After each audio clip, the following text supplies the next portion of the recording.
Ye Feng, originally a promising young man of the 21st century on Blue Star, unexpectedly traversed into the world of Dragon Ball. After decades of rigorous training, he finally attained the exalted realm of Super 4 God.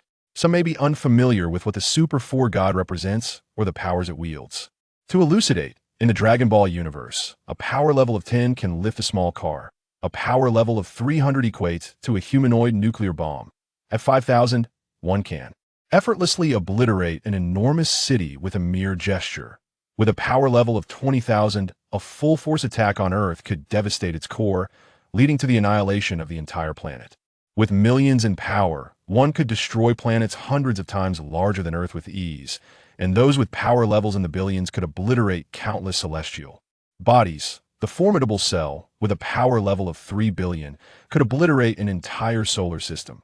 Now, what are the protagonist's Super 4 God powers? According to the lore of the mightiest science, Ye Feng's base power level as a Super 4 God is 100 billion, with a 4,000-fold enhancement for Super 4, an 8,000-fold boost when at full power, and a 2,000-fold increase upon breaking through the limits of Super 4. The Divine Realm offers an additional 5,000-fold enhancement. Thus, the enhancement of Super 4 God is calculated as 20,000 multiplied by 5,000, equating to 100 million times. With a base of 100 billion and an enhancement of 100 million times, one can only imagine the magnitude of such power. At this juncture, Ye Feng has acquired a system that enables him to traverse various worlds in pursuit of self-improvement and strength. He embarks on a journey through myriad realms, unexpectedly finding himself in a world dominated by ungrateful women. The narrative unfolds in a world set against the backdrop of an ancient dynasty, wherein Ye Feng occupies the body of the betrothed of the national protector and female emperor, Wu Fengwan. The original Ye Feng was also a traveler who, upon arriving in this realm, supported the youngest princess, Wu Fengwan, in becoming empress.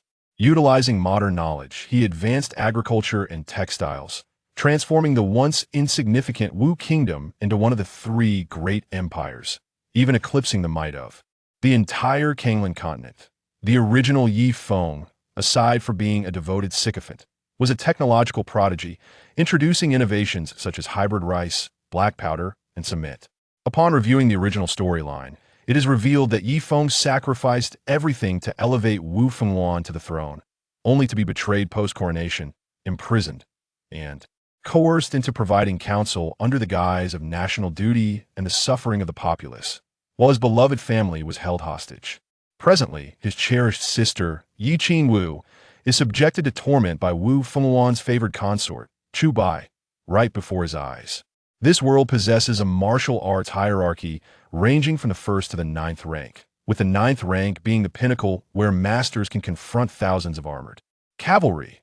Above this, the term Grandmaster is bestowed, capable of overcoming entire armies, while the legendary martial saint is said to have vanished from the Kanglan continent. Presently, the Empress Wu Fengwan publicly holds the status of a 9th rank expert, clandestinely plotting to breach the Grandmaster level. Chu Bai, ostensibly Wu Fengwan's favorite consort, is in truth the biological son, officially declared as an adopted son, of the chief eunuch Wei Zhongxian, who is among the rare Grandmaster-level experts. In the original narrative, Chu Bai gains Wu Fengwan's trust and accesses the imperial treasury, pilfering ancient treasures to aid Wei Zhongxian's ascension to Grandmaster, leading to ambitions of usurpation, nearly resulting in Wu Fengwan's downfall. In a moment of peril, Ye Feng, armed with an AK, intervenes, later sacrificing himself to eliminate Wei Zhongxian, culminating in a dramatic explosion. This plot is rife with suffering, culminating in self-sacrifice for a foe, epitomizing the essence of a devoted sycophant. As the narrative continues, Chu Bai, alongside Yi Qingwu, subjects Ye Feng to further torment. At this moment, Yi Qingwu is mercilessly beaten, her back marred with wounds. Chu Bai taunts, "What say Ye Feng? Confess the method to create flintlock guns, and I shall spare your sister." Ye Feng defiantly retorts, "Dream on if you think I'll divulge the schematics. Foul wretch, strike him." Chu Bai commands, as Yi Qingwu cries out in pain, "Brother, save me. Please, release her, you scoundrels." Ye Feng exclaims, only to succumb to a torrent of blood and lose consciousness. A splash of water awakens Ye Feng, who now embodies not the original sycophant, but the Super 4 god from the Dragon Ball universe. Upon opening his eyes, he is met with the gaze of Wu Fengwan. Ha! Ye Feng has little to say. Had it not been for the desire to experience the rules of this alternate world, his mere presence would have reduced this planet to cosmic dust. Now, he finds no inclination to converse with such an ungrateful wretch. A single disdainful ha suffices to convey his contempt. What is that laugh for? Apologize to Chu Bai at once. Wu Fengwan demands, her irritation palpable at Ye Feng's nonchalant demeanor. Apologize? Why should I? Ye Feng challenges, suppressing his revulsion at conversing with such a treacherous soul.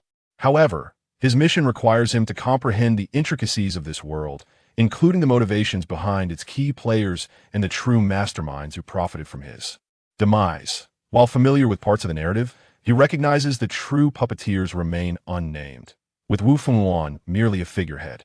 Furthermore, Ye Feng is determined to grasp the essence of martial arts within this realm, the primary purpose of his arrival, as he seeks to amass strength and knowledge. In essence, to eradicate corruption, one requires evidence. To quell rebellion, a mere list suffices. Given Ye Feng's ambition to cultivate this world into a stronghold, he refrains from immediate annihilation. Nonetheless, his patience is finite. Should his disgust reach a tipping point, he would not hesitate to obliterate this world in an instant. Chapter 2. Ye Feng has escaped. Wu Fengwan, you clearly know that Chu Bai was following my orders to obtain the blueprints for the flintlock gun from you. Why did you not inform him and instead berate him? Upon hearing Wu Fengwan's words, Ye Feng felt an inexplicable amusement. This was what one would call an empress. Her heart biased to an extreme. Alternatively, she might be doing this intentionally, suppressing Ye Feng not out of love or disdain, but because she believed that as an empress, she should not appear inferior to anyone. Yet, ironically, every time she faced a challenge, it was Ye Feng who provided the solution. This predicament must be profoundly humiliating for a proud empress. Indeed, although Ye Feng was an ordinary man with no martial prowess, his talents were extraordinary, akin to a remarkable achievement overshadowing the master. Thus, she continually sought to suppress him, but no matter her efforts, Ye Feng, the inventor of hybrid rice who had saved countless lives, had already become a revered figure among the populace. It could be said that any attempts to undermine him were utterly futile. What? You would execute a sage? A sage who rebels? If a sage were to rebel, it must be because of your Wu dynasty's failings, you foolish sovereign. Shouldn't you hastily abdicate and cede the throne to the sage?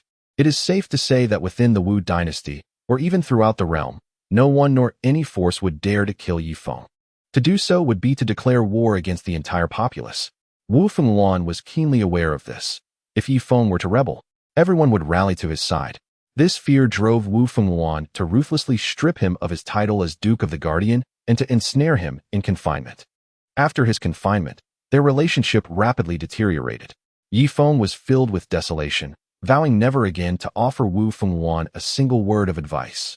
Yet, he was unable to withstand Wu Fengwan's despicable tactics, threatening him with the safety of his relatives. These included his elderly adoptive mother, his half-sister, distant uncles, and cousins.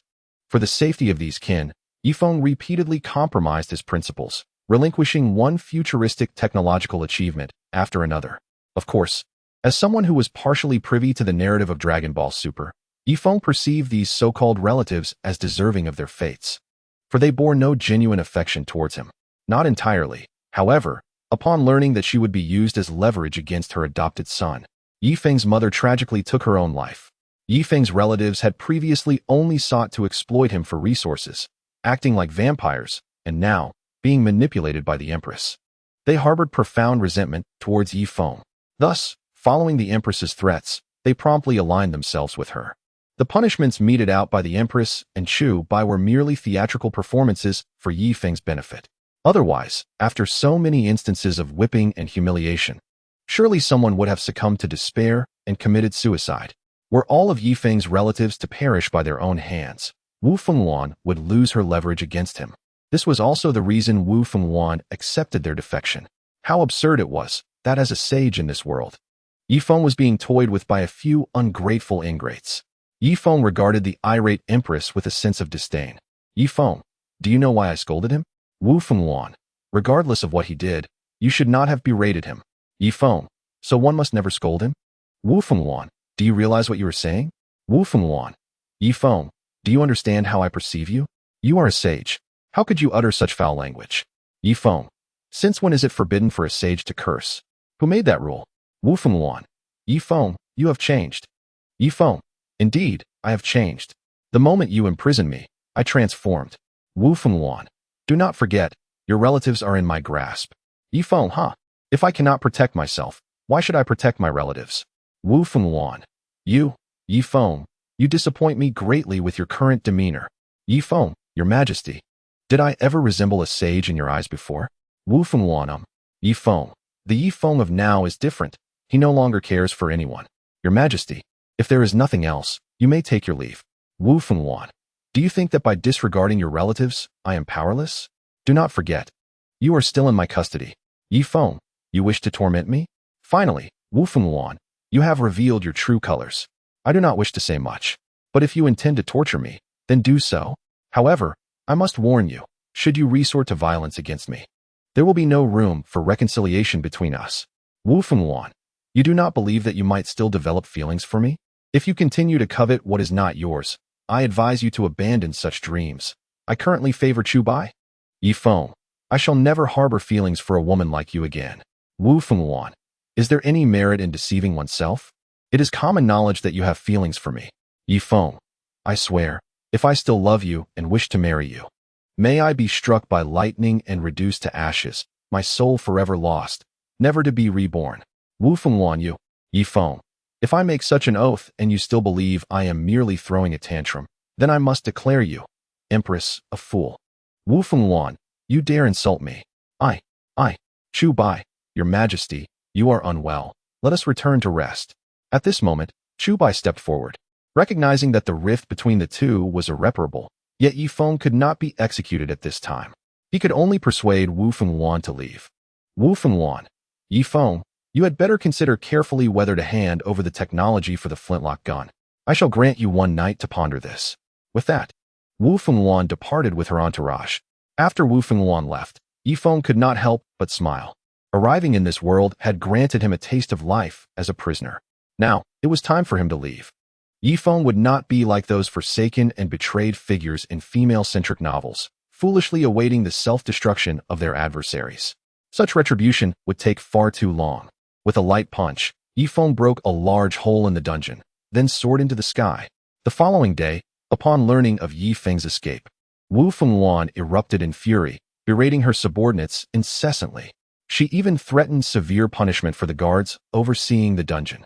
What is the meaning of this? There are so many of you, yet you stood idly by while you thought a frail scholar escaped? This is dereliction of duty. Do you not know how to intervene? Your Majesty, it is not that we failed to intervene. It is that Ye Feng simply flew away. Flown away? Do you take me for a fool? Only Grand Masters can fly. He is just a powerless scholar, and you tell me he flew away. Truly, Your Majesty, Ye Feng punched a large hole in the dungeon. Wu Fengwan arrived at the gaping hole in the dungeon, her expression darkening considerably. Could it be that a Grand Master rescued Ye Feng? Ye Feng actually knows a Grand Master. Wu Fengwan's countenance grew particularly grim. If Ye Feng has such powerful backing, she need not have cast him aside in favor of someone as inconsequential as Chu Bai. Would it not have been better to choose Ye Feng, who possessed a full array of abilities? How infuriating! Ye Feng has such support and yet kept it hidden from her. It seems he never truly loved her. All men are the same. Chapter 3. This is what one calls an empress. Ridiculous. Look, women possess such a mindset. When they err, they believe they are blameless. When others sincerely care for them, they disdain those without influence. Oh, women! They desire a man who is invincible, revered by all, wealthy beyond measure, and yet willing to serve them like a dog. How is that possible? If someone is the strongest in the world, can they truly act as a dog, obeying every command? Do they have no dignity? By the way, for the new readers who may not be familiar with the Dragon Ball universe, I recommend checking out the author's previous work, which elaborates on the various levels of power within the Dragon Ball realm. I guarantee it can annihilate the greatest reliance of female-centric narratives, the Heavenly Dao. Whenever it is stated that the protagonist must not kill, it becomes a prohibition, leading to societal disdain. I could simply exhale, and an entire planet would vanish. Must I heed the will of the Heavenly Dao? Must I consider the expressions of planetary consciousness? Societal disdain? One obliterating cannonball. And then let us see if you dare to express disdain. Ye Feng does not consider himself a virtuous individual. If you treat me well, I might refrain from causing you harm. However, should you bare your teeth at me, irrespective of your circumstances or the threats you face, if you commit an offense against me, I shall not hesitate to eliminate you. Ye Feng judges actions rather than intentions. Betrayal invites ruthless obliteration without regard for your grievances. If you choose to confide in outsiders rather than someone who treats you kindly, that is truly lamentable. It can be said that Ye Feng possesses clarity of mind. He does not indulge in feminine compassion, for every moment is dedicated to enhancing his strength. He comprehends that, ultimately, matters are not resolved through reason but by the might of one's fists. Only with sufficient power can one engage in discourse when desired, otherwise, one may simply annihilate their adversary and retire to rest. Upon returning to the realm of the Empress, Ye Feng escaped from the celestial prison and strolled through the bustling streets, promptly seeking a tavern to indulge in the exquisite delicacies of this foreign world. Subsequently, he meticulously recorded every detail of the events that transpired between himself and the Empress Wu Feng, and sought out a storyteller to narrate the tale in the grandest tavern of the capital. He unveiled the entire truth, all while practicing the cultivation techniques he had gathered from this realm, serving as a protector for the storytellers. Indeed, he vowed to eliminate anyone who dared to interrupt their tales. Soon, as the storytellers recounted the exploits of the Empress, her deeds became common knowledge throughout the city. In the royal palace, Empress Wu Feng, upon hearing that a storyteller had spun a tale about her and Ye Feng, felt her countenance darken. "Are you all simply loafers? Seize that storyteller," she commanded. The mighty general replied, "Your Majesty, it is not that we do not apprehend him. Rather, all who have attempted to approach the storyteller have perished." Wu Feng inquired, "What do you mean? Are you suggesting that this storyteller is skilled?" The general clarified, "No, he is merely an ordinary man. But Ye Feng watches from the second floor, and all soldiers who approached him have been slain in an instant." Wu Feng gasped. "Ye Feng, he has slain soldiers?" The general affirmed, "Indeed, with but a flick of his finger, he pierced the heads of all who drew near." Wu Feng was astonished. "Ye Feng possesses martial prowess? How strange. Why did you not dispatch skilled fighters?" The general lamented, "We did, yet all were swiftly annihilated." "It is impossible, this cannot be," she protested. The general continued, "The most formidable fighter that Ye Feng dispatched was Wang Yan, the leader of the Imperial Guard, a master of the initial stage, yet he could not withstand a single strike from Ye Feng. A master could not endure even one strike. Is he a grandmaster? I was led to believe he lacked the aptitude for cultivation. How despicable." The general asked, "Your Majesty, what shall we do now?" Wu Feng resolved, "What shall we do? I will confront him personally." Her face was grim, and her heart roiled with tumult. Ye Feng had evidently cultivated to the level of a grandmaster. How could this be? Had she known of his strength earlier, she would never have supported the scheming Chu Bai. They could have been the closest of friends, and she would have fulfilled her promise to marry him, crafting a tale of a virtuous empress and her loyal minister.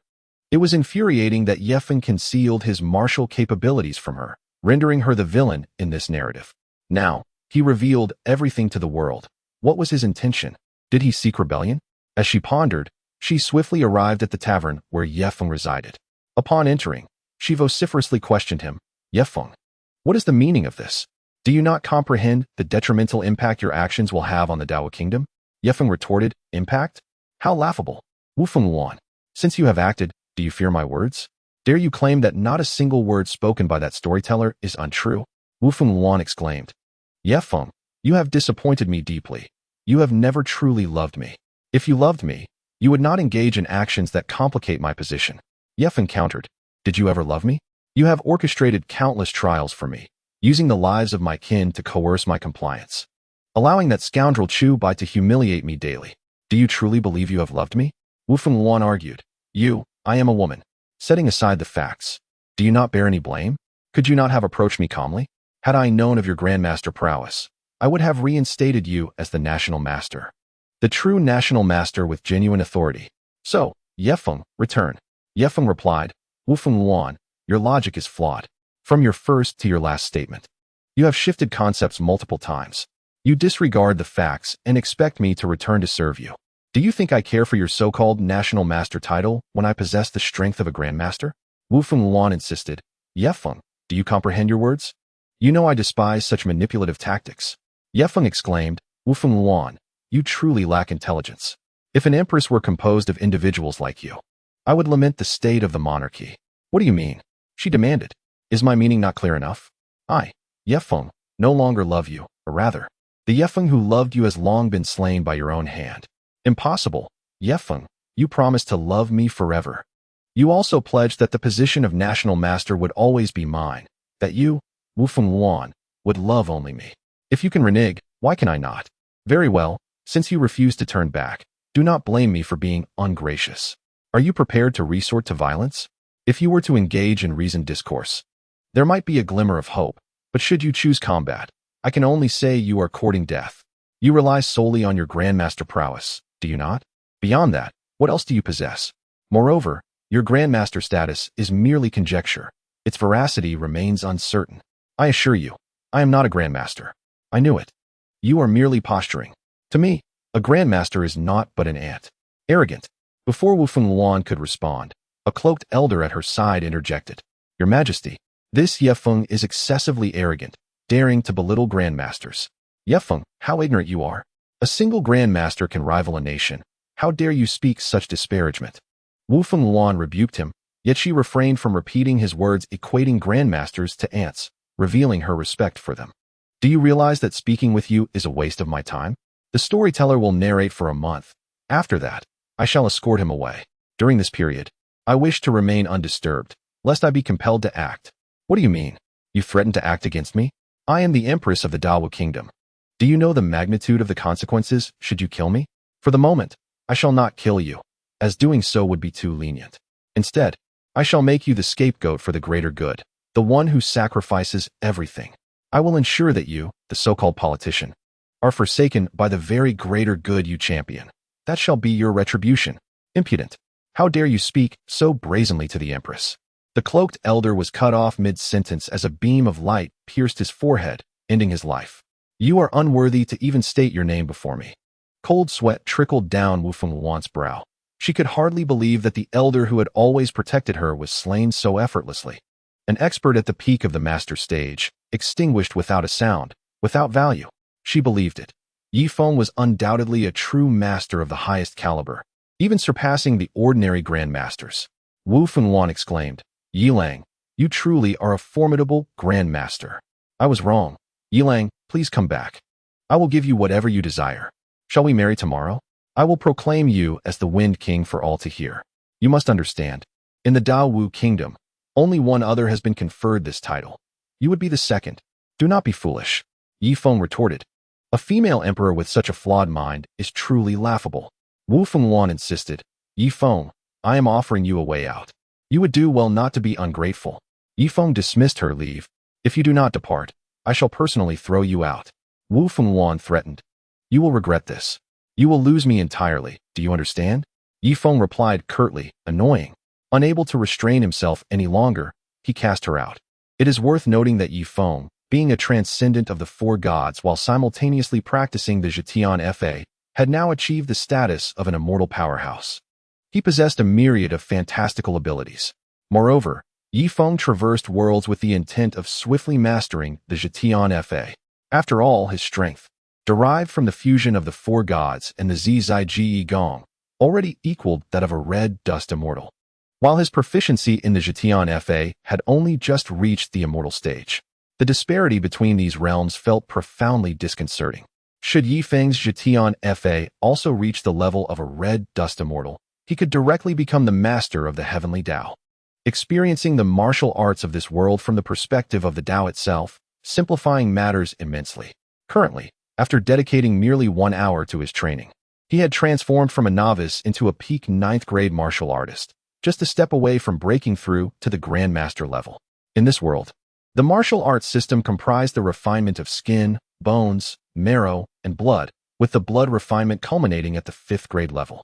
Following this were the stages of Qi condensation, Qi guidance, and meridian opening, corresponding to the 6th, 7th, 8th, and 9th grades, while the Grandmaster level corresponded to the innate realm, and the Great Grandmaster aligned with the celestial being realm capable of harnessing the forces of heaven and earth. The ultimate martial saint corresponded to the shattered golden core realm.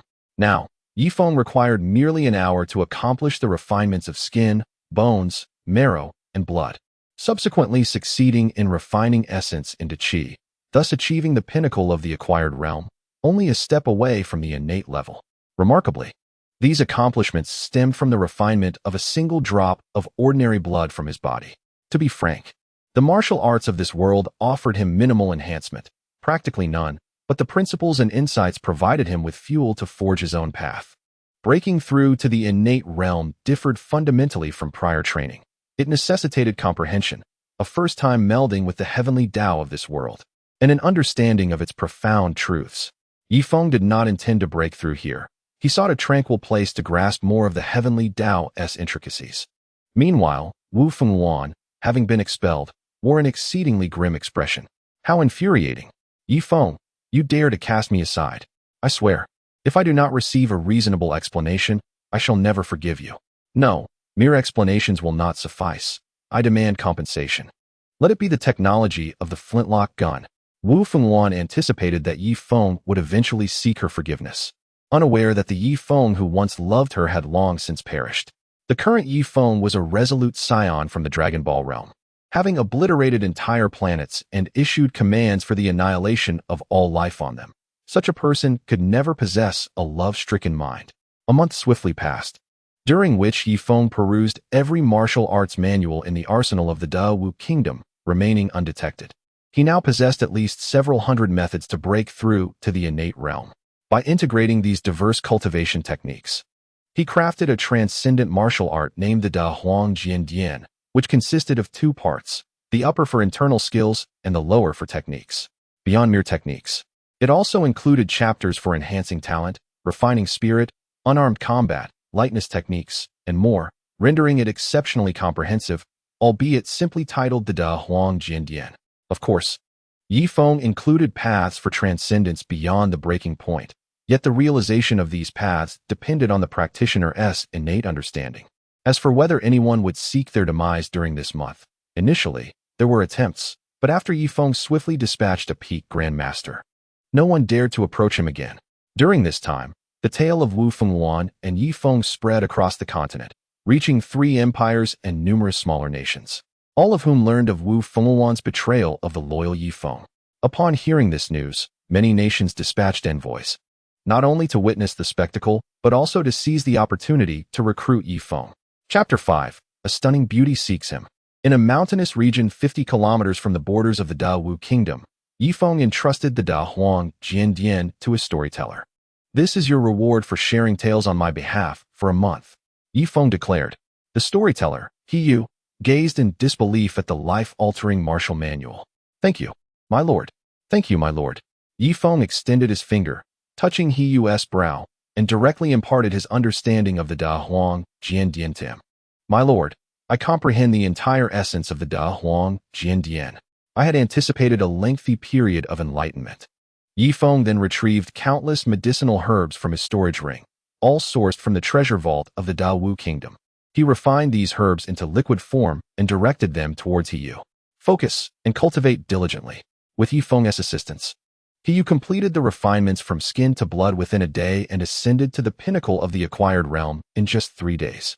I am now ready to break through to the innate realm. Immerse yourself in comprehension, Ye Feng announced before commencing his breakthrough. He released his spiritual essence, connecting with the Tao and principles of this world. Soon, Ye Feng's spirit and body merged, his life transcending into the innate realm. Why was this breakthrough so seamless? Simply put, Ye Feng's spiritual strength was formidable, and he stood at an elevated vantage point. From such heights, breakthroughs naturally occurred with ease. Furthermore, he externalized the details of his breakthrough, allowing He Yu to witness the complete process, enriched by his own experiences, making the journey to the innate Grandmaster level seem far from daunting. With this, the karmic bond between Ye Feng and He Yu was effectively resolved. As for the heights He Yu might achieve in the future, that lay solely in his own hands. The Da Huang Jiandian that Ye Feng left behind was crafted from special materials, impervious to destruction in this world, destined to become an enduring legacy of supreme cultivation techniques. Ye Feng understood that once He departed, he would inevitably face pursuit from various factions. However, he had bestowed an opportunity upon He. If he remained sufficiently discreet, he could lead a fulfilling life as an innate Grand Master. Naturally, should He utilize the Da Huang Jian to ascend to the great Grand Master level, he could eventually present himself to the world.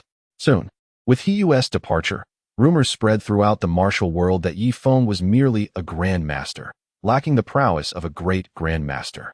Ye Feng was not surprised by this news. He had never held faith in humanity.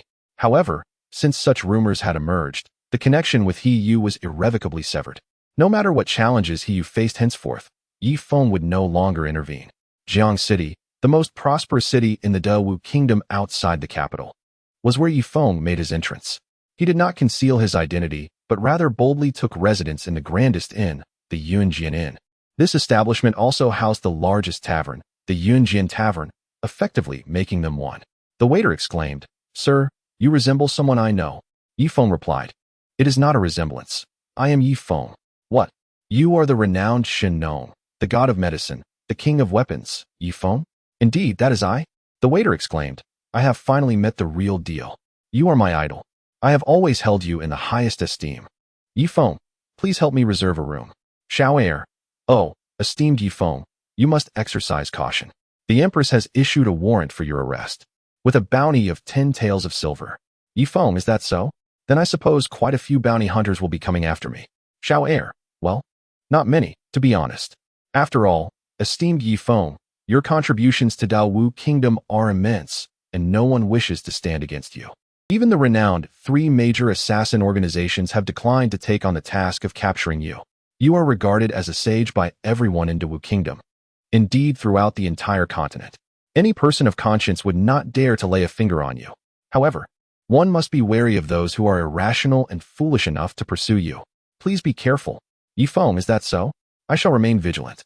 Ye Feng had not anticipated that in this world, he had indeed garnered such admiration from so many people. Of course, the figures he emulated were all the epitomes of excellence from the 5,000 years of Huaxia's history. Such individuals are revered in Huaxia, so it is not surprising that he receives admiration as well. However, since he has achieved this, regardless of whether it is imitation or not, Ye Feng will certainly commend him. After all, it is a virtue to benefit a world. If this Qin Feng were merely a hypocritical scholar who wallowed in the literary works of his past life, Ye Feng would hold him in contempt. Yet, he has replicated the techniques that improve the livelihood of the Huaxia people, and regardless of the means, he has enriched the lives of the populace, ensuring they are well fed. Ye Feng cannot help but regard him with a measure of respect. With effortless ease, Ye Feng checked into the inn, and soon it seemed that the news of his stay at Yunjian Kujan spread throughout the city, if not the entire world. Many began to make their way to Jiangcheng. Here, there were the secret guards of the Empress Wu Fengwan, assassins dispatched by Chu Bai, representatives from 2 other empires seeking to recruit him, as well as members from various prominent families and sects wishing to protect him. When mealtime arrived, Ye Feng ordered a sumptuous feast of 8 dishes and 2 soups, an upgraded version of the traditional 4 dishes and 1 soup. Arriving in another world, he couldn't possibly deprive himself. Though he was not one to indulge extravagantly, he certainly appreciated good food. Naturally, this so-called 8 dishes and 2 soups were unlimited. As it is well known that Scions have hearty appetites, he needed a great deal to satiate his hunger. As for money, that was a jest. In the Dragon Ball world, he had married Bulma and established both a film and a security company, both of which were like minting money. Furthermore, he was the strongest in the universe, commanding dominion over half of it, with resources that were inexhaustible. His storage space contained a staggering 10 tons of gold. Calculating based on the ancient standard of 1 tael being 50 grams, 1 kilogram equating to 20 taels, 10 tons would amount to 100,000 kilograms, translating to 200,000 taels of gold. With such wealth, as long as he refrained from rebellion, he could lead a life of comfort in that world. Just as Ye Feng was relishing his meal, 8 stunning beauties approached him. Not just one, but a full array of 8 exceptional ladies. These beauties ranged from gentle and graceful to aloof and icy, from youthful and voluptuous to alluringly seductive, from innocent neighborly charm to ethereal and otherworldly beauty. They embodied every conceivable form of beauty. Ye Feng's gaze widened in awe. While he had encountered many beautiful women in the Dragon Ball world, he remained intrigued by new faces. He understood that these 8 women approached him with ulterior motives, yet he was unperturbed. He had no need to win their hearts. Mere presence was sufficient. As for their motives, he would only engage if it fell within his capacity and did not offend him. Chapter 6. The Turmoil of Dai Wu Kingdom. As the affair between Ye Feng and Empress Wu Feng spread across the land, the continent erupted in fervor once more. Numerous ambitious individuals conspired to leverage Ye Feng's situation to overthrow the Dai Wu Kingdom. In a secluded chamber, a middle-aged man clad in ceremonial robes spoke. That little girl, Wu Feng, has actually severed her own arms. Without Ye Feng's assistance, how can a mere woman stabilize her position on the throne of Dai Wu Kingdom? The speaker was the Northern Protector, the 4th uncle of Wu Feng, known as Wang Heng. Previously, he dared not harbor any treachery with Ye Feng present in Dai Wu Kingdom. But now that Ye Feng had not only grown formidable, but was also compelled to leave by the Empress, he found justification for rebellion. Indeed, while most rebellions seek to clear the prince's faction, Ye Feng was different. He was the sage of the world, a benefactor who ensured the populace was well fed. He was not someone anyone would dare confront openly. One can imagine, had Yuan Laoji's hybrid rice appeared in an ancient era plagued by famine, it would have been deemed a miracle. He would be the savior of the people, and even the most ruthless noble families would not dare to oppose such a saint. Anyone who offended this sage would be universally condemned.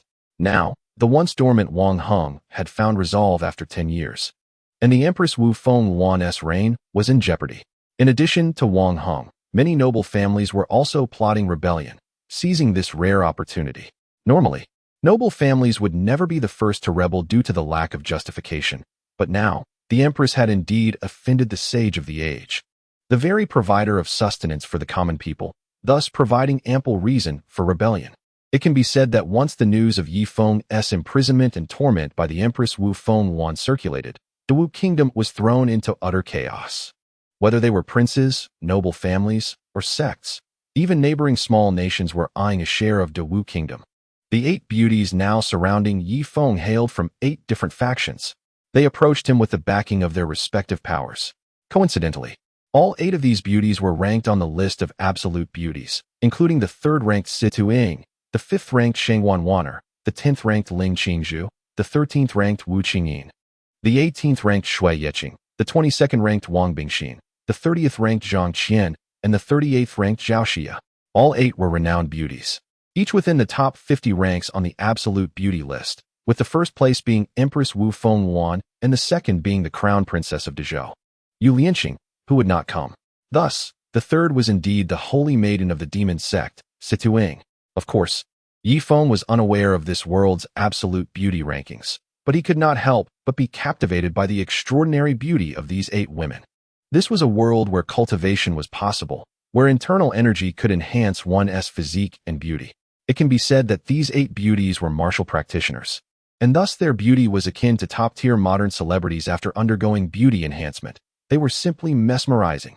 Upon seeing Situing, Ye Feng felt a rush of warmth rise within him. Truly, she was the holy maiden of the demon sect. Ye Feng, you are quite generous, presenting me with such a multitude of beauties. Do share your intentions for approaching me. Situing, Mr. Ye Feng, I am Situing, the holy maiden of the demon sect, sent by our Lord to protect you. Ye Feng, protection? That is kind of you, but I do not require anyone's protection. Shangwan Wana, Mr. Ye Feng, as the saying goes, while an open attack is easy to evade, a hidden arrow is hard to guard against. Although you are already a master, you may still fall victim to unseen schemes. We are here to ensure your safety. Ye Feng, you all, never mind. Even if I were to dismiss you, you would not leave anyway. Since you are here, let us dine together. Before the other girls could respond, Ye Feng had already agreed, and they took their seats without hesitation. Situing sat beside Ye Feng, while Shangwan Waner took a seat on the other side. With the other beauties finding their own places, the position is hardly contested, as the rankings of the several enchanting ladies are well established. Additionally, the factions supporting these 8 beauties, along with their individual strengths, are well known to one another. Take Situing, for instance. She is not only the 3rd-ranked beauty on the peerless list, but also a formidable master in the early stages of her cultivation. Of course, on the surface, she only possesses the strength of a peak 9th grade practitioner, and the same applies to Shangwan Wanner, which is why the two of them are seated beside Ye Feng. Situ Ying remarked, "Mr. Ye Feng, please, have some braised pig trotters." It was evident that this was her first time engaging in such a humble act, and her speech was somewhat awkward. Ye Feng responded, "There is no need for everyone to be so tense. Feel free to eat. As for your desires to rebel against the Empress, I am not fundamentally opposed." However, Shangwan Wanner interjected, "But what?" Ye Feng continued, "But I do not wish to see any military force harming ordinary citizens." Ling Qingzhu assured, "Lord Ye Feng, rest assured. The Ling family would never harm the common people in the slightest." Ye Feng glanced at Ling Qingzhu, while the other beauties looked at her with displeasure for having preempted them. Ye Feng found himself at a loss on how to navigate the situation. If he were to take action directly, it would be gratifying, yet future responsibilities would loom large. If he were to take a woman's body without supporting the power behind her, the causal link would remain unbroken, and as a powerful figure, he feared the consequences of unresolved debts. Conversely, to assist a faction solely for the sake of a woman seemed unworthy, as one must consider the nature of that faction and whether its leader is virtuous. Therefore, until he had clarity on the matter, Ye Feng would not act upon any of them. Perhaps, if he truly could not restrain himself, he would visit a brothel, where transactions are clearly defined, allowing for an easy resolution of karmic ties. Unlike the allure of women offered freely, such offerings are often the most expensive. In the imperial palace of Dewu Kingdom, Wu Fengwan learned of Ye Feng's appearance in Jiangsheng and was infuriated. She exclaimed, "How dare that scoundrel Ye Feng dine with other women, especially those shameless hussies. I must go to Jiangsheng and confront him to see if he still has feelings for me." The chief eunuch cautioned, "Your Majesty, state affairs take precedence." To which Wu Fengwan retorted, "State affairs. You and Chu Bai can handle that just fine. You may confer amongst yourselves." Chapter 7. Strolling through the brothel with 8 peerless beauties. As Ye Feng dined, he surveyed the 8 stunning beauties, his expression darkening. Each one was a paragon of beauty, yet they were tantalizingly out of reach. At that moment, he felt a pang of regret for having ventured into the realm of immortality. If he were genuinely the Ye Feng of this world, then nothing would pose a problem, as there would be no need to ponder consequences. Any karmic debts could simply be addressed in the next life. However, he was no longer that man. He had stepped into the domain of immortals, and though he had not fully immersed himself, certain matters must be avoided. Of course, if a woman were to actively provoke him, adhering to the principle of utilizing waste, releasing his pent-up frustrations before dispatching her would pose no issue. Yet, he could not act against those who had not provoked him and bore no grudge against him. This was the moral code that resided within Ye Feng, an unassailable truth. Perhaps, upon achieving enlightenment, he might indulge in wantonness within the world he creates. Yet such indulgence would demand compensation for these beauties across lifetimes. At that point, he would no longer fear karmic retribution, but for now, he must adhere to his moral convictions.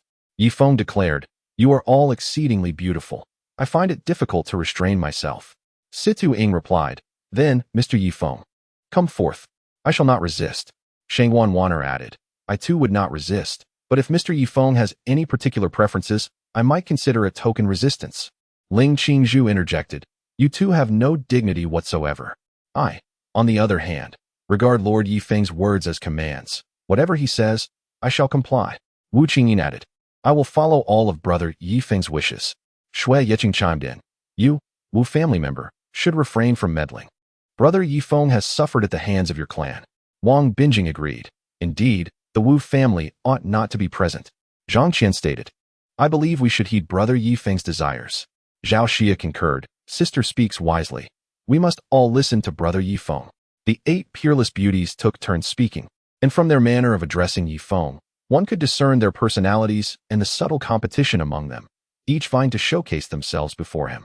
Ye Feng announced, "I am full. I shall seek some relaxation."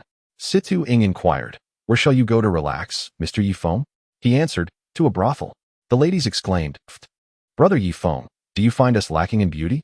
They protested, "How can we, being ranked among the top 50 beauties, possibly compare to the women of the brothel?"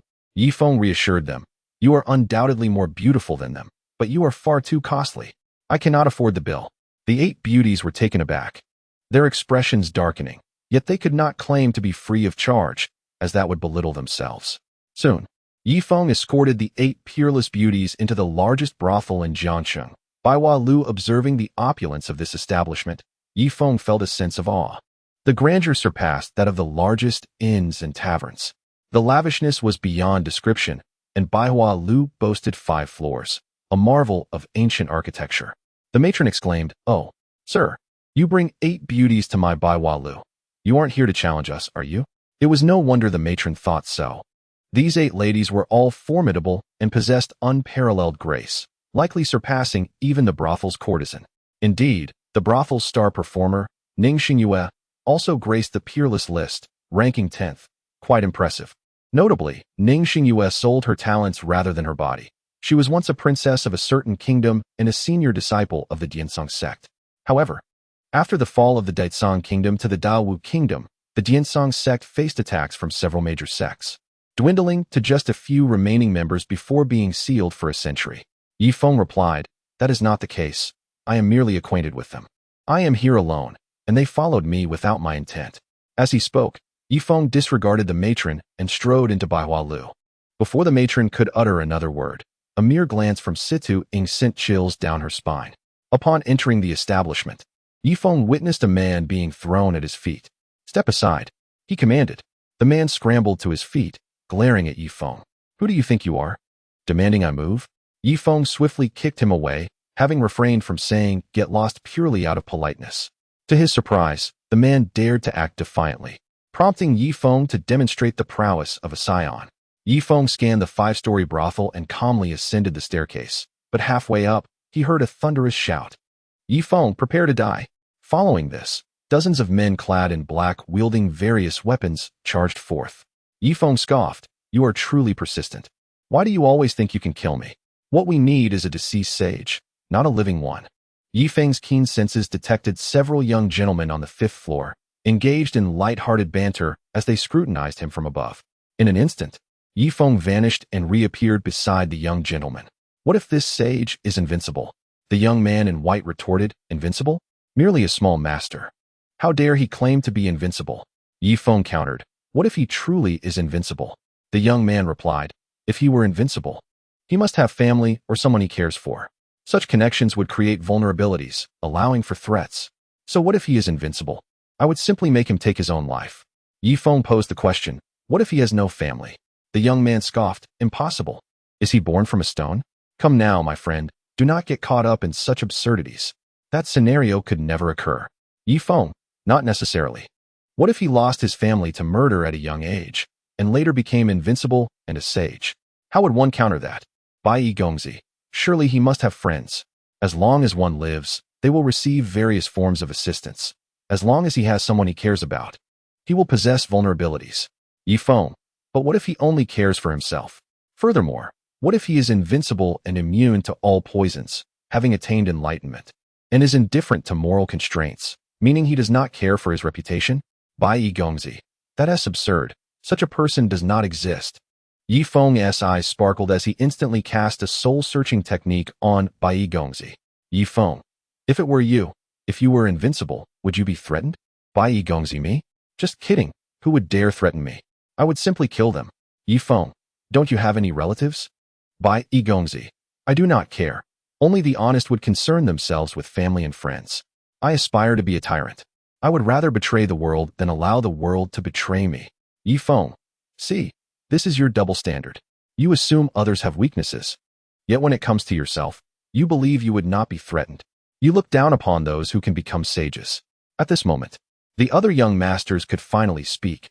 Until now, they had been silenced by Ye Feng's imposing presence. "Who exactly are you?" Chapter 8. A Disappointment. The Onset of Slaughter. "Who exactly are you?" Bai Yi Gongzi asked, his face pale. "Ye Feng, I don't even know you, yet you seek to kill me. How naive." Bai Yi Gongzi, "You are the sage Ye Feng." Ye Feng, "Indeed, that is I?" Bai Yi Gongzi, "How did you come up here? Where into you below?" Ye Feng, "That is of no concern to you. I merely wish to know who sent you to kill me. Who stands behind you?" Bai Yi Gongzi, "Do you think I would reveal that?" Ye Feng, "Fine. You need not tell me, but someone will make you speak." With that, Ye Feng reached out and touched his head, searching his soul. At this moment, Situ Ing and others approached. Ye Feng, now that you have arrived, these individuals are the masterminds behind my assassination. I leave them to you. I wish to know who is behind them. As he spoke, Ye Feng stepped out. From the previous soul search, he had gleaned everything, but he wanted to ascertain whether these 8 beauties were truly sincere towards him. Or rather, who else was involved in this assassination plot? For certain cunning hands always sought to prepare for contingencies. Ye Feng preferred to be soft rather than hard. If you employ beauty to deceive, I can indulge you a little, but if you resort to coercion and violence, then I shall eradicate you completely. Though Ye Feng had departed, he could still perceive the happenings in that room through his spiritual sense. Upon exiting, the madam eagerly approached him. Madam, so you are indeed the great sage Ye Feng. Your presence graces our Baiwa Tower, truly illuminating our establishment. Ye Feng, now that I am here, spare me the titles of sage. Summon your most beautiful courtesan. Madam, yes, how could I forget? Here, all our patrons. By the way, great Lord Ye Feng, what type do you prefer? Ye Feng, just call for the most beautiful. I am quite irritable at the moment. Madam, but our Xingyue does not sell herself. Ye Feng, then find someone willing to do so. If she does not sell herself, what is the point of mentioning her? The madam was at a loss for words. She believed many men who claimed they wouldn't sell themselves were often those who pressured others into doing so. She thought Ye Feng was the same, hoping to leverage him to compel Ning Xingyue to part with her virtue, thereby creating a new source of income for Baiwa Tower. To her surprise, Ye Feng did not engage with her. He found the notion of coercing someone into prostitution utterly unappealing, leaving her speechless. Ye Feng, hurry up. Madam, yes, I shall go at once. Ye Feng, I came here to relax, yet you keep stalling. Madam, yes. Qing'er, Shuer, come to serve our guest. As the madam's voice faded, 2 beautiful women appeared and led Ye Feng into a private room. Soon, a table laden with food and wine was presented, and Qing'er and Shuer approached Ye Feng. Qing'er, great Lord Ye Feng, I can't believe I am meeting you. Shuer, if I could spend a night with great Lord Ye Feng, it would be worth dying for. Ye Feng, well, could you exhibit a bit of professionalism? I came here for entertainment, not for idol worship. Qing'er, I apologize, great Lord Ye Feng. I may have gotten a bit too excited. Shuer, how about we drink a bit first to set the mood? Ye Feng, no need. The food and wine are poisoned. I would be fine, but you would undoubtedly perish. Shuer, Ye Feng, damn, this has diminished my interest. Where there is assassination, I intend to leave no one alive. Qing'er, great Lord Ye Feng, please don't go. Ye Feng, if I do not leave, the ensuing battle may demolish your Baiwa Tower, and you would be left homeless. Fear not, you too. I have reserved you. I shall return. Ye Feng left Baiwa Tower with a frown, and Situ Ing and the others followed. Ye Feng, so, what did you find out? Who was the mastermind? Situ Ing and the others remained silent. Ye Feng, speak up. It can't possibly relate to the powers behind you. Situ Ing, no, our demon sect would never engage in such acts. Those individuals no longer represent our sect. Ye Feng, so, you admit that your sect was involved? Situ Ing, I will personally execute them. Ye Feng, all right, I grant you this opportunity, but I hope you will see it through. What about the rest of you? Shangwan Waner, I will deal with the vermin from the Shangwan family. Ye Feng, your allies have already acted. While employing beauty to lull me, you also plot my demise. No, we did not. Our family would never do such a thing. Ye Feng, dishonest. Since you are not forthcoming, let us start with your family. Ling Qingzhu, what do you mean by that, great Lord Ye Feng? Ye Feng, where is your Ling family's ancestral land? Ling Qingzhu, Ye Feng, not willing to speak. Are you? Speak up. Ye Feng compelled the others to respond, focusing on the 2 traitors, Situ Ing and Shangwan Waner. Soon, Ye Feng grasped the realities of the 8 major factions and learned their headquarters locations. Ye Feng, you may leave now. Go home and await my arrival. If your families do not provide me with a satisfactory explanation, the forces behind you shall cease to exist. With that, Ye Feng departed. Do not follow me. Ye Feng walked through an alley and paused. Come out. As Ye Feng's words fell, a group of men in black appeared once more. Men in black. Great Lord Ye Feng, you truly live up to your title as sage. Not even 8 unparalleled beauties could bind you. Ye Feng, if you do not separate from them, how could you possibly appear? Men in black. Parting from Our Lady was a grievous mistake. Ye Feng, a mistake?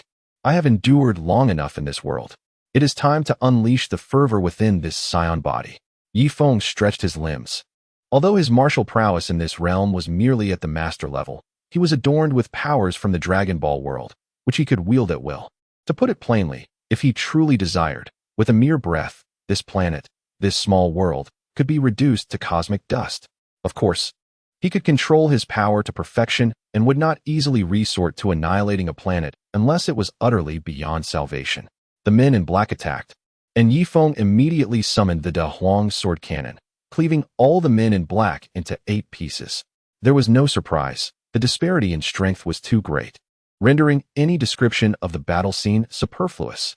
Everyone is aware that on that fateful day in Jiangcheng, all forces harboring animosity towards Ye Feng vanished without a trace. For Ye Feng, achieving this feat was not particularly challenging, as the Soul Search book proved to be remarkably effective, akin to a dimensional strike. Chapter 9. The underlying forces are vast. It can simply be clarified by the genealogy. Part 1. Ye Feng's actions in Jiangcheng swiftly reverberated throughout the realm. Many viewed him as excessively brutal for having slain so many. Yet Ye Feng retorted, "Is it permissible for you to kill me while I am forbidden from retaliating? Does sheer numbers equate to righteousness? Such logic is futile in my eyes. The phrase law does not punish the multitude is mere nonsense." Naturally, Ye Feng's words were lost on them. They believed he should merely await their assault, at most retaliating against those sent to eliminate him, while his wholesale slaughter of the city was incomprehensible to these noble families. "What on earth do you intend to accomplish, Ye Feng? Are you not a sage? Why resort to such mass killings?" These were the words of ordinary people brainwashed by the aristocracy. Indeed, he who controls public opinion wields the power of discourse. Nonetheless, Ye Feng remained unconcerned. In the end, they would comprehend who was in the right. Ye Feng boldly declared his intention to topple the Dao Wu kingdom, inviting anyone willing to assist him to Jiangcheng. His proclamation was undeniably audacious, prompting many noble families to voice their dissent, deeming Ye Feng insane. However, they were oblivious to the fact that this was their only opportunity to join the fray. Miss this chance, and even a venerable family would fade into oblivion. This time, Ye Feng aimed to replicate the events of Huangchao, eradicating the notion that there should be no commoners among the esteemed and no nobility among the lowborn from this world. In a single sweep, Ye Feng eliminated all members of the noble families involved in the conspiracy against him in the capital, slaying tens of thousands, sparing even the family's personal maidservants. Moreover, Ye Feng refrained from visiting each family to enact his vengeance. He was simply too indolent. It would have been simpler to obliterate the entire planet in one fell swoop than to painstakingly distinguish who deserved death and who did not. He did not require to exterminate entire clans. Once a new power ascended, the remnants of the old era would be cleaned up naturally. Of course, any fool daring to provoke trouble in Jiangcheng would face annihilation, and any resistance encountered during his rebellion would be utterly crushed. In the ancestral grounds of the Ling family, the family patriarch proclaimed, "Ye Feng, you dare to slay 388 members of my Ling family. I demand blood for blood." "Patriarch, the young lady has returned. She instructed us not to provoke Ye Feng." "Provoke? I will kill him. Prepare the family elite. Send them to Jiangcheng. I shall have Ye Feng dead, no matter the cost." Such scenes unfolded in many locales, with numerous factions and noble families issuing kill orders against Ye Feng. Naturally, Ye Feng remained oblivious. While he could speculate and extend his spiritual awareness across the globe, he deemed it unnecessary. No one could harm him in this world. He intended to ensure these predatory families felt despair, savoring the terror of awaiting their demise. Meanwhile, outside Jiangcheng, the Empress Wu Fenghuan learned of these events and deemed Ye Feng to be courting death, isolating himself from the world. Wu Fenghuan remarked, "Ye Feng is becoming increasingly outrageous. If he continues this way, even I cannot guarantee his safety." Chu Bai responded, "Sister Luan, once we find brother Ye Feng, we must not coddle him any longer." Wu Fenghuan replied, "I told you not to follow me. Why are you so insistent?" Chu Bai stammered, "I merely wish to prevent you from being angered by brother Ye Feng. You know how stubborn he can be." Wu Fenghuan retorted, "I believe your presence will only serve to further infuriate him." At that moment, Ye Feng was indulging in the company of Qing'er and Shuer at the Baihua Tower. Indeed, it was a true delight. "Come in," Ye Feng called upon, noticing someone at the door. As his voice echoed, a stunning beauty entered, none other than Ning Xingyue. ranked ninth on the list of unparalleled beauties. Qing'er exclaimed, "Sister Xingyue, what brings you here?" Ning Xingyue approached Ye Feng and suddenly knelt before him. Ye Feng queried, "Fair maiden, what is the meaning of this?" Ning Xingyue replied, "Lord Ye Feng, I implore you to avenge my Ning clan." Ye Feng inquired, "The Ning clan, the one that was victimized by the previous dynasty of the Dawu kingdom?" "Indeed," Ning Xingyue affirmed. "In the past, the Ning clan unwittingly learned sorcery that ensnared the heart of our royal prince, leading him to selflessly devote himself to a mere commoner of the Wu family, ultimately relinquishing our defenses and kingdom to them." Ye Feng frowned, feeling discomfort at the melodramatic tone. "I am not interested in your royal affairs, yet I find it curious that you seek my assistance. I was once the national master of the Dawu kingdom. Are you not afraid of stepping into a tiger's den?" Ning Xingyue responded, "It is precisely because you were once the national master that I have come to you." Ye Feng pressed, "And the reason behind this?" Ning Xingyue explained, "You once devoted yourself wholeheartedly to Empress Wu Fengwan, laboring tirelessly for her, without expectation of reward. Though you have awakened to the truth, do you not find this situation peculiar? Do you not suspect the Wu family?" Ye Feng acknowledged, "Your words do indeed lead me to suspect the Wu family should have some underlying issues." Upon hearing this, Ye Feng sensed a thick atmosphere of conspiracy. What lay beneath this? Was it the manipulation of hearts through sorcery, or the machinations of fate? Ning Xingyue elaborated, "You are correct. The Wu family possesses a form of heart-manipulating venom that can cause one to fall hopelessly in love with another, selflessly offering everything, even one's life." Understanding dawned upon Ye Feng. No wonder the previous incarnation of Ye Feng, despite being a transmigrator with modern education, could be so easily controlled by the Empress. How could one be threatened by hostages?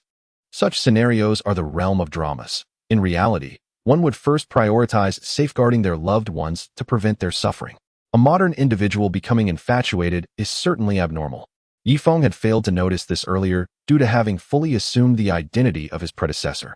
Moreover, his scion physique would not permit such parasitism. Previously, in the Dragon Ball universe, Ye Feng had already cultivated to the pinnacle of the immortal 3/. The next stage being the Sage Realm, a complex endeavor requiring profound comprehension of both the laws of nature and the nuances of human relationships. Thus, Ye Feng had decided to forego the comfortable life of cultivation in the Dragon Ball world to embark on a journey across countless realms. At present, Ye Feng's choice proved fortuitous. He sensed various conspiracies, the warmth and coldness of human relations, and the unwavering determination of those who would stop at nothing to achieve their goals. Breeding venomous insects, how audacious! The Wu family truly possessed remarkable capabilities. Such a family need not exist. Chapter 10. The underlying forces are vast. It can simply be clarified by the genealogy. Part 2. Ye Feng addressed Ning Xingyue. "Since you wish to overthrow the Dawu kingdom, surely you possess incriminating evidence against those corrupt nobles and families." Ning Xingyue replied, "Of course, but I doubt they will be of much use." Ye Feng countered, "They are indeed useful. They will serve as the foundation for the laws of the new dynasty I intend to establish. I plan to create a federal system, with a separation of powers. The emperor will merely be a figurehead without real authority." Ning Xingyue exclaimed, "An emperor without real power? That seems unrealistic." Ye Feng asserted, "What I say is law." Ning Xingyue queried, "And what if the current nobles oppose this?" Ye Feng replied, "Then you shall assist me in locating their genealogies." Ning Xingyue asked, "Genealogies?" Ye Feng explained, "For those families that oppose me, I will follow the genealogies to eliminate them. Once the noble families are eradicated, there will be no opposition." Ning Xingyue hesitated. "I somewhat regret aligning with you. Can I withdraw from this?" Ye Feng declared, "Of course, you cannot." Ning Xingyue, "However, your actions will offend all the noble families, and you will surely find yourself surrounded by enemies." Ye Feng, "Is that so? Then let the hunt begin." Ye Feng is unperturbed by the prospect of facing the world in opposition. The mere thought of these so-called elites attempting to resist him is as laughable as a child's play. He aspires to forge a world where even the powerful dare to engage in reasoned discourse. A society where officials serve the people rather than wield power for their own gain. Naturally, discrepancies will arise, and certain individuals will exploit their authority for personal gain. Yet he pledges to uphold the law with fairness and justice. He emphasizes a critical point. Those who instigate trouble, Those who insult him or take advantage of him shall find themselves entitled to his unyielding right to self-defense. His ambition is to ensure that the wicked, those born of malevolence, dare not bully the honest and innocent. He aims to maximize fairness within the nation. For this purpose, he is prepared to eradicate all noble families and anyone who provokes conflict. The population of Dawu Kingdom is 300 million. He can afford to eliminate several 100,000, 1%, or even 1,000th, to ensure that the survivors dare not instigate trouble again. Undoubtedly, this world serves as an experimental ground for Ye Feng. He wishes to observe the eventual evolution of such a society, for it will greatly aid him in his future endeavors. Ye Feng is acutely aware that entirely ridding the world of evil is an impossibility. Yet his actions are intended solely to protect the interests of the honest, the laborers, and to shield their livelihoods from the manipulations of so-called capitalists. As time passed, a day came to a close. Ye Feng indulged in the comforts he had earned, yet he recognized that the true confrontation was imminent. He sensed a multitude of masters gathering outside Jiangcheng, including several grandmasters. Having trained in this world for just over a month, Ye Feng had reached the pinnacle of the master realm, but had yet to break through to grandmaster. This battle might present the opportunity for his breakthrough. With so many experts converging, it was evident that no single clan could orchestrate such a gathering. Indeed, a significant portion of the martial world had assembled. This was the collective might of the Dawu Kingdom's noble families, all united with a singular purpose: to see Ye Feng perish. Their reaction stemmed from the rumors Ye Feng had spread, indicating that he had lost his mind and intended to eradicate all privileged classes. In pursuit of their own interests, these vested interests had banded together for the first time. At dawn, Ye Feng departed from Baiwa Tower, unwilling to destroy this sanctuary of tenderness. After all, annihilation is far more challenging than creation. A mere breath from him could obliterate Baiwa Tower, but he could not simply breathe life back into it. Thus, Ye Feng ventured alone to the Jiangcheng dock, facing the grand river of Dawu Kingdom, Hengjiang. Standing before Hengjiang, he did not have to wait long. Soon, everyone had arrived. Ye Feng proclaimed, "Today, I shall confront the Dawu Kingdom. All who oppose me, Ye Feng, may join in the fray." A voice of discord interrupted his declaration. Ye Feng looked up to see a peak master. "Ye Feng, young one, as the saying goes, the capable take precedence. It seems you are the true juvenile here." The elder, Luo Hongying, retorted, "How absurd. I am Luo Hongying, who began training at 7, broke through to the blood refinement stage at 13, reached the postnatal realm at 22, entered the master realm at 28, and have now traversed 30 years in the master realm. You, a mere novice master, dare to be so brazen before me." Ye Feng, Luo Hongying, at first glance. "I mistook your name for that of a woman. Luo Hongying you." Ye Feng, "Silence. I have no desire to engage in trivial conversation with you. It seems the Empress of Dawu has concealed my true capabilities from you all." "What do you mean?" "Ye Feng, a month ago, before I even entered the master realm, I could defeat masters and slay half-step grandmasters in an instant. Now that I have reached the pinnacle of the master realm, you, a peak master, still dare to flaunt your age before me? You must be tired of living." At this, all eyes turned to the Empress, Wu Fengwan. Wu Fengwan, Ye Feng speaks the truth. In that inn, he killed 15 masters and 1 half-step grandmaster, all in a matter of seconds. Impossible. The rumors in the martial world do not align with that. Wu Fengwan. Those rumors have become increasingly exaggerated. That day, he slew dozens of masters and several grandmasters. Of course, you find it hard to believe. You think it is false. Her words left many masters feeling utterly embarrassed. Indeed, they had dismissed the rumors of Ye Feng's formidable power as fabrications, cursed arrogance, and prejudice. Wu Fengwan.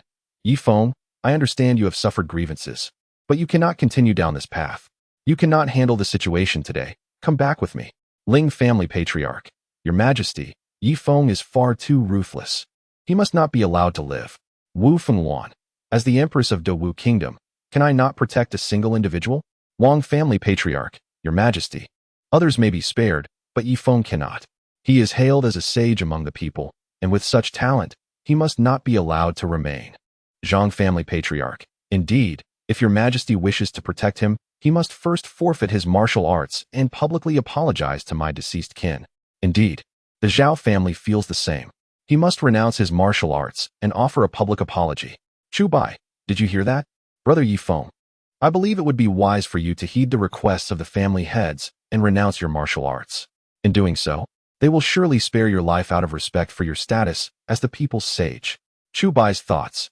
Humph, Ye Feng. I did not expect you to possess martial prowess, let alone be a master.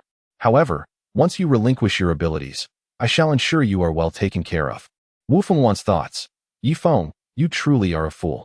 Would it not be better to obediently remain my plaything? Why must you insist on stepping into the fray? Now, you are faced with the demand to renounce your martial arts, which would otherwise serve to assist me. Now, you shall lose it all, and you have brought this upon yourself. Chapter 11. They seek to strip me of my powers, yet I stand unrivaled. With Chu Bai's words, the multitude of noble families and martial artists began to chant, "Renounce your martial arts. Apologize." The clamor of the masses was overwhelming.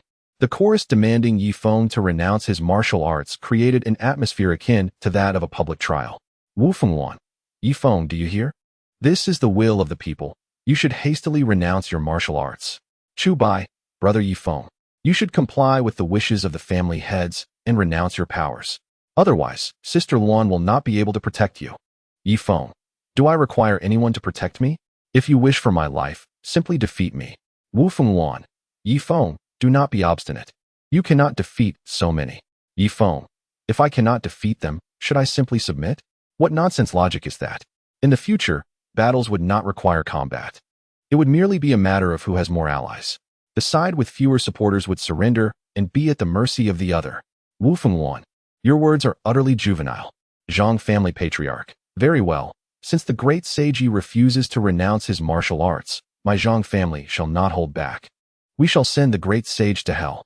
But rest assured, great sage, once you are deceased, we shall erect a monument and build a temple in your honor, allowing you to enjoy the incense offerings from the common folk. Wang family patriarch. Indeed, while the common folk may offer you incense, my Wang family will have your remains cast into a statue of you kneeling, forcing you to remain in servitude before my ancestral hall for all eternity. Ling family patriarch. Enough of this banter. Kill him. Kill him. The deafening shouts echoed throughout the skies. Ye Feng, precisely. Make your move. I have long been itching for a fight. Being of Scion lineage, Ye Feng is inherently combative, and the sight of so many opponents has ignited the fire within him. Wu Fengwan. Ye Feng, at this juncture, do you still refuse to see reason? Ye Feng extended 2 fingers, slicing through the air towards Wu Fengwan, unleashing a wave of sword energy. Wu Fengwan quickly evaded, yet a straight line was cleared behind her. Ye Feng exclaimed, at this juncture, still engaging in idle chatter. I am truly astounded by you women of the literary world. Since you refuse to take action, I shall strike first. With that, he charged directly at the loquacious Luo Hongying. Brat, you are courting death. Do not blame me. Luo Hongying attempted to retort, only to have Ye Feng's fist pierce through his chest, creating a gaping hole. A swift kill. Luo Hongying, the venerable elder, was annihilated by that lad. This cannot be true. Ye Feng, he can actually eliminate a peak master in an instant. Wu Fengwan. Ye Feng, he has indeed grown stronger. The head of the Zhang family. This is troublesome. He can truly slay peak masters. Even if a grandmaster intervenes, it may not suffice to detain him. If he wishes to escape, we cannot stop him. The head of the Wang family. Indeed, we have thoroughly offended him today. Should he flee, we would be haunted by someone capable of instantaneously dispatching peak masters. This is far from a trivial matter. The heads of several families shared grim expressions. They were all at the peak of master level. The thought of being pursued by someone who could easily eliminate them left them restless at night. The head of the Ling family declared, no need to discuss further. He must not leave alive today. The head of the Zhao family responded, but he is so formidable that even if a grandmaster acts, he may still evade capture. The head of the Ling family insisted, if one grandmaster is insufficient, then we shall summon 2. If that fails, we shall call upon 3. In any case, Ye Feng must die today. The head of the Zhang family concurred. Very well. I shall contact our ancestors. The head of the Ling family added, let the hidden families emerge as well. This Ye Feng, the Holy One, is truly extraordinary and poses a genuine threat to our dominion. The other family heads nodded in agreement.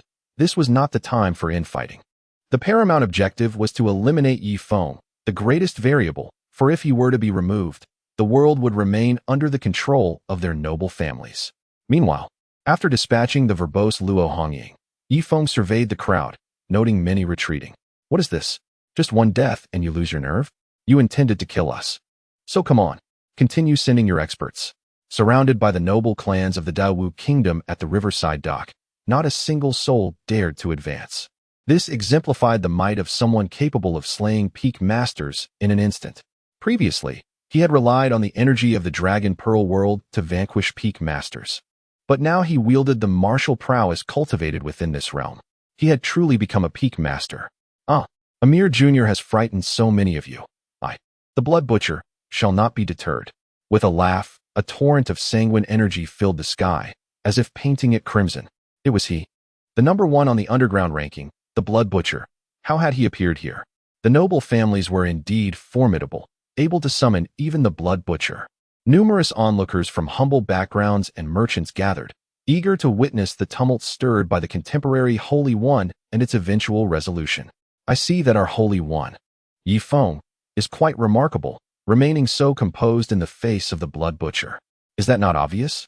The Holy One dares to challenge the noble families openly. He is indeed extraordinary. Ye Feng fixed his gaze upon the Blood Butcher, sensing the murderous intent emanating from him. Very well. You possess the qualification to engage me in battle. The Blood Butcher retorted, Ignorant youth, how dare you speak so brazenly? Ye Feng replied, Enough with the nonsense. Let us battle. Amused, Ye Feng offered a smile, while the Blood Butcher seemed to lose his composure. Absurd. Ye Feng considered him merely a contender whose martial path could inspire his own, aiding him in furthering his own martial arts. Should he truly resort to combat, it would be a single strike to annihilate. For now, engaging him was merely an opportunity to glean insights from his martial prowess. As they clashed, blade light and sword shadows danced. Indeed, though the Blood Butcher was renowned as such, he still wielded a blade, for no one would foolishly face a drawn sword empty-handed. First style of the Great Wilderness Sword Classic, Sword Chi Ascending to the Heavens. This technique drew inspiration from the Sword Chi Ascending Pavilion in the Smiling, Proud Wanderer, integrating the six-pulse divine sword theory from demigods and semi-devils, along with the method of dividing the 18 dragon-subduing palms into 18 smaller dragons. Presently, as Ye Feng unleashed a single sword strike, a wave of sword energy manifested, automatically splitting into countless smaller sword energies, leaving his opponent with no avenue of escape. The Blood Butcher scoffed, Sword Chi ascending to the heavens? Are you a fool? Do you not realize that dispersing power renders one incapable of striking effectively? Ye Feng replied, Is that so? As his words fell, the dispersed sword energies miraculously fused upon nearing the Blood Butcher's form, coalescing into several formidable waves of sword energy. How is this possible? The Blood Butcher was instantaneously cleaved into multiple pieces by the large sword energies. Ye Feng lamented, What a pity. Your ignorance of physics and mechanics is your downfall. Having lived in a modern society, Ye Feng was well versed in physics and mechanics. Those scientists managed to launch rockets into the heavens without spiritual guidance. He merely employed principles of mechanics and gravity, dispersing the sword energies before allowing them to merge once more in front of him. This little trick was not particularly challenging. After all, martial arts in this world also involved the cultivation of the soul, although it had yet to reach the level of external manifestation. Controlling angles with ease was still quite manageable. Chapter 12. Breaking Through to Grandmaster. Everything Must Come to an End, Part 1. Ye Feng's slaying of the Blood Butcher, ranked first on the underground list, left all present astounded. This cannot be. Ye Feng has actually slain the Blood Butcher, making him the new number one. This is troublesome. A mere underground ranking is trivial, yet he is the Holy One who blesses the world. Now, those noble families face grave challenges. The head of the Zhang family exclaimed, Old Ling, what shall we do? Ye Feng's power has surpassed expectations. The head of the Ling family replied, We must eliminate him regardless. There is no turning back. At this point, we have no opportunity for regret. We can only move forward. The head of the Wang family added, Indeed, there is no retreat. If Ye Feng survives today, with his holy reputation, tomorrow may spell doom for our noble families. The head of the Zhao family questioned, What is happening? Why have the Shangwan family and the demonic sect's people not arrived yet? The leader of the Shui Tower responded, They likely will not come. The head of the Ling family said, Surely not. If they do not come now, do they wish to sever ties with the noble families? Perhaps they believe Ye Feng can defeat us and bring about a new order. They are dreaming. The demonic path is the demonic path, a bunch of inconsequential individuals. What of the Shangwan family? The Shangwan family claims their young lady, Shangwan Wanner, has used a formation to trap them in their ancestral land, rendering them unable to emerge. How absurd. Such excuses can be fabricated. A bunch of scoundrels. Do they take us for fools? Indeed, this time, the cake has no portion for the Shangwan family. I second that. I second that. I second that. In the ancestral land of the Shangwan family, the head of the Shangwan family pleaded, Wanner, please let us out. Shangwan Wanner replied, Father, trust your daughter for once. Do not involve yourselves in this expedition against the Holy One. The head of the Shangwan family lamented, Daughter, do you not know that this siege initiated by the Ling family against the Holy One is nearly foolproof? There are immense benefits to be gained afterward. Shangwan Wanner insisted, Father, trust me just this once. Ye Feng, the Holy One, is no ordinary individual. The Ling family may suffer significant losses this time. Please, let me have my way just this once. The head of the Shangwan family sighed, Alas, my daughter, you are a once-in-a-century talent of the Shangwan family. I shall trust you this once, but only this once. Momin Inho, Inger, do you believe our decision to remain inactive this time was right or wrong? Situing Master. All I can say is that Ye Feng is extraordinarily exceptional. I have never encountered such a gaze. Momin Inho, what kind of gaze? Situing, I cannot articulate it. But it feels as if he regards us merely as a swarm of ants, perceiving our every action as nothing more than a display of monkey tricks. With us being the monkeys. Momin Inho, is that the kind of gaze you speak of? I understand. Situing, what do you mean? Momin Inho, years ago, as I passed by Kangming Mountain, I encountered a group of bandits. The most formidable among them barely reached the third tier of martial arts, while most were mere peasants who had never trained in martial skills. They brazenly threatened to rob me and bind me for their amusement. Reflecting on it now, it seems quite ludicrous. My gaze upon those peasants resembled what you described as a look of watching monkeys. Situing so? You suggest that Ye Feng possesses power beyond our imagination. Momin Inho, perhaps. I am truly curious to know what kind of strength allows him to disregard so many prominent families. Situing, Ye Feng, Yeshengren. If you manage to survive this time, I, Situing, would not mind engaging in a genuine relationship with you. Momin Inho glanced at her proud disciple in astonishment, pondering whether Ye Feng truly possesses such remarkable qualities. By the banks of the river in Jiangqing, Ye Feng gazed upward, seemingly perceiving the great masters concealed within the heavens. Ye Feng, ha! Since you refuse to strike first, I shall take the initiative. Da Huang Jindian, first move, sword chi soars to the sky. As he spoke, Ye Feng unleashed a formidable strike, cleaving towards the heavens.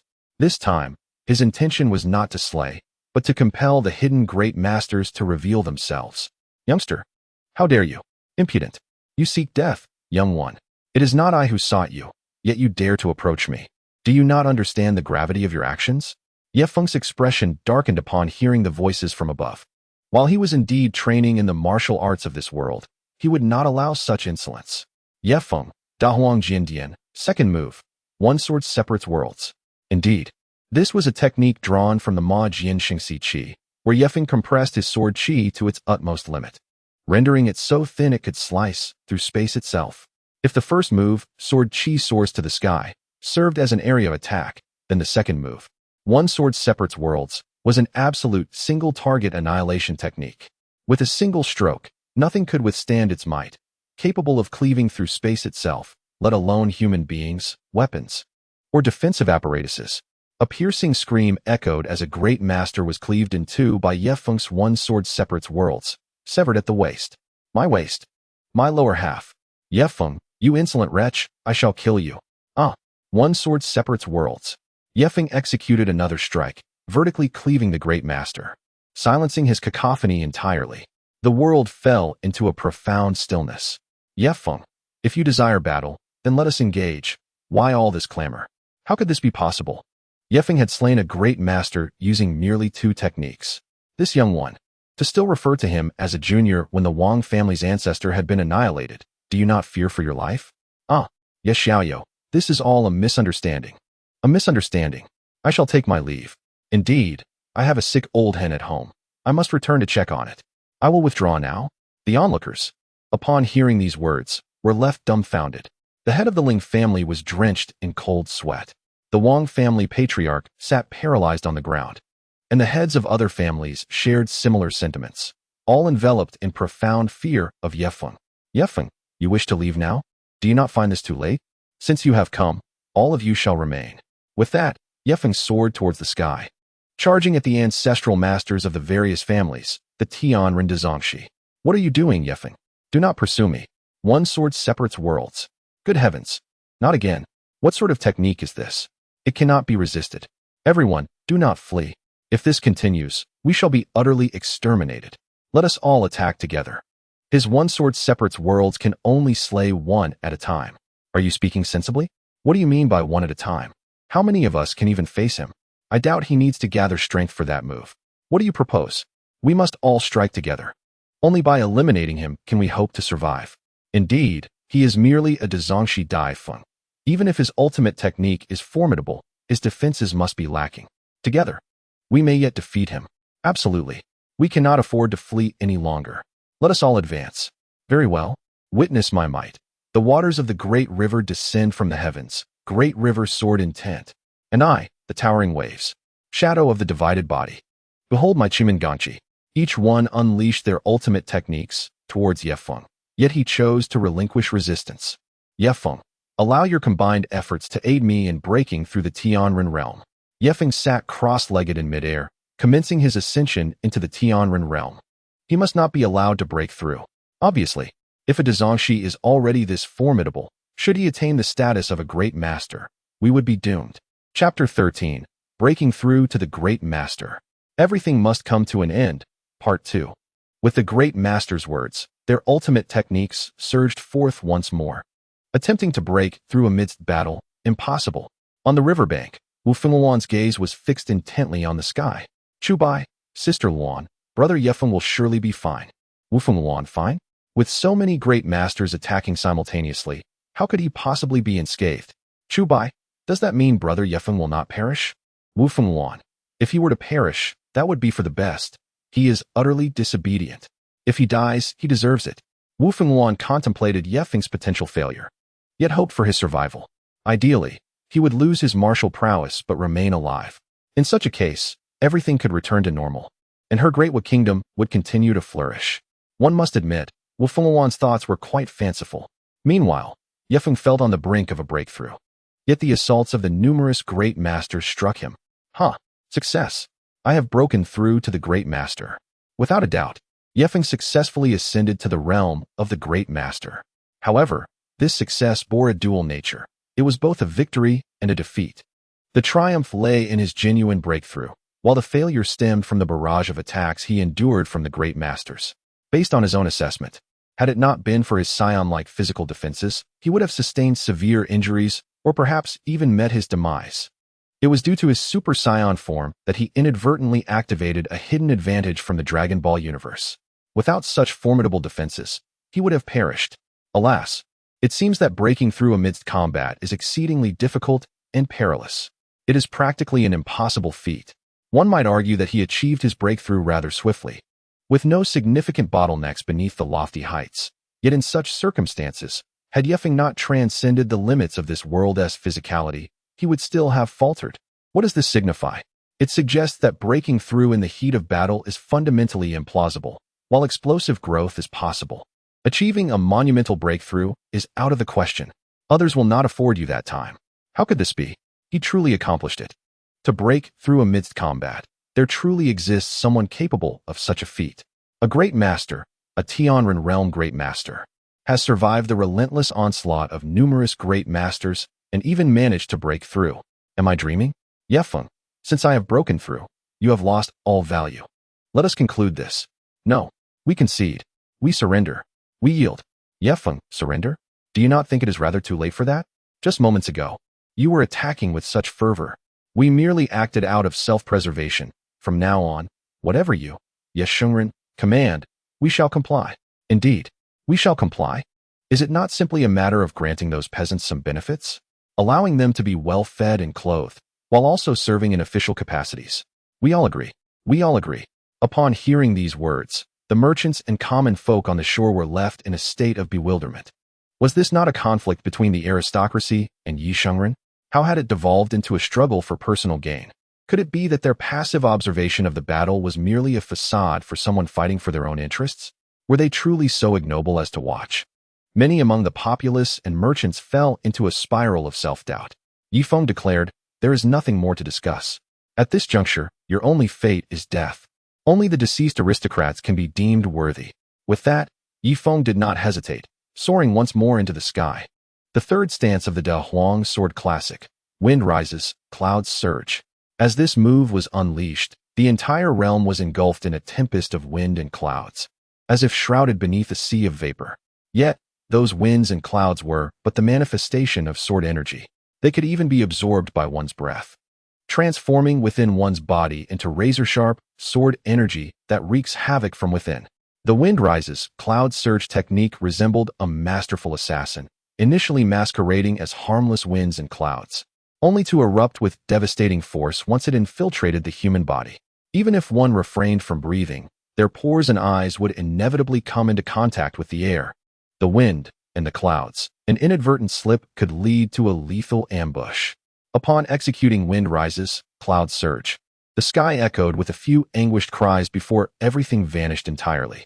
As the winds settled and the clouds dispersed, nothing had truly changed except for the complete disappearance of numerous grandmasters. "Ah, ancestor, where are you?" A piercing wail arose, and the air was thick with lamentation. Wu Fengwan and Chu Bai, witnessing this scene, were seized by a chill. Chu Bai exclaimed, "Brother Ye Feng, he is formidable. Could it be that all those grandmasters have perished at his hands? Will he even return?" Wu Fengwan cast a glance at Chu Bai, equally astonished by Ye Feng's might. This had annihilated the pinnacle combat strength of the entire Da Wu kingdom. It could be said that from this day forth, Ye Feng stood unrivaled in Da Wu kingdom. Without question, Wu Fengwan pleaded, "Ye Feng, all of this discord was instigated by Chu Bai, that treacherous minister. Please return. If you do, I will immediately issue a decree to restore your position as national master, this time with real authority and a salary." Was it true that previously, as national master, Ye Feng received no salary? How absurdly exploitative. Chu Bai responded, "Sister Luan, how can you speak thus? Was it not you who commanded this against brother Ye Feng? I have acted solely upon your orders." Seeing Wu Fengwan's words directed at him, Chu Bai felt an urgent desire to survive. In this moment, his life hinged entirely on Ye Feng's disposition. He had no more cards to play. Not even his adoptive father, the chief eunuch, could offer assistance. Ye Feng's strength was overwhelming. Ye Feng retorted, "Wu Fengwan, your words come too late. The bond between us has long since faded. Or rather, the Ye Feng who cherished you is already dead, slain by your own hand." Wu Fengwan implored, "Can we not return to the past? I can assure you, in the future, I will cherish only you. We can return and marry immediately. You, Ye Feng, shall be my sole imperial consort." Ye Feng replied, "The Ye Feng who once loved you is no more. The current Ye Feng harbors only hatred for you. I once vowed to make you endure the torments I have suffered." "What do you mean?" Wu Fengwan questioned. Ye Feng continued, "Chu Bai, do you know why I have not killed you? It is because I desire you to assist in tormenting Wu Fengwan. All the sufferings you inflicted upon me, I wish for you to replicate upon her." "Ah," Chu Bai gasped. Ye Feng warned, "Should you refuse, you will die instantly." I agree. Is that not sufficient?" Wu Fengwan cried, "Ye Feng, do you truly wish for him to torment me? Do you really hate me so? You once loved me dearly." Ye Feng declared, "To love you is to be betrayed and exploited by you under various pretexts. How laughable. Once you have endured what I have, you will understand the reasons behind my lost affection." Chapter 14. Reckoning. Empress Wu Fengwan regrets. Upon concluding his words, Ye Feng incapacitated Wu Fengwan's martial abilities with a single move and handed her over to Chu Bai. "She is yours now." Then, Ye Feng turned his gaze towards the heads of the aristocratic families. "You all must be prepared as well." The head of the Ling family spoke, "Yi Shengren, we admit our defeat and are willing to pay the price. Please spare our lives." Ye Feng countered, "If I were to lose, would you spare my life?" The head of the Ling family replied, Yes. Did we not agree to merely strip you of your martial prowess and then spare you?" Ye Feng mused, "Indeed. Then I shall offer you a choice. All those who participated in the assault against me must self-destruct their martial abilities. If you do so, I will spare you." The head of the Ling family stammered, That is unacceptable. Without martial experts to defend the Ling family, we could not hold off those of lesser status." The head of the Wang family added, I can self-destruct my martial abilities, but please, Yi Shengren, leave my family with a glimmer of hope, a measure of self-protection. Ye Feng responded, No, for you did not intend to leave me with any means of self-defense. The heads of several families exchanged glances, their expressions darkening. It seems you are unwilling, then I shall not insist. After all, only the dead are truly safe. You all shall perish. With that, Ye Feng wasted no words and unleashed a devastating attack, instantly obliterating several family heads. Flee. Ye Feng has gone mad, seeking total annihilation. Quick, escape. Split apart. Ye Feng declared, Flee? Do you think I shall grant you the chance to escape? All of you must die. As he spoke, Ye Feng wielded his sword, unleashing waves of sword energy that eradicated the fleeing masters and the elite martial artists of the aristocracy. Wu Fengwan and Chu Bai watched in horror as everyone was slaughtered. Their eyes filled only with fear as they turned to Ye Feng. Wu Fengwan gasped, Ye Feng, how have you transformed into this? How could you kill so many? They are the very foundation of the Wu kingdom. Ye Feng replied, Foundation? They are merely vampires, leeching off the common folk. Wu Fengwan protested, What do you mean? Vampires? Those of lesser status are merely tools for producing grain. Ye Feng retorted, Very well. Your statement regarding the common people as mere tools gives me ample reason to eliminate you and annihilate the Dawu kingdom. In this battle, Ye Feng slaughtered countless aristocratic masters, leaving no one to escape, save for Wu Fengwan and Chu Bai. However, many commoners and merchants had witnessed the events unfold. They spread the news of this battle's outcome far and wide. In a subterranean prison, Wu Fengwan was shackled with iron chains. Chu Bai wielded a whip, tormenting her. At that moment, Ye Feng entered the scene. Chu Bai exclaimed, Brother Ye Feng, you have arrived. Please, have a seat. Today's lesson will conclude shortly. Ye Feng inquired. Is she still causing a ruckus? Ye Feng mimicked Wu Fengwan's earlier words. Hearing this, Chu Bai felt a surge of fear. Chu Bai stammered, Brother Ye Feng, I have done my utmost. Yet the Empress is far too stubborn and refuses to yield. Wu Fengwan pleaded, I yield. Ye Feng, I will comply with whatever you ask. Just release me and spare me from further torment. Chu Bai warned, Brother Ye Feng, the Empress's submission is but a ruse. She seeks to find an opportunity to retaliate against you. Look, she bit my hand. As he spoke, Chu Bai displayed the bite mark on the back of his hand. Ye Feng scoffed, How dare she? You are tasked with educating her, and she still has the audacity to bite you. Truly outrageous. Since our Empress remains unconvinced, continue your efforts. With that, Ye Feng turned and left. Wu Fengwan cried out, Ye Feng, I yield. Please, spare me. Spare me. Ye Feng, Your Majesty, the Empress. Why are you so obstinate? Why can't you apologize to Chu Bai? It is evident that you were in the wrong. You should humbly surrender everything. You are fully aware that Chu Bai acted upon my orders, so why do you still look down upon him? Why? It seems to me that you care not at all for my feelings. Ye Feng, a master of the art of tea, recounted the words spoken to him by Wu Fengwan before he departed. Upon hearing this, Wu Fengwan's expression darkened, murmuring to herself, Was I truly such a fool? How could I have been so blind and deaf? Do I still have the right to claim affection for Ye Feng? I was wrong. How could I treat Ye Feng this way? To disregard his pleas and place my trust solely in Chu Bai's one-sided narrative has led me to this point, and I fully deserve it. As Ye Feng walked along the road, he naturally overheard Wu Fengwan's words and felt no sympathy for her epiphany. Some individuals, upon becoming blind and blind-hearted, no longer deserve to live.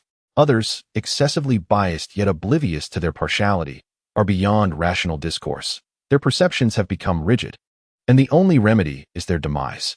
They must be reborn, drink the Mengpa soup, and emerge as blank slates to receive new teachings. If, after their re-education, they still hold onto the same ideologies, they shall be slain again, reincarnated until their thoughts normalize. Upon exiting the dungeon, Ye Feng encountered Ningxing Yue, who awaited him.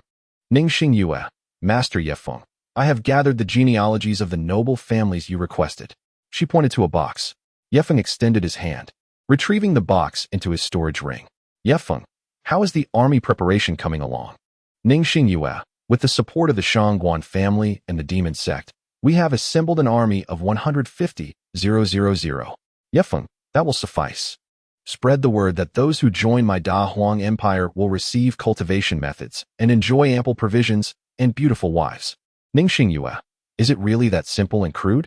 Ye Feng, For those who assist you, you must offer tangible benefits. Ningxing Yue, you are quite the generous leader. Ye Feng, by the way, why have Shangguan Waner and Si Tuing not arrived? Ningxing Yue, they have gone to eradicate rival families. Ye Feng, nonsense. With their limited strength, how can they contend against such formidable forces? I entrust this matter to you. I shall return shortly. With that, Ye Feng soared into the sky, vanishing into the night. In the air, Ye Feng expanded his divine consciousness, which instantly enveloped the entire planet, quickly revealing the figures of Si Tuing and Shangguan Waner. Indeed, they were in peril. Si Tuing and Shangguan Waner were surrounded by Ling Qingzhu and her followers. Ling Qingzhu, Si Tuing, Shangguan Waner, as sisters. I shall ask you once more, will you surrender? Si Tuing, surrender? It is you who should surrender. You noble families have offended Saint Ye. Surrendering may offer a glimmer of hope, but refusing will lead to certain death. Ling Qingzhu, surrender? No, Ye Feng would never grant us such an opportunity. My father was right. If we have erred, we must continue down this path. Chapter 15, Ultimate Retribution. Si Tuing, Qingzhu, do not act this way. You do not understand Master Ye Feng's true power. Ling Qingzhu, no, I am aware. He has reached the realm of a heavenly grandmaster and can eliminate grandmasters in an instant. I know it is nearly impossible for us to win, but we only seek to protect ourselves. Can we not simply leave Dawugua and never return?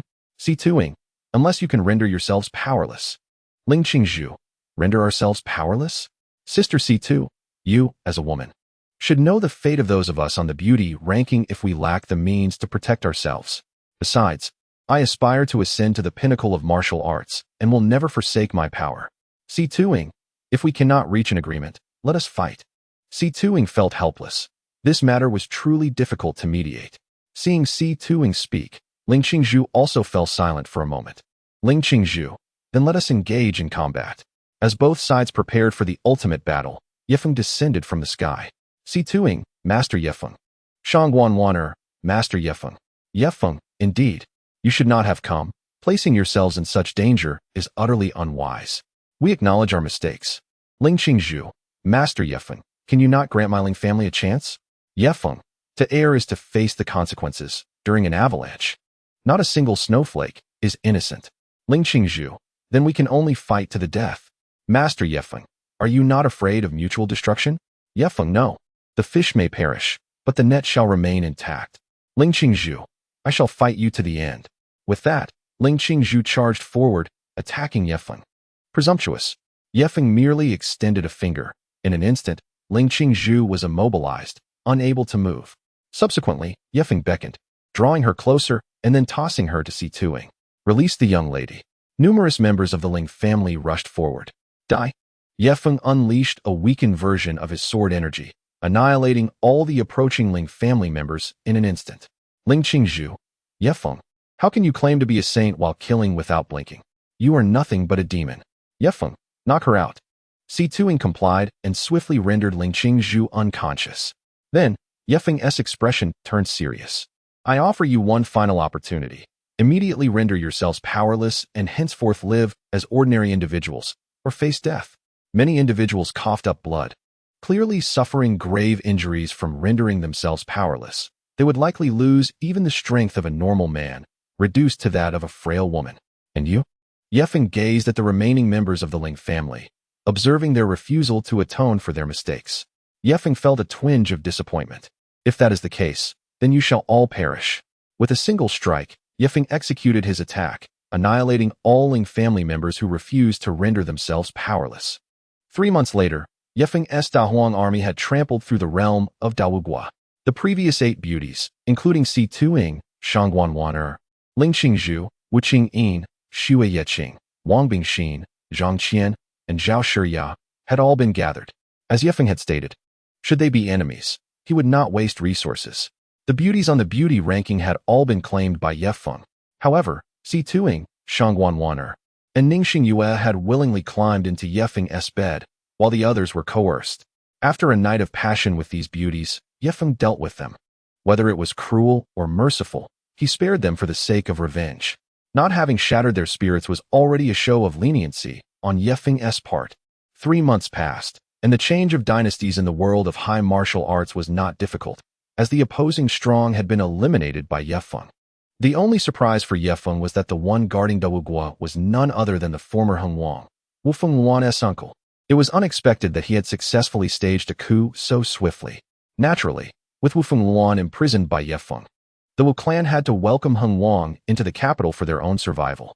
Subsequently, when Ye Feng breached the capital of Dao, Wu Qingyin voluntarily presented herself, wishing to become the empress of the Da Huang Empire, thus becoming Ye Feng's woman. Ye Feng did not refuse this proposal, for she was indeed beautiful, and he was not a man given to bloodlust. Moreover, in Ye Feng's eyes, what relevance did the status of this world hold? They would never have the opportunity for revenge. As for the beauties previously mentioned for disposal, they were those who had persistently resisted counsel and harbored animosity toward Ye Feng. Since they refused to compromise, Ye Feng would grant them dignity. With the establishment of the new dynasty, it was time to conclude matters. Ye Feng once again summoned Chu Bai and Wu Fengwan to the Grand Hall. Ye Feng, Wu Fengwan, at this point, do you acknowledge your mistakes? Wu Fengwan, kill me if you must. Ye Feng, come forth. Bring the members of the Wu family. Wu Fengwan, what do you intend to do? Ye Feng, what have you done to me, Wu Fengwan? Surely, you have not forgotten. I shall ask once more, do you refuse to acknowledge your errors? Wu Fengwan, at this juncture, does it even matter whether I admit my mistakes? Ye Feng, of course it does. Speak plainly. What I seek is your obedience. You must confess to your wrongdoings, regardless of whether you believe you are at fault. If you refuse to acknowledge your errors, I shall take the life of one of your Wushi kin until you do. Wu Feng, Ye Feng, must our relationship devolve to this? I recognize my mistake. I should not have allowed Kuba to treat you so. I see my error now. Is it not enough for me to change? Ye Feng, no, you do not truly comprehend your fault. You are merely afraid of facing a similar fate.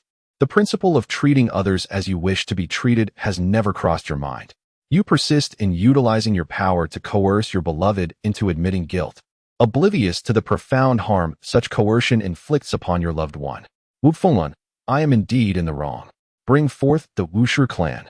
At the command, numerous members of the Wushi family were ushered into the Grand Hall, all meticulously selected, notorious for their malevolence and deserving of severe punishment. Yet, Wu Feng did not believe these individuals deserved death. She regarded it merely as a small indulgence of power. As a former ruler, she held little regard for the lives of common folk. Even her nephew, who had heinously wronged countless young women over the span of a decade, was merely admonished to refrain from excessive cruelty, lest the commoners rise against him. This is the nature of those in power, the distinction between emperors and aristocrats. Therefore, whatever Ye Feng chose to do to them could not be deemed as a transgression. Ye Feng, will you admit your fault? Wu Fengwan, I was wrong. Ye Feng, where did you err? Wu Fengwan, Ye Feng, execute. As Ye Feng's command echoed, the head of a Wushi clan member fell to the ground, that of Feng's nephew. Why? Why must you kill Jia? What fault did he commit? What are you even asking? I am uncertain myself. Concoct your own narrative. Should you craft a convincing tale, I may spare them. Chapter 16. Is the Empress a chosen one? The words of Ye Feng rendered A's countenance grim. She had never anticipated that her words would return to haunt her. Previously, she had urged Ye Feng to contemplate what advancements had yet to be revealed. Retribution must be delivered with unwavering directness, devoid of hope for the blind, the treacherous, and the hypocritical. In many novels, protagonists gradually grow stronger, reborn to seek vengeance yet constrained by various limitations, rendering their rebirth a futile endeavor. It is absurd to be bullied even after being reborn. A typical male protagonist, even if initially weak, would swiftly change locales to cultivate strength, burying their resentment until they could decisively vanquish their foes. In contrast, female protagonists, upon rebirth, often strive to showcase their resilience, even in the absence of strength, repeatedly asserting their defiance in front of adversaries, fearful that their enemies might underestimate their resolve. They impose constraints on antagonists, ensuring the latter repeatedly face setbacks. Such designs are ludicrous. In confronting an enemy, one must either deliver a fatal blow or conceal hostility entirely. If you reveal animosity without the capacity for a decisive strike, you are merely inviting your own demise. This design is inherently flawed. In a true transmigration scenario, one would have perished long ago. The silent dogs that bite do not bark. Without the opportunity for a fatal strike, how can one display their prowess? You are not a being of transcendent might like Ye Feng. To prematurely disclose your animosity and ambition is to court death. Wu Fenglun fixed her gaze upon Ye Feng, ultimately gritting her teeth in acceptance, fabricating a rationale. Her reasoning was laughable, claiming that during their interactions, she should not have favored her cousin's words, which painted Ye Feng as ungrateful. Her cousin had alleged that Ye Feng, once saved, had turned against her, uniting with villains to ensure her punishment. This mimicry of real life, where one assists an elder only to be extorted, was indeed ironic. The truth was that Ye Feng had rescued her cousin, who had then denied his kindness, perceiving him as an easy target for exploitation. Ye Feng, that incident was a clear act of my rescue. She is the true ingrate, biting the hand that saved her. In her narrative, I am the one saved by a girl who bravely confronted a villain. You believe such absurdity, Ye Feng? You are clearly deluded. Wu Feng, I found it curious at the time, yet your cousin's argument was compelling. I foolishly chose to believe her. Ye Feng, you did not merely believe. You sought a pretext to suppress me. I had been too formidable. No, I was not dominant at that time, yet my numerous contributions to the populace overshadowed you. And you sought a rationale to undermine me, compelling me to feel guilt, thereby granting you greater control over me. Wu Feng's face flushed. She recognized the truth in Ye Feng's words, for they reflected her own mentality at that moment. Thus, Ye Feng employed various tactics of confronting her with her own faults, extracting the so-called imperial strategies of a female emperor, as well as her duplicitous nature. Upon uncovering all the malicious reasons behind his actions towards Feng, he could no longer restrain himself and resolved to execute the Empress of Feng. Ye Feng, since you have no further errors to admit, it follows that you possess no value. Thus, you may perish. Wu Fenglun, I regret my actions. In my life. Ye Feng, very well, I shall grant your wish. Halt. At that moment, an elderly man clad in a Yinyang Taiji robe appeared before Yang. Halt. You cannot take her life. Ye Feng, who are you to intrude upon my palace without announcement? Your palace? What is the meaning of this? I retreat for a mere period. And the realm of Dao Guo has changed hands. Who are you? The elder fixed his gaze upon Ye Feng, beginning to calculate with his fingers. You are the one destined to face calamity. No, you should not have survived after being used by the Empress and perishing alongside the head of internal affairs. How have you become the Emperor? Ye Feng, you are aware of the original plot. How intriguing. Pray tell, who are you? The elder, plot? Do you refer to the future that was meant to unfold? It appears you too possess foresight of future events. A variable indeed. Ye Feng, you have yet to disclose your identity. Do you not dare reveal your name? Wu Ming, I am Wu Ming, the master of Tenji Ge. Ye Feng, Tenji Ge. It seems that in this world, there are indeed puppets of the heavenly will. Wu Ming, the heavenly will? You are aware of the heavenly will? No. If you comprehend the heavenly will, how dare you raise your hand against the Empress? She is the chosen one of this world. Ye Feng, the chosen one? What an intriguing notion. Wu Ming, in this era, all must yield to the Empress, allowing her to establish a unique precedent as a female emperor. Yet you dare usurp the throne. Do you truly fear for your life? Ye Feng, you are mistaken.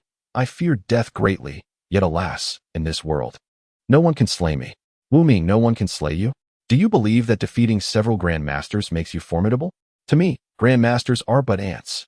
Ye Feng, a terrestrial immortal? Wu Ming, otherwise, how could I stand before you? Those grandmaster guards outside are not mere decorations. Ye Feng, ha. Wu Ming, what do you find amusing? Ye Feng, I laugh at your pitiful state. You deem grandmasters as ants. Yet you remain oblivious to the fact that I view you in the same light. Wu Ming, insolence. I am the master of Tenji Ge, the one who acts on behalf of the heavenly will to oversee the world's flow. You dare to call me an ant. Even if you are a person of calamity, you deserve to die? Ye Feng, enough of your nonsense. Let us fight. Wu Ming, insolent wretch. Today, I shall act on behalf of heaven. As he spoke, Wu Ming lunged forward, striking Ye Feng with a palm. Ye Feng did not linger in the grand hall. Instead, he soared into the sky. The two continued their pursuit outside the city. Run faster. Why have you stopped? I simply do not wish to ruin my palace. Since you have the good sense to follow me, I shall grant you the opportunity to strike first. Truly audacious, die? Wu Ming, upon hearing Ye Feng's disdain, charged at him. Meanwhile, Wu Fenglun stood up, her face regaining an imperial countenance. Wu Fenglun, Ye Feng, I am the son of heaven, destined by fate. Though I may be momentarily disheartened, I shall reclaim my throne. Ye Feng, it is time for everything to return to order. Chapter 17. Slaying the Heavenly Path. The Empress Wu Feng regained her confidence, but her eyes reflected a newfound indifference, a loss of humanity. This was the intervention of the Heavenly Path. Outside the city, Ye Feng, engaged in battle with Wu Ming, naturally noticed this scene. The Heavenly Path has personally intervened. It seems that the Heavenly Path in this world has developed self-awareness. It cannot be allowed to remain. Wu Ming, to battle with me and dare to be distracted. Heavenly Calamity Hand. A splendid technique. Once more, Ye Feng's countenance brightened with surprise. He had not anticipated such an ability in this minor world. It appeared that the intervention of the Heavenly Path was not without its advantages. This was indeed a splendid opportunity to comprehend the Heavenly Path. Therefore, Ye Feng abandoned the notion of forcibly defeating his opponent and adopted a fighting style akin to Sun Wukong, engaging Wu Ming in a stalemate. Your strength is indeed formidable.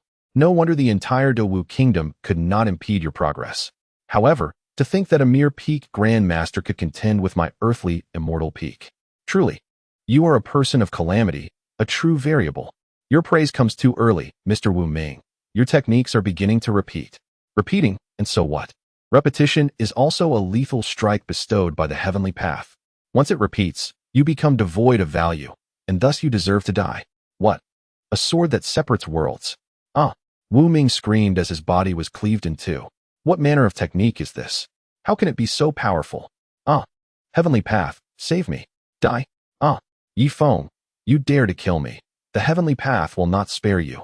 The Heavenly Path. In my eyes, it amounts to nothing. As Ye Feng's words fell, the heavens rumbled, and soon the sky was engulfed in tempestuous clouds, lightning, and thunder. Wu Ming, Ye Feng, do you see? I act on behalf of heaven, and your actions have already angered the Heavenly Path. I advise you to act wisely. Ye Feng, act wisely? How am I to do so? Ye Feng feigned delay, yet was secretly pinpointing the location of the Heavenly Path. Wu Ming, of course. You must return the throne to Empress Wu Feng, fulfill your mission, and surrender all the knowledge you possess for the benefit of the people. Ye Feng, oh, so after I surrender, I am to take my own life? Wu Ming, naturally, by that time, you would hold no value. You must perish. Ye Feng, do you take me for a fool? To agree to such demands, to sacrifice everything, and then to die? Wu Ming, well, that is the will of the Heavenly Path. Ye Feng, you need not die. Yes, yes. You are so strong, there is no need for you to die.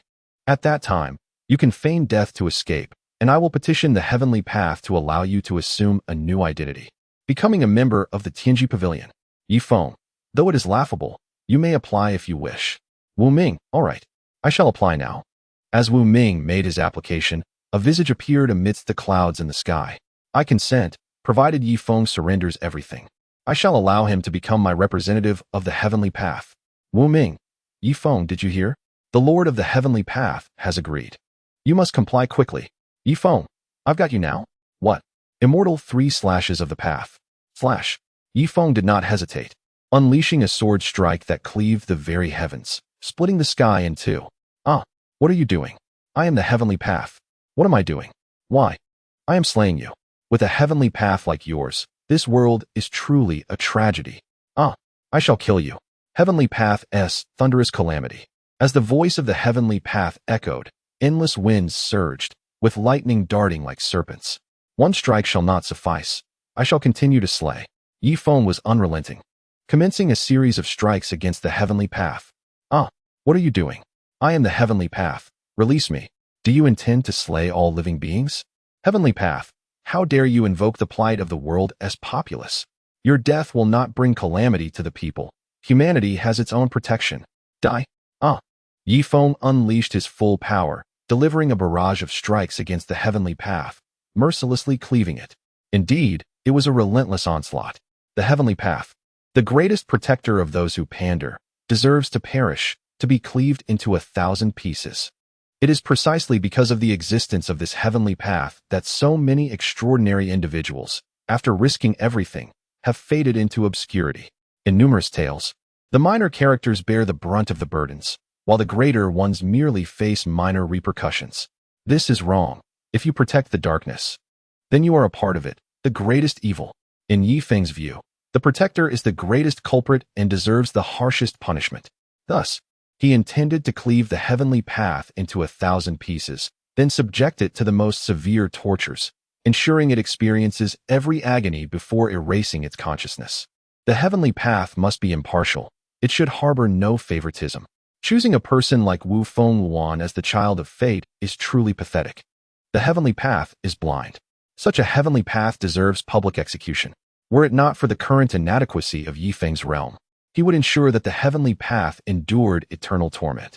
An eternity of experiencing the pain of being wronged, betrayed, and morally coerced, feeling the weight of universal scorn. Returning the favor in kind. The torment endured by the male protagonists in tales of abuse. Ye Feng would make the so-called perpetrators bear the burden themselves. All protectors would suffer directly, and this would be indefinite. After achieving the utmost, Ye Feng would create a multiverse dedicated to punishing such individuals for eternity. The heavenly path has perished, finally perished. After enduring tens of thousands of Ye Feng's strikes, it completely dissipated. The sky crackled with lightning, as if mourning. Yet, Ye Feng cleaved the heavens with his sword, allowing the clouds above to recede. It is over. Everything is over. Following this battle, Ye Feng not only comprehended the power of the heavenly path through Wu Ming, but also engaged the heavenly path directly. Though it was merely the heavenly path of a minor world, it still encompassed the consciousness of the majority of sentient beings. Now, Ye Feng felt that he had truly achieved the immortal 3 slashes of the path, having slashed the heavenly path. In the grand world, he could not slay. Yet in the minor world, he could. Little by little, one day, through slaying the heavenly path of minor worlds, Ye Feng could reach the realm of slashing the path. Akin to his ancestor Ye Fan, at that time, he would gain an additional opportunity to achieve the utmost. Inside the palace, Wu Feng won. Has everything come to an end? Ye Feng, yes. Everything has concluded. Wu Feng won. It is you, Ye Feng. You have not died. Ye Feng, is it strange? I have stated that in this world, I am invincible. To be honest, if I wished to obliterate this world, I could do so in a second. Today, the time I have spent is already a show of mercy towards the beings of this world. Wu Feng won. Then, will you kill me? Ye Feng. Of course, however, out of consideration for the romance you shared with the previous Ye Feng, I shall refrain from scattering your soul, granting you the chance for reincarnation. Remember, in your next life, do not be so ungrateful. Chapter 18. Returning to the Dragon Ball world. After dealing with Wu Feng, Ye Feng returned from that absurd, female-centric world. The Dragon Ball world is far better, devoid of such nonsensical slanders. Though the Dragon Ball world has also been invaded by the female-centric heavenly path, all of that has been corrected by Ye Feng. You claim it cannot be corrected. Yet Ye Feng has eradicated billions of lives on a planet, leaving merely a few thousand, all of whom are children under the age of 3. How could such a situation be deemed irredeemable? If it is indeed irredeemable, it suggests that the extermination was not thorough enough, not ruthless enough. All thoughtful adults should be eliminated, and then individuals from other planets can be sourced to educate the children anew. Naturally, Ye Feng would conduct regular inspections. Should any signs akin to those from the female-oriented narratives arise, another purge would ensue, still leaving only the children under 3. Returning to the world of Dragon Ball, specifically to Earth, at Bulma's residence. Why is it referred to as Bulma's house when it is also Ye Feng's abode? This nomenclature is merely for the convenience of readers. Altering the name would necessitate constant clarification. Referring to it as Bulma's house allows everyone to readily understand its significance. Here, in the Dragon Ball realm, the narrative directly continues from the previous novel. Those who find it incomprehensible may refer back to the author's earlier work. Upon entering the laboratory, Ye Feng observes Bulma engrossed in her experiments and gently coughs twice to announce his presence. Ah, Ye Feng, you have returned. Ye Feng embraces Bulma from behind. My dear Bulma, what experiment are you engaged in? Oh, it is that virtual reality technology you mentioned. However, I am on the verge of a breakthrough.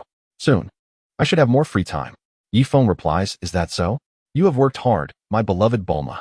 Bulma beams. Cabulos, you have finally called me your wife. Ye Feng responds, my beloved Bulma. Cabulos is merely my former name. I now bear the name Ye Feng on Earth. Bulma exclaims, you have finally rediscovered yourself. Ye Feng inquires, you knew? Bulma replies, I was unaware at first, but after you shared various film-related matters and demonstrated such business acumen, I realized you could not possibly be Cabulos from this world. After all, Cabulos is merely a scion. If you observe the other scions, they are merely brutish individuals. Ye Feng reflects, I should have anticipated that. By the way, is Android 18 still filming? Bulma affirms, yes. Since you enjoy watching, they continue to film. However, I notice you seem unconcerned. Are you not afraid I might divulge your secrets? Ye Feng confidently states, would you? Bulma, while asserting she would not, gazes intently at Ye Feng, seeking reassurance. Ye Feng articulates, my beloved Bulma, perhaps you do not grasp the reality that in this world, I am an outsider. Here, I have trusted no one, relying solely on my own strength. I am formidable enough to fear nothing you might say. Bulma retorts, have you not trusted me? I love you and will protect you. I hold no one in my heart but myself. Anyone could betray, sometimes for the most bizarre reasons, even believing they have justifiable motives. Yet I firmly believe in actions over intentions. While I may never fully lower my guard, as long as I treat you well, that is my love for you. Bulma concludes, I understand now. You love yourself most, and upon ensuring your own safety, you will love those dear to you. Ye Feng affirms, indeed. Bulma rejoices, then I have not misjudged you. Ye Feng ponders, oh, that is rather peculiar. What is your reasoning? Bulma explains, if you are perpetually on guard against me, then you will not fall prey to someone impersonating me to ambush you. Thus, as long as you remain the strongest, you can protect me. I have no intention of betraying you. I merely fear someone might exploit some means to assume my form and harm you. Ye Feng expresses, my beloved Bulma, I did not expect your love to reach such depths. However, rest assured, I shall continue to grow stronger and treat you well. While Ye Feng speaks, his mind drifts to tales of powerful beings in previous lives who were ambushed or failed their tribulations, only to be reborn and rise again. Yet he believes he does not require rebirth. He will persist in his strength, impervious to ambushes. I shall not betray you first, but the moment you betray me, you will realize that I have long since laid my plans and betrayed you first. Ye Feng embodies this principle. He does not initiate conflict, but will retaliate with calculated precision should one dare provoke him.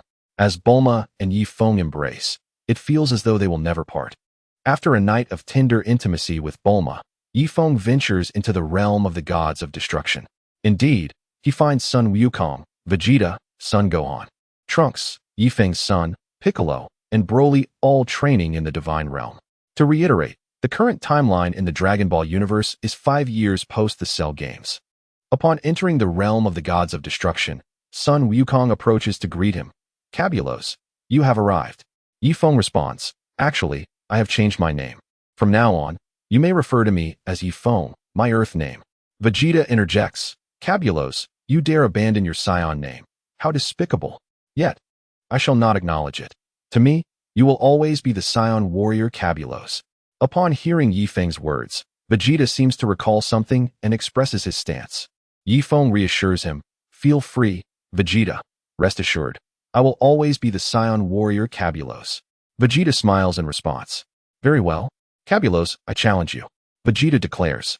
How could you, when I was the one to speak first? Sun Wukong retorts. Yet you have directly challenged Cabulos. Ah, that is quite cunning. It is not fair. I wish to battle Ye Feng first. Humph. If you did not challenge, who can you blame? How about this? Let us both face him together. After all, one alone cannot defeat Ye Feng. Fine, just this once. Vegeta is swayed by Sun Wukong's proposal. After all, one person cannot hope to stand against Cabulos. Indeed, just a month ago, during the Universe Martial Arts Tournament, Cabulos, Ye Feng, had transformed into Super Saiyan 4, a realm they could hardly fathom at present. Ye Feng commands. Sun Wukong, Vegeta, fuse together. Ye Feng, not wishing to squander time, has come to challenge Vegito and ascertain their current level of power. Sun Wukong and Vegeta share a knowing glance. Understanding that individually they are no match for Ye Feng, they begin the fusion dance. At that moment, the system Ye Feng acquired commences to report its findings. Ding! Congratulations, Master, for completing the Wu Huang world task and defeating the mastermind, Tian Dao, earning 15,000 points. Ye Feng exclaims, such a meager sum. The system replies, ding. The host has accrued excessive loan points, thus. Ye Feng concedes, very well. After all, should the need arise, I can always take out a loan. By the way, what world awaits next? Please, Let it not be another female-oriented realm. That would be utterly vexing. Chapter 19. Battle against Deep Blue Vegeto. The system responds, ding. According to the master's wishes, this time the system can link to 3 worlds. Ye Feng inquires, 3? What worlds are they? The system elucidates. The first is the world of Mr. Vampire, a fusion realm amalgamating various zombie and ghost films, including plots from Vampire Daoist and A Date with a Zombie. Ye Feng's expression brightens. Excellent. This world merits exploration. He is pleased, for it harbors numerous captivating beauties, including the enchanting Ren Tingting from Mr. Vampire and the long-legged Ma Xiaoling from the Zombie series, both of whom are exquisite.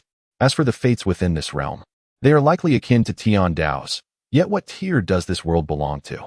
This must be clarified, for entering without knowledge of the opponent's strength could lead to unforeseen difficulties. Ye Feng asks, wait a moment, what is the power level of this zombie world? The system responds, ding. According to this system's investigations, the strongest in this zombie world are the Pangu clan and Destiny, as well as the King of Hell, all of whom possess strength surpassing that of the emperors. Ye Feng queries, surpassing the emperor level, but not yet at the celestial level, correct? The system confirms, ding. That is correct, master. Ye Feng found himself in a state of inner turmoil. In terms of sheer strength, he had already attained the existence of the 11th dimension, thus entering the realm of immortality. However, the training methods in the Dragon Ball world were exceedingly simplistic and could not contend with the unpredictable abilities found in the world of zombies. If fate intervened, he would have no chance to counterattack. Furthermore, his strength in the 11th dimension was merely sufficient to surpass the Great Emperor realm. But he was not a true mortal immortal. It is worth noting that a mortal immortal spans across the realms of virtual immortals and true immortals. Of course, the primary concern was that Pangu was not a solitary individual, but rather a clan, with numerous existences surpassing the Great Emperor realm, leaving Ye Feng feeling uncertain. Most importantly, Ye Feng's technique, the Zhetian Fa, had only reached the 3rd level of the Immortal 3/, and he was not even a saint. If battle commenced, he would be at a considerable disadvantage when employing various laws. Nevertheless, all this contemplation was predicated on the worst-case scenario. The zombie world was not a female-centric realm where one immediately faced the strongest adversaries. If the storyline of Mr. Zombie had just begun, he would be more than capable of handling it. After all, greater risks often yield greater rewards, and with the protection of his future self, he would certainly not come to harm. A journey into the zombie world posed little threat. However, he needed to ascertain what the remaining 2 worlds entailed. Ye Feng inquired, what are the next 2 worlds? The system responded, ding. Reporting to the master, the 2nd world is the comprehensive realm of Jin Yang's martial arts. As it is a composite world, its combat power is greater than that of a singular world. The strongest beings are likely at the broken Golden Dan level of the earthly immortal realm. Ye Feng remarked, the broken Golden Dan? That is indeed stronger than the previous female-centric world. Intriguing. While Ye Feng spoke casually, his heart was already captivated by the array of beauties in Jin Yang's world. Naturally, he held principles and would not pursue those already in committed relationships. Ye Feng then asked, what about the 3rd world? The system replied, ding. The 3rd world can be considered the comprehensive realm of Gulong, but it appears to have been invaded by the world of Fengyun.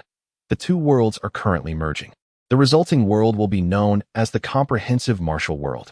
The system has detected that this world will merge within 10 years and will subsequently continue to integrate with Jin Yang's martial arts world and Huang Yi's martial arts world, as well as with the worlds of Liang Yusheng and others. Ye Feng mused, so, these martial arts worlds will ultimately converge into a single realm? The potential for power must be even greater. The system confirmed, ding.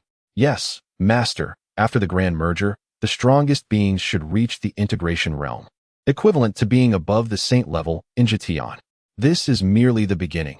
As different martial arts begin to clash and the worlds intertwine, power will continuously elevate. Ye Feng found this prospect fascinating. A world that evolves perpetually held immense exploratory value.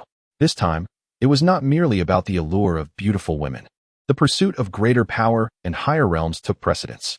Such an ever-evolving world was a rare opportunity for advancements in world-level progression would significantly enhance Ye Feng's comprehension of the Tao.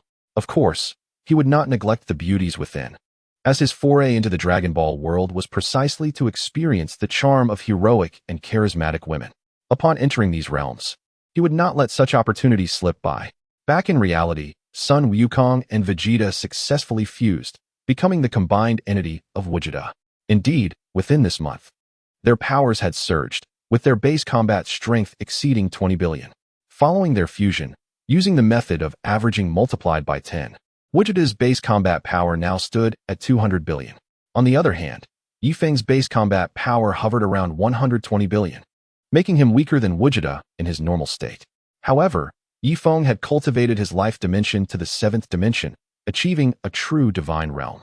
In terms of transformations, he had long since converted all forms below Super Saiyan 4, including Super Saiyan 1, 2, 3, and the mysterious realm, into a norm. It could be said that even without transforming, Ye Feng could elevate his combat power to the level of the mysterious divine realm. The mysterious divine state represented an amalgamation of the mysterious realm and divine aura, with a 500-fold enhancement from the mysterious realm and a 5,000-fold enhancement from the divine aura. His base of 120 billion translated to a staggering 30 trillion. In contrast, Vegeta's base combat power, though reaching 200 billion, could only shift into super blue at full power. Even if he were to break through into a deep blue state, he would not be Ye Feng's match. After all, the deep blue state merely represented 100 multiplied by 5000. While Ye Feng's base combat power was less than Vegeta's, he did not need to transform to overpower deep blue Vegeta. However, theory aside, battles must be fought to ascertain true strength, as Saiyans are the most adept at breaking through during combat, and he hoped to see Vegeta achieve even greater heights. Vegeta declared, "We meet again, Cabless." Ye Feng replied, "Call me Ye Feng."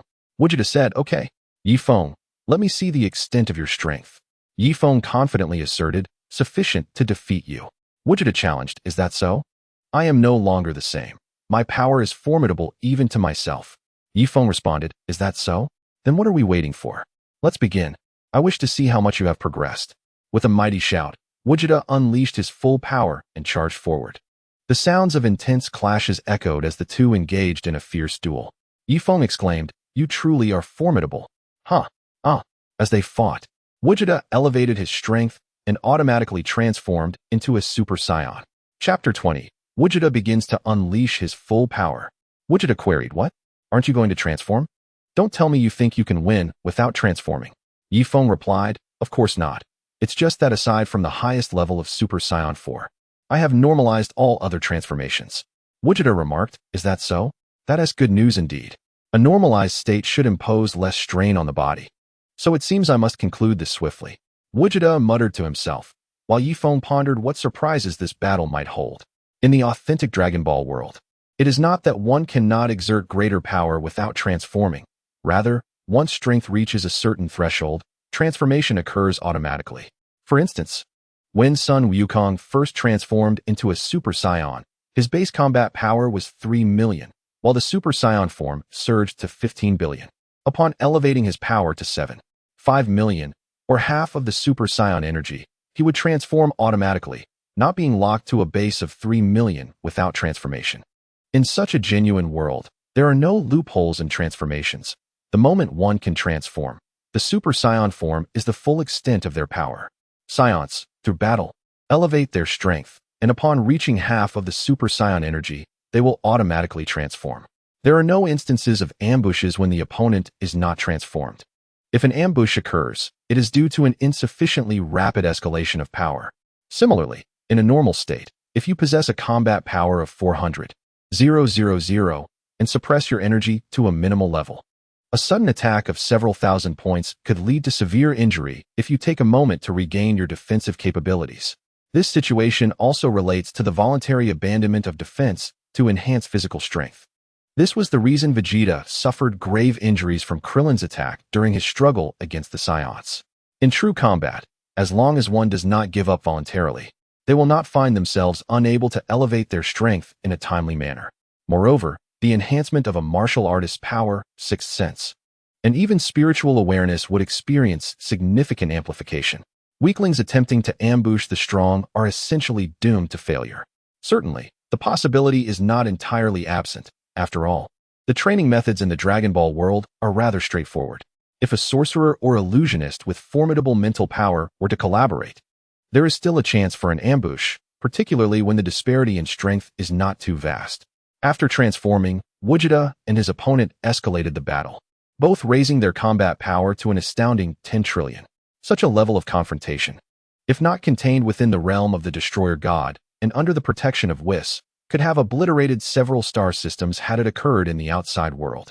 The immense force generated by their clash was intercepted by the protective barrier set by Whis, preventing significant damage to the realm of the Destroyer God. It is worth noting that the Destroyer God would remain undisturbed. The future Ye Feng had already influenced this world, ensuring that Beerus would not awaken until 3 years after the originally scheduled Majin Buu incident. This influence was imperceptible, as everyone made efforts to avoid waking Beerus, who, in turn, would remain in slumber. Starburst. Wujida unleashed his ultimate move, one that Ye Feng had witnessed before and had even enhanced by creating a more powerful technique based on it. Soul Judgment Annihilation. The two engaged in a titanic exchange of blows, each retreating momentarily. However, both could teleport instantly, disappearing and reappearing on the opposite side of the explosion to continue their fierce combat. The aftermath of their explosive confrontation had not yet dissipated, yet they resumed their duel from a distance. Thus, numerous spheres of impending explosions emerged. As they continued to clash, an array of explosive orbs filled the protective barrier established by Whis. With nowhere to evade, they charged directly into the heart of the volatile energy spheres to continue their battle. To avoid injury within this chaos, both enhanced their powers once more. Wujida had now transformed into Super Saiyan 3, exhibiting a combat power of 80 trillion, equivalent to 400 multiplied by 200 billion. This represented the pinnacle of the 7th dimension, significantly surpassing the original portrayal where Son Goku first transformed into the god of science, characterized by his crimson hair. In the original narrative, during the battle between gods, Son Goku's base power was merely 100 million. After absorbing the strengths of Vegeta and Gohan, he encountered the initial failure of the god transformation. Although that overflow of energy was deemed a failure, it significantly amplified Son Goku's base power. Altogether, the combined base combat power of the group amounted to merely 3 or 400 million, and the transformation into Super Saiyan Red only enhanced their strength by 5,000 times, barely surpassing the 7th dimension. The 7th dimension is the true realm of deities, referring specifically to the dimension of power. According to the previous narrative, a combat power of 1100 denotes the first dimension of power, 10 million the second, and so forth, culminating in 100 trillion as the 7th dimension. As the battle raged on, Wujida, now transformed into Super Saiyan 3, was astonished to find that Ye Feng appeared not to have transformed at all. Ye Feng, have you truly normalized the power of Super Saiyans? Indeed, not only that, but I have also normalized the divine aura. Now, I can wield the powers of the mysterious deity in my regular state. Mysterious deity? What does that entail? By harnessing the potential development from the old Kaishin, I reached a state of potential enhancement known as the mysterious state, which amplifies power by 500 times, slightly surpassing Super Saiyan 3. The mysterious deity represents this 500-fold increase, compounded by the divine aura's 5,000-fold enhancement, yielding a staggering 2 million-fold increase. This is 10 times the amplification of Super Saiyan Blue. Ah, I see. It appears that unless I exert all my strength, I may not even witness your transformation. With that, Wujida ceased to conceal his prowess, directly transforming into the god of science, the red state. Bang, bang, bang. Wujida charged forward, engaging Ye Feng in a flurry of exchanges that confirmed his suspicions before directly transforming into Super Saiyan Blue. At last, Wujida's power reached the same tier as Ye Feng's, boasting at least a combat power of 24. This power, if Ye Feng made no effort to resist, could indeed inflict harm. Reflecting on the battles on Namek, when Son Goku first employed the Kaioken against Frieza's final form, the disparity was still immense. However, if Ye Feng did not resist, there was a genuine opportunity for him to be injured. Of course, this was under the condition that Ye Feng's combat power remained unenhanced. Should he continue to elevate his strength, his capabilities would surge once more, potentially transforming into Super Saiyan 4 God, or combining the mysterious deity state with the Ultra Instinct form, significantly amplifying his power. Thus, unless Ye Feng actively suppressed his bodily instincts with sheer will, Wujida would be unable to inflict any harm upon him. Chapter 21. Determining the Victor. On the other hand, It was evident that Wujida had indeed approached Ye Feng's baseline strength. If calculated within the context of the original narrative, this power should amount to 200 billion multiplied by 250,000, equating to 50 trillion, categorizing him as a being of the ninth dimension. He had genuinely reached the threshold of a candidate for the role of Destroyer God. In the original tale, when Golden Frieza made his appearance, Son Goku and Vegeta's base combat power barely escalated to a few billion. When they confronted the sixth universe, their power was only around 60 to 70 billion. And during the Tournament of Universes, they were not significantly stronger than the current Son Goku and Vegeta. This suggests that, excluding the Tournament of Power, Son Goku's Ultra Instinct at that time was surpassed by Vegeta's current prowess. Ultra Instinct Sign offers a tenfold increase, akin to a fusion boost, while Ultra Instinct itself provides a 100-fold increase. This was evident when he later battled with Son Goku from the GT timeline, where the Super Saiyan 4 Goku's base power reached several trillion, even exceeding 1 trillion. All of this serves as an explanation. Now Vegeta, having pushed his power to the limit, charged towards Ye Feng. This time, both were earnest, wielding energy swords that could pierce through each other upon contact in such a confrontation. This battle was evidently unfavorable for Vegeta, although he could wield energy swords. Their effectiveness relied on reflexes, whereas Ye Feng possessed the Da Huang Sword Manual, a martial art specifically designed for swordsmanship. With an entire world's martial arts system as a foundation, despite Vegeta amalgamating the combat experiences of Son Goku and Vegeta, he still could not match Ye Feng's Da Huang Sword Manual. It had previously been stated that the Ultra Instinct in the Dragon Ball realm, absent its rules, granted a 100-fold increase. In a past life, any martial artist could achieve muscle reflexes. Some gaming experts could instinctively execute a command merely by envisioning it, entirely oblivious to how their fingers press the buttons. This is the essence of habit, the manifestation of muscle memory. One could assert that Ultra Instinct within the cultural context of the Dragon Kingdom was not inherently challenging. The difficulty lay in the technique, not the method. Techniques could be learned, yet the intricacies of the methods, the profound depth of Tai Chi, could not be surpassed. Of course, once one mastered Ultra Instinct and self-actualization, they could incorporate the principles of Tai Chi to form their ultimate technique. For ease of recollection, it was dubbed Super Ultra Instinct. With a mighty roar, Vegeta transformed once more, this time into a deep blue state. His power surged yet again, indicating a further narrowing of the gap between him and Ye Feng. Ye Feng, observing Vegeta's fervent fighting spirit, momentarily ceased to contemplate their disparity in strength, perceiving him instead as an equal adversary. Bang! Boom! The sounds of their fists and feet colliding and the explosions of energy waves reverberated incessantly. Finally, both halted simultaneously. As the smoke cleared, Ye Feng emerged relatively unscathed, save for a few wrinkles in his attire. In contrast, Vegeta appeared slightly winded. What a thrill! It has been ages since I fought with such intensity. Vegeta, you truly are formidable. Damn it! Despite unleashing my full power, I still cannot harm you. Ye Feng, then you might as well attempt to break through once more. Vegeta, it seems that is the only option. Vegeta roared again, the deep blue aura surrounding him flickering and intensifying continuously. His strength had indeed increased, yet it had not reached a qualitative breakthrough. Ye Feng, have you reached your limit? It makes sense. I suppose it hasn't been long since you mastered the deep blue state. Vegeta, damn it, my power is certainly not limited to this. Increase for me. This time, Vegeta employed the Kaioken. Crimson energy surged from his body, which he maintained firm control over. Thus, within Vegeta's being, strength continuously accumulated and collided.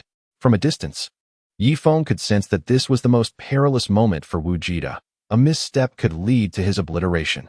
Nevertheless, Vegeta, as the fusion of Sun Wukong and Vegeta, ultimately succeeded in mastering this power. Utilizing Kaioken, his strength surged once more, now rivaling that of a true Super Saiyan Blue second stage. This refers to the augmented power built upon the Super Blue second stage. In other words, Vegeta was genuinely beginning to approach Ye Feng's full power in his normal state. As long as Ye Feng refrained from transforming into Super Saiyan 4 or utilizing Zizai Ji Gong, Vegeta was indeed drawing closer to Ye Feng's prowess. Ye Feng too began to take the matter seriously. Come, let us determine the victor with a single strike. Ye Feng unleashed his full power without reservation. The immense divine aura left Wu Jita utterly astounded. Those spectating outside were equally astonished, their jaws agape. How could this be? Ye Feng had not transformed, yet possessed such power. Weiss, Ye Feng's strength has grown. He may very well have surpassed Lord Beerus. Really? Ye Feng's power has indeed exceeded that of Lord Beerus. Weiss, if we are speaking of the Beerus of this universe, then Ye Feng has certainly surpassed him. Weiss's words carried weight. He implied that while Ye Feng had surpassed this universe's Beerus, he might not stand a chance against a fusion of Beerus from multiple universes. However, unless absolutely necessary, Beerus would not merge with his counterparts across time and space, for that would present him with the opportunity to attain a higher realm. Everyone was in shock. Wu Jita, all right, let us settle this with one strike. Saying this, Wu Jita began to extend one hand towards the sky. Multicolored energy gathering around his injured form, then condensing into a point. Soul punishment, is it? I too can wield it. However, Ye Feng did not utilize soul punishment. Instead, he unleashed the ultimate move of Sun Wukong from another timeline. Dragon Fist unleashed. The clash confirmed Ye Feng's suspicion. While powerful, soul punishment was fundamentally a ranged attack. And with the risk of energy output lagging behind, Ye Feng's Dragon Fist, connected to his fist and body, released a continuous output of strength. Though initially, it was nearly thwarted by soul punishment, after a brief stalemate, Ye Feng maneuvered around it. He charged toward Wu Jita from the side. Wu Jita's face was a portrait of astonishment. This technique was reminiscent of the moment Sun Wukong employed Kamehameha against Frisia, only to have it forcefully deflected by Frisia, leading to Sun Wukong's demise in molten lava. Now, history repeated itself, as Ye Feng evaded Wu Jita's soul punishment and delivered a decisive blow to his chest. Dragon Fist. Erupt. Wu Jita was pierced through, or rather, he split into Sun Wukong and Bai Jita. Indeed, Wu Jita, knowing he could not withstand this Dragon Fist, voluntarily divided into two, acknowledging his defeat. Chapter 22. Entering a New World. Sun Wukong and Bai Jita exchanged glances, aware that their fusion had once again succumbed to Ye Feng. Sun Wukong. Truly, Ye Feng, how have you cultivated so? We have worked tirelessly, yet still fall short before you. Ye Feng. Perhaps it is a matter of perspective, opportunity, and luck. Sun Wukong. Perspective and opportunity, what are they? Ye Feng sighed, bemused that individuals from the Dragon Ball world are unaware of the concept of opportunity. However, he refrained from elaborating. Ye Feng. Perspective varies from person to person. As for opportunity, being able to cultivate alongside Mr. Weiss in the God of Destruction realm is indeed one such opportunity. Sun Wukong and Bai Jita pondered, beginning to genuinely contemplate the meaning of opportunity. Ye Feng's words rang true. Initially, his cultivation speed was far from that of the two. However, he had understood from the outset the necessity of cultivating in the dimension of life. After achieving success in the future, he transmitted the methods of divine cultivation to his past self, allowing him to embark on the path to divine realms and the dimension of life from the very beginning. As previously mentioned, his future self relied solely on his own ingenuity to create the methods of divine cultivation. He began his journey late, always lagging behind the cultivation speeds of Sun Wukong and Bai Jita. It was only later, upon reaching the pinnacle, that his future self could freely rewrite the past and future, thus passing back the methods of divine cultivation. This enabled the present Ye Feng to forge an invincible legend. Hence, Ye Feng now surpassed the two protagonists of Dragon Ball by a considerable margin. He acquired the methods of divine cultivation from the Northern Kai, and not merely that. He also obtained the Long Fu from Guqin Sha, as well as the Dao Jing Luan Hai Pian from the reincarnation space. Through the deduction of the No Dragon Heart method, he eventually restored the complete version of the Dao Jing. Thus, he began cultivating the methods of Jitian. As various cultivation techniques collided, constantly enhancing the level of his life, granting him strength far surpassing that of the main cast. All of this stemmed from his continuous utilization of his foresight to absorb the essence of martial arts from various worlds, thereby enhancing his own aptitude. It can be said that his current achievements are partly due to his knowledge of the plot and various transformation methods, while the other half is a result of his diligent foundation building. From the moment Sun Wukong called him senior brother, it was clear that Ye Feng too had once trained under the Turtle Hermit. Subsequently, he learned from Cat Hermit, the Immortal, the Northern Kai, and Weiss. standing upon the shoulders of giants to see further. He never envisioned that he could surpass everything alone. Rather, he relied on continuously accepting the teachings of others, drawing experiences from them. And through such experiences, he constantly refined and elevated himself. Much like Ye Feng, who absorbed the essence of various scriptures, he too was engaged in the same pursuit. To succinctly summarize, Ye Feng is not an unparalleled genius of the ages, but rather an ordinary person with a hint of talent. To claim that an ordinary person, no matter how hard they strive, cannot compare to a genius is to overlook the finite nature of time.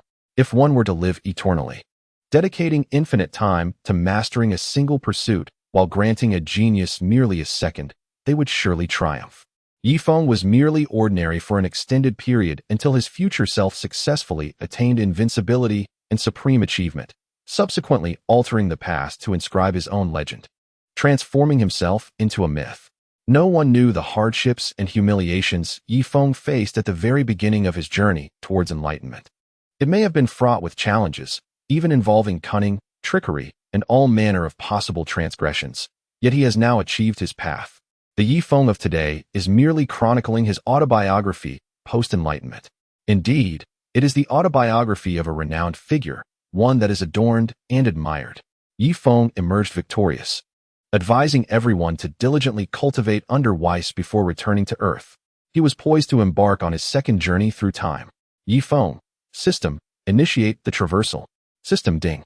May I inquire, Master, to which world do you wish to traverse? Ye Feng hesitated. He was intrigued by 3 worlds, finding himself in a quandary. However, Ye Feng pondered for a moment and ultimately made his decision. After all, the previous Wu Feng world was indeed a realm of martial arts. Although the female-centric worlds were rather unremarkable, the internal cultivation techniques they flaunted were undeniably genuine. Thus, this time, he resolved to venture into the world of Jiang Shi Xiansheng for a bit of amusement, while also seeking to discern the differences between the legendary Wan Jiexing Shi and Wan Jieren Qi. Upon traversing into the world of Jiang Shi Xiansheng, a notification chimed, confirming his arrival. He found himself in Rinjia town. It was worth noting that due to its connection with the world of Jiangyao, the strength of its inhabitants would be significantly amplified. Prior to his arrival, Ye Feng had supplemented his resources with a portion of gold, rendering him quite affluent. As it was his first time in the Republic of China era, he certainly wouldn't allow himself to be slighted. A flash of light enveloped him, and Ye Feng appeared near Rinjia town. To his astonishment, he realized he was in a graveyard. His surroundings were filled with tombstones. He quickly decided that spending the night in such a place was not his custom, so he instinctively sought to leave. "Don't go, handsome," a voice called out. "Who?" Ye Feng replied cautiously, surveying his surroundings but finding no one in sight. A gentle breeze tousled his hair, as if something had brushed against his cheek, prompting him to retreat several steps warily. "What a spirited young man.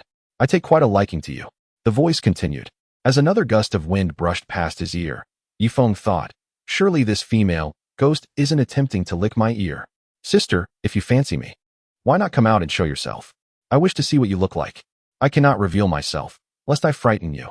"Fear not, dear sister. I am quite brave and not easily frightened. Please, do come forth." Ye Feng expressed his growing impatience as the ghost continued to linger in the shadows. Suddenly, a ghost clad in red appeared before him. With her cascading hair, pallid face, and blood-red lips, she radiated an aura that unmistakably identified her as a formidable red-clad ghost. Indeed, she was quite terrifying. However, to an individual like Ye Feng, who possessed the power to obliterate planets, a red-clad ghost was no more formidable than an ant. "What? You claim that the energy from Dragon Ball cannot harm ghosts? Have you forgotten that Ye Feng has exchanged the Tai Ching Shandong Heart Sutra with Taoist Qian, he from the reincarnation space? He is well-versed in numerous Maoshan techniques. Although his training period has been brief, it does not signify weakness.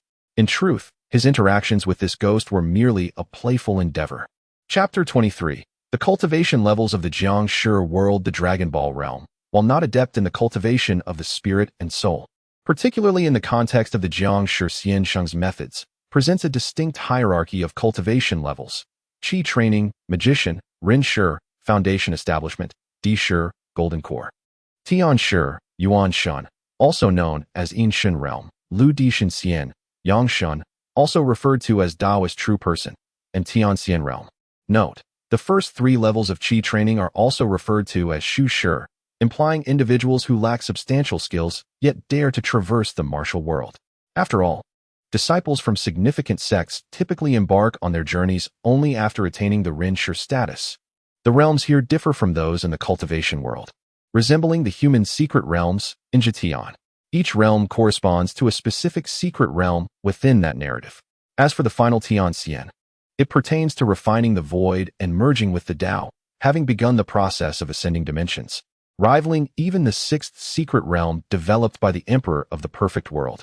One might say that the Tianxian here represents the pinnacle of refining the void and merging with the Tao, potentially reaching the status of a sage. Of course, this is merely a slim possibility. No cultivation technique can support one in transitioning from a king to an emperor. Such an elevation relies solely on one's inherent capabilities.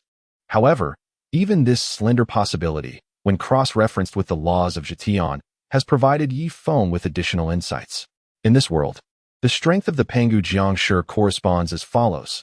White eyes represent Shu Shi, gray eyes denote Ren Shi, yellow eyes signify Di Shi. Green eyes correspond to Tian Shi, and red eyes indicate Lu Di Shin Xian. As for the Tianxian, they have long since vanished. Perhaps upon mastering the three books of heaven, earth, and humanity, one might glimpse the powers of the Tianxian, yet they ultimately failed. Moreover, Ye Feng is aware that the cultivation system in this world is anything but weak. The portrayal in the films may seem feeble due to filming techniques and budget constraints. It is far from simplistic. The ability to slay with a single strand of hair is no trivial matter. The capacity to easily extract souls and control others' bodies with puppets and straw men illustrates a world of immense potential. Indeed, Ye Feng finds himself quite intrigued by such sorcery. However, the magical power cultivated in this Jiangshi world is stored within the unique force located in the Mud Pill Palace, situated in the center of the forehead, representing the upper dantian. This differs from the Qi in Dragon Ball and the true energy cultivated in the martial world, necessitating a fresh start in his training. Upon entering this realm, as he conversed with the female ghost, Ye Feng successfully cultivated a measure of magical power, achieving the first layer of Qi training. This pace is far too sluggish. He lamented, his expression darkening. Though I possess a high realm advantage, the red-clad ghost is right before me. And it may be too late to cultivate now. What troubles you, little brother? Are you waiting for something? Oh, I sense a faint magical power within you. How terrifying for a little girl like me. You don't intend to use that paltry power to kill me, do you? To slay a sister, you must possess the strength of a Di Shi. The red-clad ghost stifled a laugh, her amusement evident. Indeed, his last-minute preparations felt slightly hasty. So what, little brother, have you relinquished your efforts? That would mean allowing your sister to savor the moment. With a hearty laugh, she added, rushing to prepare is hardly effective. Relying solely on cultivating magical power is unrealistic. However, I am a martial artist. What do you mean? The red-clad ghost inquired, perplexed. I do not need to instantly attain the status of a Di Shi. I merely need to learn how to awaken my blood energy. Ye Feng's thoughts raced. Initially, he felt somewhat helpless and contemplated a swift departure. Yet, he suddenly realized that possessing the power to annihilate the universe meant that if he could activate his innate blood energy, it would surely burn hotter than the sun. Such scorching blood energy would be beyond the capacity of any ghost beneath the level of a ghostly immortal. With this shift in perspective, Ye Feng regained his confidence. Although achieving the status of Di Shi would be challenging, awakening the blood energy he already possessed would be remarkably simple. Soon, he discovered the method for unleashing his blood energy within the Maoshan techniques traded to him by Taoist Qian He. Ye Feng gazed at the red-clad ghost with renewed scrutiny, no longer exuding helplessness, but rather anticipation. What is it? Is there someone behind me? No, I simply wish to see how long you can endure as a red-clad ghost. Endure? What do you mean? The red-clad ghost's expression shifted to one of surprise. Blood energy, activate. What? Is that energy? The ghost shrieked, her form dissolving like snow under the sun. Huh. You couldn't even muster 1% of your power, and you're already finished. Truly pathetic. Ye Feng scoffed. However, as soon as he uttered those words, he became alert. Mentioning 1% implied that his current upper limit wasn't particularly high. After all, while the red-clad ghost was indeed formidable, she merely belonged to the level of a high-ranking ghost, which corresponded to the Rinshi level. Yet, the realm of ghost cultivation is quite straightforward. It is divided into Yin Hun, Yu Hun, Li Gui, Gui Wang, Gui Di, and Gui Xian. The red-clad ghost Ye Feng had vanquished was merely an advanced Li Gui, not even reaching the status of Gui Wang. The fact that a being who hadn't even achieved the last 3 realms could be dispatched using nearly 1% of his blood energy raised concerns about how he would fare against a Gui Wang of a higher tier. Nevertheless, Ye Feng is not a traditional body cultivator. His power relies on qi to surpass the Emperor realm. In this world, he would likely be classified as a Lu Di Shen Xian, a Taoist true person, or a Yang Shun, equivalent to the Red-Eye Jiangshi or Gui Di level. Of course, this merely pertains to combat prowess. However, should one consider those peculiar abilities, such as transforming into water or halting time, he may not be able to withstand them. Thus, he has been diligently practicing the Zhetian Fa. Yet, the 5th secret realm of the Zhetian Fa is exceedingly arduous, with a vast chasm that far exceeds the disparity between the 2nd generation and 1st generation zombies of this world. It could even be posited that the first 4 secret realms still exhibit a significant gap when compared to the cultivation system of this world. Only through the continuous evolution of the 5th Xiantai secret realm can one genuinely become a Hongyan zombie of this world, reaching the Taoist Jinren realm. Currently, Ye Feng's prowess in the Xiantai Senjan Dao may only align with the peak of the 2nd generation green-eyed zombies, or perhaps the pinnacle of Tian Shi. Once all was concluded, Ye Feng utilized his divine sense to locate Rin Jiazhan and flew directly toward it. Rin Jiazhan, a place of righteousness. As Jiushu sat in meditation, a frown creased his brow. Ah, is that esteemed Taoist arriving? With that thought, he donned his attire and made his way to the entrance to await. Soon, Ye Feng stood before Jiushu. Jiushu, esteemed Taoist, what brings you to my Rin Jiazhan? Should you require assistance, I shall certainly do my utmost to help. Jiushu's words were courteous, for he sensed the magical aura emanating from Ye Feng, which also bore the essence of the Shang, Qing Tai Dong Jing. Ye Feng, Jiushu, you may find it curious that the Shang Qing Tai Dong Jing I possess was imparted to me by Taoist Qian He. Jiushu, you are a disciple of Taoist Qian He, yet your divine sense? Jiushu was equally puzzled. How could a novice in cultivation possess such formidable divine sense? Ye Feng remained silent and unleashed his vital blood. This is body cultivation. No, it appears to be close to the mid to late stages of Di Shi. I did not expect such a formidable body cultivator to exist in this era. Chapter 24. Joining the Shangqing lineage of Mao Shan. No, you give me the impression of being exceedingly dangerous. Your strength should surpass my own. Ye Feng, feeling helpless, allowed his aura to explode for but a fleeting moment. Although it lasted but an instant, Jiushu's mouth fell agape in astonishment. How could this be? A Tian Shi? Perhaps even a being beyond the Tian Shi. Ye Feng retracted his aura immediately, ensuring it did not extend far, for he did not wish for the powerful individuals of this world to become aware.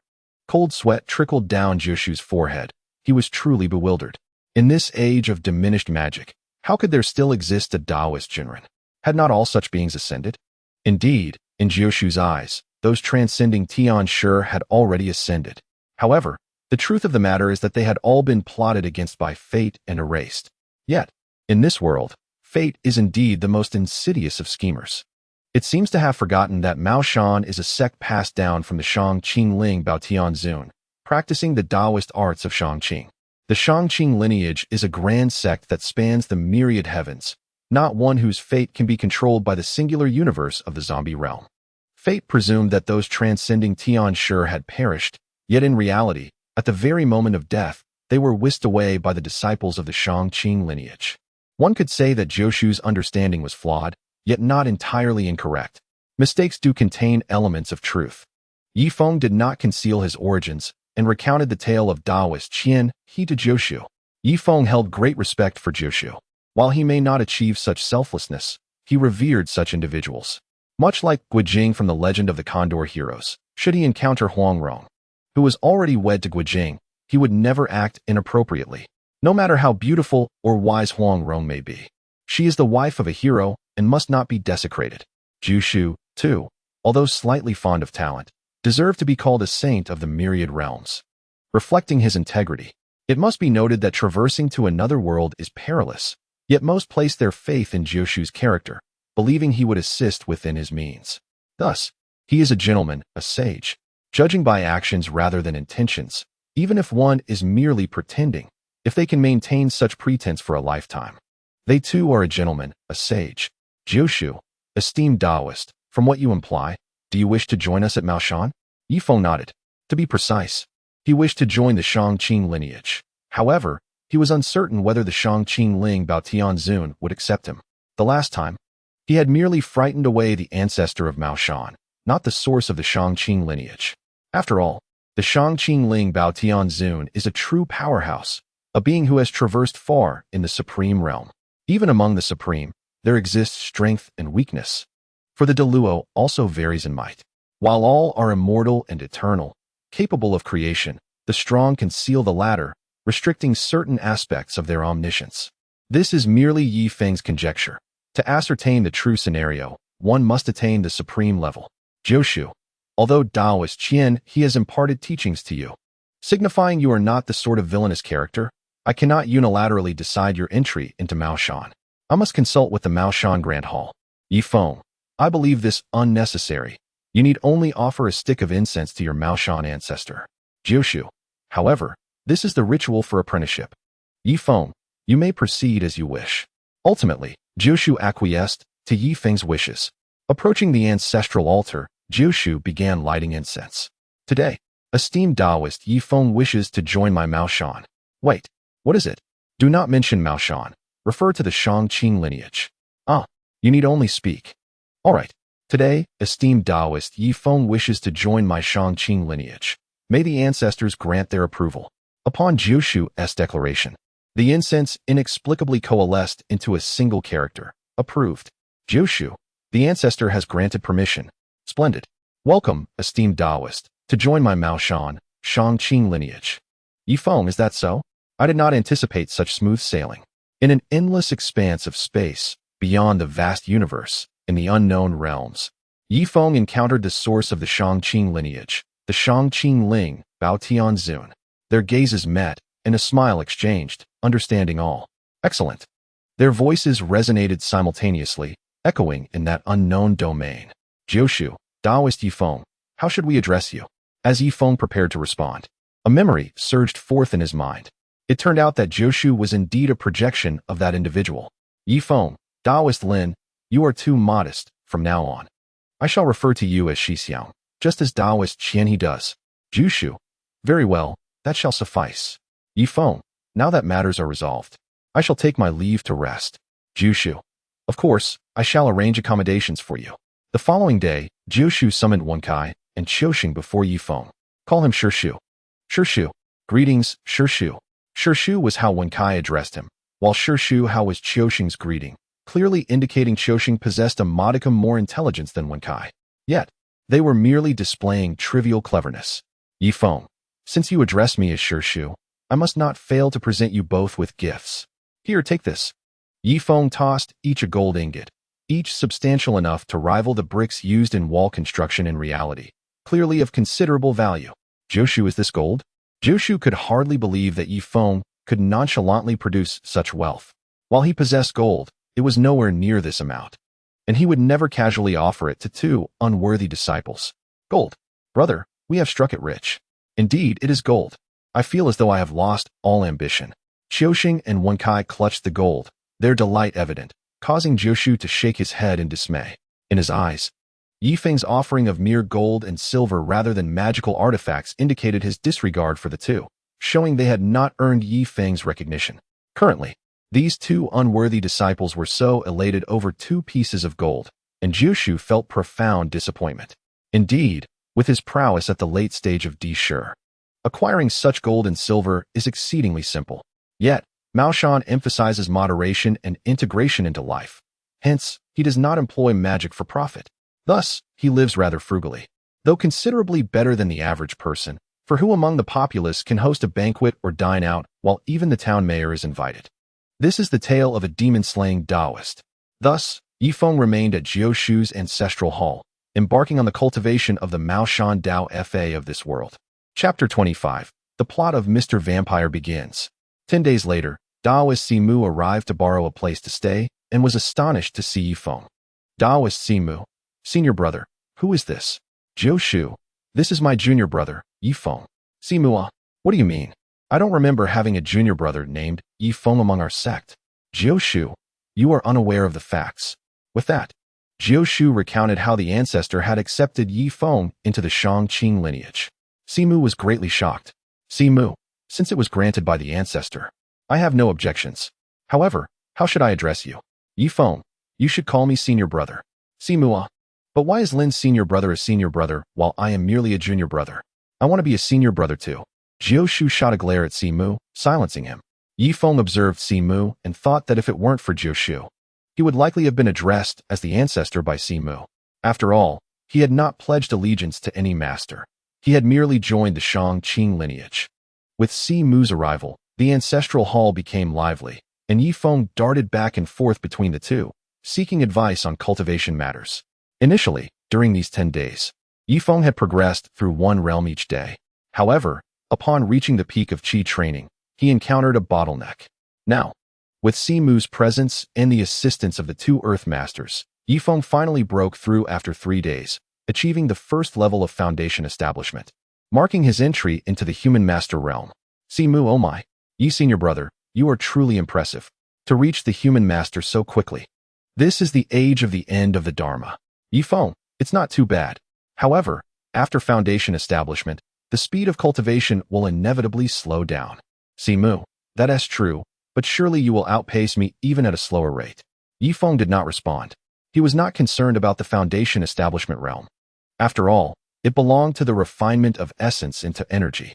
His blood and vitality were abundant, and reaching the peak of foundation establishment, or even condensing the golden core, was not a daunting task. However, once he entered the golden core realm, it would transition into refining energy into spirit, which would not be so easy, especially in this age of the end of the Dharma, where the spiritual energy outside was insufficient. Nevertheless, the golden core realm conferred the status of Earth Master, and the power of an Earth Master would be sufficient to contend with the plot of Mr. Vampire. As for future cultivation, that would be pursued in other worlds. Cultivation is not achieved overnight. In the past, during the era of Zetian, he had devoted 5 years to reach the Sanjian Dao realm, and even now, he had been stuck at the Zhan Dao realm for a considerable time, without achieving the status of a saint. Even with the high realms of the Dragon Ball world, reaching the pinnacle was no easy feat. At this moment, Daoist Simu was at the mid-Earth Master level, while Qiu Sheng had reached the 9th layer of Qi training, and Wen Kai was at the 5th layer of Qi training. Truly, these two slackers had cultivated since childhood and still had not achieved foundation establishment. While the three were chatting, a cry for help suddenly rang out from within. The three hurried over, and Ye Feng saw the scene where Qiu Sheng, disguised as a zombie, was frightening Wen Kai. The plot of Mr. Vampire was about to commence. Ye Feng thought to himself, Jiu Shu, you two rascals are truly outrageous. Daring to play tricks on the customers of your uncle. Simu glanced at Jiu Shu, realizing the ambiguity in his statement, yet Jiu Shu remained oblivious. Simu, senior brother, I think I should take my leave. Jiu Shu, stay for another couple of days. Simu, no need, senior brother, whether I leave early or late. I must go. If I stay 2 more days, my customers will be ruined by these 2 rascals. Upon hearing this, Jiu Shu picked up a stick and began to chastise the 2, though it was evidently for Simu's benefit. After all, the 2 had nearly jeopardized Simu's clients, and a facade of punishment was necessary. The 2 jumped and dodged in a flurry of chaos. At this moment, Simu organized his corpse-catching team. I'm leaving, senior brother. You 2 rascals, dare you hide? Fine, junior brother, take care on your journey. Don't worry, this is not my first time on this road. With that, Daoist Simu departed to catch corpses. I'll return to cultivate, senior brother. Ye Feng bid farewell and returned to his room to begin meditating and cultivating. He had just reached the human master realm and needed to solidify his foundation. All right, junior brother. You 2 rascals, look at your uncle. He has successfully established his foundation in just over 10 days. What about you? You have been cultivating for over 10 years and are still stuck in the Qi training stage. How embarrassing. But that's our uncle. Exactly. Master, you said that is our uncle. You 2 rascals dare to retort. With that, he picked up the stick again and chased after the 2, creating another chaotic scene. After a night of cultivation, Ye Feng successfully consolidated his first level of foundation establishment. He felt confident that he could reach the peak of foundation establishment within 3 months. In the morning, Jiu invited Ye Feng to enjoy foreign tea. Jiu, junior brother, this foreign tea. Ye Feng, rest assured, Lin's senior brother. I have enjoyed it in the big city. It's all on me. Jiu, that's good. Wen Kai, come with us to enjoy foreign tea. Coming, master. Ye Feng was speechless. Jiu was genuinely kind to Wen Kai. No wonder he went to such lengths to protect him when he later got into significant trouble. Upon entering the cafe, a waiter approached. Hello, have you made a reservation? What? Ren Fa did not reserve a table for us. Ren Laoi, please follow me. The three followed the waiter upstairs. This could be considered a notable scene, and Ye Feng had no intention of intervening. After all, although Wen Kai was at fault, the waiter's change in expression indicated he was one who feared the strong and bullied the weak. Furthermore, Ren Fa was no saint either. He had invited people to dine, but ended up eating pastries and drinking coffee. Seeing his daughter tease Jiu and not stopping her showed a complete lack of respect for Taoism. Perhaps he did not genuinely believe in ghosts and gods, and his request to Jiu to relocate graves was likely just following the advice of a feng shui master. Or perhaps, after years of declining business for the Ren family, he had no choice but to believe in such ethereal matters out of desperation. He deserved to be killed by a zombie. It could be said that by allowing his daughter to torment Jiu and Wen Kai, he had sown the seeds of karma that would inevitably lead to his tragic fate. As for whether he should be saved, Ye Feng had not yet made up his mind. He would assess the situation then. Jiu, Boss Ren, who are these two? This is my junior brother Ye Feng. And this is my disciple Wen Kai. This is your junior brother? I thought he was your disciple because he looks so young. Ren Fa regarded Ye Feng with a few glances. After all, Ye Feng was exceptionally handsome, with an impressive aura. Well, how could a celestial being not be handsome? In the Dragon Ball world, his life dimension had already reached that of a god. His inner and outer qualities had long been transcended. It was entirely normal for Ren Fa to steal a few more glances. He was merely assessing whether Ye Feng was worthy of his daughter. Jiu, please sit. Order whatever you like. Junior brother, you go ahead and order. Chapter 26. Wan Jie Ren Qi Ren Tingting. As they spoke, Wan Jie Ren Qi Ren Tingting appeared. Upon seeing her, Ye Feng thought to himself that she was indeed extraordinary. Some may not realize who Ren Tingting is or how beautiful she is.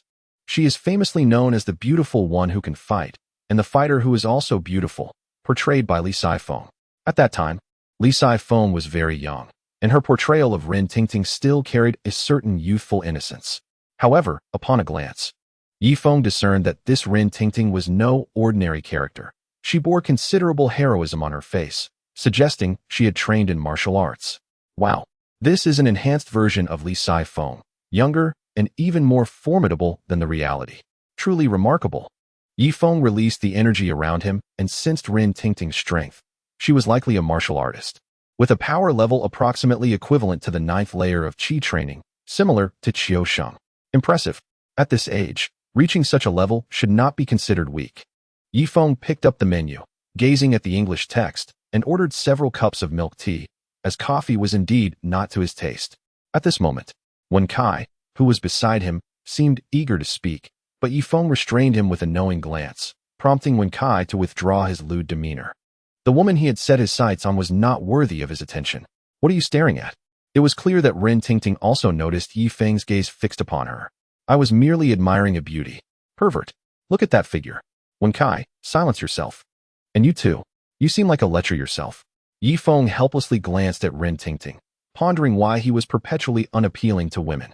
Why did they always suspect his intentions? It was perplexing. Even in the Dragon Ball world, women regarded him as a lecher but would eagerly approach Sun Wukong. This left Ye Feng quite vexed. Only Bulma, who initially had no romantic inclinations, had boldly confessed her feelings for him. Was there something wrong with the way he gazed at women he fancied? If so, that could lead to trouble. Yet, he merely appreciated the beauty of a woman's form. Was such scrutiny truly necessary? It was overwhelming. Fine. If Miss Ren deems me a lecher, then so be it. With that, Ye Feng closed his eyes, choosing not to look at her any longer. Ren Fa interjected, Jiu, my daughter did not mean it that way. Please do not take offense. Jiu replied, Ye Feng will not take offense. Ye Feng nodded slightly, indicating he wished to move past the incident. Unexpectedly, Ren Tingting persisted. But Dad, his gaze is so lascivious. As if he can see right through me. Ren Fa admonished. Ting Ting. Say less. Ye Feng conceded. It is all my fault for coming here. Lin Shixiao. I shall take my leave. You may continue your conversation. Ye Feng rose and left the cafe. As he walked down the street, he began to doubt whether there was something inherently wrong with his gaze. Every time he encountered women he found attractive, it backfired. Conversely, those he never considered would often show interest in him. After contemplating for a while, he realized that his gaze toward beautiful women might indeed be too blatant.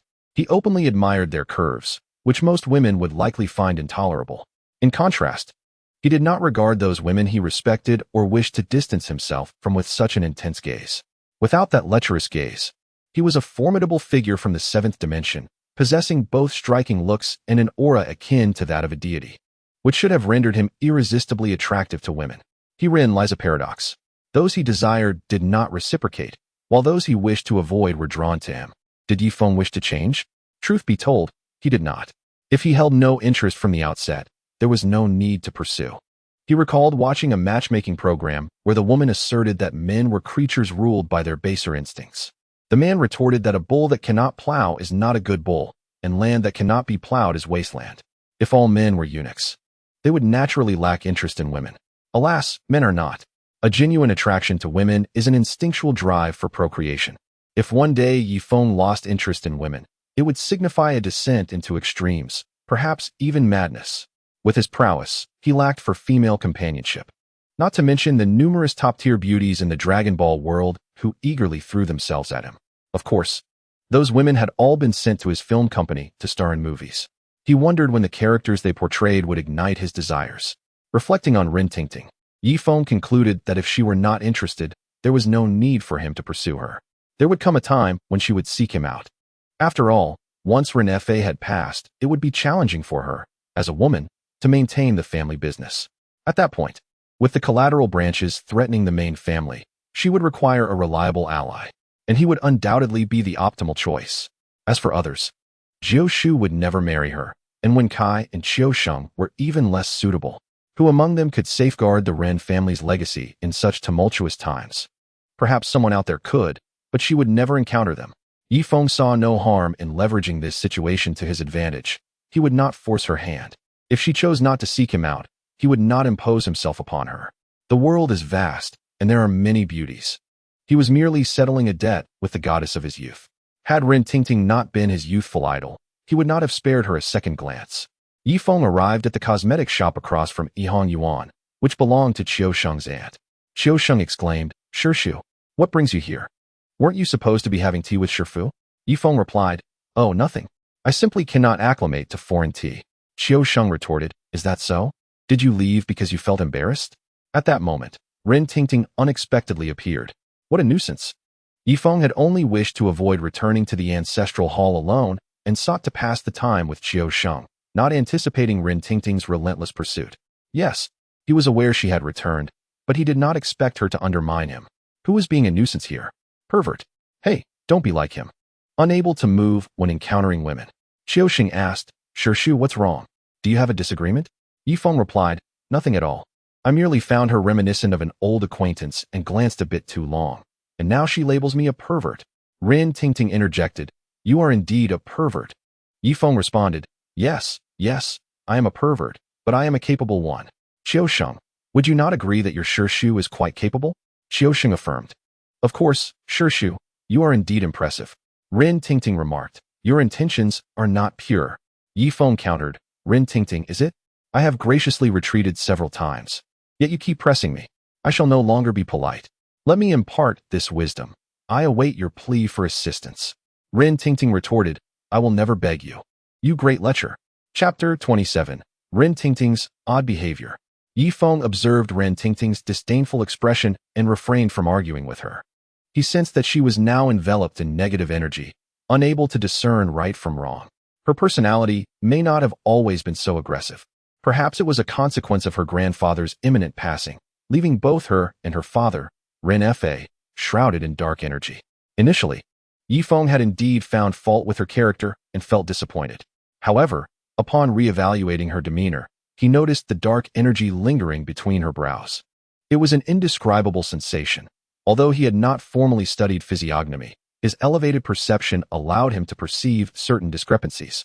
Ye Feng spoke, "Miss Rin, have you not noticed that you have been rather off lately, inexplicably irritable and agitated?" Rin Tingting queried, "What do you mean by that?" Ye Feng explained, "I simply believe that someone of your stature should not exhibit such aggressive tendencies." Indeed, in the original narrative, when Kai's lewd behavior was merely brushed aside by Rin Tingting, who otherwise maintained an air of grace and poise. With Ye Feng's continual retreats and his restrained affections, his formidable presence began to influence her. Rin Tingting's body trembled, and upon reassessing Ye Feng, he appeared less contemptible. She confessed, "I have been feeling unwell lately, and today's incident." Ye Feng reassured her, "Forget it. To be honest, you bear a striking resemblance to an old acquaintance of mine. Thus, I shall not take it to heart this time." With that, Ye Feng turned his attention to Qiu Sheng, who immediately understood. Qiu Sheng suggested, "Miss Rin, are you here for cosmetics? Let me recommend something." Rin Tingting replied, "Sure." The two then began discussing cosmetic products. Ye Feng watched them, thinking it was ironic. Had she not been portrayed by the actress he once adored, he would have never given her a second chance. But all was in the past. He would return, rest. And perhaps his perception of Rin Tingting would not be so unfavorable. Ye Feng remarked, "You two carry on. I shall find something to eat." Qiu Sheng asked, "Sure Shu, hasn't Shifu returned yet?" Ye Feng replied, "I will head to the nearby tavern. When my senior brother returns, please have him find me. I suspect he won't be satisfied with the meal at the Western restaurant." Ye Feng's words left Qiu Sheng in a state of confusion, while Rin Tingting's face was flushed with embarrassment. Indeed, their family had been rather neglectful towards Jiu. Regardless of belief in the supernatural, when one enlists someone's help, it is essential to ensure they are well fed, otherwise, survival becomes a challenge. At the restaurant, Ye Feng requested a private room. The server acknowledged his request, leading him to a serene chamber on the second floor by the window. Upon settling in, he ordered, "Please bring me 4 cold dishes, 4 hot dishes, and 2 soups. Select your signature dishes." The server nodded and promptly went to fulfill the order. Before long, a plethora of dishes graced the table, 8 dishes and 2 soups, filling the space generously. Ye Feng sensed that Jiu Shu and the others were approaching. However, a middle-aged owner unexpectedly arrived at the entrance of Ye Feng's private room. "Are you Jiu Shu's disciple?" he inquired. "Indeed, I am. What brings you here?" Ye Feng replied, "I have a tavern in a neighboring town that's plagued by ghosts." The owner explained, "Ghosts? When my master arrives, simply inform him," Ye Feng said nonchalantly. "I have spoken to Jiu Shu, but he mentioned it was inconvenient for him to assist," the owner responded. Realizing the situation, Ye Feng understood that the owner was likely the proprietor from the haunted tavern mentioned in Demon Exorcism. His misdeeds had resulted in a girl becoming a vengeful spirit, and Jiu Shu, aware of their past, was unwilling to provide aid. "Usually, my master does not decline requests. Is there a problem?" Ye Feng asked. "I can offer more money," the owner suggested. "How much?" Ye Feng inquired. The owner extended a hand. 500 taels? Ye Feng guessed. "That's too much," the owner replied. "Then how much do you propose?" Ye Feng pressed. 5 taels, the owner stated. 5. Are you trying to insult me? You are aware of the situation you created. Resolving this grievance requires considerable effort. To be frank, I might not even earn 500 taels, Ye Feng explained. He was referring to the need to resolve the karmic ties with the female ghost, which involved communication between realms and granting her a prosperous future, not something that could be settled with 500 taels. Of course, if it were merely capturing a ghost, it would not require such funds. However, since Jiu Shu refused the job, he too would not take it. At that moment, the door swung open, and Jiu Shu appeared. "Jiu Shu, Zhang, why have you come again?" "I have made it clear that I will not take on your tavern's troubles," he stated firmly. "Jiu Shu, I am here to seek your disciple, not you," Zhang insisted. "Yi, are you going to handle his tavern issue?" Jiu Shu asked. "I have quoted a price." But he did not agree. "I will not force him," Ye Feng replied. Jiu Shu frowned.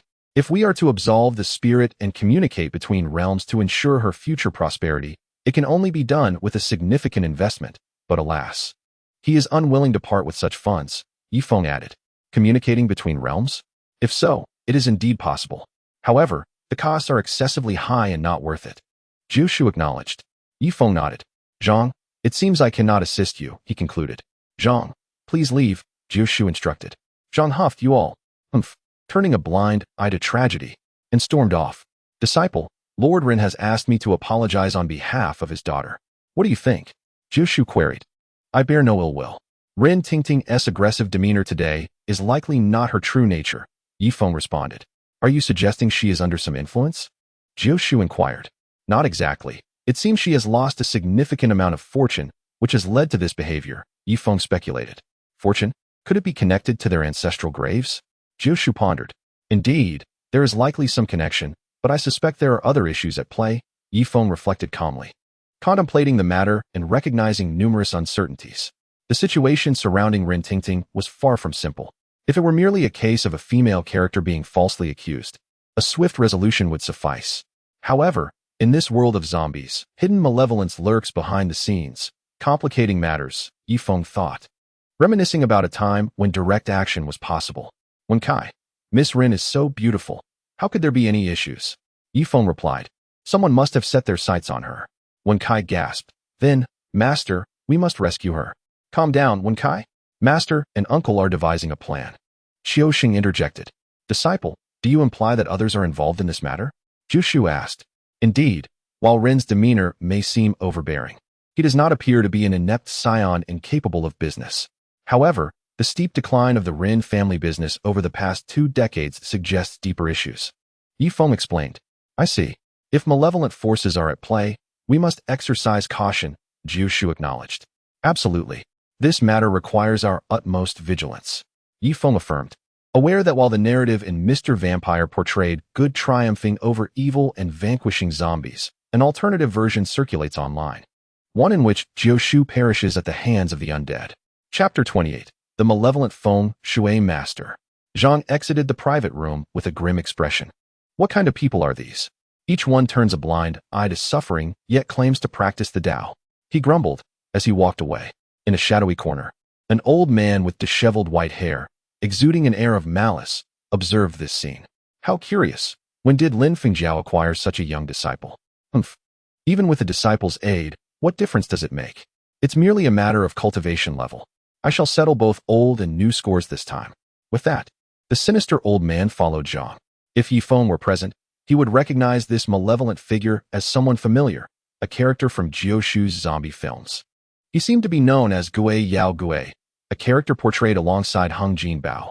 Ye Feng distinctly remembered a scene where a female ghost named Xiao Hong was nearly compromised by a second-generation scion, thanks to this malevolent sorcerer, who had provided a talisman to that scion, causing Xiao Hong to lose her powers and appear in a vulnerable state. Had it not been for Hung Jinbao and Jiushu arriving in time, the first scene of a ghost being assaulted in a zombie film would have unfolded. As Zhang reached the tavern's entrance, he was halted by the sorcerer. Who are you? Zhang asked, perplexed. I am aware that you have some unclean entities troubling you. The sorcerer stated. Yes, and what of it? Let me tell you, that red-clad malevolent spirit is formidable. No half-hearted sorcerer can subdue her. Zhang retorted. I can capture the ghost first and accept payment afterward. If I fail, then I deserve to perish at her hands. The sorcerer declared. Very well. If the sorcerer is willing to risk it, then let us depart immediately. Zhang agreed readily. Since the sorcerer wasn't charging up front and was willing to take risks, there was nothing more to discuss. As for the payment after capturing the red-clad spirit, that would be left to his discretion. Zhang was confident, but he remained oblivious to the fact that this sorcerer was no upright Taoist like Jiushu. To incur his wrath over unpaid debts was tantamount to courting death. Moreover, the sorcerer did not approach Zhang out of goodwill.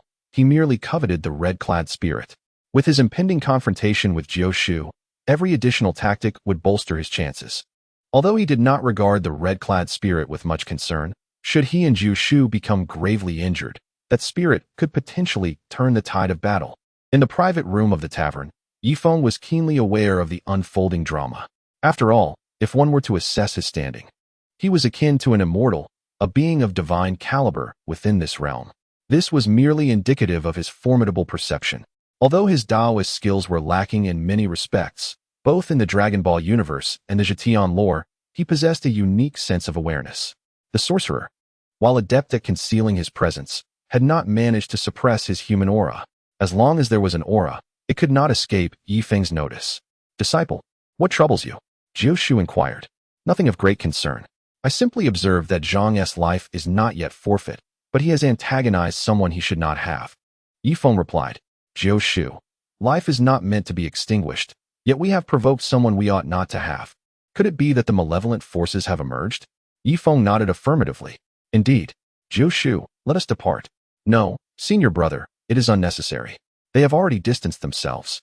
Besides, it is broad daylight. We cannot engage in combat on the streets. Jiu Shu, but Ye Feng, senior brother, pursuing them directly is far too perilous. Let us first dine. Jiu Shu, perplexed, still harbored intentions to chase after them. Ye Feng, senior brother, since they dared to create trouble in your domain, they must be formidable. We cannot act impulsively.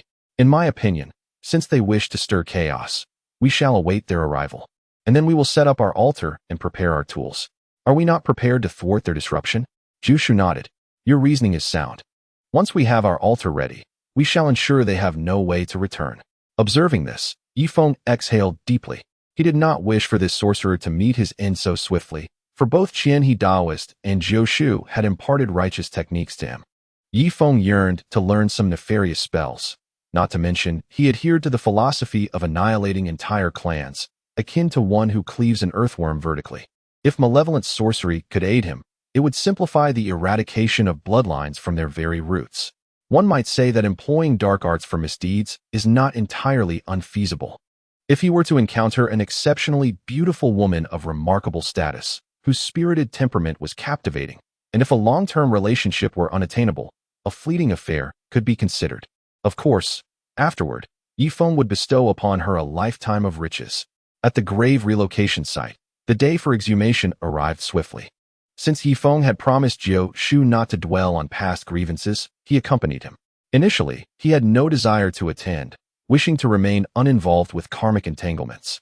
Having come to this world solely for the cultivation of Taoist arts, he had contemplated beauty, but, given that he was deemed unworthy, Ye Feng was not the type to shamelessly linger.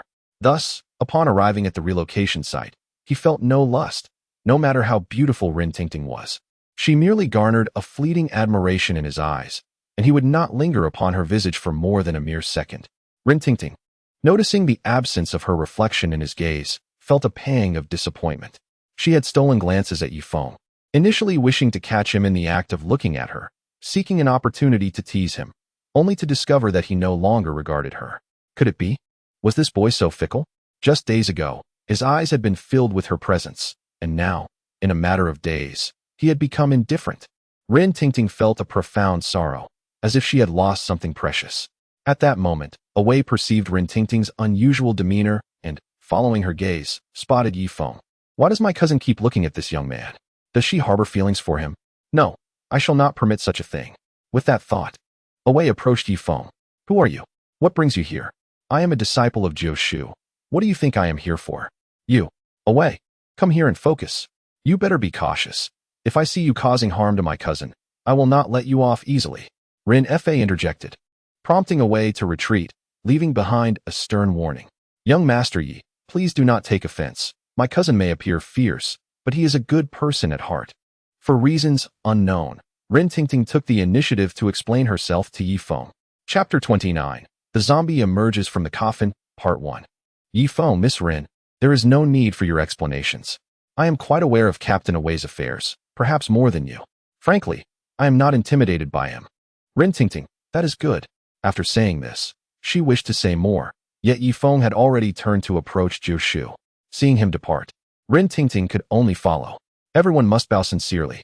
Jiu Shu, many years ago, a feng shui master proclaimed that this burial site was exceptionally rare, a splendid spot. Indeed, this site is known as the Dragonfly-Touching Water Site, extending 3 zhang and 4 qi in length, with only 4 qi usable, and measuring 1 zhang and 3 qi in width, with merely 3 qi available. Therefore, the coffin cannot be buried horizontally, but must be interred according to the law. Remarkable. Jiu Shu, law burial. Master, what does that even mean? Is it a French-style funeral? Do not speak so much. Jiu Shu shot a glare at Wen Kai and looked towards Ye Feng. Ye Feng nodded and stepped forward. At that moment, the excavators announced they were ready to begin. The group moved aside and huddled together once more. This time, however, Ye Feng stood closest to Rin Tingting, who occasionally stole glances at him. Awei attempted to squeeze in, but was deterred by a single glance from Ye Feng, causing him to tremble in place. Master, what exactly is a law burial? Junior brother. What do you think? A law burial is simply a vertical interment. Rin Laoi cast a surprised glance at Ye Feng, while Rin Tingting also regarded him with newfound respect.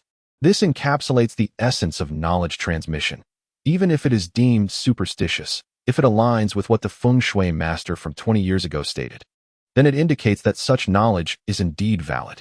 This mirrors the world of tomb raiding. Individuals employing similar esoteric techniques and feng shui arrangements can effortlessly locate great tombs, as the ancients had buried their dead in this manner. The current situation mirrors that, if feng shui is indeed a scholarly pursuit, even if the descendants responsible for it are fictitious, as long as it is widely accepted, it maintains a semblance of dignity in dealings with other affluent families. Because everyone believes this feng shui arrangement to be beneficial, it will elevate the Rin family's status in the eyes of others, thereby enhancing their business prospects. This is akin to antiques. Certain antiques are only valued within specific circles. One might argue that their practical value is low, yet a segment of the elite finds them appealing. Thus, possessing esteemed antiques can serve as a key to opportunities. Indeed, the feng shui master once stated that if the immortal is buried vertically, the descendants will surely thrive. But is it effective? Over the past 20 years, our Rin family's business has steadily declined without any clear reason. I suspect that feng shui master harbored a grudge against your Rin family. A grudge? Did the old master have some past grievances with him?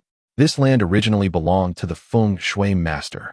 Our late father recognized it as a prime location and acquired it with funds. Was it merely a bribe, or was there coercion involved? Renefe could only smile awkwardly. I suspect it was coercion. Otherwise, he would have never harmed you and instructed you to cover the dragonfly-touching water site with concrete. What should be done instead? It should be capped with snowflakes. That is how it is called dragonfly-touching water.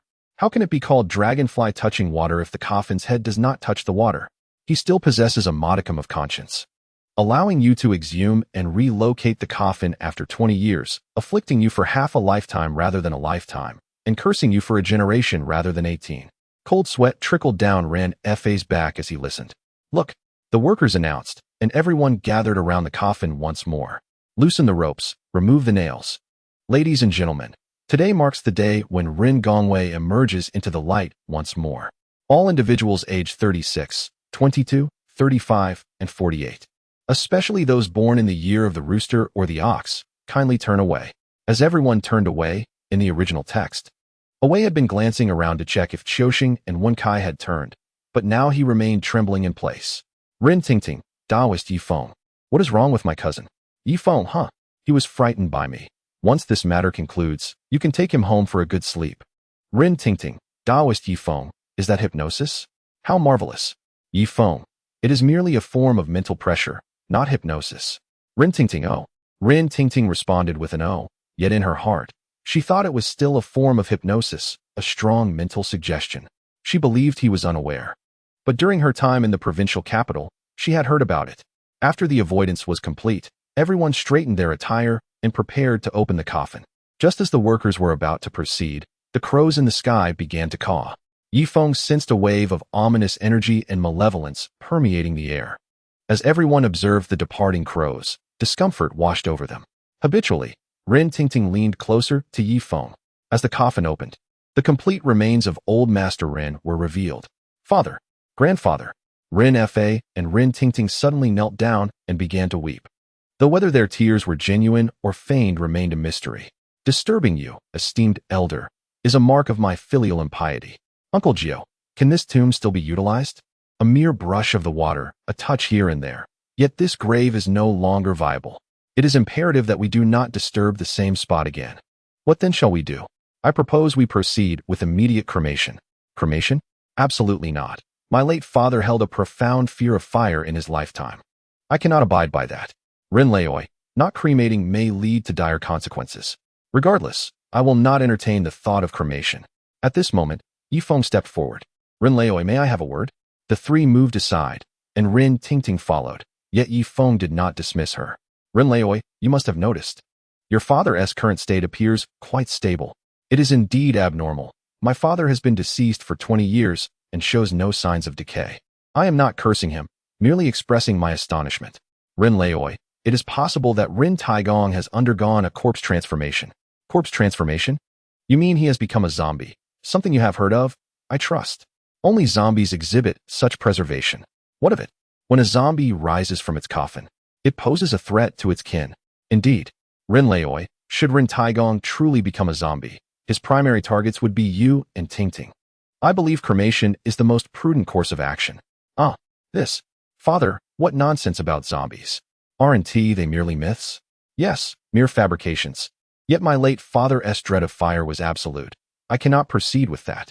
Ye Feng was taken aback, struck by the absurdity of such indoctrination. It was evident that despite the clarity of his words, the other party remained obstinate. Truly, such self-inflicted tribulations are unbearable.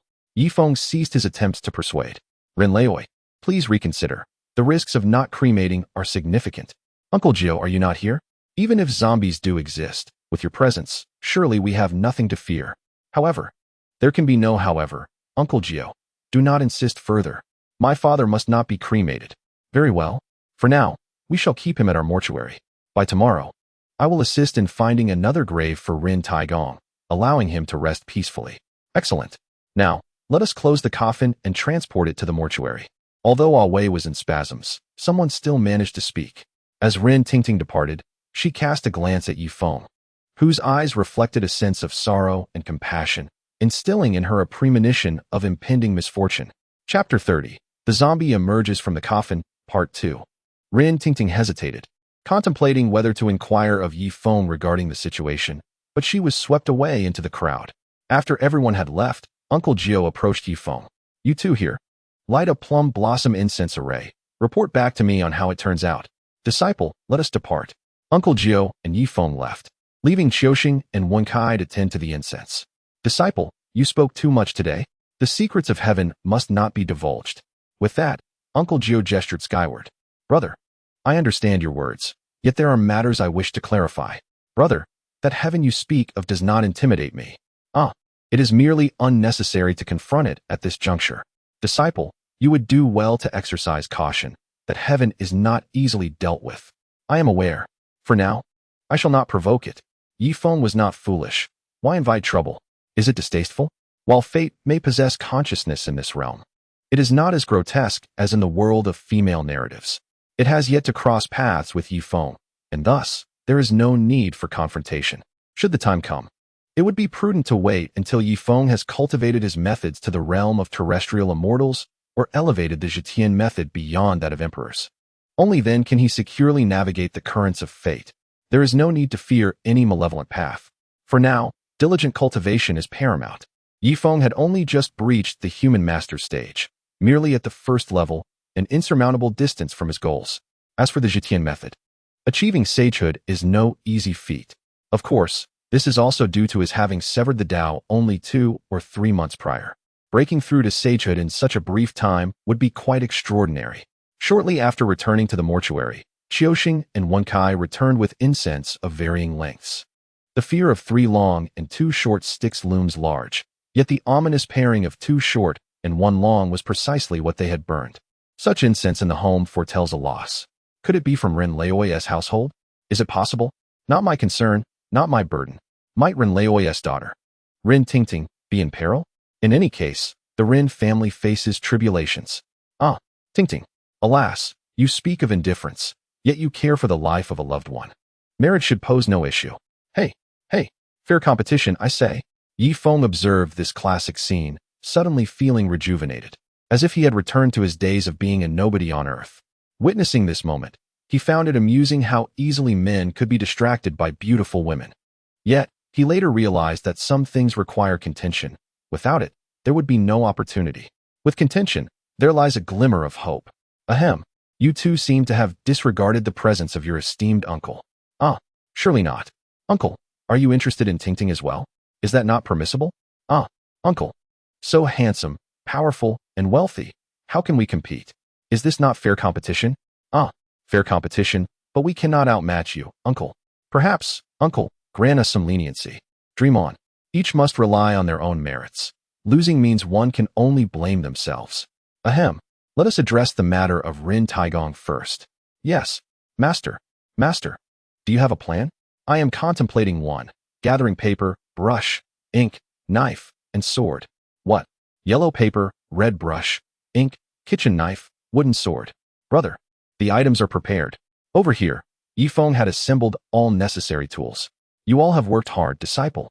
No need for such formalities. Brother, quickly craft the ink line. Very well. Uncle Jio did not question how Ye Feng knew he needed to make the ink line. He simply began his work. As anticipated, Uncle Jio handed the completed ink line to Qiuxing and Wenkai. Now let us bounce the coffin. Disciple, let us go for tea, Uncle Jio declared, attempting to draw Ye Feng along for tea. Ye Feng, feeling helpless, could only follow Uncle Jio. Soon enough, a scene from the original narrative unfolded. As Qiuxing flicked ink onto Wenkai's face, the two playfully tussled, momentarily forgetting to bounce the coffin. After the others departed, Ye Feng urged Uncle Jio to inspect the coffin once more, discovering the bottom had indeed remained unbounced. Uncle Jio, armed with a feather duster, chased Wenkai, engaging in a lively pursuit. Ye Feng restored the unbounced ink line, and on the following day, he did not accompany Uncle Jio to the Rin household. Instead, as evening approached, Rin Tingting sought him out. What brings you here? Are you not aware of the dangers that lurk at night? You do not believe in ghosts, do you? There are no such things as ghosts in this world. No ghosts. Then why have you come to find me? Ye Feng, the Taoist. I see you are still youthful. Why insist on being a Taoist? Should you wish to change your profession, I could introduce you to another. Ye Feng was perplexed by Rin Tingting's implications. What do you mean by that? Furthermore, you should refrain from making assertions about what you have not witnessed. Regardless of this world or the original Earth, he held a belief in the supernatural, merely choosing to respect it from a distance, wishing to avoid disputes with certain individuals. In a world of zombies, to claim there are no ghosts is to speak falsely. Moreover, what are the subatomic particles of the universe? Certain elites likely already possess that knowledge, merely withholding it from the general populace. Ye Feng, I am trying to assist you. Why do you respond this way? Miss Rin, I do not believe the fault lies with me, but rather with your lack of understanding. I strongly advise you to return quickly. The night is fraught with peril. Did I not mention that this world harbors no ghosts? How can a young person like you believe in such things? And pursuing the Taoist path, is that not a diversion from your true calling? Very well, very well. Even if what you say is true, you must understand that this night is far from peaceful. Even without ghosts, there are wolves, wild boars, or perhaps unsavory individuals, such as robbers. You cannot deny this, can you? Upon hearing this, Rin Tingting indeed felt a surge of fear. She merely wished to catch a glimpse of Ye Feng, but unexpectedly found herself in a perilous situation. What should I do? Ye Feng, why don't you escort me home? I, a grown man, escort you home, and you are not afraid I might harbor ill intentions? Upon hearing this, Rin Tingting's face flushed with embarrassment. You are the disciple of Jiu Shu. I trust you, knowing you are not that sort of person. What if I were? Then that would be to your advantage. Oh dear, will you take me or not? Of course I shall. When the esteemed Miss Ren has spoken, how could I dare not comply? If I refuse, wouldn't that be disrespectful to the vast audience? With Ye Feng's agreement, Rin Tingting finally settled down. Let us proceed. The two embarked on the journey back to the Rin residence. Chapter 31. The Zombie Emerges from the Coffin, Part 2. Ye Feng began to escort Rin Tingting home, feeling somewhat conflicted about whether he should save Rin Fa's life. Technically, when the grave was being moved, Rin Fa had already refused his request for cremation, which established a cause and effect relationship. Returning to the mortuary to assist in marking the coffin's base with a chalk line could be seen as altering his fate. If Rin Fa were to die regardless, it would only mean it was his destiny. However, if he were to develop a deeper connection with Rin Tingting in the future, this matter would become quite complicated. He wrestled with these thoughts. Of course, Ye Feng had the capability to save him, but he could not force the issue. Though his strength was indeed at the 11th dimension, it did not belong to this world. Others might not notice, but a portion of the heavenly mandate would undoubtedly take note. At present, Ye Feng was resolutely unwilling to confront fate, as he had no desire to leave this world, which still held numerous resources and opportunities for him to seize. Perhaps it would be best to let nature take its course. After much contemplation, Ye Feng did not arrive at a definitive decision. Ultimately, his choice to abstain from intervening was tantamount to relinquishing responsibility. Should Rin Tingting express discontent in the future, he could consider resurrecting Rin Fa after achieving a higher level of enlightenment. For now, he preferred not to have an overbearing father-in-law looming over him. With this notion in mind, Ye Feng chose not to lead Rin Tingting directly back to the Rin residence. Some might wonder if Rin Tingting had come alone, without a bodyguard. She came alone, sneaking away in a moment of impulse. It was indeed miraculous that this stunning beauty had not encountered any ill-intentioned individuals along the way. However, even if she did meet a nefarious character, it would not guarantee that they could overpower her. As previously mentioned, Rin Tingting was trained in martial arts, possessing the strength of a postnatal level 9, comparable to Qiu Sheng's level of qi cultivation. Ordinary robbers would be courting their own demise by approaching her. As they continued walking, the night deepened into darkness, and Rin Tingting began to feel uneasy, almost as if ghosts truly lurked nearby. Ye Feng, Taoist, why is it so quiet on this road? Could there really be ghosts? Unconsciously, Rin Tingting leaned closer to Ye Feng. Ye Feng replied, Miss Rin, did you not claim to be skeptical of ghosts? Rin Tingting retorted, did you not mention wolves, tigers, and leopards? Ye Feng chuckled, Miss Rin, you jest. As a practitioner, surely, the average wolf or leopard is no match for you. Oh, Ye Feng, Taoist, you lack romantic sensibility. At this moment, Ye Feng felt a bit dazed, having momentarily forgotten that Rin Tingting was a martial artist, and thus had casually mentioned the beasts without consideration. Was it possible that his spiritual awareness had been obscured? The obscuring of his spiritual awareness seemed intentional, allowing him the opportunity for solitude with Rin Tingting. This was quite troubling. Who could achieve such a feat? His power in this world was nearing its zenith, and it was said that even fate would struggle to influence him. The only one capable of such a manipulation would be none other than his future self. Could it be that his future self regretted not having won Rin Tingting's heart? That was indeed a possibility worth exploring. Having come to this realization, Ye Feng's demeanor toward Rin Tingting shifted. He no longer bore the expression of a distant stranger. Ye Feng cautioned, Miss Rin, be vigilant. The path ahead may not be safe. Rin Tingting inquired, what could possibly pose a threat? Ye Feng ominously replied, ghosts. Ghosts? Did you not just declare their absence? Only to mention them now? Are you jesting with me? Although Rin Tingting harbored feelings for Ye Feng, his repeated lack of sensitivity left her feeling discomfort. Now, to bring up ghosts, an entirely fictitious concept, what purpose did that serve? Was he attempting to frighten her to display his masculinity and win her affection? If that were the case, should she play along? Wait, what is it? Fool, do you not sense it? There is not a single sound nearby, even at night. There should be the chirping of insects. Hiss, are you suggesting there are large predators? It cannot be a tiger, can it? Rin Tingting felt her anxiety rising. If there were indeed large beasts, she was not a match for them. Forget about her postnatal level 9 prowess. In a world imbued with spiritual energy, tigers and lions would far surpass their counterparts in modern society. Speaking of ghosts, Ye Feng, at this moment, did not draw upon powers from other realms. He was merely utilizing his human-level prowess, which was undoubtedly superior to Rin Tingting's, though not excessively so. However, his innate abilities were still formidable, and certain strengths remained in play. Naturally, Ye Feng felt emboldened to act because he had already discerned the strength of the approaching spirits, which were merely ordinary vengeful spirits. In terms of power, they likely possessed the strength of a human level 2 or 3. Seizing the opportunity presented by the arrival of the malevolent spirit, he intended to perform a heroic rescue in front of Rin Tingting, believing it would aid in winning her heart. Rin Tingting, however, wore an expression of disbelief as Ye Feng suddenly reached out and pulled her into his embrace. She was about to admonish him, asking what he was doing, when she noticed corrosive liquid pooling at her previous spot, causing the weeds beneath to wither instantly. What is that? Ye Feng replied, it is likely a water ghost. A water ghost? How could water cause the grass to wither? I told you it's a water ghost. Ghosts possess dark energy, and when those weeds come into contact with it, they naturally wither. Move aside. It is coming again. With that, Ye Feng pushed Rin Tingting aside, stepped forward, and assumed a stance, producing several talismans from his robe. Swiftly, he invoked, Fire God, assist me.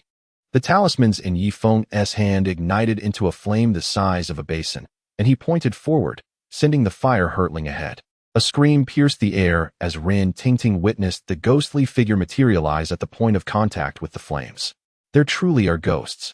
In that moment, Rin Tingting felt genuine fear. Previously, even if she encountered a fierce beast, with her skills, she would not have been so terrified. If she could not fight, she could always run. Yet, against a ghost, her martial arts would be of no use. As she watched Ye Feng engage with the spirit, her eyes sparkled with astonishment. She had not anticipated that Ye Feng possessed such formidable strength. Judging by his aura, he was undoubtedly a congenital master. Although she had reached postnatal level 9, the congenital stage represented an insurmountable barrier, and those masters were vastly superior to her. Simultaneously, a sense of guilt washed over her. She had previously dismissed the existence of spirits, believing Ye Feng to be a charlatan with no real power, convinced he could not possibly be her match. Even if he harbored ulterior motives, he would be incapable of executing them. But now, the existence of spirits was undeniable, and Ye Feng's prowess far exceeded her own. If he were to entertain any intentions toward her, she would be powerless to resist. Chapter 32. Fate's Caprice. The Mortuary. In the Yizhuang, the undead Lord Ren had begun to struggle, incessantly battering against the coffin. However, the coffin was fortified with a protective line, rendering him incapable of escape despite his fervent efforts. After a prolonged struggle, Lord Ren found himself battered and bruised without breaking free. Meanwhile, the Feng Shui master, also known as the Wizard Among Ghosts, grew anxious waiting outside. He swiftly entered the Yizhuang and approached Lord Ren's coffin, realizing that the protective line had been compromised. Lin Fengjiao, had indeed been cautious. As he spoke, he poured some raven blood and toad blood onto the coffin, dispelling the magical barrier. As if sensing something, the undead Lord Ren exerted himself once more, causing the coffin to teeter precariously. Observing this, the wizard promptly departed. At this moment, Jiu Shu was tirelessly searching for a burial site for Lord Ren, utterly exhausted and deep in slumber. The wizard's formation had effectively obscured Jiu Shu's awareness of the undead's emergence. Ultimately, fate played its hand, shrouding Jiu Shu's senses. With a thunderous crack, the coffin erupted, and in that instant, the undead Lord Ren emerged. Taking a few breaths, he spotted a small lamb outside and dashed towards it, swiftly killing it. He then leaped in the direction indicated by his bloodline, towards the Ren family. Meanwhile, Jiu Shu remained ensnared in a deep sleep, influenced by fate. On another front, Ye Feng could injure a water ghost with a single fire talisman, yet curiously, this water ghost seemed impervious to death, akin to a character with infinite health in a game. It was perplexing. This water ghost was exceedingly resilient. Ye Feng had exhausted his magical power multiple times, and although the water ghost was grievously wounded, it still thrived. Were it not for Ye Feng's ability to convert his life essence into magical power, he would have been forced to retreat. Indeed, this was the allure of the Zhitian technique, which allowed one to burn their lifespan for an instantaneous restoration of vitality. If one possessed infinite immortal material, they could replenish their lifespan at will, rendering them invincible. It was as if one were powered by nuclear energy, with an unending supply of energy. The Dragon Ball world was replete with such immortal substances, and upon returning, one could restore their state immediately. Conversely, it was akin to possessing infinite senzu beans in battle. This situation resembled the encounter with Majin Buu in the Dragon Ball universe. It was then that Ye Feng discovered the ability of energy conversion to restore strength and heal wounds. He succeeded, and thus, he now stood in the proverbial spring, battling with renewed vigor. Ye Feng, keep it up. That water ghost is on the brink. Ye Feng's expression darkened. He was well aware of the water ghost's precarious state. However, he was growing increasingly frustrated, as he had always relied on his endurance to overpower others. Yet today, he found himself beleaguered by a mere water ghost. He contemplated using an extraordinary power to vanquish it, but he refrained, aware that fate was observing this very moment. If he employed power beyond that of a master, it would lead to self-revelation, undoubtedly drawing the attention of fate. Strangely, why did fate manifest at this moment? This situation was undeniably vexing. Ye Feng had never encountered such a predicament. In the Dragon Ball world, he had relied on foreknowledge of the plot to train in advance, acquiring greater strength, and his foes were generally easy to crush. He never anticipated nearly capsizing in the zombie realm. However, greater risks could yield greater rewards. The frustrations of the zombie world indicated that there were more resources and opportunities here. Perhaps, once he severed the heavenly path of this world, fate itself, his own path of severance, would reach completion. At that point, with a bit of cultivation, he could transcend to the realm of saints. Heaven nurtures me, earth sustains me. Imprinted in my hands, incantations upon my lips. Crowned by the celestial pole, my feet tread the northern dipper. Wind and rain deities, thunderous roars. Exorcising spirits, banishing demons. The might of thunder, lightning in its wake. annihilating the divine, reduced to dust. Evil spirits and malevolence, forever eradicated. I serve the Emperor's decree to obliterate the gates of the undead. The heavens darken, the sun and moon dim. Malevolent spirits dare not flee. Swift destruction, purging the foulness. Urgent as the law commands. Ye Feng invoked the thunder technique. Alas, Ye Feng's strength was limited, and as he was not primarily a practitioner of thunder magic, he recited a lengthy incantation. This was the true thunder spell. With magical power to wield, he struck. Crack. Boom. The water ghost was finally vanquished. At last, the water ghost is defeated. Ye Feng, you are incredible. Ren Tingting no longer addressed him as Daozhong, but instead called him brother, indicating a closer bond between them. Ye Feng exhaled deeply. That water ghost was formidable. I nearly faltered. What more could he say? The vague feeling of being observed lingered. Brother Ye Feng, you are far more capable than I. This place is not very safe. We ought to depart quickly. Yes. What happened? I twisted my ankle. Brother Ye Feng, what should I do? Ren Tingting exclaimed in panic, chastising herself for her clumsiness. Then let's proceed slowly. Their pace was noticeably reduced, yet each step was painful for Ren Tingting. Ye Feng bore no resentment. After all, he had witnessed the workings of fate. Ren Tingting was a skilled fighter, capable of besting 10 Li Xiaolongs in the real world. She was among the elite, having honed her martial arts to perfection. How could she possibly sprain her ankle? It was absurd. In a world devoid of spiritual energy, she would be akin to Zhang Fei or Guan Yu, capable of taking the head of an enemy general amidst a battlefield of thousands. Such a person being said to sprain an ankle on a dark road would surely evoke laughter from strategists. After walking a few steps, Ren Tingting stumbled once more. What happened? I twisted my other ankle too. I might not be able to walk. Then what should we do? Should I carry you? But men and women should not engage in such intimacy. Seizing the opportunity, Ye Feng was not so rigid. When the chance to be close to a beautiful woman arose, he was determined to seize it. Shall we rest here for the night? Isn't it dangerous here? Ren Tingting's face flushed with embarrassment. She longed to return home, to have Ye Feng carry her, but felt shy. Finally, she glanced at the inky darkness, which was thick with a chilling aura. All right, but you mustn't be inappropriate. Fear not. I am a gentleman. Thus, Ye Feng hoisted Ren Tingting onto his back. With a beauty upon his shoulders, Ye Feng's pace inevitably slowed. This was intentional. He greedily inhaled the scent of youth emanating from Ren Tingting, his steps becoming increasingly languid, his hands wandering towards her waist. Chapter 33. The Death of Ren Fa. Brother Ye Feng, your hands have slipped. Oh, I see. Ye Feng adjusted Ren Tingting's position on his back, holding her thigh as he continued forward. In truth, even with someone on his back, Ye Feng could still move swiftly, reaching Lord Ren's undead form before it could get far. However, fate had other plans. As unexpected encounters arose, including various dangers lurking in the shadows, navigating the path felt like an arduous journey filled with trials, exhausting Ye Feng both physically and mentally. He felt as though he had encountered the Grim Reaper from a horror film. Even drinking cool water felt like a chore. Brother Ye Feng, should we find a place to rest? Ye Feng cast a glance at Ren Tingting, who seemed to sense something amiss. However, her lack of strength and the influence of fate clouded her judgment. Instinctively, she felt that if they delayed returning, they might avoid further trouble.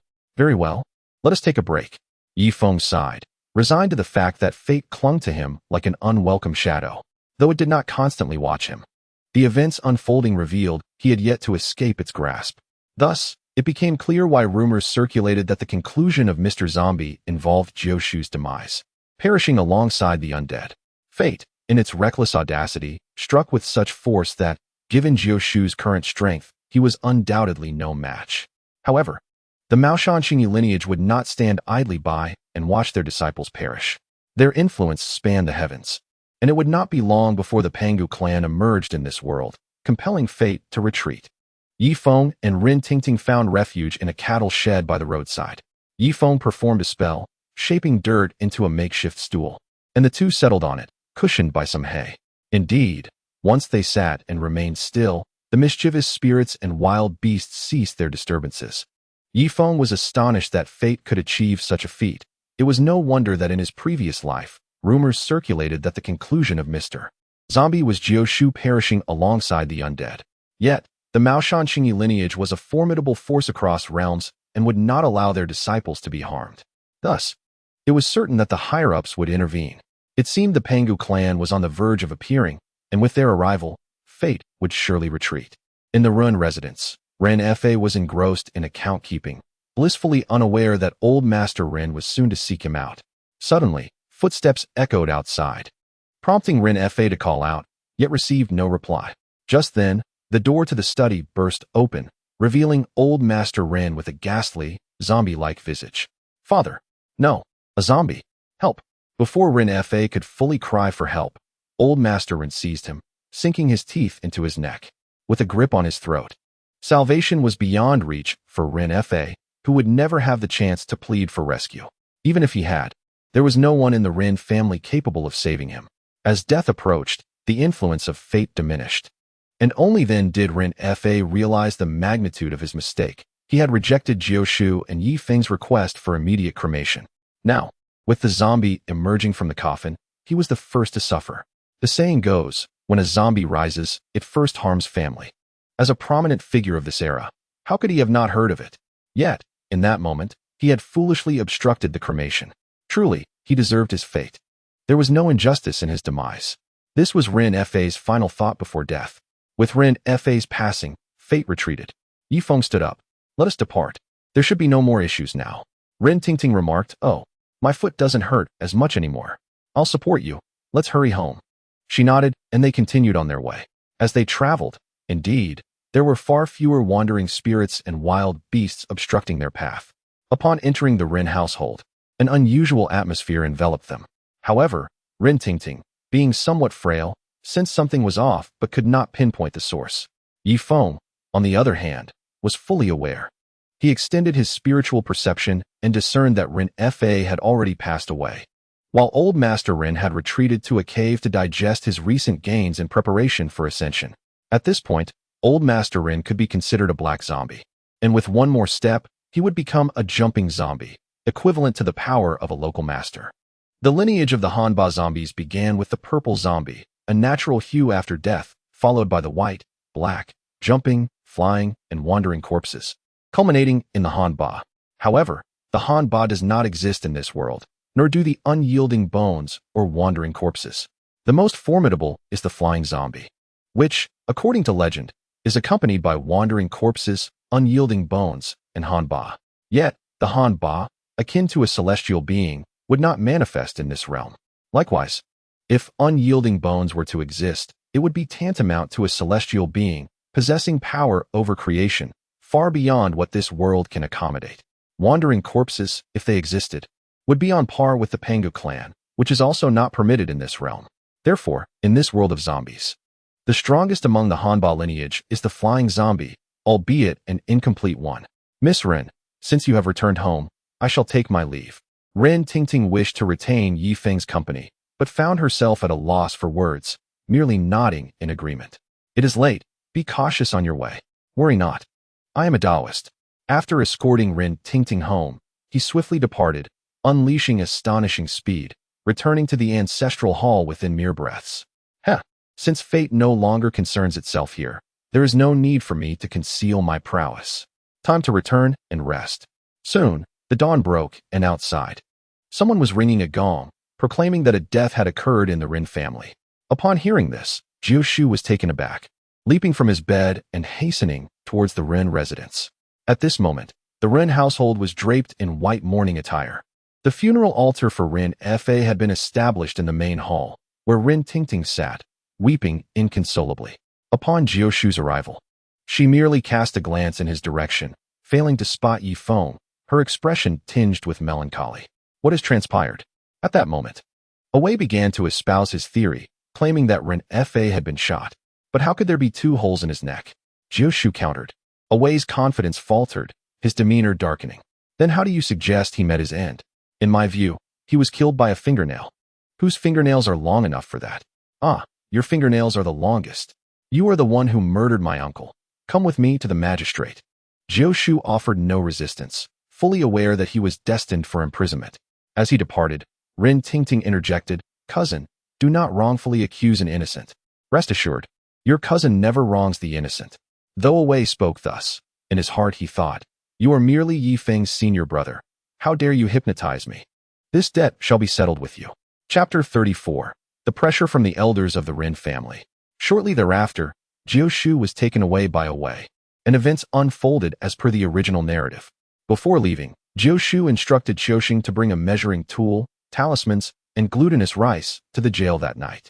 After all, a Wei had taken Rin Fa to prison, and he could transform into a zombie at any moment. As a Wei and Jiu departed, the gathered crowd dispersed. At that moment, several elders from the Rin family entered, accompanied by a young man whose gaze lingered on Rin Tingting with an unsettling demeanor. Perhaps sensing his gaze, Rin Tingting looked up, her expression darkening. Third uncle, what brings you here at this hour? Tingting, Rin Fa is gone. Please accept my condolences. However, as the saying goes, a nation cannot be without a ruler for a single day. A family cannot be without a leader for a single day. With Rin Fa gone, the Rin family endures. Do you understand what I mean? Tingting was bewildered. Tingting, why are you so stubborn? Third uncle can take charge here. The family estate will still belong to you and your son. As long as you agree to marry Huan Er, nothing will change. Huan Er, is he the one? Rin Tingting pointed at the young man. Indeed. Tingting, you must understand that as a woman, within the vast Rin family estate, it is ultimately the men who inherit. As a woman, you should focus on domestic duties. Why must you seek the limelight? Third uncle, I respect you as an elder and do not wish to quarrel. But the Rin family's fortune has been painstakingly built by my father, and I will not relinquish it to anyone. Moreover, the prospect of marrying him is out of the question. You should abandon that idea. Girl, how can you speak to your third uncle like that? He is your elder. And so what? I am also aware that you are my fifth uncle. The Rin family's legacy has been earned by my father and grandfather, and I will not give it to anyone. You are unreasonable. Girl, as a woman, how can you survive in this predatory world? You must rely on your family for support. Indeed, girl, only by uniting can the Rin family prosper. Is it not absurd that you come to pressure the only daughter of a grieving father just after his passing? Upon hearing this, the expressions of the elders turned awkward. Tingting, that is not how you should articulate your feelings. Once the funeral of my father is over, we can discuss matters further. Lai Fu, please see our guests out. Gentlemen, please. Regardless of status, let us depart. The elderly accompanied the young Ren Hung as they exited the Rin residence. Upon leaving, Ren Huan spoke up. Third uncle, my cousin Tingting does not wish to marry me. What should I do? As a young woman, she has her own say in such matters. Indeed, traditionally, marriages have been arranged by parents and matchmakers. Now that Rin Fa has passed, we are her elders, and she must heed our words. But what if she refuses to listen? She dares not. However, no buts. If she truly lacks discernment, we shall not hesitate to take ruthless measures. Exactly. We will act decisively and turn the tide in our favor. But I have heard that old Master Rin once sent her to a reputable martial arts family for training. I fear we may not be able to force her. Fear not. If strength fails, we can resort to other means. I happen to possess a dose of the hypnotic drug used by the Bailian sect. It will incapacitate even the most skilled martial artist for 3 hours. 3 hours. Huaner, once that time has passed, she will have no choice but to comply. Is that true? Third uncle, when shall we act? There is no rush. One thing is certain, the girl speaks the truth. We must wait until after Rin Fa's funeral, or we will become a laughingstock. Indeed, as a family, we cannot appear too hasty. Let us refrain from causing her trouble in the meantime. Very well. Rin Huan clearly wished to press on, but the uncles preferred to wait. He had no choice. After all, securing Rin Tingting's affection required their support. The decision to postpone their actions until after the funeral was wise, as the attention of influential figures was fixed on the disturbing events surrounding old Master Ren's transformation. At this juncture, any bold move would be tantamount to courting disaster. Once the matter of the zombie was resolved, Rin Tingting would no longer possess the aura of a heroine, and their chances of success in their endeavor would significantly increase. In a single night, having lost her father, Rin Tingting, despite her martial prowess, felt utterly drained, both physically and emotionally. At this moment, she felt an overwhelming void, yearning for a man to lean on. Yet, with her father gone, who could she turn to? Suddenly, an image sprang to her mind. Ye Feng. Handsome and skilled in the mystical arts, he surpassed her in strength. She had vowed to find a partner stronger than herself, and Ye Feng fit the bill perfectly. Moreover, during their interactions, she sensed that he held no interest in the meager wealth of the Rin family, which was of utmost importance to her. She had no desire to relinquish generations of accumulated wealth unless the man truly loved her deeply and unconditionally. Ye Feng seemed to embody these qualities.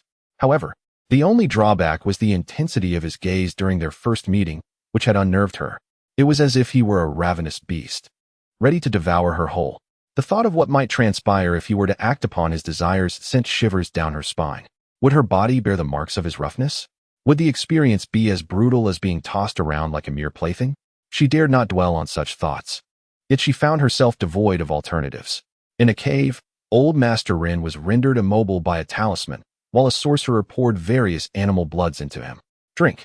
Hurry and ascend to become a zombie, and then you can feast on your granddaughter Rin Tingting's blood, giving you the chance to evolve into a flying zombie. Even if you do not achieve flying status, you will at least become half a step closer. That old scoundrel Lin Jiao will be doomed, the sorcerer muttered to himself, having already concluded that Lin Jiao would undoubtedly perish this time. As night fell, Qiu Sheng arrived at the police station, where the classic scene would unfold. Open the door. I am your captain away. I will not open for anyone. This iconic moment was one that Ye Feng regrettably missed, as he did not trust that Wen Kai could handle the situation with old Master Rin. He had to ensure Rin Tingting's safety, especially since he had already set his sights on her. Chapter 35. A Trap for Jiushu, Part 1. At the Rin residence, Ye Feng and Wen Kai appeared simultaneously. Upon seeing Ye Feng, Rin Tingting's eyes lit up, only to quickly lower her gaze. Miss Rin, Wen Kai and I are here to protect you. Protect me? What danger could there be at home? Miss Rin, danger is indeed present. If it were not, old Master Rin would not have met with an untimely demise. Are you suggesting that the same assailants who killed my father might come for me tonight? You could say that, but the threat is not from a human. It is a zombie. Your great-grandfather has risen. Wen Kai interjected. Do not speak nonsense. My grandfather has been dead for 20 years. What does that have to do with my father's murder? Your grandfather has transformed into a zombie. If a person dies but retains a breath of life, they can become a zombie. Stop spouting nonsense. If you keep this up, I will have you thrown out. Tingting, trust me. Wen Kai, hold your tongue. When the zombie appears, she will understand. Reluctantly, Wen Kai fell silent. Ye Feng, is there truly a zombie? What you hear may be false, but what you see is real. You will soon know. With that, Ye Feng found a chair and sat down. Rin Tingting wished to speak, but refrained upon noticing Ye Feng's meditative posture. As time ticked by, Ye Feng sensed old Master Rin's awakening. He had successfully transformed into a zombie and was now on his way. It's coming. What is? The zombie is about to arrive. Your grandfather. He should be here in about a stick of incense. Ye Feng spoke nonchalantly, yet Rin Tingting felt a chill run down her spine. Is that true? What should we do? You believe me? I think it is prudent to prepare for the worst. Then have someone bring all the glutinous rice. It must be raw. Scatter it from the front door to the main hall. Every moment we can delay counts until my senior brother arrives. As he spoke, Ye Feng produced his peachwood sword and affixed talismans to the door, hoping to buy some time. Shortly thereafter, a servant approached with a bag of glutinous rice. Miss, this is all the glutinous rice we have left. Where should I scatter it? Wen Kai, you do it. All right, master. Give it to me. I will handle it. Wen Kai took the half bag of rice and scattered it along the path the zombie would take upon entering. After a considerable effort, they finally finished scattering the rice. Just as Wen Kai settled down for a moment, Ye Feng announced, it's here. Everyone's gaze turned towards the entrance as old Master Rin hopped into view. The heavy iron door was smashed down. That's grandfather. He really has turned into a zombie. Stay behind me. Ah, okay. Rin Tingting swiftly moved to Ye Feng's side. The group watched as the approaching zombie recoiled at the sight of the glutinous rice, smoke billowing from where it had stepped. It works, but not for long. Ye Feng's words barely left his lips when old Master Rin, after several painful encounters with the rice, disregarded it entirely and leaped towards the hall. He is coming. Fear not, I am here. With that, Ye Feng charged forward and delivered a powerful kick to the zombie, sending it flying back to the entrance. Incredible. Ye Feng's expression darkened. With that kick, he had intended to injure the zombie, but he had misjudged its strength. Alas, fate began to take notice of this situation. Henceforth, I must refrain from employing extraordinary powers. Come with me. Ye Feng seized Rin Tingting's hand and headed towards the inner room. In this manner, Ye Feng managed to buy himself some time with that initial kick. Of course, had he used his full strength from the outset, he could have vanquished the zombie. However, killing it would have compromised everything. Ye Feng felt a growing sense of frustration. Enduring such humiliation was not in his nature. Perhaps there was another way. Ye Feng conceived a plan. As long as he could acquire a certain identity, he could alter the narrative at will. Thus, Ye Feng successfully evaded the zombie for several minutes, with Rin Tingting in tow. Yet ultimately, they were discovered, and Ye Feng rushed forward to confront the creature. Limited to the strength of a mere human master, he found himself forced to flee in all directions. Rin Tingting, witnessing this scene, felt distressed. After seeing Ye Feng's impressive kick, she had believed he could contend with the zombie. She thought their frantic escape was merely a means to foster their relationship, unaware that he truly could not overpower it. Although Ye Feng was being driven to run about, his concealed strength far surpassed that of old Master Rin, resulting in a chase that was thrilling yet safe. Outside the Rin family gate, a waiting sorcerer grew impatient as old Master Rin had failed to extract his granddaughter's blood. He prepared to take matters into his own hands, only to spot Lin Jiao and his companions approaching from a distance. Cursed be it, Lin Jiao, your timing is impeccable. I shall spare you this time, but next, you shall face dire consequences. With that, he manipulated the zombie and prepared to leave the Rin residence. However, as the zombie regained its senses, it was blocked at the entrance by Jiao Shu. Stand aside. Jiao Shu stood resolutely, conjuring a peachwood sword and sending a talisman flying. True to his reputation as the most reassuring man in horror films, he swiftly subdued old Master Rin. How? Realizing the dire situation, old Master Rin attempted to flee, but Jiao Shu clung to him tenaciously. Bang! Bang! Bang! A series of gunshots rang out, startling Jiao Shu. Although he was unafraid of bullets, he was momentarily taken aback, especially since his novice disciple, Wen Kai, was in that direction. With no other choice, Jiao Shu dodged his own bullets while rushing to deflect those aimed at Wen Kai. This delay allowed old Master Rin to escape the premises. Don't let him get away. Jiao Shu pursued doggedly, but as he vaulted over the wall, he was struck back by a wave of dark energy. What is happening? Brother, the feng shui master has appeared. I was repelled by a dark energy imbued with magical power. That person feels somewhat familiar. I must have encountered him somewhere before. This is troublesome. We must prepare ourselves early. Should the zombie return, it will undoubtedly be stronger. Let us return for now. The zombie will not reappear today. With that, they readied themselves to depart. At that moment, Ren Tingting approached. Jiao Shu, may I accompany you to the ancestral hall? Being here alone feels perilous. Jiao Shu, the zombie will not emerge again today. Ye Feng, brother, let her come along. While the zombie may not appear, that feng shui master may show up. And should he come to capture Miss Ren, she would have no means to escape. Very well. Bring 2 changes of clothes and come with us. Chapter 36. Transformation into a Panga Zombie. Upon returning to the ancestral hall, the group began their preparations without delay. There was no doubt. A Taoist ceremony requires a ritual altar, and while there was still time, they must transform the ancestral hall into a stronghold. Junior brother, follow me. Jiao Shu led Ye Feng to his room, where he opened a concealed door. Inside, they beheld numerous precious talismans and magical artifacts. Junior brother, this time we must fight with all our might. Brother, I fear that even if we do, our chances are slim. What shall we do then? I intend to become a zombie. A zombie? Have you lost your mind? Brother, I am not insane. I see no other way to overcome this challenge. Junior brother, do you understand that once a person becomes a zombie, they lose their reason and become a mindless creature that only craves blood? I cannot allow you to do this. Brother, listen to me. I do not wish to become a Hanba zombie, but rather a member of the Jiangchen lineage. There are different factions of zombies. Jiao Shu was taken aback. Ye Feng proceeded to explain the characteristics of the Jiangchen lineage of zombies. The Jiangchen zombies are not only immortal, but possess no weaknesses apart from their thirst for blood. If bitten by a Jiangchen, one can directly attain a level of celestial mastery. Moreover, Jiangchen is not a zombie, but a member of the Panga lineage, a divine being. They do not require blood for sustenance. They consume blood only because ordinary humans cannot withstand divine blood. Furthermore, he informed Jiao Shu that later, beast blood could be used in place of human blood. Upon learning of the secrets of the Panga lineage, Jiao Shu felt a sense of exhaustion wash over him. If what you say is true, why bother with cultivation at all? A single bite from Jiangchen would grant us immortality. It cannot be so simplistic. There are benefits to cultivation. Otherwise, I would not be so forthright about joining the Maoshan Shangqing lineage. Upon hearing this, Jiu Shu's expression soured. With his intellect, he could deduce that the Maoshan Shangqing lineage was not simple, yet he remained uncertain about its intricacies. However, to think that a bite from Jiang Chun could bestow celestial strength and immortality, with the only cost being to drink a bit of beast blood. Had he known such simplicity led to immortality, he would have never pursued cultivation.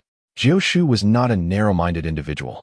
As long as the being in question was not a mindless, bloodthirsty monster devoid of reason, he would support it. Power itself knows no righteousness or evil. It depends on its wielder. Jiu Shu held an open-minded perspective on this matter. Well, I suppose I shall become a zombie too. No, you have your own responsibilities. Furthermore, your Maoshan ancestors would never permit it. Would they not allow me to become a zombie? We are not the same. You are still a disciple of Maoshan, while I have merely joined the Shangqing lineage. Very well. If you go alone, be careful. By the way, you mentioned that Jiang Chun does not easily bite people. Are you confident? I suppose so. Yes, then be cautious on your journey. All right, brother, I shall take my leave now. You take care. Ye Feng nodded and departed, leaving behind a single remark. Brother, take care of everything. Await my return. In Hongxi village, at the Jiangchen cave, Ye Feng exerted all his strength to escape from the Rin family town. Once beyond the reach of fate's surveillance, he utilized instantaneous movement to arrive at the Jiangchen cave. Ye Feng's consciousness could encompass the entire planet, although there were places beyond detection. Those undetectable locations were where the powerful entities of this world resided. Moreover, knowing Jiangchen's approximate location, he quickly pinpointed the cave's whereabouts. Upon Ye Feng's sudden appearance before him, Jiang Chun exhibited a considerable degree of puzzlement. Who are you? What brings you here? Jiang Chun stammered slightly. Evidently unaccustomed to conversing with others, Ye Feng formed a gesture and set up a barrier around the cave, isolating it completely. He had employed a similar barrier at the ancestral hall, but that had been prepared in advance. Observing Ye Feng's actions, Jiang Chun made no attempt to intervene. Now, can we speak? I wish to propose a trade. A trade?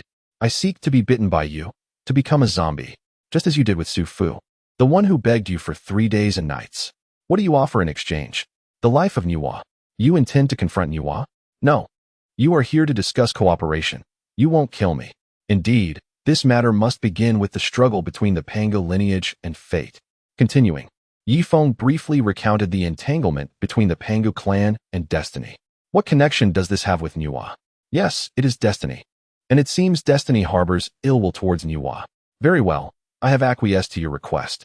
As he spoke, Jiang Cheng transformed into a zombie and bit Ye Feng. Consequently, Ye Feng successfully metamorphosed into a zombie himself.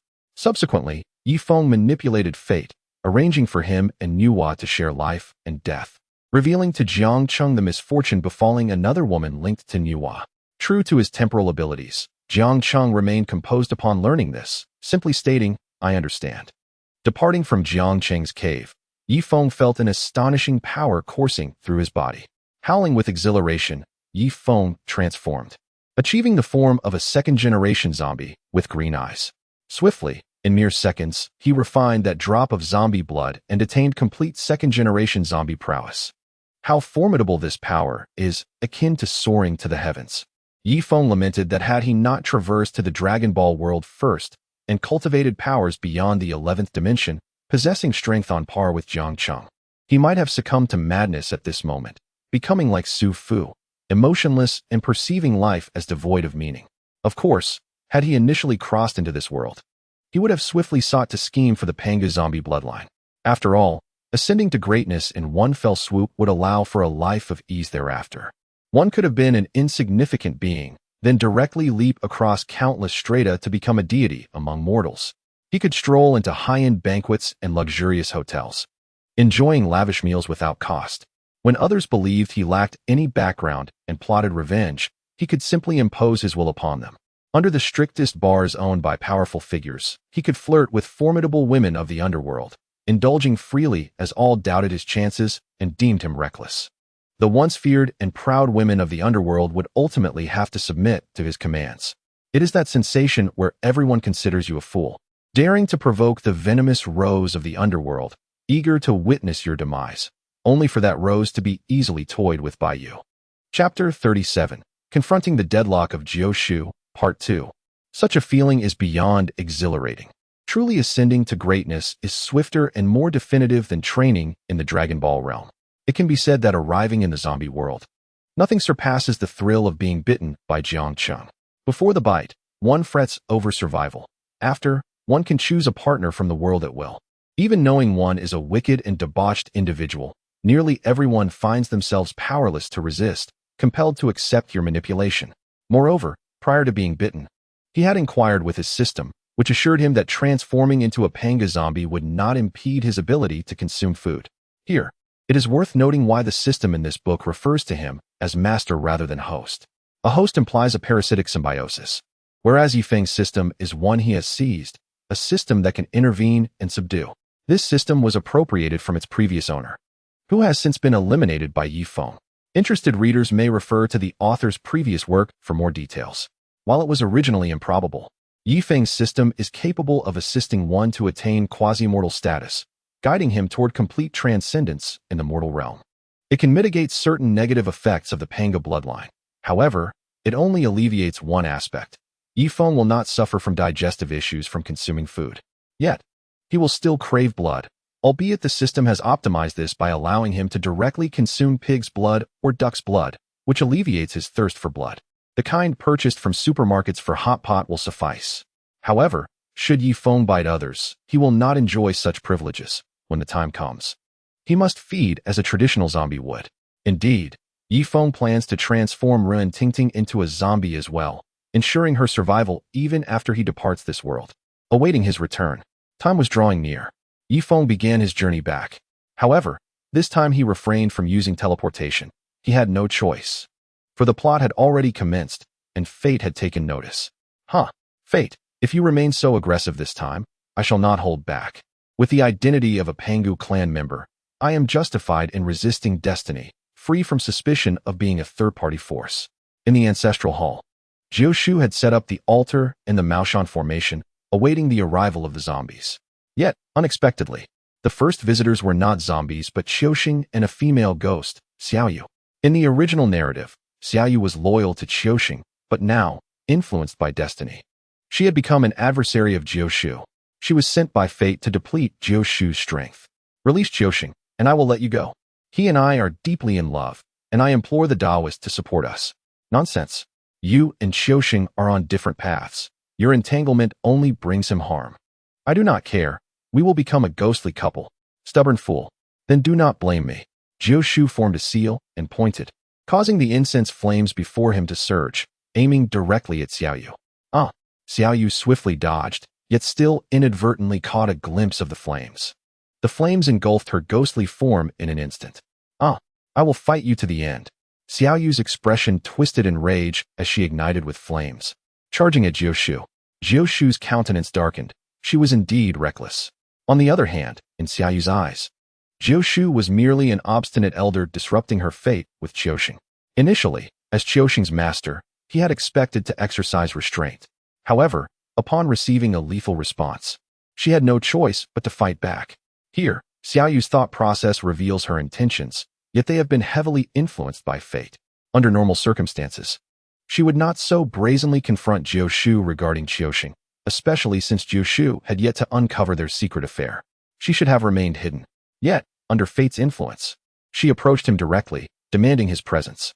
Furthermore, seeing Jiu set up the altar and not retreat was tantamount to courting death. She was never Jiu's match. He had already prepared the altar, exuding an aura of impending confrontation. They were not mortal enemies.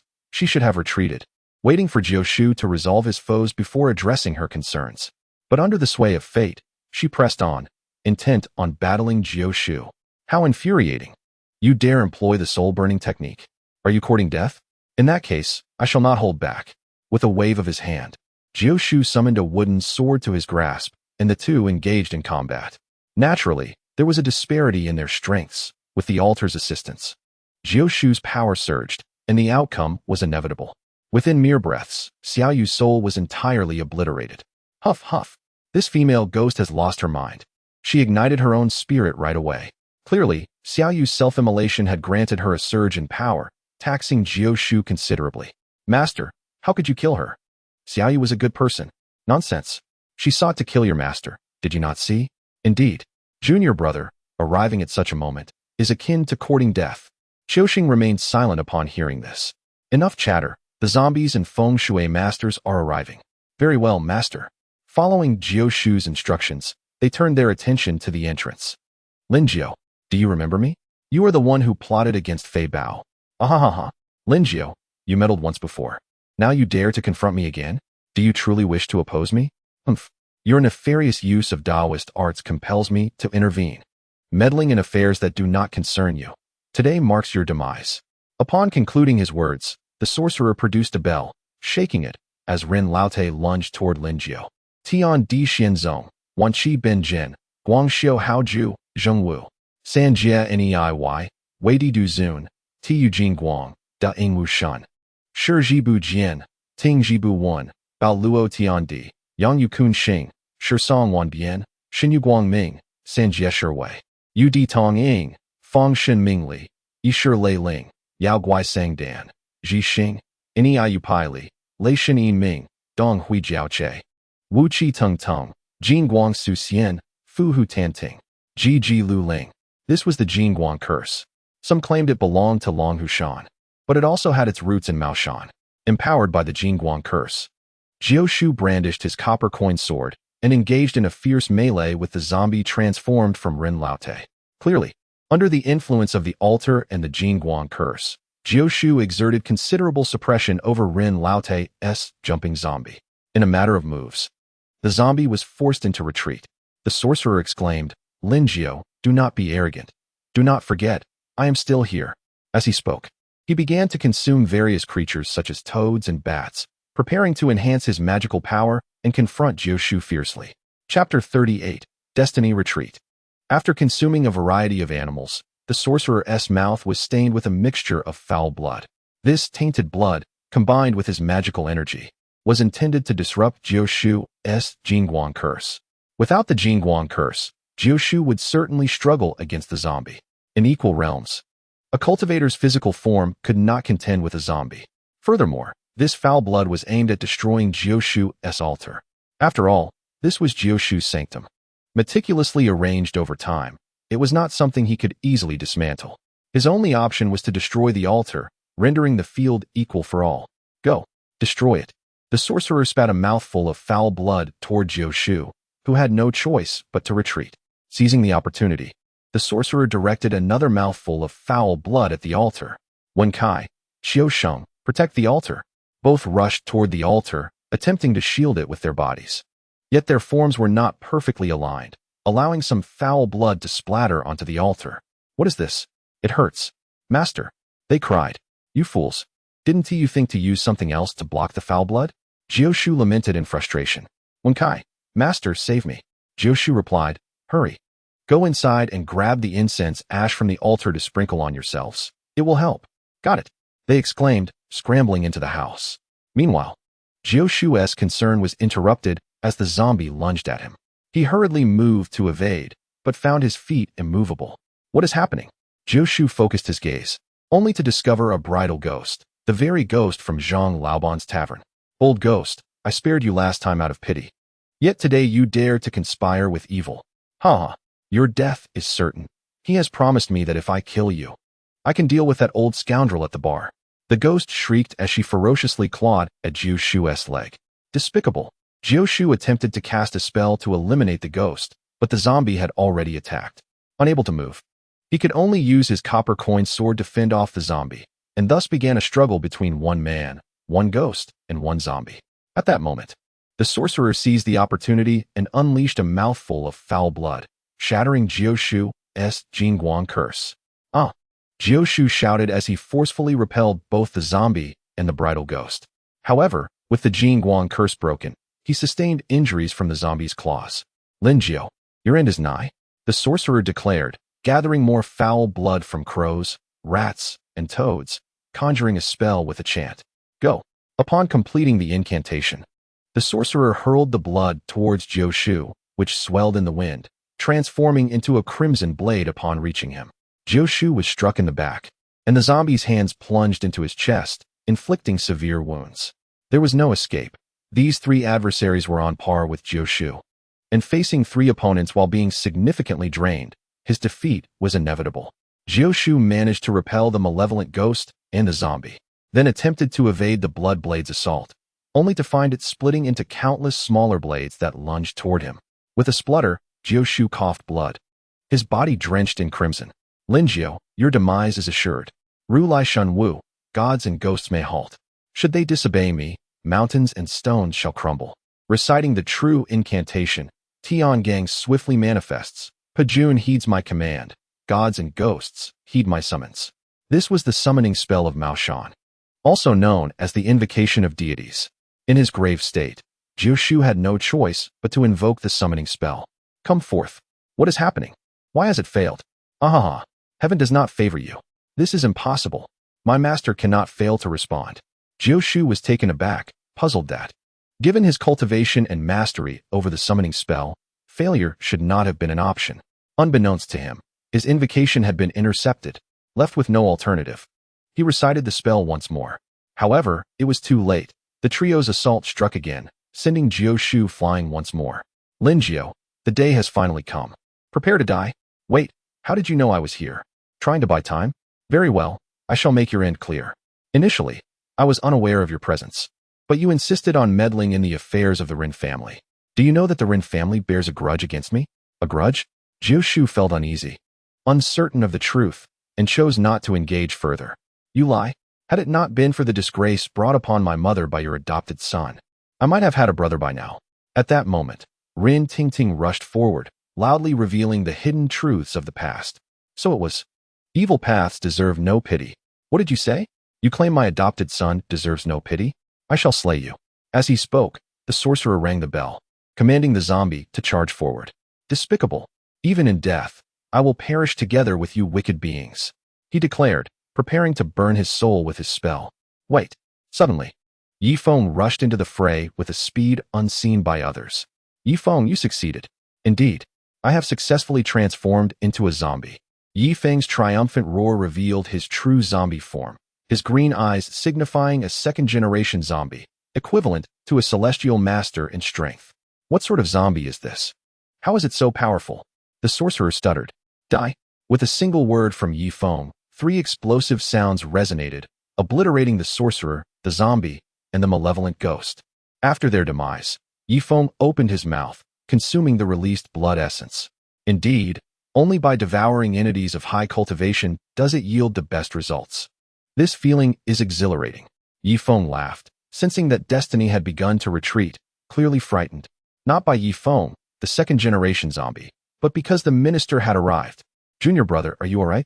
Observing the boisterous and arrogant Ye Feng, he too felt a twinge of unease, fearing that Ye Feng's transformation might alter his temperament, leading him down a dark path. Ye Feng turned to Jiu, his green eyes devoid of emotion. Junior brother, I am fine. Ye Feng reverted from his zombie form, his eyes returning to black, his tone restored. Are you truly unscathed? What could possibly be wrong? It is merely a delightful surprise to gain immortality.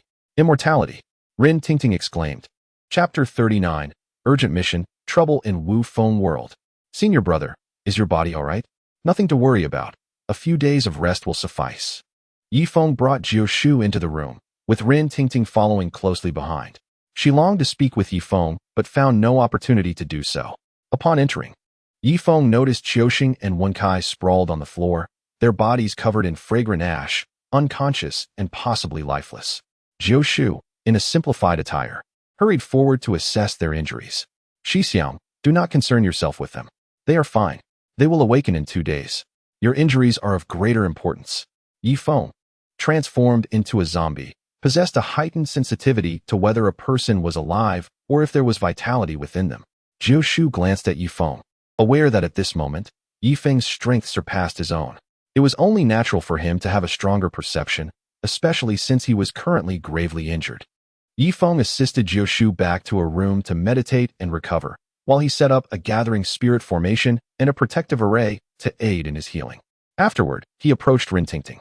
Miss Rin, the ordeal has passed. It is time for you to return home. Brother Yi, do you truly feel nothing for me? Are you jesting? When we first met, did you not label me a lecher? I believe it is best for you to return home now. We can discuss matters later. As Ye Feng spoke with Rin Tingting, his gaze remained fixed outside, where the zombie king Jiang Chun awaited his attention. Rin Tingting sensed Ye Feng's unusual demeanor, realizing he had pressing matters to attend to. Brother Yi, may I stay one more night? It is too late to leave today. That is acceptable. You may spend the night at the Yizhong. Rin Tingting nodded and departed. Come forth. Jiang Chen's figure materialized before Ye Feng. It is resolved. Ye Feng nodded in affirmation. Upon my arrival here, I sensed an unsettling aura. After fate sensed your presence, it retreated. Did it flee? It is fortunate for it. Whoever dares to scheme against Nuwa shall meet their demise. Jiang Chun, love is the most potent force for a zombie. If you possess love, no one can slay you. You shall never falter against any adversary. What is love? Jiang Chun muttered to himself before vanishing. Upon witnessing Jiang Chen's disappearance, Ye Feng quietly summoned the system. System, has the storyline of Mr. Zombie concluded? Can we return now? Ding. Master, following the plot of Mr. Zombie, there are still stories such as Uncle Zombie, Ling Huan Mr. Ime Dao Run, New Mr. Zombie, and Zombie Supreme. Are you certain you do not wish to remain here? I have an unsettling premonition. System, please conduct a thorough check for any anomalies, including in other worlds. Ding. System is currently detecting. Please hold on. After eliminating the zombies and sorcerers, Ye Feng felt that something was amiss. Could it be that another world was in turmoil? Thus, he directly instructed the system to investigate. Ding. System detection complete. An issue has arisen in the Wu Feng realm. What issue? Ding. Although the host has eradicated the 8 great families, other hidden forces remain in the Wu Feng realm, and these factions are even more avaricious. In pursuit of controlling the Dahuang kingdom, they have plotted against the protagonist of this world, intending to use him to overthrow the Dahuang kingdom and create chaos under the control of sects and families. Furthermore, my system's counterparts have discovered the presence of other transmigrators in the Wu Feng realm, who are also undermining the peace of the Dahuang kingdom. Very well. I shall return to the Wu Feng realm. Ye Feng had not anticipated that after he had overthrown the Da Wu kingdom and established the Dahuang kingdom, hoping to bring stability to the Wu Feng realm for a time, it had instead drawn the attention of the so-called system clans, which posed a considerable problem. This could potentially be a consequence of his severing of the heavenly path, causing instability in this realm and exposing coordinates. Teleport. After a surge of spatial fluctuations, Ye Feng returned to the Wu Feng realm. Wu Feng realm, please enlighten me about the state of this world. What transpired during my absence? Ding. After the Master's departure, the developments in this world are as follows. Ye Feng grasped the narrative and understood the sequence of events.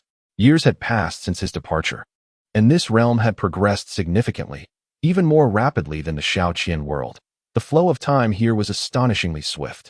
His time spent in the Dragon Ball world and zombie world was comparatively slower, which explained the multitude of events that had unfolded.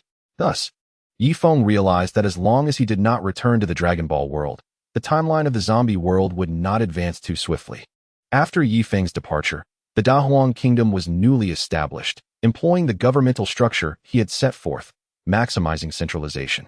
Before leaving, he had indulged in the company of many beautiful women, yet only 5 had survived. Si-Tu Ing of the demon sect, Shangwan Waner of the Shangwan family, Ning Xingyue of the Ning family, Wu Qingyin of the Wu family, and Shui Yueqing of the Shui family. Now, the Dahuang kingdom was under the governance of these 5 formidable empresses. As for the other families that opposed Ye Feng, it was evident that, given his temperament, they faced near annihilation. The Si-Tu and Shangwan families jointly commanded the military, while the Ning family oversaw commerce. The Wu family was responsible for civil appointments, and the Shui family governed justice and the Jinyue. In principle, the mutual checks among these families could maintain balance in the Dahuang kingdom, but currently, the Wu family had colluded with remnants of the previous dynasty, seeking to restore their former power. The current young master of the Shangwan family, Shangwan Wuji, had been possessed by a transmigrator brought forth by the system, intending to adopt the strategy of accumulate grain and build walls popularized by the ancient Zhu, ready to rebel at any moment.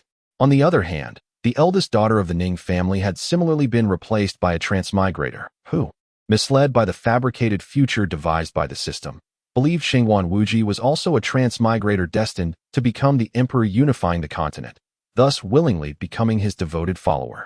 The Shui family, managing justice and the Jinyue, was now under the influence of the heavenly path, which had been severed by Ye Feng, leading to the emergence of a new fated child. Originally, the new fated child, Li Chengfeng, was to be the son of a Jinyue commander, whose father was slain while hunting down remnants of the noble families. Li Chengfeng inherited his father's position within the Jinyue, progressing through the ranks to ultimately become the commander, forging a brotherly bond with the new emperor Yi Yuan, aiding him in stabilizing the court and quelling the Wu family's rebellion. However, he had now fallen into a trap set by Shengwan Wuji, believing that the one responsible for his father's death was the previous emperor of the Dahuang kingdom, citing his achievements as a threat to the ruler.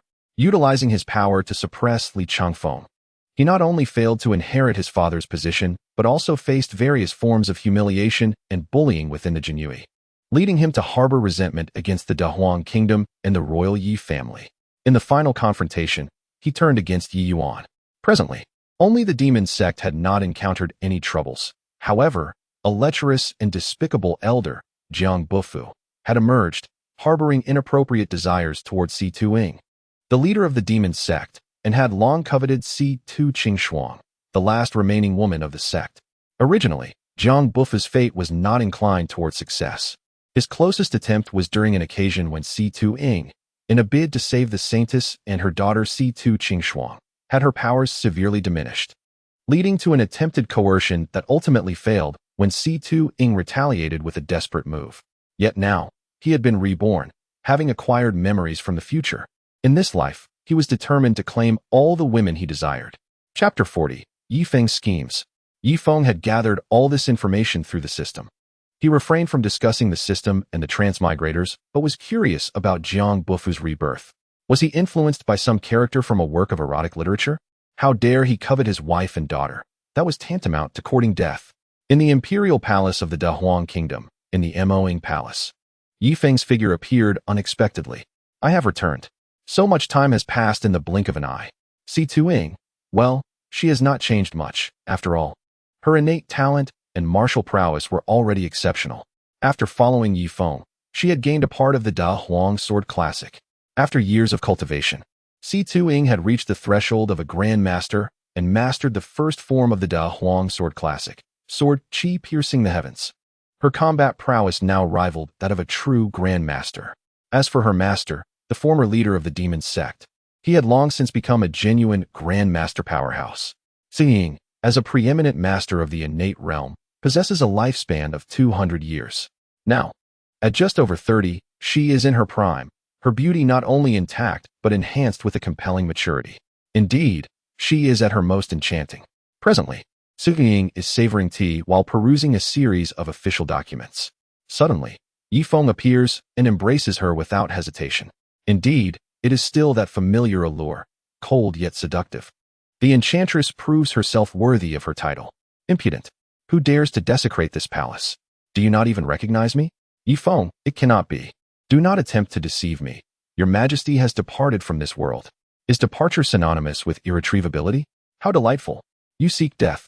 As Ye Feng banters, he leans closer to inhale the fragrance enveloping thing. She struggles with all her might, yet fails to budge him an inch. Enough. If it were not for me, who could have silently approached you and rendered you incapable of resistance? Is it truly you who has returned? Su Tuyin gazes at Ye Feng in disbelief. It is I. I sense that this world is once again beset by troubles, and I return specifically to address them. Troubles? What kind of troubles? Is the heavenly path once more filled with ulterior motives? Not quite. There are other traversers who have arrived. By the way, does your demonic sect have an elder named Jiang Bufu? Yes. What of it? Does he pose a problem? Are you aware that he has harbored intentions towards you? Furthermore, he has long coveted our daughter. I know, yet you still allow him to linger? I merely wish to instill a sense of urgency in Xiao Xuan. Fear not. Jiang Bufu will not stir up any trouble. I am keeping a close watch on him. Jiang Bufu has been reborn. Reborn? What does that entail? In literal terms, he now possesses knowledge of all future events, understands all your weaknesses, and is aware of the opportunities that will arise in this world. His strength is likely no less than yours. He will strike when you are at your most vulnerable. I shall kill him. Do not act hastily. Capture him instead. I have use for him. Very well. Ye Feng spares Jiang Bufu's life, eager to ascertain whether he possesses any insights into the laws of time. At Minghua Palace, Shangguan Wan'er is tending to the flowers when a young eunuch rushes in. Report, Your Highness. The Demon Empress requests your presence at the Shadow Palace, claiming there are matters to discuss. What could she possibly want? We have not communicated in years. Is it not a trap? That I do not know. I shan't go. Tell her that if she wishes to see me, she must come to Mingyue Palace. Yes, Wan Fei. As the young eunuch prepares to leave, Shangguan Wan'er calls him back. Inform her that I am her sworn enemy. There is nothing to discuss. At this moment, similar occurrences transpire throughout the other palaces, with each refusing the summons. In the Shadow Palace, Ye Feng observes the dismal state of affairs as no one arrives. Su Ying, it is my fault for not fostering better relations with my sisters. This is not your fault.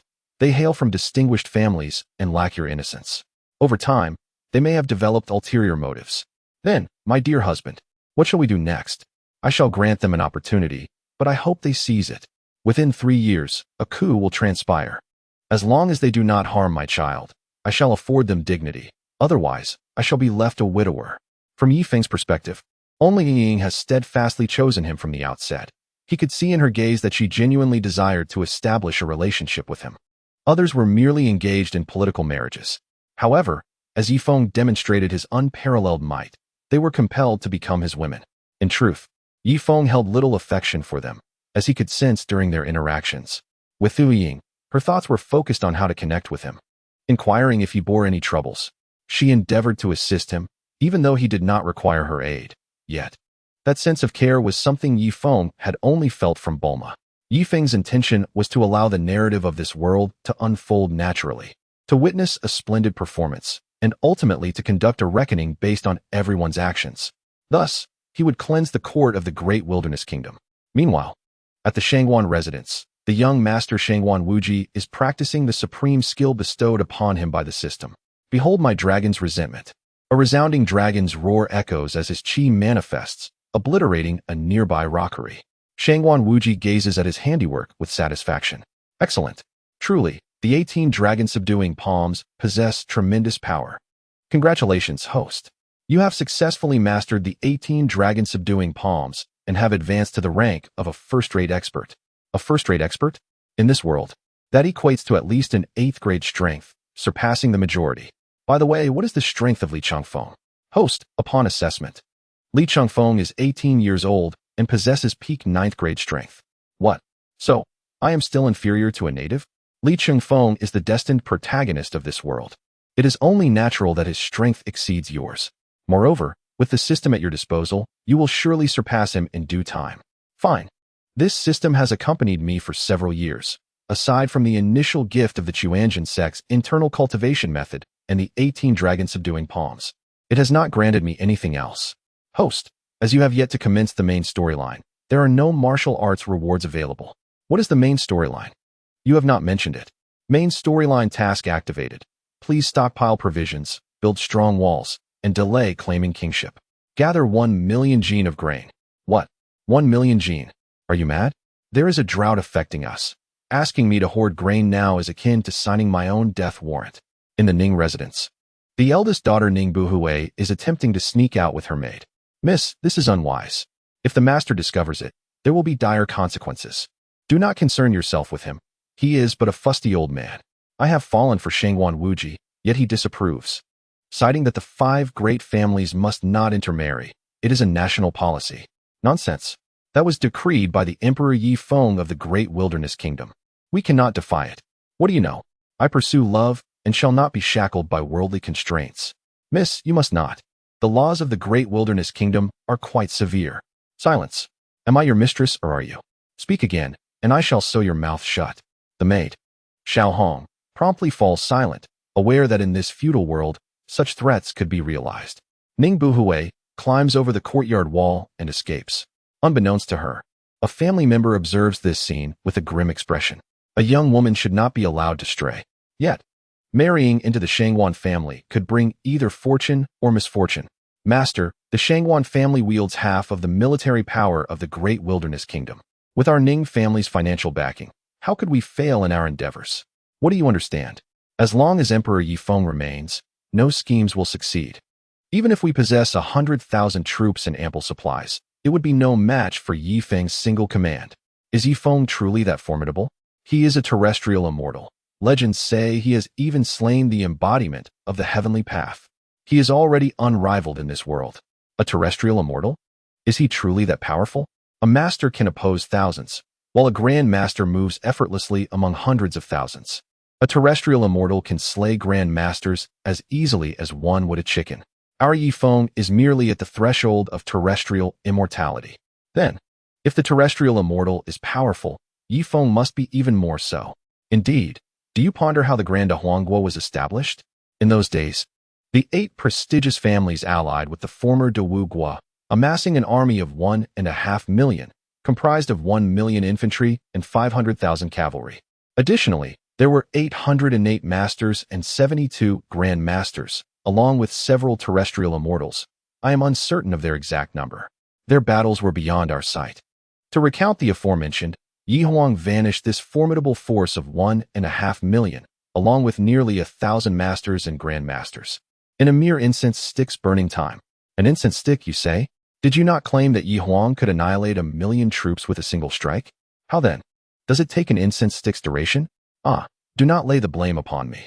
In that battle, Ye Huang executed but 3 strikes. One eliminated 1 million infantry, another dispatched 1 million cavalry, and the last eradicated 800 masters and 72 grand masters. It was precisely due to that confrontation that no power dared to defy Ye Huang. Every family, every sect, and even the other 2 nations submitted to him. You assert that all powers surrendered, yet why has Ye Huang not unified the Zhonglan continent? Ye Huang stated that if he were to unify Zhonglan, it would lead to internal decay within Dahuangguo. He wisely chose to leave the other 2 nations, Dezhou and Beimanguo, to instill a sense of urgency in future emperors, preventing them from becoming complacent. My lord, you claim Ye Huang to be so formidable. Yet why do various factions stir restlessly these past 2 years? Are they not afraid of Ye Huang? They are indeed fearful whenever Ye Huang makes an appearance. All sects and families retreat, ceasing their disruptions. The dilemma lies in the fact that Ye Huang has been absent for a full 18 years. So, are those factions merely probing the waters? Precisely. Once Ye Huang re-emerges, order will be restored, and no one will dare to rebel. As for the eldest young lady, my daughter Bu Hui has long since perished. She believed her concealment to be flawless. In truth, she never concealed anything at all. A wandering spirit from another realm has occupied my daughter Bu Hui's corporeal form, thinking it could exploit the Ning family to its whims. Little did she know, my elder sister Ning Xingyue had long warned against betraying Dahuangguo during the time of the Traverser. Let her create chaos. Who knows, it may lure out a few traitors. At a crucial moment, our Ning family will undoubtedly stand alongside the imperial family. Indeed, my lord. The steward displayed a perplexed expression. Humph, a bunch of fools. Ye Huang reigns invincible over the world, and terrestrial immortals possess lifespans spanning millennia. How could he possibly perish? As long as Ye Huang exists, Dahuangguo shall remain unchanged. Those individuals merely cannot forget the taste of power. They seek to continue oppressing the common folk, demanding that the millions of Dahuangguo's citizens sustain them. Truly, a covetous and foolish lot. They are already well provided for, yet continue to crave more, oblivious to the fatal consequences of betraying Dahuang. No, they are aware. They cling to a sliver of hope, naively believing Ye Huang was grievously wounded during his battle with the heavenly path, a gamble on an almost non-existent chance. The current head of the Ning family reflected that they, as a former imperial family, should have faded into history following their downfall. Were it not for his sister's keen insight in aligning with Ye Huang before his rise to prominence, there would be no Ning family today.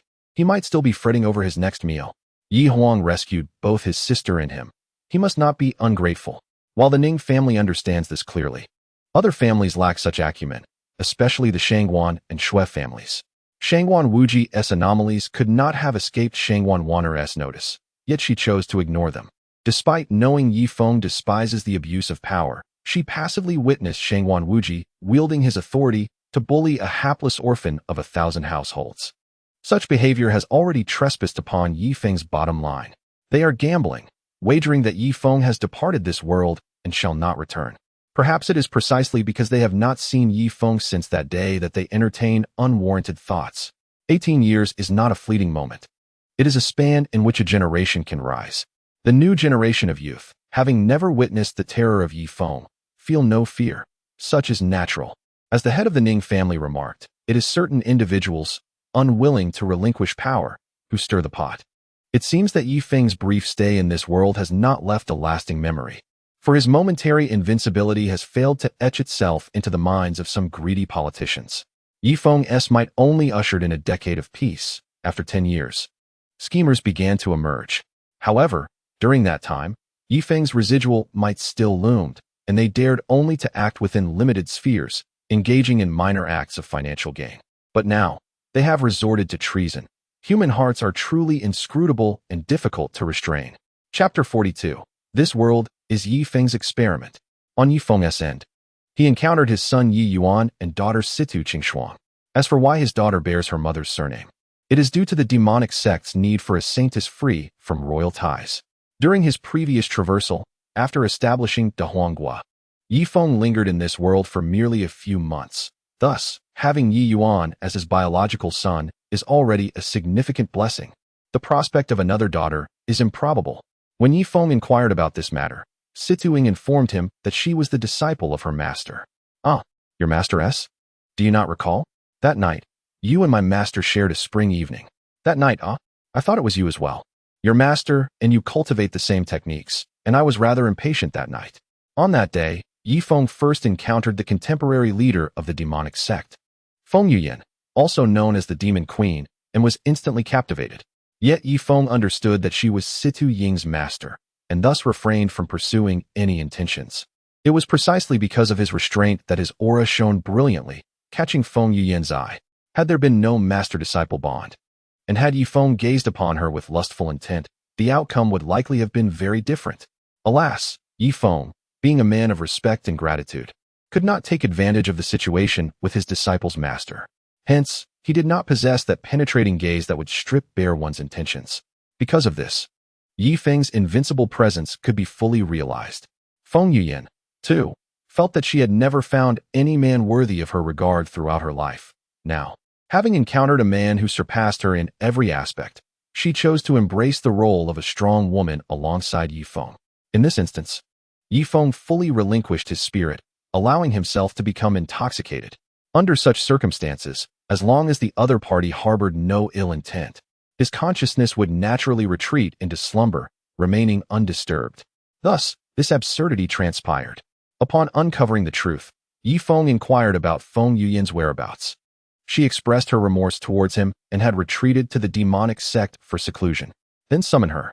I, Ye Feng, am not one to shirk responsibility. Very well, I shall ask Qingshuang to fetch my master. Situ Qingshuang. Mother, you say I am not your daughter? Did you not mention that due to demonic sect customs, the saintess must inherit her mother's surname?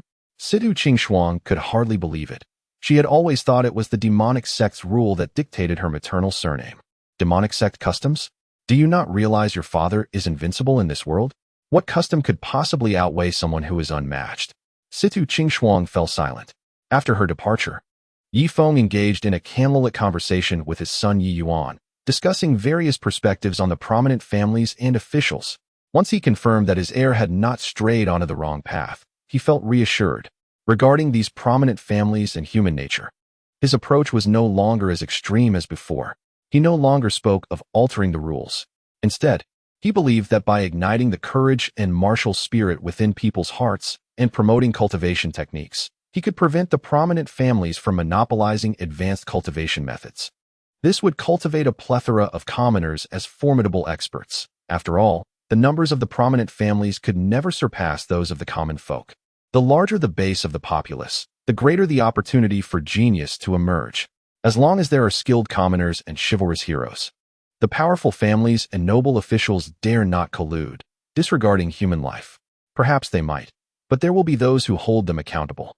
For at any moment, the Jianghu will have prodigies of humble origins who, understanding the sufferings of the common folk, possess a pure heart and will wield their blades against the injustices inflicted by the powerful. Ye Feng has come to realize that relying solely on himself is insufficient to halt the evils and greed of these individuals, to instill fear in them. Society must be populated with figures akin to Wu Song, compelling them to exercise restraint. His task is merely to periodically distribute martial arts manuals, providing opportunities for talented commoners to enhance their skills. Ultimately, Ye Feng does not oppose the advancement of high technology, yet he stands firmly against firearms. Their existence deprives the common people of any chance to resist, and such instruments must be prohibited. Ye Feng's demands are not excessive. He seeks fairness. One may exploit the commoners, but they must not be denied a means of survival.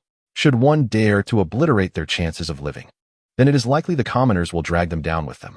Only under such circumstances will those who are already well-fed and clothed value their lives and refrain from excessive exploitation. Naturally, policies and regulations should encourage this martial spirit. As for the extent of this encouragement, it must be approached with gradual experimentation and adjustment. After encountering the two individuals, Ye Feng prepared to leave the imperial palace to observe the current state of the Kanglan continent. He decided to first assess the character of the era's protagonist, Li Chengfeng. If he possesses a commendable nature, merely deceived, he could still be turned around. However, if he is also a cold-hearted and ungrateful person, then he ought to be eradicated without hesitation. Upon Ye Feng's arrival, he found Li Chengfeng engaged in a fierce battle with a notorious bandit, both sustaining heavy injuries and silently meditating to recover their strength. Ye Feng presented himself as an unskilled scholar. "Who is it? Who's there? Show yourself. If you do not, I shall launch my plum blossom darts." The bandit Tian Feng exclaimed. No, I am coming out now." Ye Feng feigned a shaky entrance, deliberately stumbling to diminish the vigilance of both men. "Come here. What do you want? Pick up my sword and strike that person." "Why? What do you mean why? I command you to strike, and if you refuse, I shall strike you." Ye Feng, appearing frightened, slowly approached and seized the large sword in front of him. "Do not listen to him. He is merely a bandit. Even if you kill me, he will not spare you." "A bandit?" "Indeed, he is Tian Feng, the notorious outlaw who has fled across 7 provinces, committing 28 murders and robberies. Those who have perished by his hand number not less than 800. "Then who are you?" "I am Li Chengfeng, a minor officer of the Imperial Guard." "You are of the Imperial Guard? Then he truly is a bandit, a villain?" "Absolutely." "Do not heed his words. Quickly, for once I recover, I shall kill him." "Boy, I tell you to swiftly strike him. Do not make me repeat myself." "Very well, I shall strike." With that, Ye Feng unleashed a powerful blow to the bandit's neck. "You dare to strike me? I commanded you to strike him. If you strike me, I shall kill you." With that, Tian Feng delivered a punch to Ye Feng's chest, sending him flying. However, Ye Feng's strike had a significant impact on him. "Tian Feng, you have forcibly interrupted your internal cultivation. Your internal energy is disrupted. Today you are doomed. Damn it. If not for that scholar, the outcome might have been different. I shall fight you to the death." With that, Tian Feng lunged at Li Chengfeng, but the outcome was inevitable. They were evenly matched. Yet now his internal energy was in disarray, sealing his fate. After a brief exchange, Li Chengfeng successfully dispatched the bandit Tian Feng. Following the defeat of the outlaw, Li Chengfeng found Ye Feng lying beneath a tree, blood at his lips. "Are you all right?" he asked, checking Ye Feng's pulse. "I am fine. Just a bit of tightness in my chest." "Your pulse is strong and vigorous. You do not seem severely injured." Yet that Tian Feng was clearly filled with rage. "Oh, I have a heart-protecting mirror in my chest." Ye Feng revealed a shattered heart-protecting mirror. "You are quite fortunate. Young hero, could you escort me to a medical clinic? I feel as though I cannot walk." "Certainly, but I wish to know why you struck him." "He is a bandit, a villain. He has killed so many." "Do you not fear he will kill you?" "A true man faces death without fear, yet such a person must not live. If he survives, more good people will suffer." "Well said. I admire your spirit. Shall we become sworn brothers?" "Sworn brothers?" "Indeed. It is the first time I have heard such a stirring and heartfelt declaration." You do not look down upon me, do you?" "Not at all." "Then do you agree?" "I have no objection, but I must be the elder brother, for I am much older than you." "That is acceptable. Let us become sworn brothers." Ye Feng gazed at Li Chengfeng in disbelief. This person resembled Xiao Feng, hastily seeking to form bonds. There was no turning back. One must tread the path they have chosen, even in tears. Thus, they became sworn brothers and, thereafter, shared everything. "Brother Chengfeng, what martial arts do you practice?" "I practice the Huashan school techniques from the Imperial Guard's secret vault. My inner strength is the Zixia divine skill, complemented by a set of mixed elemental palm techniques, a set of breaking jade fist, and 2 sword techniques, one being the foundational Huashan swordplay, and the other the deadly chain 3 immortal sword." How does my configuration sound? Indeed impressive. Your techniques are Taoist in nature, harmonious and balanced, encompassing fists, palms, and swords, ensuring that you will not be at a loss without your weapon. You use Huashan swordplay for regular practice and the deadly chain, 3 immortal sword in desperate situations. Truly commendable. Hee, this was arranged by my father while he was still alive. I have faced many challenges and only recently completed my martial arts configuration. Li Chengfeng said proudly. For you at present, this is a remarkable match. Li Chengfeng now stood at the pinnacle of the 9th rank in martial arts, yet had not yet entered the realm of innate masters. The Zixia divine skill is a technique that leads directly to innate mastery, making it perfectly suited for him at this moment. While not the very best among inner strength techniques, it is nonetheless a superior skill. That wisp of purple energy holds the potential for breakthroughs into the realm of grandmasters. Its only shortcoming lies in the fact that the deadly chain 3 immortal sword comprises merely 3 moves. Although it is employed in dire situations, the Huashan swordplay used in regular practice is somewhat inferior. Here, let it be noted that some individuals mistakenly believe that basic sword techniques surpass advanced ones. If you hold such a mindset, you may as well attempt to calculate the trajectory of Dongfeng Express using elementary arithmetic, and then try to compute the equations of nuclear fusion. In standard advanced calculations, even those who can manage basic arithmetic will struggle to comprehend, let alone calculate. Given 10 lifetimes, you would not arrive at the answer. This exemplifies the gap between foundational and advanced techniques. Mastering the basics to their limits does not equate to surpassing advanced techniques. Yet what constitutes the limit is an infinite positive cycle. To illustrate, while using a calculator, I can compute 10 multiplied by 10 in mere seconds, reaching trillions. If you use addition, how far will you get before you pass away? A simple calculation of 10 presses in a second yields only 100. Reaching trillions requires 100 billion seconds. Do you possess such a lifespan? This straightforward principle evades those who believe that foundational skills are the best. If fundamentals were the pinnacle, why would masters create advanced martial arts?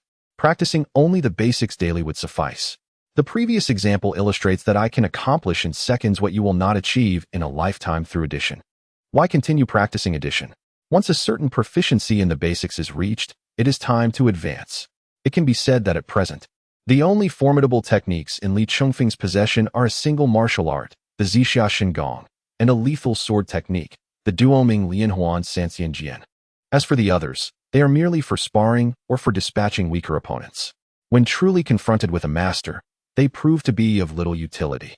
Returning to the main topic, these martial arts were all exchanged by Ye Feng through the system and remain within the secret treasury of the Jinyue.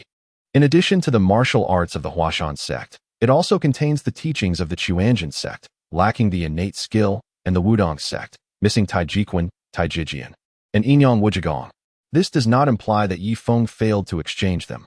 Rather, these missing elements are kept with his woman, Situing. One could assert that the legacies left by Ye Feng, aside from the slightly inferior Huashan martial arts, are comparable to the core teachings of the Quanzhen and Wudong sects, which do not pale in comparison to the esteemed martial arts of this world. Notably, at the heart of these teachings, Ye Feng has safeguarded the Jiuyin Jinjing to oversee the entire Jinyue treasury. It is important to note that this is a martial art that leads directly to the realm of the Grand Master. Chengfeng, your martial arts combination is commendable, yet you lack high-level techniques. Brother Ye Feng, you are knowledgeable in martial arts. Naturally, do not presume I am merely a scholar. I previously chose not to pursue martial arts. Our family's inherited techniques are not trivial. What techniques? The family's internal skill is known as Shun Zhao Jing. There is a finger technique called Yang Ji and a sword technique called Dugu Jiujian. Haven't you heard of them? Are these 3 martial arts not formidable? Indeed, they are significantly superior to your current skills. Might it be possible? Brother Ye Feng, I have been presumptuous. I should not covet your family's martial arts. What are you saying? We are brothers. Besides, I am also contemplating practicing my family's martial arts. Since you are here, please assist me in understanding them so we can train together. With that, Ye Feng retrieved 3 books from his bosom. Li Chengfeng took them, and while the titles were correct, upon opening them, he found them filled with blank pages, not a single word to be seen. Why are there no words? It's all blank. Oh, this is our family's protective measure. Ye Feng then produced a small vial, poured a few drops onto his hand, and brushed it over the books, revealing text and illustrations. Ye Feng, take a look first. Then teach me. All right. With that, Ye Feng began to peruse the martial arts manuals he was presented with. This Shun Zhao Jing surpasses my Zixia Shen Gong by a considerable margin. Truly remarkable internal cultivation. Yang Ji, superb. Such a pressure point technique is impressive. Dugu Jiu Jian, my goodness, this is an unparalleled sword technique, a true masterpiece. Chapter 44. The remarkable progress of Li Changfeng in martial arts. The three martial arts captivated Li Changfeng utterly. Observing this, Ye Feng could only sit aside to rest. Previously, Ye Feng had learned that Li Changfeng inherited the Zixia Shen Gong from his father. On this matter, Ye Feng held no reservations against passing it on. After all, it is permissible for one's own son. As for the other martial arts, whether they are inherited or exchanged, only Li Changfeng is aware. Moreover, Ye Feng is certain that Li Changfeng has not revealed all his martial arts, for he likely harbors a hidden technique, which may well be his true trump card. Reflecting on his own situation, Ye Feng realized that he had not left behind any truly extraordinary martial arts within the Jinyue treasury. His most treasured techniques must have been acquired from this world. After all, he is the favored child of destiny in this era. He even sensed a hint of familiarity emanating from Li Changfeng. If one were to inquire about the pinnacle of martial arts in this world, it may have required some deliberation in the past, but since Ye Feng's emergence, it is undoubtedly his creation, the Dahuang Jindian. The copy that Situ Ying possesses should be intact, yet he had previously given another to a storyteller. That version of the inheritance has likely been lost to the rivers and lakes. Perhaps it was even shattered long ago. After all, upon Ye Feng's return, he became aware that the storyteller had been besieged and killed a decade ago. At that time, the storyteller was at the early stage of Grandmaster and, due to his sudden acquisition of martial prowess and his overly conspicuous demeanor, he meddled in various injustices. Ultimately, he offended too many, resulting in his death at the hands of several powerful factions. From that point on, his copy of the Dahuang Jindian drifted into the world. It is said that the Dahuang Jindian was divided into three parts, rendering it impossible for anyone to cultivate the supreme divine skill and become an unrivaled master like Ye Huang. Thus, the extent of Li Changfeng's acquisition of the Dahuang Jindian remains uncertain. However, it is assuredly not the internal cultivation section, as Ye Feng could sense its presence. And so, the two began their training, and in the blink of an eye, over a month passed. Ye Feng's strength visibly surged in front of Li Changfeng, and he had now ascended to the 6th rank of martial arts. Brother Ye Feng is formidable. In just a month, you have surpassed the stages of refining skin, bones, marrow, and blood, directly condensing qi. It is truly impressive. I once believed myself to be a genius, but today it seems I am merely a fool. Perhaps it is because my family provided me with abundant tonics. They claimed that one day I would wish to practice martial arts and did not want me to start from scratch. Therefore, they fed me numerous nourishing medicines since childhood, sealing their potency within my body, which is why my progress has been so rapid. I suspect that is indeed the case. By the way, which family do you belong to? Do not tell me you are from the Ye family. Do you know that the descendants of the Ye family dare not use the name of the legendary Ye Huang? Ye Feng was startled. He had been careless enough to forget to change his name. However, it is a mistake that no one would believe a young man could be the invincible Ye Huang. Ye Feng introduced himself as Ye Feng, and the other party, in turn, would not believe it. Me? What? Is it inconvenient to say? We are sworn brothers, after all. That is not fair. My surname is Ning. My real name is Ning Feng. You are from the Ning family? That is impressive. The Ning family is known for its business acumen and wealth. No wonder you can consume so many tonics. Ye Feng pondered for a moment and chose to associate himself with the Ning family. Although Situ Ying is commendable, the demonic sect is still a demonic sect. In less than 20 years, the public perception of the demonic sect has not changed. Additionally, Situ Ying has no siblings, while Ning Xingyue has a younger brother. He could also sense that Ning Xingyue has always been quite principled, which is why he borrowed their family name. By the way, enough about me. Your martial arts have also improved considerably, Ye Feng. Ye Feng could already feel that Li Changfeng had reached the pinnacle of the 9th rank in martial arts, and had even begun to comprehend the realm of intent. Indeed, I sense that within a month, I will have the opportunity to break through to the Grand Master realm. Is that so? Excellent. Once you attain that breakthrough, you will be able to inherit your father's official position. However, my father met his demise due to Ye Huang's envy, so promotions will not come easily. Indeed, Li Chengfeng genuinely believed this assertion. Chengfeng, who did you hear that from? It was not from anyone. I overheard it. From whom did you overhear it? I am not sure, but it seems related to the military. It involves the Shangwan family. Ah, why not the demonic sect? The demonic sect would not speak ill of Ye Huang. Brother, what do you mean by that? Are you implying that you have some connection to Ye Huang? I am from the Ning family. Ye Huang is undoubtedly my relative. Ah, then am I not sworn brothers with the child of an enemy? Chengfeng, you are too naive. You have been deceived. How could they deceive me? I overheard it. Think about it. What was your father's strength? Mid-stage grandmaster. What is Ye Huang's strength? The earth immortal, I suppose. Then why would Ye Huang be wary of your father? Is your father particularly imposing? My father is a Chi-Hu of the Jinyui. In his prime, Ye Huang defeated 1.5 million troops, 800 grandmasters, and 72 great grandmasters in 3 moves. How many moves do you think he would need to annihilate the entire Jinyui? Li Chengfeng suddenly gained clarity. He is, after all, the child of destiny. Even though Shangwan Wujia has deceived him with the system, it is impossible to completely alter his perception. Thus, Ye Huang truly had no reason to kill my father. So, how did my father meet his demise? He was simply eliminated alongside those families. Is that true? How do you know? The circumstances of your father's death are documented in the Royal Secret Repository. I can take you to see it when time permits. So that's how it is. But why do I keep facing difficulties? That must be due to ulterior motives. Have you offended anyone? Hiss. How did I not think of that? You, out of nowhere, developed a hatred for the royal family. Fortunately, you Haven T sought revenge. Otherwise, you would be doomed, and your Li family would face extinction. How despicable. Who is so malicious as to wish for the demise of my Li family? I will never let him go.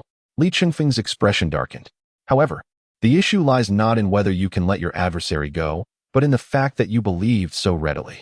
There is something amiss here. Indeed, I actually bought such a ridiculous explanation. Chengfeng, do not blame yourself. You were momentarily blinded. Someone must have exerted mental influence on you. Who is it? Who? I will kill him. How could he conspire against me and my father? At this moment, Li Chengfeng was convinced that his father had been murdered by someone pulling the strings behind the scenes. Ye Feng chose not to expose this belief. Chapter 45. A hero saving a beauty? After his realization, Li Chengfeng felt an intense rage towards the Shangwan family and vowed to avenge his father. Ye Feng, on the other hand, felt helpless. He had always sensed that the Shangwan family was not to be trusted, and it had become evident they were not virtuous citizens. Yet, he was uncertain whether Shangwan Wanner had betrayed him. Of course, he could never directly ask her this question. It could be said that as long as Ye Feng made an appearance before Shangwan Wanner, all of the Shangwan family's little schemes would vanish, transforming them into loyal subjects for the nation and its people. Everyone knew that Ye Feng was invincible. Betraying him was tantamount to seeking death, with no avenue for survival. This indicated that rebellion was impossible. Therefore, regardless of how harsh Ye Feng's rules were towards the aristocracy, the nobility, and those in power, they could only endure. In this realm, the rich would lead the way for the poor. It was no longer just a slogan, it was a necessity. As long as Ye Feng's will remained unchanged, those who prospered first would not dare to monopolize or bully others. This situation was akin to the grand ideal of the benevolent heavenly sovereign, who required peace in the world, where everyone possessed compassion. With his greatly enhanced abilities, Li Chengfeng decided to take Ye Feng back to the Jinyui.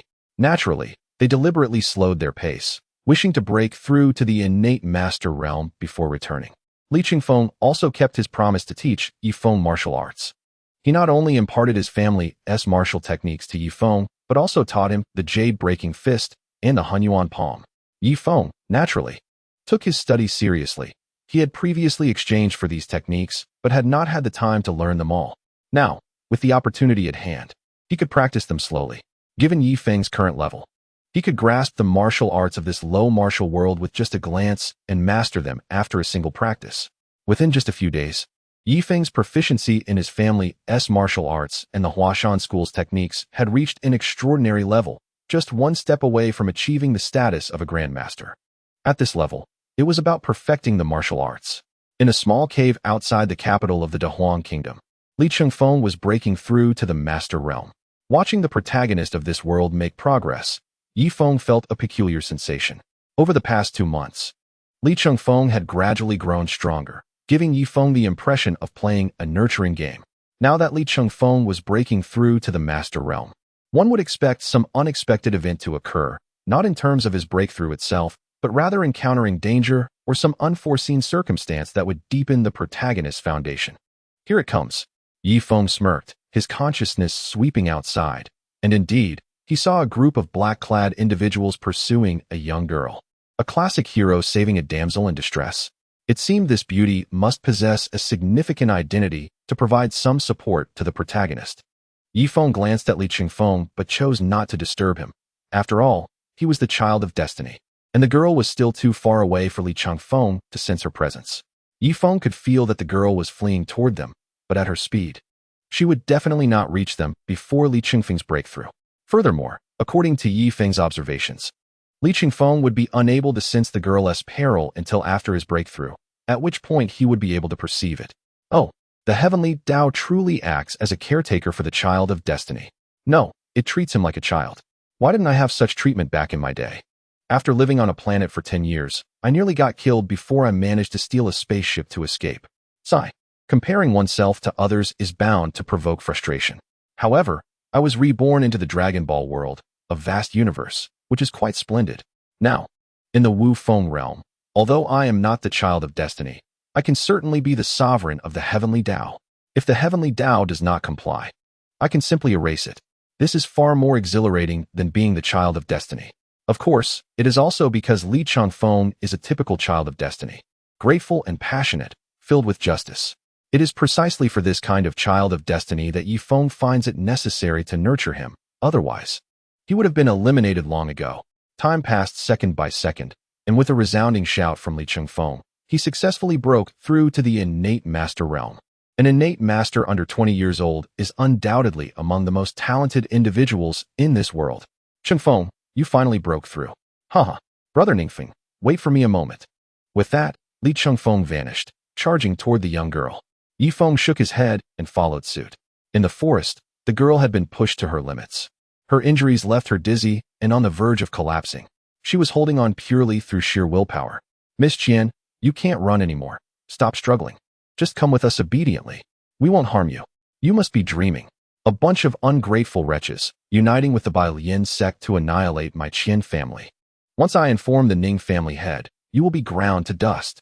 As she spoke, Qian Xiao's legs gave way, and she fell to the ground. Well, this was the moment Li Chengfeng had completed his breakthrough and was now on his way here, so Qian Xiao no longer needed to hold on. You've lost that opportunity. If you want to see the Ning family head, you might as well try to contact him in your dreams. How despicable. Didn't you just say you wouldn't kill me? Did you really believe us?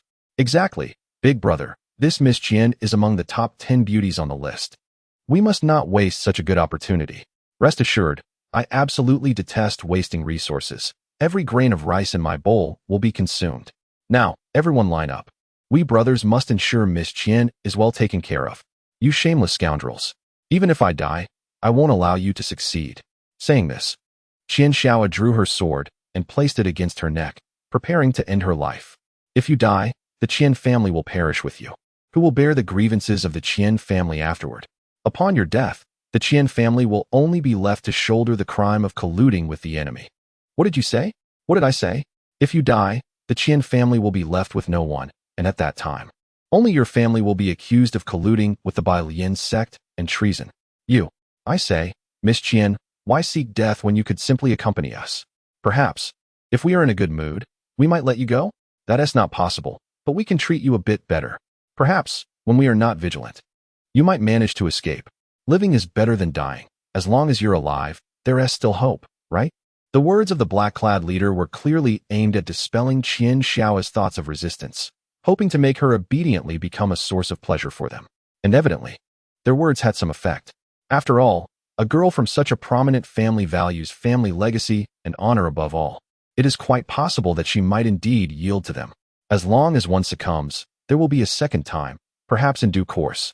This young lady from the Qian family, ranked 9th among the beauties, will truly become the plaything of those ruffians.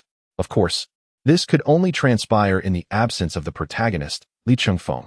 Chapter 46, The Return of Yi Huang. Qian Xiao AI is engulfed in endless turmoil as the leader in black draws ever closer. Miss Qian, why not yield to me? He chuckles ominously, directly sealing her acupoint. Ah, women are so easily swayed. Now, you will find it difficult to escape your fate. Indeed, it is only right that we brothers enjoy ourselves. They jeered as they approached her with lewd laughter.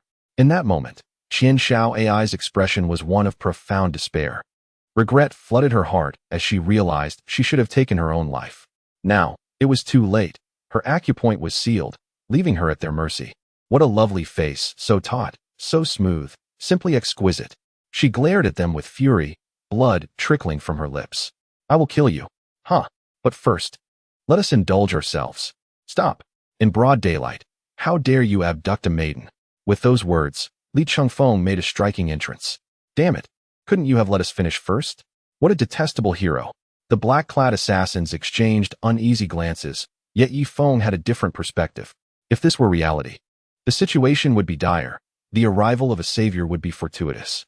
However, in the realm of movies and dramas from his past life, it was far more thrilling for the heroine to be rescued just as the violation was about to occur. After all, under certain mysterious forces, if the beauty were truly violated, the scene would be fleeting, leaving nothing to witness. Conversely, an attempted violation could offer more vivid imagery. Alas, in that moment, Ye Feng could only hope the hero would arrive a mere second later. Yet now, Ye Feng found himself less concerned. Any woman who caught his eye was within his reach. Who dares to thwart our enjoyment? He sneered. I am Li Chengfeng of the Jinyue. Surrender at once. The Jinyue? How could they be here? Have we been discovered? One of the assassins scoffed. He is merely a minor figure. What strength can he possess? He must have just happened upon this scene, not sent by the court. Indeed, you think invoking the Jinyue will frighten us? Not a chance. The Jinyue has the right to execute first and report later. Should you refuse to surrender, do not blame me for my ruthlessness. How pretentious. You wish to play the hero? Seize him. Then we shall have our fun with Miss Qian. Seeking death, Li Chengfeng, having just broken through to the realm of the innate master, was brimming with confidence as he faced the oncoming assassins, eager to test his sword. What kind of swordsmanship is this? So swift, so incredibly swift. Two of the black-clad assassins, both innate masters, found themselves forced back by Li Chengfeng's rapid strikes. The Duga 9 swords. In this world, the appearance of the Duga 9 swords caused two masters to retreat repeatedly. Not much of a challenge. Li Chengfeng mused. Their skills were lacking. Little did he know, it was merely that his own Duga 9 swords were exceptionally formidable. With a swift motion, two strikes found their marks at the throats of the masters, who begrudgingly fell to their demise beneath Li Chengfeng's blade. The remaining assassins, witnessing this, attempted to flee, but lacking the strength of even a master, they were swiftly dispatched. Li Chengfeng approached Qian Xiao AI and unsealed her acupoint. Thank you for your rescue, young sir. Xiao AI is deeply grateful. Miss, your health is still delicate. There is no need for such formalities. Li Chengfeng hesitated before inquiring, but why were they pursuing you? The situation is this. I am Qian Xiao AI, the young lady of the Qian family from Jiangzhou, an ally of the Ning family. Unfortunately, I was ambushed during the escort of grain into the capital today by the Bailian sect. All of my family's escorts were lost, and I barely managed to escape. Qian family. Ning Feng is one of your family's subordinates. Are you from the Ning family, sir? Ye Feng nodded. I shall ensure justice is served for the Qian family. Thank you, young Master Ning. Li Chengfeng observed as her eyes glistened with tears, frustrated that despite being her savior, her thoughts were solely of Ning Feng. Alas, what could he do? After all, he was indeed a member of the Ning family. In the capital of the Dahuang Kingdom, the three entered the city without encountering any difficulties. After all, Li Chengfeng was associated with the Jinyue, and even if overlooked, no one dared to offend him. They settled Qian Xiao AI in an inn. Ye Feng and Li Chengfeng parted ways. Ye Feng intended to visit the Ning family to inform his brother-in-law, the current head of the Ning family, of his arrival. After all, he was using their identity and needed to notify them in advance. Li Chengfeng planned to return to the Jinyue to inherit his father's position. Ye Feng assured him that with his presence, the position would be smoothly secured. At the Ning family, the head, Ning Xingqian, was savoring tea when a servant hurriedly entered. Master, there is someone outside requesting an audience, claiming to be an old acquaintance. An old acquaintance? I have many. Who dares to seek an audience? Ning Xingqian, irritated at being disturbed, quickly deduced that if it were an ordinary person, they would not come to him directly. His subordinates would handle it. He states he is an acquaintance from 18 years ago. 18 years ago? Did I have any acquaintances from that long ago? Let him in. Ning Xingqian, puzzled, permitted entry, feeling an odd sensation. This old acquaintance from 18 years past might be someone he had never dared to imagine. Meanwhile, Ye Feng entered the capital with an air of confidence, attracting the attention of many. Although 18 years had passed, his visage had once been renowned throughout the nation, and many recognized him. Ye Huang. How could it be? Ye Huang has returned. News of Ye Huang's reappearance spread like wildfire through the capital and swiftly throughout the entire Zhonglan continent. What? Ye Huang has returned. What a joke. How can a dead man return? Shangwan Wuji scoffed. He had ensured that the grain he intended to move had been checked by the system, which confirmed that Ye Huang was not within this realm. What does it mean to not be in this realm? It signifies death. A dead man dares to obstruct Shangwan Wuji's path. Chapter 47. Skepticism from Various Powers. In the palace, the Moing Palace, Brother Ye Feng has returned. It seems he has found something amusing, as he did not rush to see me upon his return. Indeed, no one expected that the once oppressed sage Ye Feng would become the invincible Ye Huang. Master, do you think Ye Feng will visit you first upon learning of your return? After all, back then, he was utterly oblivious and suddenly became a father. Now that he has returned, oh dear, Master, you are in for a surprise. Ah, Situing, you have become a concubine and grown bold enough to tease your master. Huh, it seems that both master and disciple are vying for the same man. You are indeed one of a kind. Humph, a good man is worth fighting for. I have always taught you this. You are impressive. Situing had no choice but to admire her master's prowess. In the Mingyu Palace, what did you say? Ye Huang has returned. Yes, Your Highness. Many witnesses at the city gate have confirmed it. He looks just like the Ye Huang of old. Ye Huang has vanished for 18 years. It is not a matter of mere appearance. However, what if it is indeed true? Your Highness, if it were true, would she not come to see me first? I am well aware of his nature, a lecherous man. Although Shangwan Wanner spoke thus, her heart held a flicker of unease. Then, Your Highness, what course of action shall we take? Perhaps at this, the eunuch made a gesture across his throat. You wish to slay Ye Huang? Have you lost your senses? Who in this realm could possibly kill Ye Huang? But Your Highness, did you not claim it was a falsehood? A falsehood. Yet what if it is real? Even if there exists but a 1 in 10,000 chance, we cannot afford to take that risk. Indeed, Your Highness, this matter shall be left to us. The one from Moing Palace is far more anxious than we are. In Xingyu Palace, Ning Xingyue remarked, Ye Huang. How audacious for someone to impersonate my elder brother Ye Feng. It is tantamount to courting death. Shall we take action? No need. Ye Huang is unparalleled in this realm. If someone dares to impersonate him, their skills must also be formidable, and many will rise to challenge him. What shall we do then? Inform my brother to keep watch over this individual resembling Ye Huang, and if he encounters any peril, intervene on his behalf. This, regardless of whether this person has any connection to Ye Feng, he bears a striking resemblance to him. Thus only Ye Feng is entitled to deal with him. Ning Xingyue's thoughts were clear. Whether this individual is related to Ye Feng or not, capturing him would serve as a means of protection. If he turns out to be Ye Feng's illegitimate son, shedding a few tears while claiming ignorance would suffice. If not, then given Ye Feng's temperament, this doppelganger would likely meet a swift end at the hands of the true Ye Feng. In any case, it is best not to act rashly. Taking matters into one's own hands could lead to disastrous consequences. Ning Xingyue understood Ye Feng's strength better than anyone. Love for him may not be certain, but she held the utmost reverence for him. In Qingshui Palace, Wu Qingyin asked, Do you mean for me to take action? Precisely, sister. You must know that it was Ye Huang who seized the Wu family's dominion. Though this person may not be him, if we can control him, we can wield the emperor's authority to command the feudal lords. A man cloaked in black spoke, Wu Qingyin's brother, who had once disfigured himself to escape Ye Feng's pursuit. Of course, Ye Feng had never truly investigated. His strength was such that he dismissed their small schemes. Who would dare to rise against him? Wu Qingyin questioned. Are we truly to rebel? Rebel? We seek to restore. Restore, you say? 18 years have passed. How does the world compare now to then? How have the lives of the common folk fared? In this prosperous age, who would yearn for the old dynasty? The man in black was visibly taken aback, his expression darkening.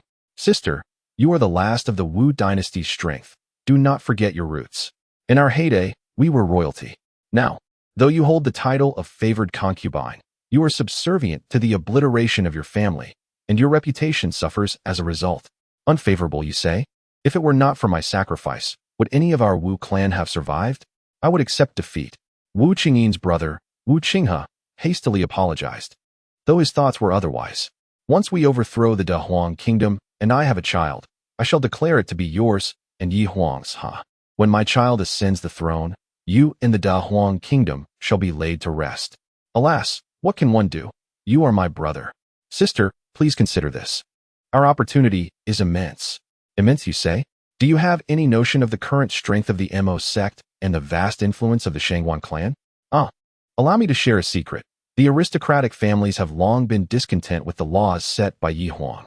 If we take the lead, they will surely rally to our cause. The families will respond, but only for their own interests. Should their gains rise, the common folk shall suffer. If that is the case, I would rather maintain the status quo. Sister, this is a once-in-a-lifetime opportunity. Wu Qinghe's tone grew urgent. Brother Sai, please leave for now. I need to contemplate this. Very well, sister, take your time. I shall depart now. Wu Qinghe exited Qing Shui Palace with a grim countenance. How infuriating. To act like a harlot while maintaining a facade of virtue. I shall take decisive action and capture them all. Then we shall see how you respond. At that point, with the arrow drawn, there will be no choice but to comply. In Hanbing Palace, Shui Yeqing asked, Master, do we truly intend to proceed with this? Have you ceased to heed my words? The disciple dared not. Yet the notion of kidnapping Ye Huang seems utterly far-fetched. Your concerns are unfounded. If he truly is Ye Huang, who would dare act recklessly before him? Neither you nor I would, for no one in this realm would. Yet he is not, and cannot possibly be Ye Huang. Why not? Because Ye Huang has been absent for 18 years. In those days, he was the unrivaled champion, the one against whom all others could not stand a chance. If he were indeed to appear, he would never enter the imperial city in such a manner. The disciple remained perplexed. You see, the mightiest have their pride, especially one of his caliber. If he were to return, would he conceal himself? He would make a grand entrance, daring anyone to doubt him.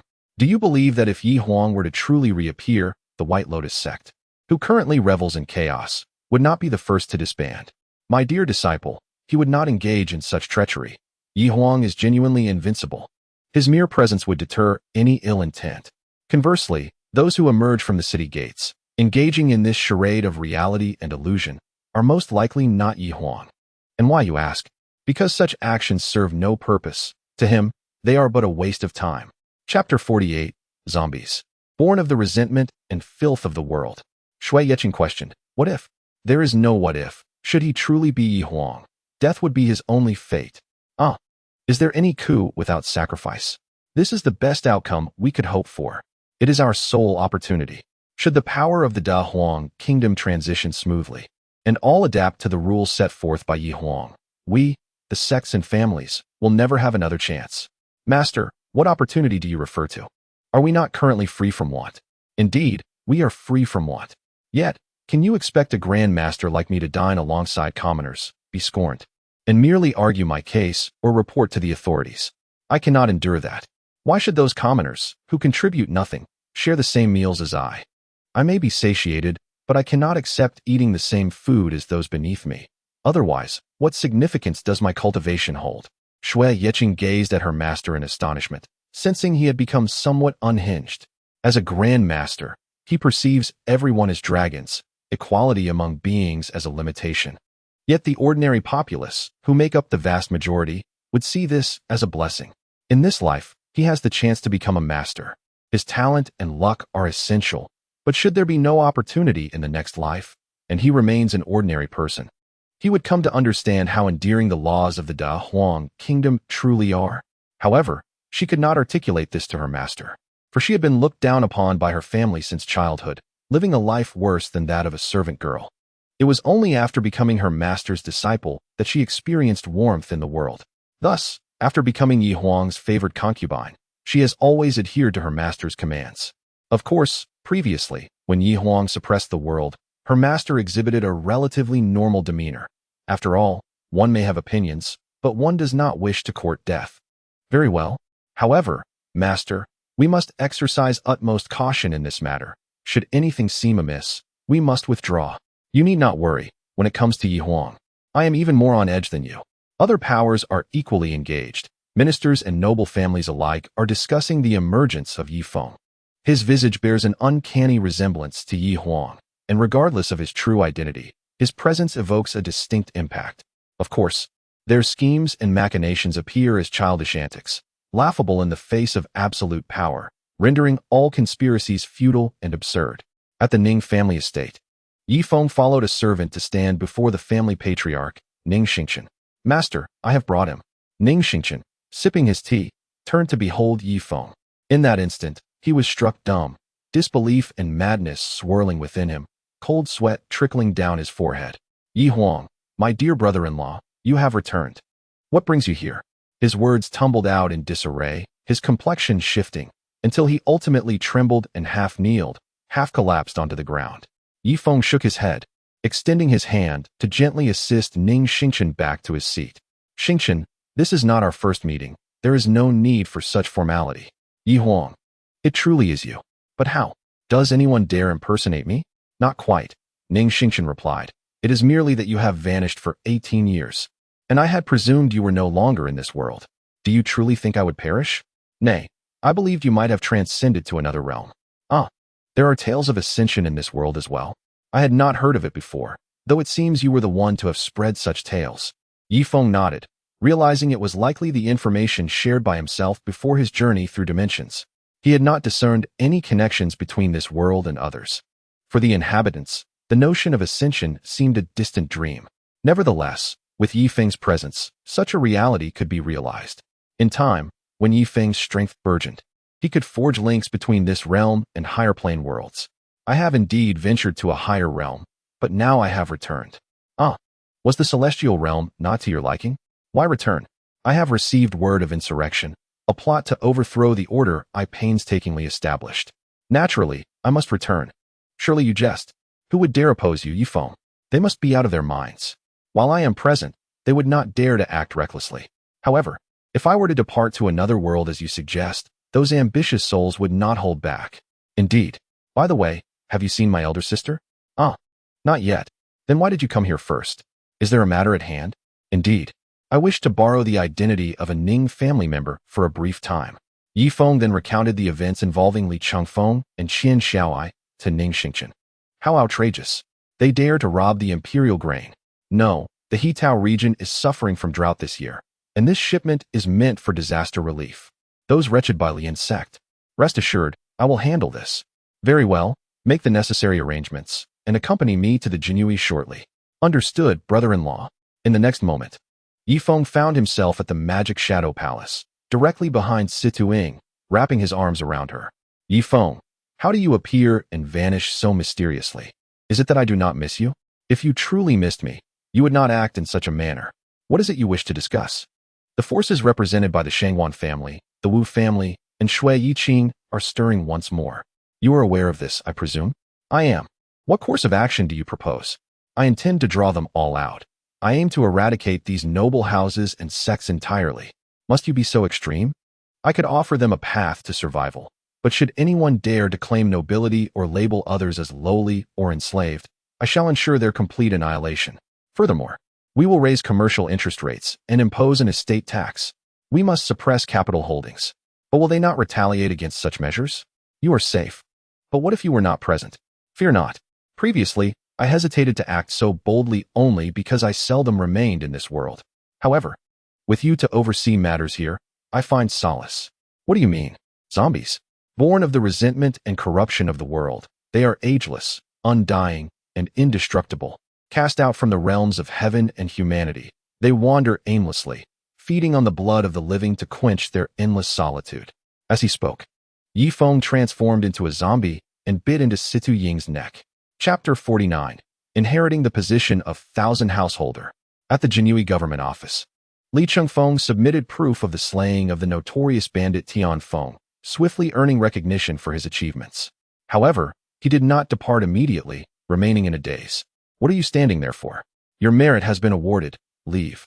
I wish to inherit my father's position as Thousand Householder. Are you jesting? The position of thousand householder is not simply inherited on a whim. Be gone. What did you say? Repeat that. I shall repeat it. Yet the official's mouth fell silent. For Li Chengfeng had revealed his innate master-level prowess. You have attained innate mastery. Indeed. Otherwise, I would not claim to inherit my father's position. Wait here. I shall report this upwards. The clerk dared not make a decision alone, even if there were those above who wished to suppress Li Chengfeng. His newfound status as an innate master rendered him untouchable. The saying a master must not be insulted is a steadfast rule in the Kanglan continent. Quickly, 2,000 householders and a pacification envoy arrived. So, you wish to become a 1,000 householder of the Jinui? Indeed, I seek to inherit my father's position. The pacification envoy scrutinized Li Chengfeng, feeling conflicted. A master under 20 years of age was indeed impressive. Were it not for the personal intervention of the Shangwan family's heir, Shangwan Wuji, to temper his disposition, he might have granted the inheritance today. By the rules, inheritance is permitted, but your luck is unfortunate. There are no vacancies for 1,000 householders. That cannot be. According to regulations, positions can be opened for inheritance. As long as the family head recruits personnel, then go recruit. As long as you assemble the requisite personnel for 1,000 householders' command, I can allow you to inherit your father's position. This is a veiled suppression. Said suppression is merely me acting according to the rules. If you have the capability, go find the necessary individuals. However, do note that recruitment for the Jinui requires individuals of impeccable character. Not just anyone will suffice. Ahahaha. The 2,000 householders burst into laughter. At that moment, the pacification envoy waved his hand, signaling for all unrelated individuals to vacate the office, leaving only the 4 of them. Why? Why must it be so difficult? I am merely following the rules to inherit my father's position. Kid, you have offended someone. Do you not realize? Whom have I offended? Speak. Apologies, but I wish I could clarify, yet I cannot. Do you think I would inherit without connections? I have powerful allies now. At that moment, Li Chengfeng began to believe Ye Feng's words. Indeed, someone was working against him, and that adversary held considerable influence within the Da Huang kingdom. However, brother Ning Feng had already approached the Ning family to vie for the family head's order. This time, no one could obstruct his inheritance of his father's position. You also have connections? What connections do you possess? My ally is none other than me. Ye Feng made a timely entrance. Although Ye Feng could not alter his appearance, unless one was particularly astute, it was generally difficult for others to immediately associate him with the unparalleled Yi Huang. Who are you? How dare you intrude on the Jinui? I am Ning Feng. What of it? Is the Jinui a den of danger from which I cannot emerge? Ning Feng, are you of the Ning family? What do you think? What of it? Can a member of the Ning family meddle in Jinui affairs at will?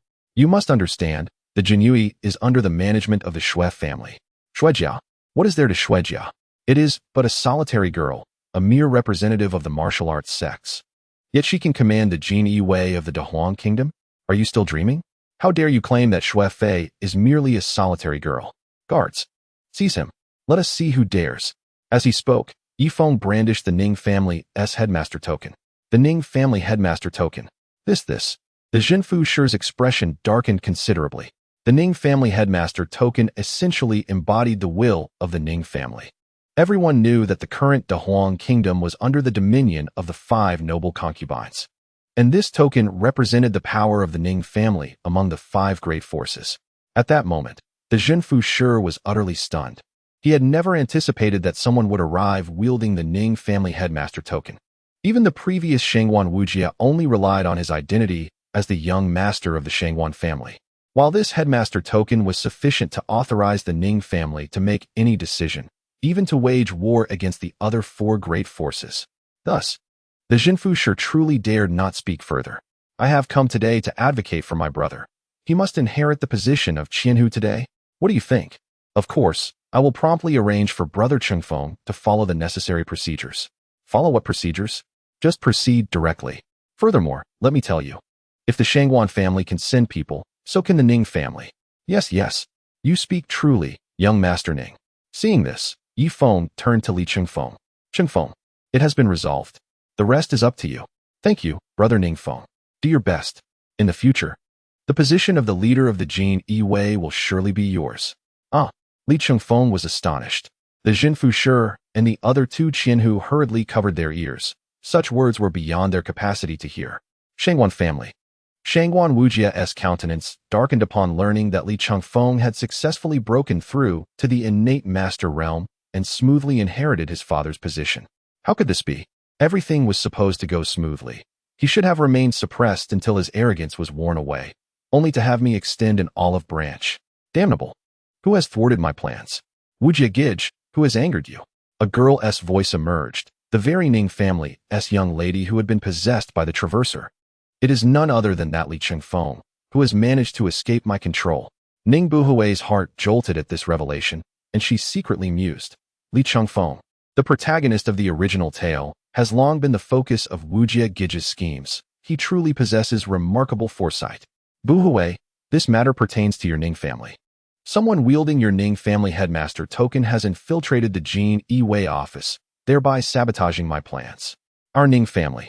Impossible. My father is not the type to meddle in affairs that do not concern him. No, I must find him. I cannot allow him to obstruct Wujia Gij's path. With that, Ning Buhui stormed out of the Shangguan family in a huff. Ning Buhui, do you think you are concealed well? A traverser, forever seeking to rely on others. Very well, your Ning family's influence may still be of use, but once I ascend the throne, I shall not uphold any promises of eternal companionship. Chapter 50. The unreasonable Ning Buhui. Ning family. Ning Buhui quickly returned to the Ning family, charging straight toward Ning Xingqian's study. However, she was halted at the door by the butler. Let me in, father. Why are you assisting that Li Changfeng? Do you not realize you are undermining Wujia Gij's plans? Father, please allow me in. I have something to discuss with you. Ning Buhui incessantly clamored at the door, preventing Ning Xingqian from concentrating on his thoughts. Originally, Ye Feng's sudden arrival had disrupted all his plans, and he had to set aside certain matters to address those arranged by Ye Feng. Now, with things still unresolved, this unruly daughter had come to disturb him, and he could hardly endure it any longer. However, he did not wish to confront her at this moment. After all, sometimes, as long as he remained a traitor without exposing it, this traitor could provide the greatest value. Just like how Yu Buchuan dealt with his second disciple, Lao Dana. In the smiling, proud wanderer, using a traitor to convey false information to the enemy is indeed the act of a true hero. Nevertheless, that being said, if this matter were not exposed, he indeed needed to provide Ning Buhui with a rationale. Let her in. With Ning Xingqian's words, Ning Buhui was allowed entry. Father, you must provide me with an explanation today. That Li Changfeng is Wujia Gij's enemy. How can you assist him? What do you expect me to do, father? Naturally, you should help Wujia Gij suppress him. Suppress him to the point he cannot rise again. Why should our Ning family assist the Shangguan family? Do you know who you wish to suppress, Li Changfeng? Who? Ning Buhui glanced nervously at Ning Xingqian. He is the protagonist of this era. To suppress him is to go against heaven itself. Protagonist. Ning Buhui's inner thoughts. How does he know? He is an indigenous person. How could he know that Li Changfeng is the protagonist of this world? No, even if he is the protagonist of this world, my Wujia Gij is the protagonist of the new world, the true protagonist of this novel, the one destined to ascend the throne. I must align myself with him and become his only woman. Only in that way can I become the most celebrated woman in the world. Do not concern yourself with how I know this. If we, the Ning family, are to suppress a protagonist of an era, are we not driving our Ning family to destruction? I do not care. He is Wujia Gij's enemy, and I demand to suppress him. Slap. Ning Xingqian struck Ning Buhui across the face. Father, you hit me. You actually struck me for that outsider Li Changfeng. What of it? Are you not seeking to plunge our Ning family into an abyss for that Shangguan Wujia? You can do it. Why can't I? Father, I simply ask. Is a daughter lesser than that outsider Li Changfeng? Very well, then I shall ask. Is the well-being of our entire Ning family not worth more than your Wujia Gij? I am your biological father. Can you bear to watch me offend the protagonist and perish? If so, then I, Ning Xingqian, would rather not have a daughter like you. Saying this, Ning Xingqian kicked Ning Buhui to the ground. Take her away. From today onward, the young lady is forbidden from stepping outside the Ning family. No, let me go? Father, if you proceed in this manner, you will regret it. Wujia Gij is the true child of destiny. That Li Changfeng is merely a stepping stone for Wujia Gij. As several guards prepared to drag Ning Buhui away, a maid attempted to cover her mouth. Release her. Let her speak. Ning Buhui crawled before Ning Xingqian. Father, Wujia Gij is the true child of destiny. He is destined to ascend to the throne. The throne? The throne can only be held by the Ye family. When has it ever been his turn? You do not understand. He is a traverser. A traverser. Just like the Ye Huang. Father, believe me, as long as we align ourselves with brother Shengwan Wujia, our Ning family will surely prosper. Ning Xingqian's heart jolted. Is it true? A traverser. No wonder two wandering souls have come together. However, as long as Ye Huang is present, all calculations will be in vain. No, if Ye Huang does not return, could I be swayed by her to begin targeting the protagonist? Moreover, that Shengwan Wujia has robbed the imperial grain, the grain meant for disaster relief, and the responsibility for transporting the imperial grain lies with my Ning family as subordinates. In that case, perhaps before that so-called traverser ascends to the throne, my Ning family may be the first to be held accountable. Such a cunning traverser. He does not even spare his own allies. So what? Do you know that Shengwan Wujia has robbed the imperial grain? And that imperial grain is managed by my Ning family? Do you know how grave the crime of robbing imperial grain is? Especially when that grain is meant for disaster relief. Imperial grain. Are you referring to the grain robbed from the Qian family? What is the explanation for that? You are aware of it. Then do you know that Shengwan Wujia has robbed the imperial grain? And if anything happens to the Qian family, my Ning family will ultimately bear the blame. Is it not merely a black pot? An employee who does not bear the black pot for their leader is not a good employee. You speak so lightly. Yet we remain in the realm of De Huanggua, under the governance of the 5 esteemed concubines. Our Ning family bears this burden, providing others with leverage against us. At that point, the other 4 families would not hesitate to eliminate us. Being eliminated means total annihilation of our clan. Surely it cannot be that extreme. Do not harbor any misplaced hopes. Political strife is inherently brutal, with victors claiming all, and the defeated receive no mercy. To align with your brother Wuji. I fear that before he ascends to the throne, our Ning family may face complete destruction. This cannot be. With brother Wuji as protection, our family should be safe, right? Ning Buhui remains obstinately defending Shengwan Wuji. My foolish daughter, do you truly believe he possesses the capability to safeguard you? You aspire to be his woman, to ascend to the role of empress in one fell swoop. Yet have you considered the fate of an empress without familial support? Ning Xingqian, not one to be outsmarted, directly unveiled the pivotal elements of palace intrigue that women cherish most. At this revelation, Ning Buhui finally grasped the gravity of the situation. It is untenable. Father, we cannot remain passive. This burden is one our Ning family must not shoulder. After much contemplation, Ning Buhui chose to trust the wisdom imparted by the internet sages of her previous life, understanding that an empress must have her family's backing. Therefore, she could afford to oppose her brother Wuji for a time. At worst, she would pursue her husband to the bitter end.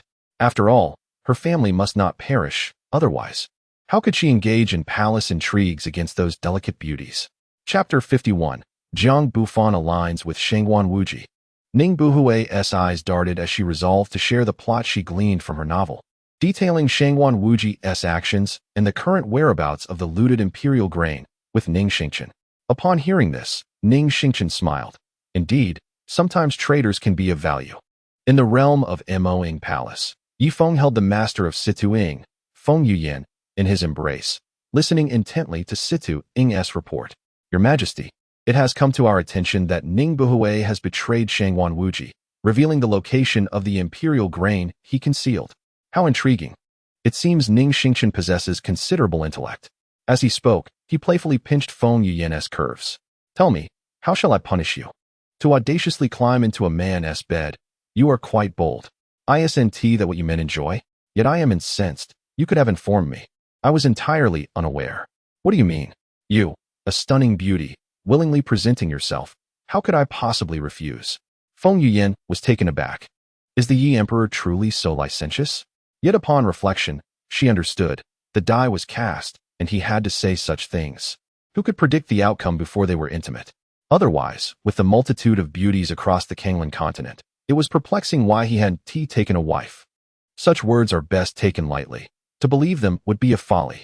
If the Yi Emperor were truly a man who cherished each woman, he would have already amassed a harem of 3,000. Ultimately, he is merely a man of flowery words. All men are drawn to beauty, while only eunuchs lack such inclinations. If he displays desire upon seeing you, It is merely an opportunity. Should you seize it, a connection may flourish. Otherwise, once his patience wanes, he shall no longer cast a glance in your direction. There is no other way. When a girl says she wishes to break up, she seeks benefits and desires reassurance from the boy. When a boy declares a breakup, it is definitive, an irrevocable separation. Is that so? Then shall I present myself to the Lord? Of course, I shall accept. With that, Ye Feng carried Feng Yuyan into the chamber. Before departing, he instructed Situ Ing to promptly implement the plan to lure the snake out of its hole. He had no time to squander in this realm. I have been reborn.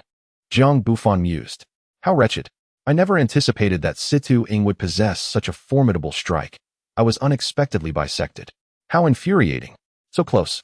I nearly witnessed the disgrace of mother and daughter. After some time, Jiang Bufan finally regained his composure. Yet, I have been reborn. Situ Ing, you remain oblivious. This time, I shall surely claim you. Jiang Bufan silently vowed. First, let me observe what transpires in this time frame. I must ascertain how much time remains until Situ Ing sustains her injuries.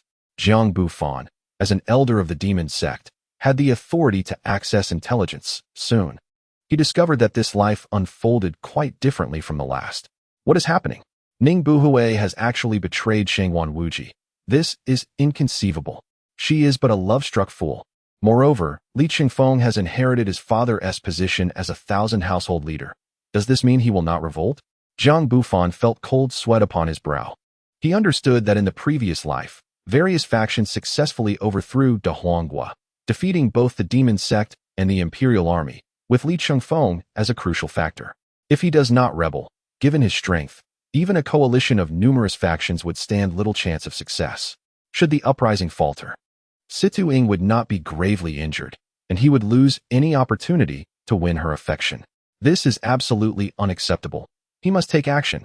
Indeed, he must do something. He could align with Shangwan Wuji, providing him with crucial intelligence from the demon sect. This should increase the odds of rebellion. At the Shangwan residence. Is what you say true? These pieces of intelligence are core secrets of your demon sect, and you just willingly shared them with me. Indeed, however, after the overthrow of Da Huang, I demand both Situ Ing and Situ Qingshuang. No, the former leader of the demon sect, Feng Yuyan, must also be delivered to me for my disposal. Shangwan Wuji's expression darkened, as he thought to himself, this beauty is someone I desire. Yet you wish to take her for yourself. You must be dreaming. Ding. Warning. Reborn individual detected. Please approach with caution. A reborn individual. This elder of the demon sect is indeed a reborn soul. No wonder he seeks to collaborate with me. He is aware of future events. However, since that is the case, I cannot turn against him now. He still holds value for me. Wait, what was his name again? Apologies, I did not pay attention earlier. Assuming he was an inconsequential character, someone to be used and discarded. Yet now, knowing he is a reborn individual, his value has increased. Although he is an otherworldly traveler and possesses knowledge of the plot, he only knows what has been written in the novels. The subtle power struggles and details remain beyond his grasp. Oh, it is unacceptable to offer all three. You must leave one for me. Young Master Shangwan, I hold many secrets. Without my assistance, your rebellion is destined for failure. Ha! What a jest, destined to fail. I, Shangwan Wuji, am a man of destiny. My actions are the will of heaven. Do you believe I would lose? Impossible. Though Shangwan Wuji spoke thus, as a modern individual, he held little reverence for the concept of fate. Otherwise, he would not have schemed against Li Qingfeng. However, while he dismisses fate, these natives do care. Thus, by making such statements, he seeks to elevate his importance in their eyes. Indeed, Jiang Bufan's expression soured. Young Master Shangwan, while you may be a man of destiny, you are not the only one. That Li Qingfeng is as well. Li Qingfeng, he too. Shangwan Wuji feigned ignorance of the other, hoping to elicit more intelligence from Jiang Bufan. As expected, Jiang Bufan divulged the alterations to the plot, expressing his astonishment that Ning Buhui would betray her own. In the previous life, did Ning Buhui ever betray me? No.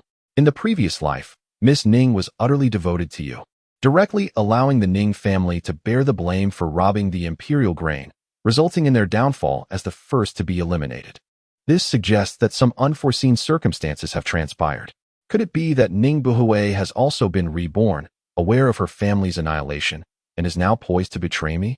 I believe that even if Miss Ning were aware of her family's destruction, she would not betray you, as she was the quintessential romantic in her previous life. This indeed raises questions. However, since the future has altered, let us not dwell on her for now. We should first discuss how to cope with recent developments. Subsequently, Shangguan Wujie and Jiang Bufan began to organize the information they had gathered and strategize their rebellion. Chapter 52. The rebellion is finally underway. In the Moing Palace, Ye Feng had been there for 3 days, appearing rather blissfully lost in thought. Situ Ying remarked, "Your Majesty Yi, they have decided to rebel." Upon hearing this, Ye Feng rolled off Feng Yuyan. "Is that so? They are finally ready to revolt. I have waited long enough for this moment." Ye Feng stretched his neck, a cold smile playing on his lips. "Time has been squandered. Ying, devise a way to gather them all in one location, so I can ensnare them all at once. Leave it to me, I'll handle it. However, Your Majesty, once this matter is resolved, will you be leaving?" "Yes. Once I have dealt with the issues here, I must become formidable. My strength requires further enhancement. I cannot waste time here. You are already the strongest, unrivaled in the world. What more power do you seek? Surely, one must ascend to the realm of the Dao. With a single thought, one can annihilate everything or recreate it. I do not comprehend. You will understand in time. Once my power has grown, I shall transport this world to the Dragon Ball realm, and then we can meet frequently." With Situ Ying's arrangements and the cooperation of Shangguan Wujie and others, those who, in some eyes, had rebelled in the previous life gathered in advance. "What did you say?" "The one who resembles Your Majesty, Yi, has been hiding in the Moing Palace. Indeed, I witnessed it with my own eyes. Ah, no wonder I dispatched so many assassins and failed to capture him. It turns out he is a lecherous one. While Your Majesty Yi is absent, he dares to consort with a pretty boy who resembles him. How outrageous." The head of the Shangguan family looked grim, spewing vitriol. "Indeed, I thought the Mo Fei was quite aloof, but I never imagined her to be so promiscuous." Many recalled Situ Ying's exquisite beauty and her previously cold demeanor, now juxtaposed with her current actions, stirring a tumult of emotions within them. "I say, must you all be so lustful? Do you not see this as an excellent reason?" "A reason, indeed. We can use this to force her to reveal that individual, and then strip her of her title as Mo Fei." "Exactly. First, we will revoke her title, then cast her into the cold palace. Once she is out of the way, we will seize control of the Mo men. However, this accusation may not suffice. What if she staunchly denies it? What shall we do then? Are you foolish? With so many of us, will you still reason with her?" Shangguan Wujie interjected. "But even so, it will be difficult to silence the voices of the world. Fool, once we control the Dahuang kingdom, we need not say anything. We can fabricate any reasons we desire. We can accuse her of harboring a pretty boy, or even conspiring to rebel. Once the time comes, we can claim whatever we please." Shangguan Wujie looked at these antiquated individuals, feeling a mix of exasperation and disappointment. Young Master Shangguan is correct. Once we gain power, it will be our word that prevails. Yes, precisely. Let us assemble our forces and encircle the Moing Palace. This time, we must involve those hidden sects. Tomorrow at dawn, we shall set forth. We must resolve this before the morning court. Agreements echoed throughout the assembly. As for the originally designated protagonist, Li Qingfeng, he was dispatched to the border on a mission to hunt down a flower thief of master-level prowess, under the tacit consent of all factions, as they did not wish for him to interfere. After all, at this juncture, he had yet to mature. In the Moing Palace, their actions commenced. "Is that so? I shall take a nap. Awaken me when they arrive." "Wait. No, you should be able to handle them effortlessly now. Why am I wasting time here? I shall depart." Ye Feng suddenly recalled that he had transformed Situ Ying into a Panga-level zombie. He was the 2nd generation, making Situ Ying the 3rd generation, equivalent to a master in the zombie realm. Though the master level in the zombie world is akin to the Golden Core stage, in this world, the terrestrial immortals are also referred to as Broken Golden Core. However, this Golden Core is not the same as that. Within the same realm, the disparities are monumental.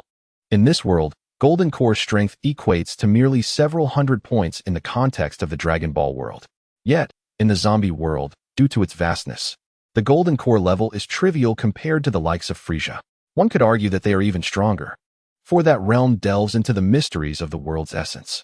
Although the highest realm is merely that of a destroyer god, it is indeed distinct from an ordinary Golden Core. How to articulate it? The rules you comprehend here differ fundamentally. and the insights gained are incomparable.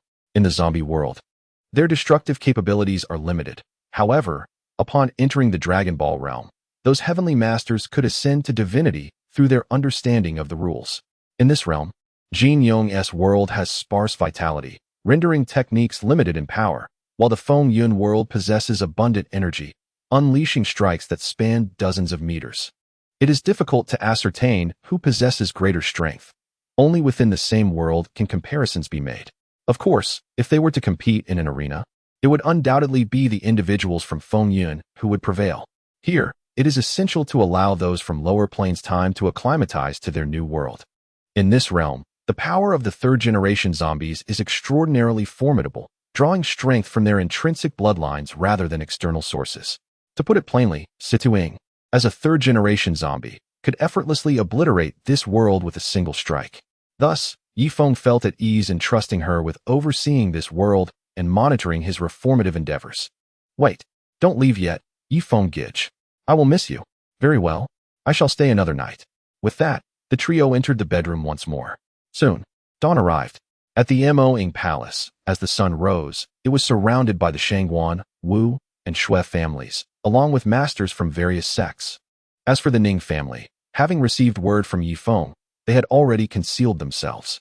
Since learning from her brother that Yi Huang had truly returned, she had been grateful for her decision, leading her entire family to vanish upon receiving Ye Feng's notice. Of course, this did not include the lovesick Ning Buhui, who, now possessed by a wandering spirit, had lost her reason for existence. However, the Ning family did not execute her immediately, as Ye Feng wished to see Ning Buhui personally to determine if the true soul of the Ning family's eldest daughter still resided within her. If it did, she could be restored to her body.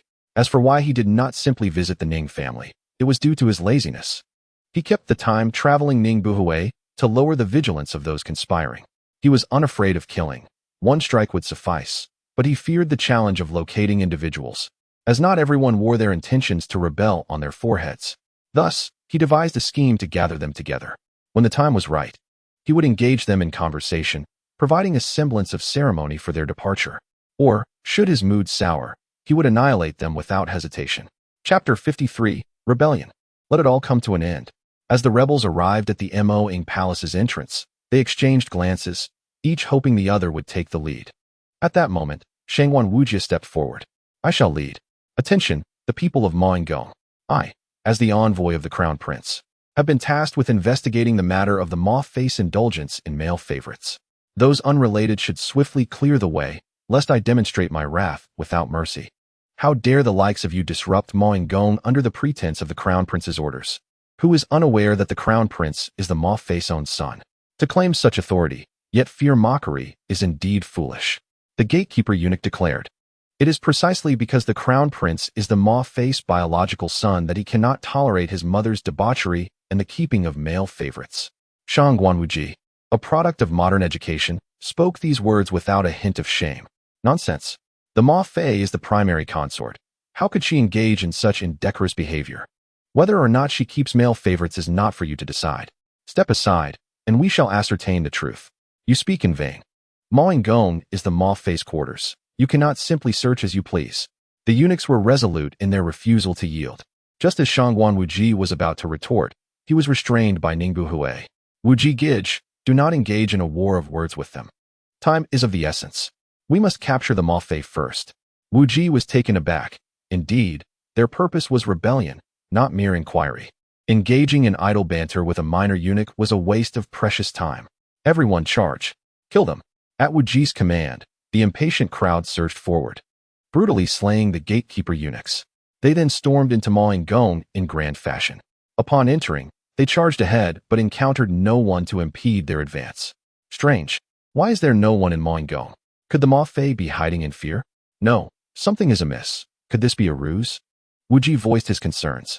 Upon hearing this, unease rippled through the crowd. Wuji Gij, do not frighten yourself. What of a ruse? We are numerous and powerful.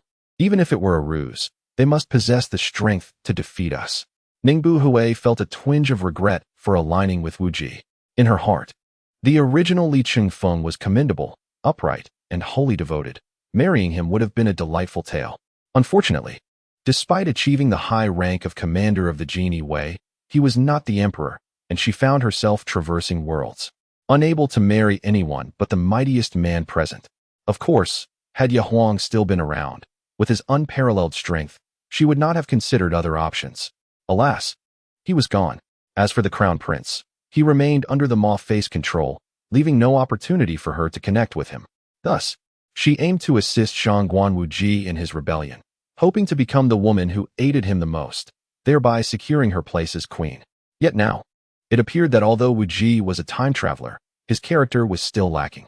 Previously, in her infatuation, she had failed to notice. Now, having been awakened by her father in this world, she understood that a queen must have the support of her family. It was as if a door had been opened in her heart, and the filter of Wuji as a time traveler and emperor had faded. Now she saw him as merely ordinary. Indeed, you speak truly. Our strength is formidable, so what do we fear? Cough, cough. Ma Fei Situing. I see you still possess your charm. Ahaha. The transformation of Wuji was so stark that the crowd gazed at him as if he were a fool. Presumptuous. As the last word fell, the Ma Fei appeared before them, and in front of her stood the very eunuch they had slain at the entrance. His gray eyes flickering momentarily. What was happening? How could that eunuch still be alive when I clearly severed his throat? The crowd buzzed with confusion. Today, to intrude upon Ma Yinggong is tantamount to plotting rebellion. Rebellion? We dare not. However, Ma Fei, your indulgence in male favorites is a scandal that brings shame upon the Ye Huang, and we, as subjects, cannot stand idly by. What a splendid excuse to protect the Ye Huang's honor. Yet, as little Detzi mentioned, you come here under the Crown Prince's banner. Indeed, we are here under the Crown Prince's secret orders. Is that so? You claim to act on my command, yet I am unaware of it? At that moment, Crown Prince Ye Yuan emerged from the side. Crown Prince, what brings you to Ma Yinggong? Panic swept through the crowd as they found themselves at a loss for words. Why are you so flustered? What does it matter if your scheme is exposed? With our numbers and strength, we fear nothing. Let us act. Yes, we shall rebel without fear of exposure. Seize the Crown Prince and trap the Ma Fei. Indeed, do not kill the Ma Fei just yet. Let her remain until I have had my fill. The crowd surged forward, while Situing merely glanced at little Detzi. If you acknowledge the rebellion, that is sufficient. Little Detzi, this is your responsibility. Leave no one alive. Yes, little Detzi knelt, responding with fervor. Once he stood, his eyes had transformed to gray. You who conspire to rebel are guilty of unforgivable crimes. All of you shall perish. With that, little Detzi unleashed a wave of energy, sending those in its path tumbling. How could this be? A mere eunuch possesses such strength. What is that? No, a zombie. How could there be zombies in this world? Shangguan Wuji was filled with dread. This was a martial arts realm. How could zombies exist? Ding. Detecting the 4th generation Panga zombie. Detecting irresistible force. System disengaging. What? 4th generation Panga zombie. What did you say? Ningbu Hui seized Wuji's arm. That is a 4th generation Panga zombie from the Jiangyue world. We are finished. We are doomed. Panga zombie? How do we fight that? Urgent. Need assistance. Very urgent. Ningbu Hui's mind was in chaos. However, little Detzi offered them no opportunity to react. In a short while, all the skilled fighters brought in were slain, some even drained of their lifeblood by little Detzi. The disparity in strength was insurmountable. They were simply not on the same level. This is bad. Something has gone awry inside. Meanwhile, the grandmasters lurking outside heard the cries of battle from Ma Yinggong and realized something was amiss, for those screams belonged to their own. What are we waiting for? Onward. We must kill the Ma Fei and seize control of the Ma men. 20 to 30 grandmasters rushed toward Ma Yinggong, but they had scarcely advanced when a wall of energy blocked their path. At that moment, Ye Feng's voice resonated. Gentlemen, after 18 years, you still prefer to hide in the skies. This is not a commendable habit. Ye Huang. The crowd turned to find Ye Feng standing in midair, their faces paling in shock.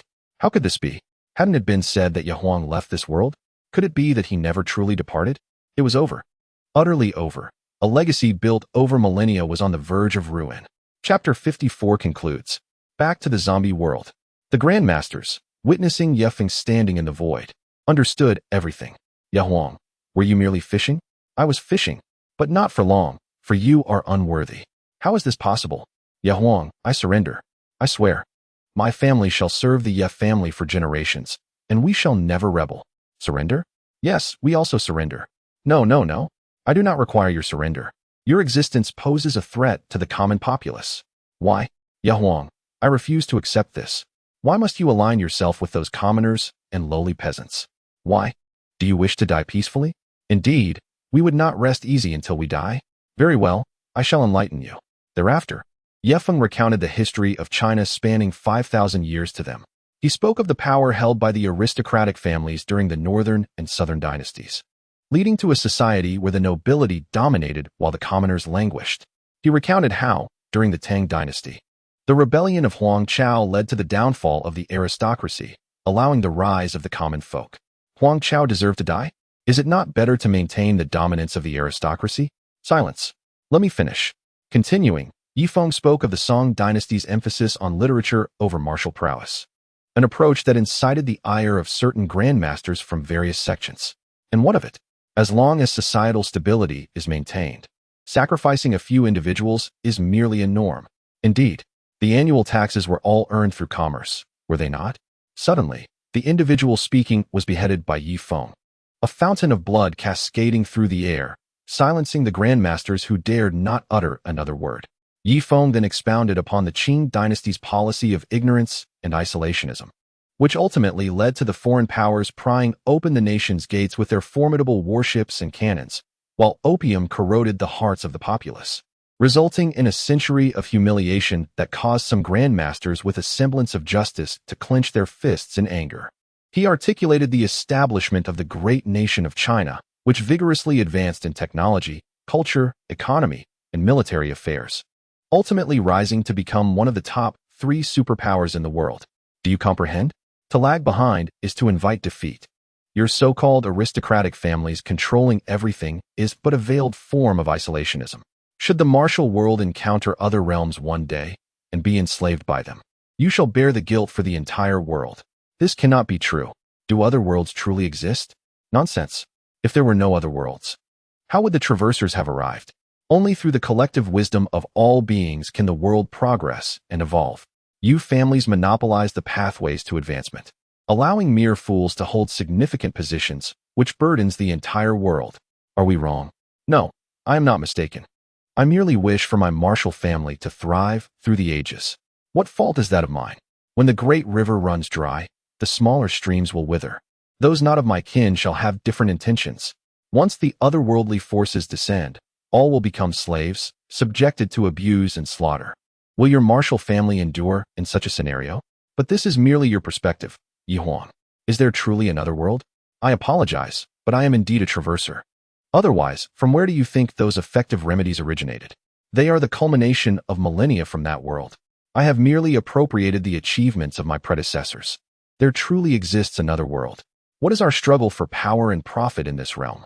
Are we to await our fate as slaves? At this, many grandmasters turned pale with fear. Since you all have acquiesced, let us conclude this. Da Huang Qiu Tianji. Forgive my enthusiasm, but I shall unleash the first move of the Da Huang Sword Classic, Jian Qi Chong Xiao. Ye Feng executed his ultimate technique, Jian Qi Chong Xiao, a move designed for mass assault, perfectly suited for this situation. Although these individuals were grandmasters, the disparity in strength between them and Ye Feng was insurmountable. No, spare my life. Ye Huang, I am willing to disband my family. I too am willing to dissolve my sect. It is too late. All of you shall perish. A series of horrendous sounds echoed as numerous grandmasters were reduced to mere flesh and blood beneath Ye Feng's sword energy. How wasteful it would be to let this go to waste. Ye Feng opened his mouth, and the blood and flesh were drawn into his belly. Indeed, he was now a zombie, and consuming blood could enhance his power. Furthermore, this action would also reduce environmental pollution. In truth, Ye Feng held the model of Tunshin Shinkong in high regard, where, irrespective of the chaos below, the foremost leaders prioritized the advancement of the human race, nurturing geniuses with great care. In other fantastical worlds, if a genius had not matured, they must endure. To flaunt one's talents would be tantamount to courting death. Yet, in the realm of Tunshin Shinkong, those wishing to conceal their genius would be regarded as fools. Such is the differing rule of the human race in various worlds. Few possess the power to overshadow all while genuinely caring for humanity. Figures like Ju Fu and the Lord of Chaos focus on the entire race. Others united could not match their strength. Would you dare to rebel? Would you dare to persecute human geniuses? Those who dare to act recklessly shall find their entire clan annihilated, only for their lineage to be farmed like mere fodder. Even Earth at its inception operated thus. Both Hong and the god of thunder valued geniuses. To persecute them would mean the complete destruction of one's family. Hence, Ye Feng transformed Situ Ing into a Panga third-generation zombie. With her presence, this world would forever remain open, free, and appreciative of genius. Those parasitic beings would never have the chance to rise again. Ye Feng's consciousness swept through the area and discovered 2 traversers had already been slain. Such recklessness. Alas, the disparity in strength was too vast. Even traversers must perish. It is a pity that Ning Buhui was not accompanied by the soul of the original Ning family's eldest daughter. She must have entered the cycle of reincarnation. Attempting to flee. Can you escape? Ye Feng noticed that Shangguan Wujia's system was attempting to escape, and swiftly activated the capturing array that he had been granted for future use to confine him. In the zombie world, Rin Jia. At this moment, Rin Tingting was in dire straits. She had been drugged by her maidservant and was left powerless, besieged by the thugs brought by Rin Hong. Miss Rin, I never would have guessed you had such prowess. Even after being drugged, you still possess such strength. Ah, this is truly exhilarating. Look at those legs. How high they can kick. Despicable. Resorting to drugs. Without them, how could one possibly subdue a woman of your exceptional martial arts? I have heard that the higher a woman's martial prowess, the more delightful it is beneath the sheets. I am truly looking forward to embracing those deadly, beautiful legs of yours. Chapter 55. The Crisis of Rin Tingting. Rin Tingting's countenance darkened as she continually retreated, her eyes scanning for an opportunity to escape. Stand aside. With that, Rin Tingting delivered a kick to one of the thugs, sending him flying over 10 meters and crashing through the wall. My goodness, how formidable. Rin Hung was taken aback, retreating in fear. I shall say this one last time. Stand aside, or I shall kill you all. As Rin Tingting unleashed her might, the thugs trembled with fear. They had never encountered such a powerful woman. Even under the influence of the drug, she could still fight with such ferocity. That kick could surely be lethal. All of you attack. Whoever can capture Miss Rin, I shall reward with 100 silver dollars. Rin Hung, suppressing his fear, understood that once this matter was executed, there would be no turning back. If he could not achieve his desires with Miss Rin today, his fate would be sealed tomorrow. Under the allure of reward, several thugs charged forward again. This time, they did not engage Rin Tingting directly. Whenever she advanced, they retreated, and as she attempted to escape, they pursued her. Rin Tingting felt a surge of anxiety. The drug left behind by the Bailian sect was exceedingly potent, seemingly designed specifically to counter martial artists. Had it not been for the passage of time causing it to lose potency, she would have already succumbed. Yet even so, she sensed her strength waning. The energy within her nearly depleted, with only a portion remaining to suppress the drug.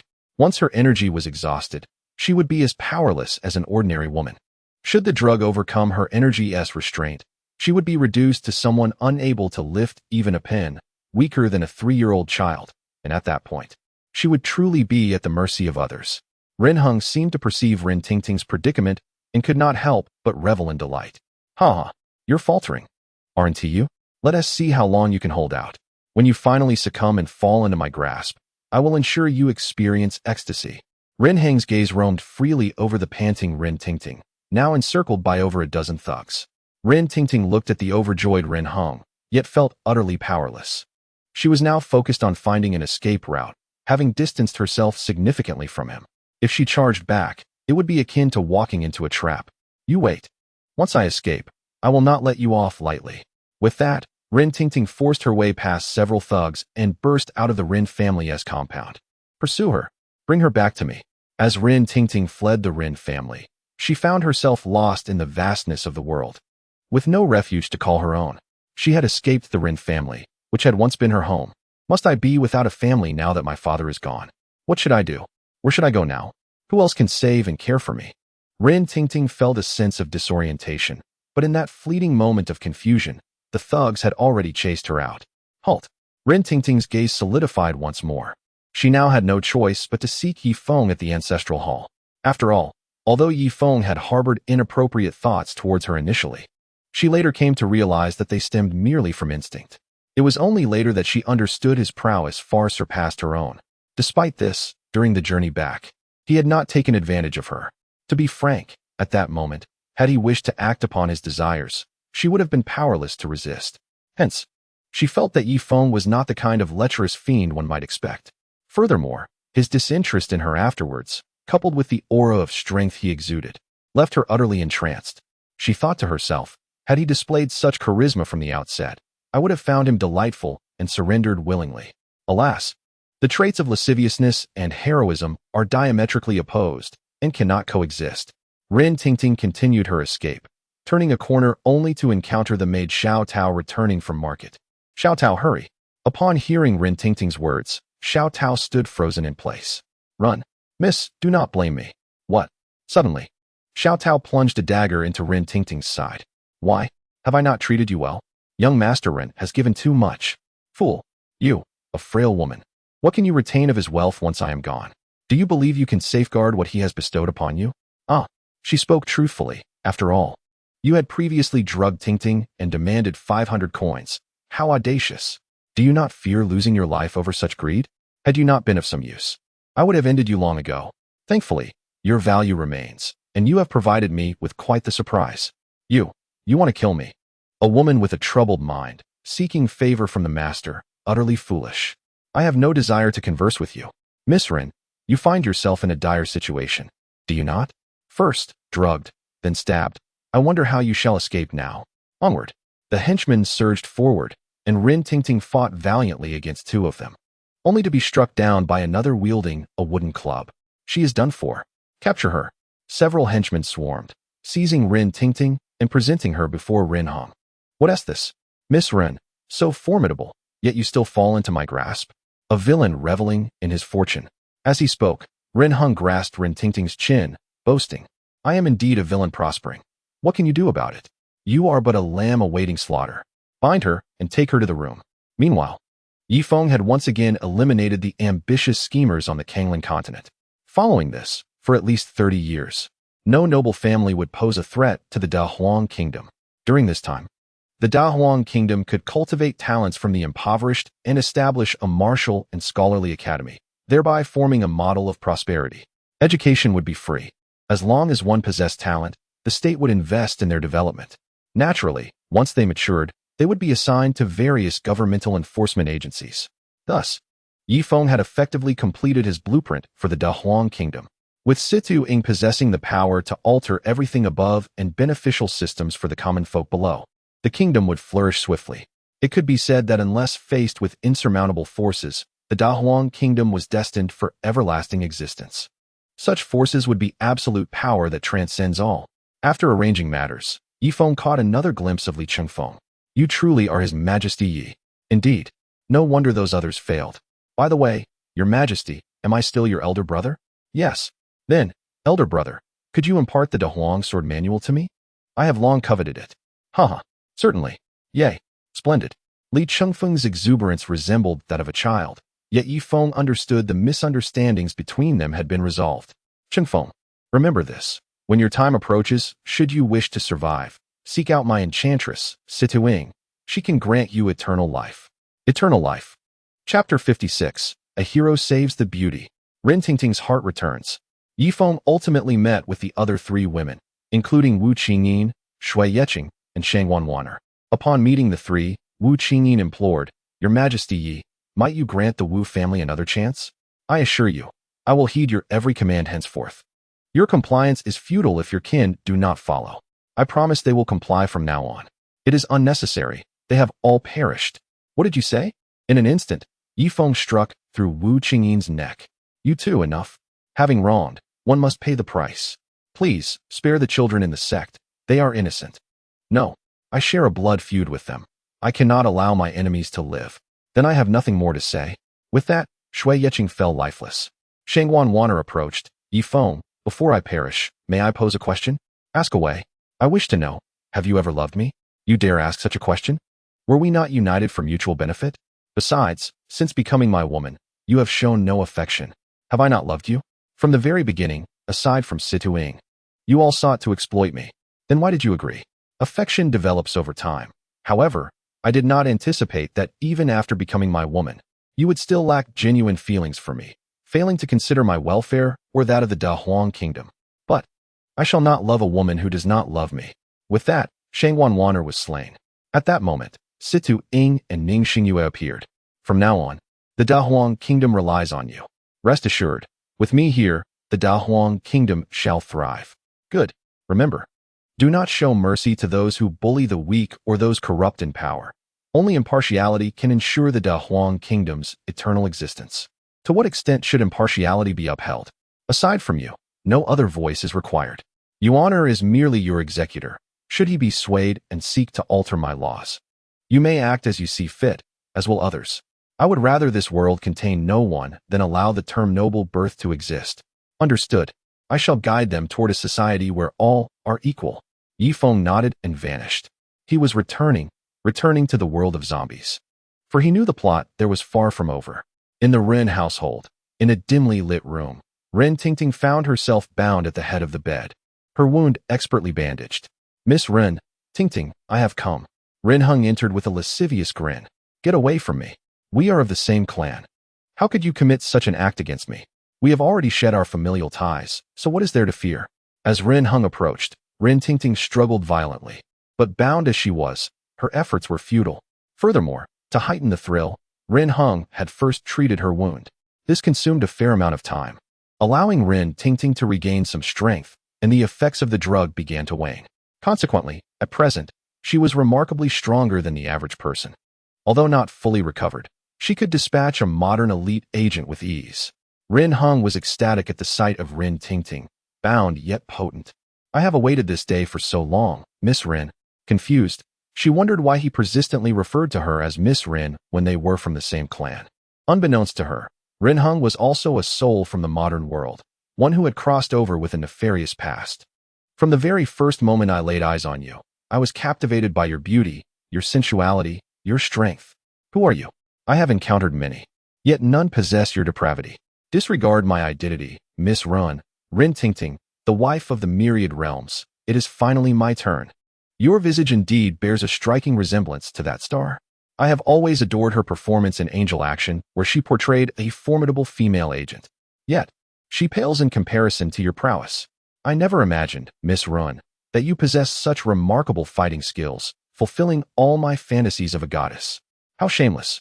Amidst Ren Tingting's scornful remarks, she struggled with all her might, yet found herself unable to escape. Ye Feng, where are you?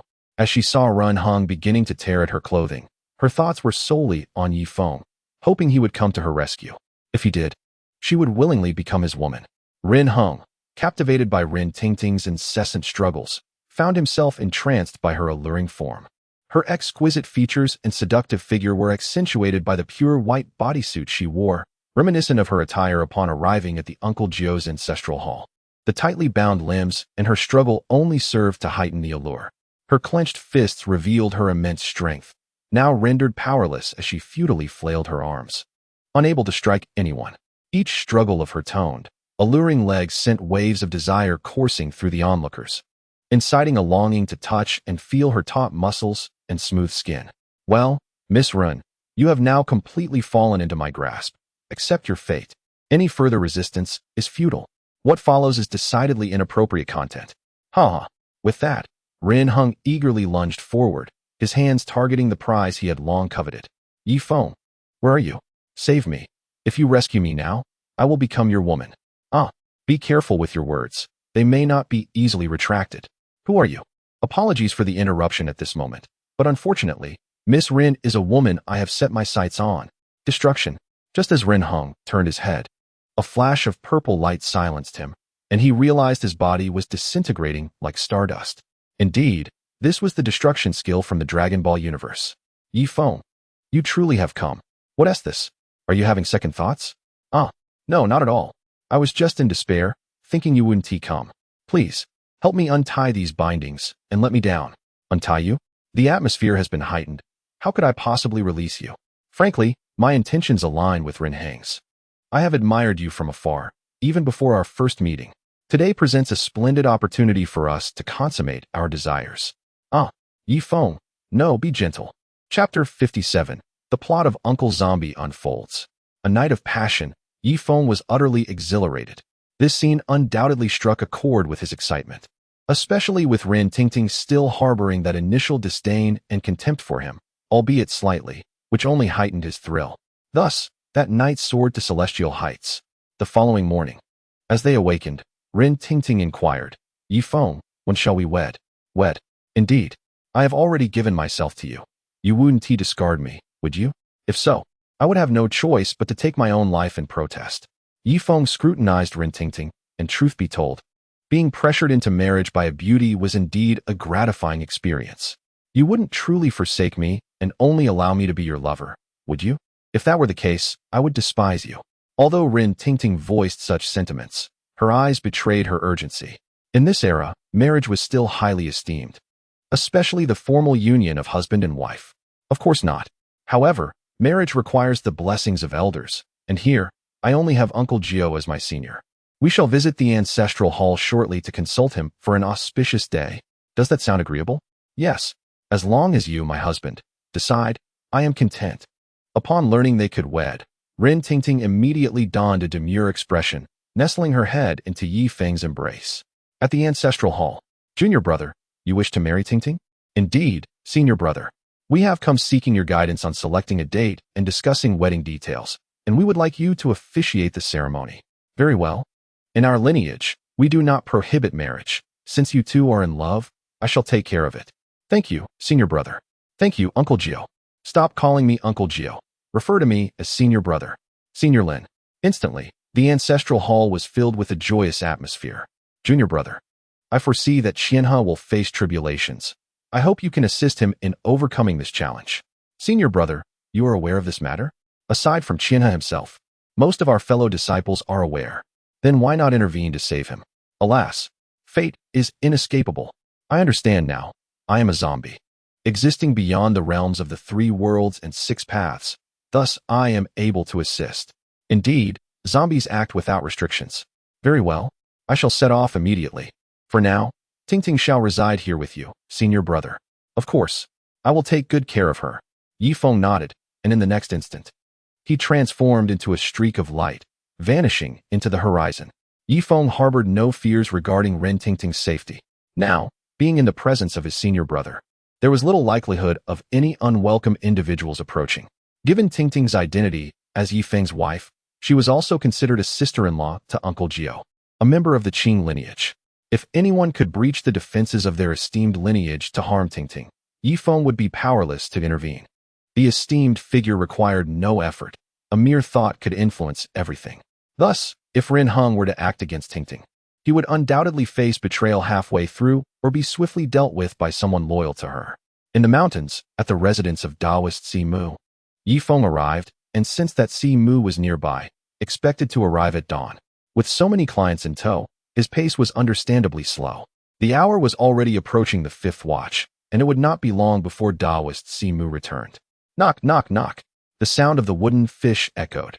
It was the monk Ishio conducting his morning prayers. So early, it was no wonder Taoist Si Mu found it unbearable. Ye Feng appeared at the entrance of Ishio's temple, releasing a trace of his aura. "Whoever you are, please enter." Ishio immediately sensed Ye Feng's presence, recognizing it as a friendly aura devoid of malice. Hence he invited him in. Ye Feng stepped into the room, and Ishio ceased his rhythmic drumming. Turning to regard him, "Taoist friend, to what do I owe the pleasure of your visit?" "Master Ishio, there is no need for formalities. My name is Ye Feng, disciple of Lin Jiao, and senior brother to Taoist Si Mu. I have come to meet my junior brother Si Mu, but he will not arrive until dawn. So I wanted to meet the esteemed master he mentioned." "Oh, so you are Si Mu's senior brother. That makes you one of us." As they conversed, Ishio relaxed, no longer on edge. Subsequently, Ishio personally prepared tea for Ye Feng and offered him hospitality. Their dialogue flowed effortlessly, as if they were long-lost friends. Ishio regarded Ye Feng as a senior brother due to his connection with Si Mu, while Ye Feng, having watched the plot of Uncle Zombie numerous times, felt familiar with Ishio. Thus their interaction was devoid of any barriers. "Master Ishio, there is a matter I wish to discuss on behalf of my junior brother Si Mu."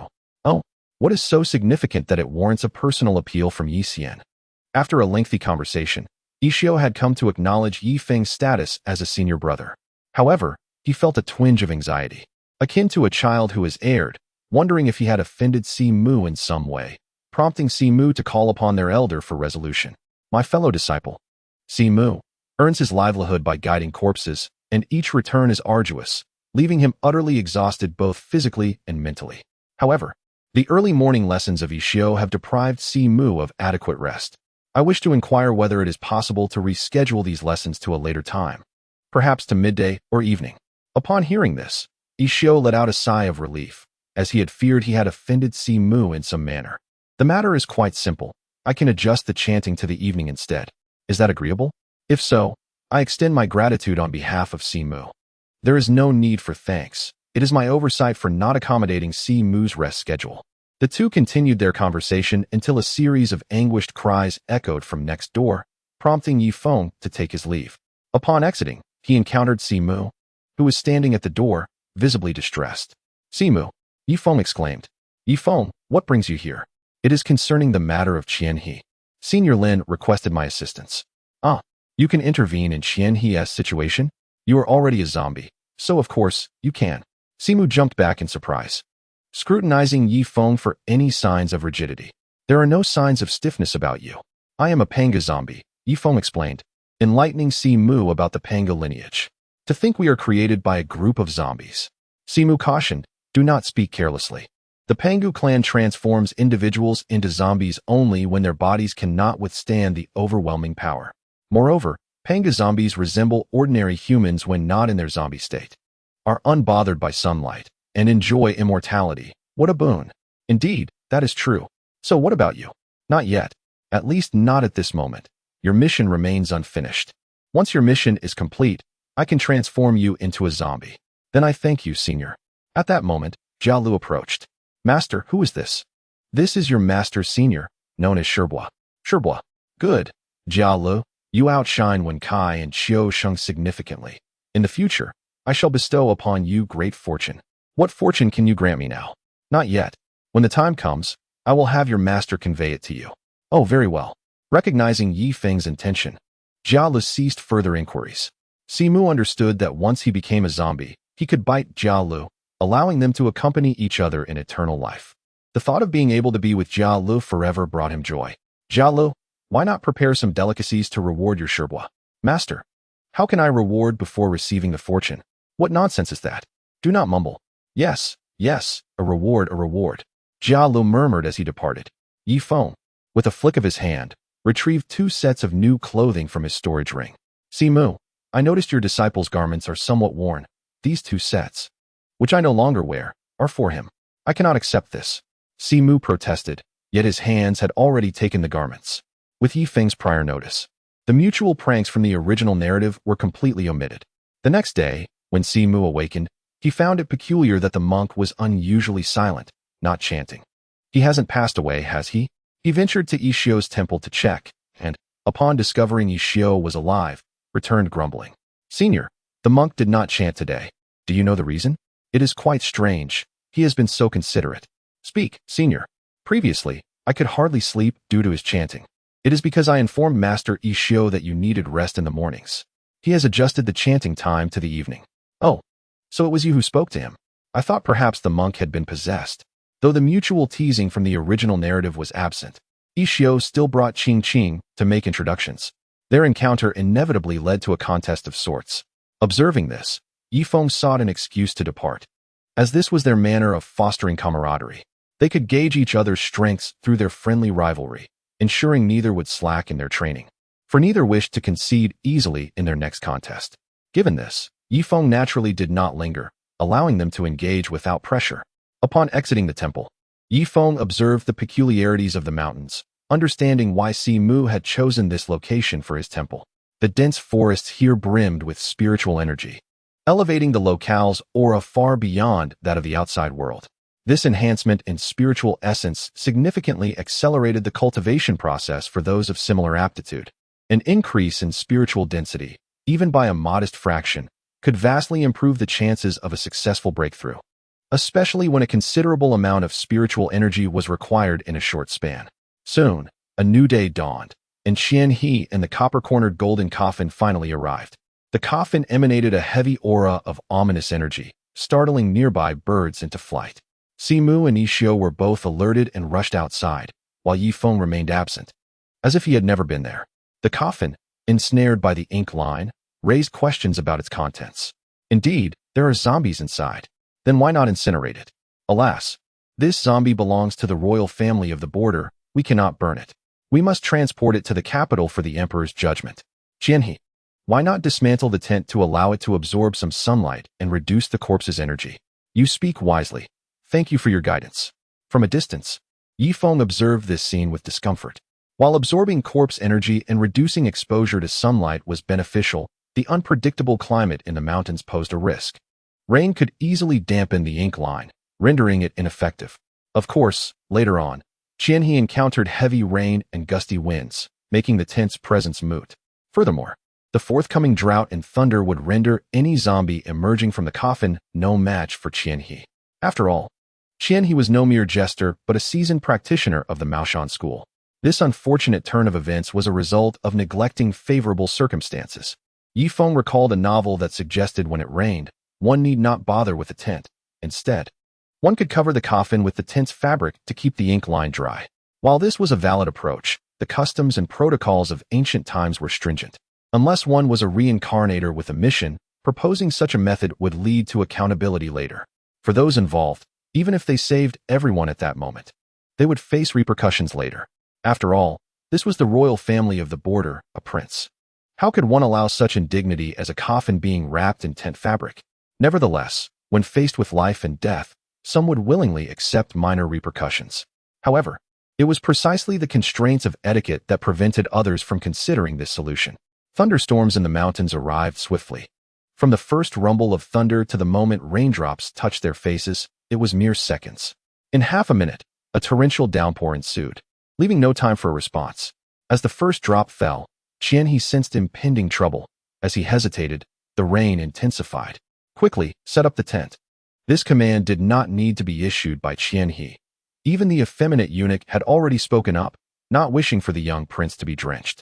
As the crowd began to set up tents, Qianhe refrained from saying much, assuming it was a given that he would be the first to secure a tent. Chapter 59, Zombies, Zombies. A thunderous clap heralded the imminent emergence of the zombie. Qianhe's complexion shifted dramatically as he noticed the torrential rain from moments ago had abruptly ceased.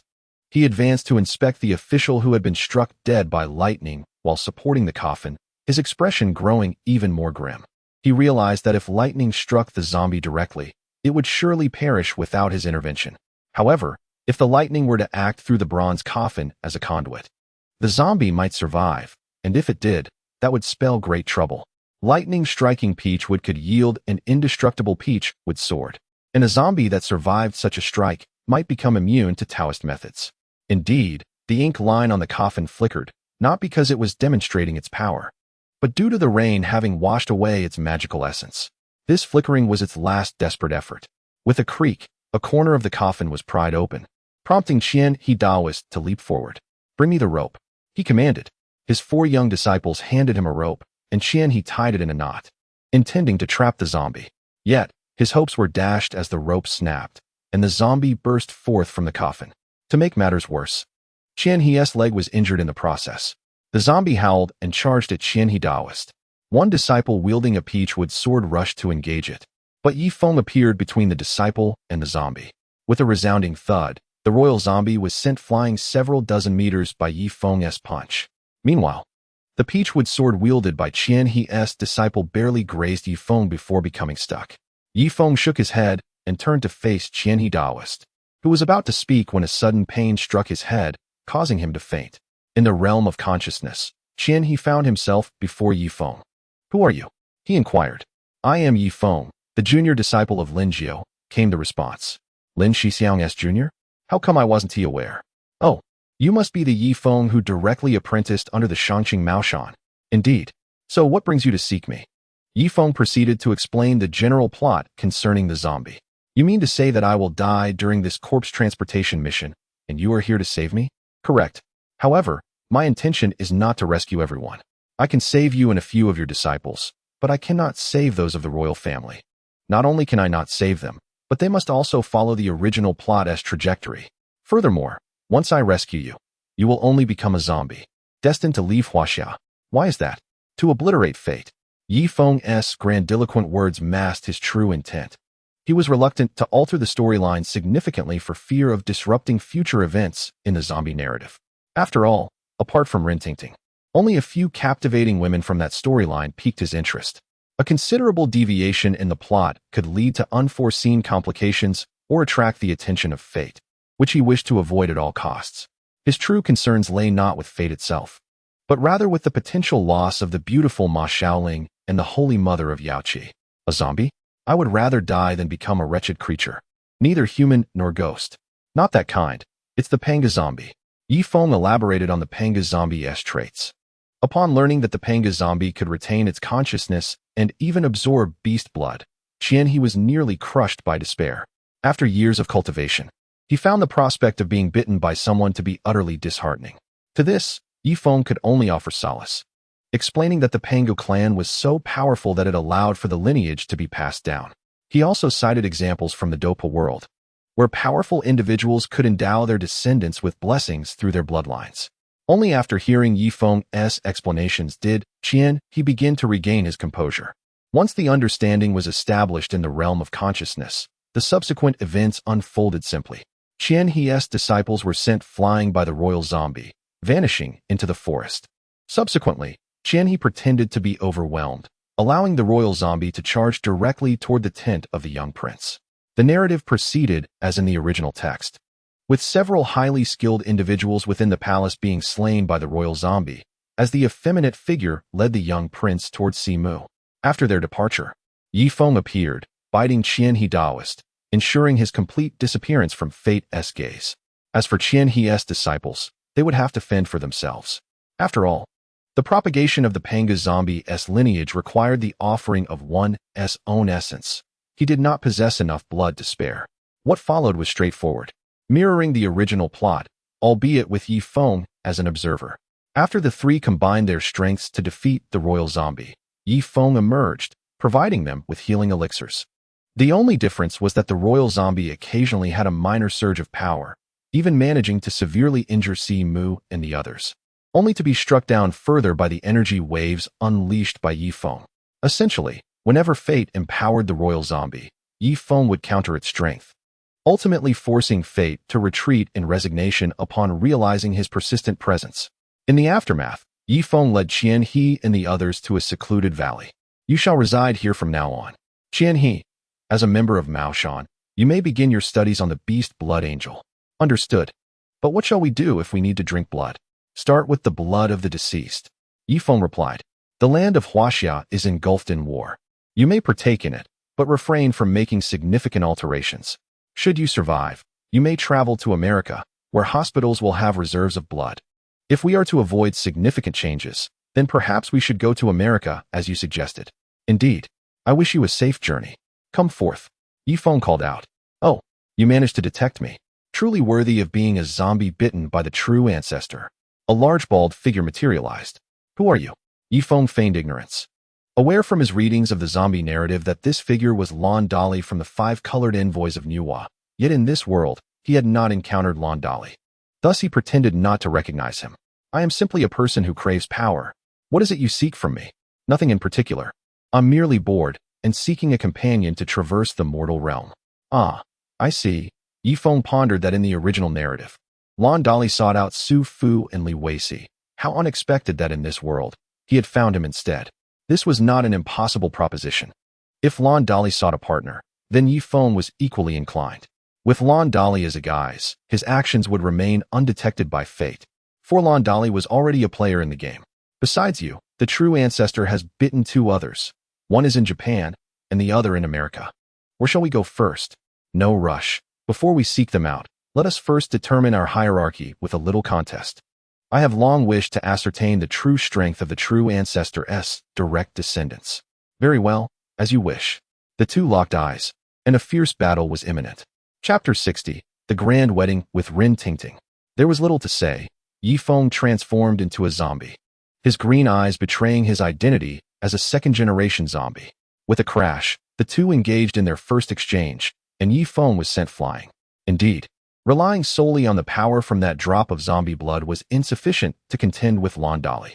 Although Ye Feng's transformation was brief, his innate strength allowed him to fully refine the drop of zombie blood from Jiang Chun in that short span, thereby becoming a legitimate second-generation zombie. Yet even so, he could not prevail against Lan Dali. However, he possessed more than just the strength of a second-generation zombie. At that moment, his internal energy began to surge, his power rising exponentially. The strength of a second-generation zombie is merely this much? Is that so? That was merely a warm-up. A warm-up? Very well, let us continue. With that, Lan Dali activated his speed, rushing toward Ye Feng. Ye Feng assessed that the velocity surpassed that of his early second-generation zombie form by several folds. But with just a portion of energy from the Dragon Ball world, he would be more than capable of handling it. Bang! Bang! The two individuals clashed once more. This time their strengths evenly matched, resulting in continuous collisions that transformed the surrounding mountains and forests into desolation. Ye Feng's expression shifted dramatically. Cease this at once. If we continue, the creatures nearby will perish. But how can we halt without a victor? Must you insist on determining the outcome? Indeed, it will dictate who shall lead us henceforth. Very well, I shall oblige. With those words, Ye Feng's speed surged exponentially, vanishing before Lan Dali. As Lan Dali stood in astonishment, a powerful punch struck his abdomen, dispersing his internal energy and rendering him helpless on the ground. Now do you yield? I yield. Big brother, I can no longer move. My strike was measured. You shall recover shortly. After a brief period, Lan Dali clumsily rose to his feet. Big brother Ye Feng, I never imagined you were this formidable. Are all second-generation zombies this powerful? Not necessarily. My strength is personal. A mere second-generation zombie would not be your match. Is that so? You nearly terrified me. I thought I would be the weakest in the quartet I am about to form. Lan Dali candidly acknowledged Ye Feng's superiority, perhaps envisioning future assistance from him. Let us depart. I have concluded matters with Qianhe, and I must return to marry. The two swiftly departed. In Rinjia town. Today marked the wedding of the esteemed Miss Rin Tingting, daughter of the town's former wealthiest family, to Ye Feng. The ceremony took place in the town's grandest restaurant, and many remarked on Ye Feng marrying the daughter of a tycoon, a union of exceptional merit. Numerous individuals envied Ye Feng, whispering that he was merely living off the wealth of a wealthy wife. Ye Feng paid little heed to such murmurs, for in the world of Dragon Ball, he had similarly been labeled as a man benefiting from Bulma's riches. Yet, was this truly the case? He was, after all, the king of the Scions who had conquered much of the universe. The entire Earth amounted to little more than a fraction of his wealth. When power resides on a different level, such trivialities become inconsequential. Nevertheless, Ye Feng presented 10 gold bars, each weighing 1 kilogram, to cover the wedding expenses. Should any remain, they would be left for Rin Tingting as future living expenses. As for why he did not provide more, it was unnecessary. Rin Tingting was merely 18, and once she turned 20, Ye Feng intended to transform her into a zombie. At that point, she would no longer require sustenance. Furthermore, she was not lacking in finances. Ye Feng believed that a girl so young should enjoy her youth. Thus he resolved to wait 2 years before her transformation, allowing her to relish in culinary delights during this time. What are you doing, Lan Dali? Ye Feng inquired. Observing Lan Dali gathering renowned opera and drama performers from far and wide. For my brother's wedding, it must be the liveliest affair. I have arranged for them to perform in Rinjia town for 3 days and nights as a blessing for you. Very well. Once the performances conclude, ensure you handle matters appropriately. By handle, I mean compensate them and allow them to return. Do not cause them any harm. I understand, I understand. At that moment, Jiu approached. Junior brother, your friend certainly possesses great influence, managing to invite such a multitude of talents. Senior brother, do you also enjoy opera? Of course. I am a devoted admirer of Anita Mui. A scene from the new Mr. Vampire flashed through Ye Feng's mind. Indeed, Jiu was quite the enthusiast. However, these matters were merely a fleeting distraction. The focus remained on his wedding with Rin Tingting. The ceremony proceeded without incident, and under Jiu guidance. The couple successfully exchanged vows. That evening, they sat facing each other in their bridal chamber. Tingting, we are married now. You can rest assured. What do you mean? Of course, I trust you. My previous marriages, though grand, lacked the significance of this one, for I possessed the identity of a Taoist priest. A priest's marriage, with a written decree, is submitted to the heavens and acknowledged by the underworld, witnessed by the celestial ancestors. To betray my beloved would be to deceive heaven, incurring a grave punishment. Should my beloved betray me, it would defy the will of heaven, leading to eternal damnation. From now on, you, Rin Tingting, are my wife. Indeed. But, husband, in your previous marriages, did you have other wives? For now, in this world, you are the sole one. Ye Feng then revealed to Rin Tingting his origins from another realm. I see. But if the flow of time differs, when you visit the Dragon Ball world, will I not age rapidly? Before I depart, I will transform you into a panga zombie.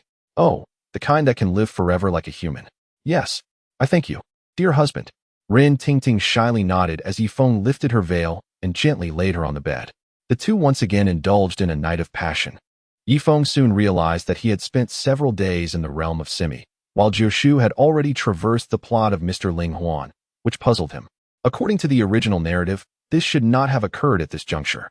Upon further inquiry, he learned that the events of Mr. Ling Huan had transpired a year prior. Time passed swiftly, and soon another year had elapsed, ushering in the storyline of the new Mr. Vampire. This time, Ye Feng felt a disconnection from the events unfolding. As he had already ascended to the status of a second-generation zombie, the so-called evil infant could easily be vanquished by him. Furthermore, there were no female characters to capture his interest, relegating him to a mere spectator. To Ye Feng's surprise, Lan Dali returned once more, this time accompanied by Su Fu and Li Weici. To be honest, Ye Feng held some disdain for the character Su Fu. Yet upon his arrival and addressing Ye Feng as Big Brother, he exhibited impressive flattery, leading Ye Feng to refrain from openly confronting him. On this day, Jiushu received the recognition of the underworld and became the head of the bank. After their reunion, the three made their way to the ancestral hall. Chapter 61, The Supreme Zombie. Brother Feng, is that Lin Jiu truly your senior brother? Li Weici inquired, his expression one of disbelief. Ye Feng replied, the specifics of this matter are not for you to concern yourselves with. If you survive the grand finale and genuinely become my brothers, perhaps in the future, you shall uncover Jiushu's true identity. For now, your duty is to play the role of my brothers. Understood. The three nodded in agreement. Though they were puzzled by Ye Feng's mention of surviving the grand finale, they could sense an impending crisis looming ahead, one that could threaten their lives. This was the intuition of cultivators. Before Ye Feng had articulated it, they had felt an indistinct sense of danger. However, once Ye Feng spoke, the impending threat became unmistakable. As for how Lan Dali had located these two, Ye Feng was indifferent. Much like the bosses of his previous life, he merely needed to issue commands and expect results. If every task required Ye Feng's direct guidance, it would be more efficient for him to undertake it himself. After all, his instantaneous movement allowed him to arrive directly. At the ancestral hall, Ye Feng observed Jiushu's newly darkened hair with a hint of surprise. Senior brother, congratulations. Congratulations on becoming the head of the Underworld Bank. Junior brother, haha. I never expected the benefits of this position to be so substantial. My strength has greatly improved.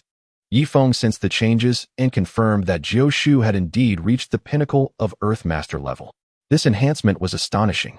It could be said that had Jiushu been left to cultivate on his own, it would have taken him at least a decade or two to achieve such prowess. Even under fortunate circumstances. To put it in terms familiar to the Dragon Ball universe, it was akin to the vast difference between Super Saiyan 1 and Super Saiyan 3.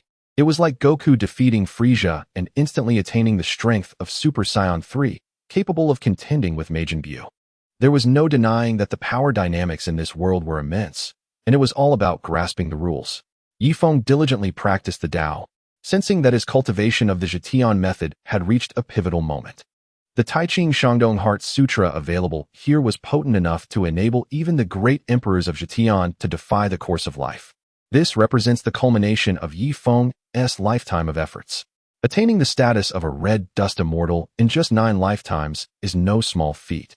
As a red dust immortal is a true being of immortality, reliant solely on their own strength, foundational to the concept of Deluo.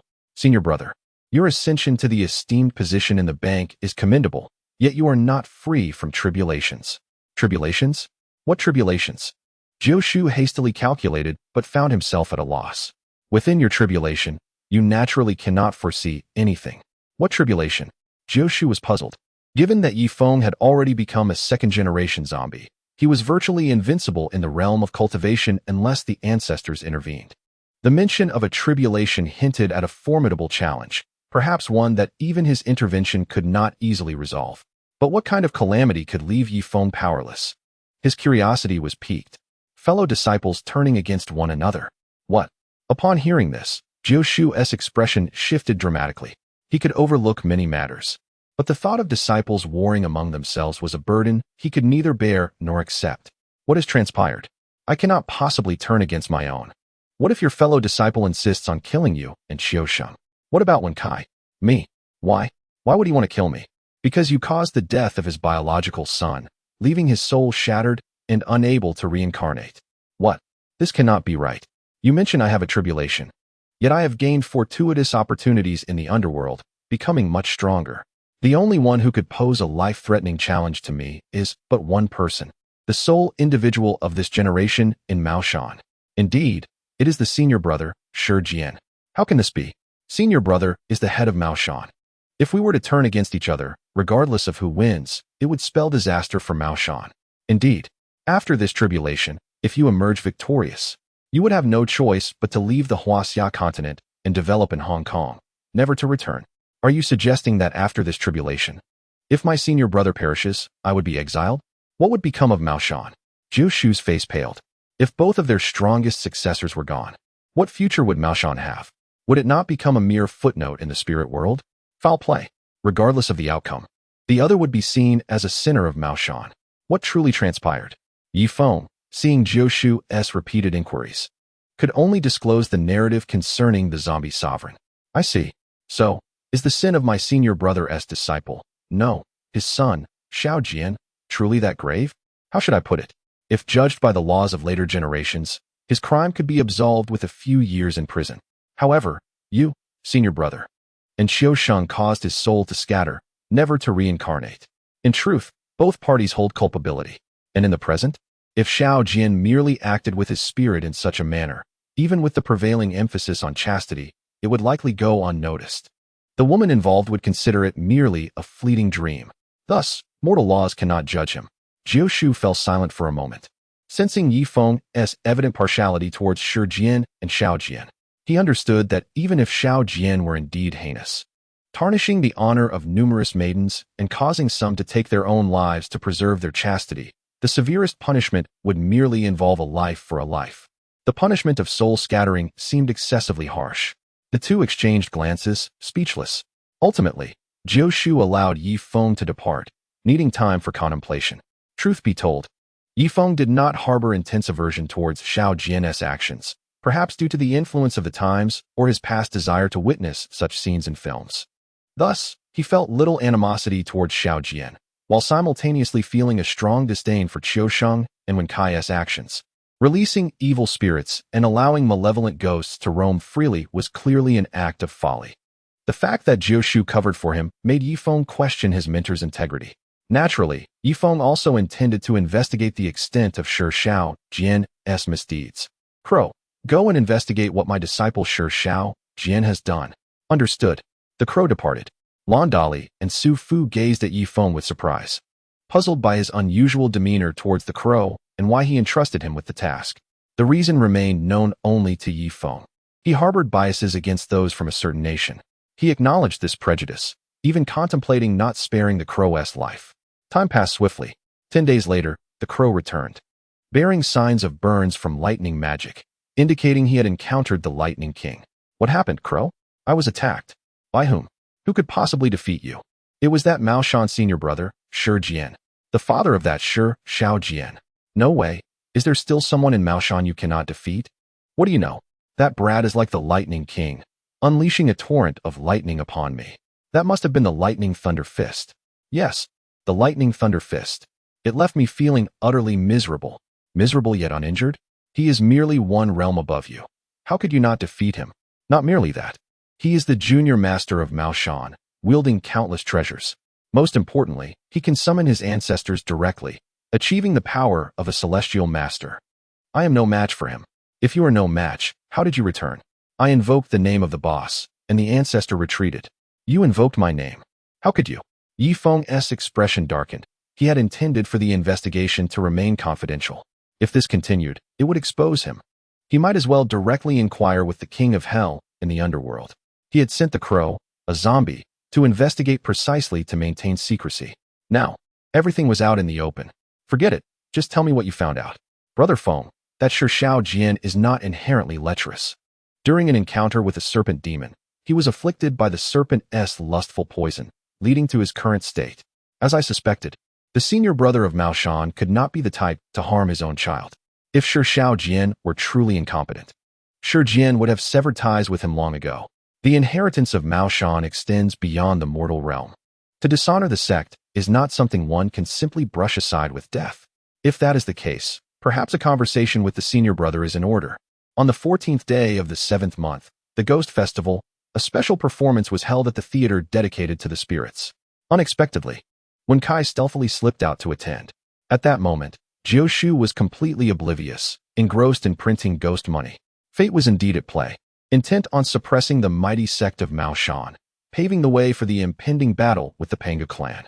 The Panga clan sought to eradicate Fate, while Fate yearned for the body of the Panga clan. The apocalyptic era and the suppression of the cultivation world were orchestrated by Fate. This also foreshadowed the emergence of many Mao Shan masters meeting their ends alongside female ghosts and demons.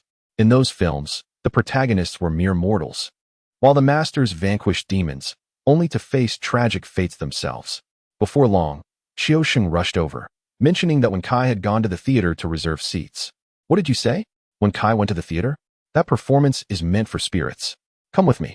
The two hastily gathered their belongings and dashed to the theater. Meanwhile, Jiu Shu sensed that his tribulations had begun, but just as he prepared to take action, his consciousness faded into chaos. Regardless of the circumstances, he needed to rescue Wen Kai first.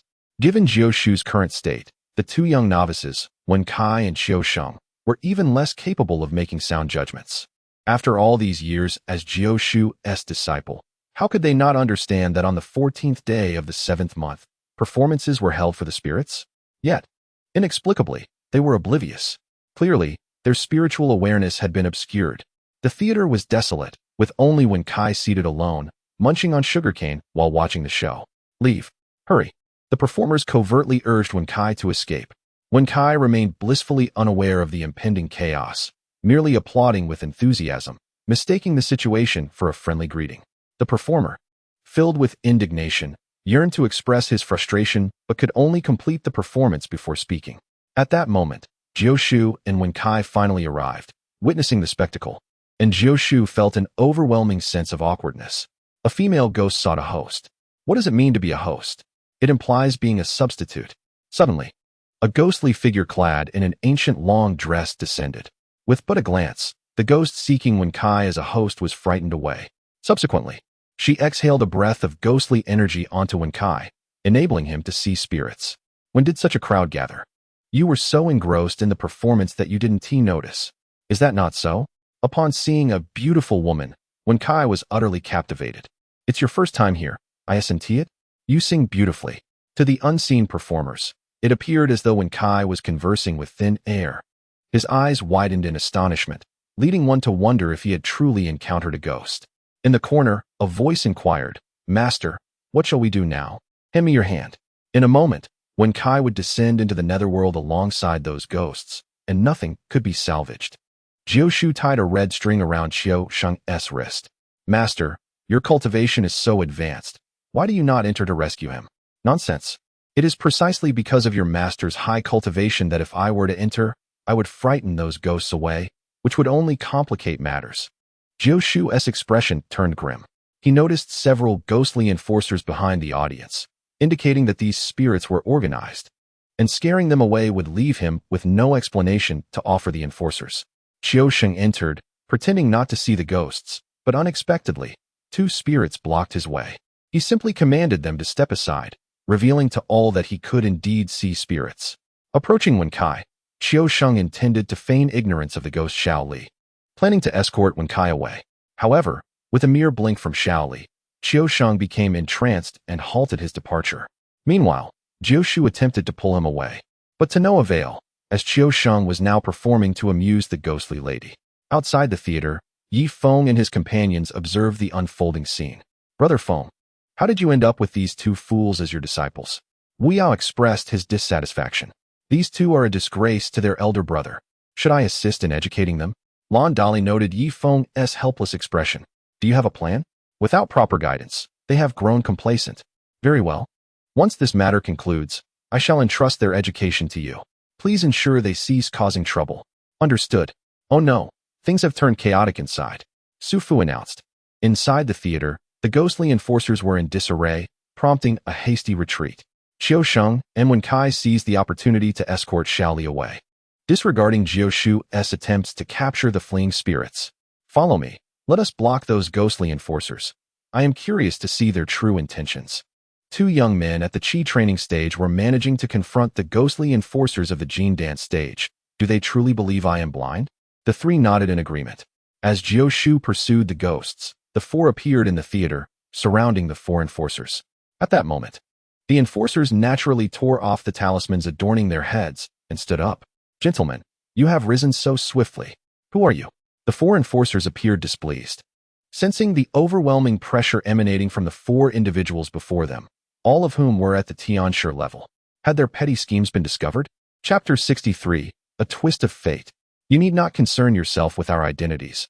I merely wish to understand your intentions. Do not tell me that two mere Qi training novices could possibly contend with four of your Jin Dan level enforcers.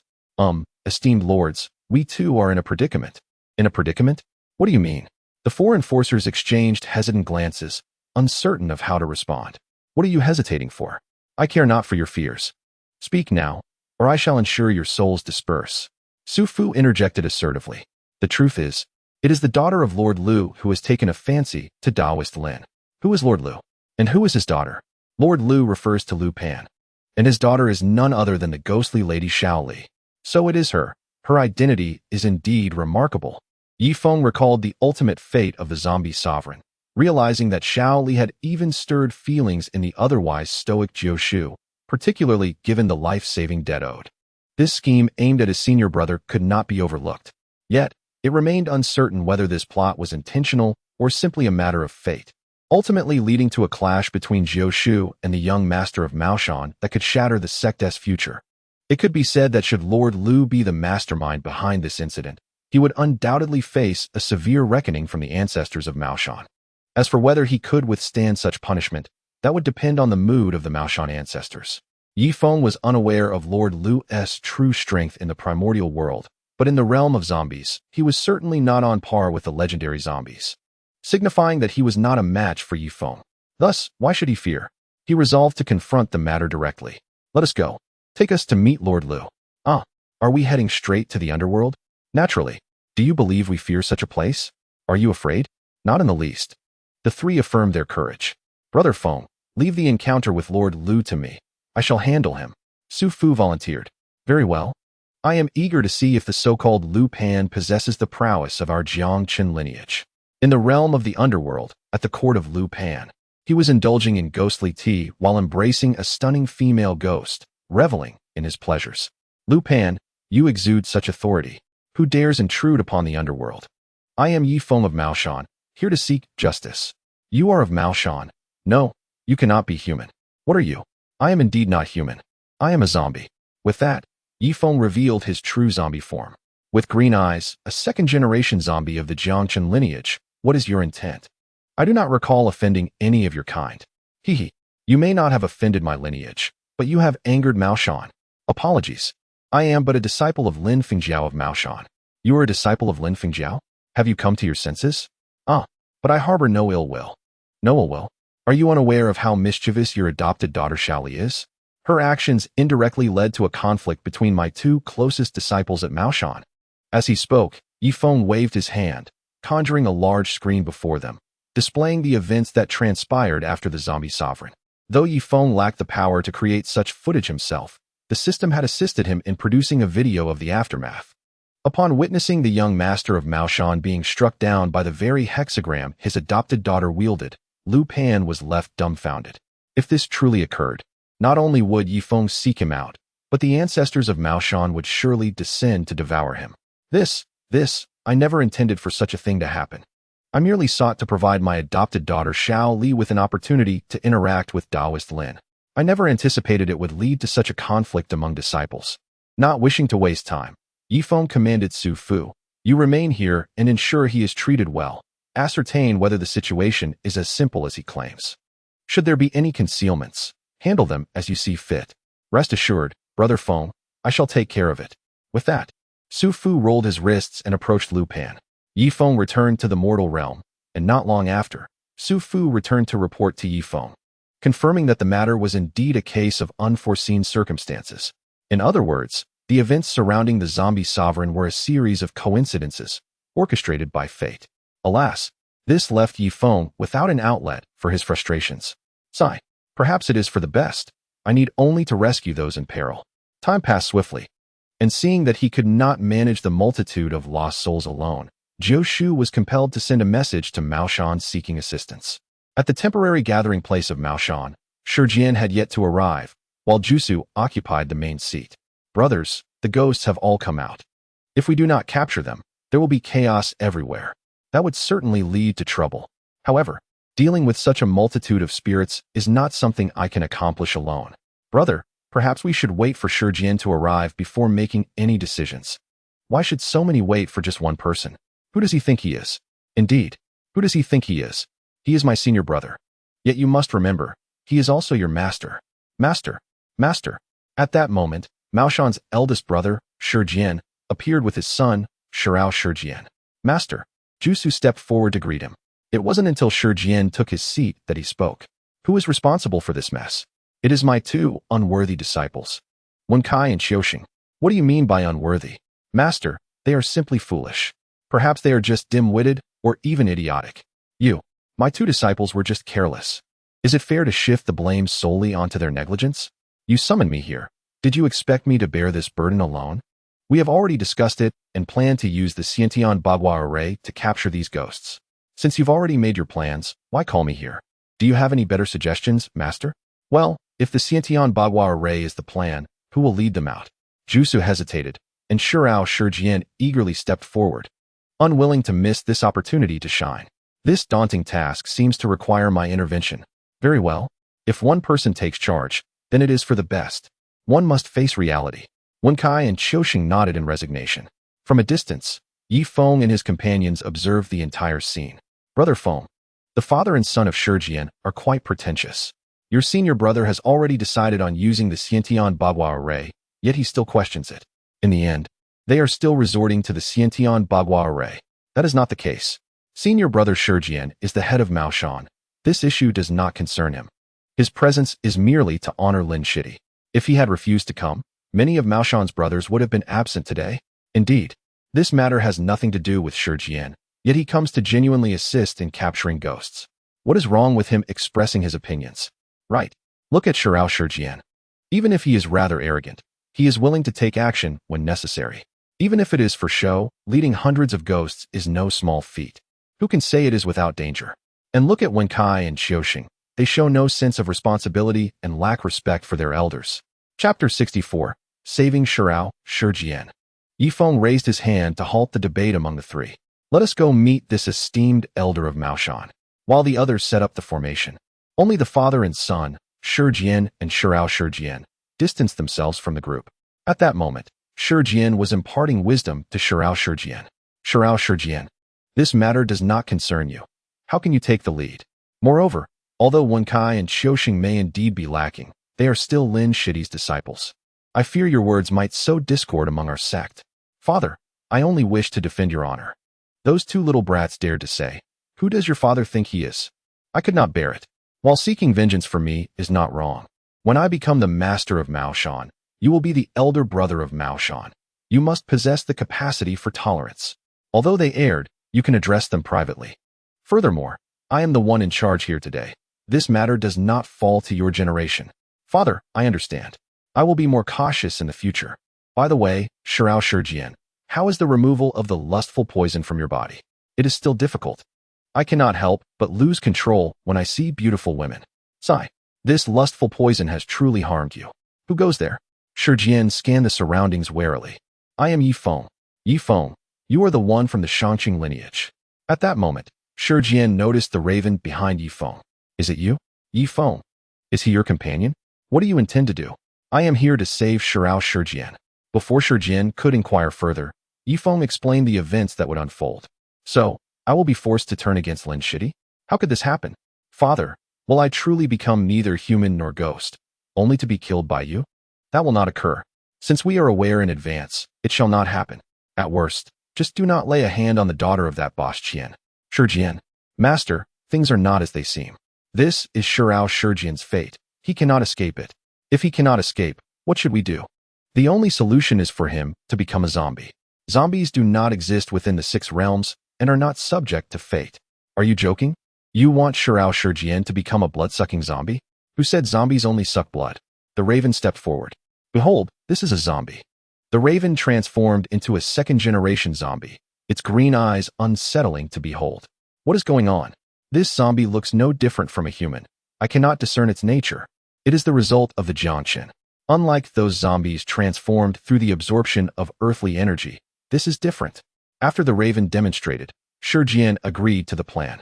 Father, I am willing to become a zombie. Very well. In this age where the path of immortality is difficult to achieve, if Shi Jian can become a Jiangqin, it is a form of immortality in its own right. Ye Feng nodded. Which of you will assist him? I have no interest in men. Then I shall do it. The raven stepped forward, biting Shi Jian, and then feeding him a drop of zombie blood. When will Shi Jian awaken? If it is through natural absorption, it will take 3 hours. However, if he has a strong desire, he may awaken in just a few minutes. This can be compared to the difference between Kuang Tianyu and Situ. Kuang Tianyu did not awaken until the next morning, while Situ, after being bitten, immediately went to Wang Jinjin. It can be said that Panga zombies rely on emotions. Once transformed, if one's emotions are strong enough, the full power of a second-generation zombie can be unleashed instantly. Without emotions, one may remain a coward and, decades later, Kuang Tianyu would still be a weakling incapable of defeating even a third-generation zombie. Indeed, as everyone anticipated, Shi Jian soon stood up. Shi Jian, are you all right? I am fine, father. I feel unprecedentedly well. It is as if my entire being has been elevated. Is it truly so miraculous? Father, you do not understand. I feel fearless, as though nothing can limit me. This is merely an illusion of enhanced power, Shi Jian. Be humble and cautious. Do not act recklessly to avoid falling into madness. Yes, Master Shi Jian, now that Shi Jian has become a zombie, he must be properly managed. Indeed. Do you have any thoughts, Shidi? Shi Jian was not foolish. Seeing Ye Feng speak at this moment, he sensed he had a plan. If it were up to me, Shi Jian could go to the beautiful country. Qianhe is there as well. He can take care of Shi Jian. Going to America? Very well. Over the years, I have sensed that the spirit world is in turmoil, and a great calamity is approaching. It may be for the best for Shi Jian to leave. Father, I do not wish to go to America. I do not want to leave you. Listen to your Shu Ye Feng. Once in America, do not cause trouble. Yes. After this matter passes, Shi Jian can be arranged to go to the beautiful country, with the matter resolved. The next phase involved numerous Maoshan Taoists utilizing the Xiantian Bagua array to capture wandering spirits, closely following the original narrative. The only distinction was that now, with Shi Jian having resolved his concerns regarding Shi Jian and feeling cheerful, he refrained from directly exterminating those wandering spirits. The following day, the group arrived at Boss Qian's restaurant, where Shi Jian and his son were engaged in business discussions with Boss Qian when Jusu entered. Jusu. Boss Qian approached, and Shi Jian did not intervene, for this was Jusu's domain. The nearby villagers would undoubtedly seek Jusu first. He would not compete with his junior brother for business. However, unexpectedly, just as Jusu extended his finger, Qiuxing interjected, demanding 500 taels of silver. This time, even Shi Jian could no longer contain himself. Shidid, I never anticipated that you would surpass my ruthlessness. I only require 10 taels of silver. At that moment, Shi Shaojian tugged on Miss Qian's hair.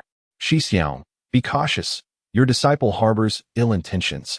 We are conducting business. Where has your focus wandered? The disparity in price is too vast.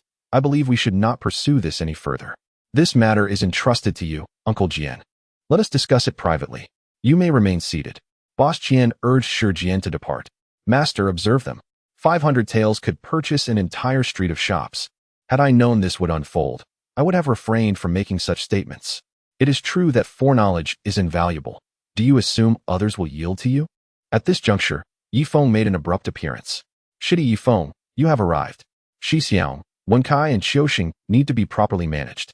Their personalities suggest they could easily usurp your position as master. Master, Shu, why is that wretched boy pulling hair? It is evident he possesses nefarious intent. While it is uncertain whether he truly harbors ill intentions, the two of you exhibit a complete lack of diligence. Shitty, Shi Xiaojian is indeed of questionable character. Ye Feng pulled Jiu aside. I permitted him to act in such a manner. Chapter 65. The Emergence of Jiang Chun. Shitty, what do you mean by this? The lustful glint in Shi Xiaojian's eyes seems genuine. Shi Xiao, Shi Xiaojian is not inherently lecherous. He has fallen victim to the seductive venom of a serpent demon, rendering him incapable of self-control. Furthermore, regarding Wen Kai and Xiaoxing, Shi Xiao, you may inform them that they can teach Shi Xiaojian a lesson, but they must not inflict harm upon him. Let us observe whether they maintain their composure in this matter. Indeed, I understand your intent. Wen Kai and Xiaoxing certainly require some instruction. Let us witness how he navigates this situation. Jiu nodded, sensing that the time had come for him to depart the mainland.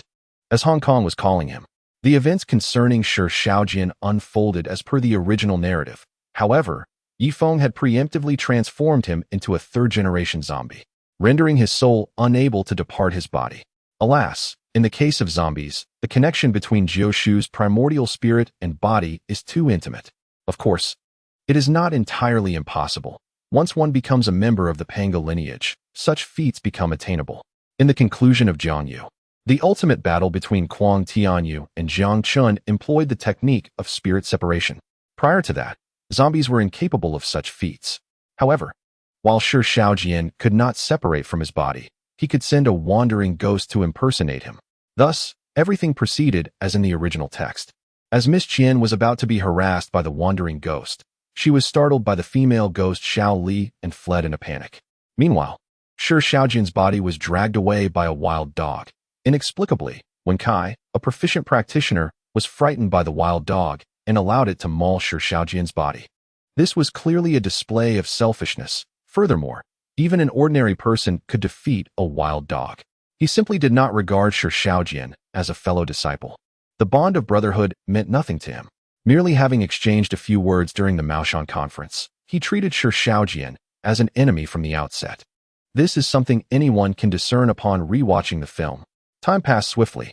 When Wen Kai and Xiaoxing reported to Jiu that Shi Xiaojian's body had been mangled by the wild dog, he was instantly enraged. Thanks to Ye Feng's forewarning, Jiu was not blinded by rage and still acknowledged Shi Xiaojian as the Maoshan senior brother. At that moment, the brotherhood was akin to that of blood relatives. It was as if his own nephew had been killed by his own son. In such a situation, Jiu first felt guilt, followed by a desire for punishment. He seized a stick and shattered both their legs. The two hobbled to apologize to the Shi father and son. Shi Jian understood that his son had become an immortal zombie, so he was not particularly furious and refrained from mentioning the coffin fungi. Of course, this was primarily due to Jiu genuinely punishing the two. Observing their broken legs, he felt less aggrieved. Upon returning home, Jiu imparted lessons on the unity of the Maoshan family to the two. In the film, the portrayal of Shi Xiaojian as a criminal Maoshan disciple was exaggerated due to censorship. In reality, while the Maoshan sect disapproves of such disciples, the punishment is not as severe. After all, they belong to the same sect. When the victim is not one of their own, the Maoshan sect tends to protect their own, which is unrelated to notions of justice. This primarily stems from a matter of perspective. Consider the invasion of China by Japan. For us, it is a crime that cannot be forgiven. For the Japanese, it is merely an expansion of territory. As for the comfort women, for us, it is an infinite humiliation, a blood feud that must be avenged. For the Japanese, it is merely a case of utilizing resources. There is no intention to insult the anti-Japanese martyrs. This is purely a matter of perspective. For us, the grievance against Japan is one that shall never fade. However, returning to the matter at hand, when the conflict arises, can one truly disregard the various teachers involved? Before taking action against them, wouldn't it be prudent to utilize them in some manner? Not to mention the strict military discipline that applies to ordinary soldiers. It is likely that the upper echelons have already dispatched specialists to bring the finest teachers back home. This world is not merely black and white. Absolute justice exists only in films and television dramas. Under Ye Feng's supervision, Jiu Shu, through numerous instances of compassionate education, finally corrected the worldviews of the two. Ye Feng explicitly stated that should their reformation prove unsuccessful, he would personally take action against them. In response, Jiu Shu and Ye Feng had a heated argument. Yet Ye Feng remained undeterred, ultimately providing numerous anecdotes of ungrateful individuals using modern knowledge. Wen Kai and Qiuxing, who could not even uphold the basic principles of respect for their teacher and the way of the Dao, would inevitably betray their sect. The quarrel between Ye Feng and Jiu Shu unfolded before the two, with Ye Feng emphasizing that having the senior brother Shi Jian assist in resolving issues was the greatest gift, a matter of kindness, to enlighten them. He corrected their perception that receiving help from others was an obligation, and failing to assist was a slight against him. If someone witnesses your troubles and offers help, it is a normal human interaction. After all, they came to assist you. Their guidance serves to inspire you to strive harder, not to incite resentment. Did they not assist you? I assure you, without the senior brother's presence, many from the Maoshan sect would have come to a lesser extent. They represent Maoshan and, as elders, have the right to chastise you, yet you harbor resentment towards them. Such behavior is akin to madness. This educational endeavor persisted for a month, and at the very least, on the surface, the two managed to pass Ye Feng's moral inquiries. Thus, Ye Feng decided to conclude the matter. Shitty, are you truly leaving? Indeed. It is time for me to return. It has been over a year. Bulma is still waiting for me. What about Tingting? I have already arranged for her to go to Hong Kong, and I have transformed her into a third-generation zombie. She will be safe. Very well. When I arrive in Hong Kong, I will also keep an eye on her. Ye Feng bid farewell to Lan Dali, Su Fu, and Wu Ya. Ge Feng, will you return? Of course. How else could I alter your doomed fates? Now, I must take my leave. Until we meet again in 60 years. Just as Ye Feng was preparing to depart, a wail echoed through the air. It was the cry of a zombie. No, it was Jiang Chun. Jiang Chun had emerged. Ye Feng turned to observe Su Fu and Wu Ya clutching their heads, appearing quite distressed. It is the true ancestor. The true ancestor has emerged. At this moment, Jiang Chun's emergence raised concerns. Should we go and take a look? Lan Dali and the others appeared hesitant. Ge Feng. The true ancestor could turn us into zombies at any moment, determining our fates. Perhaps we should refrain from going. Are you truly that afraid? It cannot be that dire. Truly, Ge Feng, matters concerning the true ancestor are best left untouched. Very well. I shall go alone. You may do as you wish. Chapter 66. The Arrival of Ma Shaoling. Ye Feng soared alone towards the location of Jiang Chen's emergence. Lan Dali and the others exchanged glances before flying off in the opposite direction. Jiang Chen, where do you think you are going? A beautiful woman adorned in ancient attire, with long legs, pursued Jiang Chen. Her ponytail swayed gracefully, and her face, a blend of purity and determination, was utterly captivating. Ye Feng appeared behind her. Who are you? Are you human or a zombie? The woman questioned. Ye Feng did not conceal the aura of a second-generation zombie, allowing the enchanting lady to sense something amiss. Are you Ma Dana? She inquired, turning to face him. What Dana? I am Ma Shaoling. Ye Feng exclaimed. You are Ma Shaoling? Do you know me? Of course. You wouldn't know me. Oh, you haven't met me yet, have you? Indeed, I have not. Now that you have, is there anything you wish to say? Upon encountering the provocative Ma Shaoling, Ye Feng wore an expression of helplessness. He could fabricate tales about trivial matters. But when it came to the future Ma Shaoling's knowledge of him, he was unsure. Well, I can only say, as expected of Ma Shaoling, those legs are quite long. And I admire that. Indeed, Ye Feng is quite the lecher. Why even ask? So, Ye Feng, let me ask you this. Will you help me kill Jiang Chen? I will not. I knew it, just like the future you. Jiang Chen's strength is beyond your capability to handle. This time, my aunt and I will join forces. Two Ma family dragons will surely vanquish Jiang Chen. Ye Feng looked at Ma Shaoling in silence. Her naivety was evident. With her current strength, she could hardly contend with a frenzied second-generation zombie, let alone the first generation. The disparity was greater than that between the fifth and second generations. What is that expression? Do you think I cannot kill Jiang Chen? With my aunt and I, two Ma family dragons, we will surely defeat him. Two dragons attempting to slay Jiang Chen? I could lend you two more, yet you wouldn't even breach his defenses. Ye Feng recalled that during the second-generation zombies' reign, even with for dragons, they could not breach Jiang Chen's defenses without him transforming. Even if Jiang Chen's current strength was not as formidable as before, his foundation remained, and once he transformed, Ma Xiaoling and her aunt would only meet their end. Ma Xiaoling widened her eyes, astonished that Ye Feng held such a low opinion of her. Outside the dimly lit Hongxi village, the cold wind howled, swirling the fallen leaves. Ye Feng and Ma Xiaoling stood face to face, the tension akin to a taut bowstring. "On what grounds do you claim I cannot kill Jiang Chen?" Ma Xiaoling exclaimed, her eyes round with determination, gripping her magic staff tightly, radiating an indomitable spirit. Ye Feng's expression turned grave as he looked steadfastly at Ma Xiaoling. "Ma Xiaoling, Jiang Chen is no ordinary zombie. His existence spans an era, his power unfathomable. The spells and strength you currently possess are utterly insufficient to contend with him." Ye Feng could not divulge anything related to fate, so he resorted to exaggerating Jiang Chen's prowess. "My Ma family has vanquished demons for generations and has never feared anyone." Ma Xiaoling raised her voice, her hair dancing wildly in the wind. "Though Jiang Chen is the zombie king, I refuse to believe that with my aunt and an array of magical artifacts, we cannot confront him. Do you think Jiang Chen is unprepared?" Ye Feng furrowed his brow, urgency evident in his tone. If he dares to show himself, he certainly anticipates someone will challenge him. Acting rashly will only lead to your demise. Ma Xiaoling scoffed, "What do you know? The spells of the Ma family possess unique merits. Over the years, countless malevolent spirits and zombies have perished at our hands. Jiang Chen will be no exception. Do you think the dragons lack defenses?"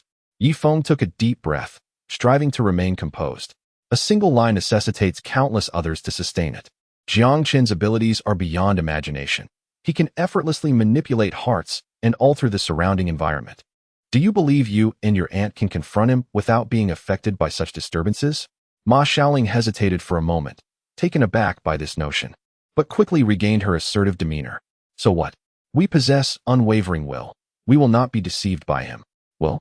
Ye Feng gazed at Ma Xiaoling with concern.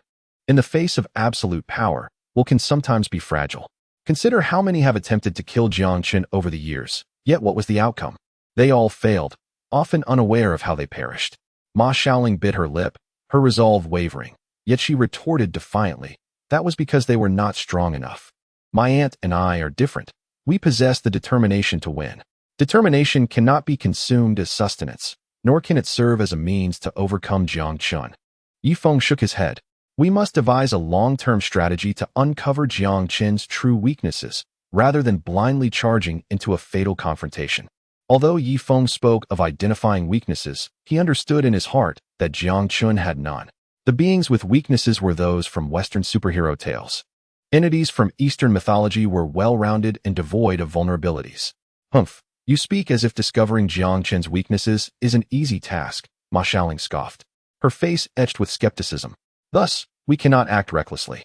Ye Feng stepped forward earnestly. "Calm down. Let's think of a solution together instead of rushing to confront Jiang Chen." Ma Xiaoling fell silent for a moment, her fury gradually subsiding, replaced by a hint of confusion. "Then what do you propose we do?" Ye Feng remained silent.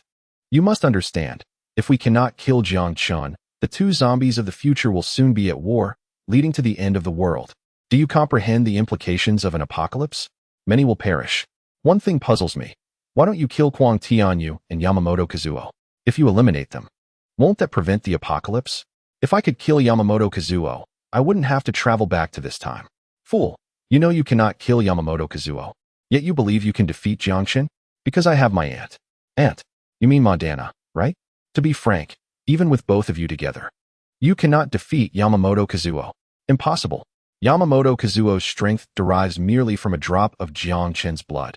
Can you fathom how many drops make up Jiang Chen's body? You still wish to kill him? You clearly do not comprehend Jiang Chen's true power. But what about you? I have stated I will not assist. And even if I were to intervene, I cannot guarantee victory. I promise you." "What?" "I promise to be your girlfriend.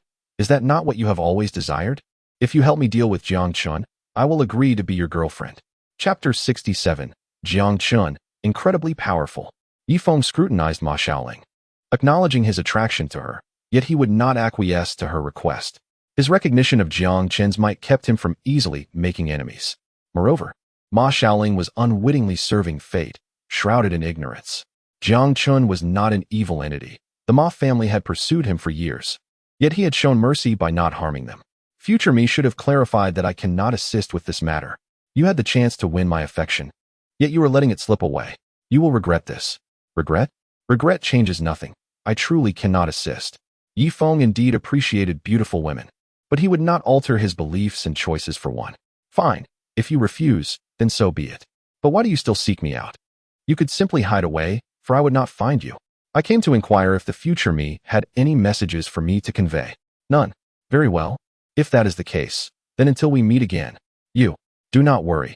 I will watch over you, ensuring you return to the future safely. Ye Feng. I will not forgive you. Ma Xiaoling's frantic shouts echoed behind him. Subsequently, Ye Feng became a mere spectator, destined to witness the brilliance of this impending battle. He wished to ascertain the true strength of Ma Xiaoling, and to witness the unique power of fate as embodied by her. In the deep autumn of 1938, in Hongxi village, Ma Dana, clad in emerald garments, wielded a millennia-old peachwood sword that radiated a golden brilliance. She bit her tongue, allowing her essence to spill forth, as 9 yellow talismans transformed into fiery dragons, ensnaring Jiang Chen's feet. The combatants lined up before her. Ma Xiaoling, in a fluttering purple skirt akin to a butterfly, formed a yin-yang exorcism formation with her great aunt, as 2 divine dragons descended from the heavens.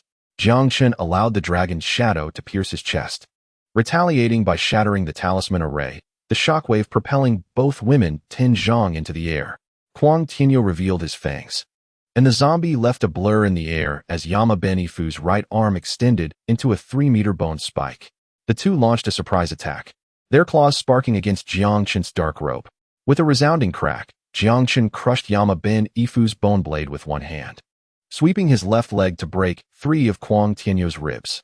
The two collided, collapsing half a mountain cliff, and as they struggled to rise amidst a rain of debris, their pupils reflected Jiang Chen's blood-red bat wings unfurling behind him. Ma Dana tore off her embroidered red apron, the blood-soaked Dana paper fan transforming into 1,000 rays of golden light. Then, the fan spun, sealing Jiang Chen's left arm, while the peachwood sword summoned heavenly lightning that struck his crown. The last blue talisman affixed to the ground formed a dragon confinement array, causing Jiang Chen to furrow his brow for the first time. Emerging from his scorched black robe, a pale finger tore through the array's barrier. Ye Feng, make your move. As Ma Xiaoling shouted for Ye Feng to act, Jiang Chen suddenly halted, casting a suspicious glance around, revealing his significant regard for Ye Feng. Previously, when he transformed Ye Feng into a zombie, he sensed a power within him that rivaled his own, a force that, though hidden, was nonetheless perceptible. Jiang Chen detected Ye Feng nearby. Ye Feng merely smiled at him, conveying an intention not to engage. Seizing this fleeting moment, Kuang Tianyo and Yama Ben Ifu simultaneously bit into Jiang Chen's neck. With a crack, their fangs fractured Pangu's skin, causing dark golden blood to fall and spur rampant growth in the vegetation below. Jiang Chen's eyes gleamed with a crimson light, and the pressure of the corpse king sent all 4 flying, while Ma Xiaoling crashed into an ancient tree, coughing blood. The forest echoed with Jiang Chen's murmur. You do not comprehend the power of zombies. He lightly tapped his fingertips, causing Kuang Tianyo and Yama Ben Ifu to float uncontrollably, their fangs piercing each other's arteries. As the Ma family's ancestral pure world dragon Pearl rolled off the cliff, torrential rain poured, washing away the deep claw marks on the cliff. These were the historical imprints that Ma Xiaoling would witness 60 years later. Damn it, great aunt. Summon the divine dragon once more. What? You mountain spirit. The combatants stood ready. Exorcise evil. The Ma family's divine dragon reappeared, but Jiang Chen shook his head, and with a mere blink, a tremendous force sent both dragons flying. How could he be so powerful? Ma Xiaoling was incredulous. Recalling Ye Feng's words, he had said that even with their 2 divine dragons, killing Jiang Chen would be impossible. Jiang Chen glanced at them, sending a shiver through Ma Xiaoling, who was nonetheless relieved when he chose not to strike again, instead soaring into the distance. Jiang Chen has left. Ma Xiaoling collapsed onto the ground. Jiang Chen, where are you going? Ma Dana pursued him, while Ma Xiaoling remained motionless, staring blankly at Kuang Tianyo and Yama Ben Ifu, who were still draining each other's blood. Have we failed? Bang! Kuang Tianyo and Yama Ben Ifu exploded apart, both losing consciousness simultaneously, as Ye Feng descended from above. Ye Feng, you knew it would come to this, didn't you? Indeed, the disparity in power between you and Jiang Chun is insurmountable. One could even say Jiang Chun has been holding back. No, he has been toying with you. If he were to get serious, you would be dead. Are you implying he has been playing with the Ma family? Ye Feng remained silent, merely nodding. The revelation was indeed disheartening. Ma Xiaoling felt despondent, about to speak when suddenly her neck tightened. Are we going back? Ye Feng, can you tell me why this is happening? I know you know. I can assure you. In the future, you will understand, but the time is not yet right. Fine, then we shall meet again in the future. Goodbye. An hour later, Ye Feng encountered Jiang Chun once more. You have returned. You knew I would come back. Indeed, I saw your figure in the timeline. Ye Feng was astounded. The Jiang Chun before him seemed utterly foreign and exceedingly wise. The timeline, could it be? You are correct. Through your intervention, I have attained the status of a celestial being, breaking free of the so-called zombie contracts timeline. As he spoke, Jiang Chun shattered the void, and they found themselves above the river of time.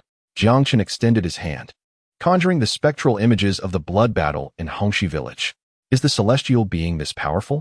Jiang Chun, dispersing the tea mist, revealed Ma Danae's final moments. Every woman of the Ma family hears my voice before departing this life. A scream echoed from the mist. Exterminate Jiang Chun. What they perceive as a curse is, in truth, a safeguard left by the Pangu clan upon the earth. Pangu clan, is it not fate? The teacup suddenly froze, reflecting the scene of Ma Ling'er from the Qin dynasty taking her own life. Jiang Chun, crushing the ice crystals and casting them into the starry river, remarked, "Look at the 3,000 worlds. Ma Xiaoling chose to become a zombie along the 974 timeline. Your gamble is merely the variable of 26. In truth, becoming a zombie is not so terrible. By the way, you have yet to answer my question. You should be able to guess. The Pangu clan possesses the cosmic disc. They knew I would betray for Nuwa in the future, so, to some extent, they colluded with fate, or rather, allowed fate to target me." Chapter 68. Returning to the Dragon Pearl world, breaking through the sage. Ye Feng nodded. So this time, you specifically brought me to this place for a purpose? To teach. What?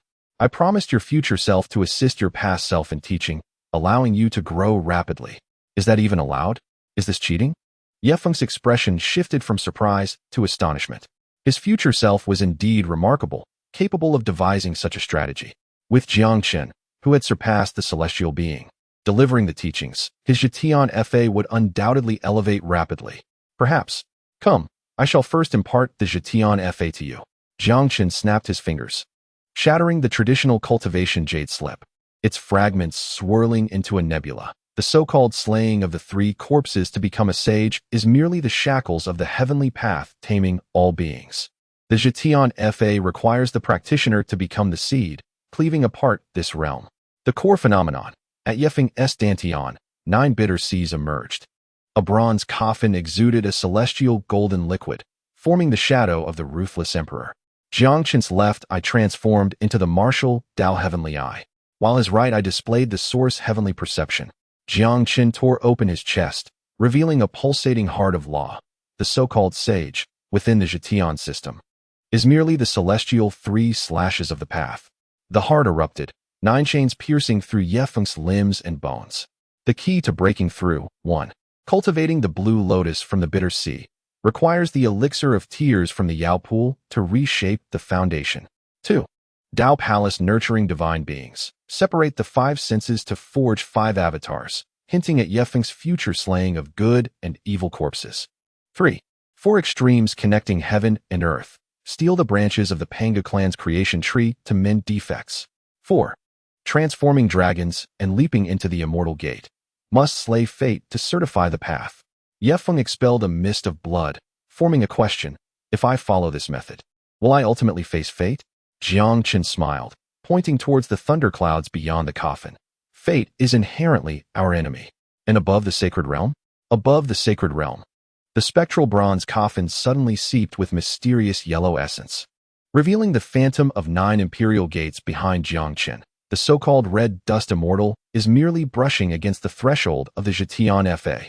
Beyond the sequence, Great Sage Realm requires the refining of 3 extreme laws: space, time, fate. Pre-imperial tribulation. activating the 9 heavenly tribulations to temper the body. One must face the Panga clan's hunt. Alternative path to enlightenment. Slay all origins to become an ancient slave, echoing the settings of the ancient forbidden land in Jitian.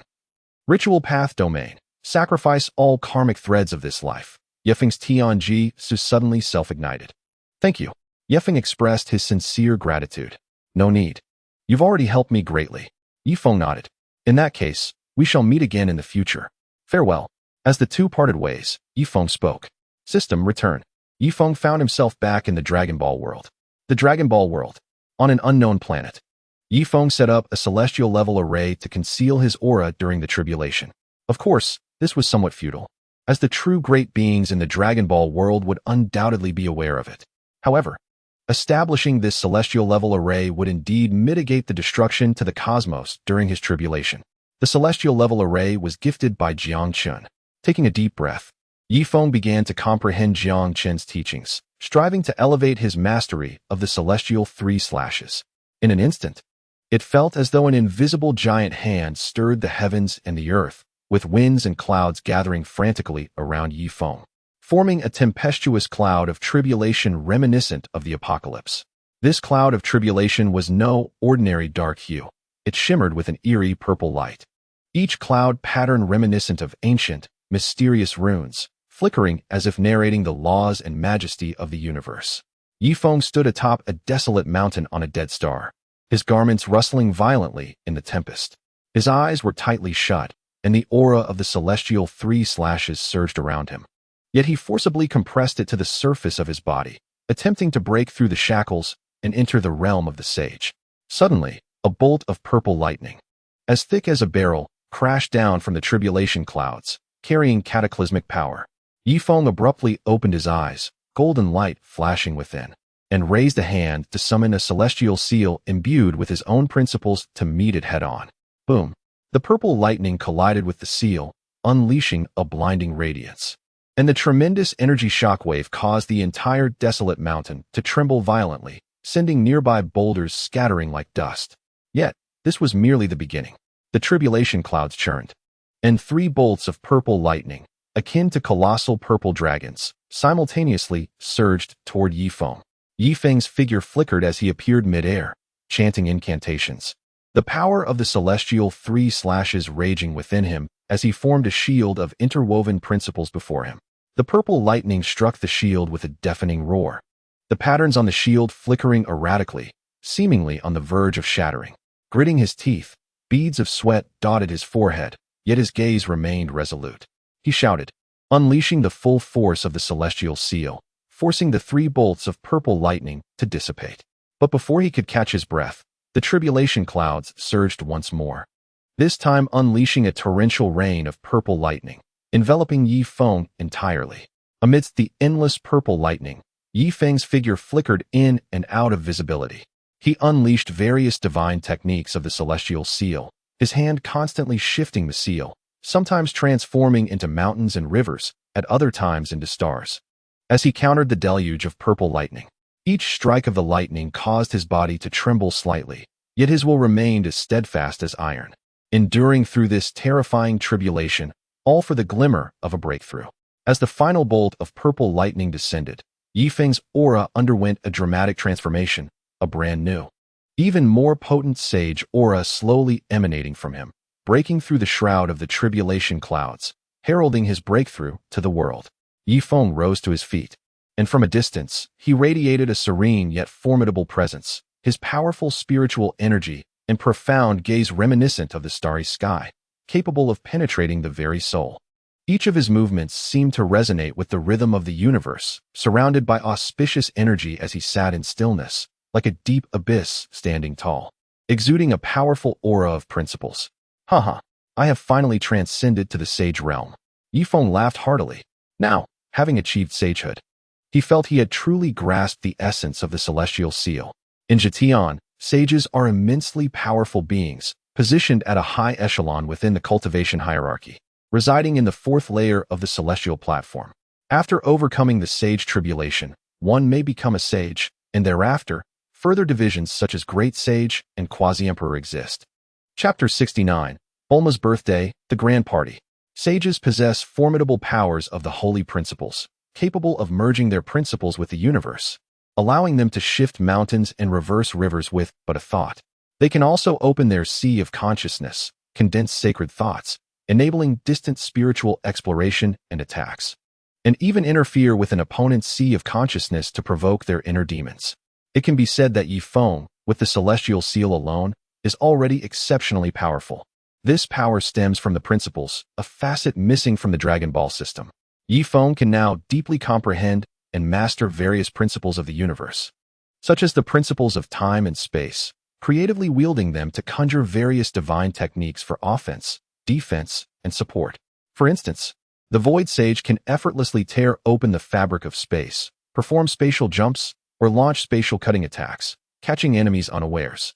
Furthermore, due to the abundance of immortal materials in the Dragon Ball world, Ye Feng's lifespan is astonishingly lengthy. I recall certain forums mentioning this. Perhaps even the original text or the author stated. They said that with sufficient immortal materials, a celestial tier 2 can be deemed an immortal sage. I remember the Jetian Quartet mentioning this upon their arrival in the immortal domain. A sage already stands at the 4th layer of the celestial platform. And with the enhancement of immortal materials in the Dragon Ball world, this affords Ye Feng more time to comprehend the universe, cultivate, and amass profound foundations and formidable strength. As for destructive power, a sage can already achieve star destruction. While this level of destruction pales in comparison to Ye Feng's Super Saiyan God state, it is the power of principles, a force that can be wielded in other worlds. It has been previously mentioned that the Dragon Ball system possesses flaws among the myriad realms, which remain obscured within the Dragon Ball world but can easily be targeted outside of it. The Celestial Seal, in contrast, belongs to a top-tier existence within the vast cosmos. In West City, at Bulma's home. You're back. You're back. Wonderful, I thought you had forgotten my birthday. Ahem. Never. How could I forget? Ye Feng recalled that Bulma's birthday was indeed in 3 days. However, he would never admit to forgetting. Bulma cast a suspicious glance at Ye Feng, but did not pursue the matter further. After all, what mattered was that Ye Feng had returned. Ye Feng, I am planning to invite everyone to have some fun on Tianlong Island. What do you think? Sounds great. By the way, could you find out when this year's World Martial Arts Tournament begins? You want to participate in that? Haven't you already claimed the title of the strongest in the universe? Does the Earth's World Martial Arts Tournament even matter to you? No, this World Martial Arts Tournament marks the beginning of a new grand event. Something significant will happen. All right, I understand. 1 minute later. There is still a month until the 26th World Martial Arts Tournament. Okay, Ye Feng realized that during this gathering, Sun Wukong and Vegeta would undoubtedly stir things up, seeking to challenge him or engage in friendly sparring. Of course, Ye Feng did not resent this. He was a scion, with the warrior spirit of his kind coursing through his veins. Above the boundless ocean, an island resembling a dreamlike paradise stood serenely. This was Tianlong Island. Today, this beautiful island was adorned with vibrant decorations, radiating a joyful atmosphere, as it hosted a grand birthday celebration for the intelligent, beautiful, and charismatic Bulma, who was celebrating her 35th birthday. The gentle morning sunlight bathed the sandy shores of Tianlong Island in a golden glow.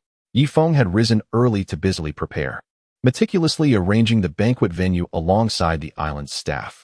Enormous sunshade tents were arranged between the beach and the palm trees, their tops adorned with colorful balloons. A gentle breeze swayed the balloons, producing a soft rustling sound, as if they were singing joyfully.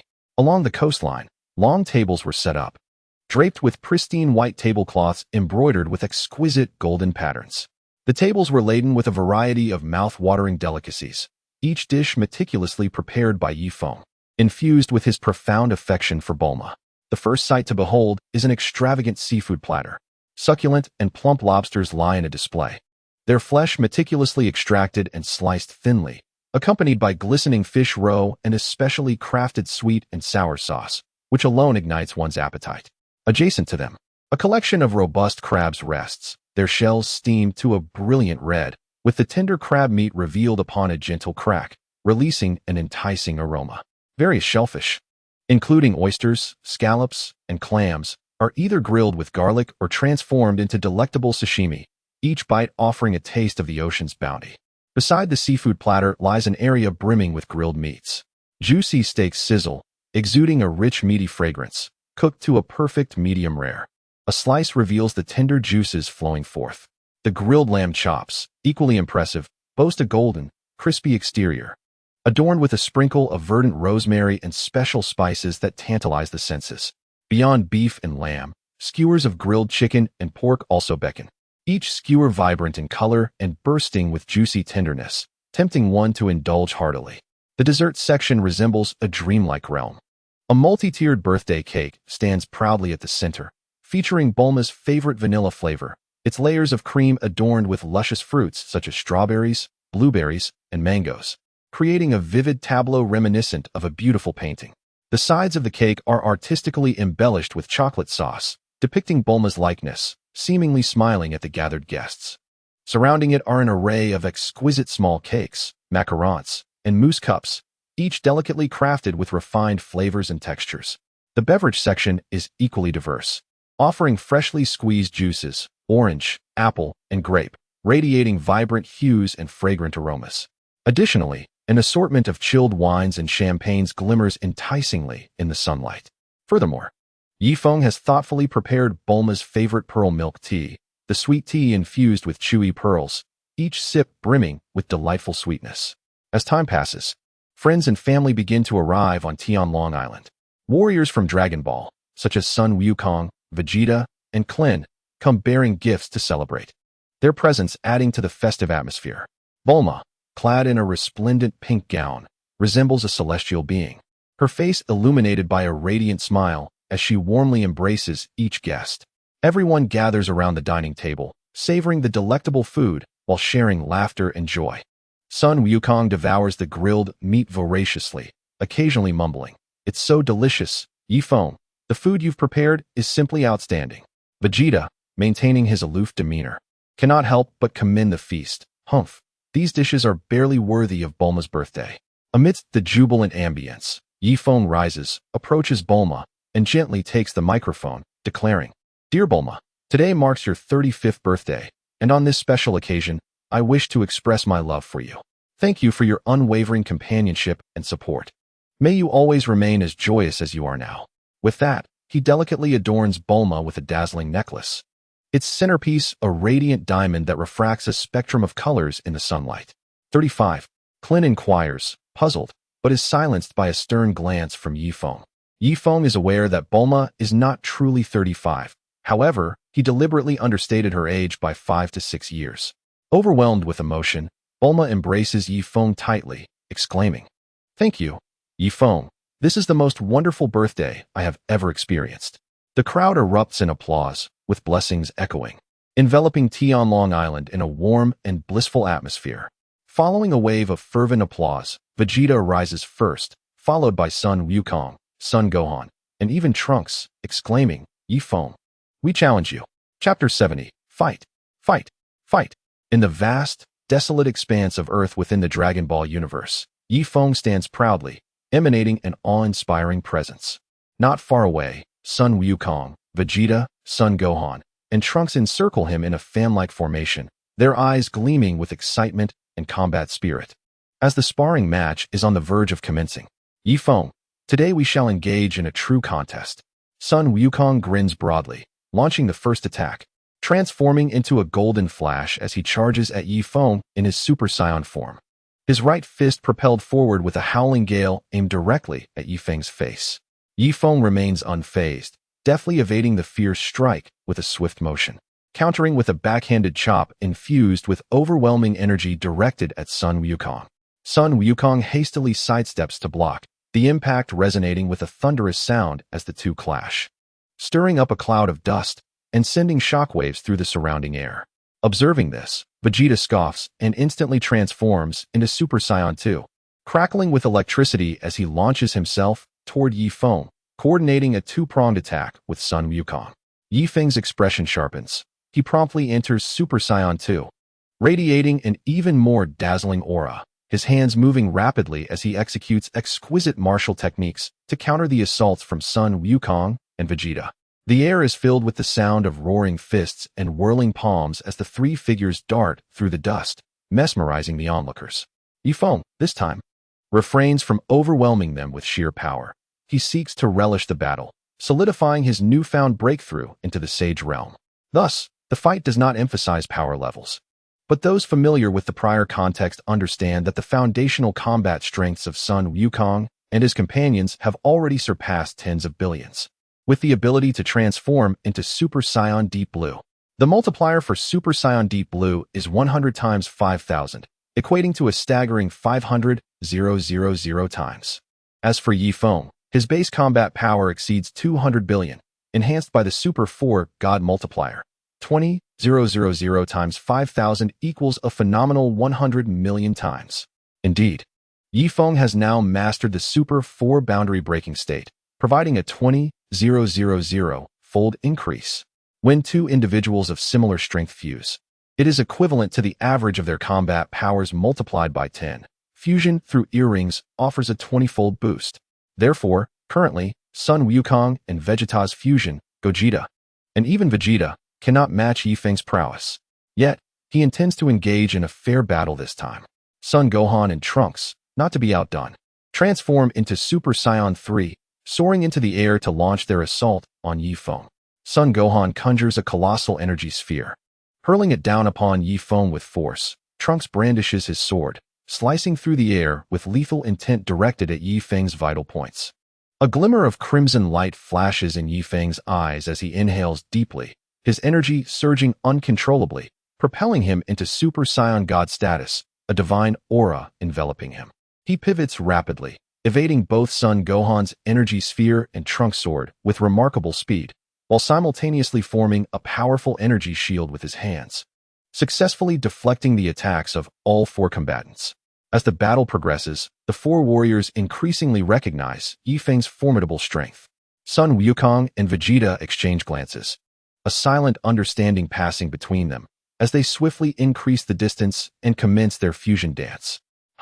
They simultaneously shout, successfully merging to form Gogeta, whose presence radiates an overwhelming aura of Super Saiyan God Deep Blue, the powerful energy distorting the surrounding space.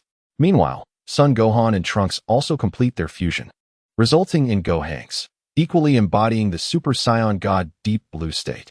At this moment, the battlefield witnesses Ye Feng facing off against two formidable, fused warriors, their strength not to be underestimated.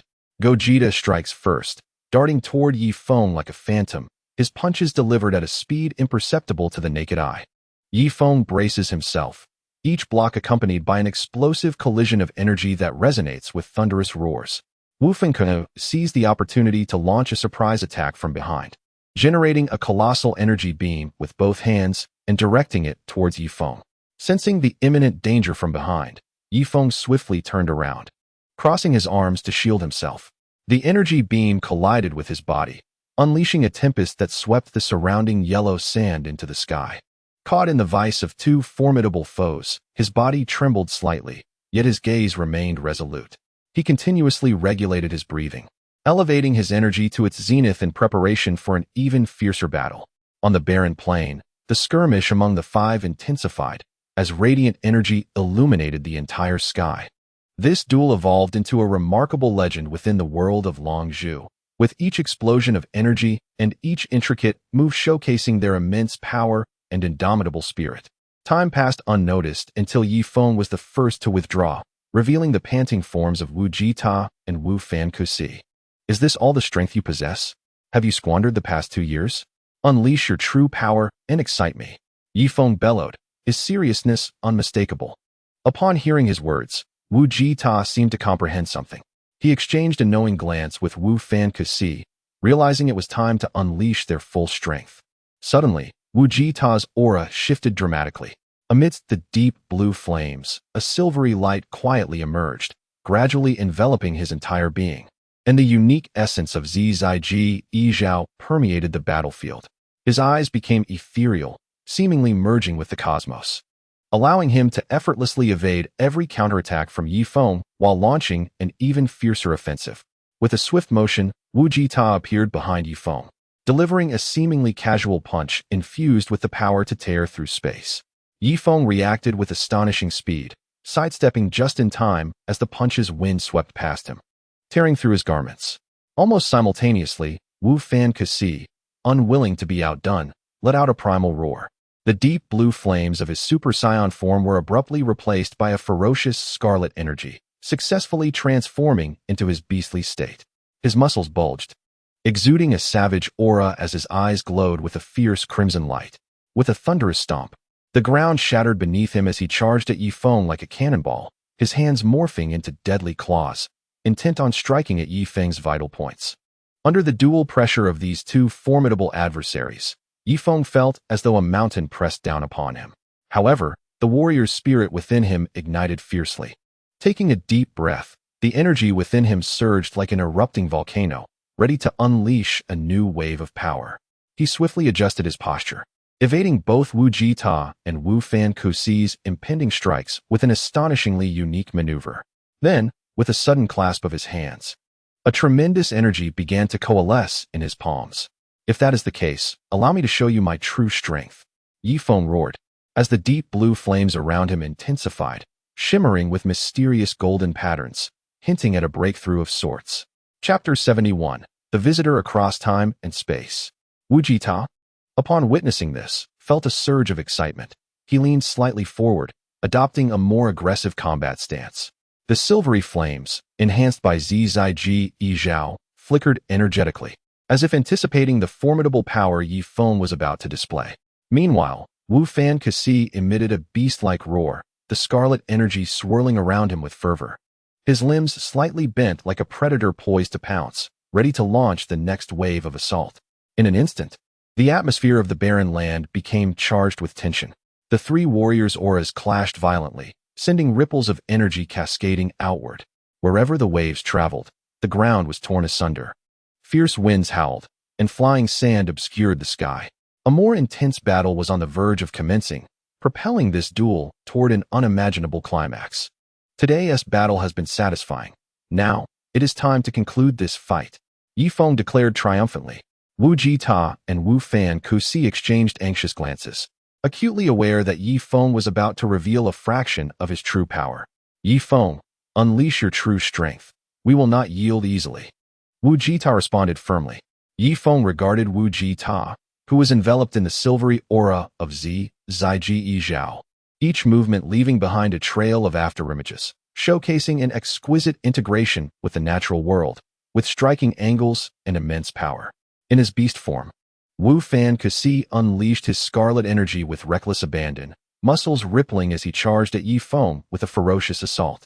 Ye Feng effortlessly deflected their attacks, his movements flawless and graceful, for he had long since mastered the perfect state of Ziji Gong, seamlessly integrating it into his normal state. Suddenly, a glimmer of brilliance flashed in Ye Feng's eyes.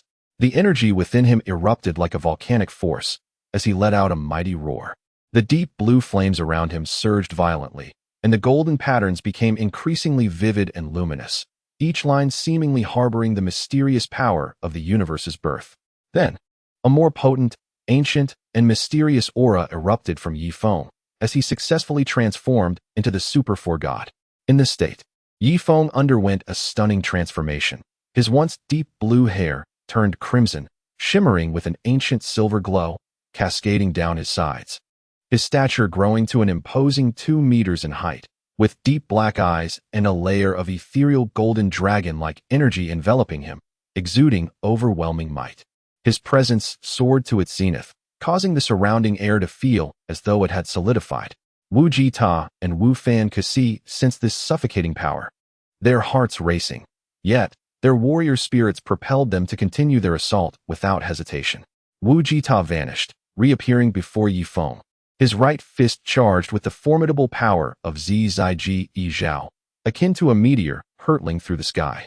Almost simultaneously, Wu Fan Kasi vaulted from behind, gathering a massive orb of scarlet destructive energy in his hands, transforming it into a colossal energy beam directed at Ye Feng. A confident smile crept across Ye Feng's face as he faced their combined onslaught, unflinching and steady. He slowly raised his right hand, palm forward. In an instant, a radiant sphere of energy, shimmering with myriad colors, coalesced in his palm. Although it appeared diminutive, it contained the power to obliterate stars. With a gentle push, he sent the energy sphere towards Wu Jita's punch, and Wu Fan Kusi's energy beam.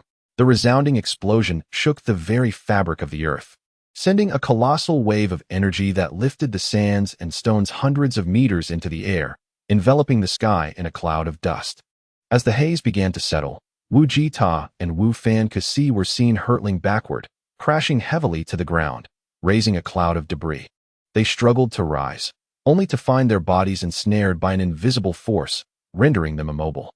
Ye Feng descended gracefully, standing before them, his Super 4 God aura still powerful and steady. He gazed at the fallen Wu Jita and Wu Fan Kusi, smiling as he remarked, "This duel was exhilarating. Your strength has left me quite satisfied." With that, Ye Feng relinquished his Super 4 God form and extended a hand to help them up. The fierce battle concluded at that moment. After some time, the two released their fusion. "Ye Feng, you are incredibly strong." Sun Wukong was the first to speak. "Is that the Super 4 God?" "Indeed, that is my Super 4 limit breakthrough state. An amplification of 100 million times. Of course, when combined with the perfect Zi Zai Ji Gong, it reaches a staggering 1 billion times. Wow. With such a high amplification, it seems that if we cannot transform into the Super 4 God, we will never surpass you. Indeed. Therefore, it is imperative for you to swiftly cultivate the divine realm. Once you elevate your life dimension to the 7th dimension, you shall transform the divine realm into a norm and then metamorphose into Super Saiyan 4, becoming a true Super Saiyan. Of course, the typical Super Saiyan 4 possesses a 4,000-fold power increase, while the full power of Super Saiyan 4 is an 8,000-fold enhancement. And the breakthrough limit of Super Saiyan 4 is a staggering 20,000-fold increase. Very well, we understand. A month later, at the World Martial Arts Tournament, will you participate? Excellent. Let us battle once more at that time. Ye Feng pondered, realizing that the disparity in strength between himself and Sun Wukong was vast. Although he endeavored to suppress his own power, he still could not attain a sense of parity. He needed to find a worthy opponent for Sun Wukong and his companions. After much contemplation, he recalled several future timelines he had traversed, and a smile crept upon his lips. It was time for Sun Wukong to witness the true power of Gogeta and Vegeto. He distinctly remembered crafting 2 indestructible Gogetas and Vegetos with his own hands, and both could transform into Super Saiyan 4 and Super Saiyan God. However, he was uncertain to what extent they had cultivated the divine realm. What level of life dimension had they achieved? Perhaps, if they reached the 7th dimension and then fused, they would become his true adversaries. Let Vegeto and Gogeta take his place and trample upon a few foes. Meanwhile, he would venture to another main world, one where Ye Feng did not exist. There, Majin Buu should still appear as in the original tale. Moreover, there might be guests from alternate timelines or even reincarnators from the cycle of reincarnation. Chapter 72. The great event begins. Dragon Ball, main world number 2. A month later, at the venue of the 26th World Martial Arts Tournament in the Dragon Ball universe, the sun blazed down upon the expansive arena, while the audience's cheers surged like a tidal wave, creating an extraordinarily fervent atmosphere. Masters from around the globe gathered here, eager to compete on this grand stage. The preliminaries were straightforward. Due to Ye Feng's influence, both worlds had already popularized power detectors. Thus, selecting the top 8 was significantly simplified. The list of the top 8 included Ye Feng, Sun Wukong, Vegeta, Sun Wufan, Kaioshin, Dapla, Black Wukong, and Black Vegeta. In another corner of the martial arts tournament, a peculiar wave of energy rippled through space. Several figures materialized out of thin air, each adorned in unique attire. Some donned modern, technologically advanced combat suits, while others wore ancient, mysterious robes. Yet, in each individual's gaze resided a calm and resolute demeanor that starkly contrasted with this world. They were the reincarnators from the cycle of reincarnation. Finally, we have reached this critical juncture. According to our mission directive, we must seal and seize the cells of Majin Buu. Everyone, be cautious. This is no simple task. One of the agile reincarnators, wielding a sword pulsating with blue energy, murmured, "What is happening? Why are there 2 Sun Wukongs and Vegetas?" The Dragon Ball warriors, including Sun Wukong and Vegeta, quickly sensed the anomaly and turned to see Black Wukong and Black Vegeta, who had removed their masks to reveal their true identities. Sun Wukong furrowed his brow, gazing at the malevolent scene above, and said, "This aura is terrifying. It seems we have another fierce battle ahead of us." Vegeta snorted coldly, stating, "No matter who comes, I shall not be defeated." With that, the two instantly transformed into Super Saiyans, radiating a dazzling golden light as they charged toward each other. "Stop. Let us adhere to the rules of the World Martial Arts Tournament and settle this on the arena," Ye Feng calmly interjected. "Indeed. Then let us resolve this on the arena." Black Wukong grinned widely. Sun Wufan exclaimed, "Uncle Ye Feng, why don't we all go at once and finish them off in one fell swoop?" Ye Feng replied, "If we all attack at once, what about the innocent bystanders? Since they are willing to follow the rules, let us engage in one-on-one combat. By the way, when the opportunity arises, you should evacuate the audience." "Understood, Uncle Ye Feng," Sun Wufan affirmed. Although Ye Feng spoke thus, he mused internally, "Foolish child, this is to provide you with practical combat experience. Every time the Saiyans engage in life-and-death battles and subsequently train, they undergo a period of rapid enhancement. This is the time to assimilate combat experience. Sparring among friends may yield some results, but certainly not as much as genuine combat. Moreover, as one progresses, the disparity in strength within the Dragon Ball universe becomes considerable, making it challenging to encounter evenly matched foes. Thus, in the Altered Dragon Ball world orchestrated by Ye Feng, the strength of the Dragon Ball warriors had vastly increased, surpassing that of the original tale. In such circumstances, it was often Ye Feng himself who orchestrated encounters, creating formidable adversaries for the Dragon Ball warriors to level up their experience, ensuring their strength would not stagnate. The first battle soon commenced, with the first warrior from the Dragon Ball side being Sun Wufan, whose opponent was none other than the Demon Realm King, Dapla. A fated battle, indeed. It is intriguing. Yet, I wonder if this timeline's Wufan has forsaken his training. It should be noted that Ye Feng had specifically advised this timeline's Piccolo to persuade Chi-Chi not to hinder Wufan's martial pursuits. I wonder if Piccolo succeeded. He ought to have, right? The two soared directly onto the arena. Sun Wufan's expression darkened as he sensed the power emanating from Dapla, though he felt no fear. This power, if misaligned, could devastate the surrounding area for thousands of miles. The onlooking audience would undoubtedly perish. Babidi, witnessing this scene, chuckled. "Babidi, young man, you seem quite concerned for the audience. Allow me to assist." Mommy.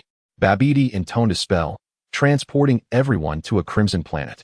Ye Feng remarked, "This place is quite suitable for battle." He surveyed the blood-red planet and found it acceptable. There were no signs of other life, meaning that even if this planet were destroyed, it would pose no issue. "Shall we begin?" "How delightful." Beneath the blood-red sky, the scent of sulfur scorched the airways. Sun Wufan crushed the skeletal remains of an unknown creature, his purple boots sinking into the soft gray-white soil. His gaze pierced through the swirling sulfuric fog, locking onto the motionless figure 100 meters away.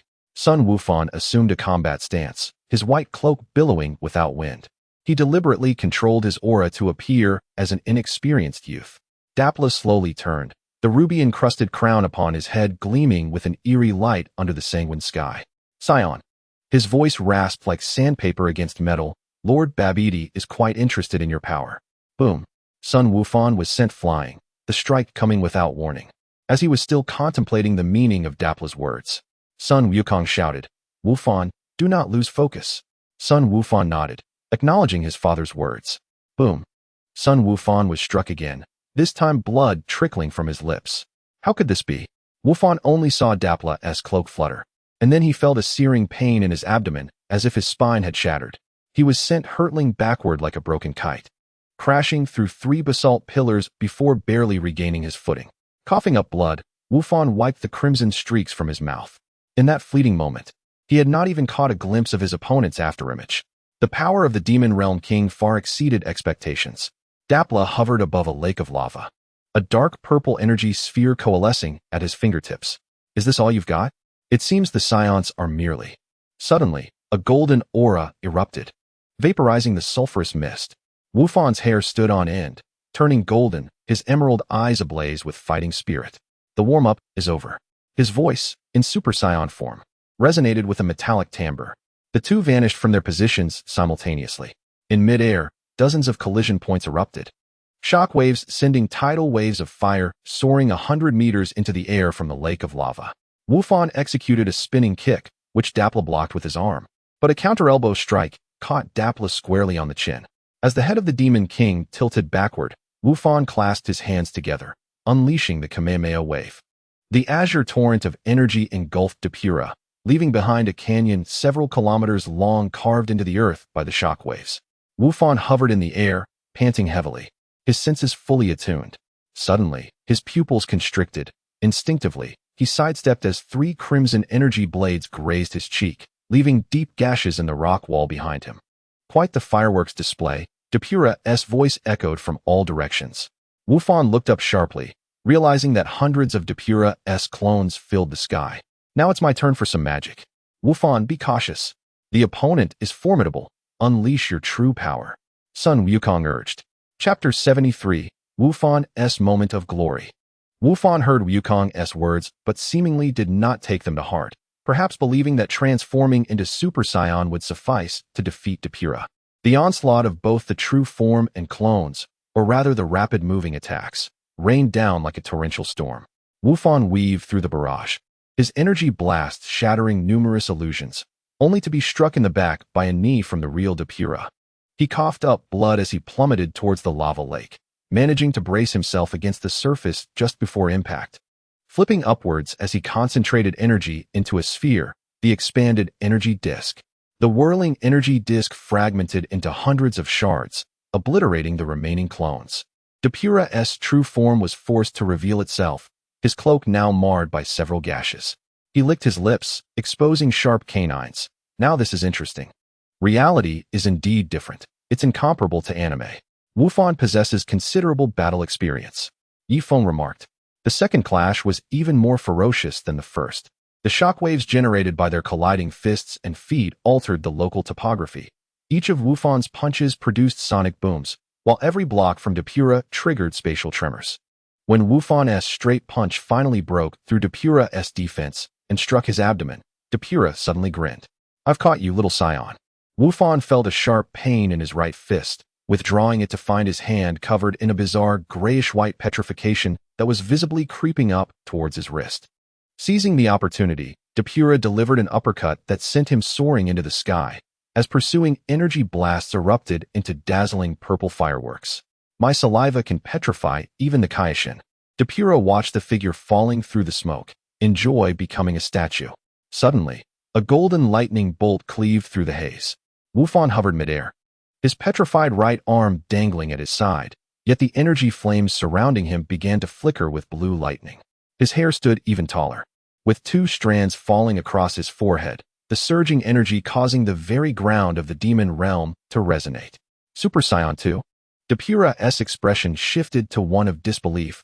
This is impossible. Wufan opened his eyes, the emerald irises now encircled by a pale golden halo. The petrifying effect was suppressed by his raging energy, the grayish hue gradually fading. Thank you for the pressure, his voice echoed with a dual resonance. Now witness the true power of a scion. Time seemed to freeze for a moment. Just as Depura raised his arm to defend, Wufan's fist pierced through his abdomen. The Demon King's pupils dilated as he saw 7 afterimages simultaneously attacking from different angles. Each strike landed with pinpoint precision, culminating in a knife-hand blow to the cervical vertebrae, the sound of cracking bones resounding across the battlefield. Demonic light cannon. The dying Depura spewed forth a mixture of blood and internal fragments, as the red gem on his crown shattered, releasing a dark energy accumulated over millennia.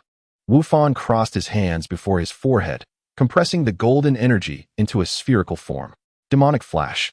The final technique, enhanced by Super Saiyan 2, collided with the dark energy, producing an explosion that flattened the surrounding area for 10 kilometers. As the dust settled, Wufan stood at the center of the crater, his Super Saiyan 2 form automatically dissipating. In the distance, Depura's mangled body began to turn to ashes. The last whispers of Lord Babidi, the Demon King, faded with the wind. The first match goes to Sun Wufan, the announcer declared. As the announcer's voice echoed, no cheers erupted from the audience, not due to a lack of excitement, but because the gruesome scene had frightened them away. Wufan's strength has increased again. I wish I could fight him. Sun Wukong exclaimed. Kakarot, you can only fight me. Vegeta retorted. Come on. There's also a version of me in black. Vegeta turned his gaze towards the black Wukong, recalling Ye Feng's earlier instructions, and reluctantly nodded. It turned out that while Wufan was battling, Ye Feng had already informed Vegeta of the origins of the Black Wukong. The reason for not telling son Wukong was that the Black Wukong had killed Wukong's family. Informing him would mean that there would be no match, and they would directly engage in combat. On the side of the Black Wukong, he evidently sensed Vegeta's murderous intent. However, he regarded Vegeta as merely an appetizer. Hey, Vegeta, it seems they don't even think of you as a threat. Ye Feng interjected at the right moment. Humph. Vegeta snorted haughtily, refusing to respond. Ye Feng said no more and turned his attention to the silent reincarnators, who were his main focus. Although Ye Feng was confident in controlling the situation, the abilities of the reincarnators were varied and peculiar, making it difficult to keep them in check. Ye Feng's goal was not merely to defeat or kill them, but to recruit them for his own purposes. This required a certain level of intimidation. As for why he needed to do this, it was simple. Ye Feng's Wulong Heart method required the essence of various techniques. Although he could deduce on his own, having access to more techniques would undoubtedly accelerate this process. Moreover, he had cultivated the Zhetian method to the Saint realm but lacked corresponding offensive means, all of which required careful planning. The reincarnation space was the place with the most diverse techniques. Previously, when encountering individuals from the reincarnation space, he had not exterminated them entirely, but rather utilized those he could. Only those who were oblivious to the situation would face annihilation. As Ye Feng pondered, the second match commenced. Vegeta against the Black Wukong. This was Ye Feng's arrangement. The second match features Vegeta against another contestant resembling Son Wukong. The announcer called out uncertainly. The Black Wukong smirked disdainfully, stepping onto the battlefield ravaged by Wu Fan and Depura. He smoothed the wrinkles of his black Kaishin attire, his movements elegant yet exuding a chilling aura. Defeating a former comrade with this body was indeed a peculiar pleasure. Stop boasting, imposter! Vegeta roared, instantly erupting with energy, powerful enough to stir the ground into a frenzy as he transformed into Super Saiyan 2 at full power. He had no intention of testing the waters, for the truth revealed by Ye Feng, that this individual had slaughtered another timeline's Bulma and Trunks, had ignited his fury to its zenith. Then let us play. In a flash, Vegeta vanished from sight, reappearing before the Black Wukong, delivering a punch imbued with overwhelming rage directly towards his face. However, the Black Wukong merely tilted his head slightly, narrowly evading the attack. The gust of wind swept through his pink hair, intensifying the mockery in his gaze. Is this all you've got, Vegeta? Your anger is superficial and utterly meaningless. Chapter 74. Vegeta's Ultra Blue Transformation. Shut up. Vegeta unleashed a torrent of assaults, fists, feet, elbows, and knees morphing into countless afterimages that enveloped the Black Wukong. Each strike was capable of shattering stars, the air torn apart with sharp detonations. Yet, the Black Wukong navigated through the tempest of attacks with an air of nonchalance, either evading with exquisite agility or blocking with a single hand as if it were effortless. His movements carried an uncanny dissonance, as if he could foresee every one of Vegeta's strikes. This was the essence of the Kaishin's heart source flow, combined with the invincibility granted by Zamasu's immortality. Ye Feng observed intently, relying solely on the power of Super Saiyan 2 and conventional combat methods. Vegeta would struggle to even make contact with him. Indeed, a chink in the armor of the long unyielding Vegeta appeared, which Black Wukong seized upon. With a flick of his fingers, he conjured a pink energy blade that sliced toward Vegeta's chest with lightning speed. The sound of tearing fabric echoed as Vegeta's battle attire was rent asunder, leaving a crimson mark upon his torso. He emitted a low groan and retreated hastily. His countenance darkened with distress. Behold, this is the disparity between mortals and the divine, as Zamas would boast. Black Wukong dismissed the non-existent blood from his fingers and sought to conclude this tedious warm-up. He spread his arms wide, gathering a massive pink energy wave, a cataclysmic force that could obliterate planets, surging forth towards Vegeta. Suin Wukong, witnessing the impending peril, shouted urgently, Vegeta, be cautious. In that moment of dire urgency, however, Vegeta closed his eyes. The reminders from Ye Feng, the protective thoughts for his family, and the pride of the Scion Prince surged within him. Memories of training under the god of destruction Bylus and the subsequent guidance from Wace, where he grazed the divine realm, flickered through his mind. I am not a mere mortal. Vegeta's eyes snapped open, a glint of crimson flashing within. I am the Prince of the Scions. With a thunderous roar, a crimson divine aura erupted skyward, instantly dispersing the pink cataclysmic energy. Vegeta's hair transformed to a fiery red, enveloped in a warm yet formidable energy. His gaze now imbued with profound calmness and depth. Super Saiyan God. Oh, finally, a semblance of challenge, Black Wukong remarked. His earlier disdain somewhat diminished, yet confidence remained. However, the strength of a faux deity pales before a true god. His words were abruptly interrupted as Vegeta wasted no time, his speed and power surging in godly form, closing the distance and delivering a fierce blow upon Black Wukong's crossed arms. With a resounding crash, Black Wukong was sent careening thousands of meters away, crashing through several mountains of the demon realm before regaining his footing. He examined his slightly numbed arms, the first hint of seriousness crossing his face. Intriguing. Now, this is worthy of a rival. The flames of battle ignited within him as his pink aura swelled, clashing fiercely with Vegeta's crimson flame. In the skies, these two divine warriors engaged in a fierce struggle. Each collision transcended mere physical impact, resonating with the tremors of cosmic laws. The beams of pink and crimson intertwined and collided, painting the dim heavens of the demon realm in a bizarre spectacle. The aftermath of their battle caused the earth to crack, compelling Sun Wukong and Sun Wufan, watching from afar, to brace themselves for protection. Strange, at this juncture, Vegeta should not be capable of transforming into a Super Saiyan God. Sun Wufan marveled, while Sun Wukong grinned. Hee, Vegeta has indeed reached this pinnacle. Turning to Sun Wufan, he added, you should be able to do this too, right? Sun Wufan shyly nodded. I knew it. How can a mere mortal, as they claim, possibly unleash the aura of divinity? G-Bite exclaimed, his face a mask of astonishment. This divine aura is overwhelmingly potent, far surpassing my own strength. With such power, even if Majin Buu appeared, he could easily be vanquished. Though the Kaioshin was deeply ingrained with fear of Majin Buu, the disparity in power led him to firmly believe that Vegeta would triumph effortlessly. As the battle progressed, Vegeta gradually gained the upper hand. In the state of Super Saiyan God, his strength, speed, and regenerative abilities wholly suppressed the current phase of Black Wukong. Yet, Black Wukong, relying on his immortal body and uncanny foresight, repeatedly averted fatal strikes at pivotal moments, resulting in a stalemate. Futile. Vegeta, your attacks are ineffective. You are too weak. Black Wukong jeered, despite his disheveled state. Vegeta panted, acutely aware of the tremendous drain of divine energy. He realized that relying solely on the power of SSG would not suffice to vanquish this immortal fiend. A deeper force within him beckoned, a realm where divine aura intertwined perfectly with the primal, ferocious essence of the Saiyan. Ineffective? Vegeta halted his pursuit, levitating in midair. The crimson aura within him began to writhe, its hue shifting to a profound depth.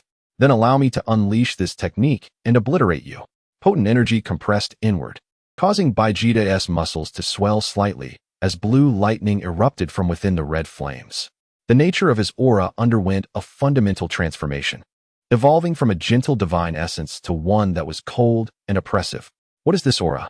Black Wukong finally displayed signs of alarm, sensing a lethal threat emanating from the burgeoning blue energy. Huh. Vegeta released a thunderous roar as the maximally compressed power erupted.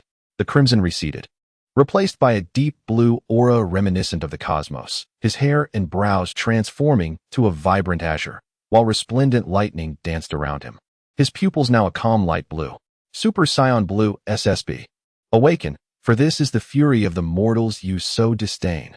Vegeta's voice was cold as steel, channeling the modified final flash. He gathered his hands, no longer forming a golden energy sphere, but rather a highly condensed orb of azure energy infused with divine strength. Its scale and energy level far surpassing that of his previous encounter with Sha Luan Namek. Black Wukong's expression shifted dramatically as he summoned all his energy to form a protective barrier, divine wall. With a thunderous roar, the deep blue energy torrent consumed all light. As if the entire demon realm was drenched in this hue, Black Wukong's barrier shattered like paper, and his body was utterly obliterated by the cataclysmic energy. Following the blinding light, Black Wukong reappeared, yet he was now a pitiful sight, battered and bruised, his body swaying precariously before he finally collapsed to the ground. I underestimated him, granting Vegeta the opportunity to gather strength. Chapter 75. The Dark Vegeta. Meanwhile, Vegeta maintained his Super Saiyan Blue form, breathing heavily as he surveyed the empty space before him. The presence of Black Wukong had entirely vanished. In the second round, Vegeta emerges victorious.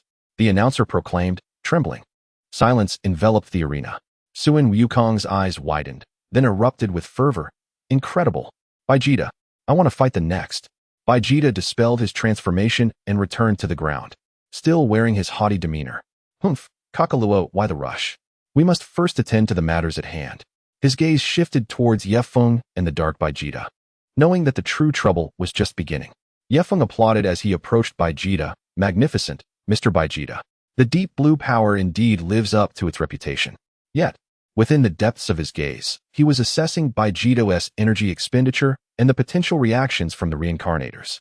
A subtle commotion arose among the reincarnators. The captain, Ingren, concealed beneath his mask, wore a grave expression as he whispered to his team, the target's power significantly exceeds our estimates. Vegeta has mastered the super blue power ahead of schedule. Adjust the plan, prepare to execute Plan B, and if necessary, abandon the mission to prioritize retreat. Ye Feng furrowed his brow, having overheard the conversation within the reincarnated team.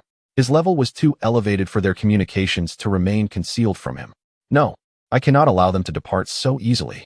With that thought, Ye Feng strode directly towards the reincarnators. On the other side, Dark Vegeta wore a grim expression as he approached the severely injured Black Wukong. After a moment's hesitation, he produced a pair of Patera earrings. Vegeta, Kakaluot, Senzabin. Upon hearing this, Suin Wukong hesitated briefly but ultimately tossed a Senzabin to Vegeta. The moment Vegeta consumed the bean and regained his strength, Black Wukong and Dark Vegeta successfully fused. Humph. It seems the match cannot continue. A voice, uncertain of its origin, echoed, but the next moment, the announcer of the world's foremost martial arts tournament made a hasty retreat. An intense darkness suddenly emerged, rapidly expanding like a cosmic singularity bursting forth. A terrifying atmosphere, ineffably intertwined with the sacred and the wicked, order and madness, surged skyward, instantly tinting the dreary sky of the demon realm with an ominous blend of dark pink and deep purple hues. What? Vegeta abruptly turned his gaze towards the direction of Black Wukong, his pupils constricting sharply. The entire earth began to tremble violently, as an energy storm more terrifying than any battle before erupted from the point of fusion. The ground did not crack, it melted and disintegrated.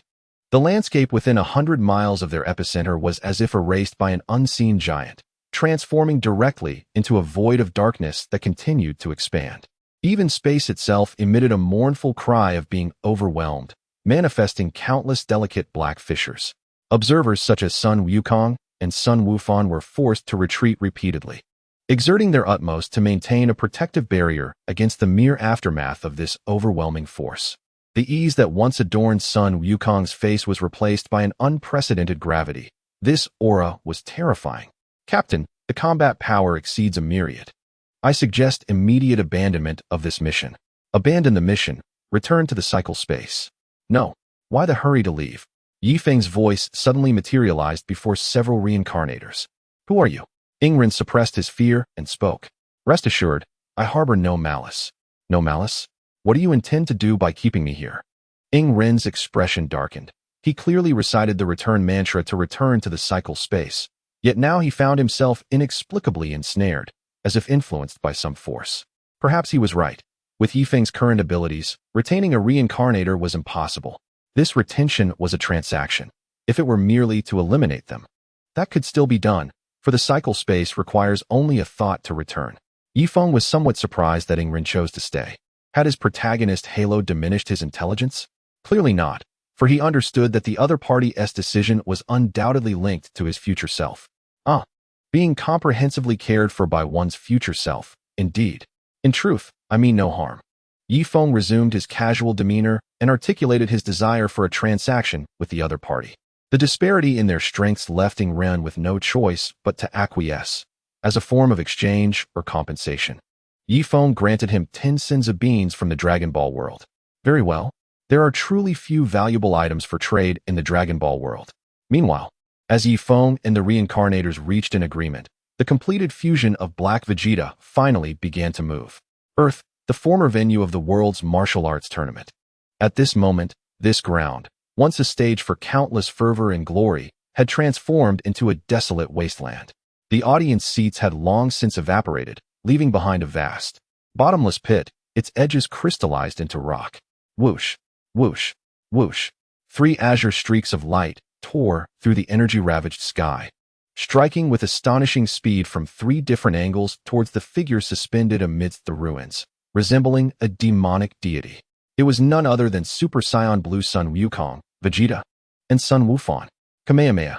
Sun Wukong thrust his hands forward, unleashing a magnificent torrent of blue energy that cascaded like a starry river. Ultimate Flash. Vegeta's palm erupted with a highly compressed, destruction-laden, deep blue beam. Special Beam Cannon. Sun Wufan combined the techniques of Piccolo and his own Saiyan abilities to launch a spiraling azure shockwave. 3 ultra-blue-level techniques, capable of effortlessly obliterating star systems, tore through space, instantly engulfing Black Vegeta's figure from 3 directions. Boom! An unprecedentedly massive explosion erupted. At the core of the energy clash, a brief artificial sun ignited, its blinding radiance compelling Krillin, Piccolo, and others, who stood kilometers away, to shut their eyes. The shockwave expanded spherically, plowing through the already shattered ground once more, while distant mountains collapsed like sandcastles. Did we succeed? Krillin shouted nervously, shielding his eyes from the blinding light. As the dust gradually settled, the answer was a resounding no. Black Vegeta remained suspended in place, not even altering his stance. He simply raised his hands, the left palm directed towards Sun Wukong and Sun Wufan, the right towards Vegeta. That triad of annihilating attacks was effortlessly absorbed by him with bare hands. Like a cow sinking into the sea, not even a ripple was stirred. His rose-colored hair fluttered slightly in the energy wind, his face adorned with a cat-and-mouse smirk. Chapter 76. A rescue across time and space. Is this truly all your combined strength? Black Vegeta's voice carried a disheartening calmness, utterly disappointing. It appears that the so-called potential of Science pales in comparison to true divine power, akin to fireflies against the full moon. Damn it! Vegeta roared, his pride thoroughly wounded. Ignoring the exhaustion, he charged once more at Black Vegeta, no longer underestimating anyone. Uncle Vegeta! Wait! Sun Wufan cried out urgently, but it was too late. Vegeta transformed into a blue lightning bolt, instantly appearing before Black Vegeta, unleashing a punch imbued with all his strength. Black Vegeta merely extended a finger casually, lightly tapping. Uft! Vegeta's iron fist, strong enough to pierce the Earth's core, was firmly halted by a single finger. Where their fists and fingers met, space rippled, and the blue aura surrounding Vegeta's arm trembled violently, as if it could shatter at any moment. Too slow, too dispersed. Black Vegeta commented lightly, his fingertip vibrating slightly. Bang! Vegeta was struck as if by lightning, a bone-cracking sound resonating through his arm as he spat blood and was sent flying backward. Vegeta! Sun Wukong instantaneously teleported behind Vegeta, catching him, yet the terrifying impact propelled both of them backward for several hundred meters, carving deep grooves into the ground. Wufan, coordinate with me. Sun Wukong set Vegeta down, his expression more serious than ever. He understood that any singular attack would be ineffective. They must employ the utmost speed and coordination. Yes, Dad. Sun Wufan understood intuitively, and the father and son duo simultaneously executed instant transmission. In the next moment, countless afterimages of Sun Wukong and Sun Wufan surrounded Black Vegeta. Their fists and feet rained down like a tempest from every conceivable angle, moving at speeds surpassing the limits of visual perception, creating a web of death woven from blue streaks of light. This was a tactical application of instant transmission taken to its zenith. However, Black Vegeta remained rooted in place. Even closing his eyes, his body moved in a manner that defied the laws of physics, swaying and distorting slightly, each movement perfectly evading attacks by mere millimeters or blocking incoming punches and kicks with the slightest motion. His movements were as graceful as a dance, yet imbued with lethal efficiency. Futile. Black Vegeta, eyes still shut, spoke clearly into everyone's ears. Your movements, when faced with my foresight from the source of my heart, are akin to slow-motion playback. Suddenly, he opened his eyes, his hands darting out like lightning. Crack, crack. 2 crisp sounds rang out. He precisely grasped the wrists of Sun Wukong and Sun Wufan. The immense grip forced even the two in super blue state to feel excruciating pain, their auras destabilizing. Game over. Black Vegeta swung his arms, colliding Sun Wukong and Sun Wufan together like sandbags. Thud. The dull impact sent shivers down the spine. The father and son duo simultaneously coughed up blood, their super blue states forcibly severed, collapsing weakly onto the ground. In just a few exchanges, the three super blue warriors were utterly defeated. Black Vegeta brushed off non-existent dust from his hands, glancing at the incapacitated trio at his feet, a flicker of boredom flashing in his eyes. It seems the scions of this timeline are only this capable. It is time to eliminate these bothersome ants and commence the true Zero plan for humanity. He slowly raised his hand. A dark energy sphere containing the power to annihilate stars began to coalesce, aimed directly at Sun Wukong, Vegeta, and Sun Wufan below. A sense of despair enveloped the entire battlefield. Even the Z warriors observing from afar felt a chilling dread. The power of the fused being is overwhelmingly despairing. Just at this critical moment, a calm voice broke the tension. "Hey, you imposter god. It seems your opponent has not yet finished, has he?" The voice was abrupt, and Hebeijite first glanced towards Ye Feng's position. Upon realizing it wasn't him, he turned to the other side, where a time machine hovered in the air. And before it stood two figures, Beijite and Wujite. "What brings you here?" Ye Feng was the first to speak. "We came to participate in the tournament of the world's greatest martial arts just to face you. And look at you, sneaking away." Beijite replied first. "Indeed. I have been diligently training just to defeat you." Ye Feng exchanged light-hearted banter with the Beijite and Wujite from alternate timelines. These two were the embodiments of the everlasting fusion beings, a result of Ye Feng's unintentional meddling during his time travel. Beijite hailed from the era of Majin Buu. And before Ye Feng departed, he had imparted the transformations of Super Saiyan 4 and Super Saiyan Goddamn. The other Wujite was known from the time of the One-Star Dragon, where he had already achieved the form of Super Saiyan 4. And Ye Feng similarly enlightened him about the divine aura. Thus, these two became the rivals Ye Feng cultivated for himself, as he had long surpassed the capabilities of any singular warrior through his numerous future endeavors. "You dare ignore me." Hebeijite seethed as he saw the new arrivals addressing Ye Feng, disregarding him, their formidable adversary. "An imposter like you being ignored is a blessing. Yet you seem displeased. If that is the case, I shall reluctantly eliminate you." Beijite's voice resonated. "Wait. After all this time, I wish to test my strength too." Wujite chimed in without yielding. "No, he is my doppelganger. I will face him." "No way I will." "I will. Let's decide it with rock, paper, scissors." "Fine." Under the astonished gaze of Hebeijite, the two began their game. How absurd. Hebeijite's expression darkened as he gathered energy into a wave and sent it forth. "I won." Beijite exclaimed joyfully, leaping into the air. "Consider yourself lucky." He then deflected the incoming wave and appeared before Hebeijite. "Hey, your opponent is me, imposter." Dismissed so lightly by Beijite. Hebeijite's fury finally eclipsed the arrogance of the false god. His dark, crystal-like energy field surged violently, the void beneath him expanding once more. "You shall pay for your arrogance, authentic one." "Pay?" Beijite scoffed, casually cleaning his ears. "With a mere patchwork of a being like you? Don't be ridiculous." Before he could finish, Beijite's figure vanished. It wasn't instant transmission, it was sheer, unadulterated speed. Hebeijite's pupils contracted as his heart's source, derived from Zamasu, could only faintly register a blurred trajectory. Instinctively, he crossed his arms defensively. Chapter 77, Authentic versus Imitation. The absolute domination of Beijite. Too slow. Beijite's voice echoed like a specter in his ear. In the next moment, a seemingly plain punch landed squarely against Hebeijite's crossed arms. The sound was a dull thud, akin to the collision of two stars. Hebeijite felt an irresistible force crashing upon him. His arms, which could easily withstand super blue attacks, creaked painfully, and he was propelled backward like a cannonball, piercing through dozens of distant mountains, raising a cloud of dust. How is this possible? Sun Wufan, watching from the sidelines, gasped in disbelief, fully aware of Hebeijite's formidable defense. Sun Wukong's eyes widened. Incredible! How can the gap between two Beijite be so vast? Ye Feng, arms crossed, wore a knowing smile. Of course they are not the same.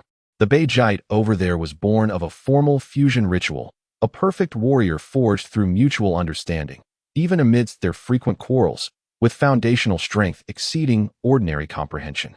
Moreover, he paused. Before I left, I imparted him the rudimentary concepts of that transformation method. Indeed, most crucially, that is the authentic Beijite, who, upon discovering the correct path of evolution, will not grow slowly. On the battlefield, Beijite flicked his wrist and beckoned towards the dust-filled direction. Is this it? I haven't even warmed up. You insolent fool. The dark pink aura erupted, dispersing the dust as Beijite reappeared, appearing somewhat disheveled, with cracks forming on his battle suit and blood trickling from the corner of his mouth. He was utterly enraged, hands raised dramatically, divine annihilation's end.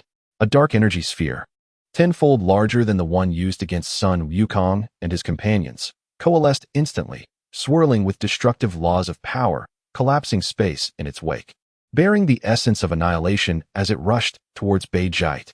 This strike was potent enough to erase an entire solar system from existence. Yet, in the face of this cataclysmic blow, Beijite merely chuckled softly. He did not adopt any defensive stance or posture to counter the attack. He simply raised his right hand slowly, fingers splayed. A frog at the bottom of a well, let me show you what true divine power is. His palm bore no blinding light or violent energy, only a thin layer of shimmering light, seemingly woven from innumerable tiny starry patterns. The energy sphere, capable of obliterating galaxies, upon contact with this layer of glimmer, dissolved silently, as if snow met the blazing sun, vanishing without a trace. There was no explosion, no shockwave, it simply disappeared, as if it had never existed. What? Beijite's furious expression froze, replaced by boundless horror and disbelief. Impossible. My power was dissolved? What is this ability? This is not an ability. Beijite retracted his hand, speaking in a calm tone. It is an understanding of the essence of energy, a disparity of realms. You possess power yet lack comprehension, akin to an infant wielding a hammer, absurdly laughable. He strode towards Beijite, each step deepening his ethereal aura. Zamassi's obsession, Beijite's malevolence, fused with Sun Wukong's potential, creates a flawed amalgamation. Your very existence is an error. Silence. I am the perfect new god. Beijite's mental state unraveled completely, desperately channeling all his power as he charged at Beijite, his dark pink aura twisting like a malevolent specter. Beijite shook his head, a flicker of boredom in his eyes. It is over. His figure blurred once more, appearing in an instant in the path of Beijite's charge. Without employing any elaborate techniques, he simply executed a straightforward knife-hand strike from above, gently descending. This strike seemed to embody the will to create worlds, its trajectory profound and inscrutable, bypassing all of Beijite's defenses and evasive maneuvers, landing precisely upon his forehead. There was no violent crash, only a soft sound, akin to fabric being torn. Beijite's forward momentum abruptly halted. His dark energy field dissipated like a punctured balloon, and his grayish-white hair lost its luster. A clear fracture appeared, starting from his brow and swiftly spreading throughout his body. I am the god, he managed to utter, his eyes filled with resentment and confusion. In the next moment, his body shattered like fragile porcelain, dissolving into countless specks of light, vanishing into the air. The suffocating aura of terror dissipated along with him. The once insufferable Beijite, before the authentic Beijite, could not withstand even 3 moves before meeting his complete demise. Beijite casually clapped his hands, as if accomplishing a trivial task, then turned to Wujida and Ye Feng, lamenting, honestly. This was hardly thrilling. Wujida, next time, you can take on such feeble opponents. Wujida crossed his arms and scoffed. Humph, winning has made you rather cocky. The battlefield fell into a profound silence. The Z warriors stared at the astonishing turn of events, unable to comprehend the scene before them. The formidable foe that had instilled despair in them had been vanquished so effortlessly. Ye Feng observed the returning Beijite, a smile playing on his lips. You seem to have mastered the power of the gods quite well. Beijite smiled back, his eyes ablaze with fighting spirit. Don't get ahead of yourself. Now, it's our turn, Ye Feng. This time, I want to fall easily to you like last time. Ye Feng responded, well, since we are going to fight, why not have both of you come at me together? What nonsense. I am the invincible Beijite. I don't need to team up with anyone. Do not underestimate him. Ye Feng's strength runs deep and unfathomable. Of course I know he is strong. Then you go first, and I will be ready to support you. All right. Vegeta was no fool. He could sense the immense power within Ye Feng, a force that might even surpass that of the god of destruction, Beerus. Indeed, in his timeline, he had already experienced a significant event when Beerus visited Earth. Furthermore, 2 years ago, precisely 5 years after the Cell Games, during the universe's first martial arts tournament he hosted, Ye Feng had successfully reached the Super Saiyan 4 God level. After that incident, he had undergone multiple time travels, resulting in a considerable enhancement of his power. Presently, his base combat strength exceeded 300 billion, not to mention the various transformations he could assume. Thus, even though both were fused warriors, he felt no fear. After all, not even the combined might of Vegeta or Vegeta in Super Saiyan 4 could rival the dual Ultra Instinct. As soon as Vegeta's voice faded, an explosive aura erupted around him, no longer the previous deep and restrained demeanor, but as fierce and glaring as a supernova. His silver-white aura sparkled with azure flecks, his hair oscillating between black and silver before settling into a dazzling silver hue, and his pupils transformed into a calm lake blue. What is that? Is it the Ultra Instinct that Ye Feng mentioned? Vegeta, is this the initial form of Ultra Instinct? It seems you have not been idle these past years, Vegeta. A glimmer of appreciation flashed in Ye Feng's eyes, yet he remained composed. To deal with you, conserving strength would be foolish. Vegeta's voice carried a peculiar resonance as his figure vanished in an instant. Almost simultaneously, the space where Ye Feng had been was torn by a silver trajectory. Vegeta's fist struck with a speed surpassing visual perception. However, Ye Feng merely tilted his body, allowing the fist imbued with divine power to graze past the hem of his clothing. The force of the punch cleaved the earth, creating a bottomless chasm. Impressive speed. But your intentions are too obvious, Ye Feng remarked as he retaliated with a palm aimed at Vegeta's ribs. Vegeta's pupils constricted as the silver aura instinctively shielded him. He used the momentum to retreat, leaving behind several afterimages in the air before launching another assault from different angles. Each strike, fist, foot, elbow, knee, carried the force to shatter stars, with trajectories that were crafty and unpredictable. Yet Ye Feng moved like a lone boat amidst a storm, appearing in peril but narrowly avoiding every attack. His movements were minimal, yet astonishingly efficient, as if he had foreseen Vegeta's every action. TSK. Frustration brewed within Vegeta as he failed to land a hit. His perfected Ultra Instinct had reached a level where his body reacted far beyond the speed of thought. Yet even so, he couldn't touch the hem of Ye Feng's clothing? Is his realm surpassing my Ultra Instinct? This thought left Vegeta incredulous. Vegeta, are you just going to watch? Vegeta couldn't help but exclaim. Proud as he was, he had to admit that he likely could not contend with this unfathomable adversary alone. Humph, can't hold on anymore? Vegeta taunted. Yet his movements were swift. He took a deep breath, his crimson hair instantly infused with a deep indigo hue, erupting into a chaotic blend of red and blue energy. The immense power causing the very planet to tremble. Full power super blue evolution. Vegeta roared, transforming into a streak of red and blue light, joining the fray. His combat style starkly contrasted with Vegeta's, embodying pure power and speed, each blow imbued with the might to obliterate everything. Faced with the dual onslaught of these two fused warriors, Ye Feng ceased merely evading. A glint of determination shone in his eyes as he declared, "Come at me." He thrust his arms forward, unleashing an indescribable, immense aura that surged skyward. His black hair transformed into a fiery red, growing wildly to his waist, engulfed in crimson flames. Yet within that blaze, flickered glimmers of light akin to breathing, representing the Super Saiyan 4. Boom! Ye Feng unleashed a punch, colliding fiercely with Vegeta's heavy blow.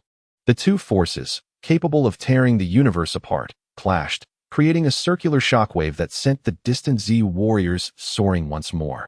Even Piccolo and Gohan were compelled to exert all their strength just to maintain their footing. Indeed, your strength has exceeded my expectations. Aside from that one time, this is my first transformation into Super Saiyan 4 to battle. This indicates that your foundational power has far surpassed mine. Quite the surprise. Vegeta replied. I've been in my timeline for over a decade longer than you. It's only natural that my foundational strength surpasses yours. Vegeta added, indeed. But what surprises me is that you have genuinely achieved a perfect fusion of Super Saiyan 4 and God Ki. Keep in mind, even I almost failed. Are you trying to show off? However, my power far exceeds your imagination. Such sneak attacks are child's play. As he spoke, Ye Feng sidestepped and delivered a precise kick to intercept Bing's incoming knife-hand strike from behind. Boom! The three warriors unleashed their full power, causing the entire earth, albeit a replica, to groan under the strain, its tectonic plates fracturing en masse, while the sky was painted with bizarre colors from the warped energy. These three are monsters. Krillin slumped to the ground, his face a mask of astonishment. In the center of the battlefield, after an intense clash, the three warriors momentarily separated. Vegeta and Vegeta panted lightly, their expressions grave. Together, they had only managed to reach a stalemate with Ye Feng, who had activated Super Saiyan 4. The breakthrough of the Super Saiyan 4 boundary is truly impressive, Vegeta remarked, sensing that Ye Feng's foundational power, enhanced by the Super Saiyan 4 boundary breakthrough, had reached an unfathomable level, rivaling either of them. The warm-up should be over, right, Ye Feng? Vegeta cracked his neck, brimming with fighting spirit. Show us your true capabilities. We know this is not your full strength. Ye Feng smiled, allowing the crimson flames to recede slightly, yet the oppressive pressure intensified. He glanced at the two most powerful warriors of the universe, nodding. As you wish. This is the breakthrough of the Super Saiyan 4 boundary. He slowly brought his hands together in front of him, an even more profound and enigmatic aura beginning to emanate. His crimson hair danced without wind, the tips gradually taking on a pure silver hue that swiftly spread upward. The crimson flames enveloping him faded as they transformed into a crystalline silver white, within which countless cosmic phenomena swirled. An overwhelming, indifferent, ethereal, omniscient will envelop the entire arena. Ultra Instinct, merged with Super Saiyan 4 Ultra Instinct. Ye Feng's voice resonated, ethereal and layered, as if it emanated from the heavens. He stood suspended in the void, silver hair and silver eyes, surrounded by a divine silver radiance, resembling a deity wielding the laws of the universe. The pupils of Vegeta and Vegeta shrank to the size of pinpricks. Before this aura, they felt their once proud strength and realm rendered insignificantly small and coarse. Is this your true power? Vegeta murmured, and then a radiant smile, a blend of excitement and madness, spread across his face. Marvelous. This is worthy of my utmost battle. Let's talk. Onward. Vegeta roared, channeling the power of Super Blue Evolution to its zenith, charging ahead first.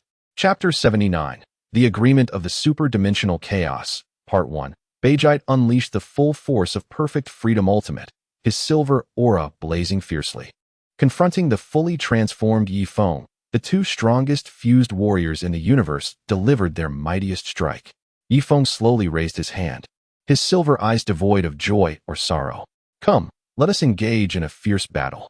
As Vegeta and Vegeta unleashed their ultimate combined assault, Ye Feng had already attained the Ultra Super Saiyan God Ultimate form. The azure glow in his eyes subtly shifted, as if reflecting the profound truths of the universe's operation. Vegeta struck first, the indigo and crimson flames intertwining like a supernova explosion. His fist, compressed to pure power, was capable of reversing the flow of galaxies. Ultimate Gallic Gun. He roared, focusing all his energy into this singular blow. However, Ye Feng calmly raised his right hand, fingers slightly splayed, and a gossamer energy barrier, formed of shimmering silver light, materialized out of thin air. The resounding impact of Vegeta's fist, capable of shattering stars, struck the barrier, only to create rippling waves of energy. The violent force was perfectly dispersed, absorbed, and neutralized by the seemingly fragile shield. What? Vegeta's pupils constricted sharply as he sensed his indomitable power effortlessly dismantled by a more advanced and fundamental energy structure. Just as Vegeta's old strength waned and new strength had yet to manifest, Vegeta's assault descended. He opted not for an energy clash, but instead maximized the speed and precision of Perfect Freedom Ultimate.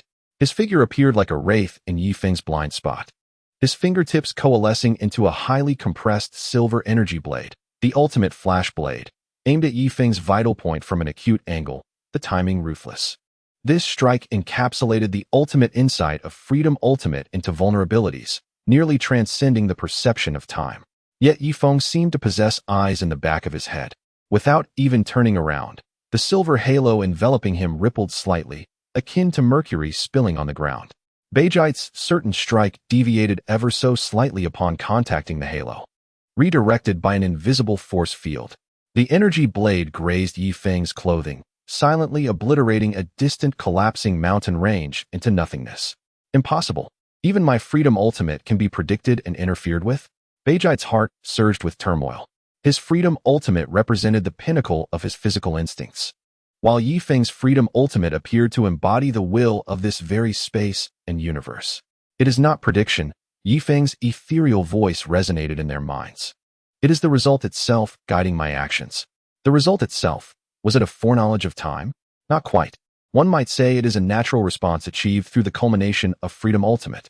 Perhaps one day, the word riddle could accomplish this, but alas. I have yet to transition. Word riddle? What is that? You speak too much. Take this. Before his words faded, Ye Feng moved. His movements appeared languid, even graceful. Yet each step was perfectly timed at the junctures of Beijite and Wujita's power transitions. He pointed his left hand like a sword at the slight stagnation of Wujita's energy core and gently pressed his right palm toward the almost non-existent shift in balance caused by Beijite's missed attack. Boom, boom. Two muffled sounds echoed simultaneously. Wujita felt a constriction in his chest as his gathered power dissipated in an instant, sending him uncontrollably hurtling backward. Beijite, on the other hand, sensed an unyielding yet flexible force surge forth, breaking his perfect balance and causing him to stagger back. Damn it, don't get too arrogant. Wujita steadied himself, and in a fit of rage, brought his hands together as the red and blue flames surged violently, rapidly forming a colossal energy sphere imbued with destructive properties, the super-large gamma burst. Meanwhile, Beijite unleashed his restraints, crossing his arms before his chest as the brilliant silver light within coalesced into a razor-thin energy beam, the final version of the ultimate flash. Side by side, they released terrifying energy capable of obliterating galaxies multiple times over. The torrents of energy shattered the space they traversed, revealing the chaotic hues of another dimension behind. Faced with this apocalyptic combined strike, Ye Feng finally displayed a serious demeanor for the first time. He cupped his hands before him, the silver light gathering and compressing rapidly in his palms, not for confrontation, but rather for harmonization. Tai Chi Great Fusion. As the two streams of destructive energy approached, Ye Feng traced a perfect arc with his hands. The energy capable of tearing the universe apart was guided by the silver light in his palms, swirling and intertwining like a gentle stream, ultimately morphing into a massive vortex of energy interlaced with red, blue, and silver. Not only did he emerge unscathed from their ultimate moves, but he also forcibly fused and mastered these two wildly disparate and ferocious energies with supreme mastery. Here, for you. Ye Feng gently pushed his hands forward. The tricolored energy vortex surged back toward Beijite and Wujita with even greater speed and terrifying might. Boom! An unprecedented explosion erupted.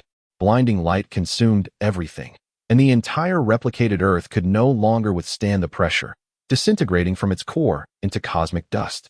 The observing Z warriors would have perished had it not been for the protective barrier Ye Feng had established beforehand.